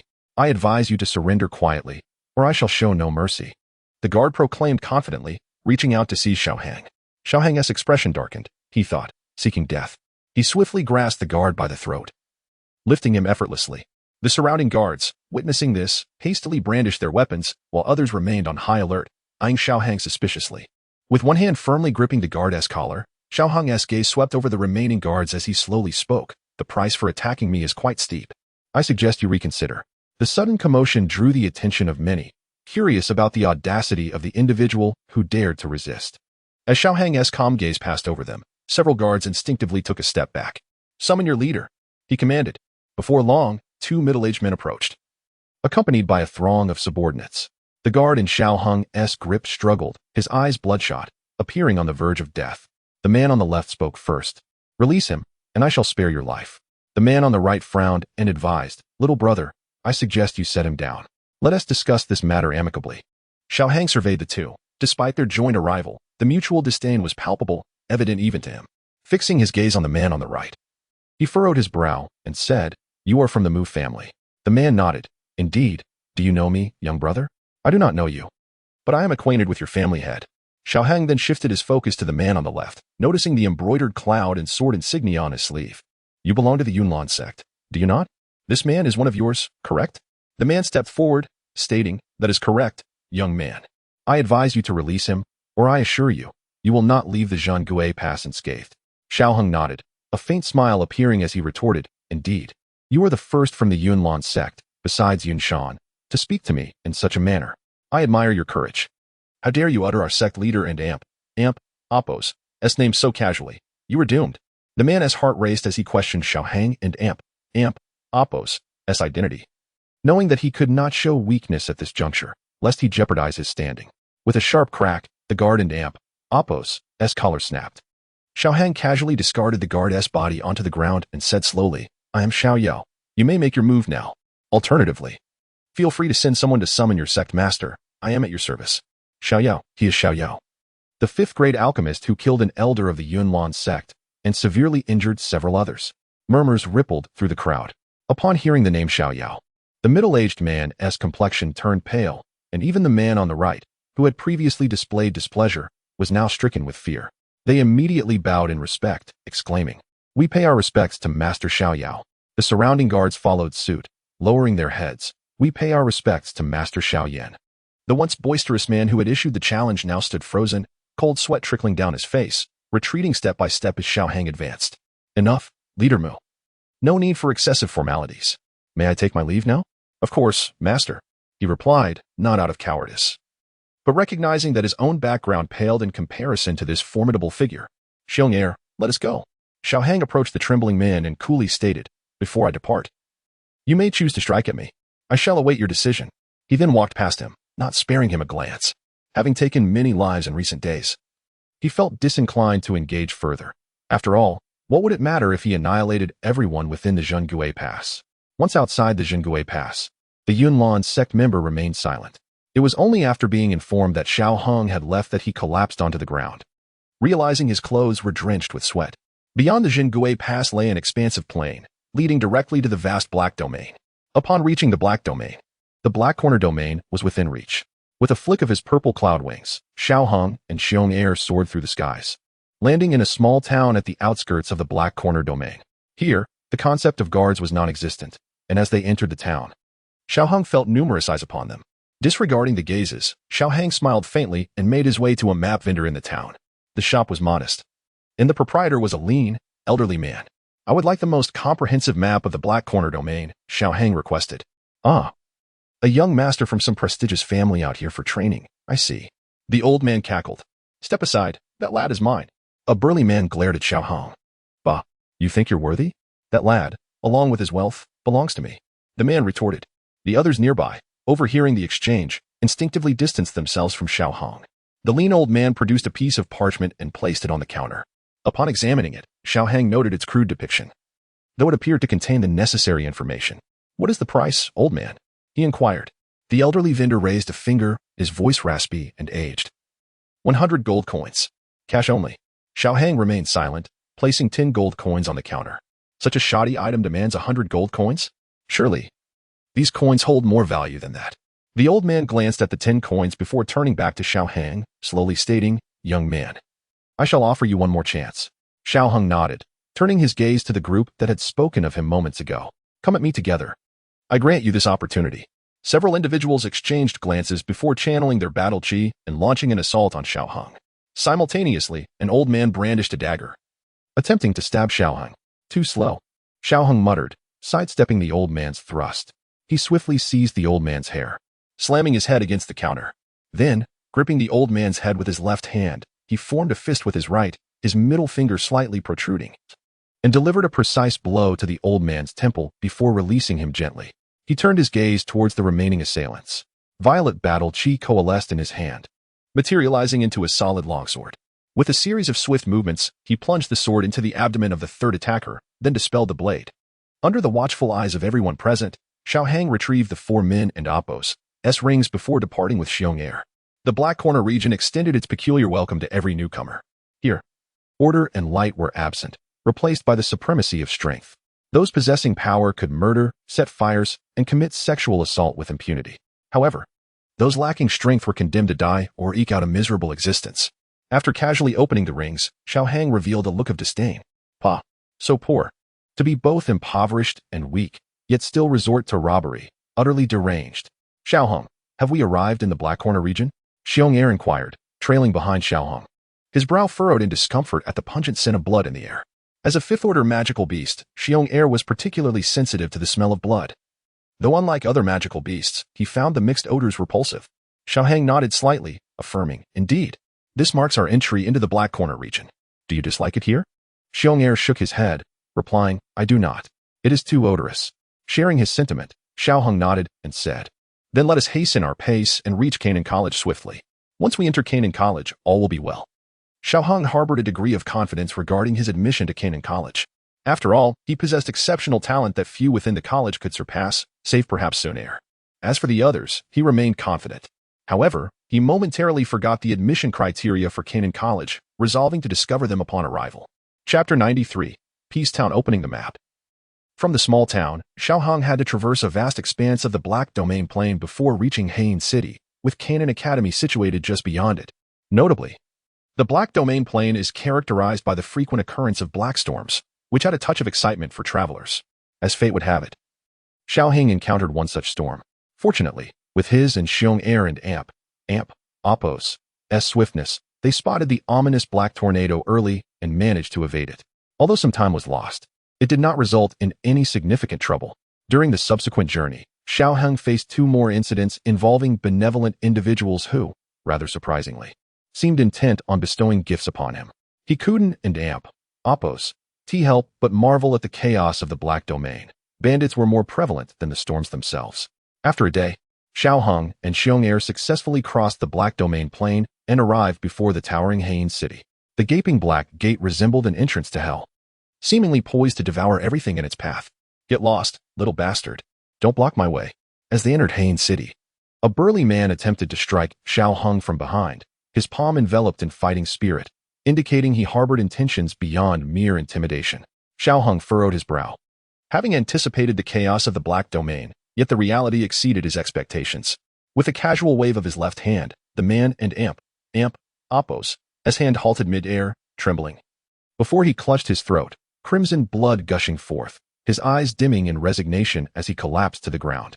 Taking the spatial ring, Xiaohang glanced at its contents, confirming his suspicion, another impoverished soul. Yet, even meager spoils were better than none. Reflecting on the repeated attacks he had faced, he examined his white robe and soon realized the reason behind it. He retrieved 2 black robes from his spatial ring and draped them over himself and Xiong'er. Indeed, once clad in black, the number of gazes directed at him diminished significantly. Upon arriving at Qianyao Pharmacy, Xiaohang marveled at the plethora of high-grade medicinal herbs, nearly succumbing to the temptation of robbery. However, he quickly reconsidered, recognizing that any establishment of such scale would undoubtedly possess formidable backing. His attention was drawn to a particular herb, the 9-leaf heavenly heart fruit. Excitement surged within him as he recalled acquiring a fire cloud fruit from the amethyst-winged Lion King and later discovering a refining recipe. Having sought this elusive herb ever since, he had managed to gather all others, yet the 9-leaf heavenly heart fruit remained elusive. It was incredibly rare. He had not found it even at the Mitre auction house, yet here it lay before him. However, the price was steep, 300,000 gold coins for a single fruit. And having come this far, it would be folly to purchase only that one item. A young woman from within the pharmacy noticed Xiao Hang lingering before the 9-leaf heavenly heart fruit and approached him with a sweet smile. "Sir, would you like me to retrieve it for you?" Xiao Hang nodded, replying, "Yes, please bring it to me. By the way, do you accept pills in exchange?" "Certainly, sir. Would you like to pay with pills? We have specialized alchemists here who appraise them, and the prices will be consistent with those outside, ensuring no discrepancies," the girl replied, maintaining her cheerful demeanor. "Yes, I would like to pay with pills," Xiao Hang confirmed. "Please follow me, sir," the girl instructed, leading Xiao Hang and Xiong Er to a private room. "Kindly wait a moment. I will fetch the appraiser." "Wait. Please bring me those herbs as well," Xiao Hang said, producing a piece of paper to begin writing. After finishing, he handed the completed list to the girl. She glanced at it, astonished. The total for all the herbs would amount to at least 1 million gold coins. Stealing a glance at Xiao Hang, she bowed and said, "Please hold on for a moment, sir." Before long, the girl returned with an elderly man, introducing him as Master Huang, the pharmacy and Appos, as appraiser. Nodding slightly, Xiao Hang wasted no time and placed 2 jade vials on the table. The old man opened the vials and, upon seeing the pills within, his expression turned to one of shock. "5th-grade pills. You are a 5th-grade alchemist." Xiao Hang remained silent, his gaze cold and indifferent from beneath the black robe. Realizing his rudeness, the old man quickly apologized. "I beg your pardon, sir. I was presumptuous." "Proceed with the appraisal," Xiao Hang commanded tersely. The old man nodded, examining the pills closely before stating, 1 5th-grade Feiyan pill and 1 5th-grade Huxing pill. After a moment of contemplation, he continued, "Sir, how does a valuation of 120,000 gold coins sound for these 2 pills?" Xiao Hang nodded, his deep voice emanating from beneath the robe. "That is acceptable. Now, please bring forth the herbs I requested." The girl beamed, responding, "Certainly, sir." She opened the door, and several young women entered, carrying jade trays laden with the herbs Xiao Hang had requested. "Sir, the total for the herbs you requested is 110,000 gold coins. After deducting the value of your pills, you have a remaining sum of 10,000 gold coins. Please keep it. Additionally, here is our pharmacy's VIP card. Presenting this card allows you to purchase herbs at a 20% discount." The girl and Appos' excitement was palpable. This transaction would earn her a substantial commission. Nodding, Xiao Hang stored everything in his spatial ring and departed from Qianao Pharmacy. Next, there was an upcoming auction in Hain City. If his memory served him correctly, a rare Earth-tier combat skill, 3,000 Thunderclaps, would be featured. Although he felt a flicker of interest, he had no intention of participating. He could simply wait for Xiao Yan to acquire it and replicate it later.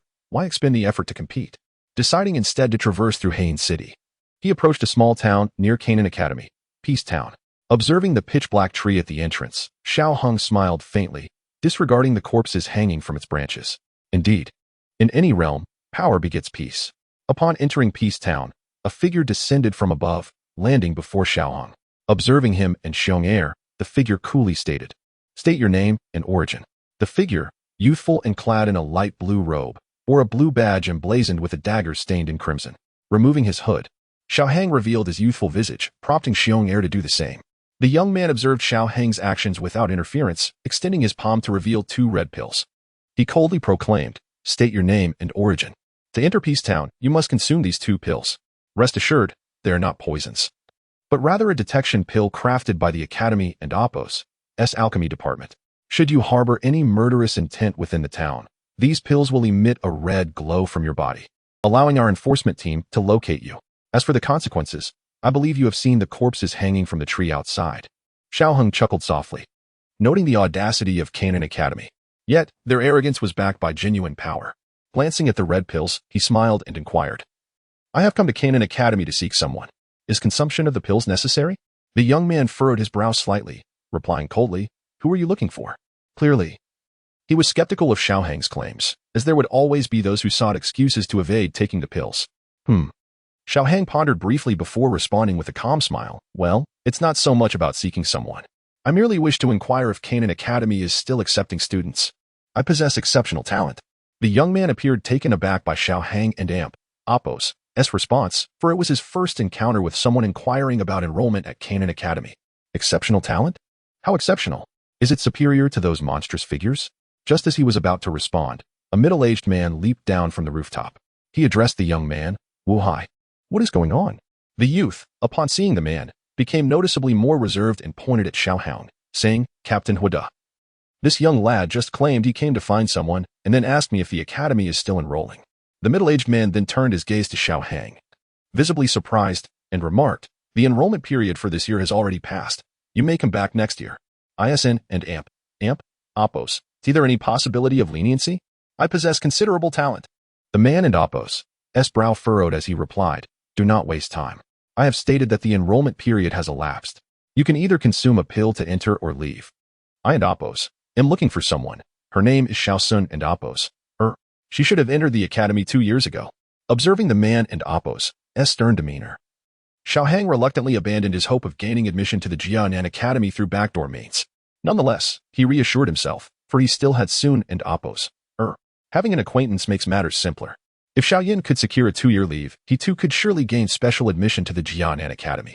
Upon hearing the name Xiao Suner, the middle-aged man suddenly looked at Xiao Hong with suspicion. This lad's age seems somewhat familiar. With a stern expression, he inquired, You are not Xiaoyin, are you? No, I am Xiao Hong, her brother, though not the romantic brother of Xiaoyin. Xiaoyin is behind me and should be arriving soon. Noticing a change in the man's expression, Xiao Hong thought, There's a chance, and continued. If you don and Oppos, believe me, you may look for Sun and Oppos. Just mention my name, and tell her I wish to attend the Jianan Academy. Perhaps she can assist me. This overt desire for backdoor admission caused the young man behind the middle-aged man to frown and step forward, saying, Do you think the Jianan Academy is just any place one can enter at will? You think there is a solution to be sought? Before the youth could finish, he was interrupted by the middle-aged man, who scanned Xiao Hang and then said earnestly, Are you truly Xiao Sun and Oppos, her brother? Indeed, I am as genuine as can be.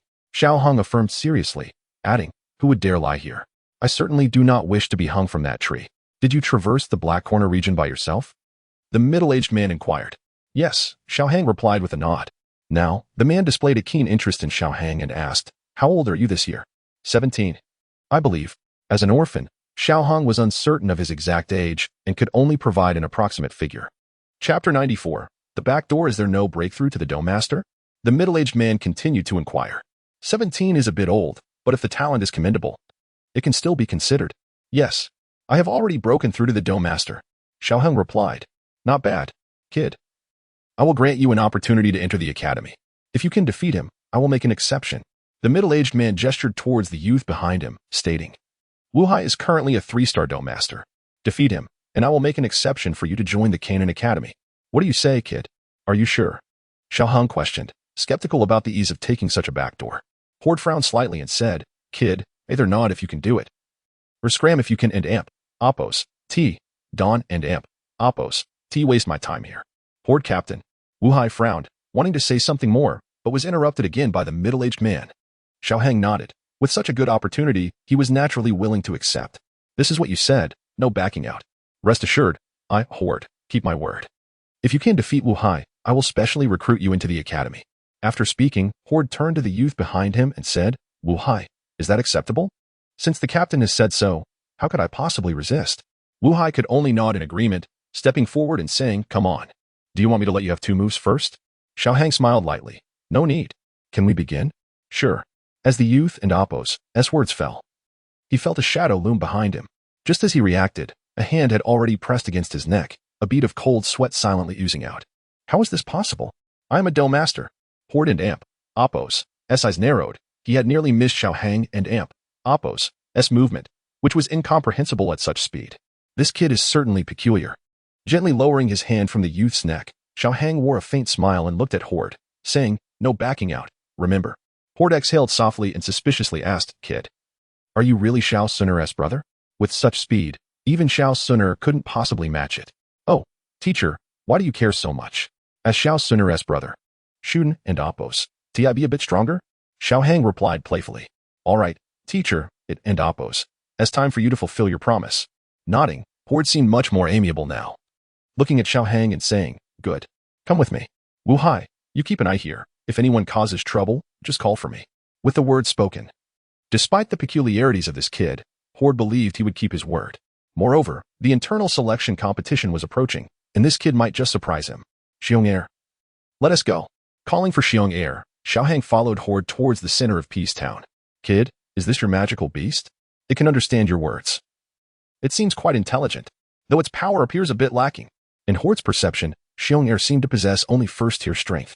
As for Xiaohang's strength, he couldn't oppose. He quite gauge it, but estimated it to be around that of a great Dou master, particularly adept in speed.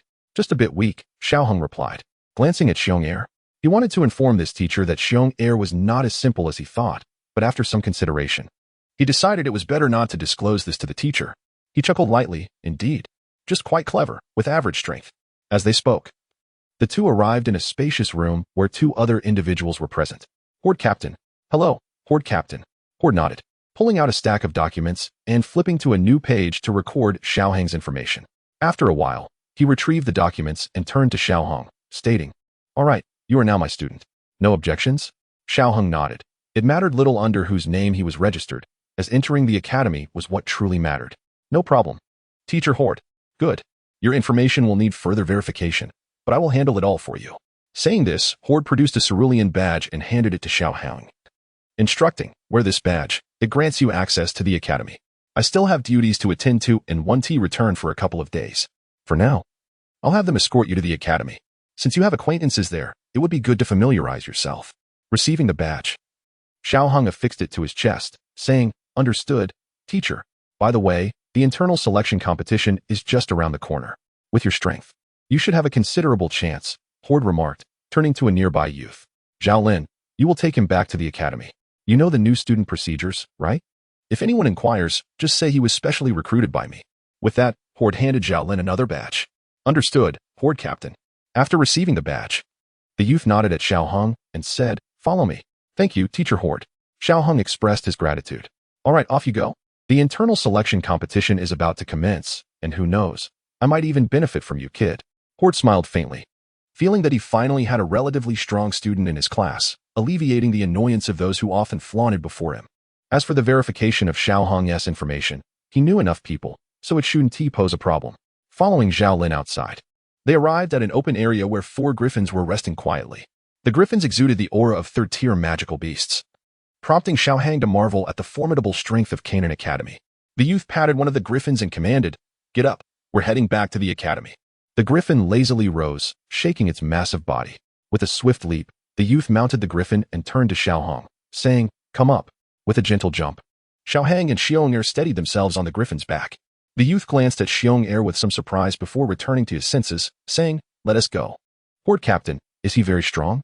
The other youth in the spacious room, puzzled, questioned how the usually rule-abiding Horde Captain would engage in such backdoor dealings. Horde cast a glance at him, quite pleased, and replied, He defeated Wu Hai in one move. What do you think? Moreover, from my observations, that kid likely didn't use his full strength. Conservatively estimating, he's at least a great Dou master. A great Dou master. The youth was somewhat astonished. Their cohort was already quite impressive, yet there were only about 10 great Dou masters. If the kid truly possessed the talent as Horde suggested, he must be extraordinarily gifted. Which prominent family does he belong to? If he isn't deceiving me, he should come from a minor family. He claimed to be Xiao Sun's brother. Horde chuckled lightly. How is that possible? The youth exclaimed in surprise. Sun and Appos, is from a small family, right? If he truly shares the same lineage as Sun and Appos, how could he break through to the great Dou master level in such an environment? His talent is indeed remarkable. No wonder the captain would give him a backdoor opportunity. Haha, I hope that kid can surprise me, Horde replied mildly. Now, go patrol. It seems someone is getting restless. Following Horde and Appos' gaze, a faint red glow flickered down a street. After speaking, he led the youth in pursuit of the red light, leaping across rooftops. Separation line. My name is Zhao Lin, also a student under Teacher Horde. You can call me Senior. The youth on the griffin and Appos' back smiled and introduced himself. Hello, Senior. Xiaohang smiled and nodded. Your talent must be quite impressive, the youth remarked while standing on the griffin and Appos' back. Could it not be possible for me to be a relative of Teacher Horde? Xiaohang teased. Zhao Lin smiled slightly, saying, Not likely. I know Teacher Horde well. Unless you possess extraordinary talent, he would never grant you such a backdoor opportunity. After a brief pause, Zhao Lin continued, I hope your strength is considerable, that way We can all have an easier time. What do you mean? Xiao Hung inquired. Horde, a mentor of the yellow tier and captain of the enforcement squad, had already amassed sufficient merit to ascend to the mystic tier.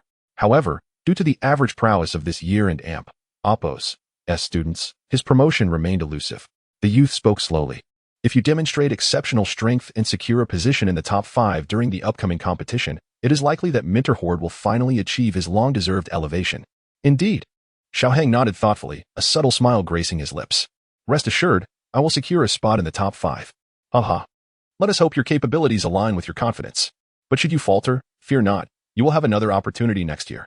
The youth let out a slight sigh, revealing a hint of past disappointments in his achievements. 2 hours later, the youth called out to the griffin, gradually descending into the forest below. What is the matter? Is the griffin fatigued? With its 3rd-tier beastly energy, that shouldn't be the case. It ought to be able to fly for days without issue.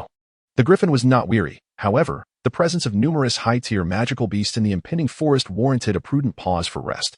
Amused by Xiao Hang and Oppos' antics, the youth explained, after 2 hours in each other and amp, Oppos' company, I have grown quite fond of you.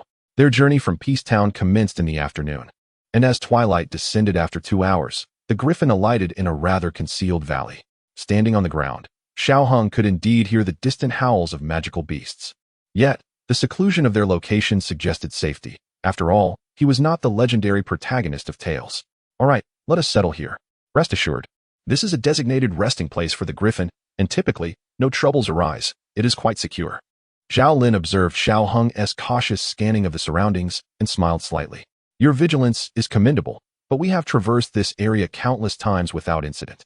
Now that you mention it, I find myself less confident about this place. Xiao Hang jested, surveying the vicinity and mentally mapping the essential elements of the environment. It was merely a jest. He was certainly not the protagonist, and how could anything go awry? Fear not. There is absolutely no cause for concern. Now, let us rest for an hour before continuing our journey. We should arrive at the academy in approximately 2 hours, Zhao Lin declared, simultaneously producing several pills to feed the griffin. Observing the griffin obediently consuming its medicine, Xiao Hang smiled gently. This griffin is rather well behaved, isn't it? Indeed. It is specially trained by the academy, not only possessing a gentle temperament but also boasting strength comparable to that of an average mentor. Zhao Lin, an admirer of griffins himself, could not help but praise them further upon hearing Xiao Hang's remarks. Chapter 95, The Azure Feather Sparrow. After a brief moment, several magical beasts circled in the sky. Upon glancing up, Xiao Hung furrowed his brow. He recognized these creatures, the azure feather sparrows. While not particularly formidable among magical beasts, adult azure feather sparrows typically belong to the 4th tier, with a rare few reaching the 5th tier. Individually, they may not possess great strength, but they hunt in groups. As Xiao Hung observed the increasing number of azure feather sparrows overhead, a sense of foreboding washed over him. This is troubling. Those beasts seem to have set their sights on us. Following Xiao Hang's gaze, Zhao Lin also looked skyward, his expression growing grave as he noted the dozen or more azure feather sparrows circling above. It truly seems so. Moreover, their numbers appear to be increasing. They are waiting for their companions. Once they gather, they will launch their attack. Xiao Hang stated calmly. Although the azure feather sparrows are not powerful individually, their groups consist of dozens, and at times, even thousands. The thought of being assaulted by such a multitude was daunting. I'll send out a distress signal. However, we are still some distance from the academy, so I hope someone will see it, Zhao Lin exclaimed, retrieving a 30-centimeter long, 2-finger-wide tube from his spatial ring. Just as he was about to launch it into the sky, Xiao Hang stopped him. Wait a moment, there are many magical beasts around. In this darkness, any light will undoubtedly make us targets. Do you have a detailed map to the academy? Please hand me a copy. I do. Zhao Lin quickly produced a piece of sheepskin parchment and handed it to Xiao Hang. At this moment, why do you need a map? Xiao Hang took the map, scanning it with his eyes. We are still several thousand kilometers from the academy. At our speed, Bear 2, and I should reach it in about 2 hours. He turned to Bear 2, instructing, Bear 2, unleash your aura and see if it can scare those creatures away. Bear 2 nodded and stepped forward, the aura of a 5th-tier magical beast emanating rapidly from its small form. Zhao Lin wanted to say something, but before he could speak, a terrifying aura enveloped him, causing him to tremble slightly, while even the griffin beside him quivered in response. Don and Amp, Oppos, worry, Bear 2 is my friend and will not harm us. Please calm the griffin and see if Bear 2's presence can deter these beasts. If not, we might be in trouble, Xiao Hang said, his brow furrowed. Generally, the aura of a 5th-tier magical beast should be sufficient to drive away lesser creatures. Zhao Lin, momentarily stunned by Xiao Hang's words, quickly regained his composure and gently stroked the griffin and Apos' feathers. Before long, the griffin settled down, adapting to Bear 2's aura, which was not directed at them. Although domesticated magical beasts might lack the wildness and combat prowess of their wild counterparts, they possess significantly greater intelligence. Having calmed the griffin, Zhao Lin gazed at the hundreds of azure feather sparrows gathering above. He looked to Xiao Hong, urgency in his voice. What should we do now? The situation is dire. There are hundreds of azure feather sparrows, and from their presence, 3 are at least 4th tier. They have yet to attack, likely waiting for their king, which, if I am not mistaken, should be 5th tier. As he spoke, Xiao Hong could not suppress a bitter curse. What terrible luck! Why must I encounter such a predicament? What do we do now? Zhao Lin asked, panic rising within him. He had traversed this route dozens of times before without incident, never anticipating such a scenario today. Bear 2 and Apos' aura had failed to deter them, indicating that these creatures were determined to make a meal of them. No matter, you should take the griffin and hide. The rest is up to Bear 2 and me. While this is unexpected, the situation has not yet reached its worst. I still possess a Battle Emperor experience card. If necessary, I can use it to vanquish these azure feather sparrows. Right. Bear 2 is a 5th tier magical beast. Surely, it can carry us away. With this thought, Zhao Lin felt considerably reassured. I fear your assumption may be misplaced. While Bear 2 is indeed a 5th tier magical beast, it is not particularly adept at speed. On the ground, Bear 2 could easily dispatch them, but in the air, it may not match the azure feather sparrows. Moreover, fleeing is impractical. Since they did not leave earlier, they are unlikely to let us escape easily. Bear 2 and I should be fine, but you and that griffin are in grave danger. Xiao Hang replied coolly. No one wished for demise, least of all Zhao Lin. He looked at Xiao Hong, about to voice his thoughts when suddenly, a new presence emerged. Cutting through the air with a commanding aura, Xiao Hong's expression hardened as he beheld the newly appeared 2-meter-long bird king. You should take the griffin and hide. If an opportunity arises, flee without concern for us. No sooner had he spoken than the bird king, accompanied by a fierce wind, dove into the valley. Its mighty wings slashing through the air, unleashing sharp gusts. While the remaining azure feather sparrows were not as imposing as the king. The 3 4th tier and numerous 3rd tier sparrows followed closely, generating a tempest of wind blades and chaos. With a mighty roar, Bear 2 transformed into a 10-meter-tall golden bear. Its golden armor shimmering as it stood protectively in front of Xiao Hang and the others, deflecting countless wind blades. The clash of metal rang out as the onslaught of wind and debris tore the valley asunder, creating chasms and fissures that sent the 3rd tier griffin trembling in fear. Xiao Hang glanced back, urging, stay hidden. He then turned, and a pair of exquisite purple wings manifested behind him, with the sword of immortal slaying in hand. He surged forward from behind Bear 2. His violet energy erupted around him, enveloping the sword as he bellowed a powerful command. A beam of purple sword light sliced through the air, crackling with lightning and flames, illuminating the entire valley and drawing the attention of countless magical beasts. Violet energy takes flight. Zhao Lin gasped at the sudden appearance of wings behind Xiao Hong, quickly realizing the gravity of the situation. He leaped onto the griffin's back, fleeing backward. It was impossible to take to the skies. In such conditions, they would be shredded by the wind blades. The 10-meter-long sword of purple light, ablaze with fire, cleaved towards the flock. The bird king reacted swiftly, soaring upward, narrowly avoiding the blade. While the magical beasts behind were not as fortunate, 2 4th-tier beasts and dozens of others met the blade head-on. The chilling cries of the injured pierced the air, as the sharp sword light sent several azure feather sparrows plummeting from the sky. Those that withstood the blade's edge found themselves engulfed in flames. The violet fire crackling with thunder, showing no signs of extinguishing. Alas, I still lack mastery. Xiao Hong sighed lightly. Though his sword was powerful, it paled in comparison to the might of exotic flames in long-range combat. Nevertheless, he remained undeterred, whether sword or flame, as long as it could vanquish his enemies. It was a worthy tool. Seeing the devastating loss inflicted upon its kin, the bird king emitted a piercing screech. Its sharp voice seemingly capable of penetrating Xiao Hang's eardrums. Fixating its gaze on the human responsible for harming its flock, the bird king flapped its wings, launching another barrage of razor-sharp wind blades towards Xiao Hang. Xiang air trailed behind Xiao Hang, witnessing over 10 wind blades, each measuring 3 to 4 meters in length. He immediately unfurled his golden wings, deftly intercepting the oncoming blades. Despite their formidable sharpness, the resilience of Xiong Air and Apos' armor rendered them ineffective, merely leaving marks upon its surface without inflicting significant harm. As the wind blades dissipated, the numerous scars, both large and small, upon his armor began to mend swiftly under the surging aura emanating from Xiong Air. Before the armor could fully restore, Xiong let out a furious roar and soared towards the avian king. Alas, the Qingyu sparrow, a creature renowned for its swiftness, proved difficult to pursue. While Xiong defenses were impenetrable, catching up to the agile beast was utterly impossible. The moment Xiong approached, the sparrow darted away with astonishing speed, leaving him far behind. Meanwhile, aside from the avian king, hundreds of other magical beasts were advancing towards Xiaohong. As they clashed, gusts of wind and fine blades whizzed past him. Though Xiaohong was not slow, evading simultaneous assaults from hundreds of magical beasts was a formidable challenge. With a swift strike, he felled a Qingyu sparrow that flew by, and his purple aura exploded forth, enveloping him entirely. Once the aura dissipated, a suit of purple armor tightly encased him, shielding him from numerous attacks launched by the sparrows. With a thrust of his sword, he collided fiercely with the beak of a fourth-tier Qingyu sparrow. Purple flames erupted from the blade, causing the sparrow considerable distress. At that moment, several more Qingyu sparrows approached from behind and either side, their sharp beaks aimed squarely at Xiaohong.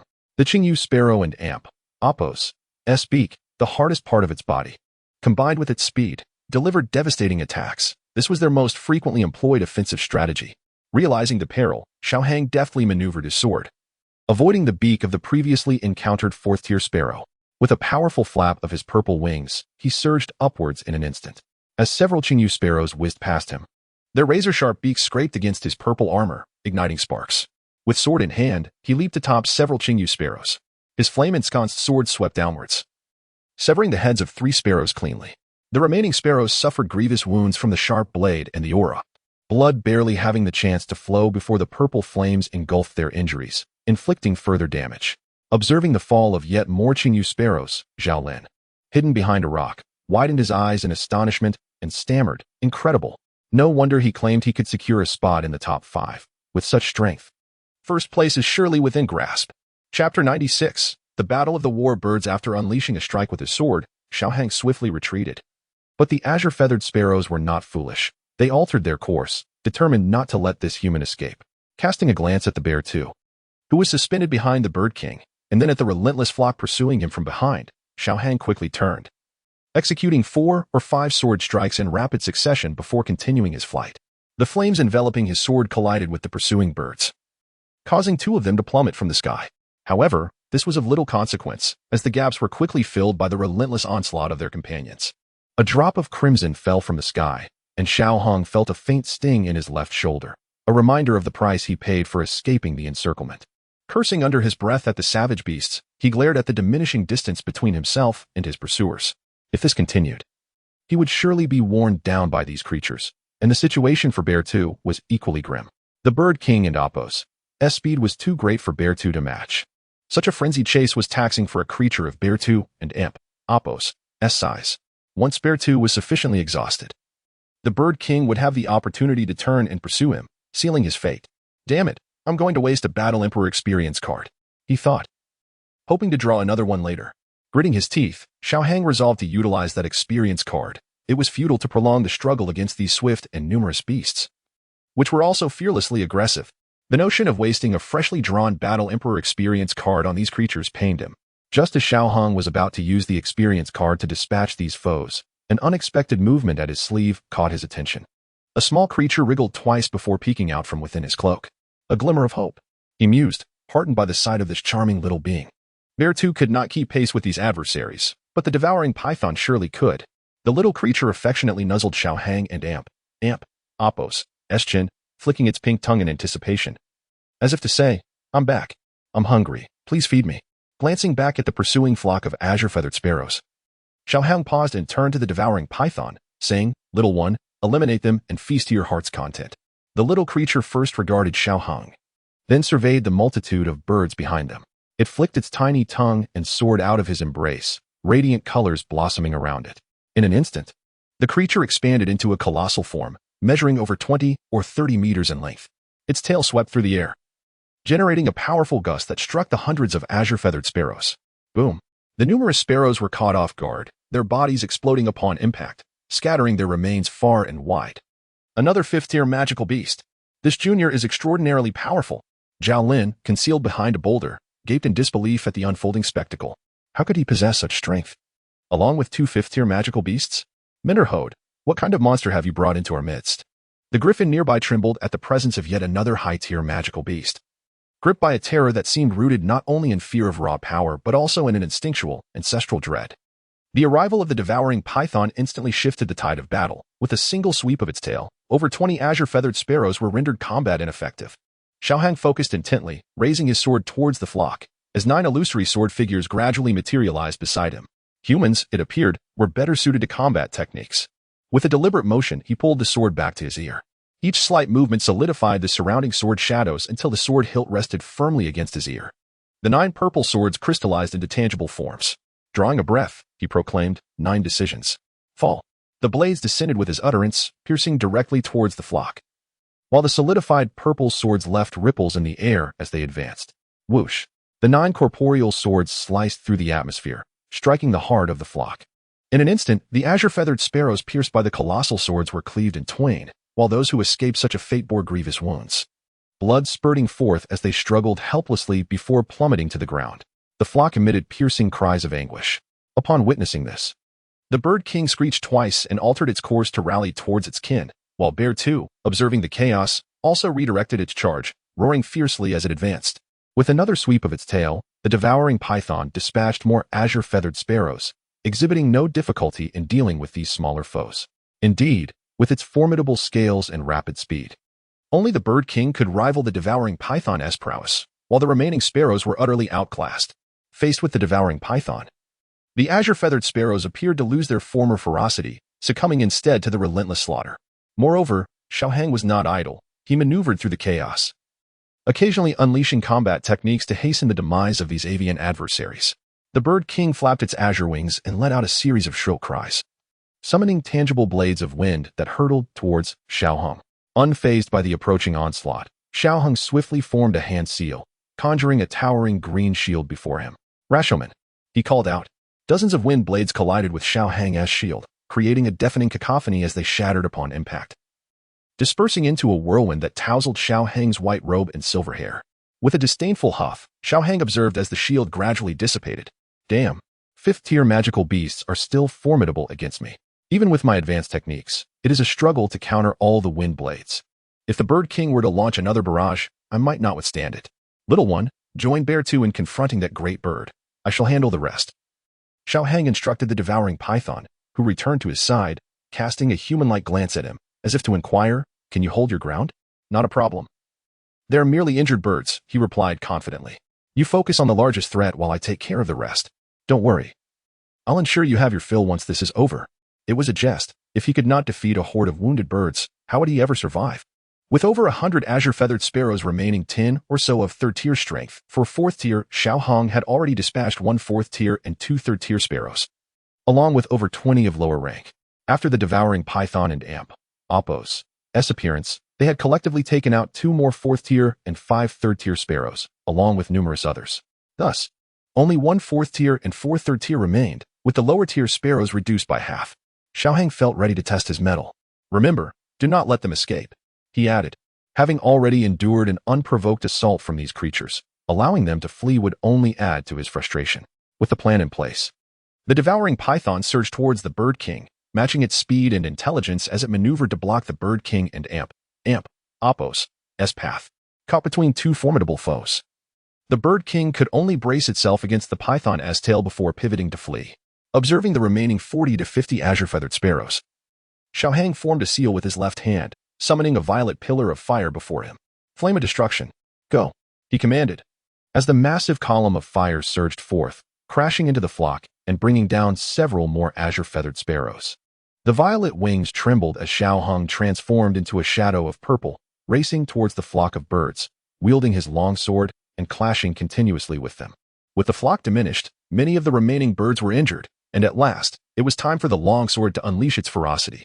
The blade, enveloped in violet fighting spirit and flames, inflicted considerable wounds upon the azure-feathered sparrows with each swing. Although the azure sparrows had sustained severe injuries, their strength and numbers remained formidable, and they frequently retaliated with gusts of wind blades from their wings and their sharp beaks, landing blows upon Xiaohang. Despite the protection of his armor, which could withstand most of the azure sparrows' attacks, the assaults from the 3rd and 4th-tier birds still posed a significant threat. Gritting his teeth, Xiaohang continued to engage with the azure sparrow flock, occasionally forming seals with his left hand to unleash powerful combat techniques, steadily diminishing their numbers. Once again, violet flames illuminated the sky as the devourer python caught up with the bird king, unleashing a stream of venom from its gaping maw. The venom grazed the left wing of the azure-feathered king. Although most of it was evaded, a considerable amount still splattered onto its azure plumage. Where the venom touched, the feathers began to dissolve into nothingness. The azure-feathered king let out a pained screech, flapping its wings to shake off the remaining venom, but in those fleeting seconds, about a quarter of the feathers on its left wing were incinerated. Had it not reacted swiftly, the venom alone would have been sufficient to cripple its left wing. In the dimly lit forest, countless magical beasts opened their multicolored eyes, observing the battle above the valley, preparing for the opportune moment to claim their dinner. However, that moment was not now. 3 fifth-tier magical beasts were enough to instill fear in 99% of the creatures in the forest. The remaining few were also waiting, anticipating the moment when the 3 beasts above the valley would exhaust each other, allowing them to feast on a delightful supper. Approximately 20 minutes later, Xiao Hong and Amp, Appo's breath became slightly erratic. Such a pace of battle was a tremendous drain even for someone of his cultivation level. Fortunately, the azure sparrow flock had been nearly depleted. Observing the lone azure sparrow before him, battered and bruised, Xiao Hang swallowed 2 pills. As the effects of the pills manifested, a brilliant azure light enveloped him. Explosive step. The sound of air rupturing echoed as he transformed into a purple streak of light, appearing above the azure sparrow in an instant. Gripping his sword with both hands, Xiao Hong plunged it fiercely into the back of the azure sparrow until the blade was completely embedded. Hearing the creature's anguished cry, he swiftly withdrew the sword and stamped down forcefully. The azure sparrow plummeted rapidly, flames of purple lightning igniting upon its back. It struggled and screeched, but to no avail. Ultimately, it fell helplessly to the ground, closing its eyes in resignation. Chapter 97. Harvest of Qi Feng Liquid. As the battle on Xiao Hang and Amp, Appo's side came to an end, the situation for the Qingyao Sparrow King was far from favorable. After being scorched by the venom of the devouring python, many of its feathers were burned away, causing a significant decrease in its speed. Though it remained swifter than the bear-like creature, Xiong Air, evading the python's attacks became increasingly difficult. Once again, it was struck by venom, this time affecting its right wing, which lost half of its feathers. Underneath the charred plumage lay exposed, tender pink flesh, which was being incessantly eroded amidst its mournful shrieks. Chew up. The pitiful cries echoed. All it wanted was to devour a few feeble humans and a frail griffin. How did it come to this?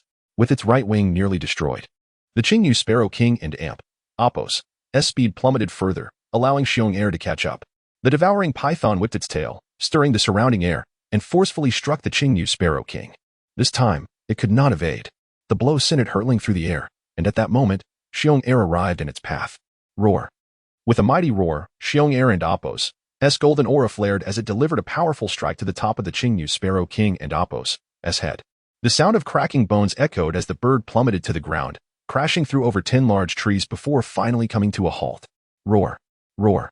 Xiong Air let out 2 triumphant roars, celebrating its victory, as if awakening the wild genes hidden within. Meanwhile, the devouring python regarded Xiong Air with a look of disdain, turned away, and a dazzling array of colors emitted from its body.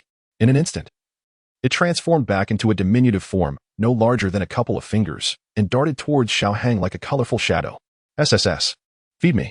Gently patting the little creature on the head, Xiao Hung Kuden and Amp, Appo's bear to let it go hungry. He produced a source of purple crystal and allowed the little one to drink its fill. The tiny creature, appearing small yet possessing an impressively large mouth, clamped down on the bottle's opening and tilted its head, greedily gulping down the liquid. After discarding the empty bottle, the little one affectionately nuzzled against Xiao Hang and blinked its large, colorful eyes, as if to say it was full and ready to sleep. It burrowed into Xiao Hong and Amp, Appo's sleeve and curled up on his arm, drifting into a deep slumber. Xiong Air landed beside Xiao Hong, reverting to its 1-meter-tall, clumsy bear form. With a simple, sincere smile, it inquired, Xiao Hang, are you all right? Although the wounds still throbbed, they were minor in comparison to the injuries sustained previously at Yulan's sect. With some medicinal treatment, they would heal in 2 to 3 hours. Smiling gently, Xiao Hang replied, I'm fine.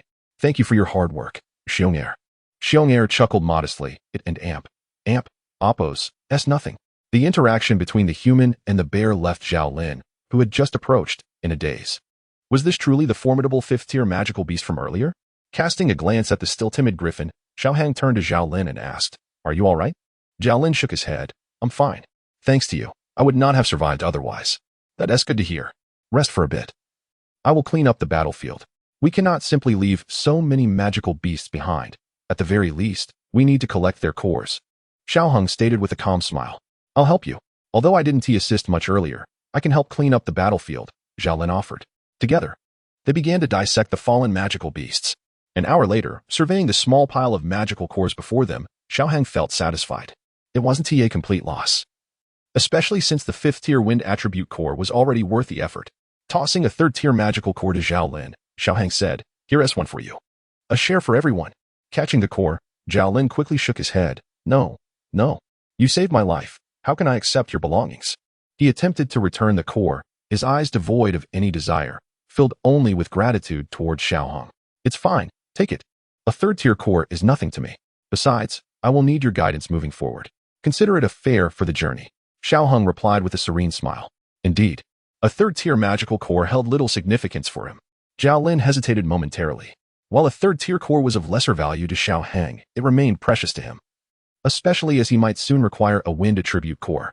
Reluctantly, he accepted it and solemnly promised, if anything arises in the academy, seek me out. I will assist you in any way I can. All right, let us proceed. Xiao Hang glanced at Xiong Air. High-tier magical beasts often possess treasures. The Qingyu Sparrow is no exception. Xiong Air, can you locate their lair? We should see if there are any valuables. The Qingyu Sparrow, despite its ferocity, was not devoid of resources. They typically gathered various herbs and other materials to brew a substance known as Qi Feng liquid, which was quite valuable, capable of accelerating cultivation and enhancing the body. Given that the Bird King was a 5th-tier beast, the quality of the Qi Feng liquid it produced would undoubtedly be high.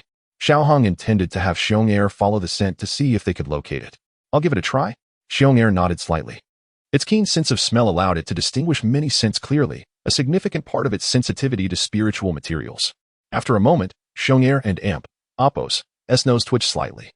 Follow me. Xiao Hang nodded and instructed Zhao Lin and the Griffin, ride the Griffin over, Xiong Air, and I will scout ahead. Zhao Lin agreed. All right. As they journeyed, the aura of the 5th-tier magical beast emanated from Xiong Air, causing lesser magical beasts to refrain from showing themselves. It was likely that the Qingyao Sparrow had attacked earlier due to Xiong Air suppressing its aura. Generally, magical beasts avoid conflict with others of the same tier, as such encounters often result in mutual destruction. In the world of magical beasts, an injury could lead to being preyed upon by opportunistic foes, making conflict unwise. The lair of the Qingyu Sparrow was not far. Within 20 minutes, they arrived at the valley where the nests were situated. The valley was filled with trees of various sizes, adorned with nests constructed from branches and grass. There were still a dozen or so Qingyao sparrows remaining in the valley, but with their king dead, they lacked the will to resist. After Xiao Hang effortlessly dispatched 2, the rest fled in panic, ignoring the fledglings in some nests. Xiao Hang approached the largest nest at the center, gently tapping 3 feet below it. Knock. Knock. Indeed. A smile of delight spread across Xiao Hang and Appo's face as he gathered his energy into a small knife and carefully carved a notch into the tree trunk. Peering inside, he discovered a tranquil pool of vibrant green liquid nestled within the hollow. Producing several jade bottles, he used his energy to collect the verdant liquid slowly, ensuring every drop was secured. As the final drop of Qi Feng liquid entered the vial, Xiao Hong contentedly sealed the bottles and stored them in his storage ring. He had successfully harvested 7 vials of Qi Feng liquid. Do not underestimate these vials. If sold at auction, they would fetch no less than 5 million, and even then, they would be rare and sought after. All right, let us head back. We've delayed long enough, and I wish to return to the academy soon. Zhao Lin nodded in agreement. Understood. The trio landed steadily on the Griffin's back, and Xiao Hang took a healing pill, settling into a meditative position. I will tend to my injuries. Call me when we arrive. Okay. Observing the numerous wounds on Xiao Hong, Zhao Lin felt a surge of admiration for his junior. If he had sustained such injuries, he would certainly not remain so composed. Is this junior still human? Zhao Lin pondered. He then mounted his griffin and soared towards Canaan Academy. After more than 2 hours, gazing down at the tranquil city below, Zhao Lin let out a sigh of relief. This journey had truly been arduous. He had encountered 5th-tier magical beasts, and had it not been for the presence of Xiao Hong by his side, he might not have survived. Directing the griffin to land gently, Zhao Lin turned to Xiao Hong, who was still seated beside him. Have we arrived? Sensing the griffin's descent, Xiao Hong opened his eyes, leaped from the broad back of the griffin, and surveyed the city. Indeed. Let me first take you to a place to rest. We shall enter the academy at dawn. After dismounting, Zhao Lin continued, I need to return the griffin first, then I will find a place for us to rest. Understood. After returning the griffin, Xiao Hong, accompanied by Bear Air, followed Zhao Lin out of the resting area and onto the street. His gaze traversed the lengthy thoroughfare until it settled upon the ancient academy, majestically standing at the city center. Following Zhao Lin's lead, the trio advanced for a while, making several turns, until they arrived at a quaint courtyard. Skillfully unlocking the gate, Zhao Lin chuckled, "This is my place. We shall rest here for the night. Tomorrow at dawn, I will take you into the academy." Nodding in agreement, Xiao Hong surveyed the modest yet complete courtyard. "It's quite nice." "Haha, I put in considerable effort to acquire this little abode," Zhao Lin replied, visibly pleased by Xiao Hang's approval, clearly valuing this small courtyard. After a brief pause, he continued, "However, with your prowess, obtaining a similar place would be a breeze for you. All right, you shall occupy this room for the night. Bear Air, right?" Bear nodded. "You will stay in the adjacent room. Rest assured, although this house is seldom occupied, everything inside is brand new. Thank you for your hospitality." Xiao Hong smiled faintly, looking at Zhao Lin. "Not at all, not at all. Now, you need to tend to your injuries. I shall not disturb you further." "Very well." Zhao Lin closed the door and departed. Once alone, Xiao Hang sat cross-legged on the bed, closed his eyes, and though his injuries were not severe, the pain was still considerable. He desired to recover swiftly. Chapter 98. Arrival at Canaan Academy. As time gradually passed, the sky began to lighten. Zhao Lin knocked on Xiao Hang's door. Thud, thud. Upon opening his eyes, a flash of purple flickered in Xiao Hang's pupils. Rising to open the door, Zhao Lin greeted him with a smile, saying, "I had intended for you to rest a bit longer, but I must return to Heaping Town for my duty. So I had to prepare you earlier." Xiao Hang smiled faintly. After a few hours of recuperation, most of his injuries had healed. "All right. Give me a moment to freshen up," he replied. After completing his morning routine, Zhao Lin led Xiao Hang and Xiong Er toward the academy. Upon entering, they noticed that many individuals were already moving about the campus. As they walked, Xiao Hang observed the students clad in blue robes passing by, a nostalgic smile gracing his face. "This feeling is truly reminiscent," he mused. "This building is the Zongjian building. Over there is the boys and amp, Oppos, dormitory. The girls and amp, Oppos, dormitory is situated over there, and beyond lies the training arena, with that entire area designated for classes." Zhao Lin continuously introduced various buildings to Xiao Hang as they walked. "You were recruited by Mentor Huida, meaning you are one of his students. Our class is the Yellow Stage Class 8. Mentor Huida is also a member of the law enforcement team, so we don't have many classes." Zhao Lin continued. "Mentor Hua will return the day after tomorrow, and I must leave shortly, so for the next couple of days, feel free to explore on your own." "All right, we've arrived." With that, the trio halted before a 3-story building. Zhao Lin took Xiao Hang up to the 3rd floor, then turned left into the first office. Upon closer inspection, the office was not particularly large, perhaps around 30 square meters. On the left wall stood 2 cabinets, and by the window was an office desk. Behind the desk sat a middle-aged man, who, upon seeing Zhao Lin, spoke up. It and Oppos, SU. Where and Oppos, S. Huida. Director Zhao, good day. Mentor Huida is on duty. This is the new student he recruited. Here is his information for your review," Zhao Lin said hurriedly, placing a file and a cerulean badge on the desk. "Very well." The man opened the file and examined it for a moment, then fixed his gaze on Xiao Hang, somewhat astonished. "You seem to possess considerable talent. To have been specially recruited by Huida. Did you bribe him or something?" In the file, Zhao Lin had provided Xiao Hong and Oppos' basic information, along with the tasks assigned by Huida. It was well known that Huida was a man of integrity, and the notion that he would make a special exception left the man incredulous. "Director Zhao, good day." Xiao Hang greeted politely. The director seemed rather intriguing. Instead of inquiring about other matters, he immediately asked about possible bribery. With a light smile, Xiao Hong replied, "I suppose I was fortunate. Perhaps Mentor Huida simply took a liking to me. You cheeky lad, utterly devoid of charm. Well, since you were specially recruited by Huida, I have no objections. Just remember to inform Huida that he owes me a favor." The middle-aged man waved him off dismissively. "Thank you, Director." Zhao Lin bowed respectfully, leading Xiao Hang out of the office. After their departure, the man opened the document on his desk and murmured softly, "Xiao Sun'er's brother, a grand fighter. Suspected to be at the pinnacle of grand fighters. Hey, it seems this academy is about to gain another prodigy." Upon leaving the office, Zhao Lin escorted Xiao Hang and Xiong Er to 2 other offices, both of which were quickly resolved. Is it truly this simple to navigate through the back door? Xiao Hang pondered, glancing at the key in his hand and the cerulean badge on his chest. Is that it? Noticing Xiao Hang and Amp, Oppos' puzzled expression, Zhao Lin chuckled softly. "It's done. The recruitment process is ultimately at the discretion of the mentors. Once a mentor admits someone, the rest is merely procedural. Of course, this is also partly due to the good rapport our mentor enjoys. All right then, Xiaohang mused, realizing he had anticipated a more convoluted process. His previous experiences at a vocational college had indeed been unsatisfactory. He had heard others claim that the better the school, the quicker the proceedings, yet he had been skeptical. Today, he was finally enlightened. By the way, do you have any acquaintances within the academy? If so, I can take you to find them. As I must hurry back to my duty. Having completed all necessary tasks, he was eager to return. I do. Who? Xiaosun and Amp. Oppos. She is my sister. What? You are Xiaosun and Amp. Oppos. And Amp. Oppos. As brother? Zhao Lin exclaimed, staring at Xiaohang in shock. After a moment of stunned silence, he regained his composure, saying, that makes sense. I nearly forgot you share the surname Xiao. With such talent, what kind of parents do you have to produce both of you geniuses? Is it too late for me to claim you as my godbrother? Xiaohang casually shook his head, a gentle smile on his face. This manner of interaction felt quite nostalgic. Xiaosun and Amp, Oppos, and I are not biological siblings. We simply grew up in the same family. This way, Zhao Lin gestured. No wonder. You and Xiaosun do share a resemblance. One is beautiful and the other is handsome. Both are exceptionally talented. I imagine if you claimed to be her biological brother, everyone would believe you. By the way, do you know Xiaoyan? Zhao Lin inquired. I do. We grew up together. Is Xiaoyan strong? He's decent. Though slightly weaker than I am, and not as handsome. Hey, brother-in-law, do you think I still have a chance? Scram. All right then. After a little over 10 minutes, the two arrived before a small courtyard. Zhao Lin smiled. He found his interactions with Xiaohang quite pleasant. Coming to a stop a few meters from the door, Zhao Lin said, you can knock on the door yourself. At this hour, Xiaosun should be inside. Very well. See you the day after tomorrow. As someone busy, Xiaohang refrained from saying much. Scene break, within a 2-story small building. Two youthful maidens were engaged in light-hearted conversation.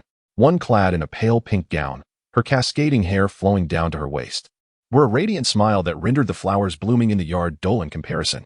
The other wore the Academy and Oppos' standard blue robe on her upper half, complemented by a short skirt that swayed gently, her long, fair legs alternating gracefully. Observing the girl in the pale pink gown, the latter appeared somewhat troubled. Sinner, did you really ask Mentor Ruolin to add that guy's name? What if he doesn't show up? The girl in the long gown maintained a gentle smile, her unadorned face radiating brightness. Don't worry, Brother Xiao Yin will surely arrive on time. Suddenly, the girl's smile faltered as she glanced toward the entrance. Someone's here.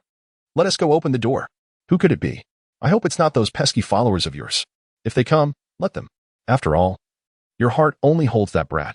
Why bother opening the door for them? The girl spoke with a hint of impatience, clearly lacking fondness for those followers. Upon hearing the latter part of the statement, Sun and Oppos' face turned slightly red. Grabbing her companion and Oppos' hand, she exclaimed joyfully, come on, cousin.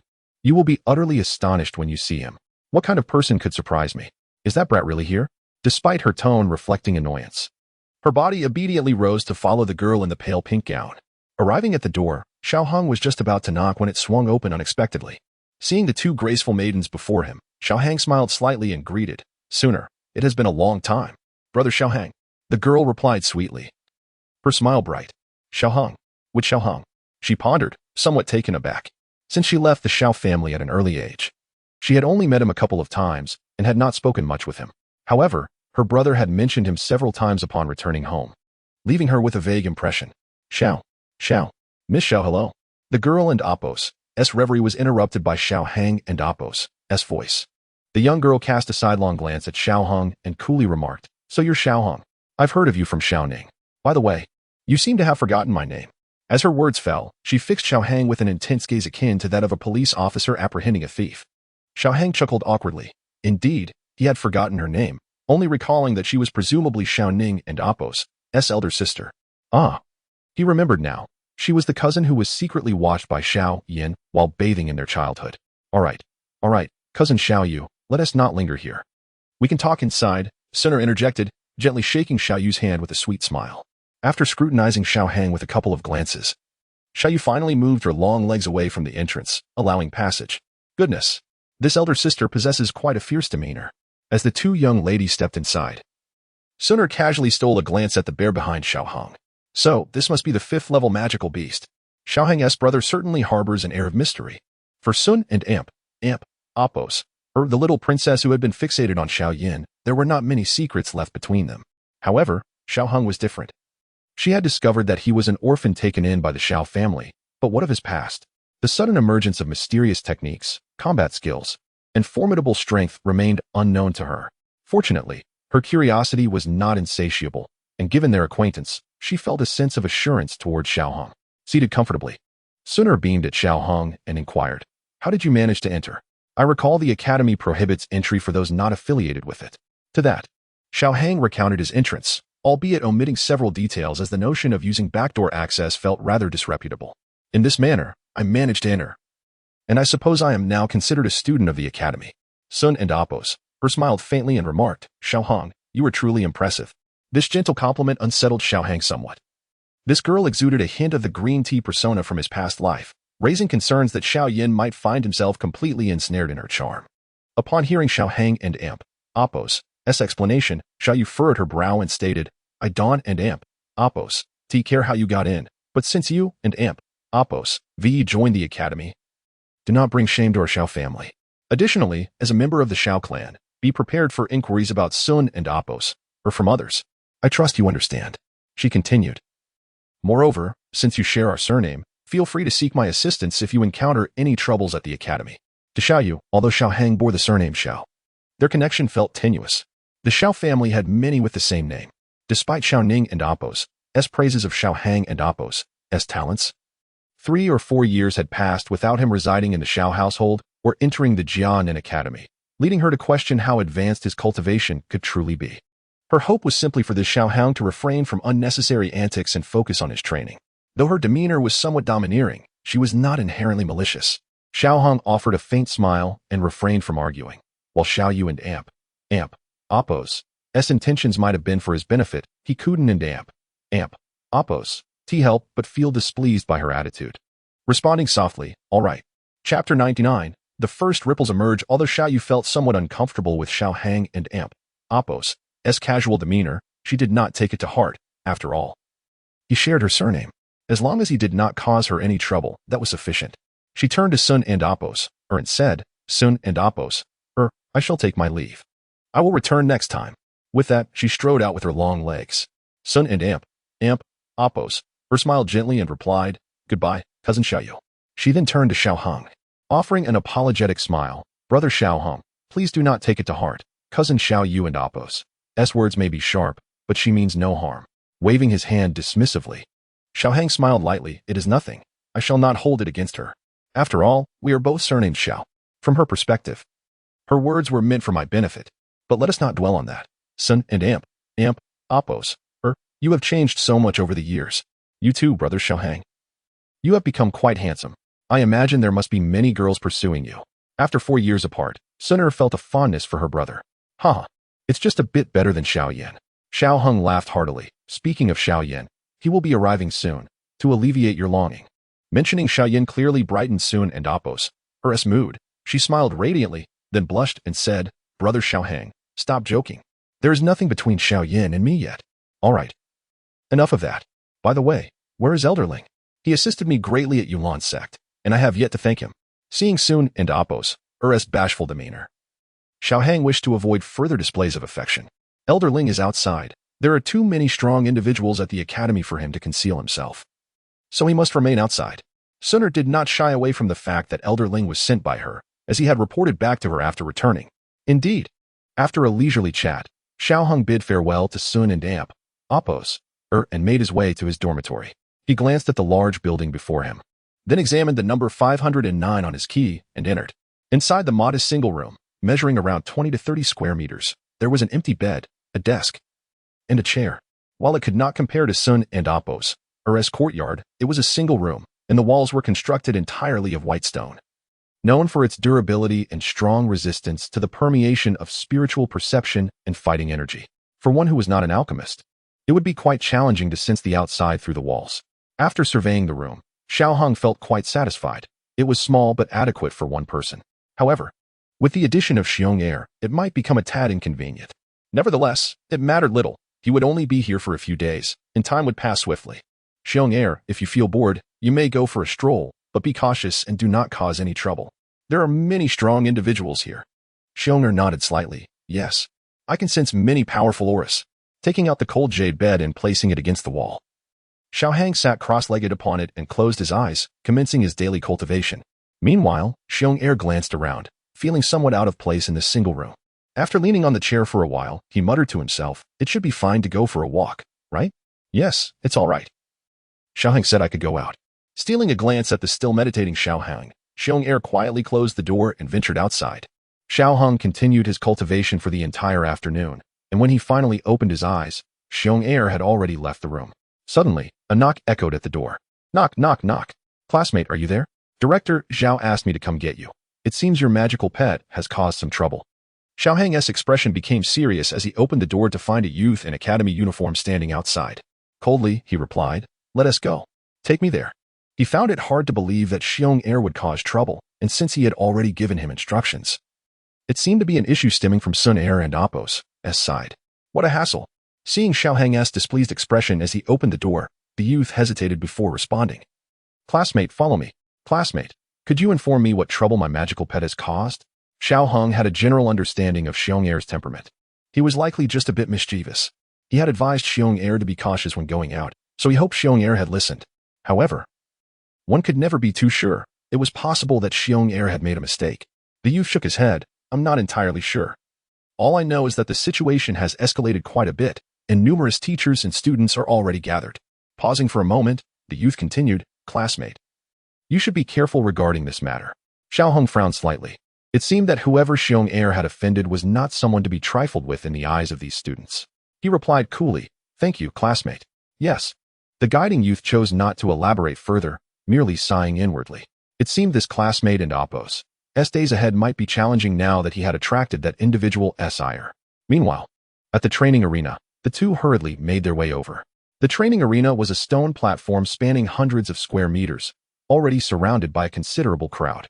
Xiaohang squeezed through the throng, reaching the center. In the arena, Xiong'er stood there, alongside a tall young lady, none other than Xiaoyu, whom Xiaohang had encountered that morning. Xiaoyu glared angrily at the young man in a white robe opposite her, coldly stating, Bai Shan, do not go too far. Facing Xiaoyu, the white-robed youth smiled slightly and replied nonchalantly, how can this be considered going too far? I simply wish to invite Sun Er to dinner. As for that magical beast taking my belongings, I shall not hold it against you. You.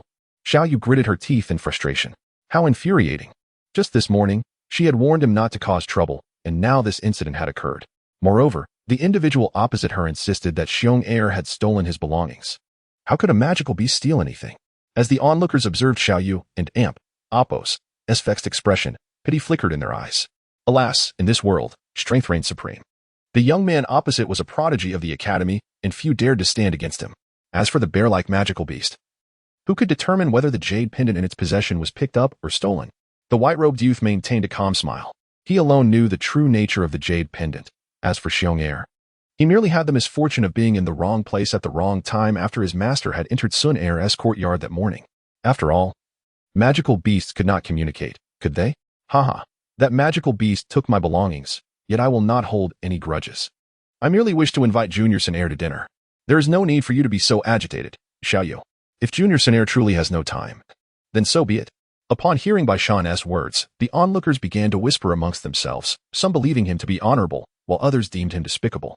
Regardless, the fact remained that the jade pendant was now in Xiong'er's possession, a reality that could not be altered. You claim my magical beast stole your belongings?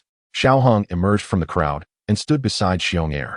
Upon seeing Xiaohang step forward, Bai Shan smiled lightly. Classmate, it's nothing to worry about.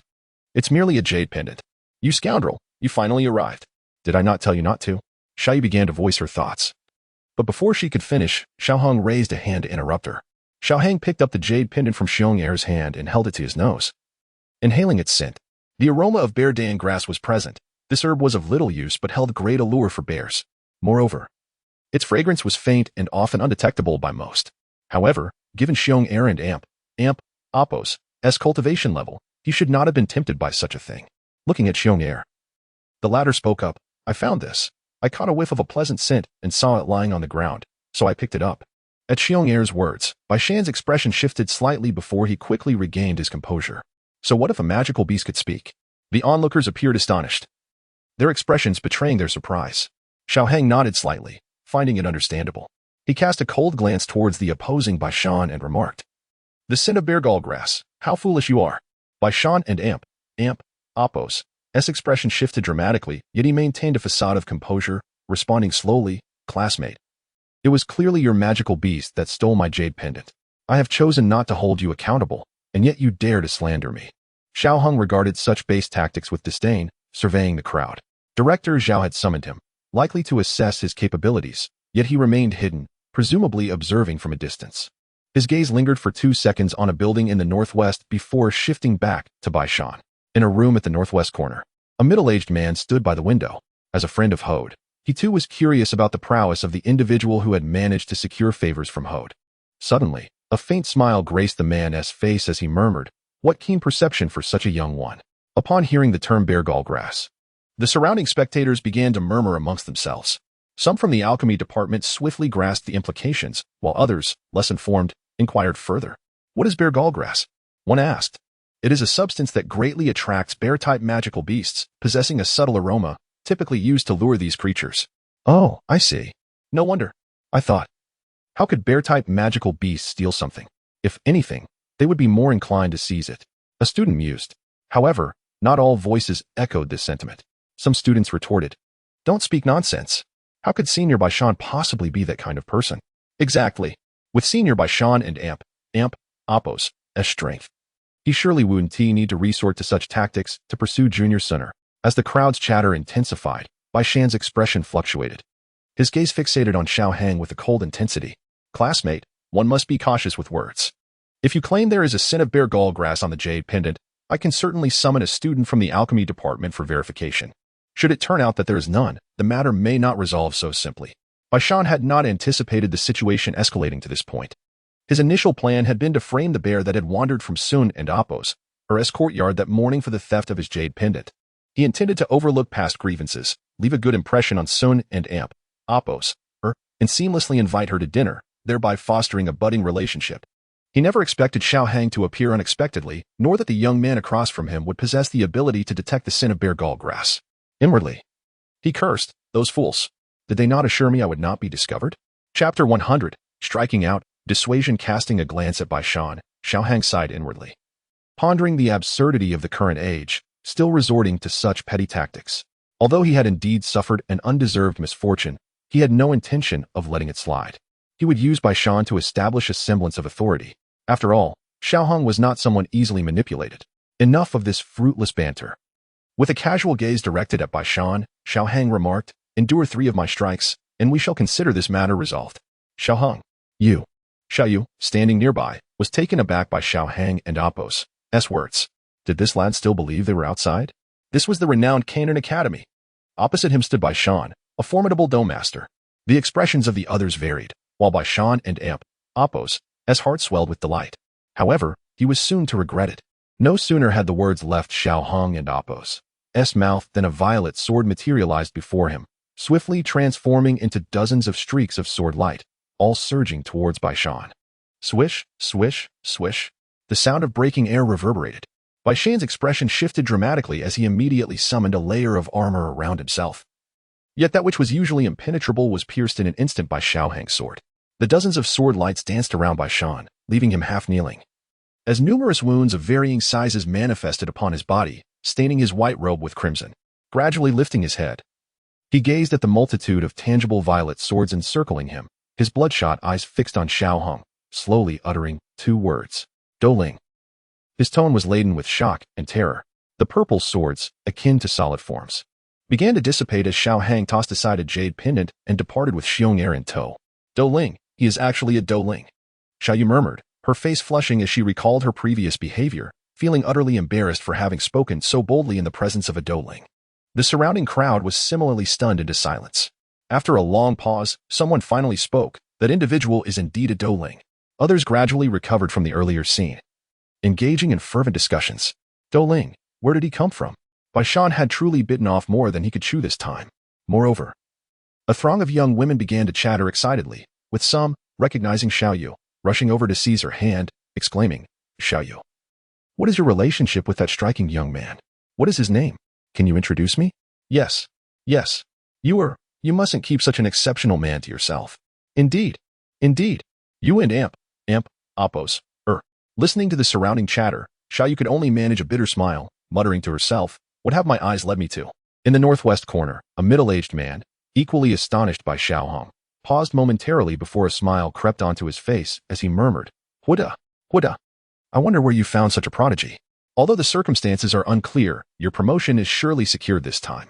After being helped up by his subordinates, Bai Shan hastily departed, gritting his teeth in resentment as he overheard the whispers around him, vowing silently, Boy, you are doomed. Once I enter the inner academy, I will reclaim every ounce of humiliation from today. That evening, upon returning to his dormitory, Xiao Hang was met by a youth standing at his door. Upon seeing Xiao Hang, the boy appeared noticeably anxious, stammering, Senior, Director Zhao wants you to bring your magical companion over for a visit. I understand. No need to be so tense. I want Oppos, T-bite. Xiao Hang replied with a gentle smile, speaking casually. Oh, all right. Despite the reassurances, the boy remained visibly on edge. How could he not be nervous? After all, Xiao Hang had just defeated Bai Shan, that monstrous figure, in merely 3 strikes. Why am I being asked to bring Xiong'er along as well? How curious. He thought, calling out, Xiong'er, come out. Oh, Xiao Hang, I and Oppos, am here. Xiong'er appeared, blissfully unaware of the gravity of the situation, maintaining his usual carefree demeanor. Arriving at Director Zhao's office, Zhao greeted Xiao Hang with the same cheerful disposition as earlier that day. After glancing at Xiong'er, he began, You, young man, have made quite the impression, causing trouble on your first day at the academy. Trouble? Wasn't that your tacit approval? Besides, I hardly intended to. If Bai Shan hadn't framed Xiong'er, I wouldn't have bothered with him. Noticing Zhao's casual demeanor, Xiao Hang discerned that he was not summoned for reprimand. Haha, you're quite the clever one, Zhao chuckled. Then turned to Xiong'er, saying, This magical beast of yours is rather remarkable. ISN and Oppos. T it? I didn't and Oppos. T pay much attention earlier, but now that I know it can speak, I sense an undeniable aura of threat emanating from it. Indeed, Xiong'er is a 5th-tier magical beast. Xiao Hang replied without hesitation. This revelation would eventually come to light. After all, he had merely come to Canaan Academy to study, so there was no harm in being forthright. What? Are magical beasts not allowed in the academy? Hey, you.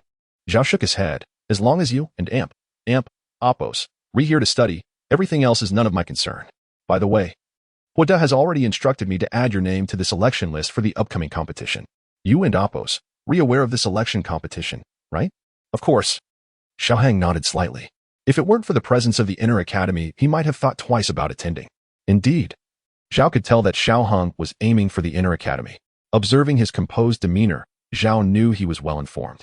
After a moment of silence, he continued, All right. Since you and Oppos, aware, I want and Oppos, to elaborate further. You and Oppos, LL need to bring Xiong'er along as well. Xiao Hang naturally understood Zhao and Oppos' meaning, nodding in agreement. Rubbing his forehead, Zhao felt a twinge of discomfort. While Xiao Hang posed no issue, Xiong'er and Oppos' strength was formidable. Typically, bringing magical companions into the academy presented no complications. But Xiong'er seemed rather exceptional. Suddenly, an idea struck him. How about I arrange for your bear to have a student identity as well? Really? I thought it was forbidden to bring Xiong'er inside. Xiao Hang had assumed the worst based on Zhao and Oppos' earlier expressions. To his surprise and delight, Zhao's proposition brought a smile to his face. Thank you, Director Zhao. Very well, let us register the necessary information, and I'll handle the rest. Though he mused about what information a bear could possess, the registration process concluded swiftly, and thus Xiong'er acquired his student status, becoming the 2nd magical beast enrolled at Canaan Academy. Take this. Zhao handed Xiao Hang a wooden plaque and a key, stating, This is a special privilege for prodigies, a private courtyard. However, I doubt you and Oppos, LL be staying long. Zhao chuckled, but before he could finish, a clear, melodious voice interrupted.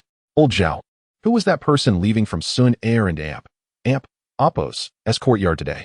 A girl in a red dress entered, her hair elegantly tied up, the vibrant gown accentuating her youthful visage, leaving Xiao Hang momentarily captivated. However, old Zhao and Oppos' demeanor shifted instantly. The smile vanished, replaced by a stern expression. Did I not tell you to knock before entering? Unfazed by Zhao's seriousness, the girl casually pulled out a chair and remarked, I know, stop nagging. Old Zhao, tell me who that young man is. I want to confront him. Xiao Hang smiled faintly, finding the young girl quite intriguing. He had likely deduced her identity, a girl in a red dress, of high status. And evidently interested in Sooner, who else could it be? This smile of Xiao Hang's caught the girl's attention, prompting her to turn her head and scrutinize him from head to toe, before casting a glance at the bear-like figure beside him. Oh, you must be that person. What is your name? Never mind, I don't care what you're called. Let me tell you, keep your distance from Sun and Appos. She is mine. Had a man uttered such words before Xiao Hang, he would likely have felt considerable disdain. However, when spoken by a girl, especially one as charming and youthful as this, Xiao Hang felt he could simply sit back and enjoy the spectacle. I am Xiao Hang, her brother in a sense. As for Sun and Appos, or his brother, Xiao Yin, he should be arriving soon. Xiao Hang replied with a gentle smile. In a world that prized refined young ladies, he found himself rather fond of this lively girl. Oh, I see. The girl lowered her head in contemplation, then looked up at Xiao Hang with delight, exclaiming, So, big brother-in-law, what do you think about me marrying Sun and Appos? I am quite strong. She would surely not suffer by my side. He chuckled lightly, saying, You would have to ask Sooner about that. I cannot decide for her. Director Zhao observed the playful exchange between Xiao Hang and the girl, and a thought seemed to cross his mind, though he quickly regained his composure. Clearing his throat, he said, Xiao Hang, this is Hu Jia, the granddaughter of our vice president. You should get acquainted. Xiao Hang nodded slightly, appreciating the vivacious spirit of the girl. Very well, Director Zhao. Hu Jia. Xiao Hang, you should also know that he just defeated Bai Shan. Be cautious, if he were to strike. Your grandfather would not come to your rescue, Director Zhao remarked, casting a glance at the girl in the red dress. I understand, don't worry. Hu Jia waved her hand dismissively, her curiosity piqued as she turned to Xiao Hang. By the way, Xiao Hang, right? I heard you are a Douling. How old are you?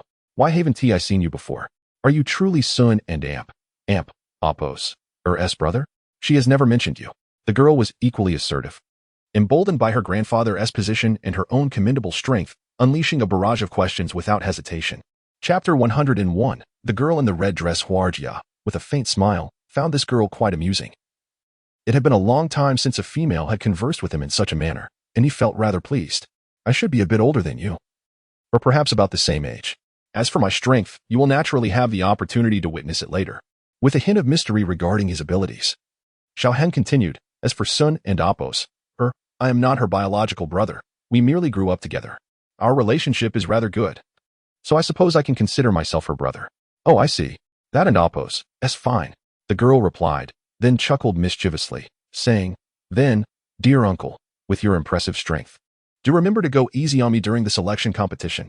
I'm a girl, after all, and I'd rather not end up like that fellow Bai Shan, unable to stand after your blows. Your strength is commendable. I doubt you need me to hold back. Xiao Hang replied with a smile. TCH. A tough nut to crack. The girl pouted, dissatisfied with Xiao Hang's non-committal response. She had hoped her beauty would entice him, but to her surprise, he remained unfazed. Xiao Hang was somewhat taken aback, realizing that her previous demeanor had been an act. He had seen through it initially. Indeed, the adage rings true. The more beautiful a woman is, the more deceptive she can be. He resolved to be cautious henceforth. Dear uncle, could you tell me about Sun or past? Noticing Xiao Hang's astonishment, Huarjia immediately adopted a demure expression. Goodness, had you not revealed your true self just now, I might have actually believed you to be an innocent girl, Xiao Hang thought, having seen through her facade. He shook his head slightly and said, I can't divulge that. You should ask Sun and Appos, yourself. Just tell me, will you? My grandfather is the vice president, you know? I'm quite wealthy, and I could pay you for the information. The girl feigned innocence, quickly shifting to a pitiful demeanor. Xiao Hang remained silent, merely smiling at Huarjia, amused by her attempt to extract information from him, as he was well known for his discretion. How much can you offer? Seizing the opportunity, Huarjia leaned closer, crossing her fingers to form a 10 gesture, and proposed. How about 100,000 gold coins? Unmoved, Xiao Hang maintained his composure. The girl lowered her hands, still appearing woeful, and insisted, 200,000, that's my limit.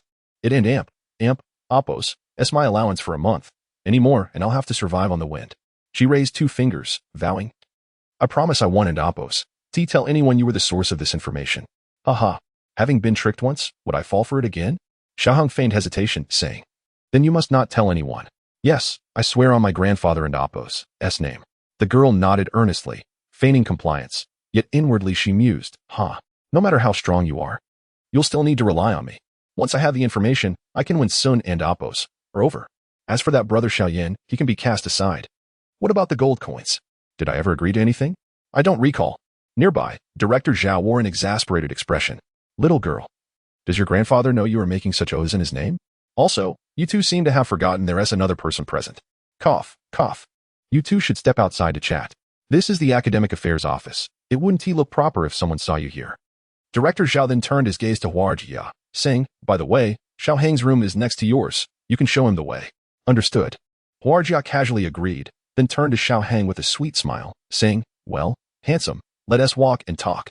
Goodness, has the term uncle been dropped? She turned her head slightly and nodded at Director Zhao. Then, Director Zhao, I'll take my leave now. Off you go. If you have any questions, come find me. He held a favorable impression of Xiao Hang, strong yet unassuming, intelligent, and quite decent. His background, however, was somewhat enigmatic, but that was of little concern, as he had already sent someone to investigate Xiao Hang's details, expecting results soon. Surely no one genuinely believes that the admissions process at Canaan Academy is so casual. While it may appear so, every student's background, experiences, and detailed information are meticulously recorded and rigorously reviewed to ensure that no undesirables infiltrate the academy. Particularly in the inner courtyard, where scrutiny is even more stringent to mitigate any risks. After bidding farewell to Director Zhao, Xiao Hang followed the girl, bare air in tow, toward his new residence, though he suspected he wouldn't be staying long. Big brother, this way. The girl pointed in a direction and then leaned closer, asking, handsome, can you now tell me about Sun and Appos, or as past? Two passing girls exchanged curious glances at the duo before whispering to each other. Hey, who is that guy next to Warjia? He looks so handsome. Don't you know? That's the one who defeated Senior by Shan before. Oh, it's him. No wonder. But doesn't he Warjia like Sinner? Who knows? People can change. Though their voices were hushed, Xiao Hag's keen hearing captured their words clearly. He glanced at Huarjia beside him, observing her still eager demeanor, uncertain if she had heard their comments. Xiao Hang, hurry and tell me. The moment you do, I'll hand over the gold. Seeing that he had not responded, Huarjia assumed he was deliberating over the gold matter and hurriedly added. This girl is still thinking about the gold. But 200,000 gold coins for a month's allowance. This must be the life of a rich kid. I suddenly feel a twinge of envy. Cough, cough. Will you truly give it to me immediately? Huarjia nodded excitedly, her expression one of utmost sincerity. Xiao Hang smiled mysteriously, beckoning her to come closer with a gentle gesture. Upon seeing his invitation, Huarjia and Appos' delight was palpable, resembling an eager kitten as she approached. I'll tell you about Sunner, but I won't reveal anything to you. He jested, fully aware of his integrity and unwillingness to betray a friend. Coughing lightly, he thought it impractical to expect gold from this girl. Her expression shifted from joy to neutrality, finally morphing into indignation. The girl glared at Xiao Hang, muttering, You scoundrel! How dare you deceive me? If not for your superior strength, I would have dealt with you already. Scoundrel, leave. She stormed off, still fuming. Go find it yourself. Xiao Hang chuckled softly, amused by the girl's fiery temperament. Yet, he remained unfazed, embodying the essence of a steadfast man. According to Director Zhao, his quarters were indeed adjacent to Huarjia's, making it easy for him to find his way. Huarjia stormed a few paces ahead, but soon noticed Xiao Hang trailing her. She quickened her pace, and after a while, seeing he was still leisurely following, she gritted her teeth and leaped onto a rooftop, swiftly departing the scene.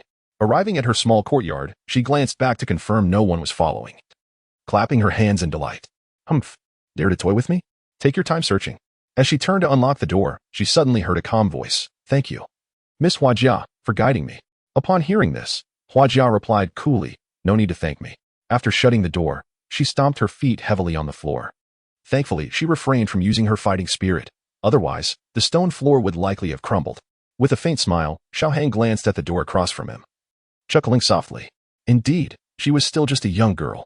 With a sigh, he unlocked his door and stepped inside, accompanied by Bear 2. His gaze swept across the small courtyard, which appeared rather vacant, save for a few lush green bamboo trees in the southeast corner. The two-story building mirrored the layout of Sun and Appos' abode. After a casual glance, he selected the leftmost room on the second floor. The room was sparsely furnished, yet remarkably clean. He then descended to the courtyard below. Drawing an iron sword, he gripped the hilt firmly, positioning the blade horizontally before him. His right hand held the sword while his left hand formed a sword index. As his gaze traversed the blade, at a certain moment, his sword index descended from the tip. A gust of wind swept through, rustling the bamboo leaves in the courtyard. And the sword in his hand began to move in rhythm with the breeze, alternating between swift and slow strokes, each thrust guided by his heart's desire. When the sword moved swiftly, the blade sliced through the air, producing a sharp, whistling sound that resonated across the space, capturing the curiosity of a young girl in the adjacent courtyard. You dare to toy with me? Just wait until I break through to the battle spirit realm for my vengeance. Bear 2 observed Xiao Hung's swordplay in silence, a flicker of curiosity in his eyes. Despite the absence of any infused battle chi in the sword, it still emanated an aura of sharpness. How peculiar. With his eyes shut, Xiao Hang swung the sword again and again, guided by an internal rhythm. It had been several days since he last practiced. Following his battle with Medusa in the Tagore Desert, his training had gradually diminished, especially after breaking through to the Great Battle Master level. As he rarely carried the sword with him anymore, often storing it in his spatial ring. Lately, he felt an inexplicable void within him. As he closed his eyes, he practiced and pondered simultaneously. After having exerted some pressure on a certain Baishan earlier that day, he felt a flicker of realization, though it remained somewhat elusive. Suddenly struck by the urge to practice, he did so, and after 20 minutes, his movements gradually slowed, casually lifting the sword. Xiao Hung opened his eyes and exhaled a breath of stale air. He then returned the iron sword to his spatial ring and retrieved the Zhanxian sword. This particular blade felt essential to have on hand. Keeping it stored away always left him with a sense of incompleteness. Chapter 102. Class 8 time flew by swiftly. Amidst the drifting clouds, Xiao Hang opened the door to his room. The sun had just risen, its warm rays gently cascading from the sky, illuminating the small courtyard. Tying his hair back casually and gripping his sword in his right hand, he called for Xiong Air and began his walk towards the training grounds. Today marked the commencement of the selection competition, and it was prudent for him to arrive early lest he be late.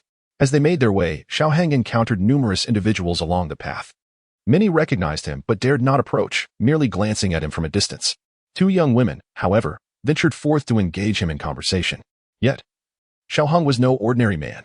Having been single in his previous life, he was even less inclined to entertain such distractions now, as he often mused. Women only served to impede his sword-drawing speed. With no thoughts of romance, his swordsmanship flourished. Upon reaching the training grounds, despite the early hour, it was already teeming with people. The vast arena, recently expanded, still appeared densely packed. The spectator stands were filled, and on the elevated platform to the east, several dignitaries had already taken their seats. Observing the scene, Xiao Hang quietly remarked, "Indeed, it is Canaan Academy." There, he sensed the aura of a Dou Wang and even that of a Dou Huang. Navigating through the crowd, Xiao Hang sought out his class, the yellow tier class 8. His gaze swept over the various classes until it settled on one located to the north, and he proceeded towards it. Notably, the once crowded throng parted to create a path for him, which left Xiao Hang feeling somewhat embarrassed. Fortunately, his thick skin allowed him to disregard the curious stares and pass through with ease. Is that Xiao Hang? A white-bearded elder on the central platform observed the commotion with a smile, commenting that lad certainly commands respect. Only 2 days since his arrival, and already he has garnered such attention. Indeed, Vice Dean, that is Xiao Hang, replied Director Zhao, seated beside the elder, a man of considerable standing himself. That lad is impressive. If all goes as expected, he shall undoubtedly claim the championship of this selection competition, the elder said, stroking his white beard with evident delight. The young woman in a red dress beside him pouted in discontent, muttering, "What is so remarkable about him? He merely entered through the back door." The elder continued to observe Xiao Hang, remarking indifferently, "That boy is of similar age to you, yet possesses the strength of a Dou Ling. If you were a Dou Ling as well, I could perhaps live for another 100 years. In truth, he held a favorable view of his granddaughter, satisfied with her cultivation, character, and appearance, albeit lamenting her romantic inclinations. What is so impressive? I will achieve that level sooner or later, the young woman retorted, though a hint of admiration colored her words. She recognized that reaching the rank of Great Dou Master at her age was no small feat. Yet the thought of someone her age already achieving Dou Ling status was indeed daunting. Has that boy's information arrived? The elder inquired, turning his attention back to Director Zhao. Director Zhao nodded. Preliminary information has been received. Further details are still under investigation. Send me a copy of that boy's dossier, the elder commanded, his gaze once again drifting towards Xiao Hang, clearly intrigued by him. In the audience, within a northern yellow tier class, a girl spotted Xiao Hang approaching and excitedly nudged her companion, exclaiming, "Look, that handsome white-haired guy is coming our way." Her companion, also a girl, followed her gaze and cheerfully replied, "It seems true. He is indeed walking towards us." A boy behind them cast a jealous glance at Xiao Hang, remarking, "Don't get your hopes up. He is just walking this way." Remember, such geniuses are typically from the mystic tier classes. Turning casually towards his friend, he added, "Right, Zhao Lin? Zhao Lin, smiling mysteriously as he watched Xiao Hang, responded, "Perhaps he is from our class?" "What? Zhao Lin, are you also smitten?" The boy's teasing remark clearly irked the two excited girls nearby. Noticing their glares, he quickly amended, "I mean, he might just be from our class." Upon hearing this, the girls nodded in satisfaction, ceasing their intense scrutiny of him. The boy fell silent, inwardly thinking, "What's the big deal? So he is stronger and looks better?" As he pondered, he couldn't help but acknowledge that perhaps he was indeed quite impressive, just as he sought to find solace in his friends. He noticed his companion suddenly standing up, waving at Xiao Hang and calling out, "Xiao Hang, over here." Startled, the boy thought, could he really be in our class? If so, my title as the most handsome in Class 8 is in jeopardy. Xiao Hang, having spotted Zhao Lin beckoning him, approached with Xiong air in tow. "You arrived quite early, Zhao Lin. Where is Minter Hode?" Xiao Hang inquired as he approached. "Minter Hode is on duty and won't return until tomorrow," Zhao Lin replied. Then turned to his companions, saying, "Make some room over there." His friends complied, shifting aside to create space. "Xiao Hang, take a seat. Let me introduce you." Zhao Lin began. "These three are from our yellow tier Class 8. This is Zhao Zhu, whom you can call Zhu. The lovely lady is Bai Jing. And the other is Huang Cici. Allow me to introduce you." As Xiao Hang settled in, Zhao Lin continued with the introductions. The two women were quite friendly, waving at Xiao Hang, while Zhu was a bit shy, seemingly intimidated. After exchanging greetings, Xiao Hang turned to Zhao Lin and asked, "What about the others? Haven't they arrived yet?" Noticing how the other classes were bustling with students while theirs appeared rather sparse, he was curious. Zhao Lin was about to explain when Zhu interjected, "There aren't any others. It and Amp. Oppos. Just us four. Now that you're here, we make 5. It was evident that Zhu had gained some confidence, having initially seemed reserved. "Well, although Minter Hode is our instructor, he spends most of his time with the enforcement team, resulting in fewer students. In our cohort, we are merely 5, Zhao Lin elaborated, then added with a smile, "But it's all right. With you here, our class is likely the strongest this year." Among all present, Zhao Lin was perhaps the most knowledgeable about Xiao Hang and Amp, Oppos, S abilities. Recalling the incident with the entire Qing UK flock, which still left him with a sense of trepidation. Understood, Xiao Hang nodded slightly and said, "So, everyone from our class is participating in this competition?" "Of course. With just us, how could we not?" Zhao Lin affirmed. Noting that the members of their class were not weak by any means, with most possessing the cultivation of Dome Master. He sensed that Zhao Lin and Zhu were likely at the 8th or 9th star of Dome Master. The two girls, while slightly less powerful, still had strength above 5 stars, and with a stroke of good fortune, they might also secure a spot. Indeed, everyone is participating. Upon this remark, Zhao Lin chuckled softly and said, "In this selection competition, it seems that our class is the only one with full participation." Indeed, it appears to be the case. Xiao Hang responded with a smile. The class led by Minter Hua was indeed rather sparse. If they could persevere until the final round, he would extend his assistance as a gesture of gratitude for Minter Hua and Amp, Oppos, as prior favors. Subsequently, Xiao Hang engaged in light conversation with Zhao Lin for a while. Before long, Suner and her companions emerged, yet Xiao Hang refrained from approaching them, merely offering a nod from a distance. The other three, noticing Xiao Hang's sociable demeanor, soon joined in the conversation, until the elder on the high platform rose to announce the commencement of the selection competition. The elder stood, his voice resonating with a solemn yet aged timbre, officially declaring, "I hereby announce that the internal selection competition has officially begun." Following this proclamation, the elder nodded to those beside him, prompting several staff members to step onto the arena to begin their announcements. The competition was thus set in motion. A middle-aged man took his place on the arena, announcing in the first match, from the Yellow Stage Class 8. Zhao Zhu faces off against Li Fei from Yellow Stage Class 2.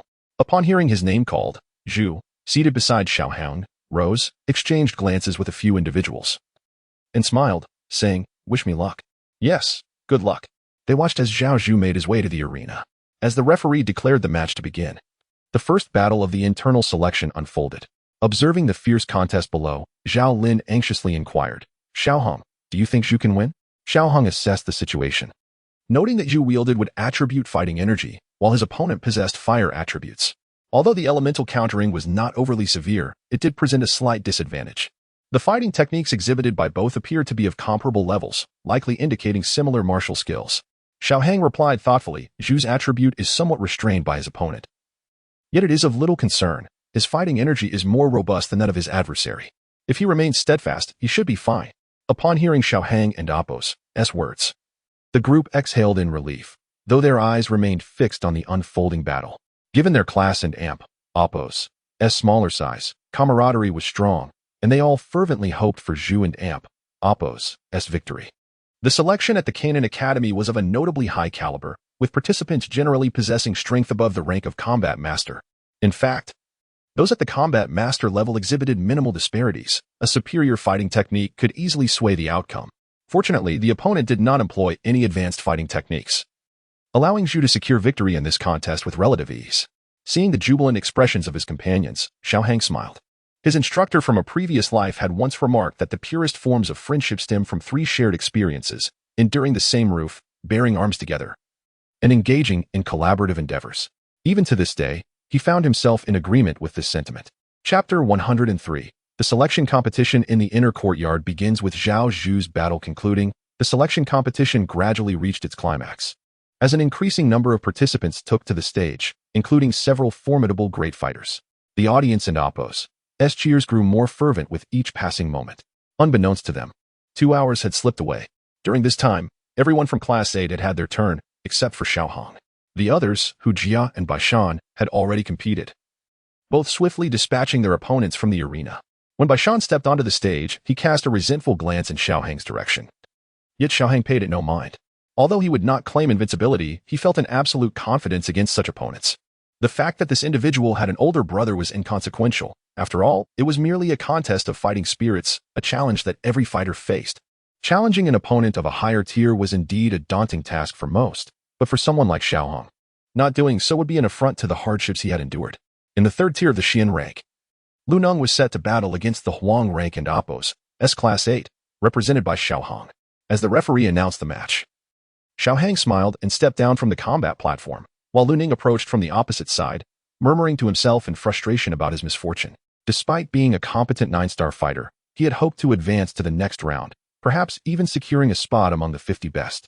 Initially pleased to hear Xiaohang's name, one he was unfamiliar with, suggesting an unremarkable opponent, his confidence wavered upon seeing the white-haired youth approach.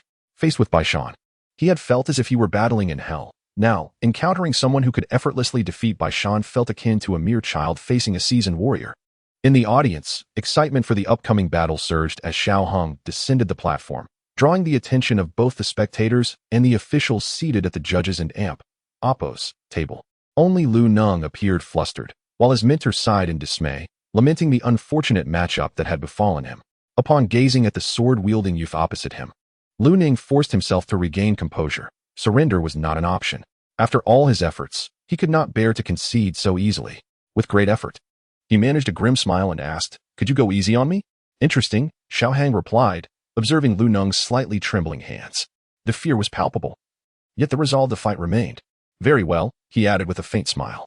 Taking a deep breath, Lu Neng turned to the referee, declaring, "I am ready." The referee glanced at Xiaohang, who nodded slightly in affirmation. The referee then announced, "Begin." The battle erupted with startling intensity as Lu Neng, despite being at a disadvantage, boldly lunged at Xiaohang with his long sword. Xiaohang did not draw his weapon. Instead, as the blade neared, he raised his sword sheath, effortlessly deflecting Lu Neng's seemingly powerful strike. With a startled cry, Lu Neng retreated, rallying himself with a fierce shout as he gripped his trembling sword. Yellow radiance flash. He bellowed, his blade glowing with a brilliant yellow light as he charged forward like a swift bird of prey. From the audience, Lu Neng's mentor shook his head, recognizing the vast disparity in skill. One was already a fighter of spirit, while the other could hardly project his own fighting aura. Surviving 2 strikes from such a seasoned opponent was a clear indication that Xiaohang was holding back. A bead of sweat dripped from Lu Neng and Oppo's brow, splattering against the stone floor. How is this possible? He grimaced, realizing that his strongest technique, the yellow radiance flash, had been effortlessly caught between Xiaohang and amp, Oppo's 2 fingers, enveloped in violet fighting spirit. Releasing the sword, Xiaohang flicked his fingers, sending Lu Neng's weapon spiraling from his grip, where it landed quivering on the ground. Lu Neng's heart sank as he watched his sword tremble in defeat. On the stands, Hu Jia bit her lip, reluctantly acknowledging Xiaohang's prowess. Having only heard of Baishan and amp, Oppo's defeat, witnessing it firsthand was a different matter altogether. She found herself genuinely impressed. Had she been in Lu Neng and amp, Oppo's position, she could not have achieved such a feat. Baishan, seated on the western stands, let out a cold snort and turned away. "Referee, Please announce the result. Xiao Hang prompted, glancing at the judges' table. The referee, noting Lu Neng's stunned expression, slowly declared, Xiao Hang wins. As he stepped off the platform, Xiao Hang offered a gentle smile to the young fighter, saying, do not be disheartened. Keep striving. You possess great talent. Sometimes, the mere willingness to fight is a gift in itself. With that, he descended into the audience, where all eyes were upon him, though he remained unfazed. Sun Er smiled softly beside him, whispering, Xiao Hong, you are truly remarkable.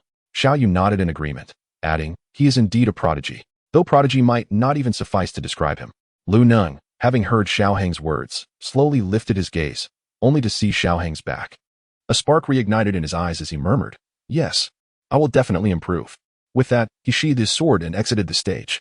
At the judges and Oppo's table, an elderly man with a full white beard smiled and remarked, this young fellow is indeed impressive. Upon reaching Class 8 and AMP, Oppo's S section, his peers gave him a thumbs up, exclaiming incredible. Just a routine performance, Xiao Hang replied modestly, feeling a sense of pride, unlike Xiao Yan, who often relied on luck. It was essential to note that for a fighter of spirit, claiming luck would be an egregious misrepresentation. As more battles unfolded, it was finally time for Xiao Sun Er to take the stage. Her appearance incited even greater excitement among the audience compared to Xiao Hong, as her beauty captured the attention of many, far more than her male counterpart. Observing her graceful victory over her opponent, Xiao Hang smiled faintly. In this competition, should anyone possess the strength to challenge him, it would undoubtedly be this enigmatic girl, the princess of an ancient clan. He could not fathom that she lacked the prowess of a fighter of spirit. She merely concealed her abilities exceptionally well. After Xiao Sun Er and Oppo's S departure, roughly an hour passed before the referee finally called Xiao Yin and AMP, Oppo's S name. Watching Xiao Yin enter the stage at the last moment and triumph over his opponent, Xiao Hong could only smile faintly. The crowd erupted into an astonishing spectacle as countless admirers witnessed their goddess embrace a young man. The sound of shattered hearts echoing in the air, though notably, Xiao Hang's heart remained untroubled. He chose not to approach the scene, knowing there would be ample time for conversations later. Xiao Yin and AMP, Oppo's S appearance signaled that the competition was nearing its conclusion, perhaps due to intentional arrangements. Xiao Yin and Oppo's S battle was scheduled among the final matches. While a few more matches remained, they paled in comparison to the earlier excitement. Nonetheless, Xiao Hong patiently watched until the audience began to disperse, at which point Huoda arrived on the scene. Upon seeing Huoda, several of them hurried over. Huoda, Mentor, they called out. Apologies for being late, Huoda replied, his expression apologetic as he surveyed their faces. I couldn't and AMP, Oppo's team make it for your first match. Despite his best efforts and early preparations, he had still arrived too late. It's quite all right, Mentor Huoda. We all emerged victorious, they chimed in unison. Upon encountering Hode, Bai Jing hastily conveyed the delightful news that Class 8 had indeed experienced a stroke of good fortune today. Initially, only Zhao Lin and Zhu Zi appeared likely to emerge victorious, yet to everyone and AMP, Oppo's S astonishment, Bai Jing and Huang Cixi also triumphed, narrowly defeating their opponents.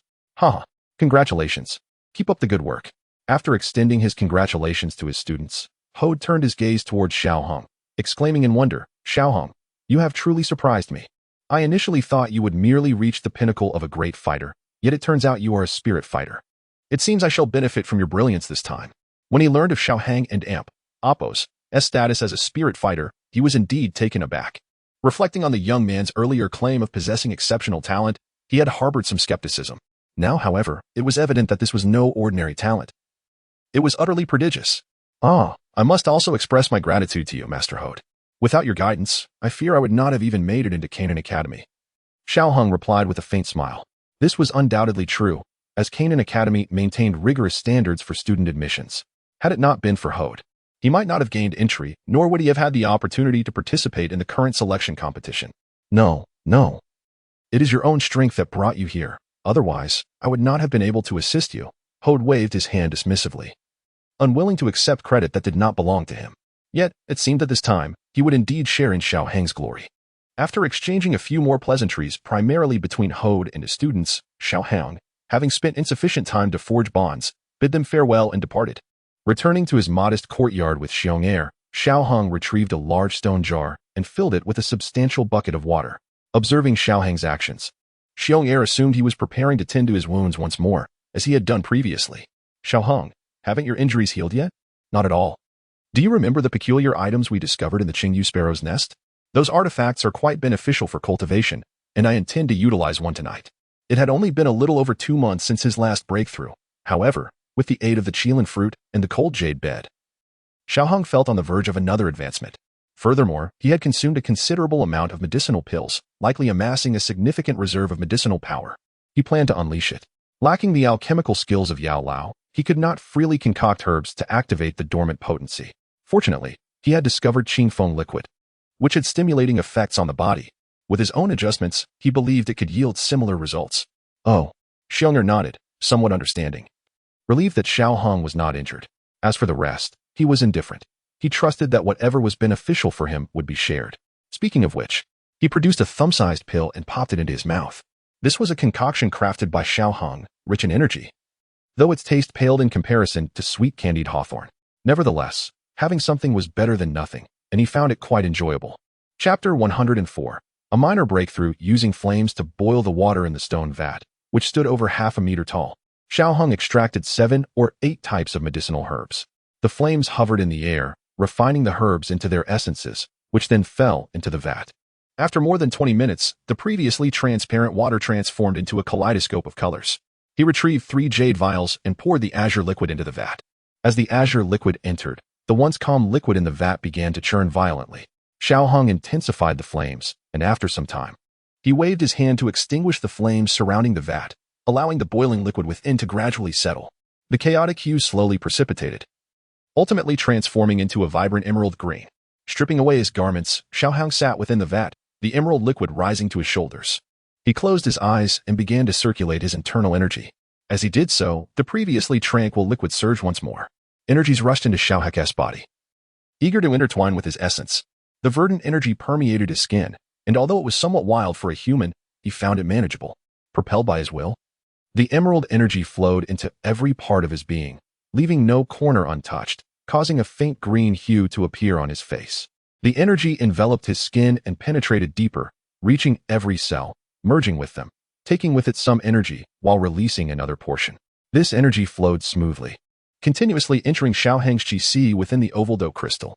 The Dou crystal began to spin rapidly, absorbing the influx of energy. Suddenly, one crystal radiated with brilliance, and Xiaoheng's aura surged, elevating him from the peak of 2-star Dou spirit to 3-star. Following this breakthrough, Xiaoheng's rapidly rising aura did not wane. It continued to swell until it reached the pinnacle of 3-star Dou spirit, where it began to gradually subside. 20 minutes later, his breathing calmed, and the rotation of the Dou crystal within him slowed, eventually coming to a halt. Observing the vat, he noted that the previously emerald liquid had become clear once more, resembling the original pure water. Xiaoheng opened his eyes, a fleeting purple glow sparkling within them. He exited the vat, donned a black robe, tended to the vat, and retrieved a cold jade bed, resuming his meditative posture. He was quite satisfied with the outcome, clenching his fist, a faint smile gracing his lips as he murmured, 3-star Dou spirit achieved, and the breakthrough was remarkably smooth. In less than a month, I shall attempt to break through again. Moreover, his physical form had strengthened considerably. Feeling the more vigorous rhythm of his heartbeat, he took out a dagger and drew it across his arm. This dagger was not particularly exceptional, yet it likely possessed the quality of a profound-grade weapon. It was his tool for dissecting magical beasts after hunts, and without infusing it with Dou Qi. Its sharpness was rather ordinary. As the dagger glided across his arm, it did not cut through. It merely left a white mark that quickly faded. Xiaoheng smiled in satisfaction, sheathing the dagger. His physical defense now rivaled that of an ordinary 3-star magical beast without the use of Dou Qi. One should not underestimate 3-star beasts, for while they may not be exceptionally powerful, their physical defenses could surpass some Dou emperors. Ultimately, physical strength remained humanity's weakness. Even someone as formidable as Yun could struggle against a 2-star magical beast without Dou Qi. Thus, it was evident that Xiaoheng's current physical defense was quite formidable, a feat not easily achieved, especially after the previous enhancement from refining the ant. The night passed without incident. The following morning, Xiaoheng awoke at dawn, exhaling a breath of stale air. The selection trials were set to continue. Despite his strength making the event a mere formality, he still had to participate, and time was of the essence, as the competition was likely about to commence. Upon arriving at the arena, he noticed an increase in the crowd compared to the previous day, with the audience's spirits still running high. His gaze swept across the venue before lingering on the judges and Oppo's table. For Dou emperors, their power is truly formidable. After this thought, He made his way toward his class. Instructor Hode and Zhao Lin had already arrived. Upon seeing Xiaohang approach, Hode jested, "You rascal, you finally made it. I was about to come find you." "Apologies. I had matters to attend to last night," Xiaohang replied, acknowledging his somewhat tardy arrival compared to the others. From a distance, Xiaoyan and the others had already settled in the stands. Noticing Xiaohang and Appos' glance, Xiaoyan nodded slightly in acknowledgement, to which Xiaohang reciprocated. Hode merely made light of the situation, recognizing that while Xiaohang had indeed arrived late, he was still on time. As Xiaohang's gaze wandered nearby, Hode's serious expression softened into a smile. "Shall we go greet them?" "No need. We can do that after the competition. There will be plenty of time." Xiaohang gently shook his head, then turned to Zhao Lin and the others, smiling lightly. "How are you all feeling today? Any confidence?" In contrast to Xiaohang and Appos' calm demeanor, the others appeared somewhat anxious. Zhao Lin shook his head slightly, focusing intently on the arena below as he solemnly stated, "Today and Appos' opponents are quite strong." Upon hearing this, the group nodded in agreement. After yesterday and Appos' first round of eliminations, today and Appos' opponents were evidently of a much higher caliber. Zhao Lin and Juzi seemed relatively untroubled, but the two girls appeared to be in a precarious position. Unless fortune smiled upon them, this round would likely prove challenging. 5-star Dou Masters were already at the bottom tier among all participants, illustrating the high caliber of students at the Canaan Academy. Had it not been merely an academy, their strength would likely dominate the Black Corner region by now. Observing the group and Appos' tension, Hode shared their concern, glancing at the two girls before encouraging them. "Just do your best. With your abilities, even if you Dawn and Appos' succeed this time, there will be other opportunities." The inter-academy selection occurs annually, and given their ages, they still had chances ahead. If they didn't and Appos' succeed this time, Zhao Lin and Juzi would likely break through to Great Dou Master by next year. While the two girls should have no issue reaching the peak of Dou Master, even if they faltered this time, another chance would surely arise. The group nodded in response, and Juzi flashed a broad smile, declaring, "Dawn and Appos' worry, instructor. We and Appos' give it our all." He clenched his fist, striking a comical pose that elicited laughter from the others, lightening the atmosphere considerably. Xiaohang quietly assessed the group. They were holding up well. As long as they could surpass this round, he would be able to assist them in the next, assuming the rules remained unchanged. However, he certainly could not divulge this information to them just yet. With a smile, he encouraged, "Good luck. Strive to get through this round." The others remained oblivious to any underlying implications in Xiaohang's words, except for Hode, who cast a heavy glance at him, pondering, "Get through this round. Could it be that this kid knows what lies ahead? That shouldn't and Appos' be possible. Each assessment has different criteria, and I have no idea how he could possibly know." Retracting his gaze, Hode concluded that whether Xiaohang was aware or not, he would be pleased if Xiaohang could lead a few of them into the inner academy. As for the rest, he could only say that luck is also a part of strength. Moments later, a middle-aged judge stepped onto the platform. The surrounding spectators erupted with excited shouts as they awaited the judge's announcement to officially commence this grand event. As the cheers gradually subsided with the referee's hand descending, the middle-aged official surveyed the crowd before announcing in a resonant voice, "Dear students, following yesterday's preliminary selection, we originally had 300 participants, of which only 175 remain today. At this pace, we shall soon witness the emergence of 50 qualified candidates for the inner academy. Now, the selection contest commences. Those whose names are called, please ascend the stage promptly. Failure to do so within the allotted time will result in forfeiture." The referee offered no further elaboration. After elucidating the competition rules, he retreated to the judges and Appos' platform.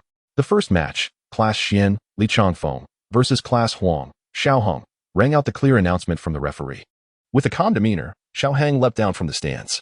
Although he had not anticipated being called for the first match, it was of little concern. Simultaneously, a youth clad in a green robe descended from the opposite side, entering the arena. In stark contrast to Xiaohang's composure, the green-robed youth exhibited evident anxiety. Fixating intently on Xiaohang, who stood a mere 10 meters away, Li Changfeng, gazing at Xiaohang, wore a bitter expression.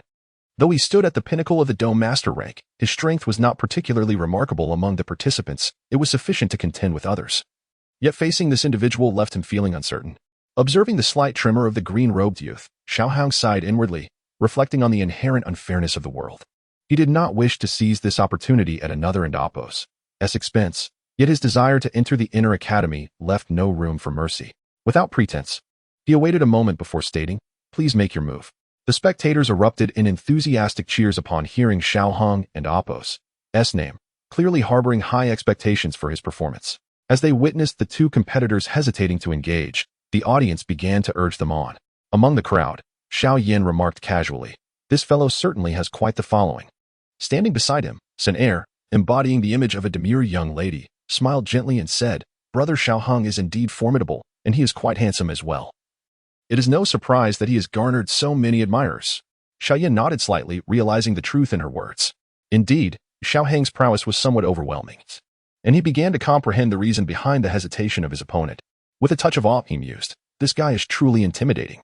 Chapter 105, Victory Without Battle. Amidst the anticipation of the crowd, Li Chanfeng raised his trembling hand. "I concede." The three words escaped his lips, quivering with reluctance. Yet what could he do? The opponent before him was a force that instilled despair in the hearts of many. In the audience, murmurs of disappointment filled the air, the fervor dissipating instantly. Some scorned Li Chanfeng for his timidity, while the majority remained silent. They were fully aware of Xiao Hang's prowess. Casually defeating Bai Shan was a testament to his strength. This man was undoubtedly the strongest among all participants in this competition. "Haha. That little fellow is indeed formidable," chuckled Judge Hu Qian, stroking his white beard. Beside him, an elderly man in white remarked, "This Xiao Hong is quite extraordinary. Has a background check been conducted?" "Yes." Hu Qian nodded slightly. "His origins appear quite clean, though he harbors many secrets." As they observed Xiao Hong descending from the stage, Hu Qian casually commented, "Clean is all that matters. As for secrets, Kanon Academy does not concern itself with such matters." Another elder chimed in jovially, however.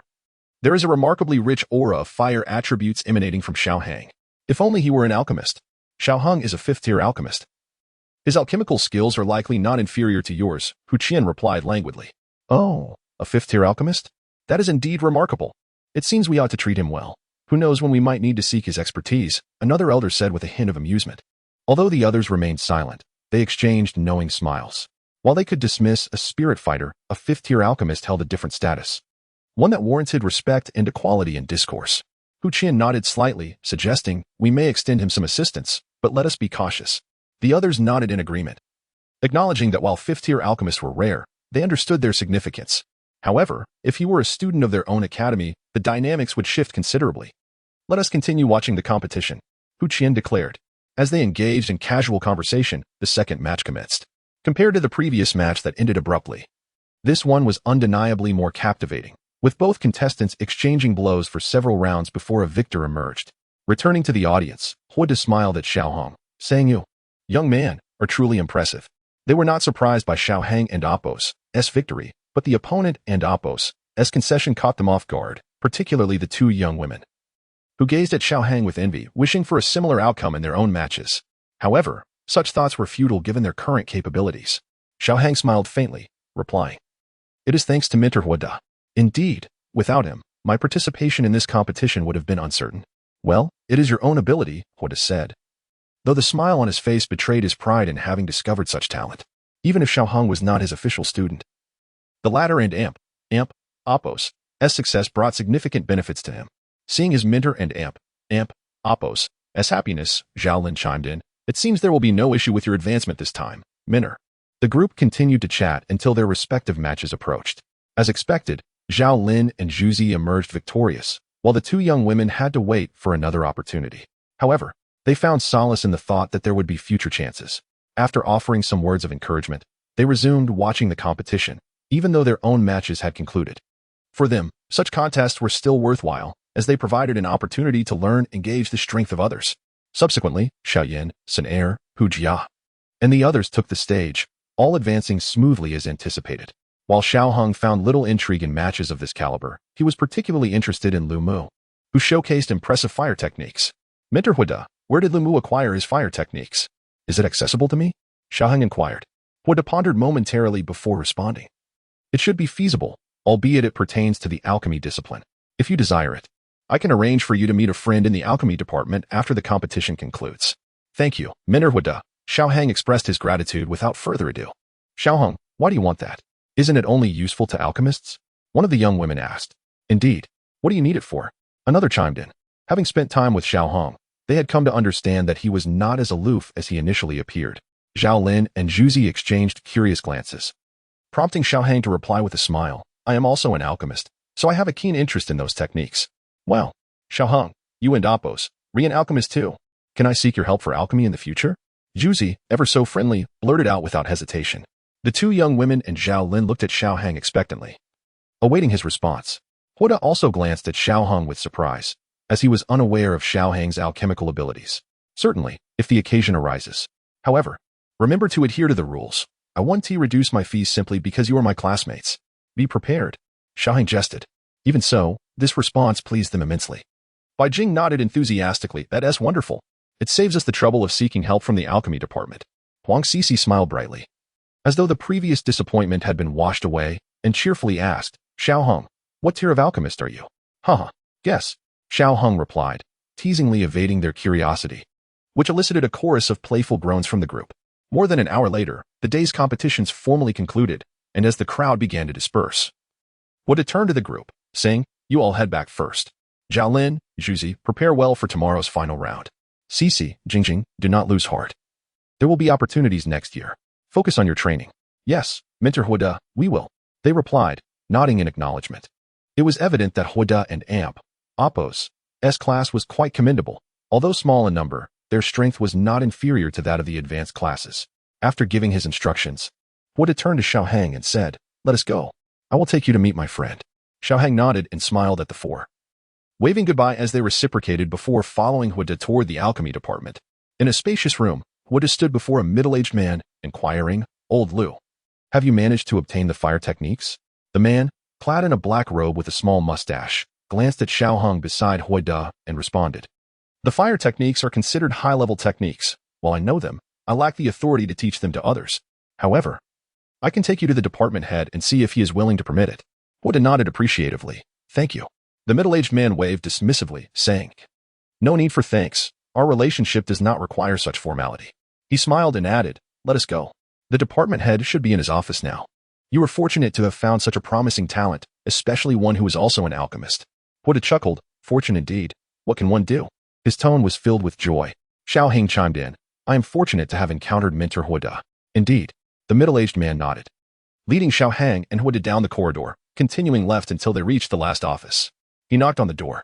Knock, knock. Come in. A voice, aged yet spirited, resonated from the office. Several individuals entered, and an elderly man in a white robe sat behind the desk. Upon seeing them, he casually remarked, ah, it's you. Oh, and young Hodder has come as well. What brings you here? As Xiaoheng approached the elder, he was enveloped by a subtle fragrance of herbs, an aroma one would only acquire through frequent dealings with medicinal materials. It was evident that this individual was the authority of the alchemist department. Not long ago, he had been seated beside the vice dean, Hu Qian, a formidable Dou Huang expert. Hodder and a middle-aged man greeted the elder with respectful nods. Greetings, department head. Xiaoheng, equally respectful, followed suit. Greetings, department head. Upon hearing Xiaoheng's greeting, the elder shifted his gaze towards him and spoke leisurely. It appears that their visit is indeed for you. Pray, what is it that you seek? Xiaoheng offered a friendly smile and replied, I was watching the competition earlier and found the Danhui technique to be quite extraordinary. Hence, I wish to learn it. Young man, I perceive you are not merely here to learn but rather to acquire the Danhui technique. The elder discerned Xiaoheng and Appos' true intention with a hint of teasing. Indeed, department head, your insight is astute. I do wish to obtain the Danhui technique. Xiaoheng admitted without embarrassment, playfully flattering the elder. Very well, I can grant you the Danhui technique. Simply join the alchemist department. The elder stated nonchalantly. Xiaoheng turned to Hodder, who hesitated momentarily before giving a slight nod. A plan began to form in Xiaoheng's mind. It seemed that his departure would indeed affect Hodder, or else Hodder would not have hesitated. He was genuinely interested in the Danhui technique, but he owed his entrance to the academy to Hodder. To leave abruptly would be inappropriate. In that case, before he could finish, the elder chuckled and interjected, I was just jesting. Here, take this. He tossed a red scroll towards Xiaoheng. Thank you, department head. Xiaoheng realized that the elder had been teasing him, but it mattered little. As long as he received the item, it was of no concern to him. If being teased could yield such a valuable scroll, he would gladly welcome such jesting daily. Young man, I am not so cruel. And as you are under Hodder's wing, if I were to take you away, he would surely admonish me. The elder laughed, his earlier seriousness entirely dissipated. Xiaoheng couldn't help but internally critique, these elders are truly a theatrical bunch. Upon hearing the elder's words, Hodder quickly interjected, not at all. Not at all. With Hodder bowing his head, the elder shook it as if his enthusiasm had waned, casually stating, "All right, off you go. You are not as you once were." With the elder and Amp, Appos, dismissal, the group did not linger, offering their farewells before departing the office. Once outside, Xiaohang produced 2 pills, presenting one to Hodder and the other to the middle-aged teacher. Initially, the elder declined, but after some persuasion, he accepted the pill. Satisfied, Xiaohang bid farewell to both and returned to his small courtyard. It was only right to offer a reward to those who had assisted him. Chapter 106. The Art of Dan Fire. The Art of Dan Fire, an advanced technique of the mystic rank, enhances one and Amp, Appos, control over flames, amplifying their potency. It serves as a formidable combat method for alchemists. Upon unrolling the scroll, Xiaohang read its contents with rapt attention before pressing it against his forehead. The crimson scroll shimmered with an ethereal glow, and the mysterious runes and characters appeared to flow like liquid into his mind. After a considerable time, he set the scroll aside, massaging his temples and closing his eyes to meticulously digest the knowledge it contained. 2 hours later, he opened his eyes to reveal a sphere of purple flame dancing in his palm. The flame morphed into various forms: swords, spears, halberds, and finally, it transformed into a palm-sized purple lotus. The lotus rested gently in Xiaohang and Amp, Appos' hand, eliciting a soft gasp of wonder from him. He murmured, "This art of Dan Fire is indeed remarkable. Strictly speaking, the art of Dan Fire is not merely a combat technique. It resembles the insights of an adept flame controller regarding the mastery of fire." Much of the knowledge gleaned proved to be immensely beneficial for Xiaohang. With a mere thought, the purple flame, crackling with energy, elongated into a 3-foot sword. Grasping the hilt, he swung it lightly. Indeed, quite impressive. Yet this technique has its limitations. The stronger the flame, the greater the effects. If the flame is ordinary, the art merely enhances control to a slight degree. As he assessed the power of the flaming sword in his grasp, he murmured, "Fortunately, my flames are exceptionally potent." With a gentle smile, he allowed the flaming sword to dissipate into nothingness. Unlike his previous combat style, which relied primarily on fighting spirit supplemented by exotic fire, this art of Dan Fire reversed that relationship, prioritizing flames while utilizing fighting spirit as sustenance to maximize the flames and Amp, Appos, combustion and damage. It mirrors the combat approach of exotic fires before they are tamed, pure flames, unadulterated by anything else, wild yet intricate, determined solely by the fire itself. The stronger the flame, the greater the force. Returning the flames to their pure essence, no longer mere appendages to fighting spirit, Xiaohang pondered why tamed exotic fires tend to diminish in strength. One reason might be the weakness of their master, while another could be that even the mightiest tiger, when caged, poses no threat. Quite useful, he murmured before closing his eyes again, as dawn was still a while away, and he intended to meditate a little longer. I am the dividing line. The following day, the plaza was engulfed by a throng of people, resembling a swarm of ants, rendering it nearly impassable. Compared to the previous days, the final round of the competition drew even more attention, as thousands of students eagerly awaited this grand day. Hujia, by Shan, Wuhao-sener Xiaoyan, and the incomparable Xiaohang, who stood above the rest, had all showcased their formidable prowess in prior battles. Today marked the beginning of their much-anticipated clash. As they approached the plaza, it was already packed to capacity. Hearing his name being called, Xiaohang turned to see Xiaoyan and Suner making their way toward him. The three exchanged wry smiles, noting the difficulty of squeezing through the crowd. Fortunately, Xiaoyan and Amp, Appos' mentor had arrived, guiding them through a special passage to gain entry. Casting a glance at Xiaohang, Mentor Ruolin sighed, "Why didn't you register in Wutan City? If you had, you would have been under my tutelage as well." Over the past 2 days, she had come to understand the relationship between Xiaohang and Xiaoyan. It was a pity to miss out on such a promising talent. Faced with the mature woman's wistfulness, Xiaohang could only chuckle awkwardly, replying, "I had intended to return to Wutan City, but I was delayed." Ruolin nodded helplessly. Glancing at Suner and Xiaoyan, feeling some solace that while Xiaohang was exceptional, her 2 students were also commendable. "Remember to go easy on me later." As they reached the area designated for Xiaoyan's class, he joked, "Dream on. I'll make you cry," Xiaohang retorted playfully. Feeling a bit irked after being fed a mouthful of dog food. "You've got some nerve." Xiaoyan shook his head in resignation, acknowledging that he likely couldn't best Xiaohang. Sinner and Ruolin smiled at their banter without interjecting. Glancing at their respective class positions, Mentor Huada and several others had already arrived. Xiaohang ceased his playful repartee with Xiaoyan, stating, "I and Amp, Appos, head over first. See you later." "All right." Xiaoyan nodded. Sinner smiled sweetly, saying, "See you later, brother Xiaohang." Xiaohang nodded in return, then turned back to Xiaoyan, coldly declaring, "I'll make you cry." With that, He walked toward his designated area. Taking his seat, Xiaohang greeted Minter Huada and the others, who responded warmly. Zhaolin and Juzi appeared somewhat anxious. As the two girls seemed still affected by their losses from the previous day, their spirits low. In the special passageway, Bai Shan entered. Surrounded by a group like stars encircling the moon, he glanced at Xiaoyin, seemingly exchanging a few words, before shifting his gaze to Xiaohang. Noticing the latter, Xiaohang turned away impassively. To him, Bai Shan was merely a weakling, unworthy of his attention. Seeing that Xiaohang had not bothered to acknowledge him, Bai Shan's expression contorted with rage, thoughts of revenge swelling within him. Damn that guy. Once I enter the inner courtyard, you'll pay for this. What he failed to realize was that even his brother would not be a match for Xiaohang.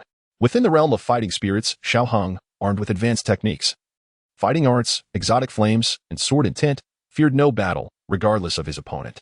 Shortly after Bai Shan's arrival, a youthful girl clad in red, her face still retaining a hint of innocence, gracefully made her entrance. As she did, many eyes turned toward her, including Xiaohang's. With a faint smile, he observed Hu Jia. Even without mentioning her esteemed grandfather, she was undeniably a stunning beauty. However, her personality and interests might not be easily tolerated by many.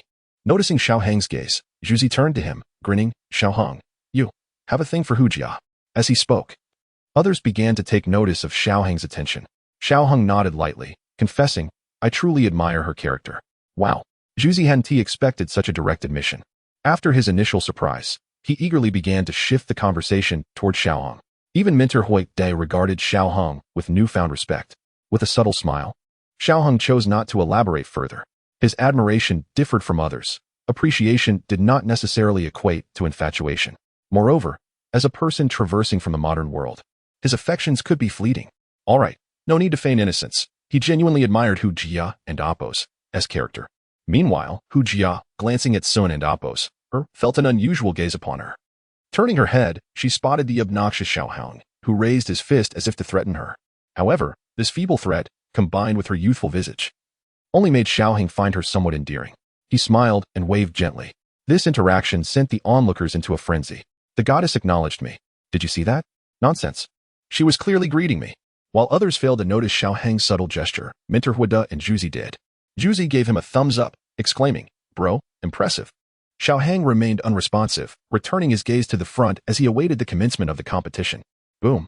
Half an hour later, a melodious and vibrant chime interrupted the cacophony, prompting everyone to instinctively quiet down and turn their gazes towards the judging panel. The vice-dean, Hu Qian, slowly rose to his feet, his eyes surveying the surroundings. His aged yet resonant voice reverberated through the square like distant thunder. Yesterday, the final 50 candidates for the Inner Institute were selected. They all possessed the qualifications for cultivation within the Inner Sanctum. However, within the Inner Institute, there exists a distinct hierarchy. To obtain superior conditions for cultivation, it is imperative to achieve the best possible results in this final competition. Each advancement will significantly benefit you, so give your utmost effort to secure the finest training opportunities. Hu Qian cast a glance at the excited students and smiled. In past selection competitions, we typically held round matches, but this year, after deliberation in the Academy's conference, we have slightly altered the format of this final round. Upon hearing Hu Qian and Appo's words, the students present were momentarily taken aback, then cast their curious gazes toward the center of the field. Now, please allow all 50 candidates to enter the arena. Hu Qian called out with a hearty laugh. Figures began to dart from the surrounding audience, ultimately converging in the square. As more participants emerged, the atmosphere among the spectators grew increasingly fervent. Particularly, when Bai Shan, Hu Jia, and Wu Hao appeared, the crowd erupted into cheers. A glance exchanged with Xiaoyin from several dozen meters away elicited slight nods from both parties. Turning to Zhao Lin and Juzi, Xiaohang said nonchalantly, Let us go. As Xiaohong, Xiaoyin, and Sun Er reached the center of the square, the fervor among the spectators reached its zenith, with waves of cheers and encouragement echoing continuously. This year, we shall not engage in sequential round matches but rather a grand melee elimination battle filled with passion and fervor. The longer one endures in this contest, the higher their rank will be, and vice versa. Gazing at the multitude of participants entering the arena, Hu Qian continued with a smile. Within this square, you may employ any means necessary, even forming alliances, as long as you manage to survive the chaos. That is the essence of victory. This competition format ignited whispers among many, with mixed emotions reflected even among those already on the stage. Zhaolin and Juzi, in particular, wore broad smiles on their faces. Having secured the most formidable ally, Though their own strength might pose challenges in this scenario, Xiaoheng's presence changed the game entirely. Even if he could not place among the top 5, lasting until later stages was certainly within reach. Once the competition commences, to step into the arena is tantamount to losing. We have designated individuals to keep count, so the longer you can endure amidst the turmoil, the more likely your ranking will improve. Therefore, persistence equates to victory. Hu Qian's powerful voice resonated throughout the square, stirring a myriad of thoughts among the competitors. Chapter 107. The Change of Rules. Xiaoheng. What should we do? Zhao Lin and Zhu Zi turned their gazes towards Xiaoheng, for he had become their anchor. Xiaoheng gently grasped the immortal slaying sword and calmly stated, "Stand beside me and wait. Rest assured, even if I cannot secure your place among the top 5. Entering the top 10 is certainly within reach. In truth, it was not impossible to place the two within the top 5. But doing so would likely provoke the higher-ups at the judging panel. Resources are reserved for the most exceptional individuals, and Zhao Lin and Zhu Zi appeared to fall a bit short. Both nodded slightly, keeping a vigilant watch over their surroundings. They held no expectations of breaking into the top 5. Being within the top 10 would suffice, for if they did manage to breach the top 5, they might not be able to handle the pressure. Around them, many were forming alliances, small teams quietly taking shape. Brother Xiaoyan, why don't we join Brother Xiaoheng? Sun and Amp, Oppos, asked, somewhat perplexed by Xiao Yin and Amp, Oppos' intention to go solo. Xiao Yin chuckled bitterly inwardly. As a man, relying solely on his brothers would not reflect well on him. He maintained a facade of composure and replied, I do not wish to take advantage of him. Sun and Oppos glanced at Xiaoheng in the northeast corner and then back at her brother, offering a gentle smile as she began to grasp the reason. During this time, most contestants had found their allies. Notably, Bai Shan, Hu Jia, and Wu Hao had become allies as well. Bai Shan shot a resentful glare at Xiaoheng. Hu Jia, noticing Bai Shan's expression, furrowed her brow and said, You wouldn't dare to take action against him, would you? He is a spirit fighter, and the three of us combined may not be his match. Wu Hao, too, had noted Xiaoheng. He had heard of this individual before. The chasm between spirit fighters and grandmasters is not easily traversable. Although straightforward, he was not foolish. With a cold gaze, he looked towards Bai Shan, conveying a clear message. Should Bai Shan choose to confront that person directly, their brief alliance would surely dissolve. Bai Shan gritted his teeth in frustration, well aware that even with Hu Jia and Wu Hao and Amp, Oppos, as assistants, they might not stand a chance against that individual. Yet, he harbored resentment, which he had to suppress for now. That damned fellow, once we enter the inner courtyard, I will make you pay, he muttered. Forcing himself to calm down and coldly added, Of course not. We must first eliminate the other weaklings. At this, Hu Jia and Wu Hao nodded slightly, recognizing it as the safest approach. Before the final moments, they did not wish to clash with Xiaoheng. For those without teams, if you do not wish to end up with poor rankings, you may come over here, Xiaoyan called out, his voice steady as he observed Bai Shan and Hu Jia eyeing him with intent. Seeing the remaining scattered individuals gather around Xiaoyan, Zhu Zi voiced his concern. Should we also rally some people? Given Xiaoheng and Oppos' prowess, he could effortlessly assemble a team. A mere call would likely elicit a multitude of responses. However, he did not require that. No need, he replied. Zhu Zi nodded, though he felt a twinge of anxiety regarding the significance of the match. In contrast, Zhao Lin remained notably composed, having witnessed the true strength of a certain individual. As Bai Shan and his companions advanced with increasing speed, Sun's palms emanated a golden glow, while Xiao Yin, focused intently, gripped his large black weapon tightly, channeling azure fighting spirit to elevate his momentum to its zenith. As Bai Shan, Hu Jia, and Wu Hao initiated their assault, it seemed as though everyone was stirred into action, engaging in fierce combat. Except for Xiaoheng in the northeast corner, who lay still like a tiger among sheep. Not a single sheep dared to approach him. Feeling the lack of challengers, Xiaoheng expressed his boredom. Why is no one coming to fight me? Upon hearing his words and observing the surrounding hesitation, Zhao Lin nearly rolled his eyes but refrained, knowing that their hopes for a good ranking rested on Xiaoheng, and he could not afford to offend him. At the judging panel, Qiu Qian observed the empty northeast corner of the arena, stroking his white beard with a grin. That young man seems to be having it easy. The elder who had met Xiaoheng the previous day nodded slightly. Indeed, it is rather too easy. In all the years of this inner courtyard selection, I doubt anyone has passed so effortlessly. Should we add some difficulty for him? Proposed a mischievous old man to the left. The others exchanged glances, and eventually, they turned their gaze to Qiu Qian in silent agreement. Seeing this, Qiu Qian chuckled and nodded. I believe we should. We cannot allow this young man to have it too easy. In an instant, 5 or 6 elders began discussing ways to challenge Xiaoheng. What if we sealed off his fighting spirit? That may not be appropriate. Perhaps we could seal his fighting spirit first, and then allow everyone to besiege him. Observing the antics of the elderly judges, the younger referees remained silent, inwardly mourning for the young man. After all, the academy was governed by these elders. They could dictate the rules as they pleased. Minutes later, 4 to 5 individuals had already been eliminated from the arena, while others continued to struggle. Dou Qi stood and proclaimed with a booming voice, "Now, we are altering the rules of the competition, shifting from a free-for-all to confronting Xiaohong." All participants were taken aback, having failed to anticipate such a sudden change in the rules. The audience erupted in astonishment, bewildered by the turn of events. Whoever can knock Xiaohong off the stage will be declared the champion of this competition. Furthermore, the longer it takes for someone to be defeated by Xiaohong, the higher their ranking will be. As his gaze swept over the contestants, it settled on Xiaohong. Dou Qi calmly stated, "This is acceptable, yes?" Upon hearing the new rules, Xiaohong could only sigh. What a ridiculous rule. It is clearly aimed at me. Old man, come down. We need to talk. Xiaohong internally grumbled, but chose not to voice his thoughts, recognizing the elder's formidable presence. The rules of the Canaan Academy were indeed ruthless. He turned to Zhao Lin and Zhu Zi, who had quietly stepped aside, their expressions betraying a sense of helplessness. How could people change so swiftly? Just moments ago, they had been allies. Returning his focus to the 40-odd individuals who had ceased their actions, all now glaring at him, Xiaohong smiled casually, lifting the sword that remained firmly in his grasp, and declared calmly, "Let us all come at once. I hope you are worthy enough to make my sword unsheath." The youthful bravado in this moment made Xiaohong feel utterly audacious. He intended to engrave his legacy in the annals of Canaan Academy, defeating all contenders in the inner courtyard selection with mere grandmaster strength. Come, let my legend reverberate across the vast continent, starting from Canaan Academy. Men, even unto death, remain eternally youthful.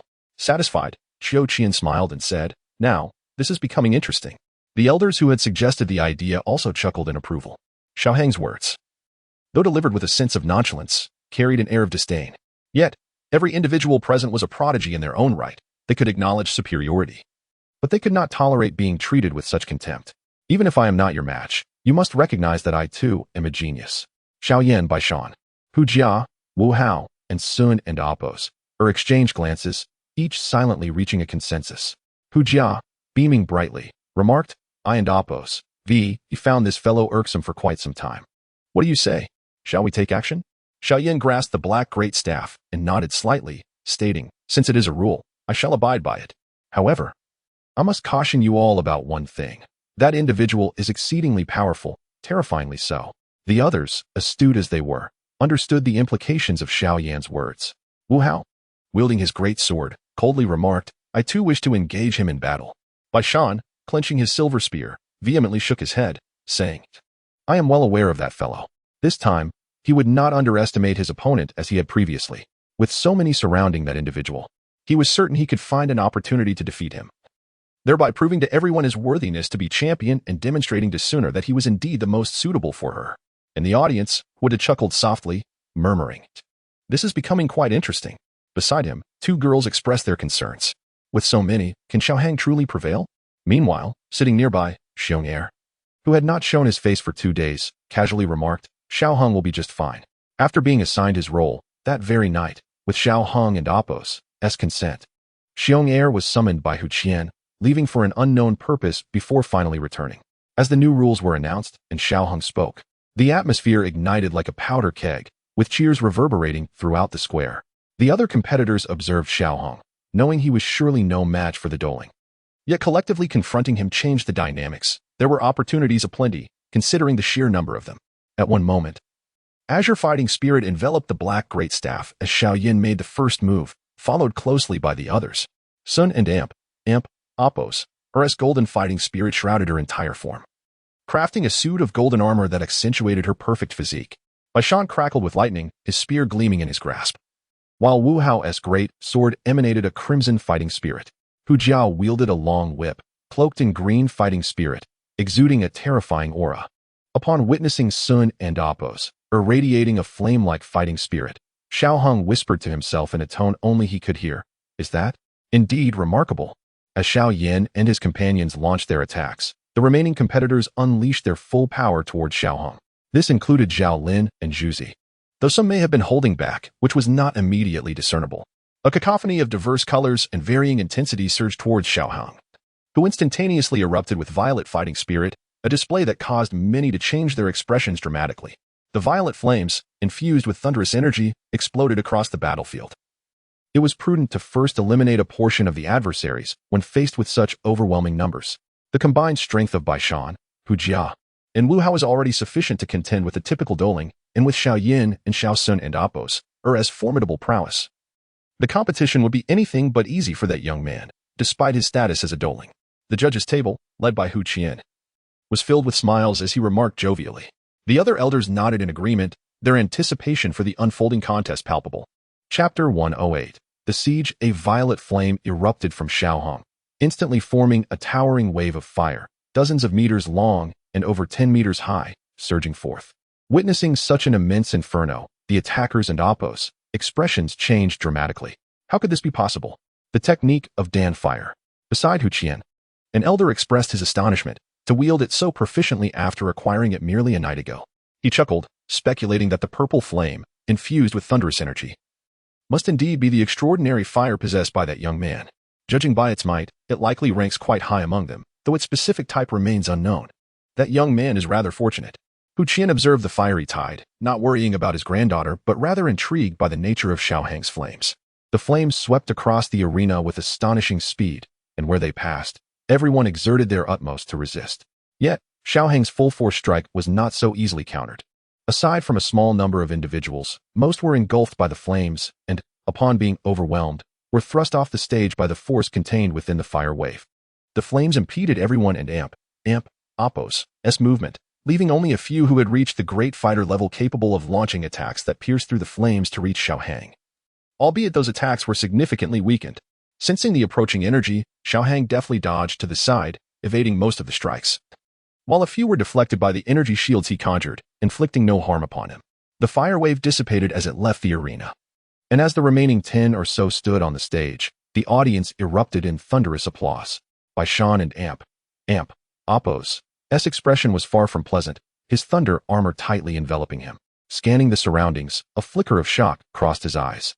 Zhao Lin and Zhu Zi were also swept off, sharing a bitter smile as they surveyed the numerous individuals who had been cast down, exclaiming, "The disparity is simply too vast." Currently, those remaining on stage were predominantly great fighters, with only a handful of fighters present, who possessed considerable defensive capabilities. Otherwise, they would have been utterly unable to withstand the onslaught. Indeed, the power is quite formidable. Satisfied with the outcome of his Dan Fire technique, Xiaohang felt a sense of contentment. In truth, this wasn't even his full strength. After all, it was merely a competition, and there was no need to resort to lethal force. Otherwise, with the temperature of the thunderous purple lotus fire and its unique properties, it could have easily resulted in severe injuries or fatalities for most present, rather than the light injuries or mere displacements observed now. Xiaoyan had long anticipated Xiaohang and Apos' prowess. He glanced at Sun Er beside him, relieved to see she had not sustained any injuries, and solemnly advised, "Be cautious." Sun Er nodded gravely in response. "You too, brother Xiaoyan." Xiaoyan acknowledged her with a brief hum, turning his attention back to the fray. Channeling the extraordinary fire and energy within him, whispering, "The first transformation of heavenly fire and Apos' three mysterious changes, the green lotus transformation." As his words fell, Xiaoyan and Apos' aura surged dramatically, escalating from a 5-star great fighter to nearly reaching the fighter spirit level before gradually stabilizing. The azure energy enveloped his black ruler, and a massive strike cleaved through the air, hurtling toward Xiaohang. Indeed, there are still some surprises. Observing Xiaoyan and Apos' sudden increase in power, Xiaohang made no attempt to obstruct him. Meanwhile, Hu Jia, Wu Hao, and Bai Shan also reacted, their energy surging within them. Thunderous fury, blood rend slash, ethereal wood venomous vines. The three unleashed their mightiest techniques simultaneously, as azure, silvery white, blood red, and verdant strikes raced toward Xiaohang in a dazzling display. Not bad. Sensing the four's onslaught, Xiaohang formed a hand seal and uttered a low command. Inferno, annihilate. A colossal spiraling vortex of flames materialized before him, colliding head-on with the 4 attacks. Boom. A tremendous roar resonated throughout the Jianan Academy, the brilliance of the sun forcing most spectators to squint. The arena, constructed of solid stone, began to fracture, deep cracks appearing, followed by a multitude of smaller fissures, until the entire stage crumbled into fragments. Collapsing with a thunderous crash, dust billowed up, obscuring the figures on the stage. Ah, Now this is interesting. Hu Qian, seated at the judge's table, chuckled, remarking, that young man's strength is indeed impressive. If it were an ordinary fighter spirit, they would likely be unable to withstand the combined assault of Xiao Yan and his 3 companions. Nearby, the other elders nodded in agreement, acknowledging that while they could not see everything, they could perceive the general situation. One elder smiled at Hu Qian, saying, your granddaughter seems to be in a precarious position. A lesson might do her good to curb her reckless behavior. In response to his friend and amp, Appo's teasing, Hu Qian chuckled and added, Xiao Yan is no simple character. I wonder what secret technique allows him to elevate his strength to the fighter spirit level so suddenly. Indeed, it is quite remarkable. And Sun Air seems unaffected by the earlier impact. The Xiao family truly harbors many secrets. Another elder remarked, sensing the atmosphere of the battle with a hint of admiration. The others nodded in agreement, though they were curious about the secrets held by the trio. Their own strength and integrity prevented them from coveting the younger generation and amp, Appo's mysteries. As the dust settled, the audience could finally discern the scene before them. The once elevated arena lay in ruins, utterly unrecognizable. Amidst the debris, Xiao Hang remained standing in the northeastern corner, shielded by a 3 to 4 meter high green barrier, while the rest of the arena had been completely obliterated, with only a few cracks marring his standing area. As the shield dissipated, Xiao Hung stood calmly, seemingly untouched by the recent explosion. Aside from the dust that clung to him, Sun Air appeared similarly unscathed, and although Xiao Yan and amp, Appo's clothes were tattered and his face dusted, he bore no significant injuries either. Hu Jia, Bai Shan, and Wu Hao fared reasonably well. Though they looked quite disheveled, they remained on their feet. However, compared to Xiao Yan, their energies were noticeably disordered, indicating they had sustained considerable damage during the confrontation. As for the others, they lay incapacitated on the ground. Alarmed, the judges hurried to remove them, eager to prevent further calamity. Upon witnessing this spectacle, thousands of spectators collectively inhaled sharply, followed by an unending wave of cheers. To stand against Xiao Yan, Bai Shan, Hu Jia, and Wu Hao single-handedly, and to come out on top, Instructor Huoda, Xiao Hung is truly formidable. Observing the composed Xiao Hung below, Bai Jing and Huang Cici could not help but exclaim in admiration. Instructor Huoda nodded gravely, acknowledging that Xiao Hang's strength surpassed his expectations. Had he been in Xiao Hang's position, he would likely be lying on the ground, incapacitated, or at the very least severely injured. Once the judges had carried away all the injured, Xiao Hang regarded the remaining 5 with a calm demeanor, stating, continue. Turning his gaze to Sun Air, Xiao Hang expressed a hint of anticipation. Sun Air, you may act freely as well. I am eager to witness your strength. Sun Air smiled faintly, replying, my strength does not match that of brother Xiao Hong, but I will still exert my utmost effort. Xiao Hong spoke to Sun Air as if no one else were present, inciting indignation among Bai Shan and the others, who felt utterly disregarded. Hu Jia surged forward, his energy boiling as he wielded his whip, creating a series of slicing sounds through the air. Wu Hao also demonstrated his resolve, his face stern, saying nothing as the crimson energy on his great sword intensified, swinging it fiercely at Xiao Hong. Bai Shan mirrored their actions with lightning crackling across his body, each thrust of his silver sword accompanied by arcs of thunder, with a swift sidestep to evade the long whip, and a backward leap to dodge the descending great sword wielded by Wu Hao. Xiao Hang observed the ground where he had once stood shatter into fragments, his expression remaining unperturbed. Give it to me, fall. Bai Shan leapt high above Xiao Hang, roaring fiercely, thunderquake arc explosion. The long spear transformed into a bolt of lightning, a massive surge of electric fury descending upon Xiao Hung from above. As the long sword was drawn, sharp sword chi manifested alongside it, enveloped in a violet aura that rendered the blade a streak of purple light. The clash of the long spear and the long sword left Xiao Hung vulnerable below.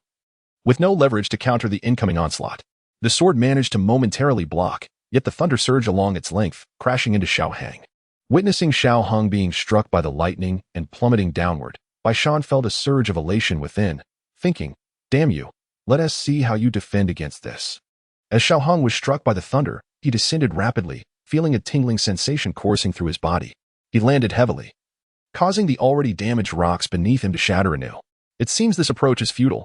Even as a spirit fighter, being besieged at close quarters is quite troublesome. Fortunately, Bai Shan wielded lightning attributes, otherwise, that blow could have truly posed a significant threat. Upon touching the ground, Xiao Hang swung his long sword downward, channeling the thunderous energy into the earth. How is this possible? Bai Shan, initially engulfed in triumph, was now stricken with disbelief, witnessing Xiao Hang divert the thunderous force into the ground. On the judges and amp, Appo's platform, an elderly man queried with confusion, what is happening? Beside him, Hu Qian pondered briefly before suggesting. It must be due to his fire elder. I'm not well versed in this, you explain. The white-haired elder whom Xiao Hang encountered the previous day slowly articulated. It seems to possess the power of thunder, and it is exceedingly potent. With such formidable lightning energy at his disposal, Bai Shan's strike is utterly ineffective against him. Bai Shan has met a rather unfortunate fate in this encounter. As the elder spoke, he could not help but feel despair for Bai Shan. Had he not been of the lightning attribute, he might have inflicted some real damage upon Xiao Hong. In the audience, although they could not comprehend why Xiao Hong had withstood Bai Shan's spear thrust with minimal injury, their enthusiasm remained unabated, continuing to cheer fervently. Having channeled the lightning into the ground, Xiao Hong was about to turn his focus on Bai Shan when a golden palm print suddenly struck from the side. Just moments prior, when Bai Shan and Hu Jia had joined forces to assault him, Sun Er had swiftly maneuvered to his left. Sensing the overwhelming within the golden palm print, Xiao Hong had no desire to be struck, thus abandoning his pursuit of Bai Shan. With a rapid downward slash of his long sword, a violet sword light slowed the palm's approach. As he observed the long whip coming at him once more, Xiao Hang bellowed, explosive step. The stones beneath his feet shattered again as he propelled himself away, evading both the golden palm print and the swiftly approaching strikes. Frustrated by yet another failed attack, Hu Jia felt like stomping his foot, once again wielding his long whip in frustration. Chapter 109. The Descent of the Thunder Whale. Dodging the long whip of Hu Jia, Xiao Hong and Apos' gaze darted toward Xiao Yan. He observed the black great sword embedded nearby, and two flames materialized in his hands, which he forcefully clapped together, unleashing a terrifying aura that made Xiao Hang and Apos' scalp tingle. Beast, I have treated you so well, yet you repay me like this. Xiao Hang bellowed, his foot stomping down as his fighting spirit erupted, transforming into speed that propelled him swiftly towards Xiao Yan. Ignoring Xiao Hang's furious shout, Xiao Yan steadied his breath, a faint smile gracing his lips as he murmured. For making me call you senior brother, and for hitting me before, Fire Lotus, arise. He swiftly retreated, seeking to gain distance from Xiao Hong, but he underestimated Xiao Hong and Apos' speed. With a surge of explosive momentum, Xiao Hong morphed into a purple shadow, gripping his long sword tightly, determined not to allow Xiao Yan the freedom to unleash his fighting techniques. However, fate was not on his side. Just as Xiao Hong was about to close in on Xiao Yan, a colossal sword slashed down from in front of him. Wu Hao, ranked alongside Bai Shan and Hu Jia, was no pushover. While his speed may have lagged slightly, he was not foolish, waiting for the perfect opportunity. The blood-red fighting spirit enveloped the great sword as it descended fiercely towards Xiao Hong. Seeing the great sword approach, Xiao Hang's expression shifted slightly. The combined assault from the others left him in a rather passive position, and the confined space offered little room for maneuvering.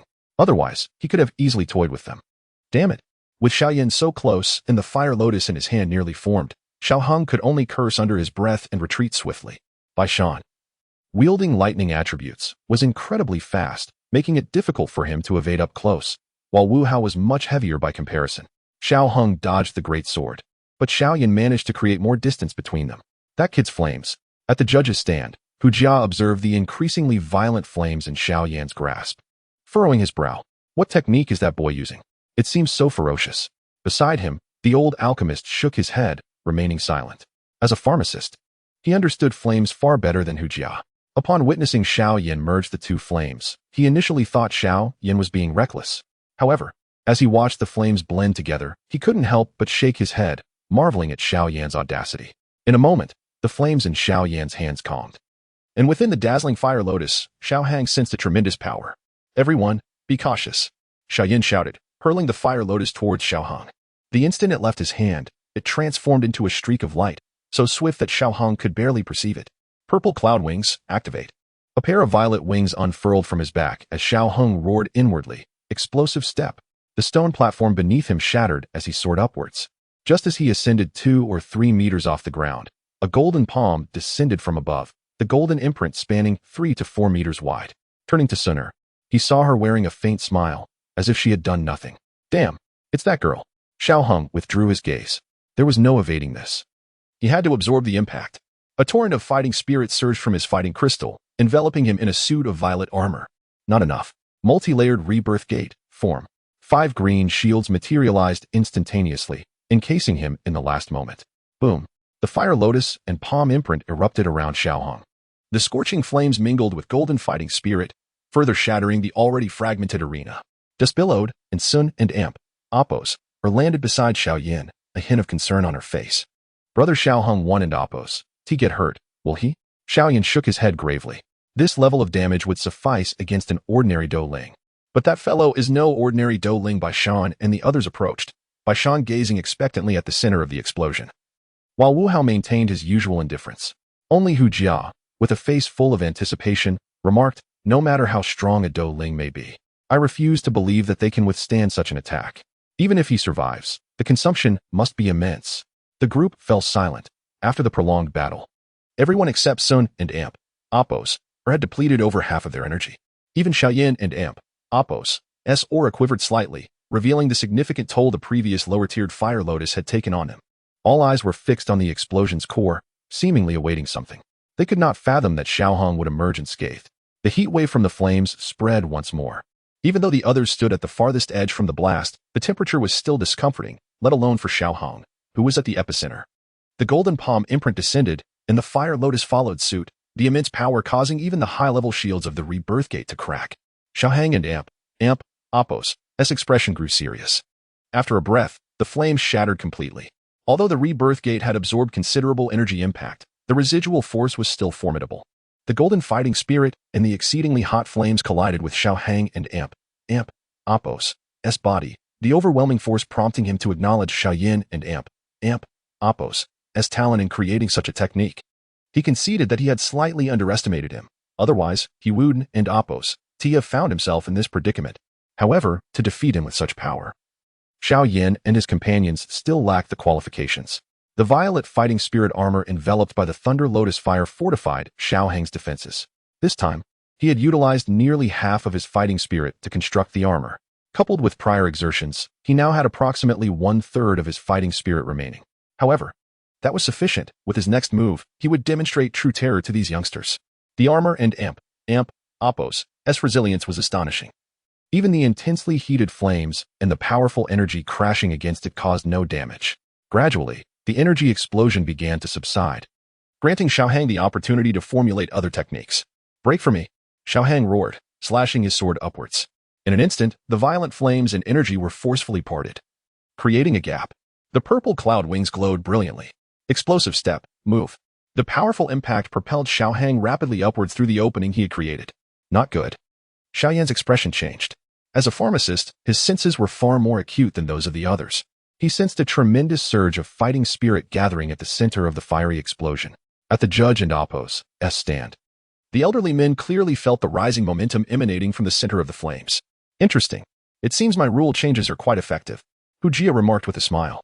Observing the flames ascending, the other elders also wore satisfied smiles, their curiosity piqued as they watched the arena. Professor Huda, will Xiao Hang truly be unharmed? In the audience, 2 girls expressed their alarm. With such power, even a Dou Ling would likely struggle. Huda remained silent, shaking his head slightly. After a moment, he finally spoke. I do not know. He glanced at the seemingly unconcerned Xiong heir beside him. Was this beast devoid of feelings for Xiao Hong, or merely exceedingly confident in him? He couldn't and Oppos' decipher it, but he hoped it was the latter. What could it be? Hu Jia turned as Xiao Yin suddenly shouted, intending to inquire, but a purple figure shot upwards from the fiery and dusty center, landing steadily in the air above. How is this possible? Seeing Xiao Hong, albeit somewhat disheveled with torn clothing, yet radiating no diminished aura, even the typically taciturn Wu Hao could not help but exclaim in surprise. At present, Xiao Hang appeared rather disheveled. His once pristine white robe was now sullied by dust and flames, and his white hair bore the marks of grime. Nonetheless, this was the extent of his predicament. Aside from the singed corner of his robe, it was merely a matter of appearance. The combined assault of the inferior version of the Buddha and Oppos' wrath and sin air was formidable, yet it fell short of inflicting harm upon him. As a Dou Ling, he possessed his own pride. Should he fail to withstand an attack from a great Dou master, he might as well abandon his aspirations. Defeat was acceptable. But against those of equal or lesser rank, regardless of who they were, Xiao Hong would never permit himself to falter. With his sword pointed skyward, Xiao Hang and Oppos' gaze fell lightly upon the individuals below as he cautioned, be vigilant, esteemed friends. No sooner had his words left his lips than his violet Dou Qi erupted from within, and the thunder of the surged forth, climbing along his arm and culminating at the sword and Oppos' tip. A potent amalgamation of Dou Qi and thunder coalesced upon the blade, and in a singular moment, a massive, Purplish lightning bolt shot forth from the sword, piercing the heavens. Boom. The thunderclap reverberated through the sky, while the lightning energy upon Xiao Hang and Appo's sword continued to accumulate, intensifying his aura. In midair, flashes of lightning flickered before erupting into a resounding roar, and the dispersing thunder began to intertwine, slowly coalescing into a phantom of a thunder whale, spanning over 10 meters in length. Upon its manifestation, the phantom stirred the surrounding energies, drawing forth an immense power toward the thunder whale. The cacophony of thunder grew louder, and the whale took on a more substantial form, its booming cries akin to the enraged howls of a tempest. Earth tier, Dou technique. Xiao Yin regarded the increasingly solidified thunder whale with grave concern. This fluctuation could only signify an Earth tier Dou technique, and its rank would assuredly not be inferior to the Flame Division's devouring wave ruler. Gritting his teeth, he clenched his right hand, drawing the black ruler into his grasp. As he wielded the ruler with both hands, azure flames and Dou Qi surged into it. And in an instant, the aura emanating from the black ruler transformed into something terrifying, radiating brilliance as it began to absorb the surrounding energies. Earth tier Dou technique, headmaster. Should we? A blue-robed judge, observing the tumultuous energies within the arena, turned his gaze towards Hu Jia. Hu Jia shook his head, focusing on Xiao Hang in midair before redirecting his attention to Xiao Yin below, who grasped the black ruler. With a serious tone, he advised, prepare to rescue. This battle surpassed their wildest imaginations. The thunder whale in the sky harbored a power that likely reached the level of a Dou Wang. Although Xiao Yin remained quite distant from that rank, he wielded an Earth-tier Dou technique. The collision of the two forces rendered them uncertain of the outcome. As for Xiao Hong, given that he had just unleashed such a technique, it was likely he could endure it. However, the same could not be said for Hu Jia and the others below. The consequences of this move could very well jeopardize their lives. The elders nodded in agreement. Only they could hope to save others amidst such a formidable Dou technique. Chapter 110. Seizing the championship, gazing at the fearsome thunder whale suspended in midair, feeling the immense power it radiated. Hu Jia gritted her silver teeth and cursed.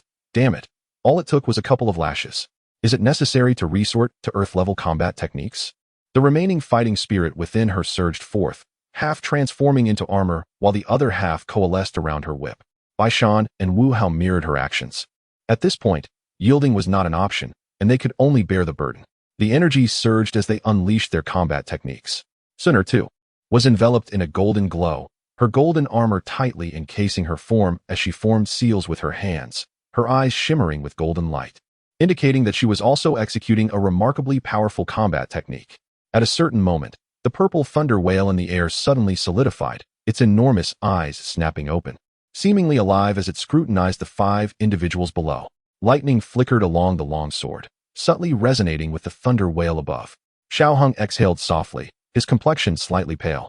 Employing an intermediate Earth-level combat technique was still somewhat taxing for him, yet he pressed on, fueled by the memory of those brats who had struck him earlier.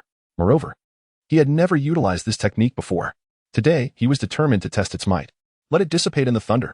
Xiao Hang focused his mind, his long sword sweeping downwards. The tip aimed directly at Xiao Yin and the others, murmuring, Thunder Whale, descend.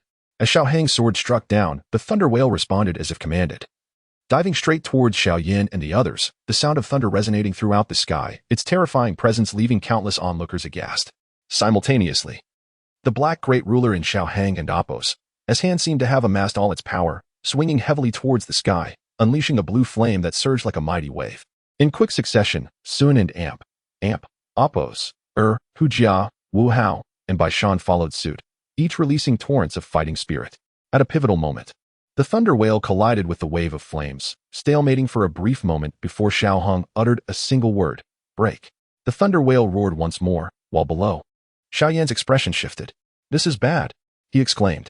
The wave of flames suddenly fractured, and the thunder whale plummeted, transforming into dozens of thick bolts of lightning that enveloped the entire arena.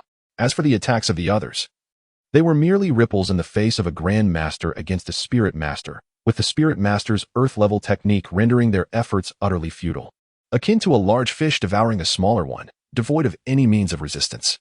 Boom, boom, boom. The sound of thunder reverberated endlessly, and the judges, a few elderly men, immediately transformed into beams of light, rushing into the tempest of lightning. Witnessing such a terrifying spectacle, the audience surrounding the square appeared utterly stunned. Silence falling over them. Zhao Lin, could anything have happened? The two had long since returned to their seats, watching the arena shrouded in lightning. Pillar, too, was taken aback. his face somewhat pale, murmuring in a daze. Casting a glance at the judges who had vanished, Zhao Lin's hand trembled slightly as he whispered, "It's fine." Xiao Hang's strength remains formidable.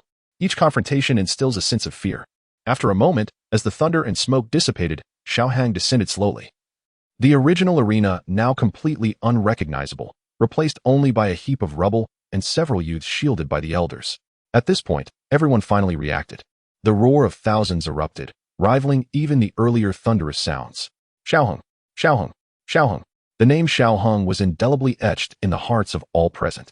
With a gentle smile, he reflected on the feeling. How should one describe it? Quite pleasant. He found it rather enjoyable. As the thunder and smoke cleared, several white-haired elders safeguarded the others. Hu Jia, Bai Shan, and Wu Hao had all succumbed to unconsciousness, while Xiao Yin appeared somewhat pale, bearing numerous traces of lightning. Yet he stood resolutely in place.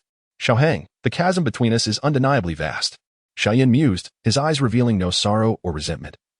Only a relentless pursuit of becoming stronger. Sun and Apos maintained her serene demeanor, a gentle smile gracing her lips. Brother Xiao Hong is indeed powerful. Among the five, only she had emerged relatively unscathed, merely dusted with debris. After the elders carried Hu Jia and the others away, Sun and Apos, her and Xiao Yin chose to exit the arena as well. Xiao Qian stood in the center, his gaze sweeping over the crowd before settling on Xiao Hong. His voice, seasoned yet buoyant, resonated throughout the square. "I declare." The crowd fell silent, their attention fixed upon him. "I declare that the first place in this inter-academy selection is Xiao Hong." Xiao Hang, with a slightly pale face, smiled faintly. The earth-level combat technique had indeed drained much of his energy, leaving him with little fighting spirit. Cheers erupted once more as countless voices echoed his name. Xiao Hong had never been fond of noise. Yet he began to comprehend why so many would sacrifice everything for fame. This feeling was truly delightful. Thus, Xiao Qian announced the conclusion of the inter-academy selection. Xiao Hong, feeling unwell, departed the arena alongside Xiong Er, and with his exit, this grand competition concluded on a perfect note. The following day, Hu Jia slowly awoke. Rubbing her head, still feeling a sting all over her body, she rolled up her sleeve, revealing a faint black lightning scar starkly contrasting against her snow-white skin. Gently touching it with her delicate fingers, she couldn't help but cry out in pain. Though Xiao Qian had shielded her during the battle, the ferocious power of the lightning had still left its mark on her arm. Biting her red lip, a glimmer of tears welled up in her lively eyes, tinged with a mix of grievance and indignation. That damned guy, how could he treat me this way? I and Apos, I'll definitely make him pay. Yes, she would retaliate. After cursing Xiao Hang a few times, she felt a bit more at ease. Wiping away her tears, Hu Jia sat cross-legged and retrieved 2 pills from her storage ring. With a vice president for a grandfather, she had no shortage of medicinal pills. This was the first time in years she had experienced such a feeling of helplessness. When the thunder rained down, she thought she might perish. Setting aside those thoughts, she held a deep respect for Xiao Hang, despite being of similar age. His strength far surpassed hers. It was the first time she had encountered someone her age who completely overwhelmed her. Bai Shan suddenly jolted upright in bed, beads of sweat dotting his forehead as he gasped for breath, as if awakening from a nightmare. A sharp pain shot through his body, making him involuntarily draw a breath. How could that guy be so strong? More than the physical pain, he felt an emotional anguish. Bai Shan had been pampered since birth and had always believed himself to be the best, but Xiao Hong and Apos might left him feeling a twinge of despair. Cousin, could he truly be my match? Recalling his previous helplessness, a sense of hopelessness washed over him. Such power, he might never catch up. In contrast to the other two, Wu Hao woke with a calm demeanor, silently tending to his injuries. A faint crimson hue flickered in his eyes. He genuinely respected Xiao Hong. But that did not mean he would concede defeat. He was determined to strive harder to surpass him. He bore no resentment towards Xiao Hong. Defeat was merely a part of the journey, and from this day forward, he had gained a new target to pursue. Xiao Hong sat upon the cold jade bed, inhaling deeply as the scattered energies around him were incessantly absorbed into his being, undergoing a rigorous refinement before ultimately being infused into the sea urchin crystal. At a certain moment, it felt as though a boundary within him had been abruptly shattered, and his momentum surged once more. The battle from the previous day had yielded considerable gains. Having restored his fighting spirit, he successfully ascended to the rank of a 4-star doling. His strength had risen to a new echelon, although his advancement to 4 stars had been a foregone conclusion. The fact that he had achieved 2 breakthroughs in such a brief period filled him with joy. After his breakthrough, he continued to sit in meditation, consolidating his Dou Qi. The sensation of being the center of attention yesterday was undeniably pleasant. However, he was acutely aware of his responsibilities. Power was the foundation of all he possessed. And while he relished that feeling, he remained grounded, understanding that his aspirations extended beyond mere strength. As another day slipped by, Xiaoheng opened his eyes, a flash of violet light shimmering within them. After freshening up, he donned a simple green outfit. Casually tying back his white hair, his inexperience necessitated such a rudimentary method of styling. Stepping into the courtyard, he poured himself a cup of tea, positioning his longsword beside him, and gazed up at the sky. Taking moments to relax was indeed quite beneficial. System, open the panel. Host, Xiaoheng cultivation level. First star doling technique, ascension method combat skills, carefree sword, thunder whale descend, fire sword, Yama, celestial slashing sword technique, explosive step, flame kill. Gate of life and death, lion king and amp, Oppos, S fury, mountain breaking strike. Heavenly Dao points, 8 energy points, 100 technique points, 10 combat skill points, 15 while traversing the black corner region. Some ruffians had augmented his panel with additional data. Observing the figures displayed, Xiaoheng felt a surge of delight. In high spirits today, he declared, System, let us have a triple draw. Acquired, heritage of a 7th rank alchemist. Acquired, century-old Zhu fruit 5. Acquired, technique, heavenly cicada reincarnation classic. Note, growth potential. Each successful cultivation raises the technique and Oppos, S level, initially at the low level of Xian rank. Upon seeing the final acquisition, Xiaoheng was intrigued, just as he was about to close the panel when a line of text appeared, due to the host and Oppos, S enhanced strength. The items obtained are of higher quality, hence, the lottery will now occur every 2 heavenly Dao points. Initially, Xiaoheng was quite pleased, especially with the technique he had just received, which piqued his interest. However, upon reading the subsequent line, his mood dampened instantly. Inwardly cursing, he thought, damn it. This system is indeed sentient, scheming to ensnare me. After a moment's contemplation, he reconciled himself to the situation, reasoning that the items he received had indeed become increasingly precious, and it was only fitting for the system to deduct a bit more. He could not deny that he was powerless to alter the circumstances. Thus he resolved to accept them. Chapter 111. A gray glance back, closing the system panel. Xiaoheng retrieved the so-called Heavenly Cicada Reincarnation Classic. As he unfurled the ancient gray scroll, he began to meticulously read from the beginning. The Heavenly Cicada Reincarnation Classic, created by the venerable ancestor cicada, requires one to transform all previous cultivation into cicada molts upon reaching each level. It is noteworthy that once one's cultivation is converted into a cicada molt, a period of at least 100 days is necessary to integrate the molt and restore one and Oppos, S cultivation. With each cicada molt, one's innate qualities and talents will experience substantial enhancement. After the first molt, one must wait a year, the second entails a decade, the third, a century, and so forth. Remarkably, this technique can serve as a supplementary practice without adversely affecting the primary cultivation method. Having read the introduction, Xiaoheng closed the scroll. Surprised by the nature of this technique, while it is indeed powerful, the 100-day period of vulnerability left him in a state of hesitation. In a certain sense, this technique bears a striking resemblance to Xiaoyin and Oppos' burning decision, both theoretically possessing the potential for infinite evolution.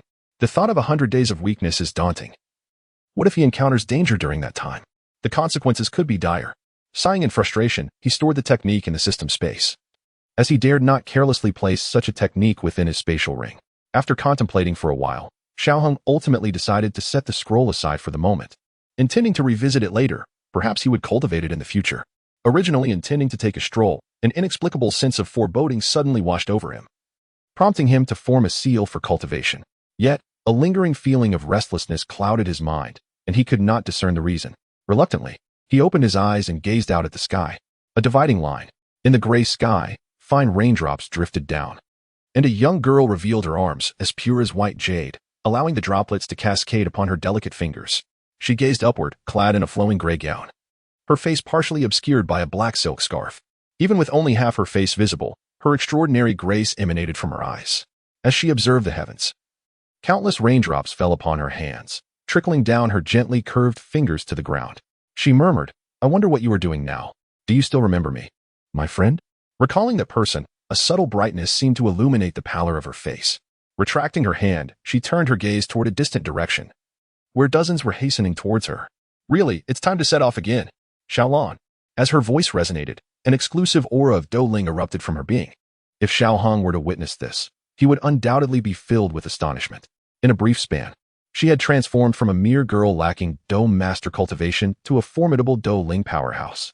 Behind her, A blue eagle soared forth as she gracefully leapt onto its back, standing serenely as they distanced themselves from the pursuing group. After parting ways with Xiaohong, she had departed from the Gamma Empire, initially intending to travel and explore, although her beauty occasionally led to complications. With the aid of the blue eagle and her swiftly rising Dou Qi, she managed to navigate through a relatively peaceful period. However, one fateful day, her calamity poison body erupted, revealing her identity as a poison master. Among the empires, all but the Chulin Empire viewed poison masters with hostility. Forced into a corner, she sought refuge in the chaotic Chulin Empire, where her noble beauty became a double-edged sword, threatening her life. A young master from a prominent family set his sights on her, and despite her repeated refusals, his patience waned, compelling him to resort to coercion. Yet, the calamity poison body was not something he could covet. Death became his only fate. Although he was weak, the young healer effortlessly dispatched him. However, his father, the clan patriarch, wielded the strength of a Dou Wang. The disparity in power left the young healer with no choice but to flee. As she evaded capture, the brilliance of her calamity poison body radiated even more fiercely. By consuming potent toxins, she could enhance her Dou Qi significantly. After devouring a substantial amount of poison, her strength grew exponentially, allowing her to turn the tables on several pursuers. Patriarch, that woman is just ahead. A man knelt before a middle-aged man, reporting with utmost respect. Ignoring the man still kneeling in the downpour, the middle-aged man's face was shrouded in shadows. Search for the precise location of that woman. I want her dead. Let her accompany my son in death. He bellowed, his words dripping with rage, an oppressive aura radiating from him, causing those nearby to lower their heads in silence. Yes, Patriarch. The crowd responded, their heads bowed, not daring to defy him. Moments later, spotting the familiar blue eagle in the sky, the middle-aged man snorted coldly, unfurling his green wings to soar into the air, pursuing the blue eagle with fervor. Upon reaching the Dou Wang level, one could transform their Dou Qi into wings, yet, compared to the naturally flying magical beasts, the energy expenditure remains considerable. While magical beasts can soar for days on end, Dou Wang cannot, as their speed surpasses that of beasts, but their endurance pales in comparison, which had previously enabled the young healer to escape from him multiple times. That damned woman. This time, I shall see how you evade me. As he observed the blue eagle drawing nearer, his anger reignited, and his green wings glowed with renewed intensity. Behind him, a throng of individuals unable to fly trailed at a distance, following the middle-aged man and Appo's lead. Casting a glance back at the pursuing figures, the young healer retrieved a thumb-sized, multicolored fruit, its vibrant hues seemingly beckoning her to consume it. With a slight parting of her lips, she took the fruit into her mouth, gently chewing it. After a brief moment, the aura emanating from her began to surge rapidly. Xiaolon, hold on a little longer. It will be over soon. Closing her eyes, she sensed the Dou Qi within her escalating at a terrifying rate, remaining unperturbed as she silently circulated her technique to intensify the energy's flow. Chirp. Though the presence behind her instilled a modicum of fear, the comforting energy from her master reassured the blue eagle, which flapped its wings to accelerate. Damn it. Sensing the intensifying aura ahead and the blue eagle's increasing speed, the middle-aged man felt a twinge of unease. Yet, the bitter truth of his only son's death momentarily clouded his reason, compelling him to dismiss any anomalies. I refuse to believe you can surpass Dou Wang. This time, I will ensure you accompany Fei Air in death. The eruption of potent poison within the young healer caused an accumulation of Dou Qi to swell within her. At a certain moment, a boundary within her seemed to dissolve entirely. The Dou Ling within the cyclone gradually dissipated, as gray Dou Qi surged through her body. And when the Dou crystal completely vanished, a terrifying aura exploded from her. A pair of gray wings unfurled from her back, releasing Dou Qi that created ripples in the air. Xiaolon, stay back, the young healer commanded, raising her hand as gray Dou Qi manifested, playfully swirling before her. Caw! The blue eagle, understanding her command, took flight away from her. Suspended in midair, the young healer was supported by her gray wings, preventing her from descending. She turned her gaze toward the approaching middle-aged man, her jade-like hand waved, unleashing a streak of gray Dou Qi that sliced through the air like a blade. The man sidestepped the gray Dou Qi, halting involuntarily as he glanced at his black robe, a corner of which had been grazed by the earlier attack, now reduced to nothingness. What terrifying poison! A glint of dismay flickered across the man's eyes, swiftly veiled by resentment. Damn that woman! So what if you and Appo's become a Dou Wang? I decide when you die. Witnessing Xiao Yixian's ascension to Dou Wang only intensified his animosity. Why should this woman achieve such heights while his son lay lifeless in a coffin? Who was she to defy Feier's desires? She should have obediently succumbed. Xiao Yixian was unsurprised that her Dou Qi attack was evaded. Otherwise, she wouldn't have been pursued relentlessly before. Her slender jade hands formed a series of arcane seals, Ashen Dou Qi surging forth to coalesce into a taiji symbol. Beside her, the Dou Qi gradually transformed into a multitude of gray leaves, spiraling around her.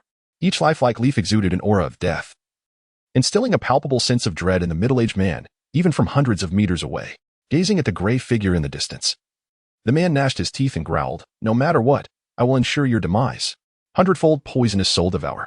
Viridescent Dou Qi surged, morphing into a grotesque phantom of a mythical beast, lunging towards Xiao Yixian. Undaunted by the approaching behemoth, Xiao Yixian flapped her wings, retreating with astonishing speed.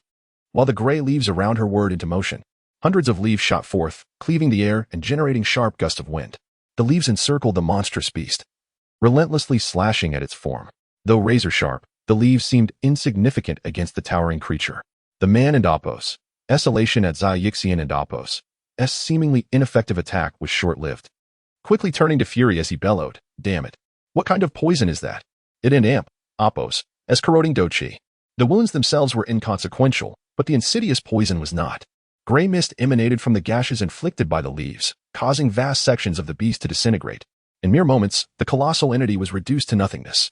Aghast and enraged, the man flapped his wings, attempting to close the distance between himself and Xiao Yixian. However, Xiao Yixian, not one to be easily outmaneuvered, maintained her distance by fluttering her wings, while simultaneously unleashing a barrage of gray leaves. The sheer number of leaves proved overwhelming, even for a Dou Wang. Wherever the leaves struck, they immediately began to corrode his Dou Qi and flesh.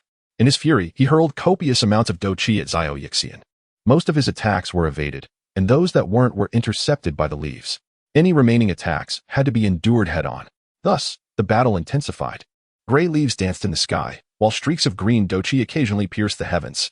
Both combatants sustained considerable injuries in their relentless assault. Yet, Xiao Yixian fared slightly better, as the man found no defense against this poison. After more than 20 minutes, the man stared in disbelief at the encroaching gray leaves. Death. A chilling voice echoed from beneath the silken veil as the leaves converged upon him. Moments later, a lifeless body plummeted to the ground. Above, a blue falcon soared, bearing a breathtakingly beautiful figure. Chapter 112. The library pavilion. On the afternoon 5 days after the competition concluded, Sun and Amp, Appos, and Xiaoyan knocked on Xiao Hong and Amp, Appos' door, accompanied by a middle-aged man. "Is today the day to enter the library pavilion?"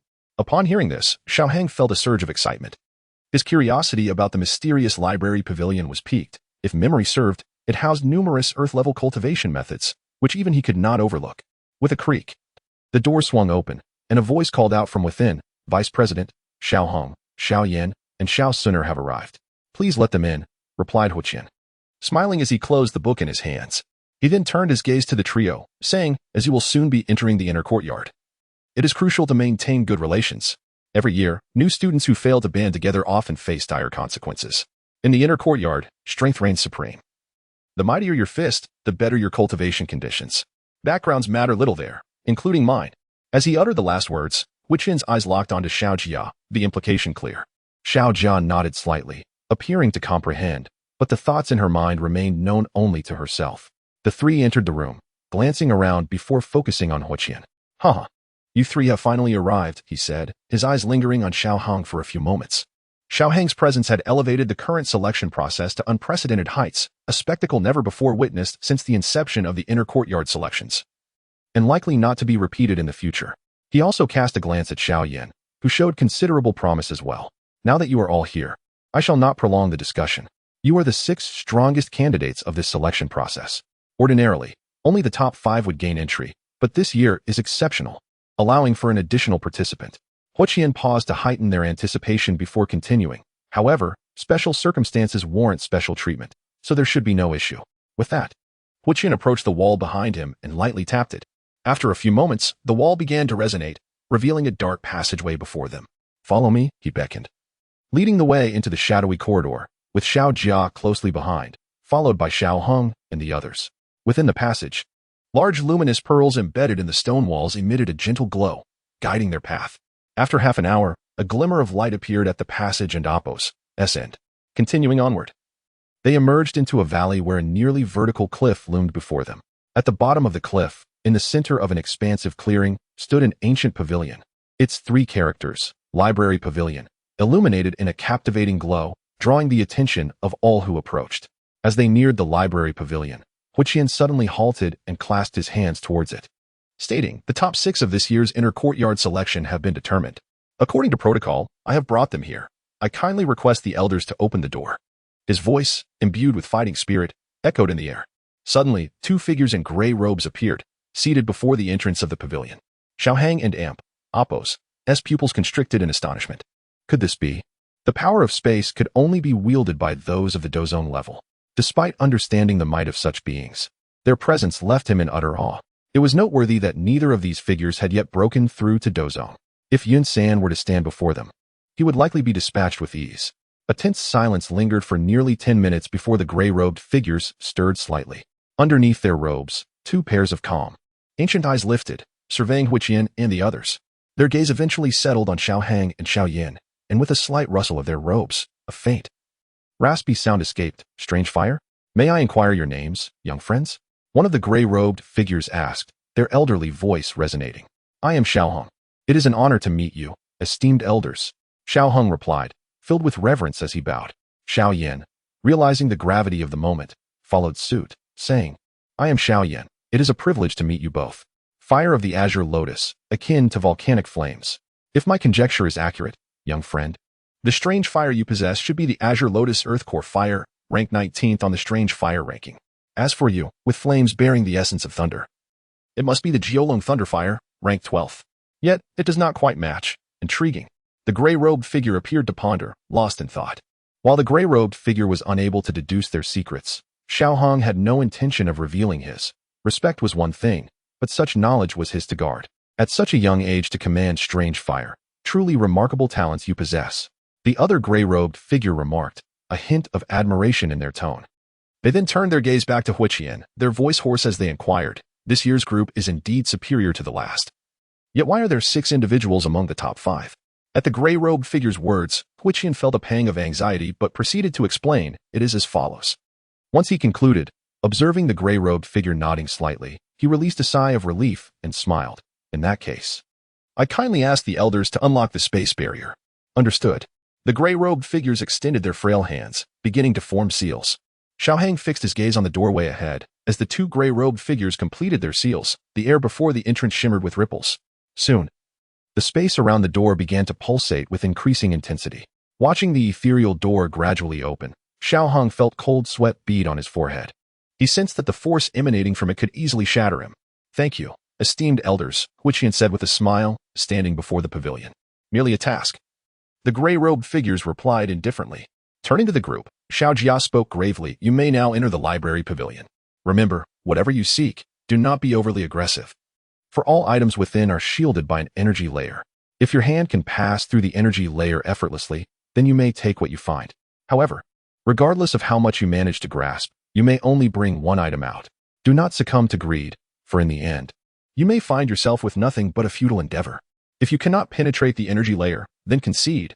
With your current abilities, it is beyond your mates. Each year, many enter the library pavilion, yet many return empty-handed, so everything is left to chance. Do not covet what cannot be attained." Upon hearing her words, Xiaohang and the others nodded in understanding and exchanged glances before stepping into the library pavilion. Just as they were about to cross the threshold, Huiqian's voice whispered in Xiaohang's ear, "As a reward for triumphing overall, you may take 2 items." Casting a glance at Huiqian, who remained silent, Xiaohang withdrew his gaze and proceeded toward the library pavilion. "Enter. The door will remain open for 1 hour. After that, regardless of whether you have acquired what you seek, you must exit." A weathered voice resonated as a figure cloaked in gray gracefully waved his sleeve, causing the ancient door to swing open. Stepping through the threshold, amidst the sound of the door closing, Xiaohang found himself enveloped in darkness. Ignoring the others, he ventured forth until, after 4 minutes, he arrived in an exceedingly spacious chamber, joined shortly by Hu Jia and the others. Exchanging glances, Bai Shan's eyes harbored a hint of resentment, while Wu Hao's gaze bore a spark of combativeness. Hu Jia, seemingly still irked by Xiaohang, turned away with a discontented huff. Xiaohang paid little mind to them, instead directing his attention to the expansive room, his gaze settling on the dozen or so shimmering energy shields, where he quietly awaited further developments. 2 minutes later, Xiaoyin and Sun Er arrived.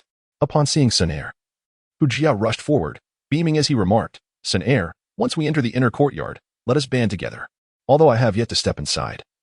My grandfather has recounted that within, the best cultivation conditions hinge upon the strength of one's fist. Thus, if we scatter, we newcomers will undoubtedly face oppression and bullying." Sun Er smiled but remained silent. Bai Shan seemed inclined to speak, but, upon glancing at Xiaohang, chose to seal his lips. Enough looking around. It appears this is the only spot of interest, those peculiar energy shields. Could it be we are meant to enter them? Hu Jia remarked, rolling his eyes at the lingering gazes of the others. Wait, it seems something is about to emerge, Sun Er observed, her eyes fixed on one of the energy shields. A note of curiosity in her voice. No sooner had she spoken than a violet stream of light burst forth from the shield. Upon hearing Sun Er mention it was a cultivation technique, the group became quite animated, and soon, a continuous flow of radiant light cascaded from the energy shield. Within mere moments, the entire space was aglow with brilliant streams of light, leaving no time for idle chatter as they all leaped forth to seize the luminous flows. Observing Bai Shan and Appos' exclamation over a ground-level combat skill, and witnessing his near miss, Xiaohang could not help but smile faintly, as his soul energy radiated outward. He found himself uncertain of his desires, choosing instead to go with the flow. At one juncture, a stream of light suddenly shone brightly within his perception. Xiaohang leaped upward, grasping it firmly. It was a golden scroll, which he held without opening, continuing to extend his soul energy to sense what lay beyond. Half an hour later, another stream of light abruptly appeared in Xiaohang's awareness. Unlike the previous instances, this one surged directly toward him. Seizing it, he found yet another scroll. Holding both scrolls tightly, he refrained from examining them further or seeking additional treasures. He understood well the fate that befell the greedy, loss and despair. Moreover, by the vibrations he sensed, he discerned that the quality of the two scrolls in his possession was undoubtedly substantial. Chapter 113, Xiao Yan and Appos' gift. The thunderous resonance as time passed, everyone had found what they sought, except for Xiao Yan, who remained anxiously waiting. Still haven't he found it? Xiaohang approached, observing Xiao Yan and Appos' restlessness. If his memory served him right, Xiao Yan was in search of a soundwave combat technique, which was indeed a rarity, especially one that relied on vocal prowess. However, despite its scarcity, he seemed to possess a scroll of such technique, rather than claiming it as his own. It was more accurate to say that the system held it. Upon Xiaohang's arrival, Xiao Yan, clutching a scroll, gravely stated, "Your soul power surpasses mine. Please keep an eye out for me. I am looking for a soundwave combat technique." Soundwave combat technique, Xiaohang murmured, then proposed, "How about this? I will give you a scroll of soundwave combat technique, and you help me acquire something else in return. You have a soundwave combat technique?" Xiao Yan regarded Xiaohang with skepticism, but, after a moment and Appos' contemplation, nodded. "That is acceptable, but what level is your technique? Don't try to deceive me with a low-grade one." Having known Xiaohang for many years, Xiao Yan had indeed been led astray by him on multiple occasions. Yet he still held a certain faith in his character. "It's of the high Xian rank. That should suffice, right?" Xiaohang replied, rolling his eyes nonchalantly. "If it's acceptable, just give me a sign." Xiao Yan responded with a playful chirp. "Hey, you rascal, where did you learn that?" Xiaohang retorted. "From you." Xiao Yan shot back. "Well, you little scamp, you dare to mimic me." Xiaohang, slightly irritated, was about to retaliate when a flash of light caught his attention. He instinctively grabbed it, revealing a scroll. Without further ado, he thrust the scroll into Xiao Yan's hands, saying curtly, "Here, take it. Exchange it when you leave." "All right." Xiao Yan accepted the scroll, releasing the previous one, which transformed into a stream of light and vanished amidst others, disappearing in an instant. Their exchange left a few onlookers dumbfounded. Sun Er smiled gently at the sight, as if she had discovered a new continent. Wu Hao and Bai Shan remained silent. But Hu Jia approached them angrily, declaring, "You two are cheating. I'm going to report you." "Oh?" Xiaohang didn't even glance up. His nonchalant demeanor reminiscent of a scoundrel from a drama. You, Hu Jia stuttered in indignation. Her face flushed with anger as she glared at Xiaohang, yet found herself powerless against him. In frustration, she stomped her foot and stormed away, resolving never to speak to him again. Her combination of fury and cuteness made Sun Er chuckle, remarking, "Brother Xiaohang, behaving this way will not earn you any female admirers. It and Appos, as fine. I am single, and Xiao Yan is single with me." "I have no issues," he retorted, skillfully deflecting the awkwardness and shifting the focus back onto Xiao Yan. Such is the basic professional conduct of an internet user. "Huh, you enjoy your singleness. I have Sun Er," he concluded, casting a flirtatious glance at her. Sun Er's cheeks turned crimson as she softly responded with an and willingly took Xiao Yan's hand, who then provocatively glanced at Xiaohang. I can endure this humiliation, Xiao Heng remarked, his eyes narrowing at Xiao Yan. It seems we need to have a serious talk about Yafei. At the mention of Yafei, Sun Er's gaze sharpened, and with a sly smile, she gently wrapped her arm around Xiao Yan's waist. Observing Xiao Yan's slightly contorted expression, Xiao Heng nodded in satisfaction, declaring victory. Meanwhile, Bai Shan, witnessing the closeness between Sun Er and Xiao Yan, turned green with envy, yet refrained from speaking up with Xiao Heng nearby. Wu Hao remained indifferent, seemingly unconcerned about Sun Er, as he primarily admired strength. After witnessing Xiao Yan's prowess, he had seemingly relinquished any interest in her, his thoughts consumed with the desire to surpass Xiao Heng. After a couple of minutes, as time approached its end, the group began to exit. Noticing the two scrolls in Xiao Heng and Apos' possession, Xiao Yan inquired with curiosity, Haven and Apos, do you decided which one you want? Without looking back, Xiao Heng strode ahead casually. I can take both. His indifferent tone ignited an impulse in Xiao Yan to bite him in frustration. Upon leaving the room, Xiao Heng stowed the scrolls into his spatial ring. In such a place, the number one could carry was merely a formality. He had no intention of being clever. Two was sufficient, especially since Xiao Yan had another. As the six departed, the drifting streams of light began to return to the previous barrier, and within moments, the space became desolate once more. The sound of the door opening echoed as they reached the entrance. A figure in gray robes slightly stirred, and in an instant, Xiao Heng felt as though he had been seen through. The two scrolls resting quietly in his spatial ring trembled slightly. After several seconds, the overwhelming presence receded, allowing Xiao Heng to exhale in relief. In the presence of such a powerful being, even a simple encounter was nerve-wracking. The vast difference in strength left him feeling insecure. Time is up. Let us go. Remember, you must not divulge a single detail about today's events or the inner workings of the library to anyone. An ancient voice resonated in their ears, its volume modest yet firmly etched into their minds. Ah, have you all come out? I can see that none of you have returned empty-handed. Hu Qian, who had been standing before the pavilion, remarked with a smile. The group nodded in affirmation. That is good. Regardless of whether the items meet your expectations, at least you have gained something, Hu Qian continued, smiling at the group. He then inclined his head slightly to the two gray-robed figures beside the door, stating, since these young ones have emerged, I shall not disturb your diligent cultivation. Farewell. The two gray-robed figures remained unresponsive to Hu Qian's words, an indication of their indifference. Unfazed, Hu Qian gestured for Xiao Heng and the others to follow him. Upon hearing Hu Qian's voice, the group offered a slight bow to the unmoving gray-robed figures before trailing behind Hu Qian. Taking a careful glance over the group once more, confirming their well-being, Hu Qian solemnly instructed, stay close to me and avoid touching the spatial folds. Otherwise, not even I can save you. Xiao Heng had no intention of courting death, though he might not fully grasp the nature of spatial forces. He had heard enough tales to understand their formidable power. He obediently followed Hu Qian, cautiously stepping through the spatial doorway. Once beyond the threshold, Xiao Heng glanced back, only to find the two gray-robed figures had vanished, as if they had never existed. Turning back, the wondrous scene ignited a fierce determination within him. It won't be long before I reach such heights, he vowed to himself. Upon returning to the spacious room, and after the walls had seamlessly closed, Hu Qian turned to the five with a smile. Well, you have successfully claimed your rewards. Now, take 2 days to rest. After that, you will need to enter the inner courtyard, and I assure you, there will be ample opportunities for you to lament your struggles. The group exchanged glances, each nodding in agreement. By the way, I must remind you once more, if newcomers wish to avoid being bullied by the seasoned students upon entering the inner courtyard, your strength must surpass theirs. Of course, those who gain entry to the inner courtyard are typically the cream of the crop from the outer academy, endowed with exceptional talent. Coupled with the unique training methods of the inner courtyard, it will indeed be a challenge for you newcomers to catch up to their pace. As Hu Qian's gaze swept over the 5 individuals, it ultimately lingered on Xiao Heng, remarking, even you, I fear, may still fall short compared to some within. Xiao Heng non-committally nodded, choosing silence.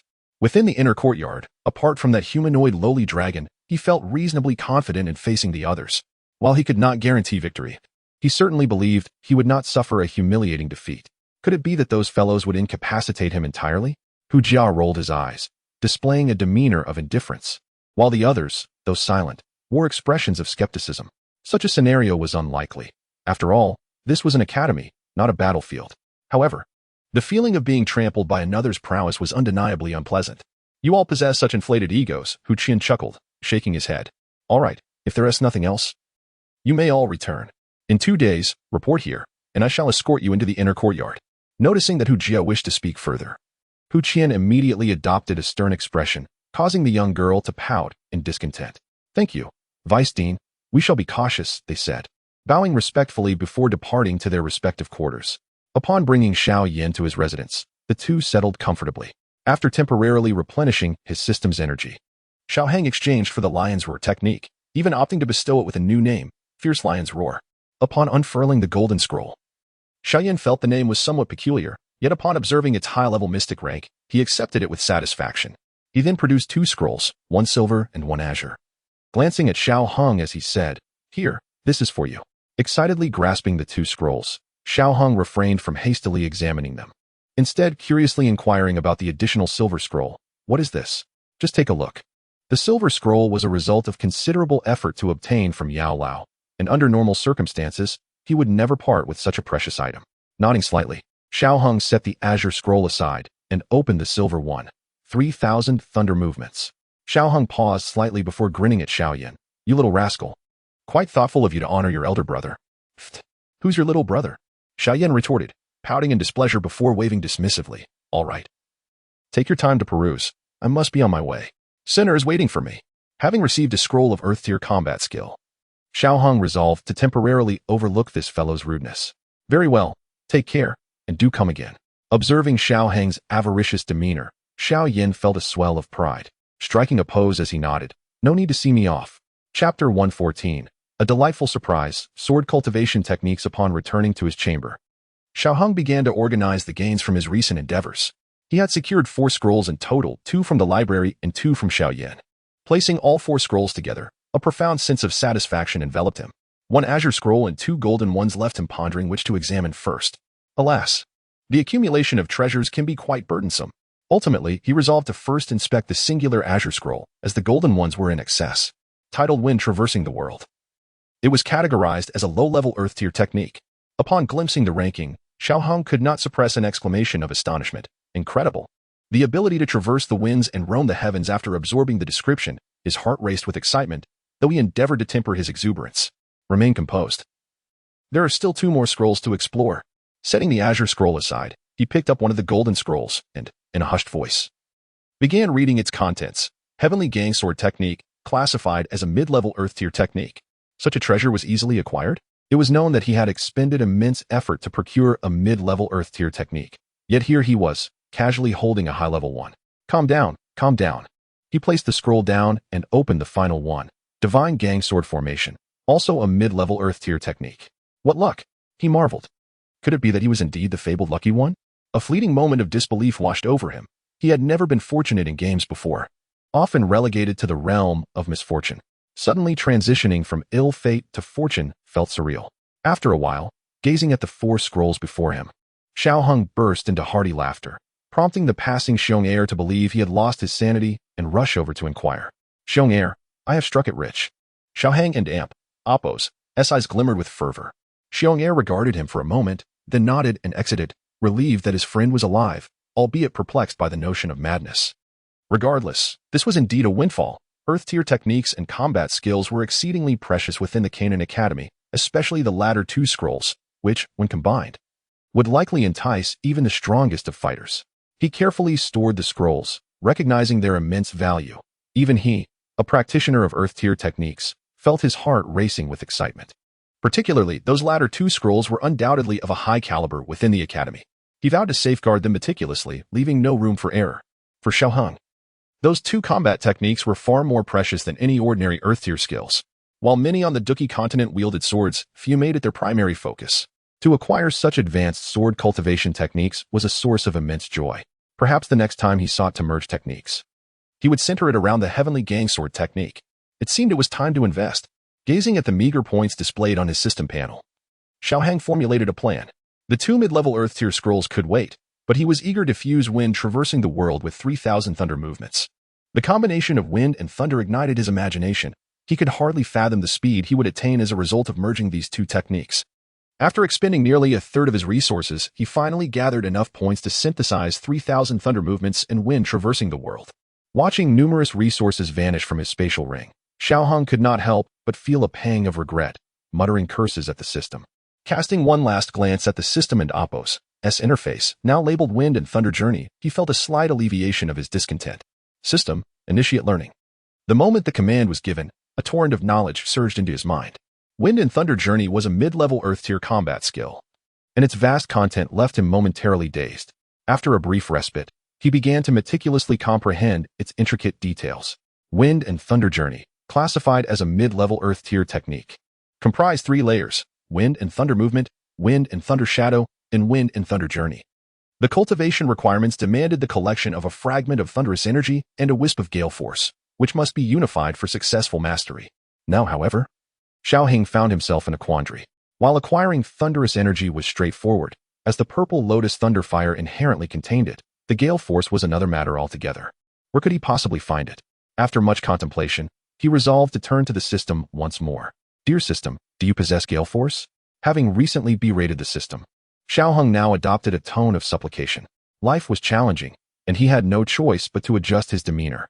At last, after surrendering 10 third-tier magic cores, 5 fourth-tier magic cores, and various medicinal herbs, he finally obtained what he sought.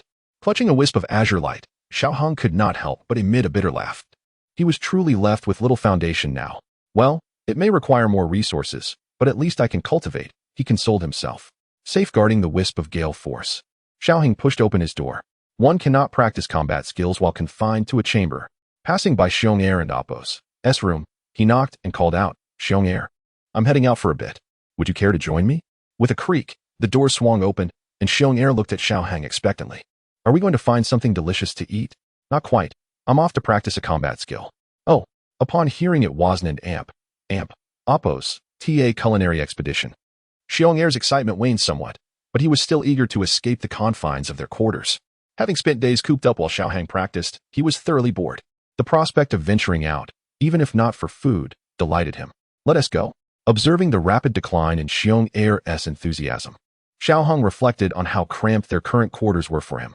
With Xiong'er's energetic disposition, confining him to a room was indeed a challenge.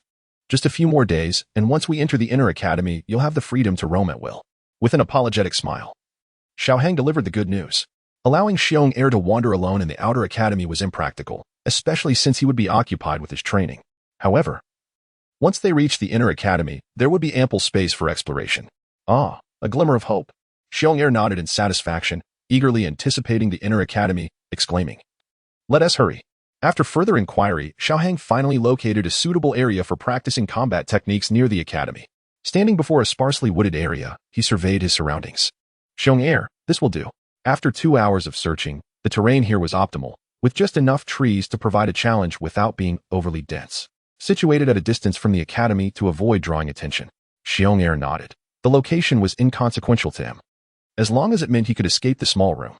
"Xiong'er, release your aura to deter any magical beasts." Though there were no high-tier magical beasts in this area, lower-tier ones were plentiful. Xiaoheng preferred not to waste time clearing them out and opted instead to let Xiong'er and Appo's aura drive them away. With a grunt of acknowledgement, Xiong'er stepped forward, his 5th-tier magical beast aura swiftly radiating outward. In an instant, the surrounding magical beasts trembled in fear. After a few low growls, the presence of magical beasts dissipated entirely. In the forthcoming period, even if Xiong'er refrains from exuding his aura, it is unlikely that any magical beast will appear in the vicinity for some time.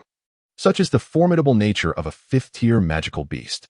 Grateful for Xiong'er and Appo's presence, Xiaoheng surveyed his surroundings and expressed his thanks, continuing, "I shall commence my training in combat techniques now. If you find yourself bored, feel free to wander about, but do not stray too far." "Understood." Upon reaching the wilderness, Xiong'er felt an invigorating sense of ease wash over him. As a magical beast, the natural ambience always brought him comfort. Regarding the human realm, to be frank, he cherished only Xiaoheng and the delights of food. As for anything else, what could a bear truly appreciate? Aesthetic sensibilities differ. In a spacious office, several elderly gentlemen were seated around a table, with Hu Qian occupying the seat of honor. The other attendees would have seemed familiar to Xiaoheng, for they had all been present during the inner courtyard selection contest. An elder seated third to Hu Qian's left cast a sidelong glance at him, his gaze downcast, and remarked, "Is it truly appropriate for a 5th-tier magical beast to enter the inner courtyard?" Upon hearing this, several individuals nodded in agreement, with one even echoing, "Indeed, Weisstein, that is a 5th-tier magical beast. What if?" Hu Qian's gaze swept over the assembly, understanding their concerns. Their apprehension was not born of malice. Rather, the matter at hand was exceedingly sensitive. It could be asserted that this entity underpinned half of Canaan Academy. Without it, the institution would not have attained its current renown. However, dissent was not the sole voice present. There were those who voiced support. An elder seated first to Hu Qian's right began to speak. I believe it poses no issue. Moreover, does the inner courtyard not already harbor a fifth-tier magical beast? What harm could one more bring? Indeed, that magical beast does not seem particularly ferocious. Surely there is no cause for concern. The supporters' words prompted the dissenters to exchange glances, internally contemplating, are you truly judging that beast's temperament? Or are you merely coveting Xiao Hang's status as a fifth-tier alchemist? Though such thoughts lingered in their minds, voicing them was out of the question. All eyes turned to Hu Qian, the decision-maker in the absence of the dean. Ultimately, the significance of their opinions was somewhat diminished. Any resolution required Hu Qian's assent. I have already introduced that magical beast to the Grand Elder, who has given his approval. Hu Qian stated slowly, meeting the gazes of his peers. I personally have no objections. With this affirmation, consensus emerged. In the absence of the dean, the Academy and Appos, as fate rested with these two, their agreement rendered further opposition futile. Regarding Xiao Hang, Hu Qian continued, the boy poses no issues. He can be cultivated diligently. There was no dissent regarding Xiao Hang, and all present expressed their concurrence. The meeting proceeded as usual, addressing and resolving various matters, concluding without any significant disputes. Compared to other factions, Canaan Academy exhibited a remarkable harmony, a crucial factor in its enduring existence. Chapter 115, The Dance of Wind and Thunder. The initial step in mastering the Dance of Wind and Thunder requires the possession of thunderous and gale forces. Xiao Hang already possesses the power of thunder. As for the gale, it resides firmly in his grasp. As he channels a wisp of azure energy into his abdomen, his expression shifts, and a bead of cold sweat appears on his forehead. Such elemental forces of nature are never entirely benign, and this wisp of gale is no exception. The moment the azure energy enters his body, it transforms into swirling gales, starting to slice through Xiao Hang and Appos' flesh, creating tiny wounds within. Deep in his energy reservoir, a faint glimmer flickers. Within the realm of spirit, the violet lotus flame of thunder is peacefully slumbering. Suddenly, it senses an intruding force encroaching upon its territory, and it cannot abide such an affront. Before Xiao Hang can react, torrents of violet flame surge forth, enveloping his turbulent battle aura and delivering a thorough thrashing to the wisp of gale. The clash between flame and gale ensues, and the gale proves to be remarkably feeble in comparison. In no time, the azure energy is utterly subdued, lying motionless within the flames. The victorious violet lotus flame dances joyfully for a moment before it begins to toy with the hapless gale, which, unable to defend itself, can only suffer in silence. After a while, observing the now inert gale, the flames seem to lose interest and, under Xiao Hang and Appos' command, return to the realm of spirit to resume their slumber. Xiao Hang exhales deeply, astonished at how smoothly the process unfolded, having tamed the gale and Appos' power without sustaining any injuries. He then consumes a medicinal pill and begins to open the meridians necessary for cultivating battle techniques. This process progresses seamlessly, albeit it takes some time. 2 hours later, all the required meridians are opened, and Xiao Hang begins to extract the thunderous energy from the extraordinary flame. A wisp of violet lightning is drawn forth, and as he observes the intertwining azure and violet lights within his energy reservoir, he exhales softly, a glint of determination igniting in his eyes. Following the method recorded in the battle techniques, he starts to guide both powers through his meridians simultaneously. Initially challenging, the process gradually becomes smoother, culminating in the completion of his first cycle. Xiao Hang opens his eyes, and the violet thunder and azure gale manifest simultaneously upon his body. Rising to his feet, he takes a step forward, the thunder's radiance and the gale lifting him 3 feet off the ground. Whoosh! Quick! This speed rivals. Before he can finish his thought, another sound interrupts. Smack! Xiao Hang finds his face pressed tightly against a tree, only to slide down as it creaks ominously before snapping under the strain. Rubbing his head, he wonders why it feels slightly sore. Alas! Such is the peril of excessive exuberance. After a moment of self-reflection, he sighs softly. Onward. The mastery of Earth-level battle techniques is no simple feat. Completing all previous processes merely grants Xiao Hang the privilege to wield this technique. The true mastery lies in his subsequent efforts. Smack. Persevere. Whoosh. Smack. Continue. Smack. Creak. Boom. Ah. The sound of a tree crashing to the ground, followed by a human and Appos' scream. I refuse to believe I cannot master this. Clambering up from the fallen trunk, Xiao Hang feels a surge of frustration as he continues to practice the technique, encountering failure time and again. A day later, Xiaohang effortlessly dodges a large tree ahead and skillfully weaves through several others, finally stopping in place and nodding in satisfaction. How clever I am, he exclaims, grinning. Behind him, however, the area where he had practiced is now devoid of trees, transformed into a barren expanse where dozens of massive trunks lie silently on the ground. Among them, one trunk bears a faint resemblance to a human face, its features eerily intact. As the thunder and gale dissipate from his surface, Xiaohang tosses a medicinal pill into his mouth, without the need to chew. The pill instantly transforms into energy, beginning to mend his wounds. Fortunately, he is a fifth-tier alchemist. Otherwise, his reckless tree felling might have overwhelmed an ordinary battle king. Still, it's not enough. The commotion is too great. With such noise, my enemies will surely be forewarned, making stealth impossible. As of now, the technique is barely functional, yet Xiaohang remains dissatisfied. To be honest, achieving this level of proficiency in just a day is quite commendable. Next, it is time to temper my approach, he muses, beginning to refine his use of battle aura. Battle aura, by nature, is a ferocious power. While it is simple to wield, mastering its subtleties proves exceedingly difficult. Time passes, and as he senses the whistling wind around him, Xiaohang feels a wave of satisfaction. After diligent effort, he has managed to control the thunder and gale with minimal disturbance, though full power still generates considerable noise. Nonetheless, within a mere 2 days, he has cultivated an earth-level battle technique to this degree, leaving him quite content. As for the rest, he will hone his skills gradually. This technique possesses substantial potential. His current level is merely the beginning, and he has yet to reach the first layer of the wind and thunder movement.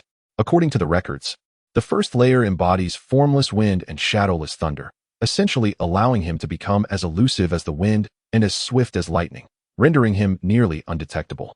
There may be an element of exaggeration in this assertion, but Xiaohang's current level is still quite distant from the first layer. In simple terms, the revolution has just begun, and there remains much work to be done. Regrettably, his time in the inner courtyard is approaching. Otherwise, he would relish the opportunity to continue training. The allure of earth-level battle techniques holds him captive, leaving him reluctant to depart. Oh well, there will be time enough after I enter the inner courtyard. Is it time to return? During this period, Xiong'er has thoroughly explored the surrounding landscape and collected numerous local specialties. Xiaohang accepts these gifts with great satisfaction, even setting aside some medicinal herbs for Xiong'er, reminding him that it is merely a preservation of sorts, akin to a guardian safeguarding a child and Appo's allowance, devoid of any ulterior motives. However, preservation does come with a small fee. Just a tiny bit. Honestly, I swear, Xiaohang would never lie about such matters. A dividing line. Upon returning to the academy, dusk has descended. Yellowing leaves flutter down from the trees lining the pathway.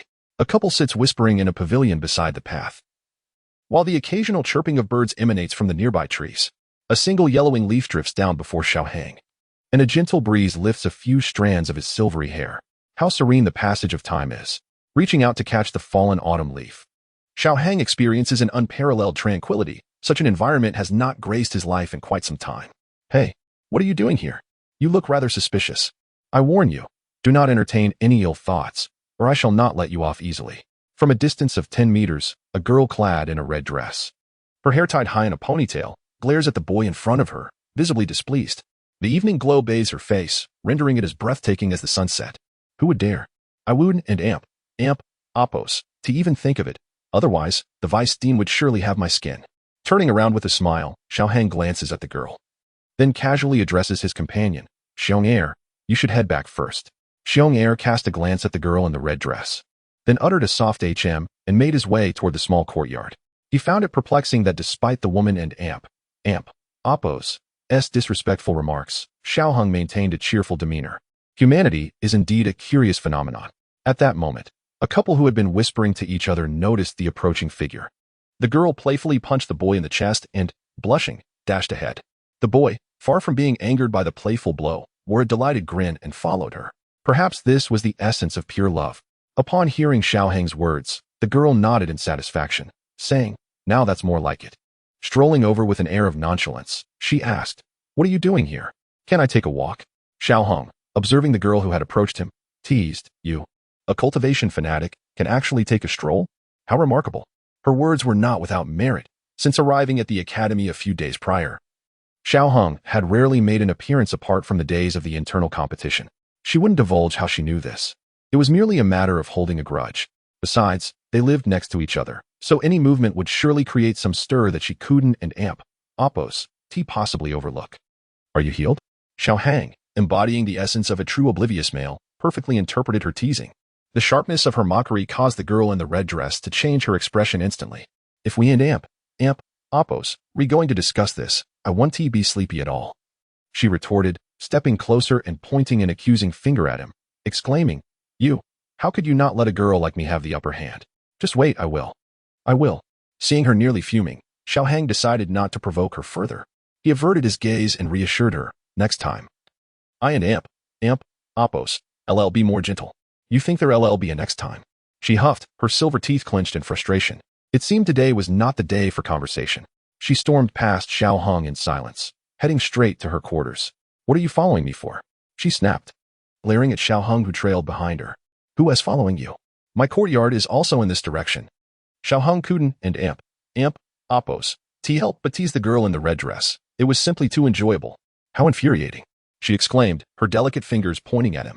How could he be so outrageous? She had momentarily lost her composure and now vowed, next time, I will definitely make him pay. Watching Xiao Hong walk past her, she glared fiercely as she closed the door, stamping her foot in frustration. Without uttering another word, she slammed her door shut and muttered under her breath, Bastard. Chapter 116, The Inner Courtyard. A glimpse of the beginning upon arriving at the open space before Hu Qian and oppose's office. Xiao Hong gazed at the throng of people ahead and made his way towards the center. As for Xiong, he had already been escorted away by an elder, presumably directly into the inner courtyard. After all, given Xiong's prowess, a mere test would likely necessitate the presence of an elder. Xiao Hang's appearance garnered the collective attention of the crowd, who instinctively parted to create a pathway for him. Observing Xiao Hang's composed demeanor, Hu Jia, positioned ahead, could not help but pout in dissatisfaction, muttering to himself about the arrogant fellow. Bai Shan's expression flickered with unease, yet he remained silent, finding it difficult to maintain his usual humble persona in the presence of Xiao Hong. Wu Hao, brimming with fighting spirit, eagerly anticipated his next encounter with Xiao Hong. Meanwhile, Xiao Yin and Sun Er had also arrived. Upon seeing Xiao Hong approach, they exchanged smiles. You're here, big brother Xiao Hong, Sun Er exclaimed, while Xiao Hong replied. Ah, you all arrived quite early. Indifferent to the sentiments of others, Xiao Hang remained unfazed. Big brother Xiao Hang, what is going on with you, and Hu Jia? Sun Er questioned, noticing Hu Jia and oppose's disgruntled demeanor. It's nothing, Xiao Hong replied, casting a casual glance at Hu Jia, who appeared irritable, further aggravating the young lady. Sun Er nodded thoughtfully. After all, Hu Jia was the granddaughter of the vice president, and offending her could lead to complications. However, observing the two, she sensed something peculiar, yet chose to remain silent, reasoning that it likely wasn't a serious matter, as Hu Jia was not one to hold grudges. Moments later, the grand doors swung open, revealing several elders led by Hu Qian. Scanning the now subdued crowd, Hu Qian nodded slightly upon noting the attendance. Entering the inner courtyard was a significant affair. Those absent might as well remain in the outer courtyard. Stepping forward, Hu Qian addressed the students. Today marks the moment you all enter the inner courtyard. Allow me to congratulate you on your hard work finally bearing fruit. I trust that upon entering, you may find the training methods unfamiliar. However, I assure you, within the inner courtyard, you will be able to unleash your potential to its fullest. It is no exaggeration to say that after a year here, you will undergo a transformation akin to rebirth. Some of you may already be acquainted with students from the inner courtyard, as they occasionally emerge during their breaks, allowing you to witness the stark contrast between their capabilities before and after their time there. The inner courtyard is the heart of the Canaan Academy, shrouded in secrecy. Its precise location known to few, including most outer courtyard students and mentors. Thus, we will escort you to a designated location. Hu Qian smiled, gazing upward at the azure sky, where 11 dark figures appeared on the horizon, growing larger until they revealed themselves to be massive griffins. The griffins descended with a powerful flap of their wings, creating a gust that caused many to shift their footing before they gracefully landed. The inner courtyard was indeed mysterious. Xiao Hong was unaware of its exact location, but he was unconcerned. He would discover it upon arrival. His purpose for entering the inner courtyard was not particularly grand. He sought merely a tranquil space for his cultivation. Naturally, he was also drawn to the resources available there and harbored a desire to contest for the coveted strange fire if the opportunity arose. Previously, he had gifted the Qinglian Earthheart fire to Xiao Hang to avoid disrupting the main storyline. But now it was every individual for themselves. He could not allow Xiao Yin to monopolize everything. All right, time is up. Students, please proceed in groups of 5, Hu Qian announced, gesturing toward the descending griffins. As his words fell, the students eagerly leapt onto the backs of the griffins, though maintaining balance on their smooth feathers proved challenging. Hearing the sounds of many landing, Hu Qian chuckled. Haha, youngsters, do not overexert yourselves. The griffins are equipped with seats.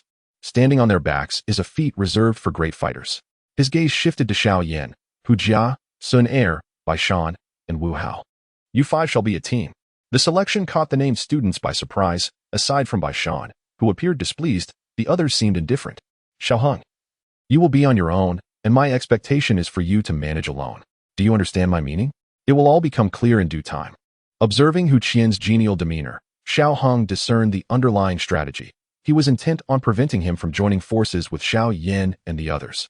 Old man, you are rather short-sighted, he mused, yet he was confident in his ability to excel in the upcoming trials alone, unless the elder had secretly dispatched additional personnel, which seemed plausible given Hu Qian's character. Leaping onto the last available griffin, Xiao Heng knew he would not falter. Meanwhile, Hu Jia, aboard another griffin, sighed inwardly, wishing for a mishap to befall him. Once all had mounted their griffins, Hu Qian exchanged glances with the other elders, nodding slightly before channeling their Dou Qi to ascend into the sky. For sets of radiant wings extended from their backs, fluttering gently as they hovered amidst the envious gazes below. This journey will allow us to escort you from above, affording you a view of the ground below, Hu Qian stated with a smile, gesturing for the griffin handlers to sound their horns. Instantly, the griffins flapped their wings and soared skyward. Looking down, many teachers and students gathered on the ground to bid farewell to their peers. Mentor Huado was among them, silently watching Xiao Heng ascend into the distance. Nearby, two women waved goodbye to the departing group. High above in the cerulean sky, the 11 massive griffins flapped their wings, advancing towards the seemingly boundless rear mountains of the academy. Upon entering the mountains, Hu Qian and the three elders arranged themselves in a square formation, surrounding the griffin convoy. The powerful aura of their Dou Qi radiated outward, the unmistakable presence of Dou Huang experts enveloping them. The rear mountains of Canaan Academy were indeed vast. Though referred to as mountains, they were essentially an expansive primordial forest, teeming with magical beasts. Witnessing yet another beast explode into a cloud of crimson mist, Xiao Heng remained unfazed. While these creatures posed a challenge for the students, they were mere trifles for a Dou Huang expert like Hu Qian. The might of a Dou Huang was truly formidable. Reflecting on this sentiment, a slight smile played at the corners of Xiao Heng's mouth. Becoming a Dou Huang was not his ultimate goal. Approximately an hour later, the convoy arrived at a ravine, where Hu Qian raised a hand to signal a halt, gradually retracting the expansive aura of Dou Huang. Descend, he commanded, and all the griffins began their descent. Where's this? Is the inner courtyard located here? As they landed, curiosity surged among the students, but only Hu Jia dared to voice her thoughts. The inner courtyard was not easily accessible. After taking a few steps forward, Hu Qian waved his hand, unleashing a surge of energy that shot towards the empty space ahead. In an instant, a mesmerizing spectacle unfolded as the energy traversed a seemingly vacant area, creating ripples akin to water. These ripples fluctuated rapidly until a grand, silvery gate, towering over 7 or 8 meters, materialized before them.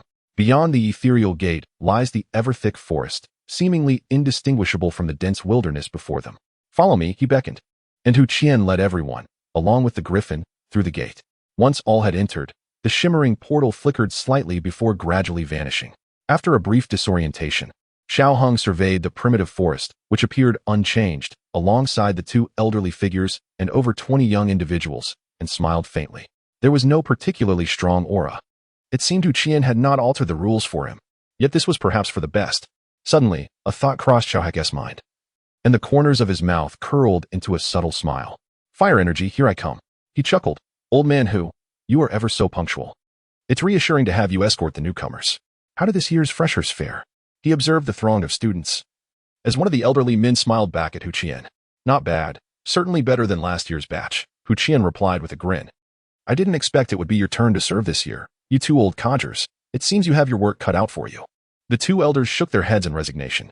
Come here, you 6. Hu Qian beckoned to 6 individuals. Once they gathered around him, he gestured towards the 2 elders, saying, These 2 are the elders of the inner academy. This is Elder Su, and the other is Elder Qing. In the future, should you have any matters, you may approach them. Hee, these 6 little ones are the top 6 from this year and Oppo's selection trials. Their strength is commendable. This last statement was directed towards elders Su and Qing. Oh, the 2 elders exchanged surprised glances as they scrutinized the 6, before nodding slightly. At such a young age, To achieve the top 6, their potential is indeed significantly better than last year's. But why the top 6? Shouldn't it be the top 5? They inquired, glancing at the extra individual with mild puzzlement. Hu Qian smiled mysteriously. There's a surprise. Haha, a surprise, you say? Very well. The elder appeared unimpressed by Hu Qian and Appo's teasing, merely chuckling lightly. Wow, what beautiful young ladies. It seems the inner academy and Appo's ranking of beauties will soon expand by 2, exclaimed the younger individuals standing behind several middle-aged men, their eyes sparkling as they whistled and laughed. Silence. Whoever speaks again shall forfeit 5 days of tower training time. Elder Su's reprimand silenced the group instantly. Turning to the newcomers, he continued, you are all fresh faces here, and I hope you can adapt to your new environment as swiftly as possible. If you do so, you will reap immense benefits. Look at these rascals. Although they passed last year's outer academy selection, they merely ranked at the bottom. Yet, in just a year, I dare say their strength could easily place them among the top 10. Now, let us not waste any more time. Although you have passed the selection and earned your place in the inner academy, the journey is far from over. Elder Su smiled, raised his hand, and a large handful of pitch-black crystal chips appeared within it. With a casual toss, the chips shot forth, each landing accurately in the hands of the crowd. Chapter 117. The Fire Energy Hunting Competition. Gazing at the chip in his hand, Xiao Hong smiled faintly before placing it into his spatial ring. The number displayed was still 5, but that was of little concern. Soon, he would make that number grow significantly. Some matters are rather complex to explain, but in due time, you will comprehend. For now, you must understand one crucial thing. Treat the chip in your possession as if it were your very life. For upon entering the inner academy, you will grasp its immense significance. Of course, observing the expressions of this group may provide further clarity. As Elder Su pointed at the young individuals, he chuckled. The moment the chips reached their hands, the youths behind the 2 elders fixated on them like ravenous wolves. Yet, they remained oblivious to the fact that this endeavor was destined for failure. Next, you are to enter the forest and successfully reach the inner academy at its end. While traversing this woodland, be wary of them. According to the rules of the inner academy, they are permitted to strike at will, meaning they can attack you. Remember, the number inscribed on your chip holds tremendous allure for them. Thus, they will resort to every means necessary to acquire the term fire energy from your chip, a term you will soon find both familiar and endearing. For the moment, however, you must evade them or defeat them. As long as you are not captured and reach the inner academy unscathed, you will be rewarded, with greater rewards for those who arrive sooner. Elder Su gestured toward the dark forest behind him. We shall refer to this competition for the chips as the Fire Energy Hunting Competition. Now, I declare the commencement of this year and Appo's Fire Energy Hunting Competition. Students, begin your flight. As Elder Su and Appo's words echoed, the students exchanged glances before scattering in all directions. Naturally, the hunters from the inner academy would not strike immediately. They required a moment for the novices to separate. Otherwise, engaging so many at once would present considerable complications. Alone in the woods, Xiao Hong did not forget the special treatment bestowed upon him by Hu Qian. Captain, let's go. Even the smallest mosquito is still meat. Within the dense forest, a team had already set its sights on the solitary Xiao Hang. Wait a moment, that kid dares to be alone, so he must be formidable. It would be unwise to underestimate him. In contrast to his team's impatience, the captain was undoubtedly more cautious. What are you worried about? What can someone from the outside possibly do? I believe that kid is simply an outcast from his group. That's right. Captain, time is of the essence. We should act before someone else does. Indeed, that kid cannot possibly be a match for all 5 of us. The young man at the center fell silent momentarily before nodding. He had invested considerable effort into this fire energy hunting competition and was eager to reap the rewards. Let us make our move. The 5 of them darted from the trees, encircling Xiao Hong. Upon seeing the sudden appearance of the 5, Xiao Hang and Appo's face betrayed no surprise. He had long sensed their presence and was merely waiting for them to make their move. Hand over the chip. Before the 5 could utter a word, Xiao Hang, at the center of their encirclement, declared this with utmost seriousness, leaving them astonished. Wasn't he this their line? Young man, you and Appo's got the script wrong. After a moment and Appo's contemplation, they decided to reclaim their dialogue, with the captain stepping forward. Kid, surrender the chip to avoid unnecessary suffering, otherwise. Before he could finish, a terrifying aura enveloped the 5 of them. Upon closer inspection, the source of this overwhelming pressure was none other than the seemingly harmless youth at their center. A battle spirit. This is bad. We've encountered a tough opponent. Retreat. The captain was no fool. The instant he felt the intensity of Xiao Hang and Apos as presence, he realized they might be in over their heads. He understood the vast disparity in strength between a battle spirit and a great battle master. Facing a battle spirit, even all 5 of them combined might not suffice. Even if they somehow managed to defeat him, it would likely result in mutual destruction. He was here to gain fire energy, not to seek a confrontation. Since you've come, how can I let you leave so easily? With a faint smile, Xiao Hang's fighting spirit surged, and wisps of wind and thunder manifested beneath his feet. The first layer of wind and thunder travel, wind and thunder movement. In an instant, clad in black robes, Xiao Hang transformed into a shadow, appearing behind one of the attackers. With a resounding thud, he unleashed a strike, sending a surge of energy into the back of the man in the green robes. The sound echoed as the individual lost all combat capability, soaring into the air for over 10 meters before finally coming to a halt. This was merely Xiao Hang holding back. Otherwise, a full-force strike from a battle spirit could easily obliterate a great battle master. How swift! Witnessing his teammate fall in a single move, the captain realized they had indeed encountered a formidable foe, and that they were likely in for a significant loss. As Xiao Hang's gaze shifted toward him, the young man quickly raised his hand. Wait, we'll withdraw. In a moment of flickering thoughts, the youth understood they were outmatched and could only hope the boy would allow them to escape. If so, they might still retain some strength and seek compensation from other newcomers. Unfortunately, his hopes were likely to be dashed. Xiao Hang halted, intrigued, and remarked, "Hand over the chip, and you may leave." If he could easily obtain the fire energy, Xiao Hang would not mind conserving some of his fighting spirit, provided these individuals complied. Speaking of which, the Earth-tier battle technique was indeed extraordinary. The enhancement in speed was nearly double that of his previous explosive movement. This newfound swiftness was intoxicating. Furthermore, this was merely the first layer. Should he master the subsequent layers, he could only imagine the heights his speed might reach. Even as a battle spirit, he would likely outpace most battle kings. The Earth-tier techniques were terrifying indeed. Yet, the increase in speed was not without its costs. The energy consumption for utilizing Earth-tier techniques was also staggering, roughly 3 times that of his explosive movement. Fortunately, Xiao Hang practiced Earth-tier cultivation methods, allowing him to barely withstand the strain. Had he been practicing profound tier techniques, he would likely exhaust his fighting spirit after only a few uses of such techniques. A bead of cold sweat trickled down the youth and Apos' forehead as he stammered, "You want the chip, but it's of no use to you. And we don't possess it." Even now, he clung to the hope that perhaps the boy was unaware of the chip's significance. It seems I must take action. With that, Xiao Hang took a step forward, his fighting spirit surging once more. What kind of monster is this? Aside from the captain, the others stared at Xiao Hang in disbelief. As he advanced another step, their hearts raced. They were of similar strength. And if Xiao Hang could defeat their teammate in one move, they feared the same fate awaited them. Moreover, with such speed, fleeing might prove futile. Wait, young brother. We'll give it to you." Seeing Xiao Hang prepare to strike again, a drop of cold sweat fell from the captain's brow, and he hurriedly spoke. He understood that trying to bluff the youth was futile. Rather than suffer a beating followed by the loss of the chip, it was wiser to surrender it voluntarily. Losing a bit of fire energy is manageable. I can make up for it later. But if I'm injured in the process, no amount of fire energy can compensate for that. Moreover, judging by the demeanor of the youth, he is not a person of benevolence. After years of cultivation, he would not dare to entrust his safety to the kindness of his opponent. Accepting the card from the leading youth, Xiao Hang felt a sense of satisfaction as he swiped it, watching the numbers dance on the display, filling him with delight. After thoroughly scavenging from the 5 individuals, the number on his card had risen to 123. Very well, you may take your leave. With a flick of his hand, he returned the cards to his storage ring, dismissing them as one would shoo away flies. The leading youth wore a complex expression, casting a final glance at Xiao Hang before assisting the injured member of their team. After they had walked a short distance, one of the young men revealed a bitter expression and turned to the leader, saying, "Captain." The captain shook his head slightly. "Accept your fate. To be defeated by such a person." Sigh. In the end, he found himself at a loss for words, exhaling a resigned breath.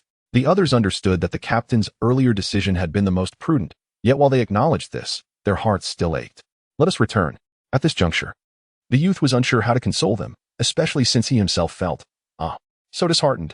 Within the depths of a lush forest, atop a colossal tree, 2 elders sat cross-legged amidst the canopy. A gentle breeze swept by, yet not a single fold of their sleeves stirred. It seemed they had witnessed something amusing, as they exchanged knowing smiles. "This batch of newcomers is rather intriguing," one elder remarked with a cheerful grin. "Indeed, this lad surpasses those from the previous cohort by quite a margin. This time, Those two teams may encounter some trouble. The other elder responded slowly, his voice tinged with a hint of schadenfreude. Truly fascinating, quite fascinating. It appears that the Inner Academy is in for some captivating performances ahead. Yes, quite interesting. They chuckled together, their shared understanding lingering unspoken between them. Unbeknownst to Xiao Hong, who was currently preoccupied with his own hunt, he diligently searched for traces of other prey. After more than 20 minutes, he successfully took down another team, and the value on his black card increased once more. However, the new team proved to be less amenable. Fortunately, he excelled at winning people over with kindness. Through amicable dialogue, the team ultimately agreed to contribute to the progress of the new student, supporting one another as they ventured forth to seek their future.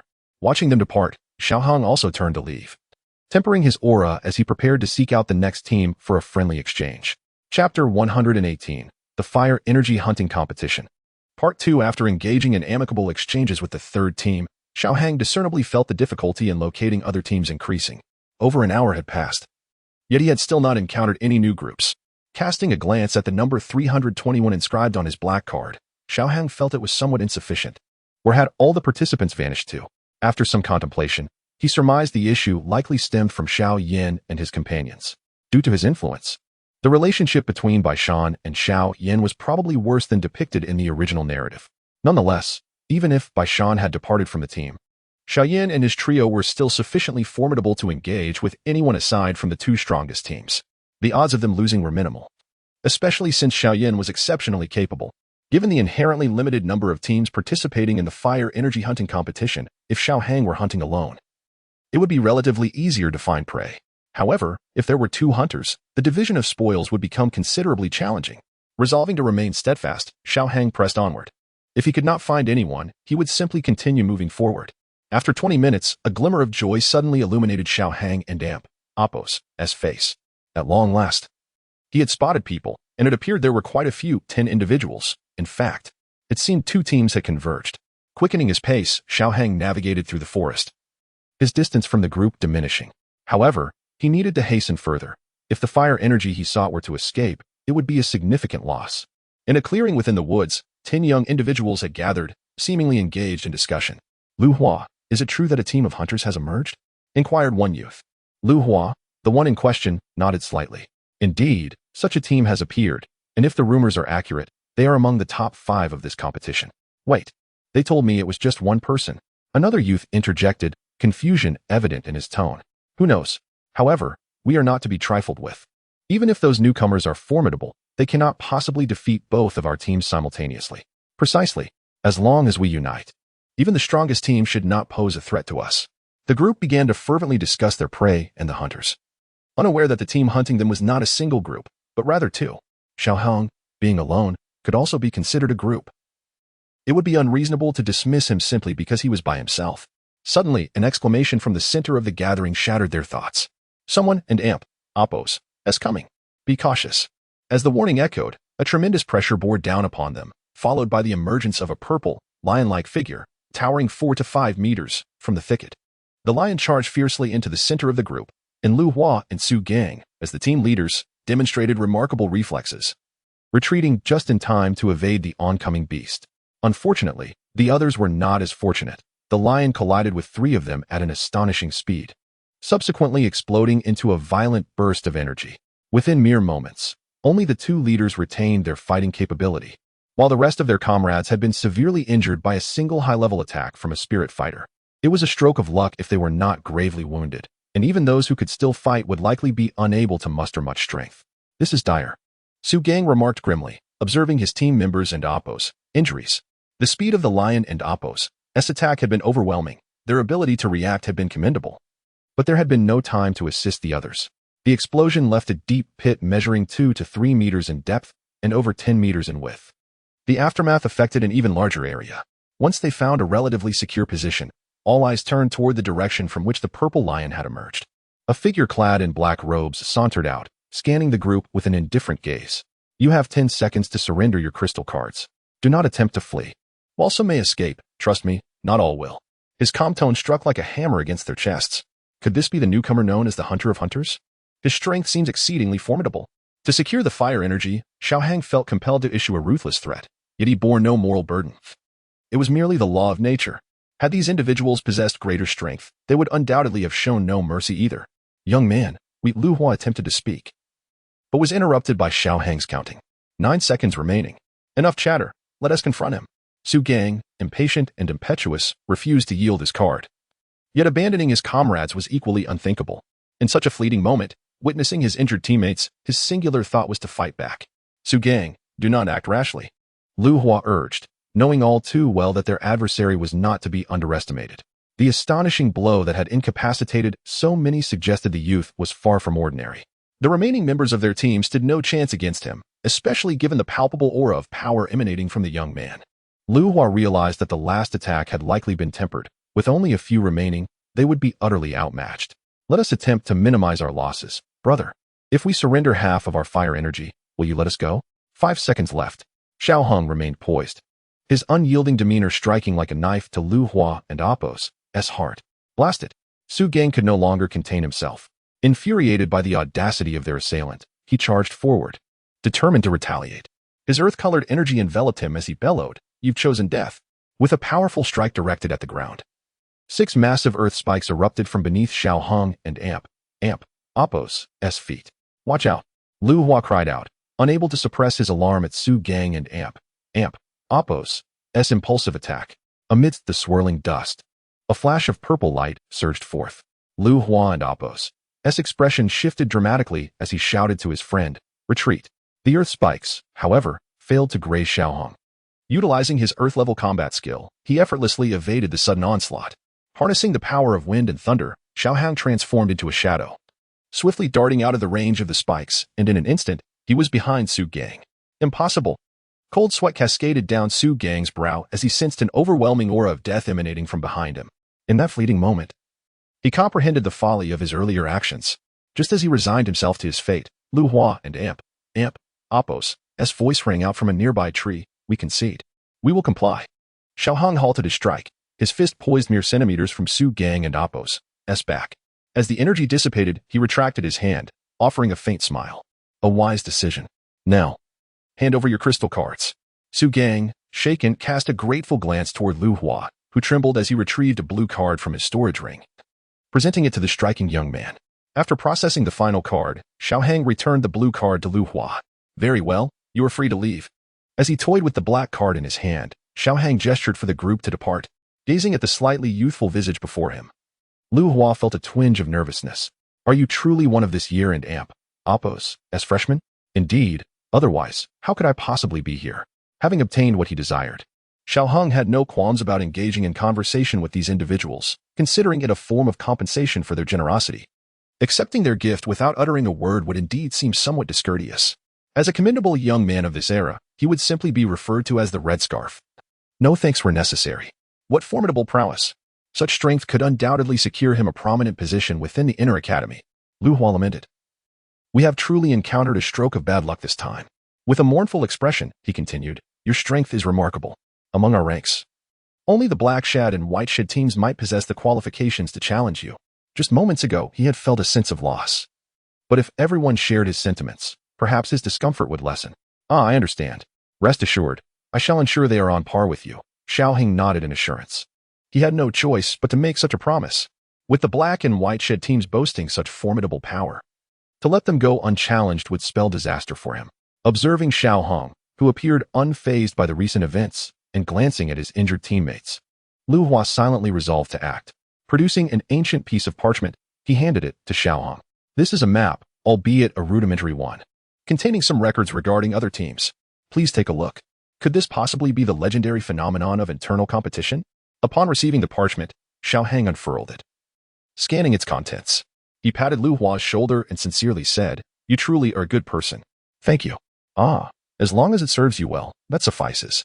I shall take my leave now." After contributing a bit of his value to the downfall of rival teams, Lu Hua was eager to distance himself from this harbinger of misfortune. Being called a good person brought him no joy. He wished to see this young man no more. At that moment, the Black Shad and White Shad teams could never have anticipated that someone was scheming against them in the shadows. If they could somehow learn of the earlier scene following their defeat, they would undoubtedly express immense gratitude to Lu Hua. As Xiao Heng swiftly memorized the contents of the parchment, he murmured, "Black Shad, White Shad, indeed. It appears I must exercise caution." These two teams possessed considerable strength, particularly the White Shed team. As indicated by the records, their captain was already a spirit fighter, and with the other members, well, they seemed reasonably formidable. Since Xiao Yin had managed to defeat them, there was no reason Xiao Hang, who had vanquished not only Xiao Yin but also the other top 50 contenders, would falter. At worst, he could bestow upon them an earthly tier combat technique. What else could he do? Defeat was only a possibility if his opponents were also chosen ones. Stowing the parchment back into his spatial ring, he acknowledged the map's utility. Chapter 119, The Fire Energy Hunting Competition, Part 3. After vanquishing the fifth team, Xiao Hong encountered no other teams for an extended period. It seemed that Xiao Yin and Oppo's S group had dealt with a portion of them, and now the number of teams should be dwindling. Continuing forward according to the map, about an hour later, a flash of fire suddenly erupted from the forest to his left. Sensing the pure fire attribute aura, Xiao Hang made his way toward it. Such a ferocious fire attribute combat technique could only be the Buddha and Oppo's S Wrath Fire Lotus unleashed by Xiao Yin. Upon arrival, he found that Xiao Yin and his companions had already secured victory. Xiao Hang chose to remain hidden. The old man had instructed him to pass this trial alone, and he had no desire to contravene that directive.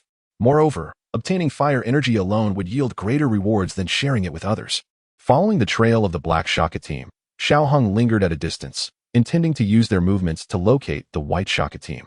Thus far, it seemed that the White Shaka team was the last remaining group in this fire energy hunting competition, and he needed to seize the opportunity to gather more fire energy. As he pursued the Black Shaka team, Xiao Hang soon found himself near the designated endpoint indicated on the map. Perched upon a branch, he surveyed the 5 individuals clad in matching white attire, his gaze finally resting upon the pale-faced youth at the forefront. Waiting at the endpoint, were they not rather arrogant? Yet, given their status as freshmen, perhaps they were justified. With a faint aura of a 1-star doling, Xiao Hong could surmise their strength. These individuals were formidable, their combat experience far from that of ordinary newcomers. Sha Tai's words prompted a collective gasp from the onlookers on the hillside. Some upperclassmen unable to conceal their astonishment as they inhaled sharply. Even the Black Shaka team had fallen to these freshmen. Could this year and Oppo's S newcomers truly be so extraordinary? Leave the rest to us. I am eager to witness what makes these freshmen so remarkable, the fair-skinned youth declared, rising slowly from the rock, a chill radiating from his upright form. Lo Hua, this year's batch of freshmen is indeed impressive. I doubt your remaining team will be able to stop them. Sha Tai remarked with a shrug. Step aside. You have lost your right to remain here. The fair youth dismissed him, his tone laced with disdain. Very well. I trust you will soon lose your own right, Sha Tai retorted, unfazed by the fair youth's mockery. He understood how formidable the boy named Xiao Yin was. Yet he had not anticipated that someone could surpass even him. Emerging from the shadows, a calm voice resonated. You need not rush. If you're interested, perhaps you may stay and observe. The White Shaka team was the final group remaining, and he could not allow Xiao Yin to grow stronger first. Upon the sudden appearance of Xiao Hong, Lo Hua furrowed his brow, realizing he had failed to sense Xiao Hang and Oppo's S arrival, which struck him as peculiar. However, he soon would regret this encounter, watching Xiao Hang intently. Surrender your crystal card. How audacious. I have the same request for you. Yield your crystal card, Xiao Hang replied, nonchalantly approaching the group. The sudden emergence of Xiao Hang drew all eyes toward him, and confusion spread among the onlookers. Who is this guy? Sha Tai wondered, taken aback by Xiao Hang's composed demeanor. Could this individual have followed him all this way? To have not noticed him over such a distance. This person's strength must be formidable indeed. What kind of newcomers were these? The boy named Xiao Yin was extraordinary enough, yet now there was this enigmatic figure. This worked in his favor. He hoped this newcomer would easily dispatch Lo Hua and the others, given their earlier disdainful attitudes. With that thought, Sha Tai Kuden and Oppo's T helped but smirk, gesturing for his team to step aside. The ensuing clash was bound to be fierce, and he wished to avoid collateral damage. Kid, I'll grant you an opportunity to retract your earlier statement, Lo Hua warned, narrowing his eyes at Xiao Hong, his words tinged with a hint of menace. I never take back my words. Let us begin. I am pressed for time. With that, he unsheathed his longsword, letting it dangle casually toward the ground. With a doling and 4 douchers, he deemed it appropriate to draw his blade. Lo Hua, observing the casual demeanor of the youth opposite him, heightened his vigilance. Only a fool or someone with absolute confidence would act so brazenly, and the latter was clearly true for this young man. Yet, he too held his own confidence. Soon he would show this newcomer the consequence of facing his guild. Yihan, you and your 4 should not interfere. That boy is mine, Lo Hua commanded. As his words fell, a piercing chill emanated from him, ice attribute Dou Qi coiling around his hand, materializing as a cold iron staff. With a slight smile, Xiao Hang unleashed a torrent of purple Dou Qi, flames enveloping his figure in a fierce blaze, an aura far more terrifying than Lo was now overshadowing the scene, raising the temperature substantially. "This guy is also a douling," Sha Tai exclaimed, astonished by Xiao Hang's overwhelming presence. Moreover, his strength far surpassed that of his fellow douling. Lo Hua had truly bitten off more than he could chew this time. Standing beside Sha Tai, Su Xiao observed the immediate suppression of Lo Hua and Appo's aura with a grave expression. Such power was indeed terrifying, especially for a newcomer. This presence felt akin to that of seasoned duelings within the inner academy. Lo Hua, once confident, found his own icy aura neutralized in an instant, his face shifting in disbelief. Yet, retreat was not an option. He swung his cold iron staff with blinding speed, conjuring several shadowy strikes aimed at Xiao Hang. As the multiple strikes approached, Xiao Hang remained unperturbed, his sword wrapped in strange flames meeting the incoming blows with ease. Surprisingly, each seemingly slow swing of his sword accurately intercepted every strike, leaving Lo Hua and Appo's relentless assault utterly ineffective. Lo Hua felt increasingly frustrated. Not only had his aura been suppressed, but his prideful ice Dou Qi had proven futile as well. Each of his strikes collided with Xiao Hang and Appo's sword, and rather than suppressing Xiao Hang, his ice Dou Qi was instead subdued by the peculiar flames that clung to the sword. Each impact left him feeling powerless, as if he could not exert his strength. "I have encountered stronger ice Dou Qi," Xiao Hang remarked, recalling the formidable Hai Bo Dong. Even he had faced suppression from Xiao Hang, let alone Lo Hua, who was significantly weaker. "Everyone, attack together." Seeing his captain falter, Yi Han disregarded Lo Hua's earlier orders and led his team to swarm Xiao Hang. With a dismissive glance at Lo Hua, Xiao Hang nonchalantly lowered his sword, gripping the hilt firmly. With a swift motion, he unleashed a purple sword light, slicing through the air toward the four attackers. Immortal slash, absolute silence. The sword light collided with the approaching four, their expression shifting drastically at the sight of the massive blazing blade. They attempted to evade, but their speed was insufficient. The sword light was too swift, leaving them no time to defend. Boom, boom. The sword light struck them, sending them hurtling backward, blood erupting from their mouths and the points of contact. As Xiao Hang gazed upon the four injured members of his team, the nonchalance that had adorned Luo Ho and Appo's face dissipated, replaced by a tempest of anger and a hint of madness, shadowed by a flicker of fear. A misty chill emanated from the long staff, rapidly expanding and enveloping the surroundings, while Luo Ho's expression turned frigid. With a commanding shout, he unleashed the swirling cold of the staff. The mist coiling around the cold iron staff surged violently, and as the staff spun with an arcane grace, the chill coalesced into a nearly spherical ice shield, encasing Luo Ho and Appo's form entirely. This whirlwind of speed propelled Luo Ho forward, almost instantaneously arriving before Xiao Hang. The cold iron staff struck down fiercely towards Xiao Hang and Appo's head. A resounding crash echoed as cold air collided with dust, enveloping the area and obscuring the view for Sha Tai and the others who were watching from a distance. Moments later, Luo Ho emerged from the haze. Yet Xiao Hang was nowhere to be found. "Where is he?" Sha Tai pondered, perplexed. Despite the formidable nature of Luo Ho's attack, he believed that Xiao Hang, having just displayed such overwhelming power, could not have been defeated so easily. But where was he? There. Su Xiao pointed towards the treetops shrouded in smoke. "How is that possible?" Sha Tai gasped in astonishment as he followed Su Xiao's indication. However, it was Luo Ho himself who was most astounded. He was acutely aware of the tremendous force behind his strike, yet somehow, Xiao Hang had evaded it. Perched atop the treetops where Xiao Hang had stood moments before was a figure clad in black, the young man standing effortlessly with his long sword hanging casually by his side. Observing the disconcerted Luo Ho below, Xiao Hang regarded him with a faint smile and asked, "Do you concede?" In that instant, Luo Ho was overwhelmed by shock and dismay.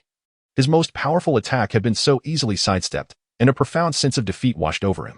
Gripping the cold iron staff tightly before loosening his hold, he finally admitted, "I concede." Sha Tai and Su Xiao exchanged glances, sharing a bittersweet smile.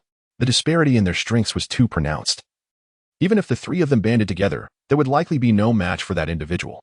Descending gracefully, Xiao Hang sheathed his sword and casually remarked, "Now, hand over the card." Chapter 120. The inner courtyard at last. It has come to an end, little one. You have performed admirably. After Xiao Hang gathered all the fire energy, the number on his card transformed from an initial 5 to an impressive 790 points. It must be said that the White Sha team is indeed affluent. Their fire energy alone rivals that of the other two teams combined. Having secured the crystal card, Xiao Hong was about to proceed when a voice, laden with a sense of age, echoed, "Ah, it is over." Suddenly, an elderly figure appeared in the arena, prompting everyone to exclaim in unison, "Elder Su." Elder Su's gaze swept over the crowd before settling on Xiao Hong, to whom he nodded slightly, saying, "You must be Xiao Hong. Quite impressive. Hu Qian has truly surprised me. Your praise is undeserved, Elder Su." Xiao Hong replied with humility, maintaining his composure. After all, it was not an extraordinary feat. Elder Su nodded again, indicating his satisfaction with Xiao Hong's performance. "Please wait a moment. Others will be arriving shortly." Others? The perception of a fifth-grade alchemist radiated outward, and indeed, a large group was approaching not far away. 2 minutes later, Xiao Yan, accompanied by over 40 new students, arrived at the scene.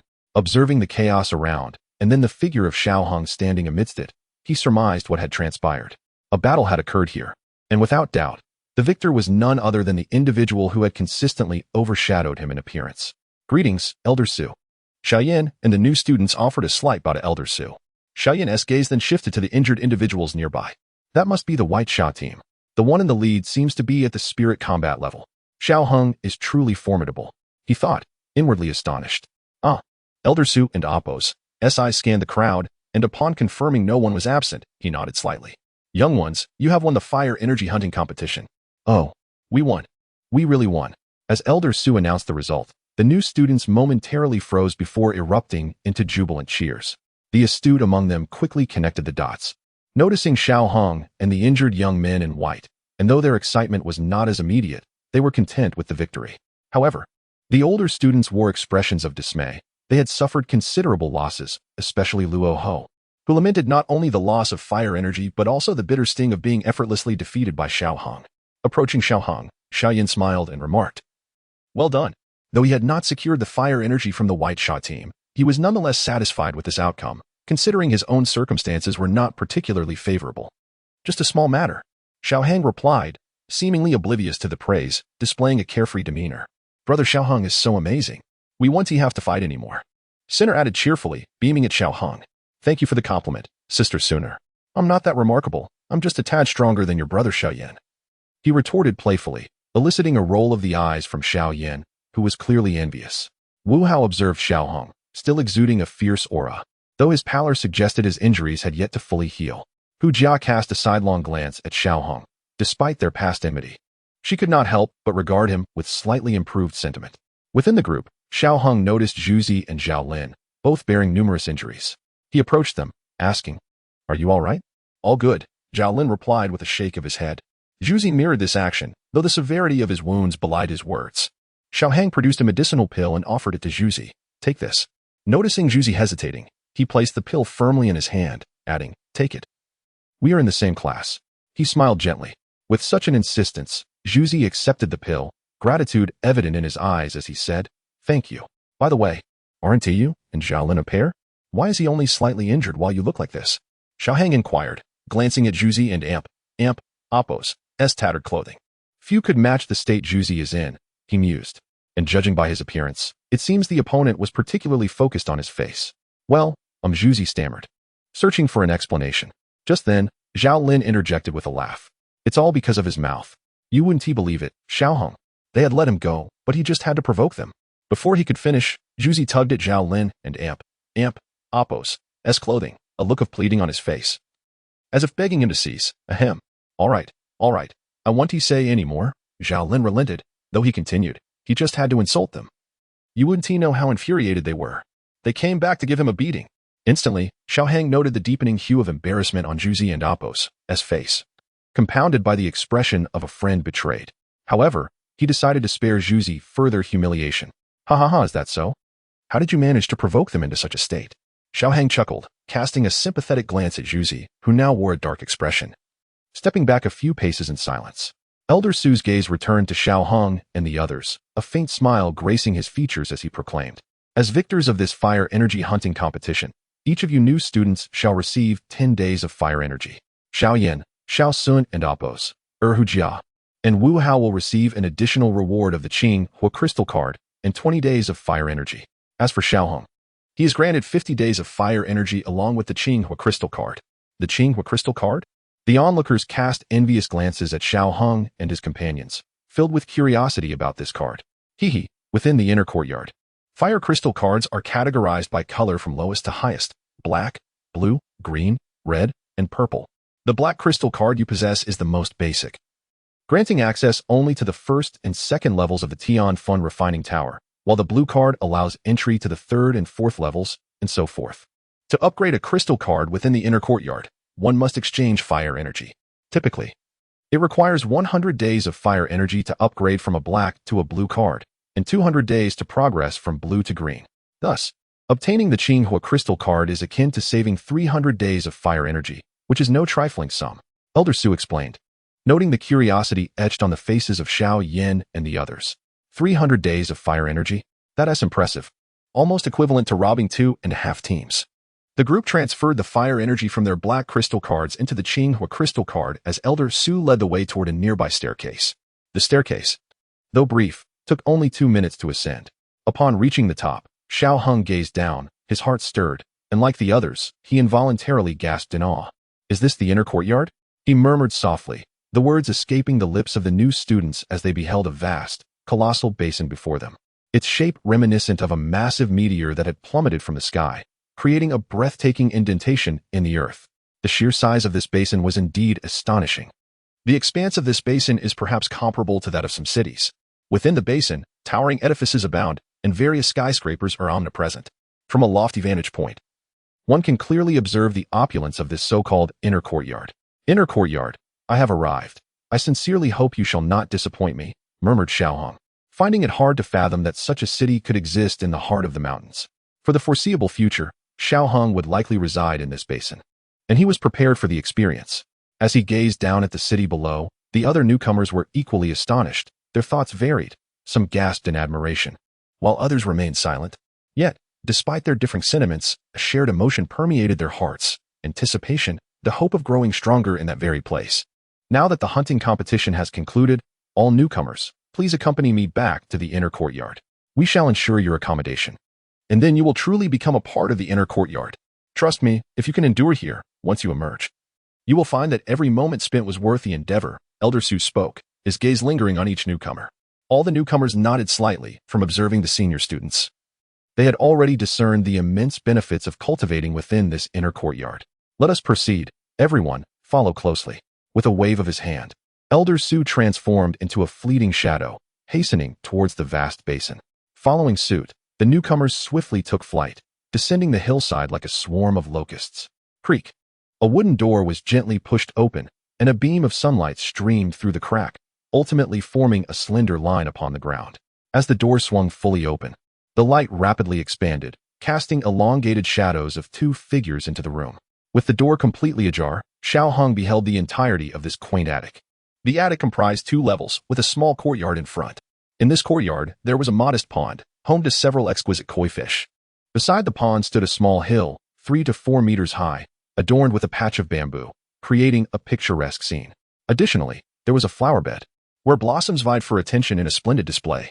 Venturing further inside the attic, he discovered an array of furniture and numerous decorations, bestowing an air of elegance upon this seemingly modest space. Chapter 121. The Enchanting Courtyard. How does it feel? Are you satisfied? The old man chuckled, surveying the loft. Indeed. This house must have belonged to a girl, right? As Xiao Heng approached the windowsill adorned with vibrant yellow daisies, he bent down, and the faint fragrance instantly uplifted his spirits. "Hey, you lad, you have a discerning eye. Let me tell you, the previous owner of this house was a stunning beauty. Not only was she extraordinarily talented, but she was also the dream of countless admirers. Had she not graduated, this place would not have been yours." The old man reminisced about the girl, stroking his beard with pride. She was indeed remarkable. Before leaving, she was among the best in the inner courtyard. However, never mind, let's not dwell on that. I am quite satisfied. Breathing in the fragrant air once more, Xiao Heng grew curious about the identity of the previous owner. "As long as you are satisfied, I must advise you to take good care of this place and not let it fall into disrepair. You are quite fortunate to have been given such a fine abode." Sigh. "Well, you are indeed worthy of residing here, so take good care of it." After repeating his advice twice, the old man seemed to recall something, his mood brightening. He sighed, saying, "Well then, as long as you and Amp, Apos, re-satisfied, Ishan and Amp, Apos, T say more. You should rest now. Thank you." After bidding farewell to the old man, Xiao Heng began to meticulously inspect the premises. noting that the former owner had placed daisies in every corner, with decorations and greenery evident throughout. She must have been a gentle soul. After wandering through the loft, Xiaoheng felt as though he had established a subtle connection with its previous inhabitant. However, even the most splendid of places can fall into disrepair if left unattended for too long. The former owner must have departed some time ago. Even if someone were to intrude, their aesthetic sensibilities would differ from those of the original owner. Patiently, he tended to every nook and cranny, sweeping away dust, trimming the grass, and caring for the flowers before watering them. After more than an hour, the little courtyard seemed to return to its former glory. Choosing the room on the far right of the second floor to reside in, Xiaoheng found himself enamored with it, not for any particular reason, but perhaps because the daisies blooming on the windowsill were the most exquisite of all. After a while, Xiong came to visit. Yes, you heard correctly, a visit, as the academy had arranged a dedicated courtyard for him, not far from Xiaoheng and Apos, merely a few hundred meters away. After they brought me here, I met an elder known as the Great Elder, who arranged a courtyard for me and told me to wait for you. Xiong sat beside Xiaoheng, enthusiastically recounting everything that had transpired since their separation. That elder appeared quite amiable, but Xiaoheng, I must tell you, I sensed that elder was incredibly powerful, even stronger than that fellow named Yunshan. The Great Elder? Su Qian? In an instant, Xiaoheng recognized who he was speaking of. The elder, being the Great Elder and stronger than Yunshan, must indeed be Su Qian. In the absence of the academy and Apos, as head, and with the other two not making a move, Su Qian should be the strongest in the academy. Moreover, he even gave me a card. As he spoke, Xiong produced a cerulean crystal card. Wow, are magical beasts so impressive? He had to exert considerable effort to obtain a blue fire crystal card, yet Xiong received one so easily. Glancing at the 500 points inscribed on the card, Xiaoheng could not help but feel a twinge of envy. He currently had only 840 points. However, the focus was not on that, but rather on the fact that Xiong had acquired 500 points without lifting a finger. All right, at least Xiong is with me. I am not envious, not in the least. By the way, that elder also suggested I train more at the sky-burning refining tower to hasten my transformation. What is the sky-burning refining tower? Is it beneficial for my transformation? As a magical beast, he naturally yearned to transform, thus fostering his curiosity about the so-called sky-burning refining tower. However, the elder had not elaborated further, and he had not inquired more about it. But now that Xiaoheng has arrived, he could simply ask him. The sky-burning refining tower is indeed a marvelous place, known for accelerating the speed of cultivation. Tomorrow, I shall take you to see it. Xiaoheng was equally intrigued by the sky-burning refining tower. Of course, he understood that it was the effect of exotic fire, which was also the reason he coveted the fallen heart flame. Although he could part with the likes of the blue lotus earth heart fire, it would still be somewhat painful, yet not unbearable. The fallen heart flame, however, was different. It could significantly enhance his cultivation speed. This attribute made him covetous, even though his cultivation speed was already commendable. Huun and Apos desire a swifter pace in their training. Nevertheless, it was not yet time. He would wait patiently for the right moment to arrive. As for Xiaoyan, let each rely on their own means. By the way, would you like to stay here with me? After a brief pause, Xiaoheng continued, there are 3 rooms here, so having one more won't be a burden. No, I prefer to stay where I am. Your place is a bit small for me. Xiong shook his head, seemingly averse to the idea. Moreover, the flowers are rather unattractive, entirely lacking in my aesthetic sensibilities. Though those few fish look quite delectable, they are a tad small. Xiaoheng, would you like to come stay with me? My place is significantly larger. Slightly shaking his head, Xiaoheng replied, this place is quite agreeable, aligning well with my tastes. As for Xiong and Apos' abode, how much larger could it possibly be? His curiosity piqued. Yet he decided to set it aside for later.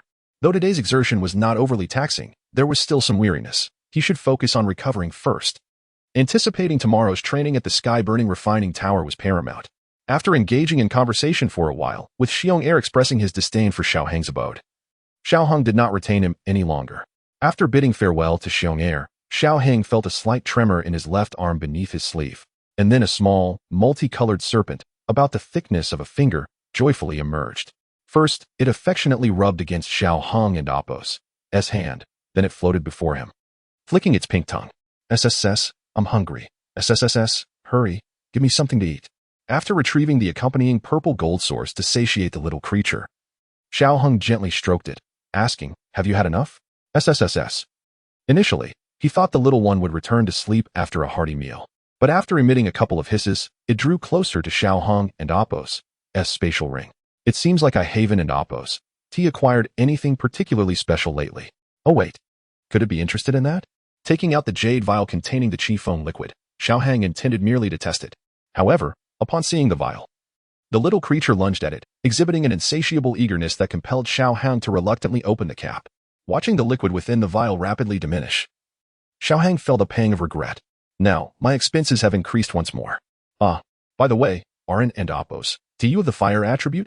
Why are you consuming this wind attribute liquid? Xiaohang pondered, wondering if the sky-swallowing python had somehow mutated under his care. SSSS. After 1/3 of the green liquid in the vial had vanished, the little creature expressed satisfaction, rubbed against Xiaohang once more, and returned to its domain to sleep. Sensing the coolness on his arm, Xiaohang retracted the vial, momentarily conflicted about whether to assist the little one in completely devouring Medusa. However, the little creature and Medusa seemed to be one entity. How could he help? The system had yet to present anything regarding soul consumption. Moreover, Medusa had once saved him. Would it not be somewhat ungrateful to burn bridges now? After pondering for a while without arriving at a satisfactory conclusion, Xiaohang decided to cast the thought aside for the time being. After all, even if he wished to assist, he had yet to discover a method. He would let things unfold naturally. Closing his eyes, Xiaohang sat cross-legged on the cold jade bed, his hands forming the seals of cultivation. Streams of palpable energy began to flow into his body as the pathways of his techniques surged into the sea urchin crystal. Approximately half an hour later, the depleted fighting energy had been completely replenished. As he sensed the growing fullness of his internal fighting energy, Xiaohang felt a wave of elation wash over him. This sensation of enhanced strength left him entranced. His progress in cultivation had indeed been remarkably swift. Upon reflection, it had only been a few months since he had broken through to the fighting spirit level, not even half a year. In such a brief span, he had astonishingly reached the 4-star fighting spirit level, equating to an ascent of 1 star per month. Such speed was undeniably exhilarating. System, open the panel. Host, Xiaohang cultivation level, 4-star fighting spirit technique. Ascension decision fighting skills. Carefree sword, thunder whale descends. Wind and thunder traverse the world. Fire sword, Yama. Immortal slaying sword decision. Blazing kill, gate of life and death. Lion king's fury, mountain shattering strike.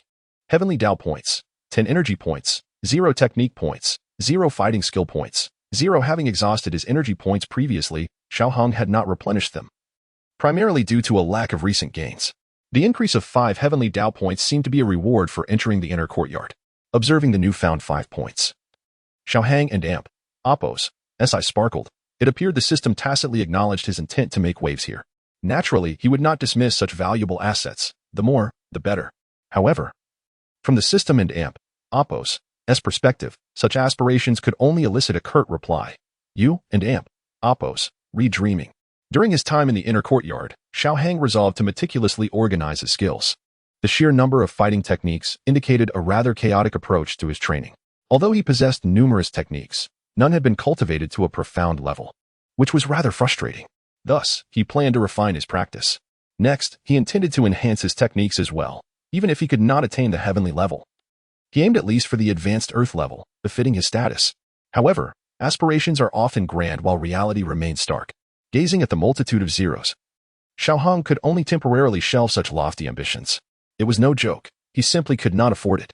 Chapter 122. The sky-burning refinement tower. Early the next morning, Xiong Er arrived at Xiaohang and Oppos' location, and together, they set off towards the so-called sky-burning refinement tower. Unbeknownst to them, shortly after their departure, 2 freshmen came looking for Xiaohang. Not finding him, they had no choice but to turn back. Since Xiaohang is not here, we shall not wait for him. Let us establish ourselves as the Pamen, Xiaoyan casually declared. At this, a Tai below nodded and proclaimed, from today onwards, our new student faction shall be collectively known as the Pamen, with senior Xiaoyan as our leader. Henceforth, we shall obey his commands, and any dissent shall be met with disdain. The freshmen echoed this sentiment in unison. Wait. Let me add something, Xiaoyan interjected. Xiaohang will be the vice leader from now on, so if you have any matters, feel free to consult him. After some contemplation, Xiaoyan decided to include Xiaohang in their ranks. The others, though puzzled, understood that Xiaoyan and Xiaohang shared a good relationship and did not press further. After a while, Xiaoyan and Wu Hao left their encampment and headed towards the sky-burning refinement tower. Wu Hao hesitated. Do you think he will agree to join the Pamen without even being informed? Not to worry. I know him well, he won't mind. Besides, he is a Dou Ling, and there are quite a few Dou Lings within the inner courtyard. Without him, we would likely encounter many obstacles, Xiao Yin replied nonchalantly. As if he had already secured Xiao Hang's agreement, Wu Hao, unaware of the depth of the relationship between Xiao Hang and Xiao Yin, considered Xiao Yin's words to be reasonable. Having Xiao Hang on their side would indeed simplify their journey. Meanwhile, at the entrance of the sky-burning refinement tower, Xiao Hang remained oblivious to these developments, unaware that he had been unwittingly drawn into a faction he had no part in founding. Standing in front of the exposed layer of the tower, Xiong stood behind Xiao Hang, idly observing the surroundings. Xiao Hang, is this the sky-burning refinement tower? Why is there no one here? As his words faded, a gentle breeze stirred up dust and a few leaves that danced past Xiao Hang. The wind tousled his hair. And Xiao Hang, silent and somewhat dazed, muttered, "Damn, we arrived too early." He had come at dawn, only to find that this dilapidated tower had yet to open. Leaving him the first to arrive, Xiong was the second. Without responding to Xiong and Appo's question, Xiao Hang, feeling disheveled in the wind, uttered another curse. What? Xiong failed to catch the words. Nothing, just wait a bit. It should open soon, Xiao Hang believed. Yet, unbeknownst to him, this wait extended to an entire hour. After an hour, people finally began to arrive. Observing the steady stream of newcomers, Xiao Hang felt a flicker of relief. However, this fleeting comfort dissipated almost immediately. At first, the arrivals were unremarkable. They were modest and unassuming, until a Dou Ling made an appearance, shattering Xiao Hang's good mood entirely. As a young man in a blue robe approached, flanked by over 10 followers, Xiao Hang and Appo's expression soured slightly. This group did not appear to be there for pleasantries. With a few words from those nearby, the situation became clear. That kid is a freshman, right? How dare he occupy the territory of the Bai gang? Indeed. Otherwise he wouldn't be so brazen. The Bai gang is here. This should be entertaining. That Bai Chang's temperament. This newcomer is in for a rough time. Hearing this, Xiao Hang remained unperturbed. He had no intention of provoking others, but should they seek to trouble him, he would not be an easy target. At that moment, a young man in white, accompanied by nearly a dozen followers, approached the sky-burning refinement tower. Upon seeing the space he usually occupied now taken by a person and a bear, Bai Cheng frowned but refrained from speaking. Noticing his leader and Appo's displeasure, a nearby youth quickly interjected, "Leader, should I go over?" Yang Jia, just let him be, Bai Cheng replied. Though displeased at having his space occupied, he understood that making a scene in front of witnesses could tarnish the Bai gang's reputation. Yang Jia understood his leader's intent and nodded, striding towards Xiao Hang and Xiong. "Classmate, this is the territory of the Bai gang. Please make way." His tone was not overtly hostile but carried an unmistakable air of arrogance and disdain. "May I see your credentials?" Xiao Hang and Xiong stood up, addressing the advancing young man with earnestness. "Credentials? What credentials?" Yang Jia was momentarily taken aback, quickly realizing that the youth before him seemed to be mocking him. His expression darkened as he coldly replied, "Kid, I suggest you recognize your situation, or else." Though he did not finish his sentence, Xiao Hang detected a palpable threat in his tone. "Please, go ahead," Xiao Hang replied casually. In this realm, power spoke volumes. In the inner courtyard, had he been weak, he might have chosen to bow his head. Alas, in this environment, few possess the strength to compel him to do so, especially not among students. Around them, many eyes turned towards the unfolding drama, curiosity evident on their faces. How would Bai Cheng react to having his dignity compromised? Many wondered. Yang Jia's gaze also shifted to Bai Cheng. In other circumstances, a newcomer daring to speak in such a manner would have faced immediate retaliation. However, given the peculiar nature of their location, where many were watching, he refrained from acting rashly. Noticing Yang Jia's attention, Bai Cheng discreetly scanned the area before shaking his head slightly. He could deal with the kid later. Causing a scene here was not worth the potential reprimand from the elders. Silently, he chose to remain neutral, subtly shaking his head. Yang Jia grasped his leader and Appo's unspoken message and shot Xiao Hang an intense glare. "Kid, just wait." Xiao Hang remained silent. Engaging in a war of words held no value. He could dismiss today's events from his mind, but should anyone seek to provoke him, they would soon learn that inviting trouble was a grave error. Thus concluded this farce, yet the influx of newcomers did not cease. Many continued to arrive, glancing at the spot where Xiao Hang stood, then at Bai Cheng. Their expressions revealing surprise, but no one voiced their thoughts, at least not within Xiao Hang's hearing. Before long, Xiao Yin appeared with Wu Hao, heading directly towards Xiao Hang upon spotting him. "I thought you had gone elsewhere." "I didn't, and Appo's. Do you expect to find you here?" Xiao Yin remarked casually as he approached. Wu Hao, standing nearby, offered a slight nod to Xiao Hang.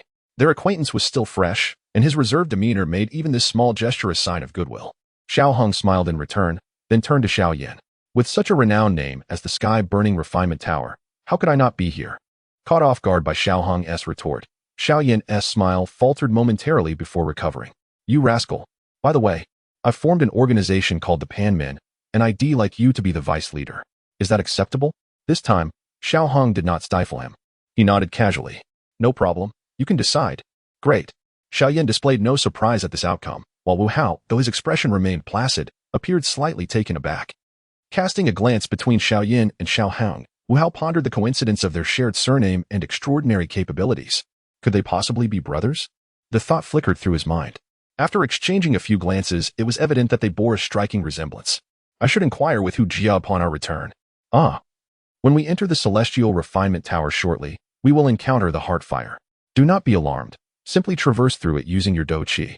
After pondering this, Xiao Hong decided it was prudent to relay this information, primarily to ensure that Xiong would not be scorched. What is this Heartfire? Xiao Yin inquired. Casting a puzzled look at Xiao Hong, who seemed to possess an abundance of knowledge, shrouded in an air of mystery, Wu Hao, too, turned his gaze towards Xiao Hong. Clearly intrigued by the Heartfire he had mentioned, it was not something that could be easily explained in a few sentences. The key was to remember to remain calm and avoid confronting the Heartfire directly, merely allowing the Dou Qi to flow through it. Xiao Hong had no intention of elaborating, as explaining it would be somewhat cumbersome. It sufficed to know how to utilize it without needing to comprehend the underlying principles. Xiao Yin and Wu Hao nodded slightly, opting not to delve further into the matter, while Xiong earnestly nodded in agreement, repeating, Don't be nervous, just let the Dou Qi pass through the Heartfire. Understood. His endearing demeanor stirred an urge within Xiao Yin to reach out and pat the bare and Appo's head, but after a moment of contemplation, he refrained. After all, engaging with a fifth-tier magical beast could be perilous. Naturally, given his rapport with Xiao Hong, Xiong would not harm him. Yet the prospect of being publicly thrashed was hardly appealing. Thus, he suppressed the impulse. As their conversation unfolded, the resonant chime of bells echoed through the air, commanding the previously raucous crowd to a sudden halt. The tower opens. A venerable voice reverberated from within the tower as the bell's toll subsided. Following this, the ominous black doors creaked open slowly under the watchful gaze of all present. The moment the ebony gates parted, Xiao Hong sensed a wave of searing warmth wash over him. A fleeting glimpse of violet light vanished from his sight. The essence of this was the fallen heart flame. With his affinity for, Xiao Hong felt an uncanny familiarity with the intense aura, swiftly deducing that the force contained within was indeed the fallen heart flame. Bolstered by remnants of knowledge from his past life. Enter the tower. The ancient voice rang out once more, prompting the figures lingering before the tower to surge towards the shadowy entrance. Without further ado, Xiao Hong's expression sharpened as he commanded, Go. He then propelled himself forward alongside Xiong.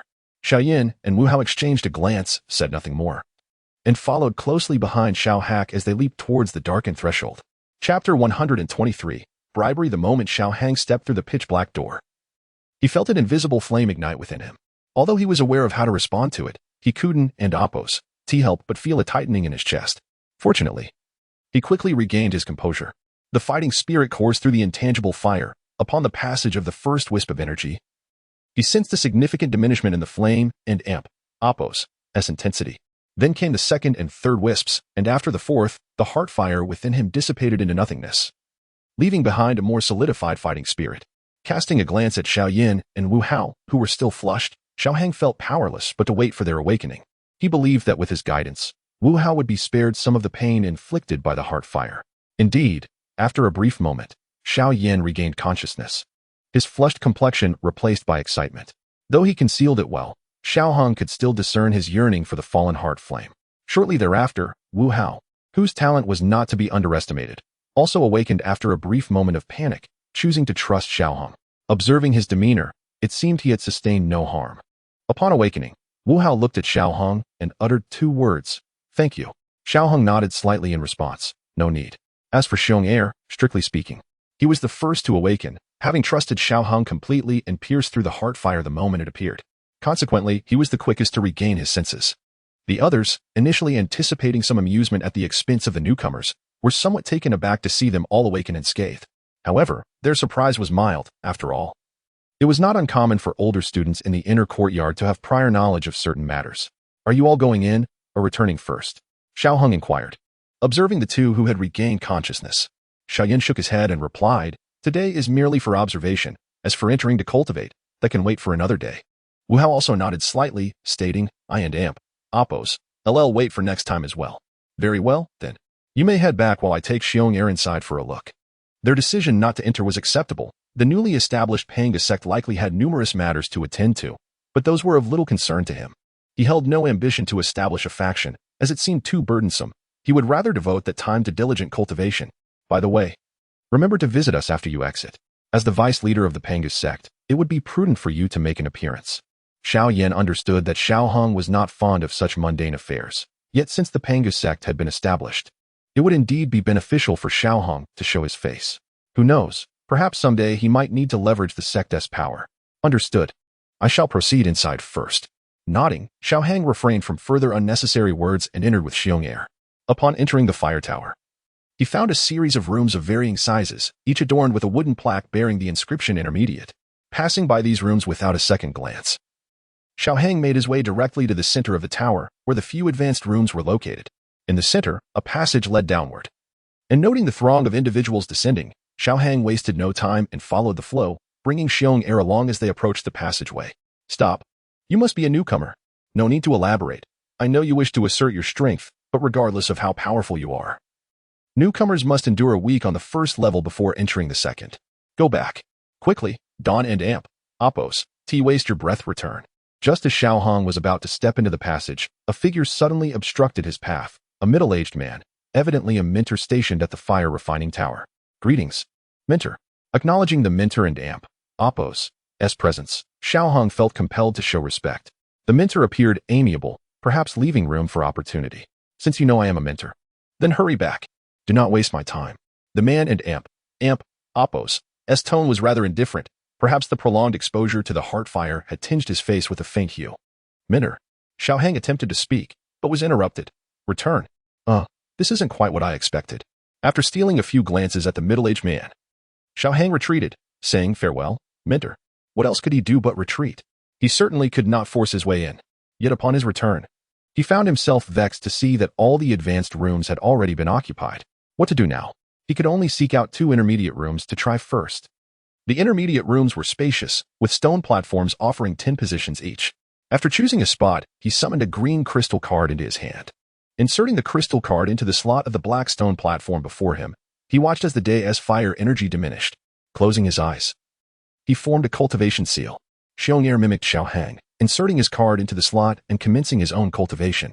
The presence of a person and a bear did not disrupt those already practicing, and the others had little reaction to their entrance. The fire refining tower had numerous rules. One being that fighting was strictly forbidden within its confines. The consequences of violation would be enough to cause distress for 90% of those in the inner courtyard. However, the newcomers were taken aback upon witnessing a bear also engaged in cultivation, their eyes widening in astonishment. Upon noticing the green fire crystal card inserted into the slot on the stone platform, shared by the man and the bear, they were even more astonished. The green fire crystal card was not something everyone possessed, yet now, a bear had one, which incited envy among them. Gazing at the green fire crystal card inserted into Xiong Er's slot, they blinked in disbelief, rubbed their eyes to confirm they were not mistaken. Then felt a whirlwind of complex emotions, staring longingly at Xiong Er. Eventually, they unwillingly inserted their own black crystal cards and shut their eyes to cultivate.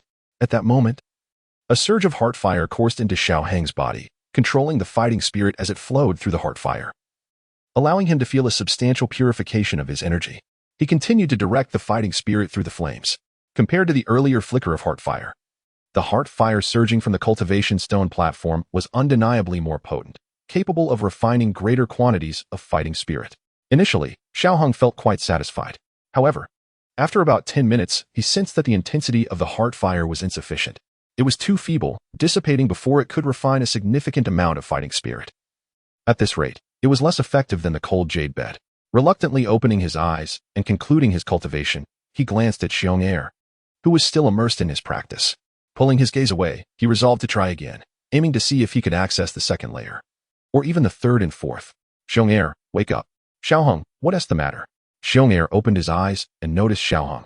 The flames had indeed accelerated Xiong Er and Oppos' cultivation speed, albeit not significantly. Thus, he had not entered a deep state of practice. Let us venture below. But didn't that person tell us we couldn't go down? Xiong Er expressed his confusion. We'll give it another try. If it doesn't work, we can always return. Xiaohang, generally a rule-abiding individual, found it hard to accept the notion of enduring a week of slower cultivation when a faster pace was within reach. Oh, all right. Xiong'er acquiesced, retrieving his card. With Xiong'er in tow, they made their way toward the second layer. Upon reaching the previous spot, they discovered that the second layer was currently closed, the passageway having vanished. Standing guard at a small room adjacent to the passage, the mentor sensed two approaching presences and frowned. Stepping out immediately. Are you unaware of the rules? Once the bell tolls, no unauthorized entry is permitted. Return at once. Wait, how is it you again? Didn't Oppos, I tell you that you could only enter the second layer after a week? Go back. Mentor, could you please make an exception? Upon noticing the middle-aged man, Xiaohang approached him, a jade vial materializing quietly in his hand. He moved alongside the man and attempted to thrust the vial into his grasp. You rascal. The man was about to refuse when Xiaohang continued, Mentor, I noticed your face flushed, likely due to prolonged exposure to internal heat.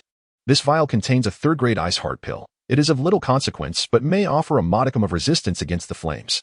The man, a mentor at Canaan Academy, enjoyed a commendable status, yet even such a position did not warrant the casual use of a third-grade pill, especially one with fire-resistant properties. Long accustomed to playing with flames, Xiaohang had prepared a considerable stock of pills to counteract the fire, and this ice heart pill was merely one among them, an ordinary item for him. Had it been a 4th or 5th grade pill, he would not have so readily relinquished it. Just a token of my appreciation, please accept it, mentor. The middle-aged man, who had initially expressed his reluctance, found his tone less harsh. However, to release Xiaohang would contravene regulations, compelling him to explain patiently, young man. It is not that I am unwilling to let you descend.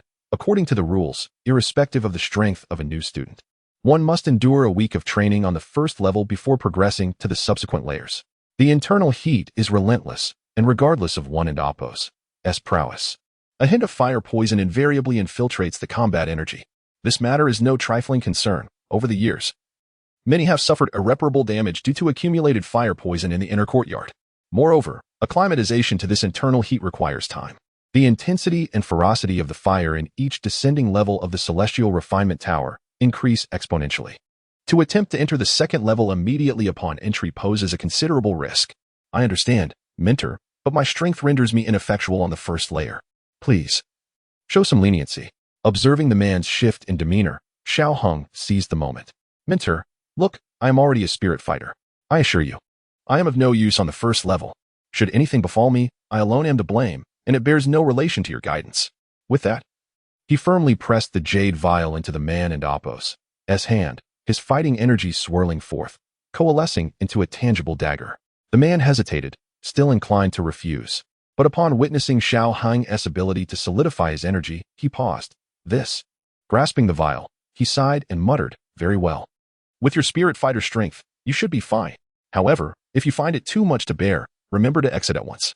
Thank you, mentor, Xiaohang replied hurriedly, relieved to have secured permission. Just as he prepared to enter, the man glanced at the bear-like creature following Xiaohang. Perhaps it's best to leave your magical beast behind. I will keep watch over it. After a bit more negotiation, and with a slight display of the 5th grade magical beast's aura from the creature, the man finally allowed them to proceed. Watching as one person and one bear descended, the man sighed, glancing at the jade vial in his hand, chuckling softly to himself. A new spirit fighter, I have never encountered one before. And a 5th grade magical beast suddenly becoming a student. How peculiar. Oh well, I suppose with their capabilities, they are unlikely to encounter trouble. He held no suspicions regarding the bear's true identity. In this realm, anyone daring to impersonate such a creature would be courting disaster. Chapter 124, The Rock Gate. Upon entering the second tier, Xiaohang distinctly sensed a significant increase in the intensity of the heart fire. Yet it still fell short of his lofty standards. Progressing directly into the third tier, he found the atmosphere much more aligned with his expectations. Although it still lacked a slight edge, it was sufficient. Given his incomplete adaptation, it was prudent to proceed with caution. Plunging too deeply could leave him in a precarious situation, even if the heart fire was unlikely to threaten his life. Notably, the training chamber of the third tier was considerably smaller, clearly designed as a single room. Selecting 2 chambers closer to the center, Xiaohang settled down in a cross-legged position, inserting the blue card into the slot. He reveled in the heart fire that was now 2 to 3 times stronger than that of the first tier. Satisfied, he channeled all his energy into the flow of fighting spirit. As time elapsed, he felt the continuous refinement of his fighting spirit, which brought him immense joy. Over the past few days, he occasionally awoke but quickly succumbed to slumber again after brief rests. Thanks to the exotic flames, the so-called fire poison posed no threat to him. Thus, as long as he maintained his patience, theoretically, he could remain in this chamber indefinitely. However, the oppressive, dim environment was a formidable psychological challenge. Even Xiao Hong, after several days, found it increasingly difficult to endure. In contrast, Xiong Air could only withstand 2 days before exiting. The monotonous training proved too stifling for a beast accustomed to the vast blue skies. Stepping out into the light, the sudden brilliance caused Xiao Hang to squint, raising a hand to shield his eyes from the glaring radiance. Having spent an extended time in darkness, the abrupt exposure left him feeling somewhat dizzy. After a moment, he lowered his hand and continued onward. Midway through his exit, he recalled Xiao Yan's earlier suggestion to redirect his path toward the rock gate. Arriving at the territory of the so-called rock gate, he spotted 4 individuals stationed at the entrance and approached them directly. "Senior, greetings," they called out. "Hello," Xiao Hang replied, noting the emblem of a black ruler crossed with a long sword on their chests. A faint smile appeared on his face. How intriguing. The black ruler represented Xiao Yan, while the long sword was self-evidently associated with another figure. He had inadvertently gained a considerable number of subordinates without much effort, and judging by the demeanor of these youths, they held him in high regard. "Are you looking for the boss? Would you like me to escort you inside?" one of them inquired. The establishment of the rock gate had spared them from being oppressed by other seniors, hence their respect for Xiao Yan, the founder of the rock gate, naturally extended to Xiao Hang as well. "No need. I can enter on my own. By the way, has the rock gate encountered any troubles recently?" Xiao Hang's principle was simple: respect begets respect. Since the members of the rock gate were decent, he was willing to assist them with any issues. Well, the youth hesitated, but another beside him interjected, "Yes, the white gang has caused some trouble for us." Eventually, it was the boss who intervened, and a 6-month truce was established. The youth continued, "They were particularly arrogant, even demanding Sister Sanair, and it was Bai Shan who brought them. That traitor. What a nuisance. Ugh, that scoundrel. Despite being new students, he chose to aid the seniors in bullying us. Who knows what would have happened if not for Senior Xiao Yan's intervention."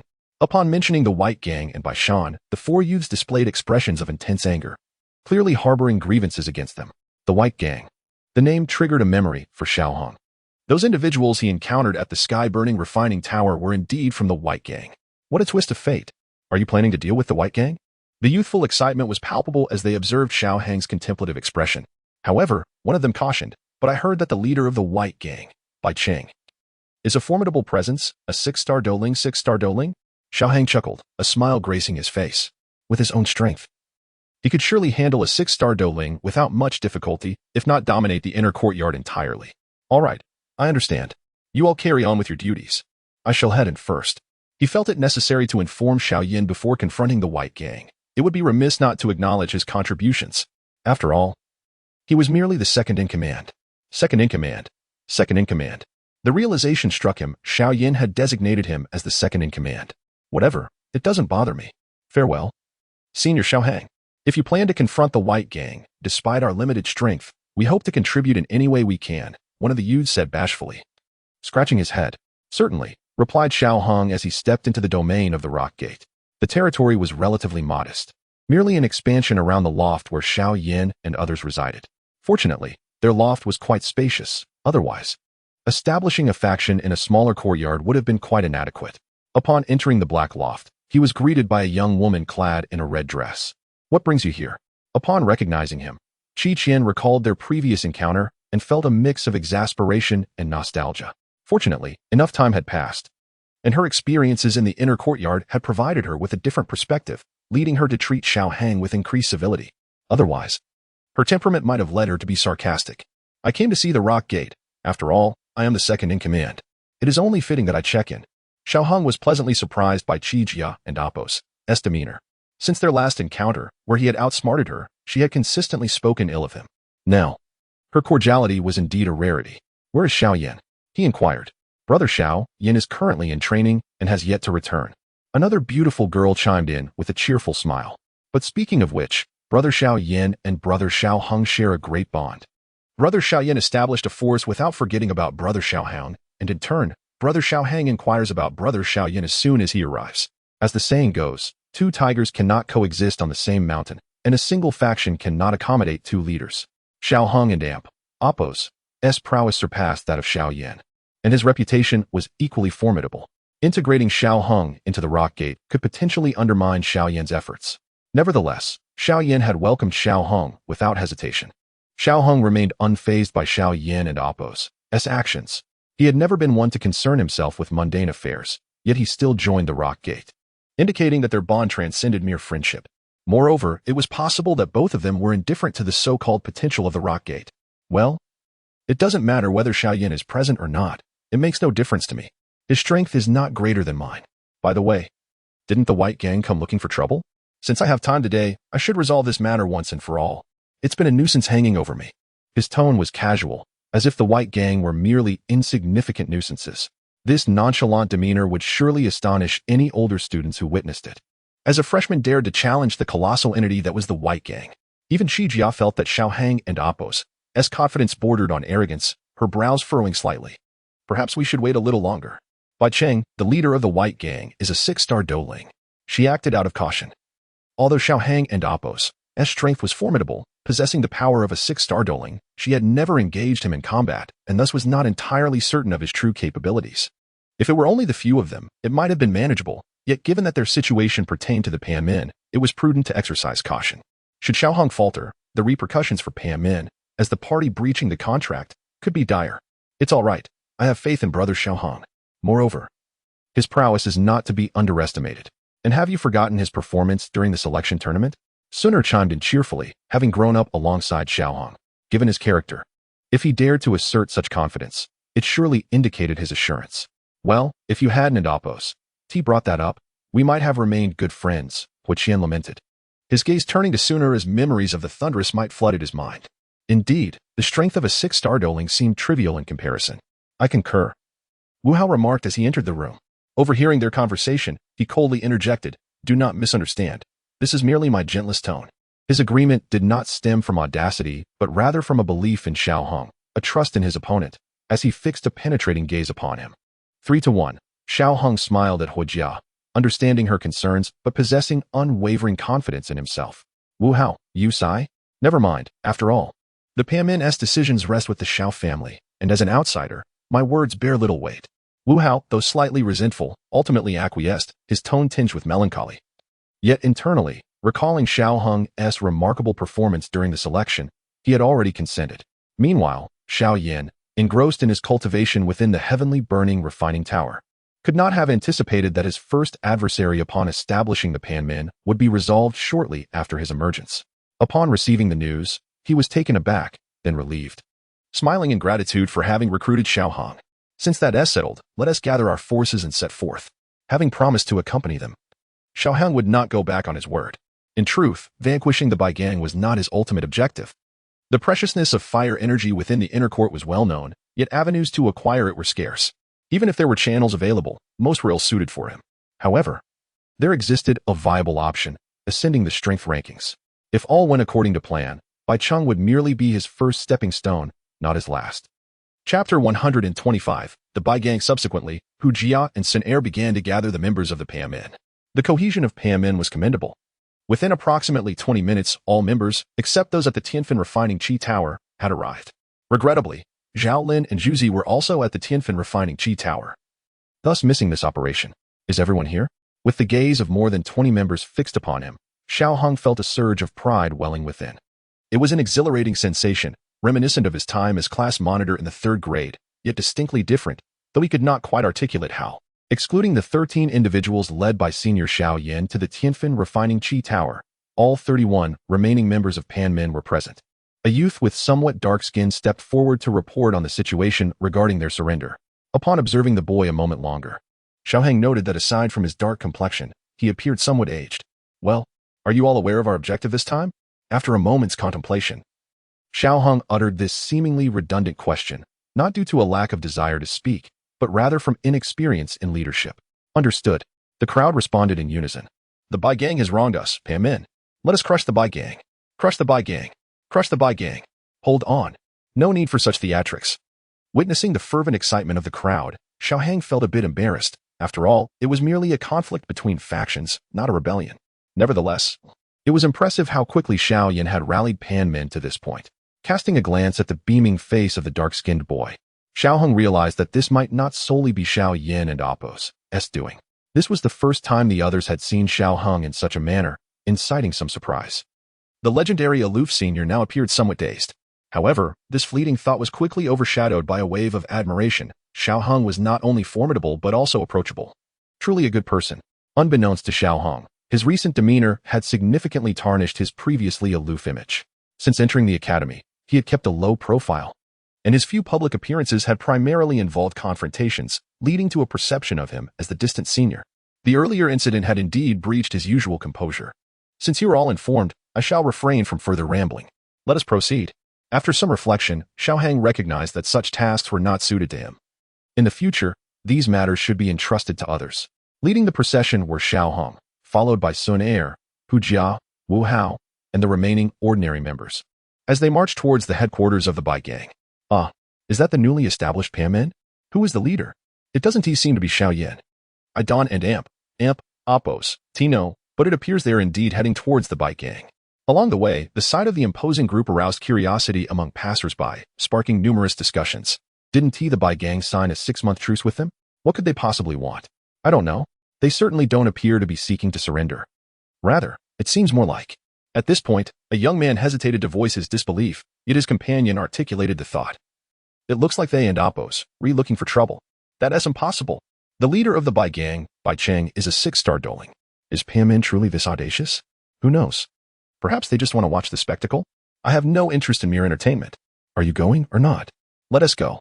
Feeling the disdainful gazes of his companions, the young man responded without a hint of shame, asserting, this is not about entertainment. It's called observing the potential strength of our adversaries. He resolutely followed in the wake of Panmin. When Panmin arrived at the territory of the Bai Gang, a significant number of onlookers had gathered behind them, augmenting the already imposing presence of Panmin. Who are you, and what is your purpose here? Although the Bai Gang lacked the grandiosity of Panmin, they could still muster a member to guard the entrance. The gatekeeper felt a twinge of uncertainty as he beheld the approaching throng. Yet as a member of the Bai Gang, he could not show weakness. He stepped forward to block their path. Is your leader present? Xiao Hong asked casually, regarding the boy who obstructed their way. Who are you to inquire about our leader? Though apprehensive in the face of so many, the boy's newfound status in the Bai Gang emboldened him to speak impudently. The ungracious tone elicited a frown from Wu Hao beside Xiao Hang, his blood-red Dou Qi threatening to erupt. In his eyes, it was simple, just strike first. They were adversaries after all. As for courtesy, he had long since lost the capacity for such sentiments. Having spent years in the enforcement team, his hands stained with blood. However, there were those who understood decorum. Atai stepped forward, his voice resonating. We are from Panmin. This is Senior Xiao Hong. Previously, your Bai Gang provoked us, and we are here to resolve our grievances. Upon hearing Panmin, the boy felt a surge of confidence, proclaiming loudly, a mere Panmin dares to cause a ruckus in the Bai Gang? Have you forgotten the lessons of the past? You. Atai was momentarily taken aback, ready to retort, when a youth clad in white emerged from within. Having heard the commotion, Bai Cheng's cousin, Bai Shan, came to investigate, initially expecting a trivial disturbance. However, upon seeing the white-haired, dark-clad youth at the forefront, his expression shifted dramatically. Xiao Hong, it is you. What brings you here? Bai Shan and Appos' countenance changed as he regarded Xiao Hong, his voice wavering. Xiao Hang's gaze lingered on Bai Shan with indifference as he replied, summon your elder brother. Gather all your Bai Gang members. I shall give you time, or you may choose to have me enter myself.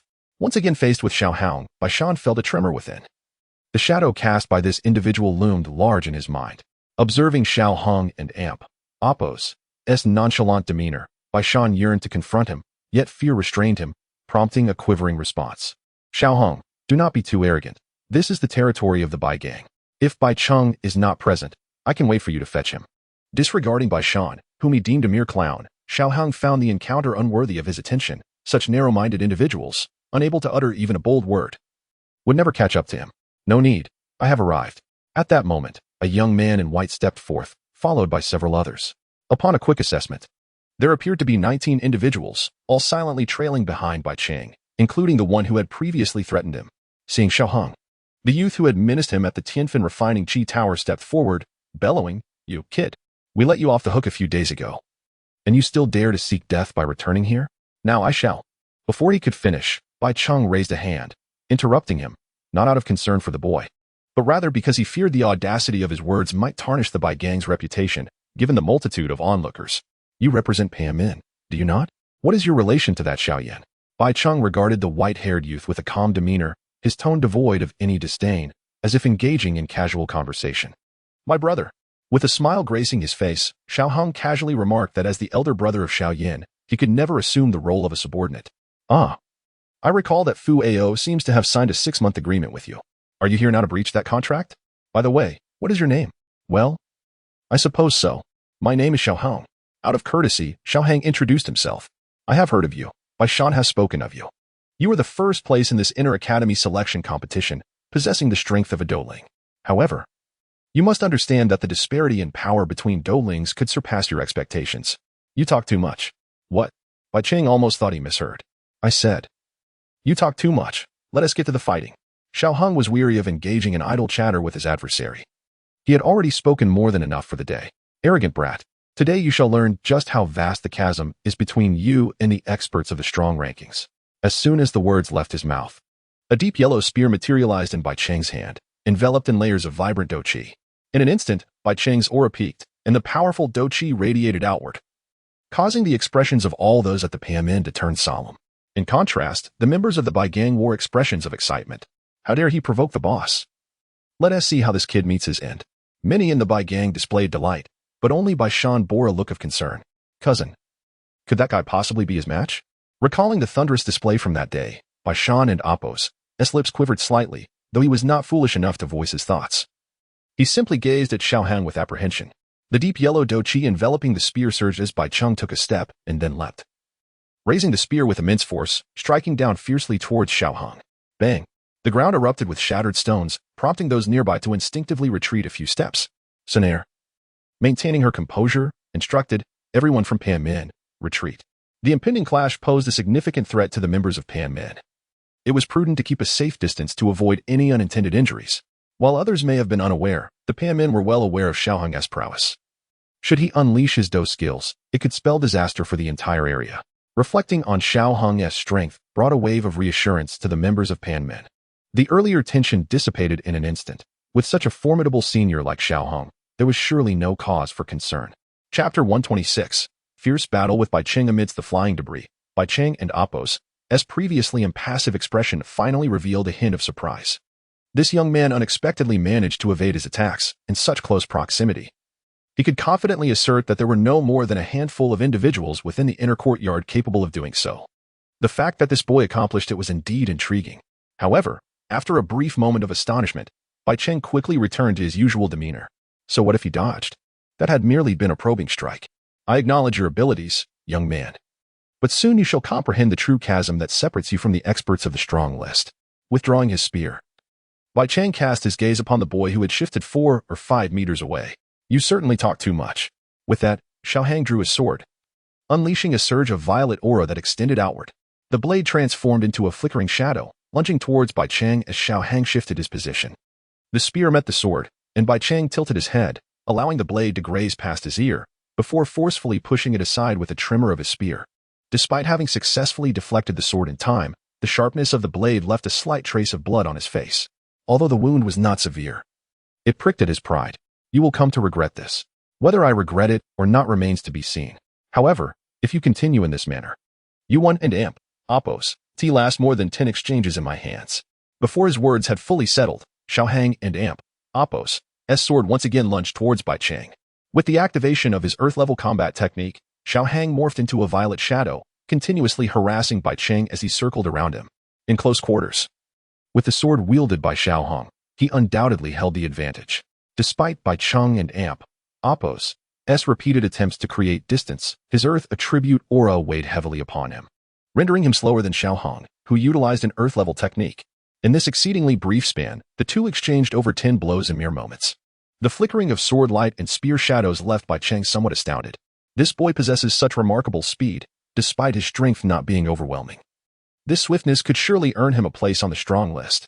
At this juncture, Bai Cheng began to regard Xiao Hang with newfound seriousness. A sword swung towards Bai Cheng and Appo's chest, clashing with a solid brown spear that intercepted the blow. Xiao Hang and Appo's expression remained unchanged. This scenario had transpired over a dozen times already. The earth attribute aura excelled in defense, and it would be bizarre if Bai Cheng could not withstand this. The sword struck the sturdy spear, and Xiao Hong felt a sudden force latch onto the blade. As he withdrew his sword, the power, though not overwhelming, nonetheless impeded his speed. At that instant, Bai Cheng emitted a cold grunt, sweeping his spear horizontally towards Xiao Hong. The sword stood firm before him, blocking the incoming attack. While he sustained no damage, the sheer force of Bai Cheng's strike nonetheless forced Xiao Hong back several steps. It's my turn. At the moment Xiao Hong was pushed back, Bai Cheng swiftly advanced, his deep yellow aura surging forth, enveloping him entirely. His speed surged dramatically as the spear transformed into a shadow, thrusting towards Xiao Hong, targeting vital points with precision. Regrettably, Bai Cheng underestimated Xiao Hong and Appo's speed. Just as the attack was about to connect, Xiao Hong called upon the power of wind and thunder, vanishing from his original position in an instant. In the blink of an eye, he had distanced himself from Bai Cheng by over 10 meters. In that fleeting moment, violet flames laced with thunder erupted around Xiao Hong, enveloping him completely. He slashed forward with his sword, unleashing a blazing sword aura that hurtled towards Bai Cheng. This technique was a fusion of his alchemical fire and his habitual swordplay, not innovative but rather an enhancement of the synergy between flame and blade. Retreat! Bai Cheng bellowed, urging the crowd to flee as he witnessed the 2 or 3 meter long flame sword aura. Yet, with Bai Cheng and Appo's speed and the rapidity of Xiao Hong and Appo's strike, evasion was not an option. However, he did not require a retreat. The earth attribute aura was renowned for its defensive prowess, and such an assault would not pose a threat to him. With a resounding impact, the spear collided with the flame sword aura as if attempting to cleave the inferno itself. However, flames are inherently intangible and not so easily severed, particularly when Xiao Hong and Appo's fire was not ordinary but rather an extraordinary blaze imbued with thunder. Boom! The yellow spear struck the flames, causing an explosion that sent shockwaves of heat radiating outward, raising the temperature for those nearby. The flames erupted entirely, engulfing a radius of 3 to 4 meters around Bai Cheng. What is this fire? He sensed an unsettling power that seemed to penetrate his defenses. His earth attribute aura enveloped his body, shielding him from the flames' engulfing embrace. Yet, such a force would need to exert far more effort to conquer him. With a cold snort, Bai Cheng swept his spear, dispersing the surrounding flames with the surge of his aura. Noticing Xiao Hong, Bai Cheng lunged forward, thrusting his spear directly at him. Empowered by his aura, the spear manifested multiple shadows, its speed causing the onlookers to gasp in astonishment. In an instant, the distance between the spear's tip and Xiao Hong had narrowed to less than a meter. Bai Cheng's face twisted into a fierce expression. Boy, this time, let us see how you evade. The spectators exchanged glances, their expressions laden with complexity, as they evidently believed that Xiao Hong could not escape this formidable strike. If he failed to evade such a powerful blow, the consequences would be dire. Yet what transpired next nearly caused their jaws to drop. Just as the spear tip was about to pierce Xiao Hong, he summoned the wind and thunder beneath his feet, transforming into a shadow and darting to the right. Bang! Bang! Bang! The walls behind him, unable to evade the barrage of powerful aura, crumbled in an instant, reduced to rubble. Impressive strength, albeit slightly lacking in speed. Casting a glance at the fallen wall, Xiao Hong remarked casually, had it been the version of himself who had not yet cultivated an earth-level body technique, he might not have evaded the previous attack. However, in reality, there is no such thing as what if. How is this even possible? The onlookers gaped at the collapsing stone wall, and then at the unscathed young man in black, their faces painted with astonishment. This speed. Surely no one in the inner courtyard could surpass it. This newcomer is rather formidable. It seems Bai Cheng may be in for a challenge. Indeed, this newcomer is indeed powerful. Bai Cheng, witnessing Xiao Hong and Appo's unharmed state, was first taken aback, then filled with resentment. As a respected expert on the strong list, it was intolerable for him to have his attack dodged by a mere newcomer. Boy, if you have the capability, do not flit about like a monkey. If you possess courage, face me in a proper duel. Bai Cheng was not foolish, realizing his speed could not match Xiao Hong's. He sought to provoke him into a direct confrontation. Senior Bai Cheng, you truly are amusing. Why should I refrain from dodging? What use is my leg otherwise? Xiao Hong replied, his gaze toward Bai Cheng laced with mockery. Seeing his provocation fail, Bai Cheng ceased speaking, gripping his spear as he lunged towards Xiao Hong once again. Trained in earth attribute aura, he was not particularly adept at long-range attacks, thus he aimed to drag Xiao Hong into close combat, leveraging his formidable defense and deeper reserves of aura to wear him down. As Bai Cheng charged once more, Xiao Hong remained unfazed, the power of thunder rippling beneath his feet as he deftly dodged Bai Cheng's spear. Simultaneously, he wielded his sword, striking at Bai Cheng with every shift of his form. Yet, true to its reputation as the most defensively adept attribute, Despite Xiao Hung's numerous strikes landing upon him, they inflicted only superficial wounds, leaving a few bloodstains and tearing some of Bai Qing's garments, rendering him slightly disheveled. This is also related to close combat. Bai Qing's attack speed is exceedingly rapid, enabling him to evade and block. However, should he intermingle some powerful combat techniques, it would pose a considerable challenge. To outsiders, it appears as though Bai Qing is being suppressed, and while this is indeed the case, he is merely dissatisfied with the results he has achieved. Boss, how could he be suppressed? The members of the Bai gang displayed expressions of disbelief upon witnessing their leader and Apos' predicament. Their leader being overwhelmed in close quarters. What sort of monster is this newcomer? The thought was too daunting to contemplate. What if their boss were to lose to this freshman? In stark contrast, the members of the Pan men were filled with exhilaration. Senior Xiao Hung is so powerful. Senior Xiao Hung is so handsome. Senior Xiao Hung's speed is astonishing. Such thoughts danced in their minds. Meanwhile, Hu Jia's eyes revealed a hint of complexity as she bit her crimson lip, acknowledging the formidable strength of this individual. As the battle unfolded increasingly unfavorably, the faces of the Bai gang members grew grimmer. Finally, after exchanging glances among their leaders, a commanding voice shifted the atmosphere for the Pan men. All members of the Bai gang charged together. The young man clad in white shouted, leading the charge into the fray, targeting none other than Xiao Hong, who was engaged in battle with Bai Qing. Upon observing the Bai gang members rushing forth, Hu Jia and the rest of the Pan men could no longer remain passive. Hu Jia shouted, "Let us go? Brothers, charge." Subsequently, the Pan men members surged forward with fervor, their momentum seemingly overpowering the Bai gang. "Your Bai gang is rather shameless." Xiao Hung could not help but mockingly address Bai Cheng, who wore a cold expression upon witnessing the Bai gang's initial assault. A wave of anger surged within Bai Qing. He had never anticipated a day where he would have to rally the Bai gang against a mere newcomer. Such behavior was undeniably disreputable. Yet what did it matter as long as he could secure victory? "I did not initiate their attack," he coldly remarked. A statement that left Xiao Hang speechless and drew murmurs of incredulity from the surrounding spectators. Yet, what could one do when faced with such shamelessness? Furthermore, in a strict sense, the Bai gang's actions were not entirely unjustifiable. It is customary for factions to engage in collective combat. Xiao Hung had anticipated this. His sword trembling as he deflected the spear, the power of wind and thunder surging beneath his feet as he swiftly evaded the encroaching green energy directed at him.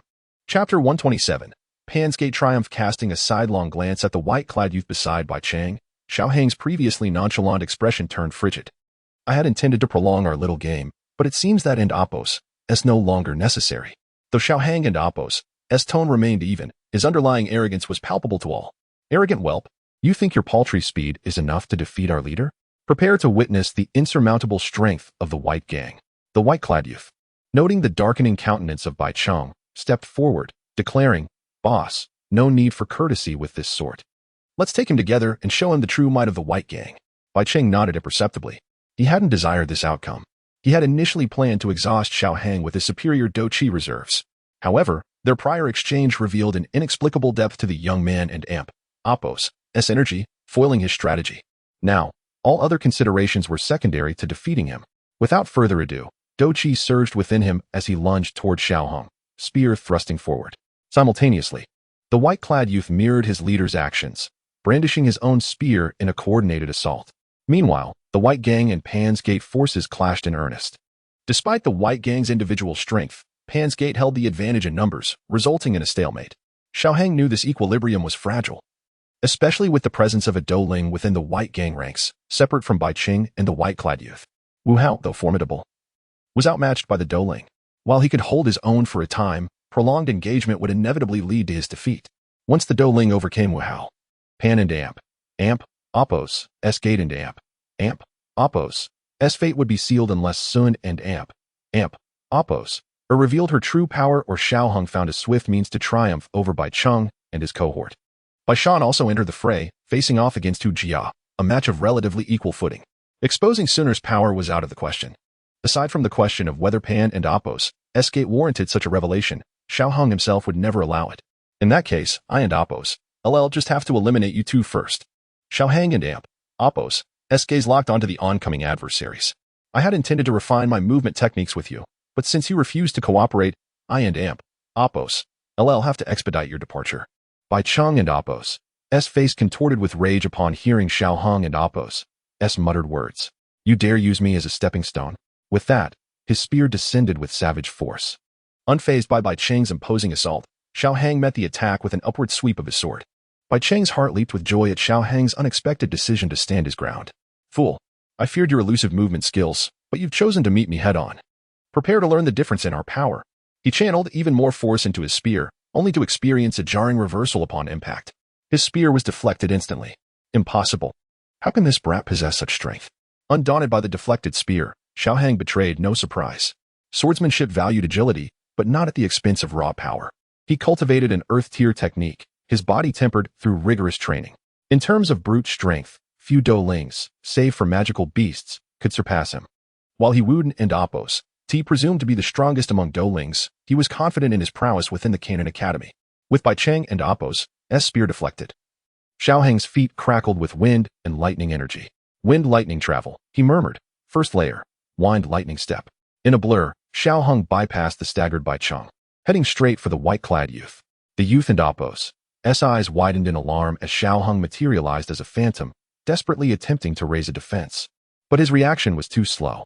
He could only watch helplessly as the sword pierced his shoulder, an excruciating pain blooming as crimson stained his robes. The agony threatened to disarm him. Continue if you wish, but in your current state, forcing your Dou Qi will cost you your arm. Xiao Hang showed restraint. Mindful of the academy setting, had this been outside, he would have slit the man and oppos' throat for such a treacherous act. Blood flowed freely. The youth, gritting his teeth, glared at Xiao Hang. He desired vengeance, but knew Xiao Hang spoke the truth. The sword had severed vital meridians in his arm. He had no other choice but to withdraw. Insolent whelp, you dare injure a member of the White Gang? You will pay. Bai Cheng snarled, his face a mask of fury. You are not worthy. Xiao Hang flicked the blood from his blade and vanished again, unleashing a relentless torrent of strikes upon Bai Cheng. Every moment wasted was a disservice to his Pansgate brethren, whose skills paled in comparison to the White Gang. And Xiao Hang was nothing if not dutiful. Each strike now ignited with raging flames, overwhelming Bai Cheng. Beyond the surge in power, the exotic fire's heat left Bai Cheng struggling to maintain his defense. The flames evoked a primal sense of dread. Fortunately, his earth affinity and honed combat skills allowed him to endure. Another 6-star Douling would have faltered under Xiao Hang and oppos' relentless assault. Yet, even so, he was on the verge of defeat, unable to mount a counterattack. Forced into a purely defensive stance, Bai Cheng was no weakling. Otherwise, Xiao Hang would have dispatched him with a single blow, as he had done with others whose strength hovered around the 3-star Douling level. Against ordinary newcomers, they would have been wolves among sheep. But they had faced Xiao Hang, an anomaly. Their skills, techniques, and mental fortitude were utterly crushed by Xiao Hang, a veteran who had weathered countless battles, claiming hundreds of lives. How could a mere 3-star Douling withstand such honed experience? How can he be so monstrous? How can a newcomer possess such power? Bai Cheng inwardly lamented, regretting his decision to provoke Pan and oppos' gate. Yet, pride held him captive. He desperately sought an opening for a comeback, though he knew the odds were stacked against him. Xiao Hang disengaged, creating distance between them. Try this, immortal execution swordplay, breath severance. Xiao Hang channeled an immense amount of Dou Qi and flames into the sword, unleashing a massive, violet arc of energy toward Bai Cheng. Bai Cheng, summoning every ounce of his strength, braced himself, planting his spear before him, determined to withstand the onslaught. The violet arc slammed into the spear shaft, forcing Bai Cheng backward. With a deafening boom, the energy exploded. In an instant, a dense fog billowed, enveloping Bai Cheng entirely. The force of this assault was 3 or 4 times greater than the previous one, and this time, Bai Cheng could not withstand it. Witnessing the rising smoke, despair washed over the members of the Bai Gang, while jubilation erupted among the Pan and oppos' gate.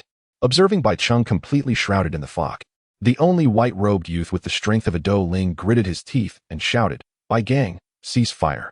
His command, though abrupt, was the most rational course of action. Their leader could no longer turn the tide, even if he managed to block this attack. Judging by the ease with which their opponents executed it, they could unleash countless more. Ceasing hostilities now would minimize unnecessary casualties. Seeing the Bai Gang members halt, Sun and oppos' and Hujia also ordered Pan and oppos' gate to stand down. They valued their reputation, unlike the shameless Bai Gang, although eager for retribution. The members of Pan's Gate restrained themselves. By this point, they had practically won the war between the Bai Gang and Pan's Gate. After a long while, the smoke dissipated, revealing Bai Cheng propped up by a spear, one hand clutching his chest. Blood trickled from the corner of his mouth. His clothes were tattered, revealing a bloody gash on his chest and burns all over his body. Xiao Hong coldly gazed at him and inquired, "Care to continue?" Clenching his teeth.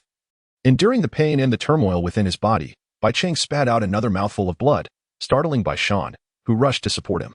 Looking at the black-clad youth standing with his sword not far away, Bai Cheng reluctantly conceded, "I surrender."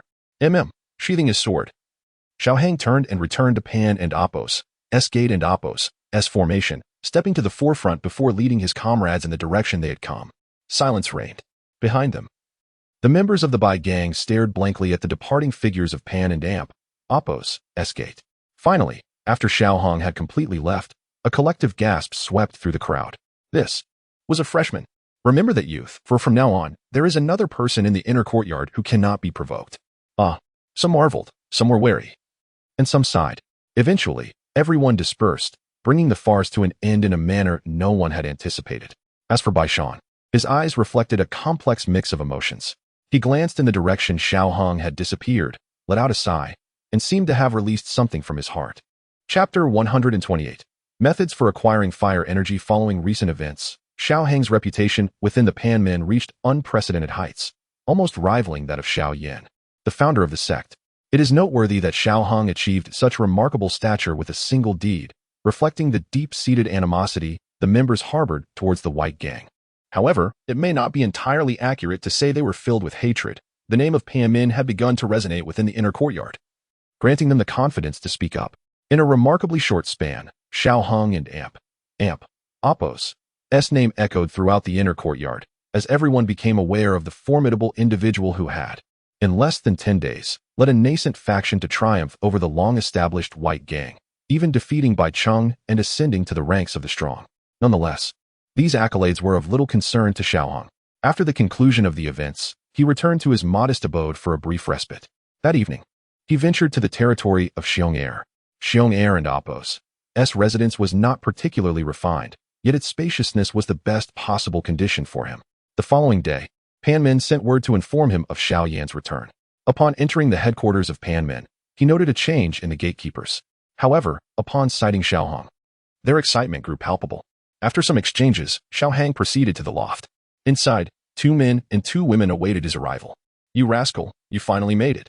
Upon seeing Xiao Hang, Xiao Yan rose with a hint of nostalgia. "I never imagined you would resolve the White Gang's issue in just a few days. What else with the eagerness? Looking to usurp my position as the leader? Having such aspirations would reflect well on Pan Min. I even contemplate renaming it Hangman, symbolizing a bold path forward. What do you think?" Xiao Hang took a seat, adopting a serious demeanor as he regarded Xiao Yan. Shaking his head, Xiao Yan, who had never bested Xiao Hong in their banter, sat beside him, exhaling a resigned sigh. "You with that mouth of yours." Observing their casual interaction, Sun Er quietly smiled, her lovely face radiating warmth without uttering a word. Wu Hao maintained his usual composed demeanor, seemingly indifferent to the unfolding conversation. In contrast, Hu Jia looked on, bemused by the 2 men and Appos' light-hearted mockery of Pan Men. Did they not grasp the immense potential of their faction? Or perhaps their bond was simply that strong.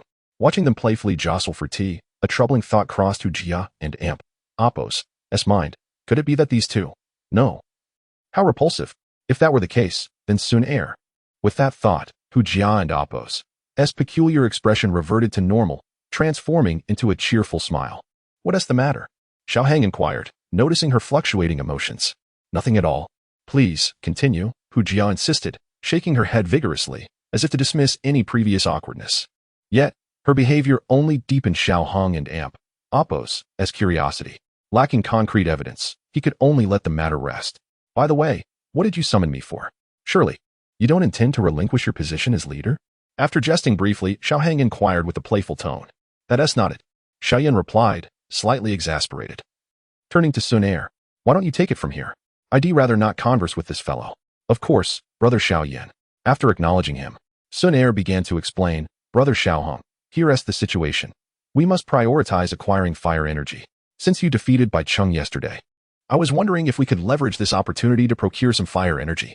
After all, if we continue as we are, even our ample reserves won't last indefinitely." Once Sun Er finished speaking, Wu Hao and Xiao Yan recognized the gravity of the issue. They exchanged glances, each one at a loss for a solution. Ultimately, their gazes converged on Xiao Hong, whose head began to throb under their intense scrutiny. After swallowing the tea in his mouth, Xiao Hong sighed. "Why not sell medicinal pills?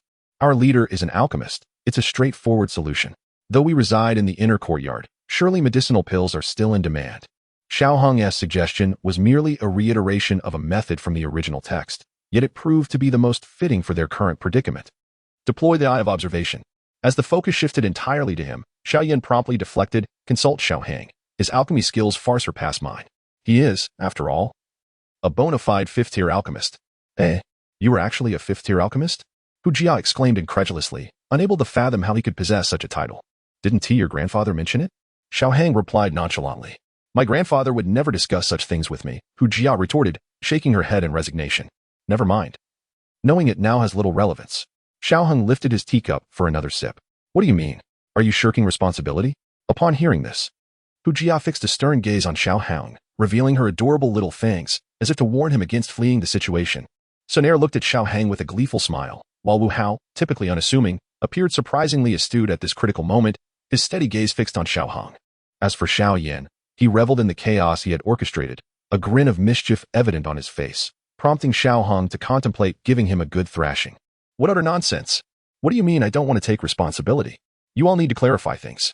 I am merely the deputy, The true leader is Xiao Yan, and his alchemy skills are commendable as well. Though they may not match mine, he can certainly concoct four-tier pills without issue. Eh? Why are you all looking at me again? Xiao Yan protested helplessly. Brother Xiao Yan. Sun Er seized Xiao Yan's arm, swaying it gently, causing him to involuntarily swallow hard. I'll take care of it. Between the allure of charm and the ease of the situation, Xiao Yan swiftly opted for the former. After all, Xiao Hang was correct. He was the leader, and these matters should primarily fall on his shoulders. Sun Er and Hu Jia had already considered the logistics, and Xiao Hang had laid out the strategies. As for Wu Hao, he was of no consequence, a mere bystander. Brother Xiao Yan is truly wonderful.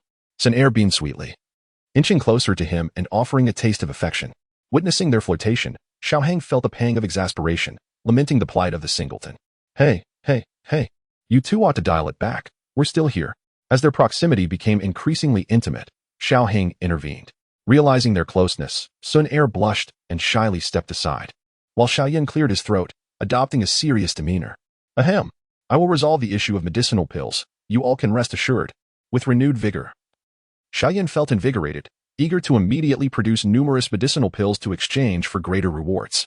Beneath her forced smile, Hu Jia felt a pang of internal anguish. Sun Er. How could she be so close to a man? What merits did he possess that she did not? As for Wu Hao, he remained unfazed by the unfolding drama. After a moment of calm, Sun Er's complexion returned to normal, shedding her previous demeanor and cheerfully stating, All right. Now that we've addressed the issue of fire energy, does anyone have any further questions? Please feel free to voice them. As his gaze swept over Xiao Yan, he slightly shook his head. Then he turned to Wu Hao, who also shook his head, and finally to Hu Jia. Sun and Amp, oppose. If I were to pose a question, would you respond to me as you did earlier? No, I cannot. Oh, very well. Hu Jia fell silent, observing Hu Jia's rapid transition from anticipation to disappointment. Xiao Hang Kuden and Amp, oppose. T helped but chuckle. What a peculiar teammate. It seemed as if she was born to elicit laughter. Upon witnessing Xiao Hang and Amp, oppose, as amusement, Hu Jia shot him a fierce glare, and with her charming dimples and little tiger teeth, Xiao Hang felt an even stronger urge to laugh. Her demeanor resembled that of an irate kitten, quite endearing. I apologize, I did not mean to. Instilled with the values from his upbringing, Xiao Hang recognized that such behavior was inappropriate, thus he promptly offered his apologies. Very well. Truthfully, it was Hu Jia and Appo's combative spirit that began to surface. Noticing Hu Jia's anger dissipating gradually, Xiao Hang felt a sense of relief. This little one truly could not withstand provocation. Meanwhile, Sun Er, observing the playful banter between the two, suddenly had a glint in her eyes, as if a thought had struck her. With a mischievous tone, she remarked, Xiao Hang Gich. There seems to be something amiss between you and Hu Jia. With this provocation, Hu Jia instantly transformed into a furious little tiger. That is not true. I only harbor disdain for this fellow. My affections have always been for Sun Er. Although her tone was assertive, the others could still detect an unusual undertone in her words. Sun Er was merely jesting. Hu Jia, you needn't be so sensitive. Xiao Yan interjected earnestly. However, despite his earnestness, the others could still perceive the underlying implication in his words. Wu Hao, somewhat oblivious, cast a glance at Hu Jia, saying nothing, yet it felt as if he had said everything. As for Xiao Hong, now caught in the midst of this unfolding drama, he could merely listen. That is not the case. With a fierce retort, Hu Jia spun around and dashed up to the loft, slamming the door behind her, causing Xiao Hong and Appo's eyelids to twitch. With Hu Jia and Appo's departure, the curiosity of the group naturally shifted towards Xiao Hong. Given Hu Jia and Appo's demeanor, they were skeptical about the notion that nothing had transpired. Yet, if something had occurred, it was not overly evident.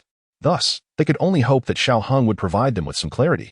Chapter 129, Legacy of a Tier 6 Alchemist, however, was not one to indulge such eccentric whims. His gaze swept over, and, "It seems some of you are itching for a fight. Shall I oblige?" Upon hearing this, felt a chill run down his spine. Without the aid of Yao Lao and Appo's power, he would be no match for. He was not foolish enough to seek out such a beating. As for, he nodded earnestly. Yes. Bang.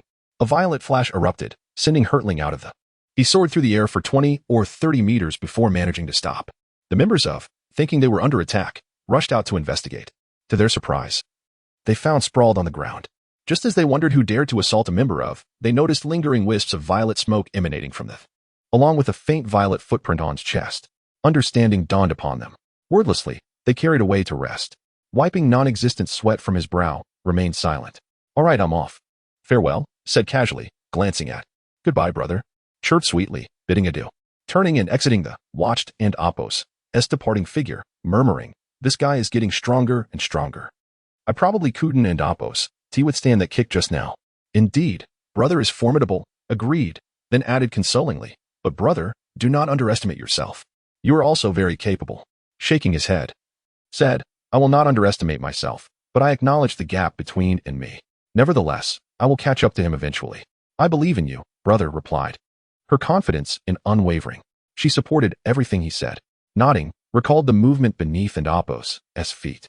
3,000 lightning movement. You have mastered it already? What a prodigy. It seems I must accelerate my progress as well. Emerging from, remembered that his medicinal ingredients were running low. It had been some time since his last concoction, and his reserves were dwindling.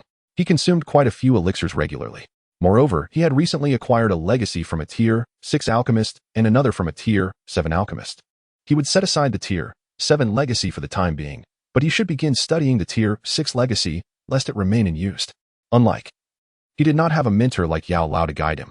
Without the legacy, improving his alchemy skills through self-exploration would be arduous. Fortunately, I have the system, mused, once again grateful for its existence. Without it, he doubted he would have achieved his current strength. First, a trip to the marketplace. With a decision made, resolved to purchase some medicinal herbs. Following his own explorations and the assistance of passers-by, successfully arrived at the entrance of the inner courtyard marketplace. Upon entering, he discovered that the seemingly small marketplace was deceptively vast. It contained everything imaginable: herbs, elixirs, cultivation techniques, combat skills, weapons, and various sundries. He even spotted several stalls selling snacks. Impressive, they have brought their family businesses to the academy. Transactions here were primarily conducted using fire energy as currency or through bartering. The gold coins commonly used outside seemed to lose their value here. Only a few stalls accepting gold coins sold items of lesser quality. "How much for these 2 herbs?" asked, squatting before a stall and pointing at 2 specimens. 10 days of fire energy. The stall owner, a young man, eagerly quoted the price upon seeing and Appo's interest. "Can you offer a discount?" "I might buy more if the price is right," said, picking up one of the herbs and examining it. He found the quality to be satisfactory and considered buying more. "Which ones do you want?" the owner inquired. "These 2, those 3, and these 7 in total. I'll take them all if the price is reasonable." Selected the herbs he desired. Seeing choose 7 herbs at once, the owner was visibly pleased. His stall only had a dozen or so herbs, and Appo's selection would clear most of his stock.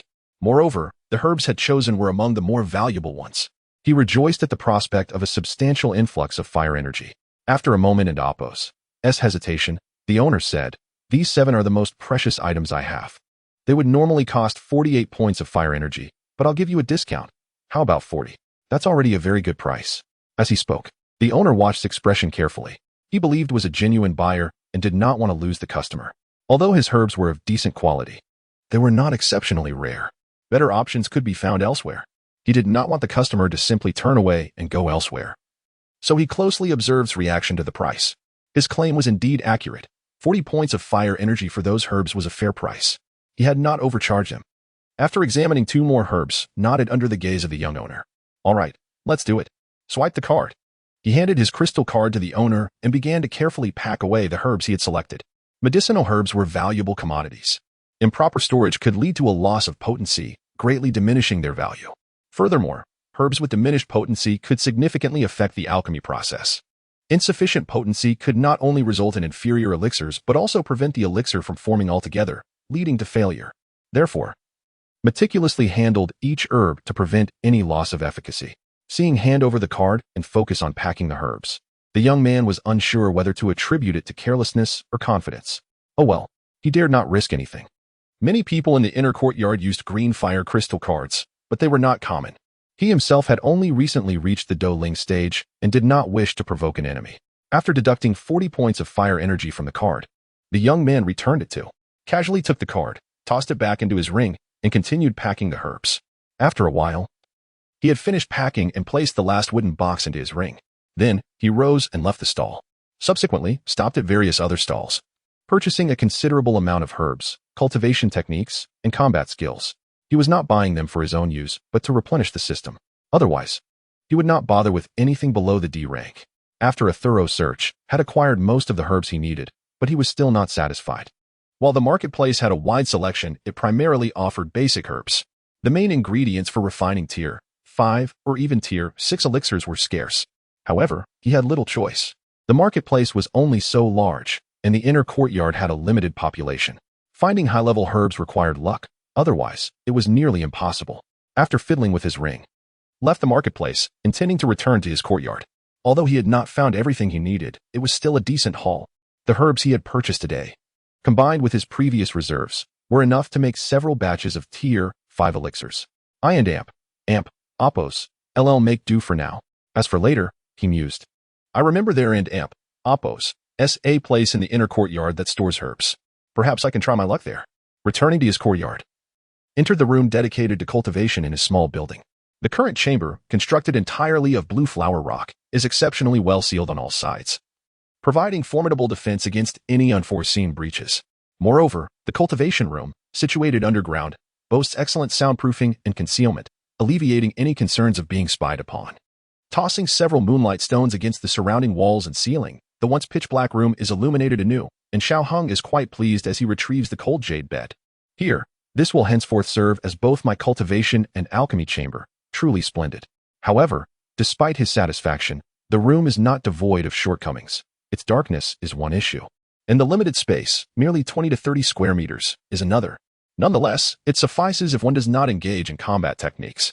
Settling onto the cold jade bed in a meditative posture, Xiao Hang closes his eyes and silently intones, absorb the inheritance of a 6th-tier alchemist. Instantly, a vast torrent of information surges into his mind. The sheer volume of knowledge overwhelms him, leaving him feeling dizzy. Yet, he had anticipated this scenario. The inheritance of a 6th-tier alchemist is certainly not easily assimilated.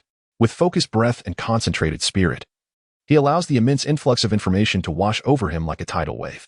After more than 20 minutes, he slowly opens his eyes. The once clear distinction of black and white in his gaze is now marred by streaks of bloodshot veins. Rubbing his temples, Xiao Hong cannot help but mutter, I knew the inheritance of a 6th-tier alchemist would not be so easily obtained. Yet, he finds himself powerless against such circumstances. A testament to the inadequacy of his soul's strength. Should his spiritual realm transcend to a higher tier, he would likely find the acceptance of the 6th-tier alchemist's inheritance effortless.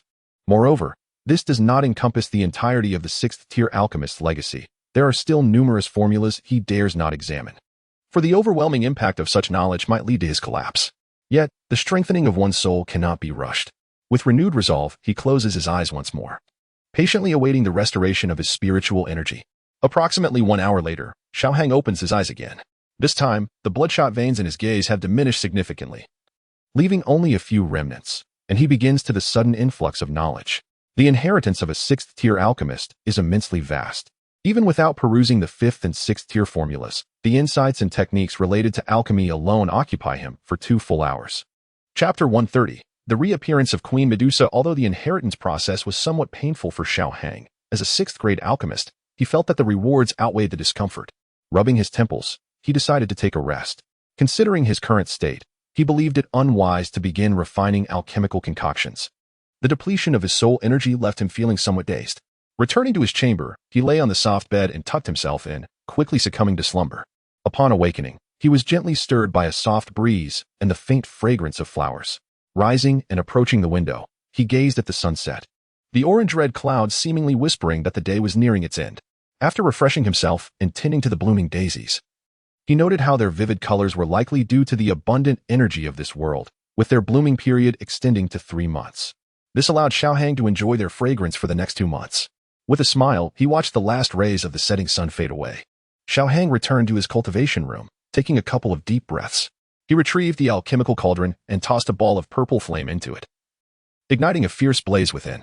Using his fighting spirit, he drew the prepared herbs into the cauldron and commenced the alchemical process. Having absorbed the legacy of the 6th-grade alchemist, his skills as a 5th-grade alchemist had significantly improved, transforming what was once a laborious task into a simpler endeavor. Successfully placing the first pill into a jade bottle, he proceeded to create the second, then the third, and the fourth, only stopping when the herbs were nearly exhausted. After securing the jade bottle and tidying up the room, he exited, realizing it was already the next day. What to do today? It seemed there was nothing pressing. So he decided to cultivate at the Heavenly Flame Refining Tower. In his life, cultivation had become an indispensable aspect, unless something extraordinary arose. He preferred to devote his time to it. Unlike his previous visit, this time he ventured alone to the tower, aiming for the 5th level rather than the 3rd. Entering the 5th level, he observed the sparse rooms and casually selected one to enter. What followed was an unending cycle of cultivation. The atmosphere inside the tower was indeed monotonous, especially with its dimness and oppressive heat. Only those with strong willpower could endure for long periods. However, for Xiaohang, who possessed the rare flame, he could remain there indefinitely as long as he was willing. Yet, he was not so extreme. After 7 days, he emerged from the tower, aware that prolonged exposure to such an environment could lead to emotional turmoil. Stepping out into the glaring sunlight, he took a moment to gather himself before leisurely making his way back to his courtyard. Upon returning, his first order of business was to take a bath, for the tower had not afforded him such luxury. After bathing, he indulged in a refreshing sleep, relishing the sensation of his progress. He popped a crimson fruit into his mouth, recognizing its effectiveness in enhancing his cultivation speed without compromising his foundation, an important factor indeed. At one moment, Xiaohang sensed unusual activity from the celestial devouring python coiled around his arm. Initially thinking it was hungry, he prepared to feed it, but sensed something was amiss. Upon awakening, the python did not immediately seek food but instead distanced itself slightly, its colorful eyes fixed coldly upon him, devoid of warmth. Recognizing the situation, Xiaohang retracted his enthusiasm and the jade bottle he had retrieved. Sure enough, after a moment, a radiant spectrum of colors emanated from the python. The vibrant light cascaded down, and amidst it, a delicate hand emerged. Then came a voice of exquisite beauty. Seeing the queen once more, Xiaohang felt no lingering hatred. After all, had it not been for her, he might not have escaped the cloud mist sect unscathed, though draped in red gauze that concealed her more sensitive areas. Her slender waist, long legs, and graceful arms remained exposed. This attire did little to diminish Medusa and Apos' allure. Rather, it accentuated her wild beauty, prompting Xiaohang to involuntarily shudder. Especially striking were her multifaceted eyes, which, upon meeting Xiaohang and Apos' gaze, seemed to draw him in completely. "Where is my soul fusion pill?" she inquired, exhaling a fragrant breath as her kaleidoscopic eyes flickered. Deep within, a silver blade of intent flashed, causing a sharp pain that jolted Xiaohang from his reverie.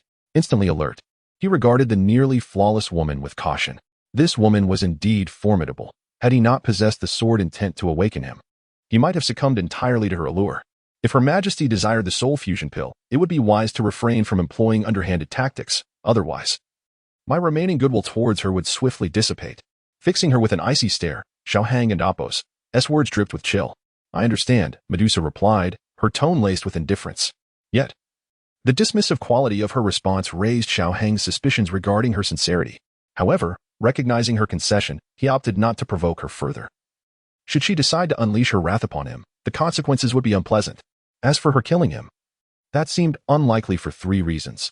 The bond with the celestial devouring python, the fact that they were within the Canaan Academy, where her actions would surely have repercussions, and finally, he still possessed a Dou Huang trial card, granting him a substantial chance to unite with the Academy and Apos' powerful members to confront her if circumstances permitted.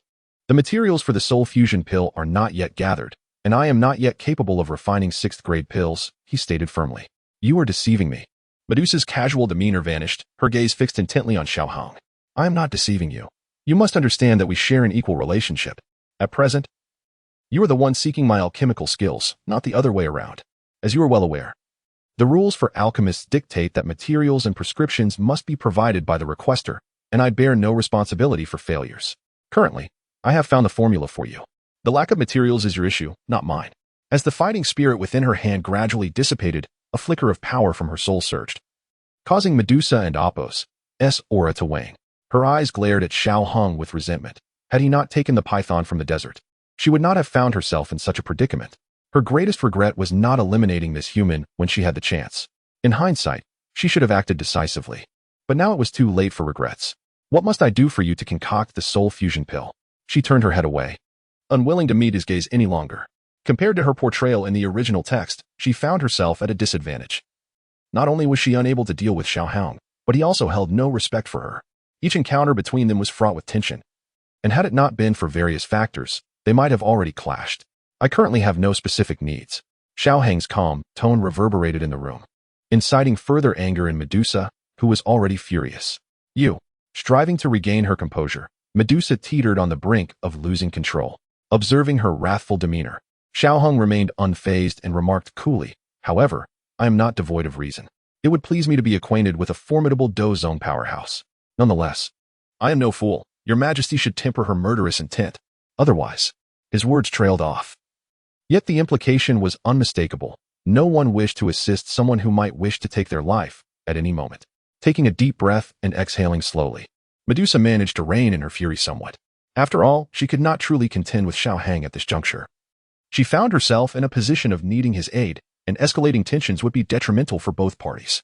Following Xiao Hong and Apos' statement, a temporary silence enveloped the room until, after a pause, a cold voice emerged once more. This king understands. The reason for his treatment of Medusa was also to alleviate the enmity between them. After all, she was undeniably powerful, and her strength could prove beneficial in the future. Who would not desire a Dou Zone expert as a protector? Naturally, if he could manage to subdue this queen, it would be most advantageous, though such aspirations felt distant, for her temperament was far from ordinary, and Xiao Hong was not particularly skilled in placating women. However, this queen's pride was excessive. It would be wise to temper it somewhat. After all, tales of princesses falling for beggars exist solely in fairy tales. Xiao Hong was not naive enough to believe that merely softening his stance would earn him the queen and Apos' favor. Remember, Your Majesty, we are equals. Regarding the fusion spirit pill, I shall keep a lookout for you. However, do not be overly anxious. You are aware of the rarity of 6th grade elixirs. The necessary ingredients cannot simply be gathered at will. It relies on fate. That said, I prefer to lay my cards on the table. I hope that if you ever acquire the fusion spirit pill, you will remember this favor I have extended to you. Rest assured, I am not the type to repay kindness with enmity. Should you request that I concoct the fusion spirit pill, I shall certainly remember your kindness. Medusa responded coolly, though the veracity of her words likely remained known only to herself. Yet I hope you will no longer attempt to deceive me. When I awaken next, I hope to be greeted with some surprises. Fear not, Your Majesty, I am not a treacherous individual. A casual acknowledgement followed, signaling that Queen Medusa's time outside was drawing to a close. A radiant 7-colored light enveloped her once more as she transformed back into the sky-devouring python. Chapter 131, The Map and Apos' transformation. As the vibrant colors dispersed, the devouring python emerged, affectionately approaching Xiao Hong. Taking a deep breath, Xiao Hong murmured in a daze. This woman is truly formidable. Every conversation with her feels more exhausting than a battle. Turning his gaze to the devouring python, he produced 2 jade vials, allowing the little creature to feast, gently patting its adorable head. Little one, you are indeed the better companion. That woman is far too fierce. Xiao Hong began to ponder whether he should devise a means for the little one to completely replace Medusa. After all, despite Medusa and Apos' strength, the murderous intent in her gaze was unmistakable. In contrast, while the little creature may not possess Medusa and Apos' power, it was obedient to him. And after nurturing it for so long, he had grown somewhat attached. After a long contemplation, he realized that, even if he wished to act, there was currently no feasible method. He could only bide his time and wait for an opportunity. Unbeknownst to him, after uttering those words, the python's serpentine eyes turned icy for a brief moment, a flicker almost imperceptible. In the starkness of reality, the little creature nuzzled Xiao Hong's hand, seemingly offering consolation. After toying with the little one for a while, he noticed its drowsiness and decided to let it rest. Containing a mature and powerful spirit was no easy feat, and the little one's sleepiness was quite natural, tending to the flowers and plants in the courtyard and within the house. Xiaohang drew forth an iron sword and began to practice his swordplay. Initially, he had no understanding of the sword's merits, merely influenced by various novels in his past life that portrayed swords as impressive. However, as he practiced, he discovered the sword truly was magnificent. Joking aside, the sword was not only aesthetically pleasing but also devastatingly effective in combat. While it may not possess the greatest power, speed, or agility in terms of sharpness and lethality, it undoubtedly ranks among the finest of weapons. Immersed in his swordplay, Xiaohang diligently executed each move with precision. Suddenly, an inexplicable alarm surged within him, and a fierce sword aura shot forth, piercing the wall directly. The wall, struck by the sword aura, instantly bore 3 sizable holes. Ignoring the damage, Xiaohang pondered aloud. What is happening? Why am I suddenly so unsettled? This sensation, it does not seem like an ominous premonition. Those who cultivate to a profound depth often sense certain things in the cosmos. Yet, such feelings are typically vague, akin to fleeting dreams that are forgotten upon waking. This time, however, it felt different. It seemed as though something was calling out to him from beyond. Is this it? He retrieved an ancient, unfamiliar piece of beast hide, feeling that this might be the object of his sensation. Isn't this the map I obtained from the lottery earlier? As he pulled out the map, a sense of connection formed, suggesting that this matter was indeed intertwined with it. Gazing at the unknown beast hide, the map was clearly visible, yet he remained puzzled. It appeared to be situated near the Black Corner domain, but he had not compared it with any other maps, leaving him uncertain.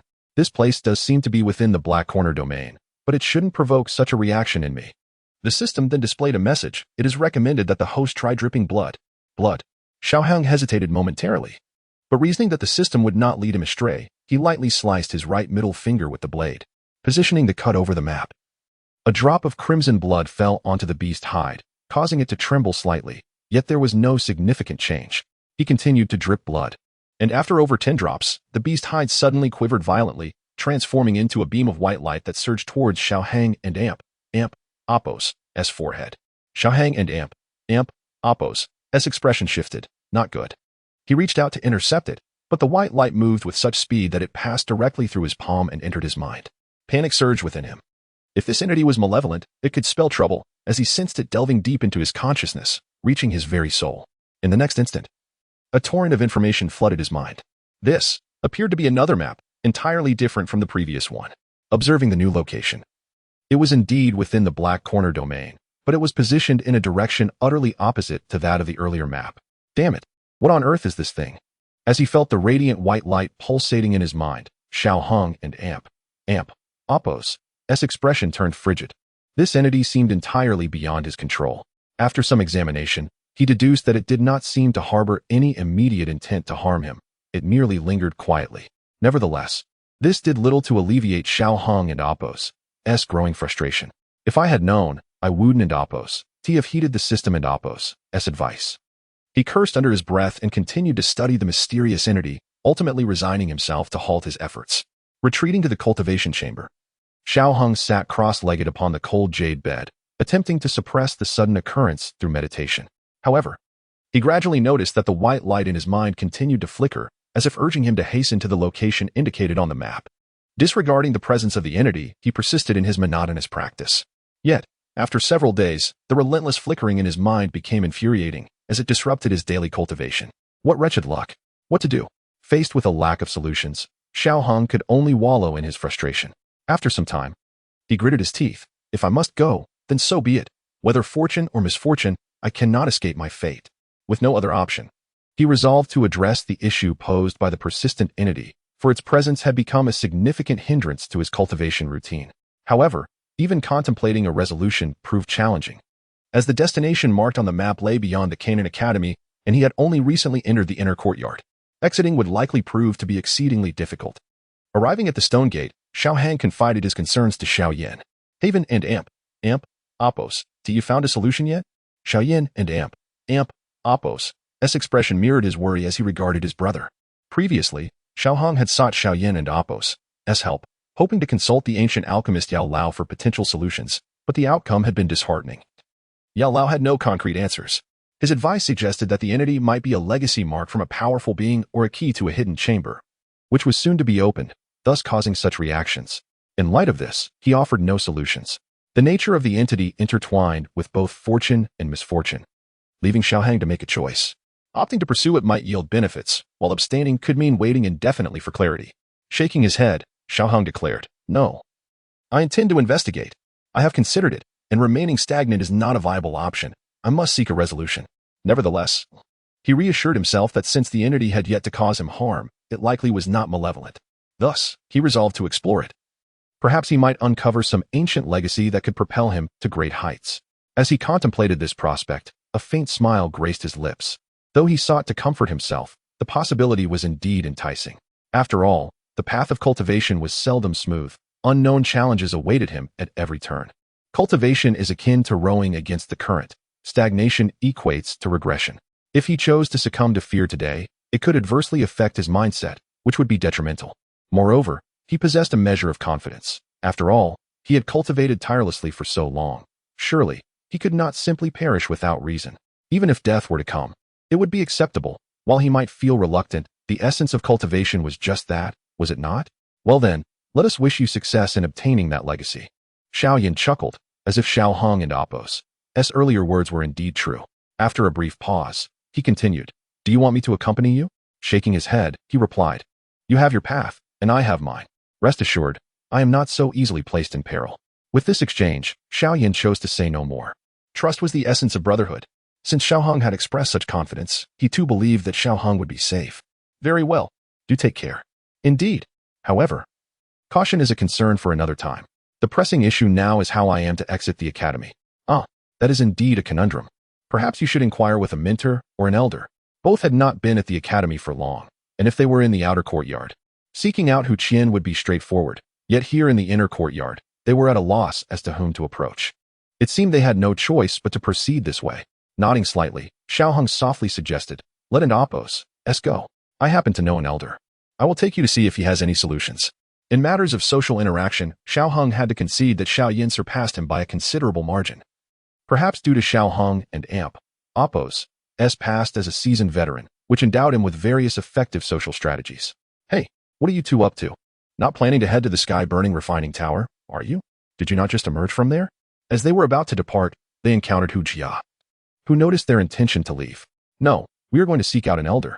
That is all. We shall take our leave now," Xiaohang casually responded. Hu Jia nodded slightly. "What do you need an elder for? How peculiar. Off you go." "Yes, we are leaving," Xiaoyan replied in affirmation. Were they in the outer courtyard, it would have sufficed to approach Hu Jia, a third-generation student, directly. Alas, being in the inner courtyard, even with Hu Jia's grandfather as the vice president, it seemed of little consequence now. It would be more prudent to seek out an elder directly. Perhaps a few medicinal pills might inspire them to assist. Such a direct approach was far more effective. After exchanging pleasantries with Hu Qian, Xiaoyan led Xiaohang out, although he himself was uncertain of the elder's whereabouts. Ultimately, it was only after consulting a mentor that he successfully located the elder's residence. Chapter 132, Request for Leave. Knock. Standing before a small courtyard gate, Xiaoyan rapped on the door. With a creak, the door swung open, and both Xiaohang and Xiaoyan stepped inside. In the courtyard, two elderly gentlemen sat in a pavilion.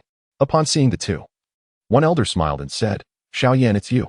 And who is that beside you?"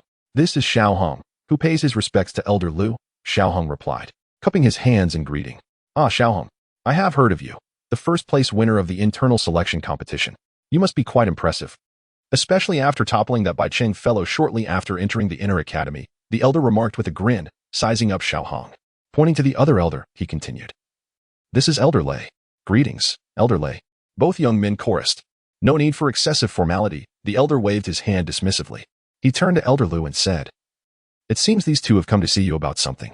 I shall not disturb you further. I will visit again another time." Elder Lu nodded, jestingly adding, "Next time, remember to bring along that fine wine of yours. Don't come empty-handed every time." "Understood. Farewell," Elder Lei replied, chuckling as he walked away. As he passed by, he glanced at the two youths and cheerfully said, "You two are indeed impressive. If you don't mind, feel free to visit me next time for a chat." "Absolutely." They both nodded, watching the elder depart the courtyard. Once Elder Lei had left, Elder Lu gazed thoughtfully at the two young men. "What brings you here today?" Elder Lu was known for his straightforwardness, a quality amplified by the exceptional talents of Xiao Hang and Xiao Yan. Had they been ordinary individuals, he might not have been so accommodating. Well, I wish to request a leave of absence, but I am uncertain of the procedures involved. Hence my visit to seek your guidance, Elder Lu. A leave of absence? Elder Lu inquired, his brow furrowing in curiosity as he looked at Xiao Hong. Is there some matter concerning your family? Xiao Hong shook his head slightly. It is not a family matter. Rather, I have encountered a problem in my cultivation and need to step out for a while. Upon hearing this, Elder Lu's expression grew grave. Talents like Xiao Hong were rare, and it would be a tremendous loss if he were to falter. What sort of problem? Is it something that cannot be resolved within the academy? There are many formidable individuals in the inner academy who might assist you. Xiao Hong could tell that Elder Lu was sincere in his desire to help, and he too wished to resolve his issues within the inner academy. However, his predicament was one that even Yao Lao could not fathom, so it was unlikely anyone in the academy could provide a solution. Yet, with the multitude of people in the inner academy, perhaps there existed someone capable of resolving his dilemma. Xiao Hang nodded slightly. Elder Lu, the situation is as follows. I inadvertently came into possession of a map. Based on my deductions, the destination indicated by this map should lead to a treasure trove. Initially, the map showed no signs of activity, but just a few days ago, it suddenly exhibited unusual movements. He then recounted the strange occurrences that had transpired, and as he spoke, Elder Lu's frown deepened with each detail. I have never encountered a situation like this. By the way, can you draw that map for me? After a moment of silence, Elder Lu found himself perplexed by Xiao Hang's query. I cannot, Xiao Hong replied, shaking his head. He had previously attempted to sketch the map, but found it impossible. Although the routes were clear in his mind, whenever he tried to depict them or describe them in detail, his thoughts would inexplicably blank out, rendering him incapable of articulating or illustrating them accurately. That is indeed peculiar. After a brief silence, Elder Lu regarded Xiao Hang with a serious expression. I am unable to assist you with your situation. Come with me. I shall introduce you to someone who may help. Subsequently, Elder Lu led the two young men out of his courtyard. After a leisurely walk of approximately 10 minutes, they arrived at the front of a building. The three entered and stopped before a dark, imposing door, which stood ajar. Peering inside, they could see a spacious office where an elderly man sat at a desk, scrutinizing an unknown scroll. The elder donned a gray robe, and the passage of time had etched its marks upon his face. Yet, even so, he exuded vitality, and an inexplicable aura emanated from him with each breath he took. Knock, knock. Elder, Lu Zhao requests an audience, Elder Lu announced, standing at the door with an upright posture, devoid of his earlier casual demeanor. His knock resonated with respect, indicating the esteemed status of the elder within. From Elder Lu and Appo's demeanor, Xiao Hong surmised the identity of the occupant of the office. In the Canaan Academy, the elders held considerable authority, each being at least a Dou Wan powerhouse, and Elder Lu was no exception. The individual who commanded such deference from a Dou Wan could only be one of a handful within the inner academy. Among these few, the only one present might be the Grand Elder, Su Qian. Su Qian, a Douzong powerhouse, served as the Grand Elder of Canaan Academy, the most formidable figure in the academy by all accounts. Enter. Setting aside the scroll, Su Qian regarded the trio without excessive formality. He first glanced at Elder Lu, then surveyed Xiao Hong and Xiao Yan. Elder Lu, you've brought these two young men here for a reason, I presume? At that moment, as Su Qian's gaze swept over him, Xiao Hang felt as though his very being was laid bare. Su Qian was a true Douzong powerhouse, not a mere shadow of one like Yun Shan. Realizing this, Xiao Hang's composure wavered slightly. Yet, despite the tension, it stemmed from respect rather than fear. He believed that one day he too would ascend to the ranks of the Douzong, and given his current rate of cultivation and favorable circumstances, that day would not be far off, barring any unforeseen setbacks along the way. Elder Lu first bowed respectfully to Su Qian before gesturing toward Xiao Hong. Grand Elder, this young man has a matter to discuss with you. Xiao Hang, please articulate your concerns to the Grand Elder. His formidable strength may provide a solution. Hearing this, Su Qian's gaze fell upon Xiao Hong. As the Grand Elder, he was well aware of Xiao Hang's reputation, the first-place winner of the Inner Academy selection, a fifth-grade alchemist, and possessing Douling strength at such a young age. Quite an impressive lad indeed. Xiao Hang, I am familiar with you. What seems to be the problem? Su Qian and Appo's voice, aged yet resonant, filled the air. Each word was articulated clearly, leaving no room for misunderstanding. Gathering his thoughts, Xiao Hong stepped forward and stated, I have encountered an issue in my cultivation, and thus, I require assistance from the academy. The situation is as follows. He proceeded to relay the same information he had shared with Elder Lu, confident that if the map held potential for fortune, the Canaan Academy would not exploit its own student. Even if the academy sought a share of the discovery, he was certain they would treat him fairly. His belief in the academy's esteemed reputation was not naive. He understood that such a reputation was earned. If he were mistaken, so be it. His possessions were not easily claimed. Regardless, if this situation proved to be a misfortune, the Canaan Academy and Appos' strength might still afford him some assistance. The price for their aid would merely be a few years of alchemical service, an insignificant cost in his eyes. After listening to Xiao Hong, Su Qian remained silent for a moment, contemplating before he spoke slowly. Your situation, while uncommon, is not entirely unheard of. According to your assertions, that map ought to serve as the key or clue to a certain relic. Previously, it had shown no signs of disturbance, yet now it has become animated, likely responding to or coming into contact with something extraordinary, possibly due to its proximity to that lock. As for its intrusion into your being, I cannot ascertain the reason. It may be due to a destined connection between you and it, or perhaps some other unique circumstance. In any case, that entity could signify either fortune or misfortune. How to discern between the two is a matter for you to determine.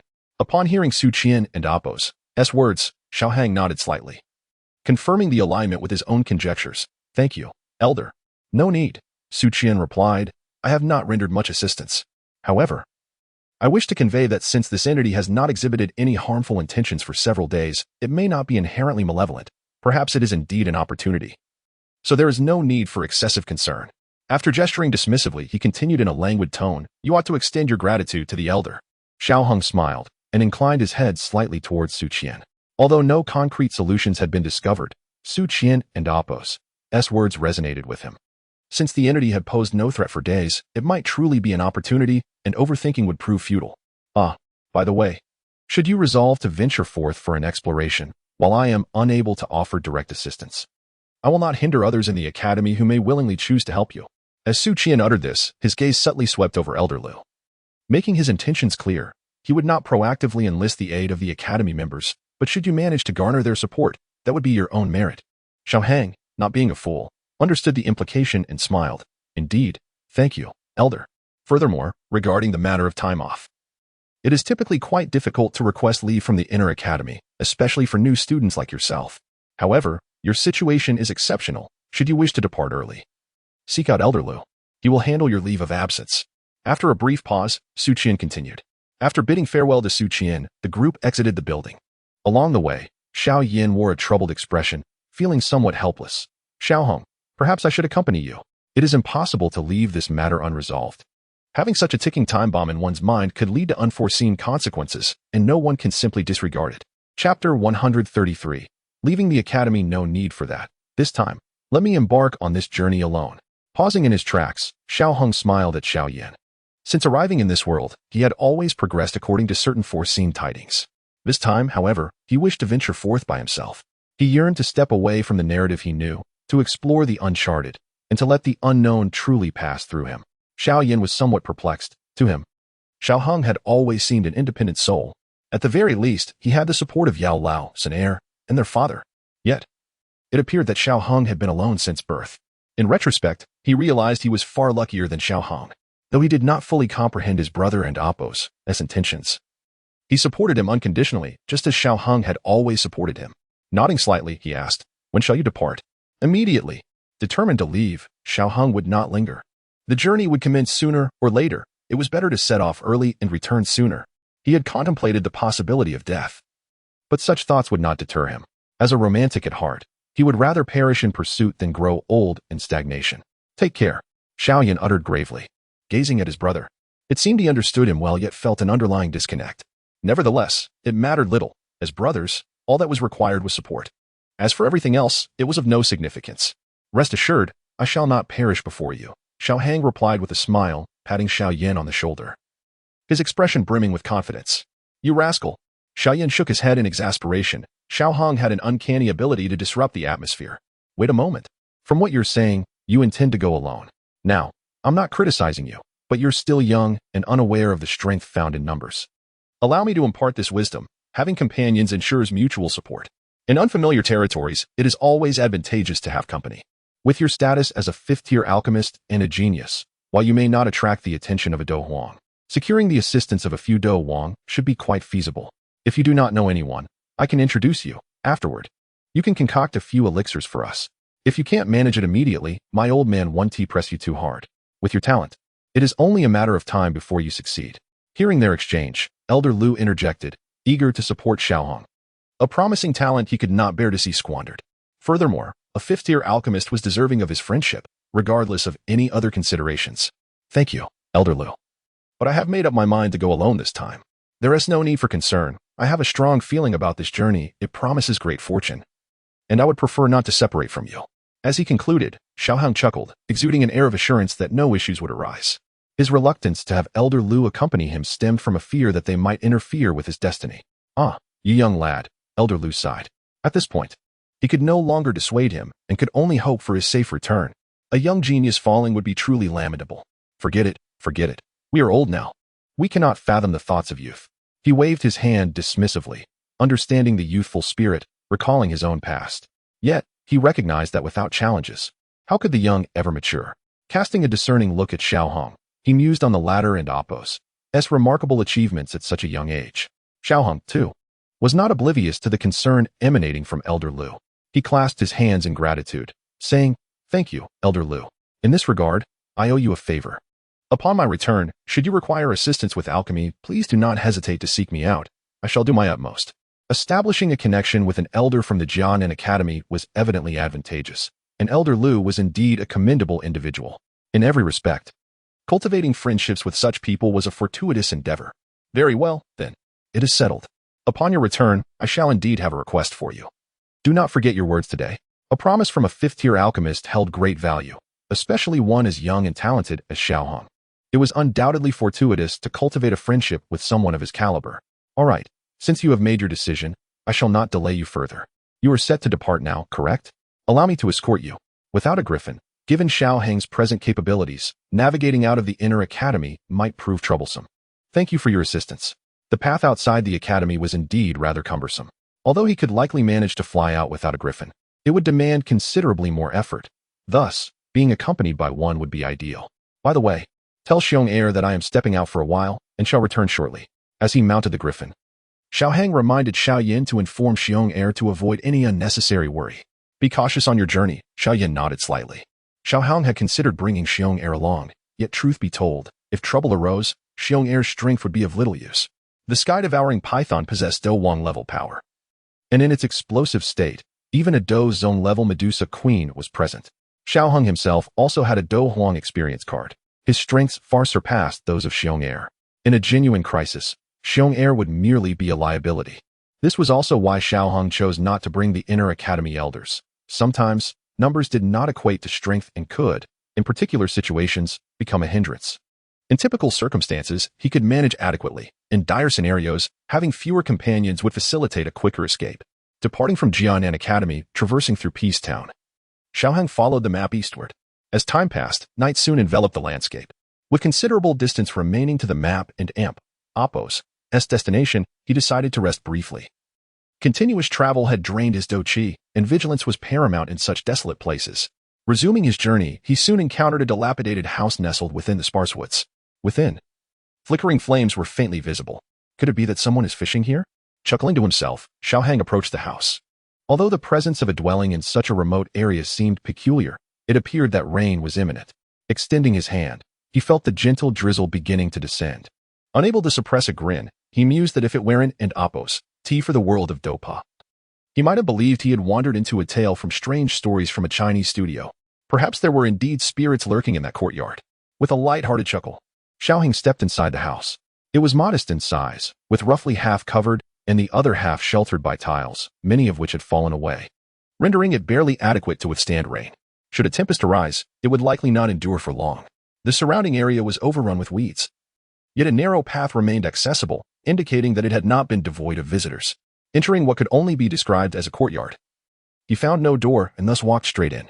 Instantly, he caught the attention of the three occupants within. "Stop!" A deep, commanding voice resounded. Gazing intently, Xiaohong observed two men and a woman gathered around a fire.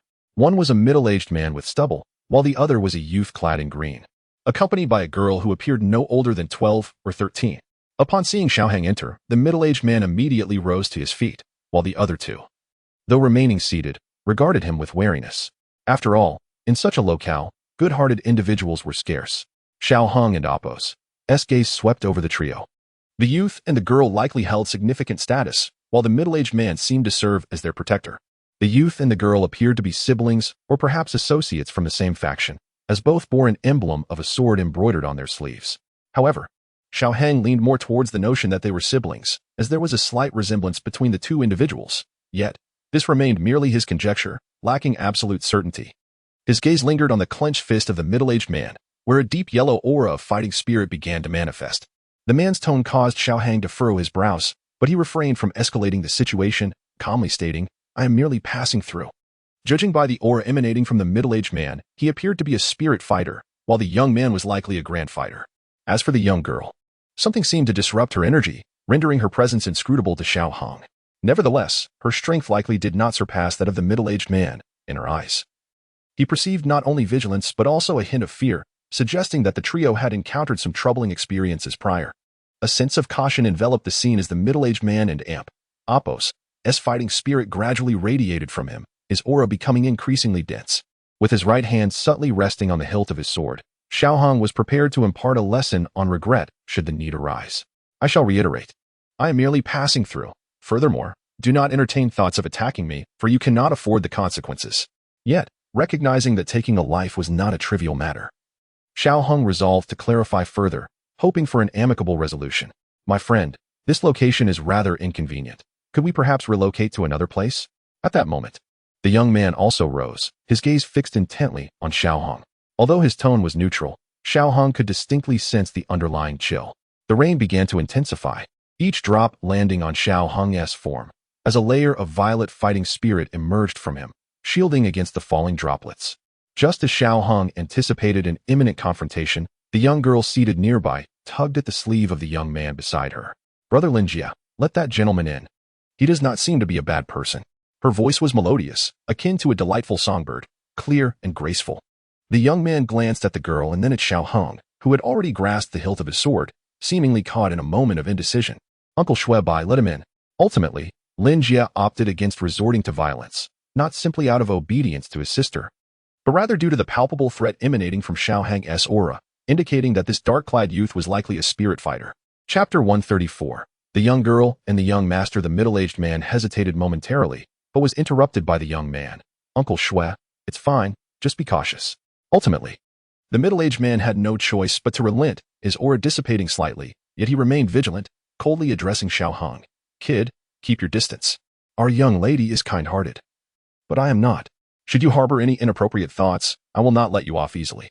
Xiao Hong found the threat utterly impotent and chose to refrain from responding. He released his grip on the sword hilt and walked slowly inside, though he did not approach the group, opting instead for a nearby spot to sit cross-legged. The three individuals watched him warily as he entered, then exhaled in relief as he settled down. They had no desire to engage in conflict with Xiao Hong, primarily because he appeared formidable, and secondly, they were not inclined towards violence. Placing the sword across his lap, Xiao Hong began to meditate. However, he could not devote himself entirely to cultivation in this place. He remained alert to the presence of the others. Gradually, the dilapidated house fell into a hushed silence, interrupted only by the occasional sound of the trio tending to the fire. Outside, the rain intensified, seemingly relentless. The cold wind rustled the leaves, sweeping through the crumbling courtyard and chilling Xiao Hang. Opening his eyes, a flicker of violet light flashed through them. It seemed he was somewhat hungry. He patted his stomach, conjuring a sphere of violet flame in his hand. Upon seeing the sudden manifestation of fire, the three individuals instinctively turned their attention to him, particularly the middle-aged man, whose fist clenched once more. Xiao Hong was aware of their scrutiny, yet he dismissed them with indifference, casually tossing the flame onto the ground before him. A slight flicker from the ring on his finger revealed a sizable piece of beast meat, accompanied by several jars and bottles that appeared before him. He glanced around and, finding nothing of interest, retrieved a sword to skewer the meat, placing it over the ethereal flames to roast. In all the world, how many could claim to roast meat with such mystical fire? Xiao Hang felt honored to be among the few. Under the influence of the otherworldly flames, the meat soon began to sizzle, and he graciously added some seasoning, enhancing the already exquisite quality of the beast meat. As the old adage suggests, the finest ingredients require the simplest of preparations. Even without any additives, the meat in Xiao Hang's hands exuded an enticing aroma, for not everyone could partake in the flesh of a fifth-tier beast. The tantalizing scent wafted through the air, and the young man's mouth involuntarily twitched as he observed the succulent meat. Glancing at his younger sister, he noticed her wide-eyed gaze fixed on the roast, her mouth watering in anticipation. He sighed, reaching into his ring for a few fruits, offering them to her. "Shall we have a couple of these?"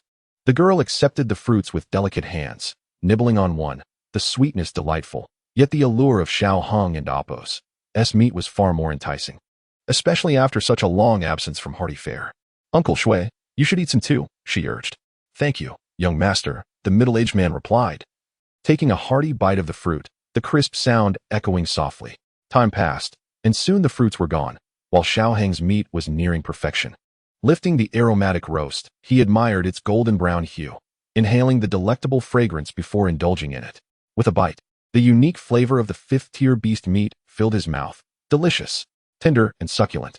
The three observers, unable to resist, swallowed hard, although they had just consumed fruits. The meat seemed far more appealing, awakening their appetites. The middle-aged man, eyeing his young master and mistress, gritted his teeth. "Young master, shall I hunt a beast?" Upon hearing this, the girl looked up eagerly, her sparkling eyes full of hope. The young man shook his head, while he too felt tempted. Their abilities made slaying a beast feasible, yet the torrential rain outside and their prior exertions had drained their energy and fighting spirit. Moreover, the darkness posed risks. It was not worth depleting their strength for mere culinary desires. "Uncle Shui, there's no need. This is a special time, we are not so delicate." The young man's words dimmed the girl's enthusiasm, her gaze lingering on the roasted meat as she swallowed hard, resignedly lowering her head. After a while, her eyes wandered back to Xiao Hong. The young man and the middle-aged man managed to restrain their desires, their self-control far superior to that of a young girl. The middle-aged man, observing his lady and Appo's forlorn expression, cursed inwardly. "Damn it. If it weren't and Appo's tea for that wretched Huang family, my lady Wuden and Appo's tea be suffering like this." They had been fleeing for days, their provisions long exhausted. Had it not been for their considerable strength, they might have perished from hunger. Those fruits were all that remained of their rations, yet venturing out for a hunt now would be too perilous. Frustrated, the middle-aged man turned his gaze towards Xiao Hong, standing and approaching him. "Do you have any spare meat? I can offer you gold for it." Swallowing the last morsel of meat, Xiao Heng wiped his mouth with his sleeve and looked up at the middle-aged man. "Is there no one left at your home?" The question darkened the middle-aged man and Appo's expression. "What do you mean, kid? If you had someone at home, you wouldn't and Appo's be lacking in basic manners," Xiao Hong replied coldly. Who did this man think he was? If he were a Dou Huang or Dou Zong, it might be understandable, but as a depleted Dou Ling, what gave him the audacity to speak so boldly? "Just because the tiger has fallen to the plains, do not mistake me for a harmless kitten." Xiao Heng's words struck the middle-aged man with a harsh reality. Indeed, times had changed. He was no longer in a position to speak down to others. His previous life, when the Lin family thrived under a Dou Huang patriarch with 6 Dou Wok elders, was now a distant memory. "My apologies, young brother. My uncle Shui is not good with words. I apologize on his behalf," the young man interjected, observing his uncle's uncomfortable demeanor. "However, young brother, do you have any excess beast meat? If so, we would be willing to purchase it at a high price." The young man was far more diplomatic than his uncle. Yet it did little to improve their standing in Xiao Heng's eyes. Perhaps they were not inherently bad people, but their earlier demeanor had left a sour impression. Had it not been for the girl, a confrontation might have already ensued. "I won't sell." Despite this, Xiao Hong had no intention of aiding them. While the girl was indeed charming, he was not swayed by mere appearances. Even if he were, she was far too young, and the consequences would be dire. Disheartened, the girl by the campfire revealed her disappointment. She was so hungry, yet she could not voice her thoughts, for her brother and Uncle Shui were undoubtedly just as hungry, and she did not wish to burden them further. "Uncle Shui, Brother Linjia, please return. I am not hungry." The middle-aged man intended to speak again, but upon witnessing the girl's pitiful gaze, he retreated. The young man, unwilling to concede, turned away, adding before his departure, "Little brother, you may wish to reconsider." Receiving no response, Xiao Heng and Appo's gaze swept over the girl once more. She was adorned in a delicate azure dress, her 3,000 strands of hair slightly disheveled. A beautiful hairpin nestled amidst the tresses. With her arms wrapped around her knees, her small head rested peacefully on her arms, a glimmer of tears still evident in her eyes. Surely, she had never experienced such a tumultuous existence before. He retrieved several meat buns, placing them over the fire to warm. "Little girl, if you wish to eat, come and take these buns." The girl lifted her head, her eyes shimmering with unshed tears as she looked over. Simultaneously, the young man and the middle-aged man cast wary glances in her direction. The girl gazed at the fragrant buns, then at her brother. Upon seeing him nod slightly, her face instantly brightened with a smile. She stood and took small, hurried steps towards him, but halfway there, as if recalling something, she turned back and flashed a sweet smile at Xiao Hong. Thank you, brother. Not at all. Xiao Hang shook his head, uncertain of why he felt such sudden compassion. Yet, it mattered little. If he wished to help, then so be it. The girl cradled the buns in her hands, glancing from the buns to her brother and Uncle Shui. She tore one bun in half, intending to offer the remainder to the two men. However, before she could speak, Xiao Hong and Appo's cold voice cut through. These are for you, not for them. You may only eat them yourself. Despite his compassion for the girl, her charm did not absolve the rudeness of the previous two. The girl and Appo's hand froze midair. A look of confusion directed at her brother, who smiled gently. Xiao Yi, just eat it yourself. Brother is fine. She turned once more to Xiao Hong. But seeing his unwavering demeanor, she could only withdraw the bun in disappointment, returning to her spot, hugging the bun as she began to eat. For reasons unknown, she had never found buns so delightful before. After finishing, she licked her lips, reminiscent of a newborn puppy savoring its milk. She glanced at Xiao Hong, who remained quietly seated, meditating in silence, saying nothing at all. Chapter 135. The show begins on a rainy night. A young man clad in gray led a group of over 10 individuals rushing forward. Suddenly, a figure in black emerged from the thicket ahead, reporting to the young master. We have located the target and Appo's trail. The appearance of the figure in black caused the group led by the young man to halt in unison. Proceed. A flash of lightning illuminated the young man and Appo's face, revealing a shadow of gloom. He spoke coldly to the figure in black, reporting to the young master. The 3 members of the Lin family are resting in a dilapidated house 10 miles away. Among them, the strongest is that old fellow Shuihua. However, he has already sustained injuries, and his strength should be nearly diminished. If he can exert any fighting spirit at all, it would be commendable. Once the young master arrives, we will surely capture them all. Upon hearing the report from the figure in black, a smile crept onto the young man and Appo's face, albeit one that appeared rather chilling. He turned to an elderly man in gray on his right. Wang Lao, is everything in order? Rest assured, young master. Even before he was injured, Shuihua was no match for me. Now that he is gravely wounded, I guarantee there will be no missteps this time. As he spoke, the elderly man and Appo's expression stiffened, and his hand clenched tightly beneath his sleeve. Indeed, I have complete faith in you, Wang Lao. The young man nodded slightly, then turned his gaze to the others behind him. I appreciate everyone's hard work this time. Once this matter is resolved, I will ensure that my father rewards each of you handsomely. At this declaration, the spirits of the group were lifted. No one relished the idea of toiling without recompense. With the young man as promise, they believed he would not speak falsely given his stature. Consequently, the rain that fell upon them felt less frigid, and they collectively expressed their gratitude. Thank you, young master. Let us set forth. With that, he spun around and dashed ahead. The group navigated through the forest, splashing through puddles of mud, indifferent to the cold raindrops that fell upon them, for they considered this slight discomfort trivial compared to the rewards of their power. 1 hour later, inside the ramshackle house, a white-haired youth was resting with his eyes closed. Suddenly, he snapped them open. Someone approaches, bearing a murderous intent. And they are swift. What did you say? The young man and Appo's face changed dramatically as he fixed his gaze on Xiao Hang, clearly shocked by the news. Prepare to flee. The intensity of the murderous aura is palpable, and they are heading directly this way. You should start escaping now. Xiao Hong had not provoked any enemies since entering the Black Corner region, yet this group was clearly on a direct course towards them. It was possible they were merely merchants or robbers, but regardless, neither would carry such a strong sense of purpose and hostility. He had not antagonized anyone. So the only plausible explanation was that they were after the 3 individuals. Although he held some disdain for the 2 men, the girl was quite admirable. Allowing her to perish would not invoke guilt, but it would be regrettable nonetheless, as Xiao Hong had always held a certain tenderness for the fairer sex. You have 1 minute, he announced again, disregarding the confusion of the others. The group had already risen when he first spoke. The middle-aged man and the young man were relatively composed, but the girl's eyes were filled with panic. Brother. Her timid voice, filled with vulnerability, was heart-wrenching. Shuihua wished to say more, but the young man interrupted him, bowing to Xiao Hong. Thank you, young brother. Shuishu, Xiaoyi, we must leave. With that, they prepared to leap outside, but just as they took a few steps, a formidable aura emerged from all directions, encasing the dilapidated courtyard firmly. The sudden influx of power caused the expressions of the 3 to change drastically. Shuihua's face grew solemn as he thrust two streams of fierce yellow fighting spirit forward, causing the already crumbling walls to collapse instantly. Young master, miss. You must go first. A pair of earthy yellow wings extended from Shuihua and Appo's back as he ascended into the air, charging forward, surrounded by his fighting spirit, which shielded him from the rain that fell from above. The young man was decisive, understanding that this was no time for sentimentality. He grasped the girl's hand and made a break for the exit, hoping to once again lead his sister to safety. However, disappointment loomed as a wave of even more formidable green fighting spirit obstructed their path, just as they were about to escape the courtyard.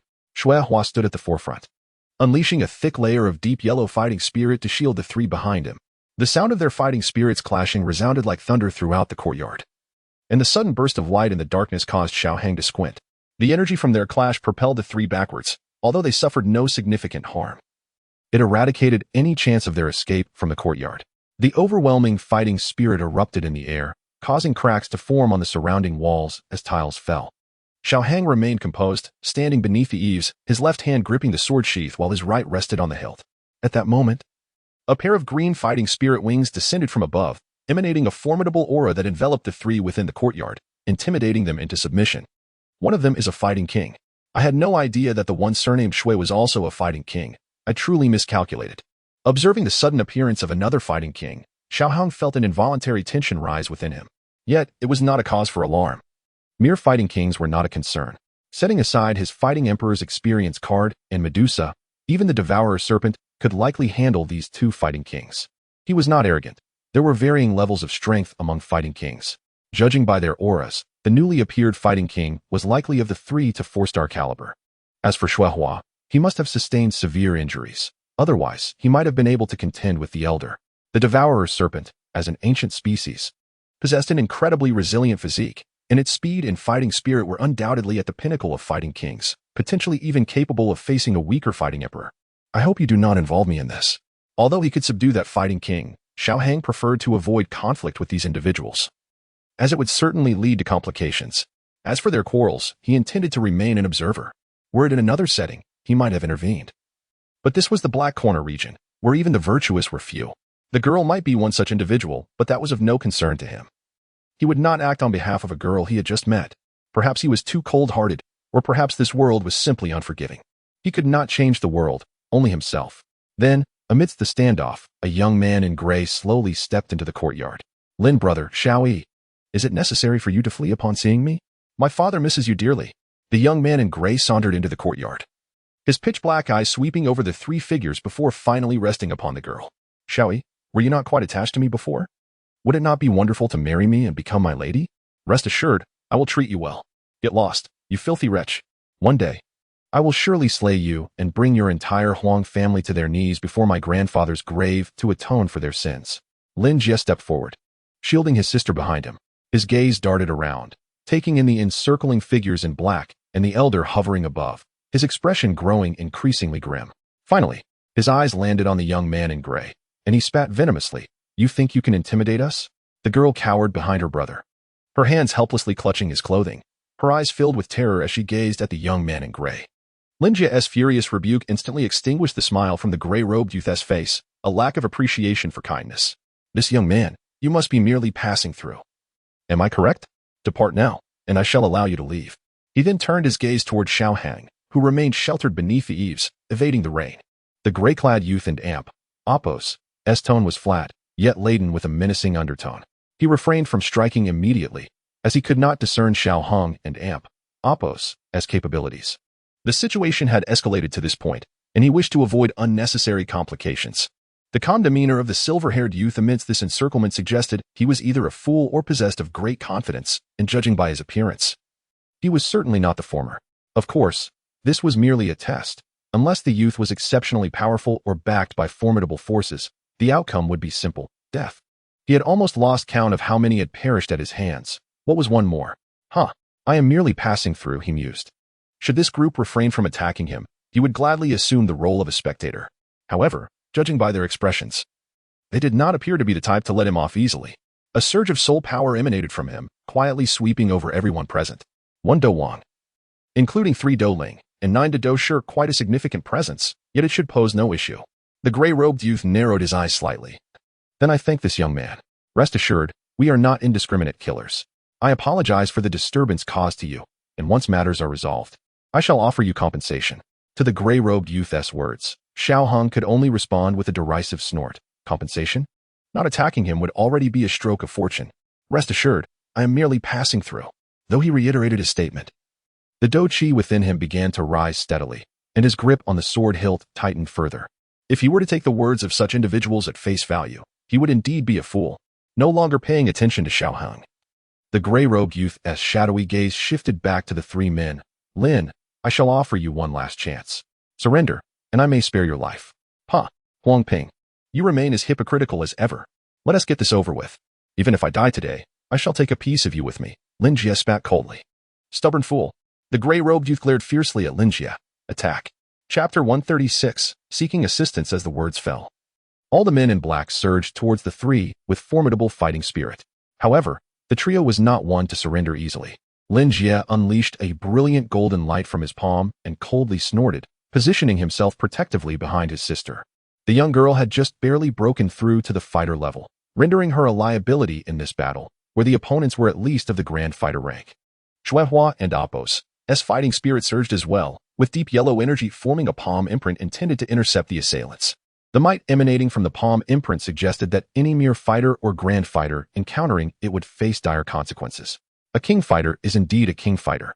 Even severely wounded, they are not easily shaken by ordinary fighters or grand fighters. Yet, he was a king fighter, and there was another king fighter opposite him.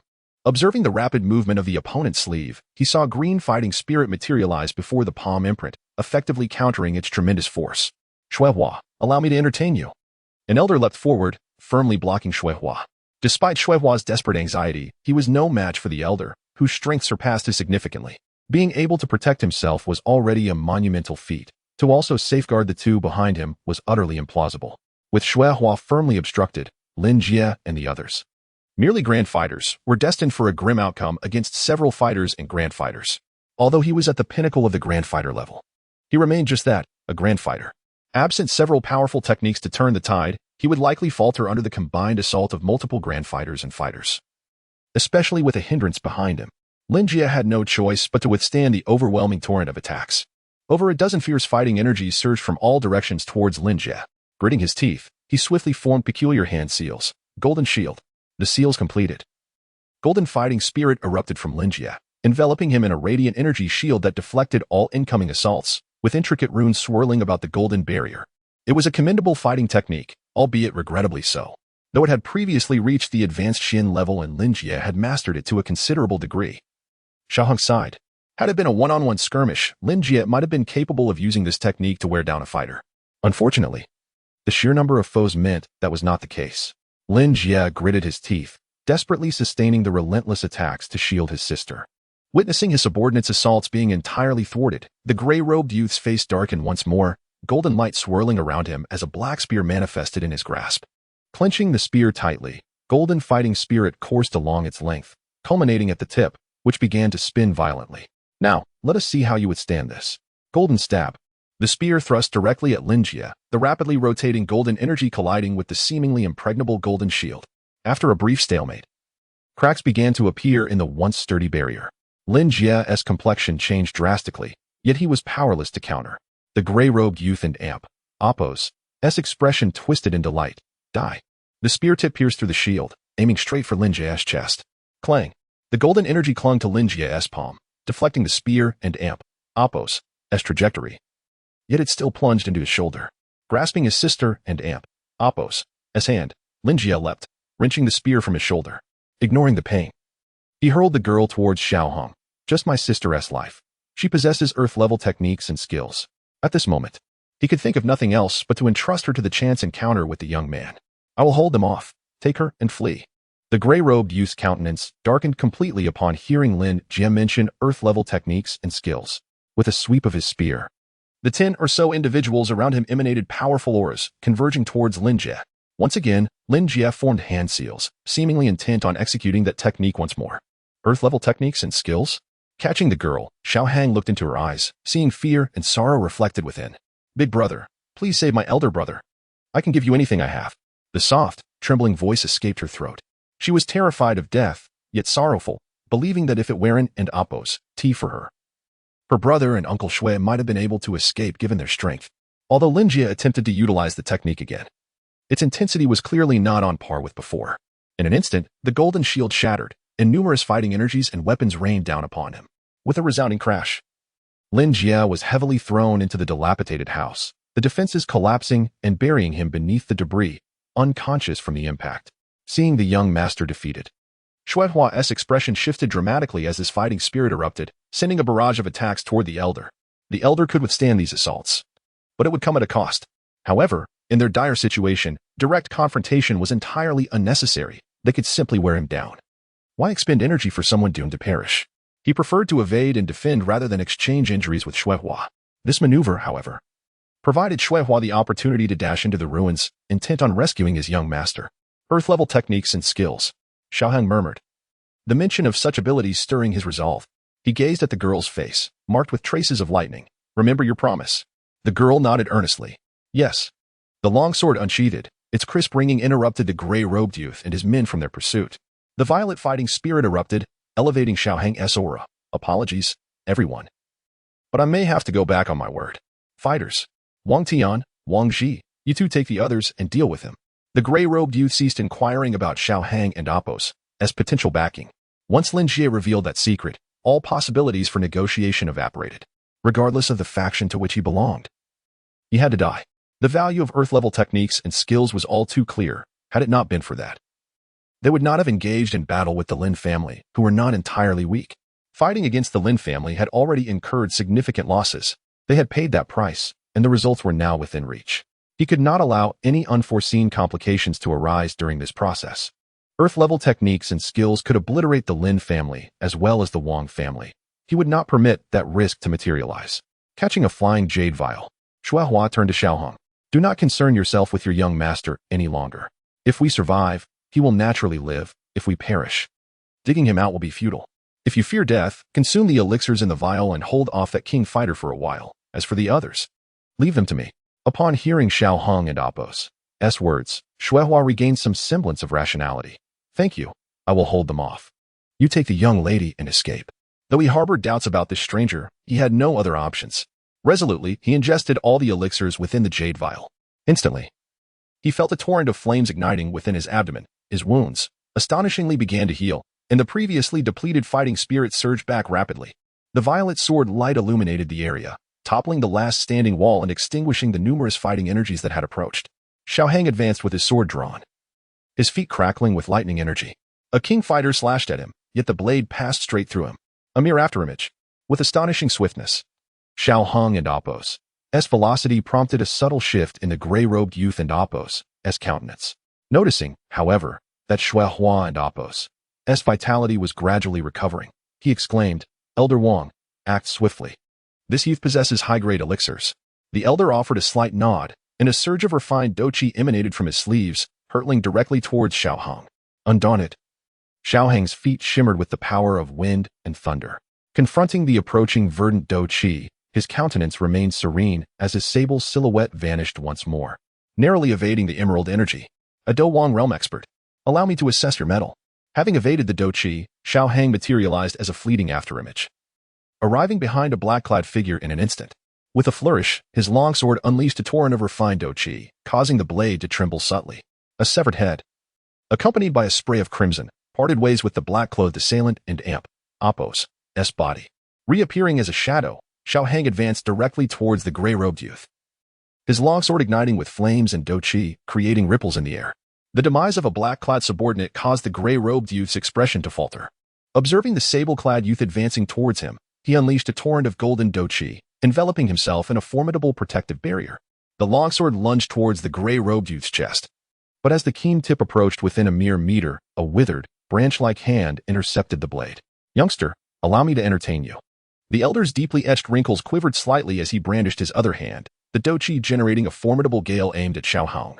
Evading the sweeping sleeve, Xiaohang, with unwavering resolve, narrowly avoided the Dou Wang and Appos' assault, a testament to the might of a D-ranked Dou Qi. Admittedly, this was perhaps due to the Dou Wang's lack of proficiency and speed. given his affinity for wood-based techniques. Had he been a wind-attributed Dou Wang specializing in velocity, evasion would have proven far more challenging.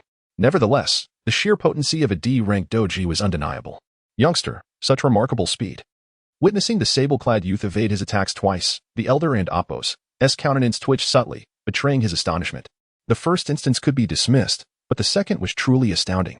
Observing the anomaly beneath Xiaohang's feet, the gray-robed youth's mind reeled. The youth's movement technique was likely a D-ranked Dou Qi. As this realization dawned, profound avarice ignited within him. He resolved to swiftly subdue the youth, preferably alive. Gazing at his own gray-robed subordinate, the elder formulated a plan. He must neutralize Xiaohang before the youth recognized the extraordinary potential, lest the D-ranked movement technique elude his grasp. Chapter 137, The Battle. Upon witnessing the elderly man and Apos' impatient advance and the insatiable greed flickering in his eyes, Xiaohang instantly grasped the situation. Although the wind and thunder earthly journey technique was concealed, he had yet to master it to a profound level. For an ordinary person, it sufficed. However, for someone seasoned in combat, it was patently obvious, not to mention the commotion caused by earth-tier combat techniques. The mere fact that a battle spirit could evade an attack from a battle king would raise suspicions in anyone with a modicum of intelligence.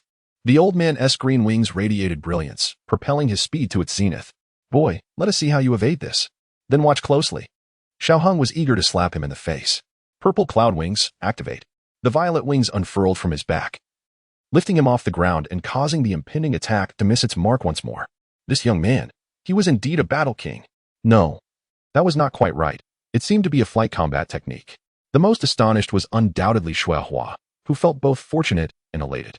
He was relieved he had not engaged the youth directly and delighted that the boy had chosen to side with them. With such speed, even if they could not win, there was a considerable chance he could escort the young master and young lady to safety. As long as they could escape unharmed, his own demise would be worthwhile. Above the courtyard, two figures, one purple and one green, danced through the air. Bang! The longsword struck the hand enveloped in green battle aura. A tremendous force surged along the blade, causing Xiaohang to tremble slightly. Another powerful strike of battle energy slammed into him. He withdrew his sword and raised it defensively. But the force and pressure were nearly overwhelming. With a thud, Xiaohang fell to the ground, his right hand quivering. Indeed, battle kings were formidable. He still had some distance to cover, yet there was still a glimmer of opportunity. If he were alone, he might have fled, but alas, he was not by himself. As the old man charged at him again, a middle-aged man stepped in front of Xiaohang. Bang! Their fists collided, sending ripples through the surrounding air. The fierce winds tousled Xiaohang's flowing white hair. Give me 10 minutes, I will handle the others. You must. Before Shuehua could finish, he glanced back to see the young man had transformed into a blur, rendering his words unspoken. All he could manage was a warning. Be careful. Sensing Xiaohang and Apos' intent to evade him, the old man felt a twinge of unease and attempted to intercept. However, Shuehua positioned himself in front of the elder. Old fool, your opponent is me. Shuehua blocked the old man and unleashed a punch, though the elder was displeased. He had no choice but to engage Shuehua, their sleeves crashing against each other, producing a series of thunderous sounds. Soon, they were entangled in a fierce struggle. As for Xiaohang, he had declared that he feared no one beneath the battle king level, though there were over 10 adversaries present. Most were merely great battle masters. Among the 3 battle spirits, one was around 8 stars, while another was approximately 5 stars. The gray-clad youth leading them was the weakest of the 3, clearly a recent breakthrough into battle spirit, his aura still unstable. It was evident he had not achieved this advancement through his own efforts, but rather through some sort of elixir. Such a battle spirit was only marginally stronger than an ordinary great battle master. Facing a truly powerful great battle master, he would be no match. The first layer of wind and thunder earthly journey, wind and thunder movement. The earth-tier combat technique activated instantaneously, causing the winds and thunder beneath Xiaohang's feet to surge, transforming him into a mere shadow, with the violet wings flaring. Their combined speed rendered the remaining battle spirits and great battle masters nearly unable to discern his movements. Even if they could not keep pace, relegating them to a position of passive defense. The azure battle aura coalesced into a shield, but the black-clad man, seeing the shadow approach, found himself unable to evade. He staggered back but discovered the shadow had closed the distance. Gritting his teeth, he bellowed, "Greenwood barrier." The barrier formed successfully, granting the black-clad man a moment of relief, but the next instant, horror etched itself across his face. How could this be? Just as the sword and Apos' tip pierced the shield, the violet flames laced with thunderous energy climbed the blade and tore a breach in the barrier. Impossible. He barely sidestepped the strike. But another flash of violet light surged forth, bathing his eyes in a crimson hue. The sword's tip grazed his throat, and Xiao Hong's expression remained unchanged as he morphed into a blur, rushing towards another foe. The black-clad man clutched his throat. Yet blood continued to seep through his fingers until he succumbed, collapsing to the ground.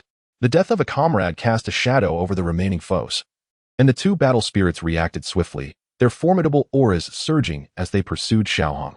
Their speed was commendable, yet it paled in comparison to Xiao Hong's heightened velocity, augmented by both the violet wings and the earth tier technique. The other black-clad figures were not to be underestimated either. Before the gray-robed youth could issue a command, they fled in disarray. Only 3 or 4 remained with the two battle spirits to confront Xiao Hong. Seeing that most did not immediately converge upon him, but instead sought to preserve their own lives, Xiao Hong was not surprised. The factions within the Black Corner region were primarily entangled in interests. They could fight for victory, but when faced with mortal peril, self-preservation took precedence. This, in turn, granted Xiao Hong an opportunity. Had they all focused their assault on him, it could have proven quite troublesome. However, the current scenario was far more manageable. Dodging the flailing battle aura behind him, he swung his sword, cleaving the black-clad assailant who leapt to intercept him. Xiao Hong charged after a fleeing adversary. Upon seeing the sword-wielding figure racing towards her, the young lady and amp, Apos, face paled with terror, and she turned to flee. However, how could a battle master's speed compare to that of a great battle master?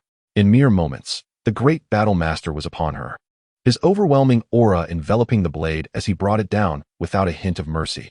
Am I to die? As the young lady gazed at the descending blade, memories flooded her mind, but the blade would not pause for sentiment. Just as she closed her eyes in anticipation of death, a figure draped in black with flowing white hair appeared before her. If you perish, where shall I procure earth-tier techniques and skills? The longsword swept forth, severing the descending blade in the black-clad man's horrified gaze. Yet, his eyes soon filled with blood. A sharp mind, unfortunately hindered by inadequate strength. The fact that he opted to attack the girl first indicated intelligence, yet, being merely a great battle master, his chances of success were slim. The death of the black-clad man did not halt his comrades. A torrent of battle aura surged towards Xiao Hong. With a swift kick to the abdomen of the fallen black-clad man, Xiao Hong used him as a shield against the incoming attacks. He swiftly embraced the young lady, and with a sudden movement, he whisked her away, evading the barrage of energy that shattered the ground they had just occupied, sending debris flying. Yet not a scratch marred Xiao Hong. The unfortunate black-clad man, however, was not so fortunate. Xiao Hong's earlier strike merely grazed his chest. Had he received timely medical attention, he might have survived. But alas, he had been reduced to mere fragments, beyond the reach of any elixir's salvation. Upon witnessing his subordinates scattering in fear, the young man in the gray robe wore an expression of profound displeasure. The actions of the cloaked figure earlier had sparked an inspiration within him, prompting him to bellow, "All of you, charge forward. Slay that brat and capture Lin Shaoyi. Those who dare to retreat shall face my wrath." His furious roar sent a chill down the spines of the black-clad individuals preoccupied with self-preservation. They were acutely aware of his merciless methods. It could be said that none who had crossed him had lived to tell the tale. In truth, they did not wish to flee. Rather, they aimed to let others engage first, to deplete Xiao Hong's strength before joining the fray themselves. Such a tactic would allow them to gain merit while minimizing risk. However, now that he had spoken, that plan was rendered futile, and they had no choice but to advance with trepidation. Xiao Hong and amp, Apos' piercing gaze swept over the young man in gray, causing a flicker of alarm in the latter and amp, Apos' heart, prompting him to shift a few steps aside. His esteemed status was far too noble to be likened to that of mere lackeys. Gritting his teeth, he muttered, "That wretched boy, I shall flay you alive." As the black-clad figures surged towards him, Xiao Hong remained unfazed, quick to react. But it seems you have forgotten one crucial detail. With a flourish of his Ziyun wings, he elevated himself above the ground, evading the incoming assaults of their fighting spirit. He unleashed a final surge of azure energy, causing his own fighting spirit to swell mightily. The convergence of the infighting spirit upon his longsword caused it to tremble slightly, the surrounding energy beginning to roil. 9 ethereal swords gradually materialized around him. As he drew back his sword, the illusory blade solidified, appearing as real as any weapon. Xiao Hong and Apos' expression sharpened. Celestial sword technique, 9 cuts. With a low growl, the longsword descended, and the 9 purple swords, each 3 to 4 meters in length, descended upon the small courtyard below, enveloped in flames and thunder. Upon witnessing the descent of the purple longsword, the expression of one black-clad fighter shifted from indifference to sheer terror as he attempted to retreat. Yet, The sword moved with such swiftness that before he could take more than a few steps back, it was already poised above him. The same fate befell the other 8 individuals, with one sword aimed directly at the young man in black. The long sword pierced through their fighting spirit. 5 of them directly impaled, as the combined force of sword energy, fire, and thunder obliterated their insides. With a cacophony of explosions, the flames and thunder reverberated throughout the courtyard, engulfing all within its vast range of destruction, leaving no one to escape unscathed. Chapter 138. The battle with the Dou Wang. A tremendous roar erupted, causing the already dilapidated courtyard and house to collapse entirely, enveloping the remaining onlookers in smoke and flames. The young girl gazed at the white-haired youth who held her in his arms, momentarily stunned, only to be confronted with the inferno below. Her face turned pale as she cried out, "Linjia, brother." She looked at Xiaohang, clutching his neck like a lifeline. Her other hand trembling as it gripped his shirt. "Big brother, please save my brother. I beg you, save him." Tears streamed down her cheeks anew, and in that instant, Xiaohang became her sole beacon of hope. Witnessing the courtyard reduced to a blazing inferno, Shuehua and Appo's expression darkened. However, upon seeing the girl cradled in Xiaohang and Appo's embrace, he felt a flicker of solace amidst his sorrow. In contrast, the elder across from them was in a vastly different state of mind. The young master's birthday had stripped him of all composure. He could scarcely contemplate the catastrophe that would ensue if anything were to befall the young master. His own life would be forfeit. A surge of immense Dou Qi swept towards Shuehua, forcing him to retreat, directly descending towards the fiery courtyard. With a sweeping motion of his robe, he summoned a fierce wind that parted the flames, revealing a youth in gray robes lying on the ground. Approaching the youth, he cleared away the surrounding fire and smoke. The elder bent down, 2 fingers probing the gray-robed youth's nostrils, only to be met with a grim realization as he observed a gaping wound on the youth and Appo's chest. His face contorted into a mask of rage as he glared at the trio in midair, bellowing, "You shall all perish." At this juncture, his only recourse was to ensure that these culprits accompanied the gray-robed youth to the grave, for that was his only hope of survival. Though the nobleman had few descendants, he still had some. Eliminating these individuals and retrieving what he desired would offer him another chance. Otherwise, he would be left with no choice but to flee. A prospect he loathed. He had escaped to the Black Corner domain, having been unable to survive in his homeland, and the taste of running was far from pleasant. Moreover, this time was different. The power of his adversary was not to be trifled with. He understood the might of the Huang family. The likelihood of escape was minuscule. Thus, he resolved to eliminate the trio. Yet, could his aspirations truly come to fruition? Shuehua, with his yellow wings unfurled, approached Xiaohang, concern etched across his face. "Miss, are you unharmed?" The girl, tears streaming down her face, replied, "Uncle Shui, I am fine, but my brother Linjia. Please save him." Handing the girl to Shuehua, Xiaohang allowed his sword to hang limply at his side. "Take her and find your young master. He should still be alive."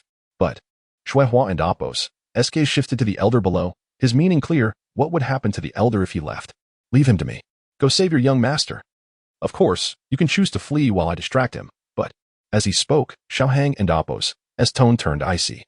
He was unwilling to see his efforts go to waste. Shuehua accepted the girl, casting a glance at Xiaohang and the scene below, then nodded resolutely. "Be careful." "Thank you. I shall repay you handsomely once this matter is resolved." Xiaohang acknowledged him, his gaze unfazed as he turned to confront the elder charging towards him. A surge of Dou Qi coursed through him, flames emanating from his body, forming a fiery armor around him. With a sweeping strike, a violet blade of light erupted, only to be shattered by the elder and Appo's palm. Xiaohang plummeted downward, his sword aimed straight ahead. Let me assess the true strength of a Dou Wang.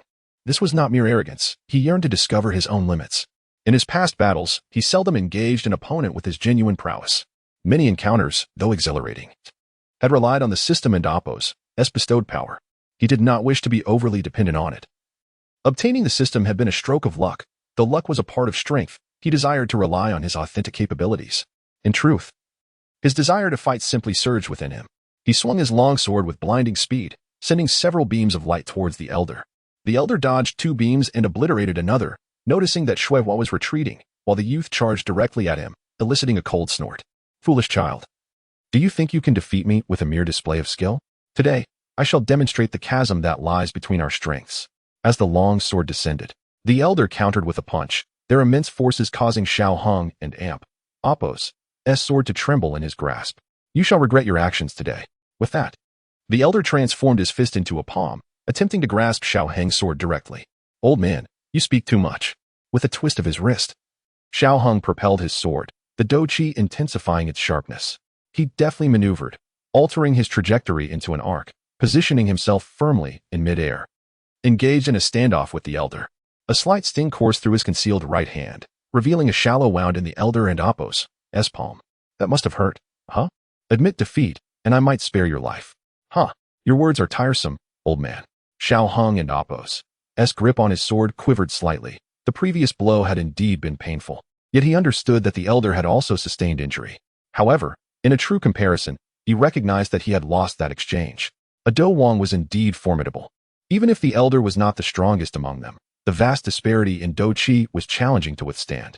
As the energy surrounding the elder surged towards him, Xiao Hang swiftly consumed 2 medicinal pills. This elder was indeed powerful. He could not afford to confront him head-on nor engage in a war of attrition. He had to find a way to conclude the battle swiftly. The hallmark of breaking through to the Dou Wang level not only allowed one to defy gravity but also conferred a significant enhancement in Dou Qi and the ability to manipulate the energies of the world. This characteristic not only augmented the power of Dou Wang and Appo's techniques but also greatly improved their endurance, even though Xiao Hang practiced a terrestrial-level cultivation technique. If it came down to a battle of stamina, he was uncertain he could outlast the elder. Not only did Xiao Hang harbor such thoughts, the elder was similarly aware of the stakes. His adversaries were not limited to Xiao Hang alone. Shui Hua was also a considerable threat. Although Shui Hua had temporarily withdrawn from the fray and was not in optimal condition, if he were to recover while the elder became overly fatigued from confronting this youth, victory was far from guaranteed. Qingwu Shen Gang Strike. Go. In an instant, a colossal azure spike, 7 to 8 meters in length, manifested before the elder. With a fierce roar, he unleashed the wooden spike towards Xiao Hang, its massive size accompanied by a swift velocity that tore through the air, agitating the surrounding energies. The distance between the elder and Xiao Hang was not great, approximately 100 meters. For the enormous wooden spike, that distance could be traversed in mere seconds.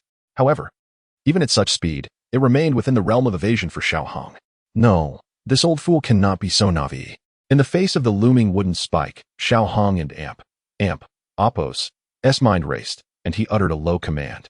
Rashomon, 5 layers, 5 shields, each 3 or 4 meters high, manifested in front of him.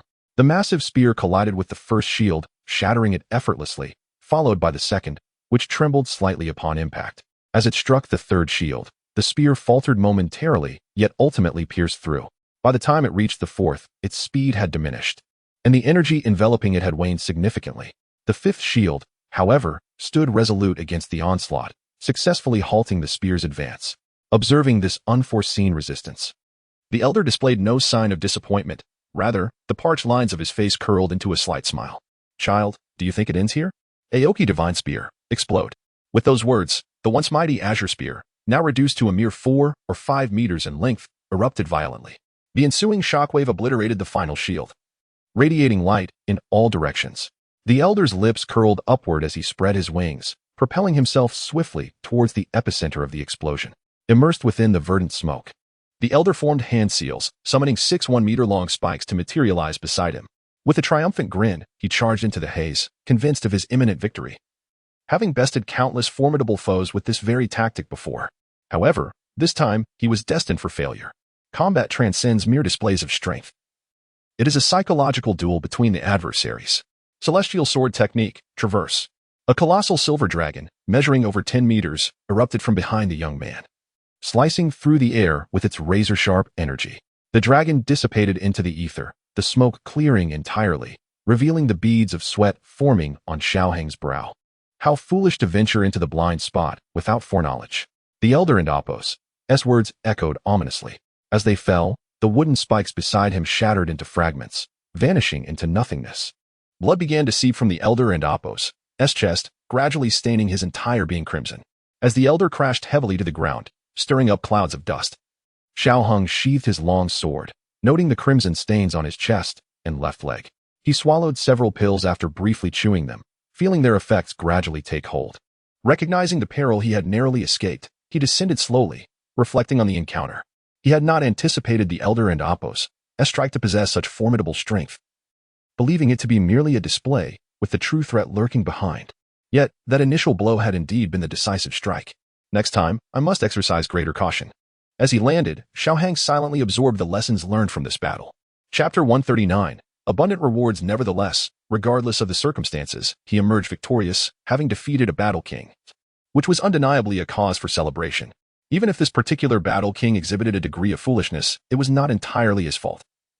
The king had not anticipated that this young man would possess such formidable defensive combat skills. Had he known, the power of the earlier combat technique would have been far greater. Moreover, the speed of the previous technique was not to be underestimated. If the distance had been slightly shorter, even an ordinary battle king would have struggled to evade it. It was only due to Xiao Hang's earth-level movement technique that he managed to avoid the attack. However, even if he had evaded it, the elderly man would have followed up with another assault, indicating that both options had their pros and cons. Had he dodged, he might still be engaged in battle. Though he sustained significant injuries, at least he had managed to eliminate the old man. At this moment, Shuihua had extricated Lin Jie. But the severity of Lin Jie's injuries appeared grave, leaving him in a state of unconsciousness. Lin Shaoi gazed at her brother, still in a deep coma, silently gritting her teeth, tears welling in her eyes, yet unable to utter a word. Upon seeing Xiao Hong approach, Lin Shaoi, her eyes glistening with tears, exclaimed, "Big brother, are you all right?" "I'm fine. Give him these 2 pills," Xiao Hong replied, extracting 2 pills and handing them over. With tears in her eyes, the young girl carefully took the pills and gently placed them into the youth and Appo's mouth. She looked back at Xiao Hang and said, "Thank you, big brother." "No need for thanks, it is merely an exchange," he replied. "There are still 2 others over there. Please take care of them."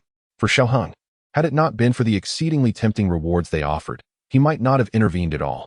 Nodding, Shuihua laid the youth on the ground, his battle aura surging as he dispatched the remaining black-clad men. "Once again, I must thank you, big brother. If it weren't and amp, Appos, tea for your presence, we would likely have lost our lives. The earth-level techniques and combat skills are with me. I shall give them to you now."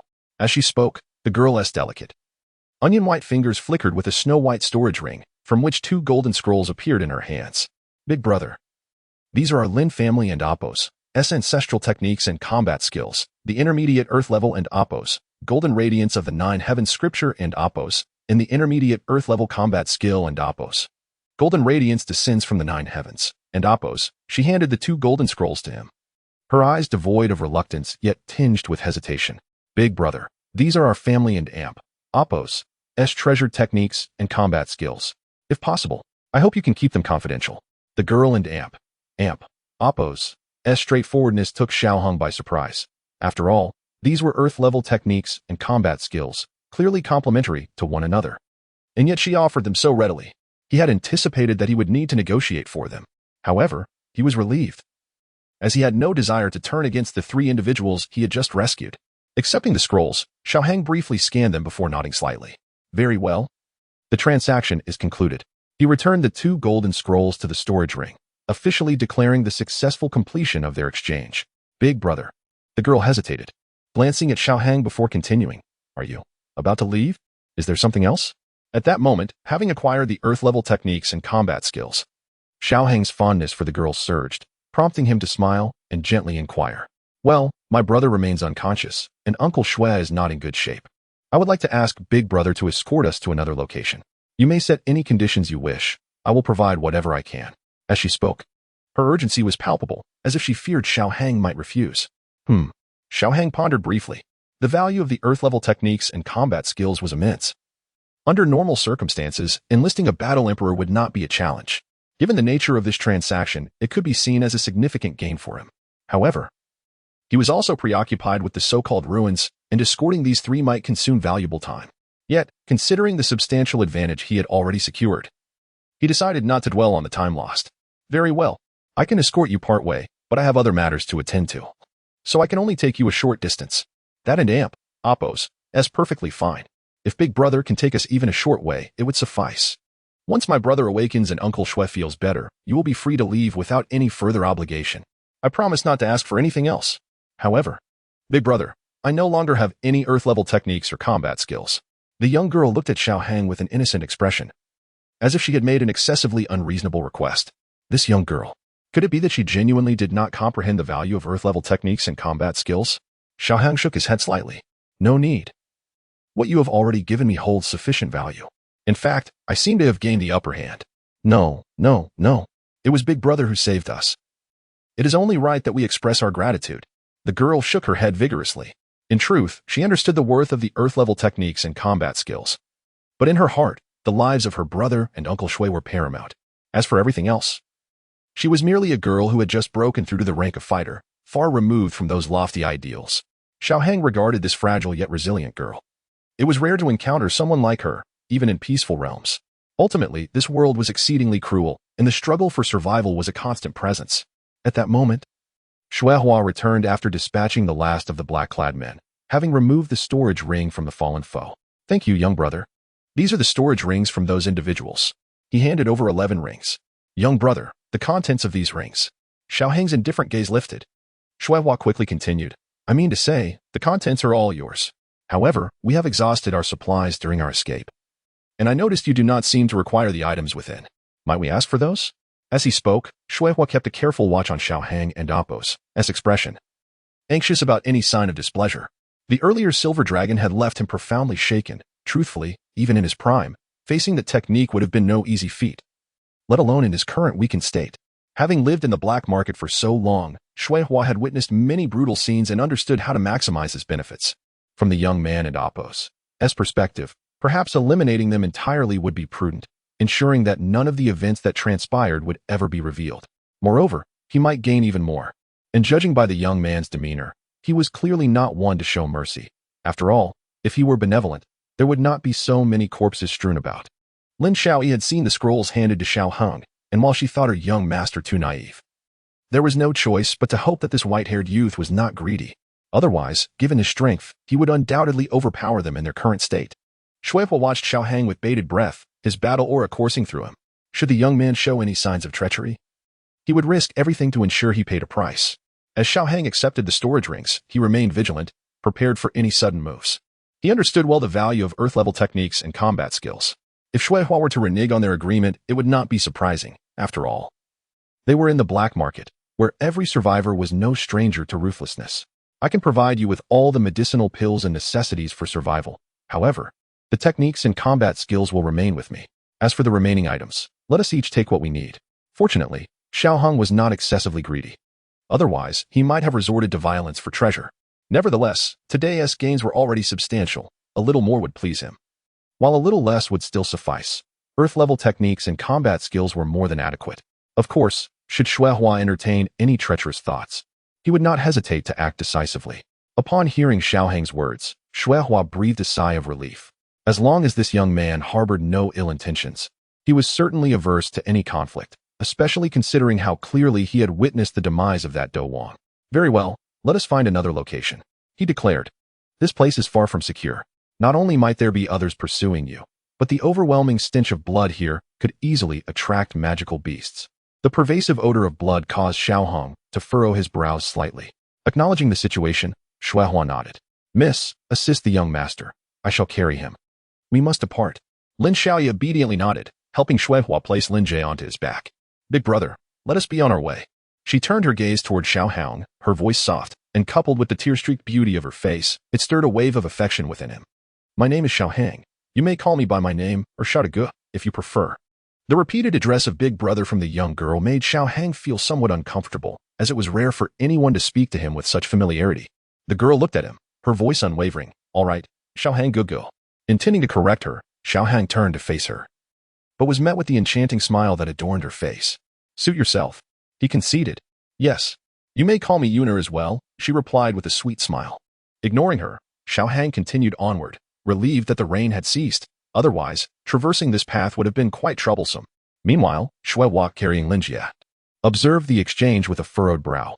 Surely, the young lady cannot have developed feelings for this boy. He pondered. Given that the boy had saved her in a time of peril, it was natural that she might feel an emotional bond, particularly at her tender age of 14. When many girls in their world were already wed, having been sheltered throughout her life, the young lady had never truly encountered the world. The moment the boy rescued her was likely etched deeply in her memory. However, upon further reflection, if she were to genuinely fall for this young man, perhaps it would not be such a bad thing after all.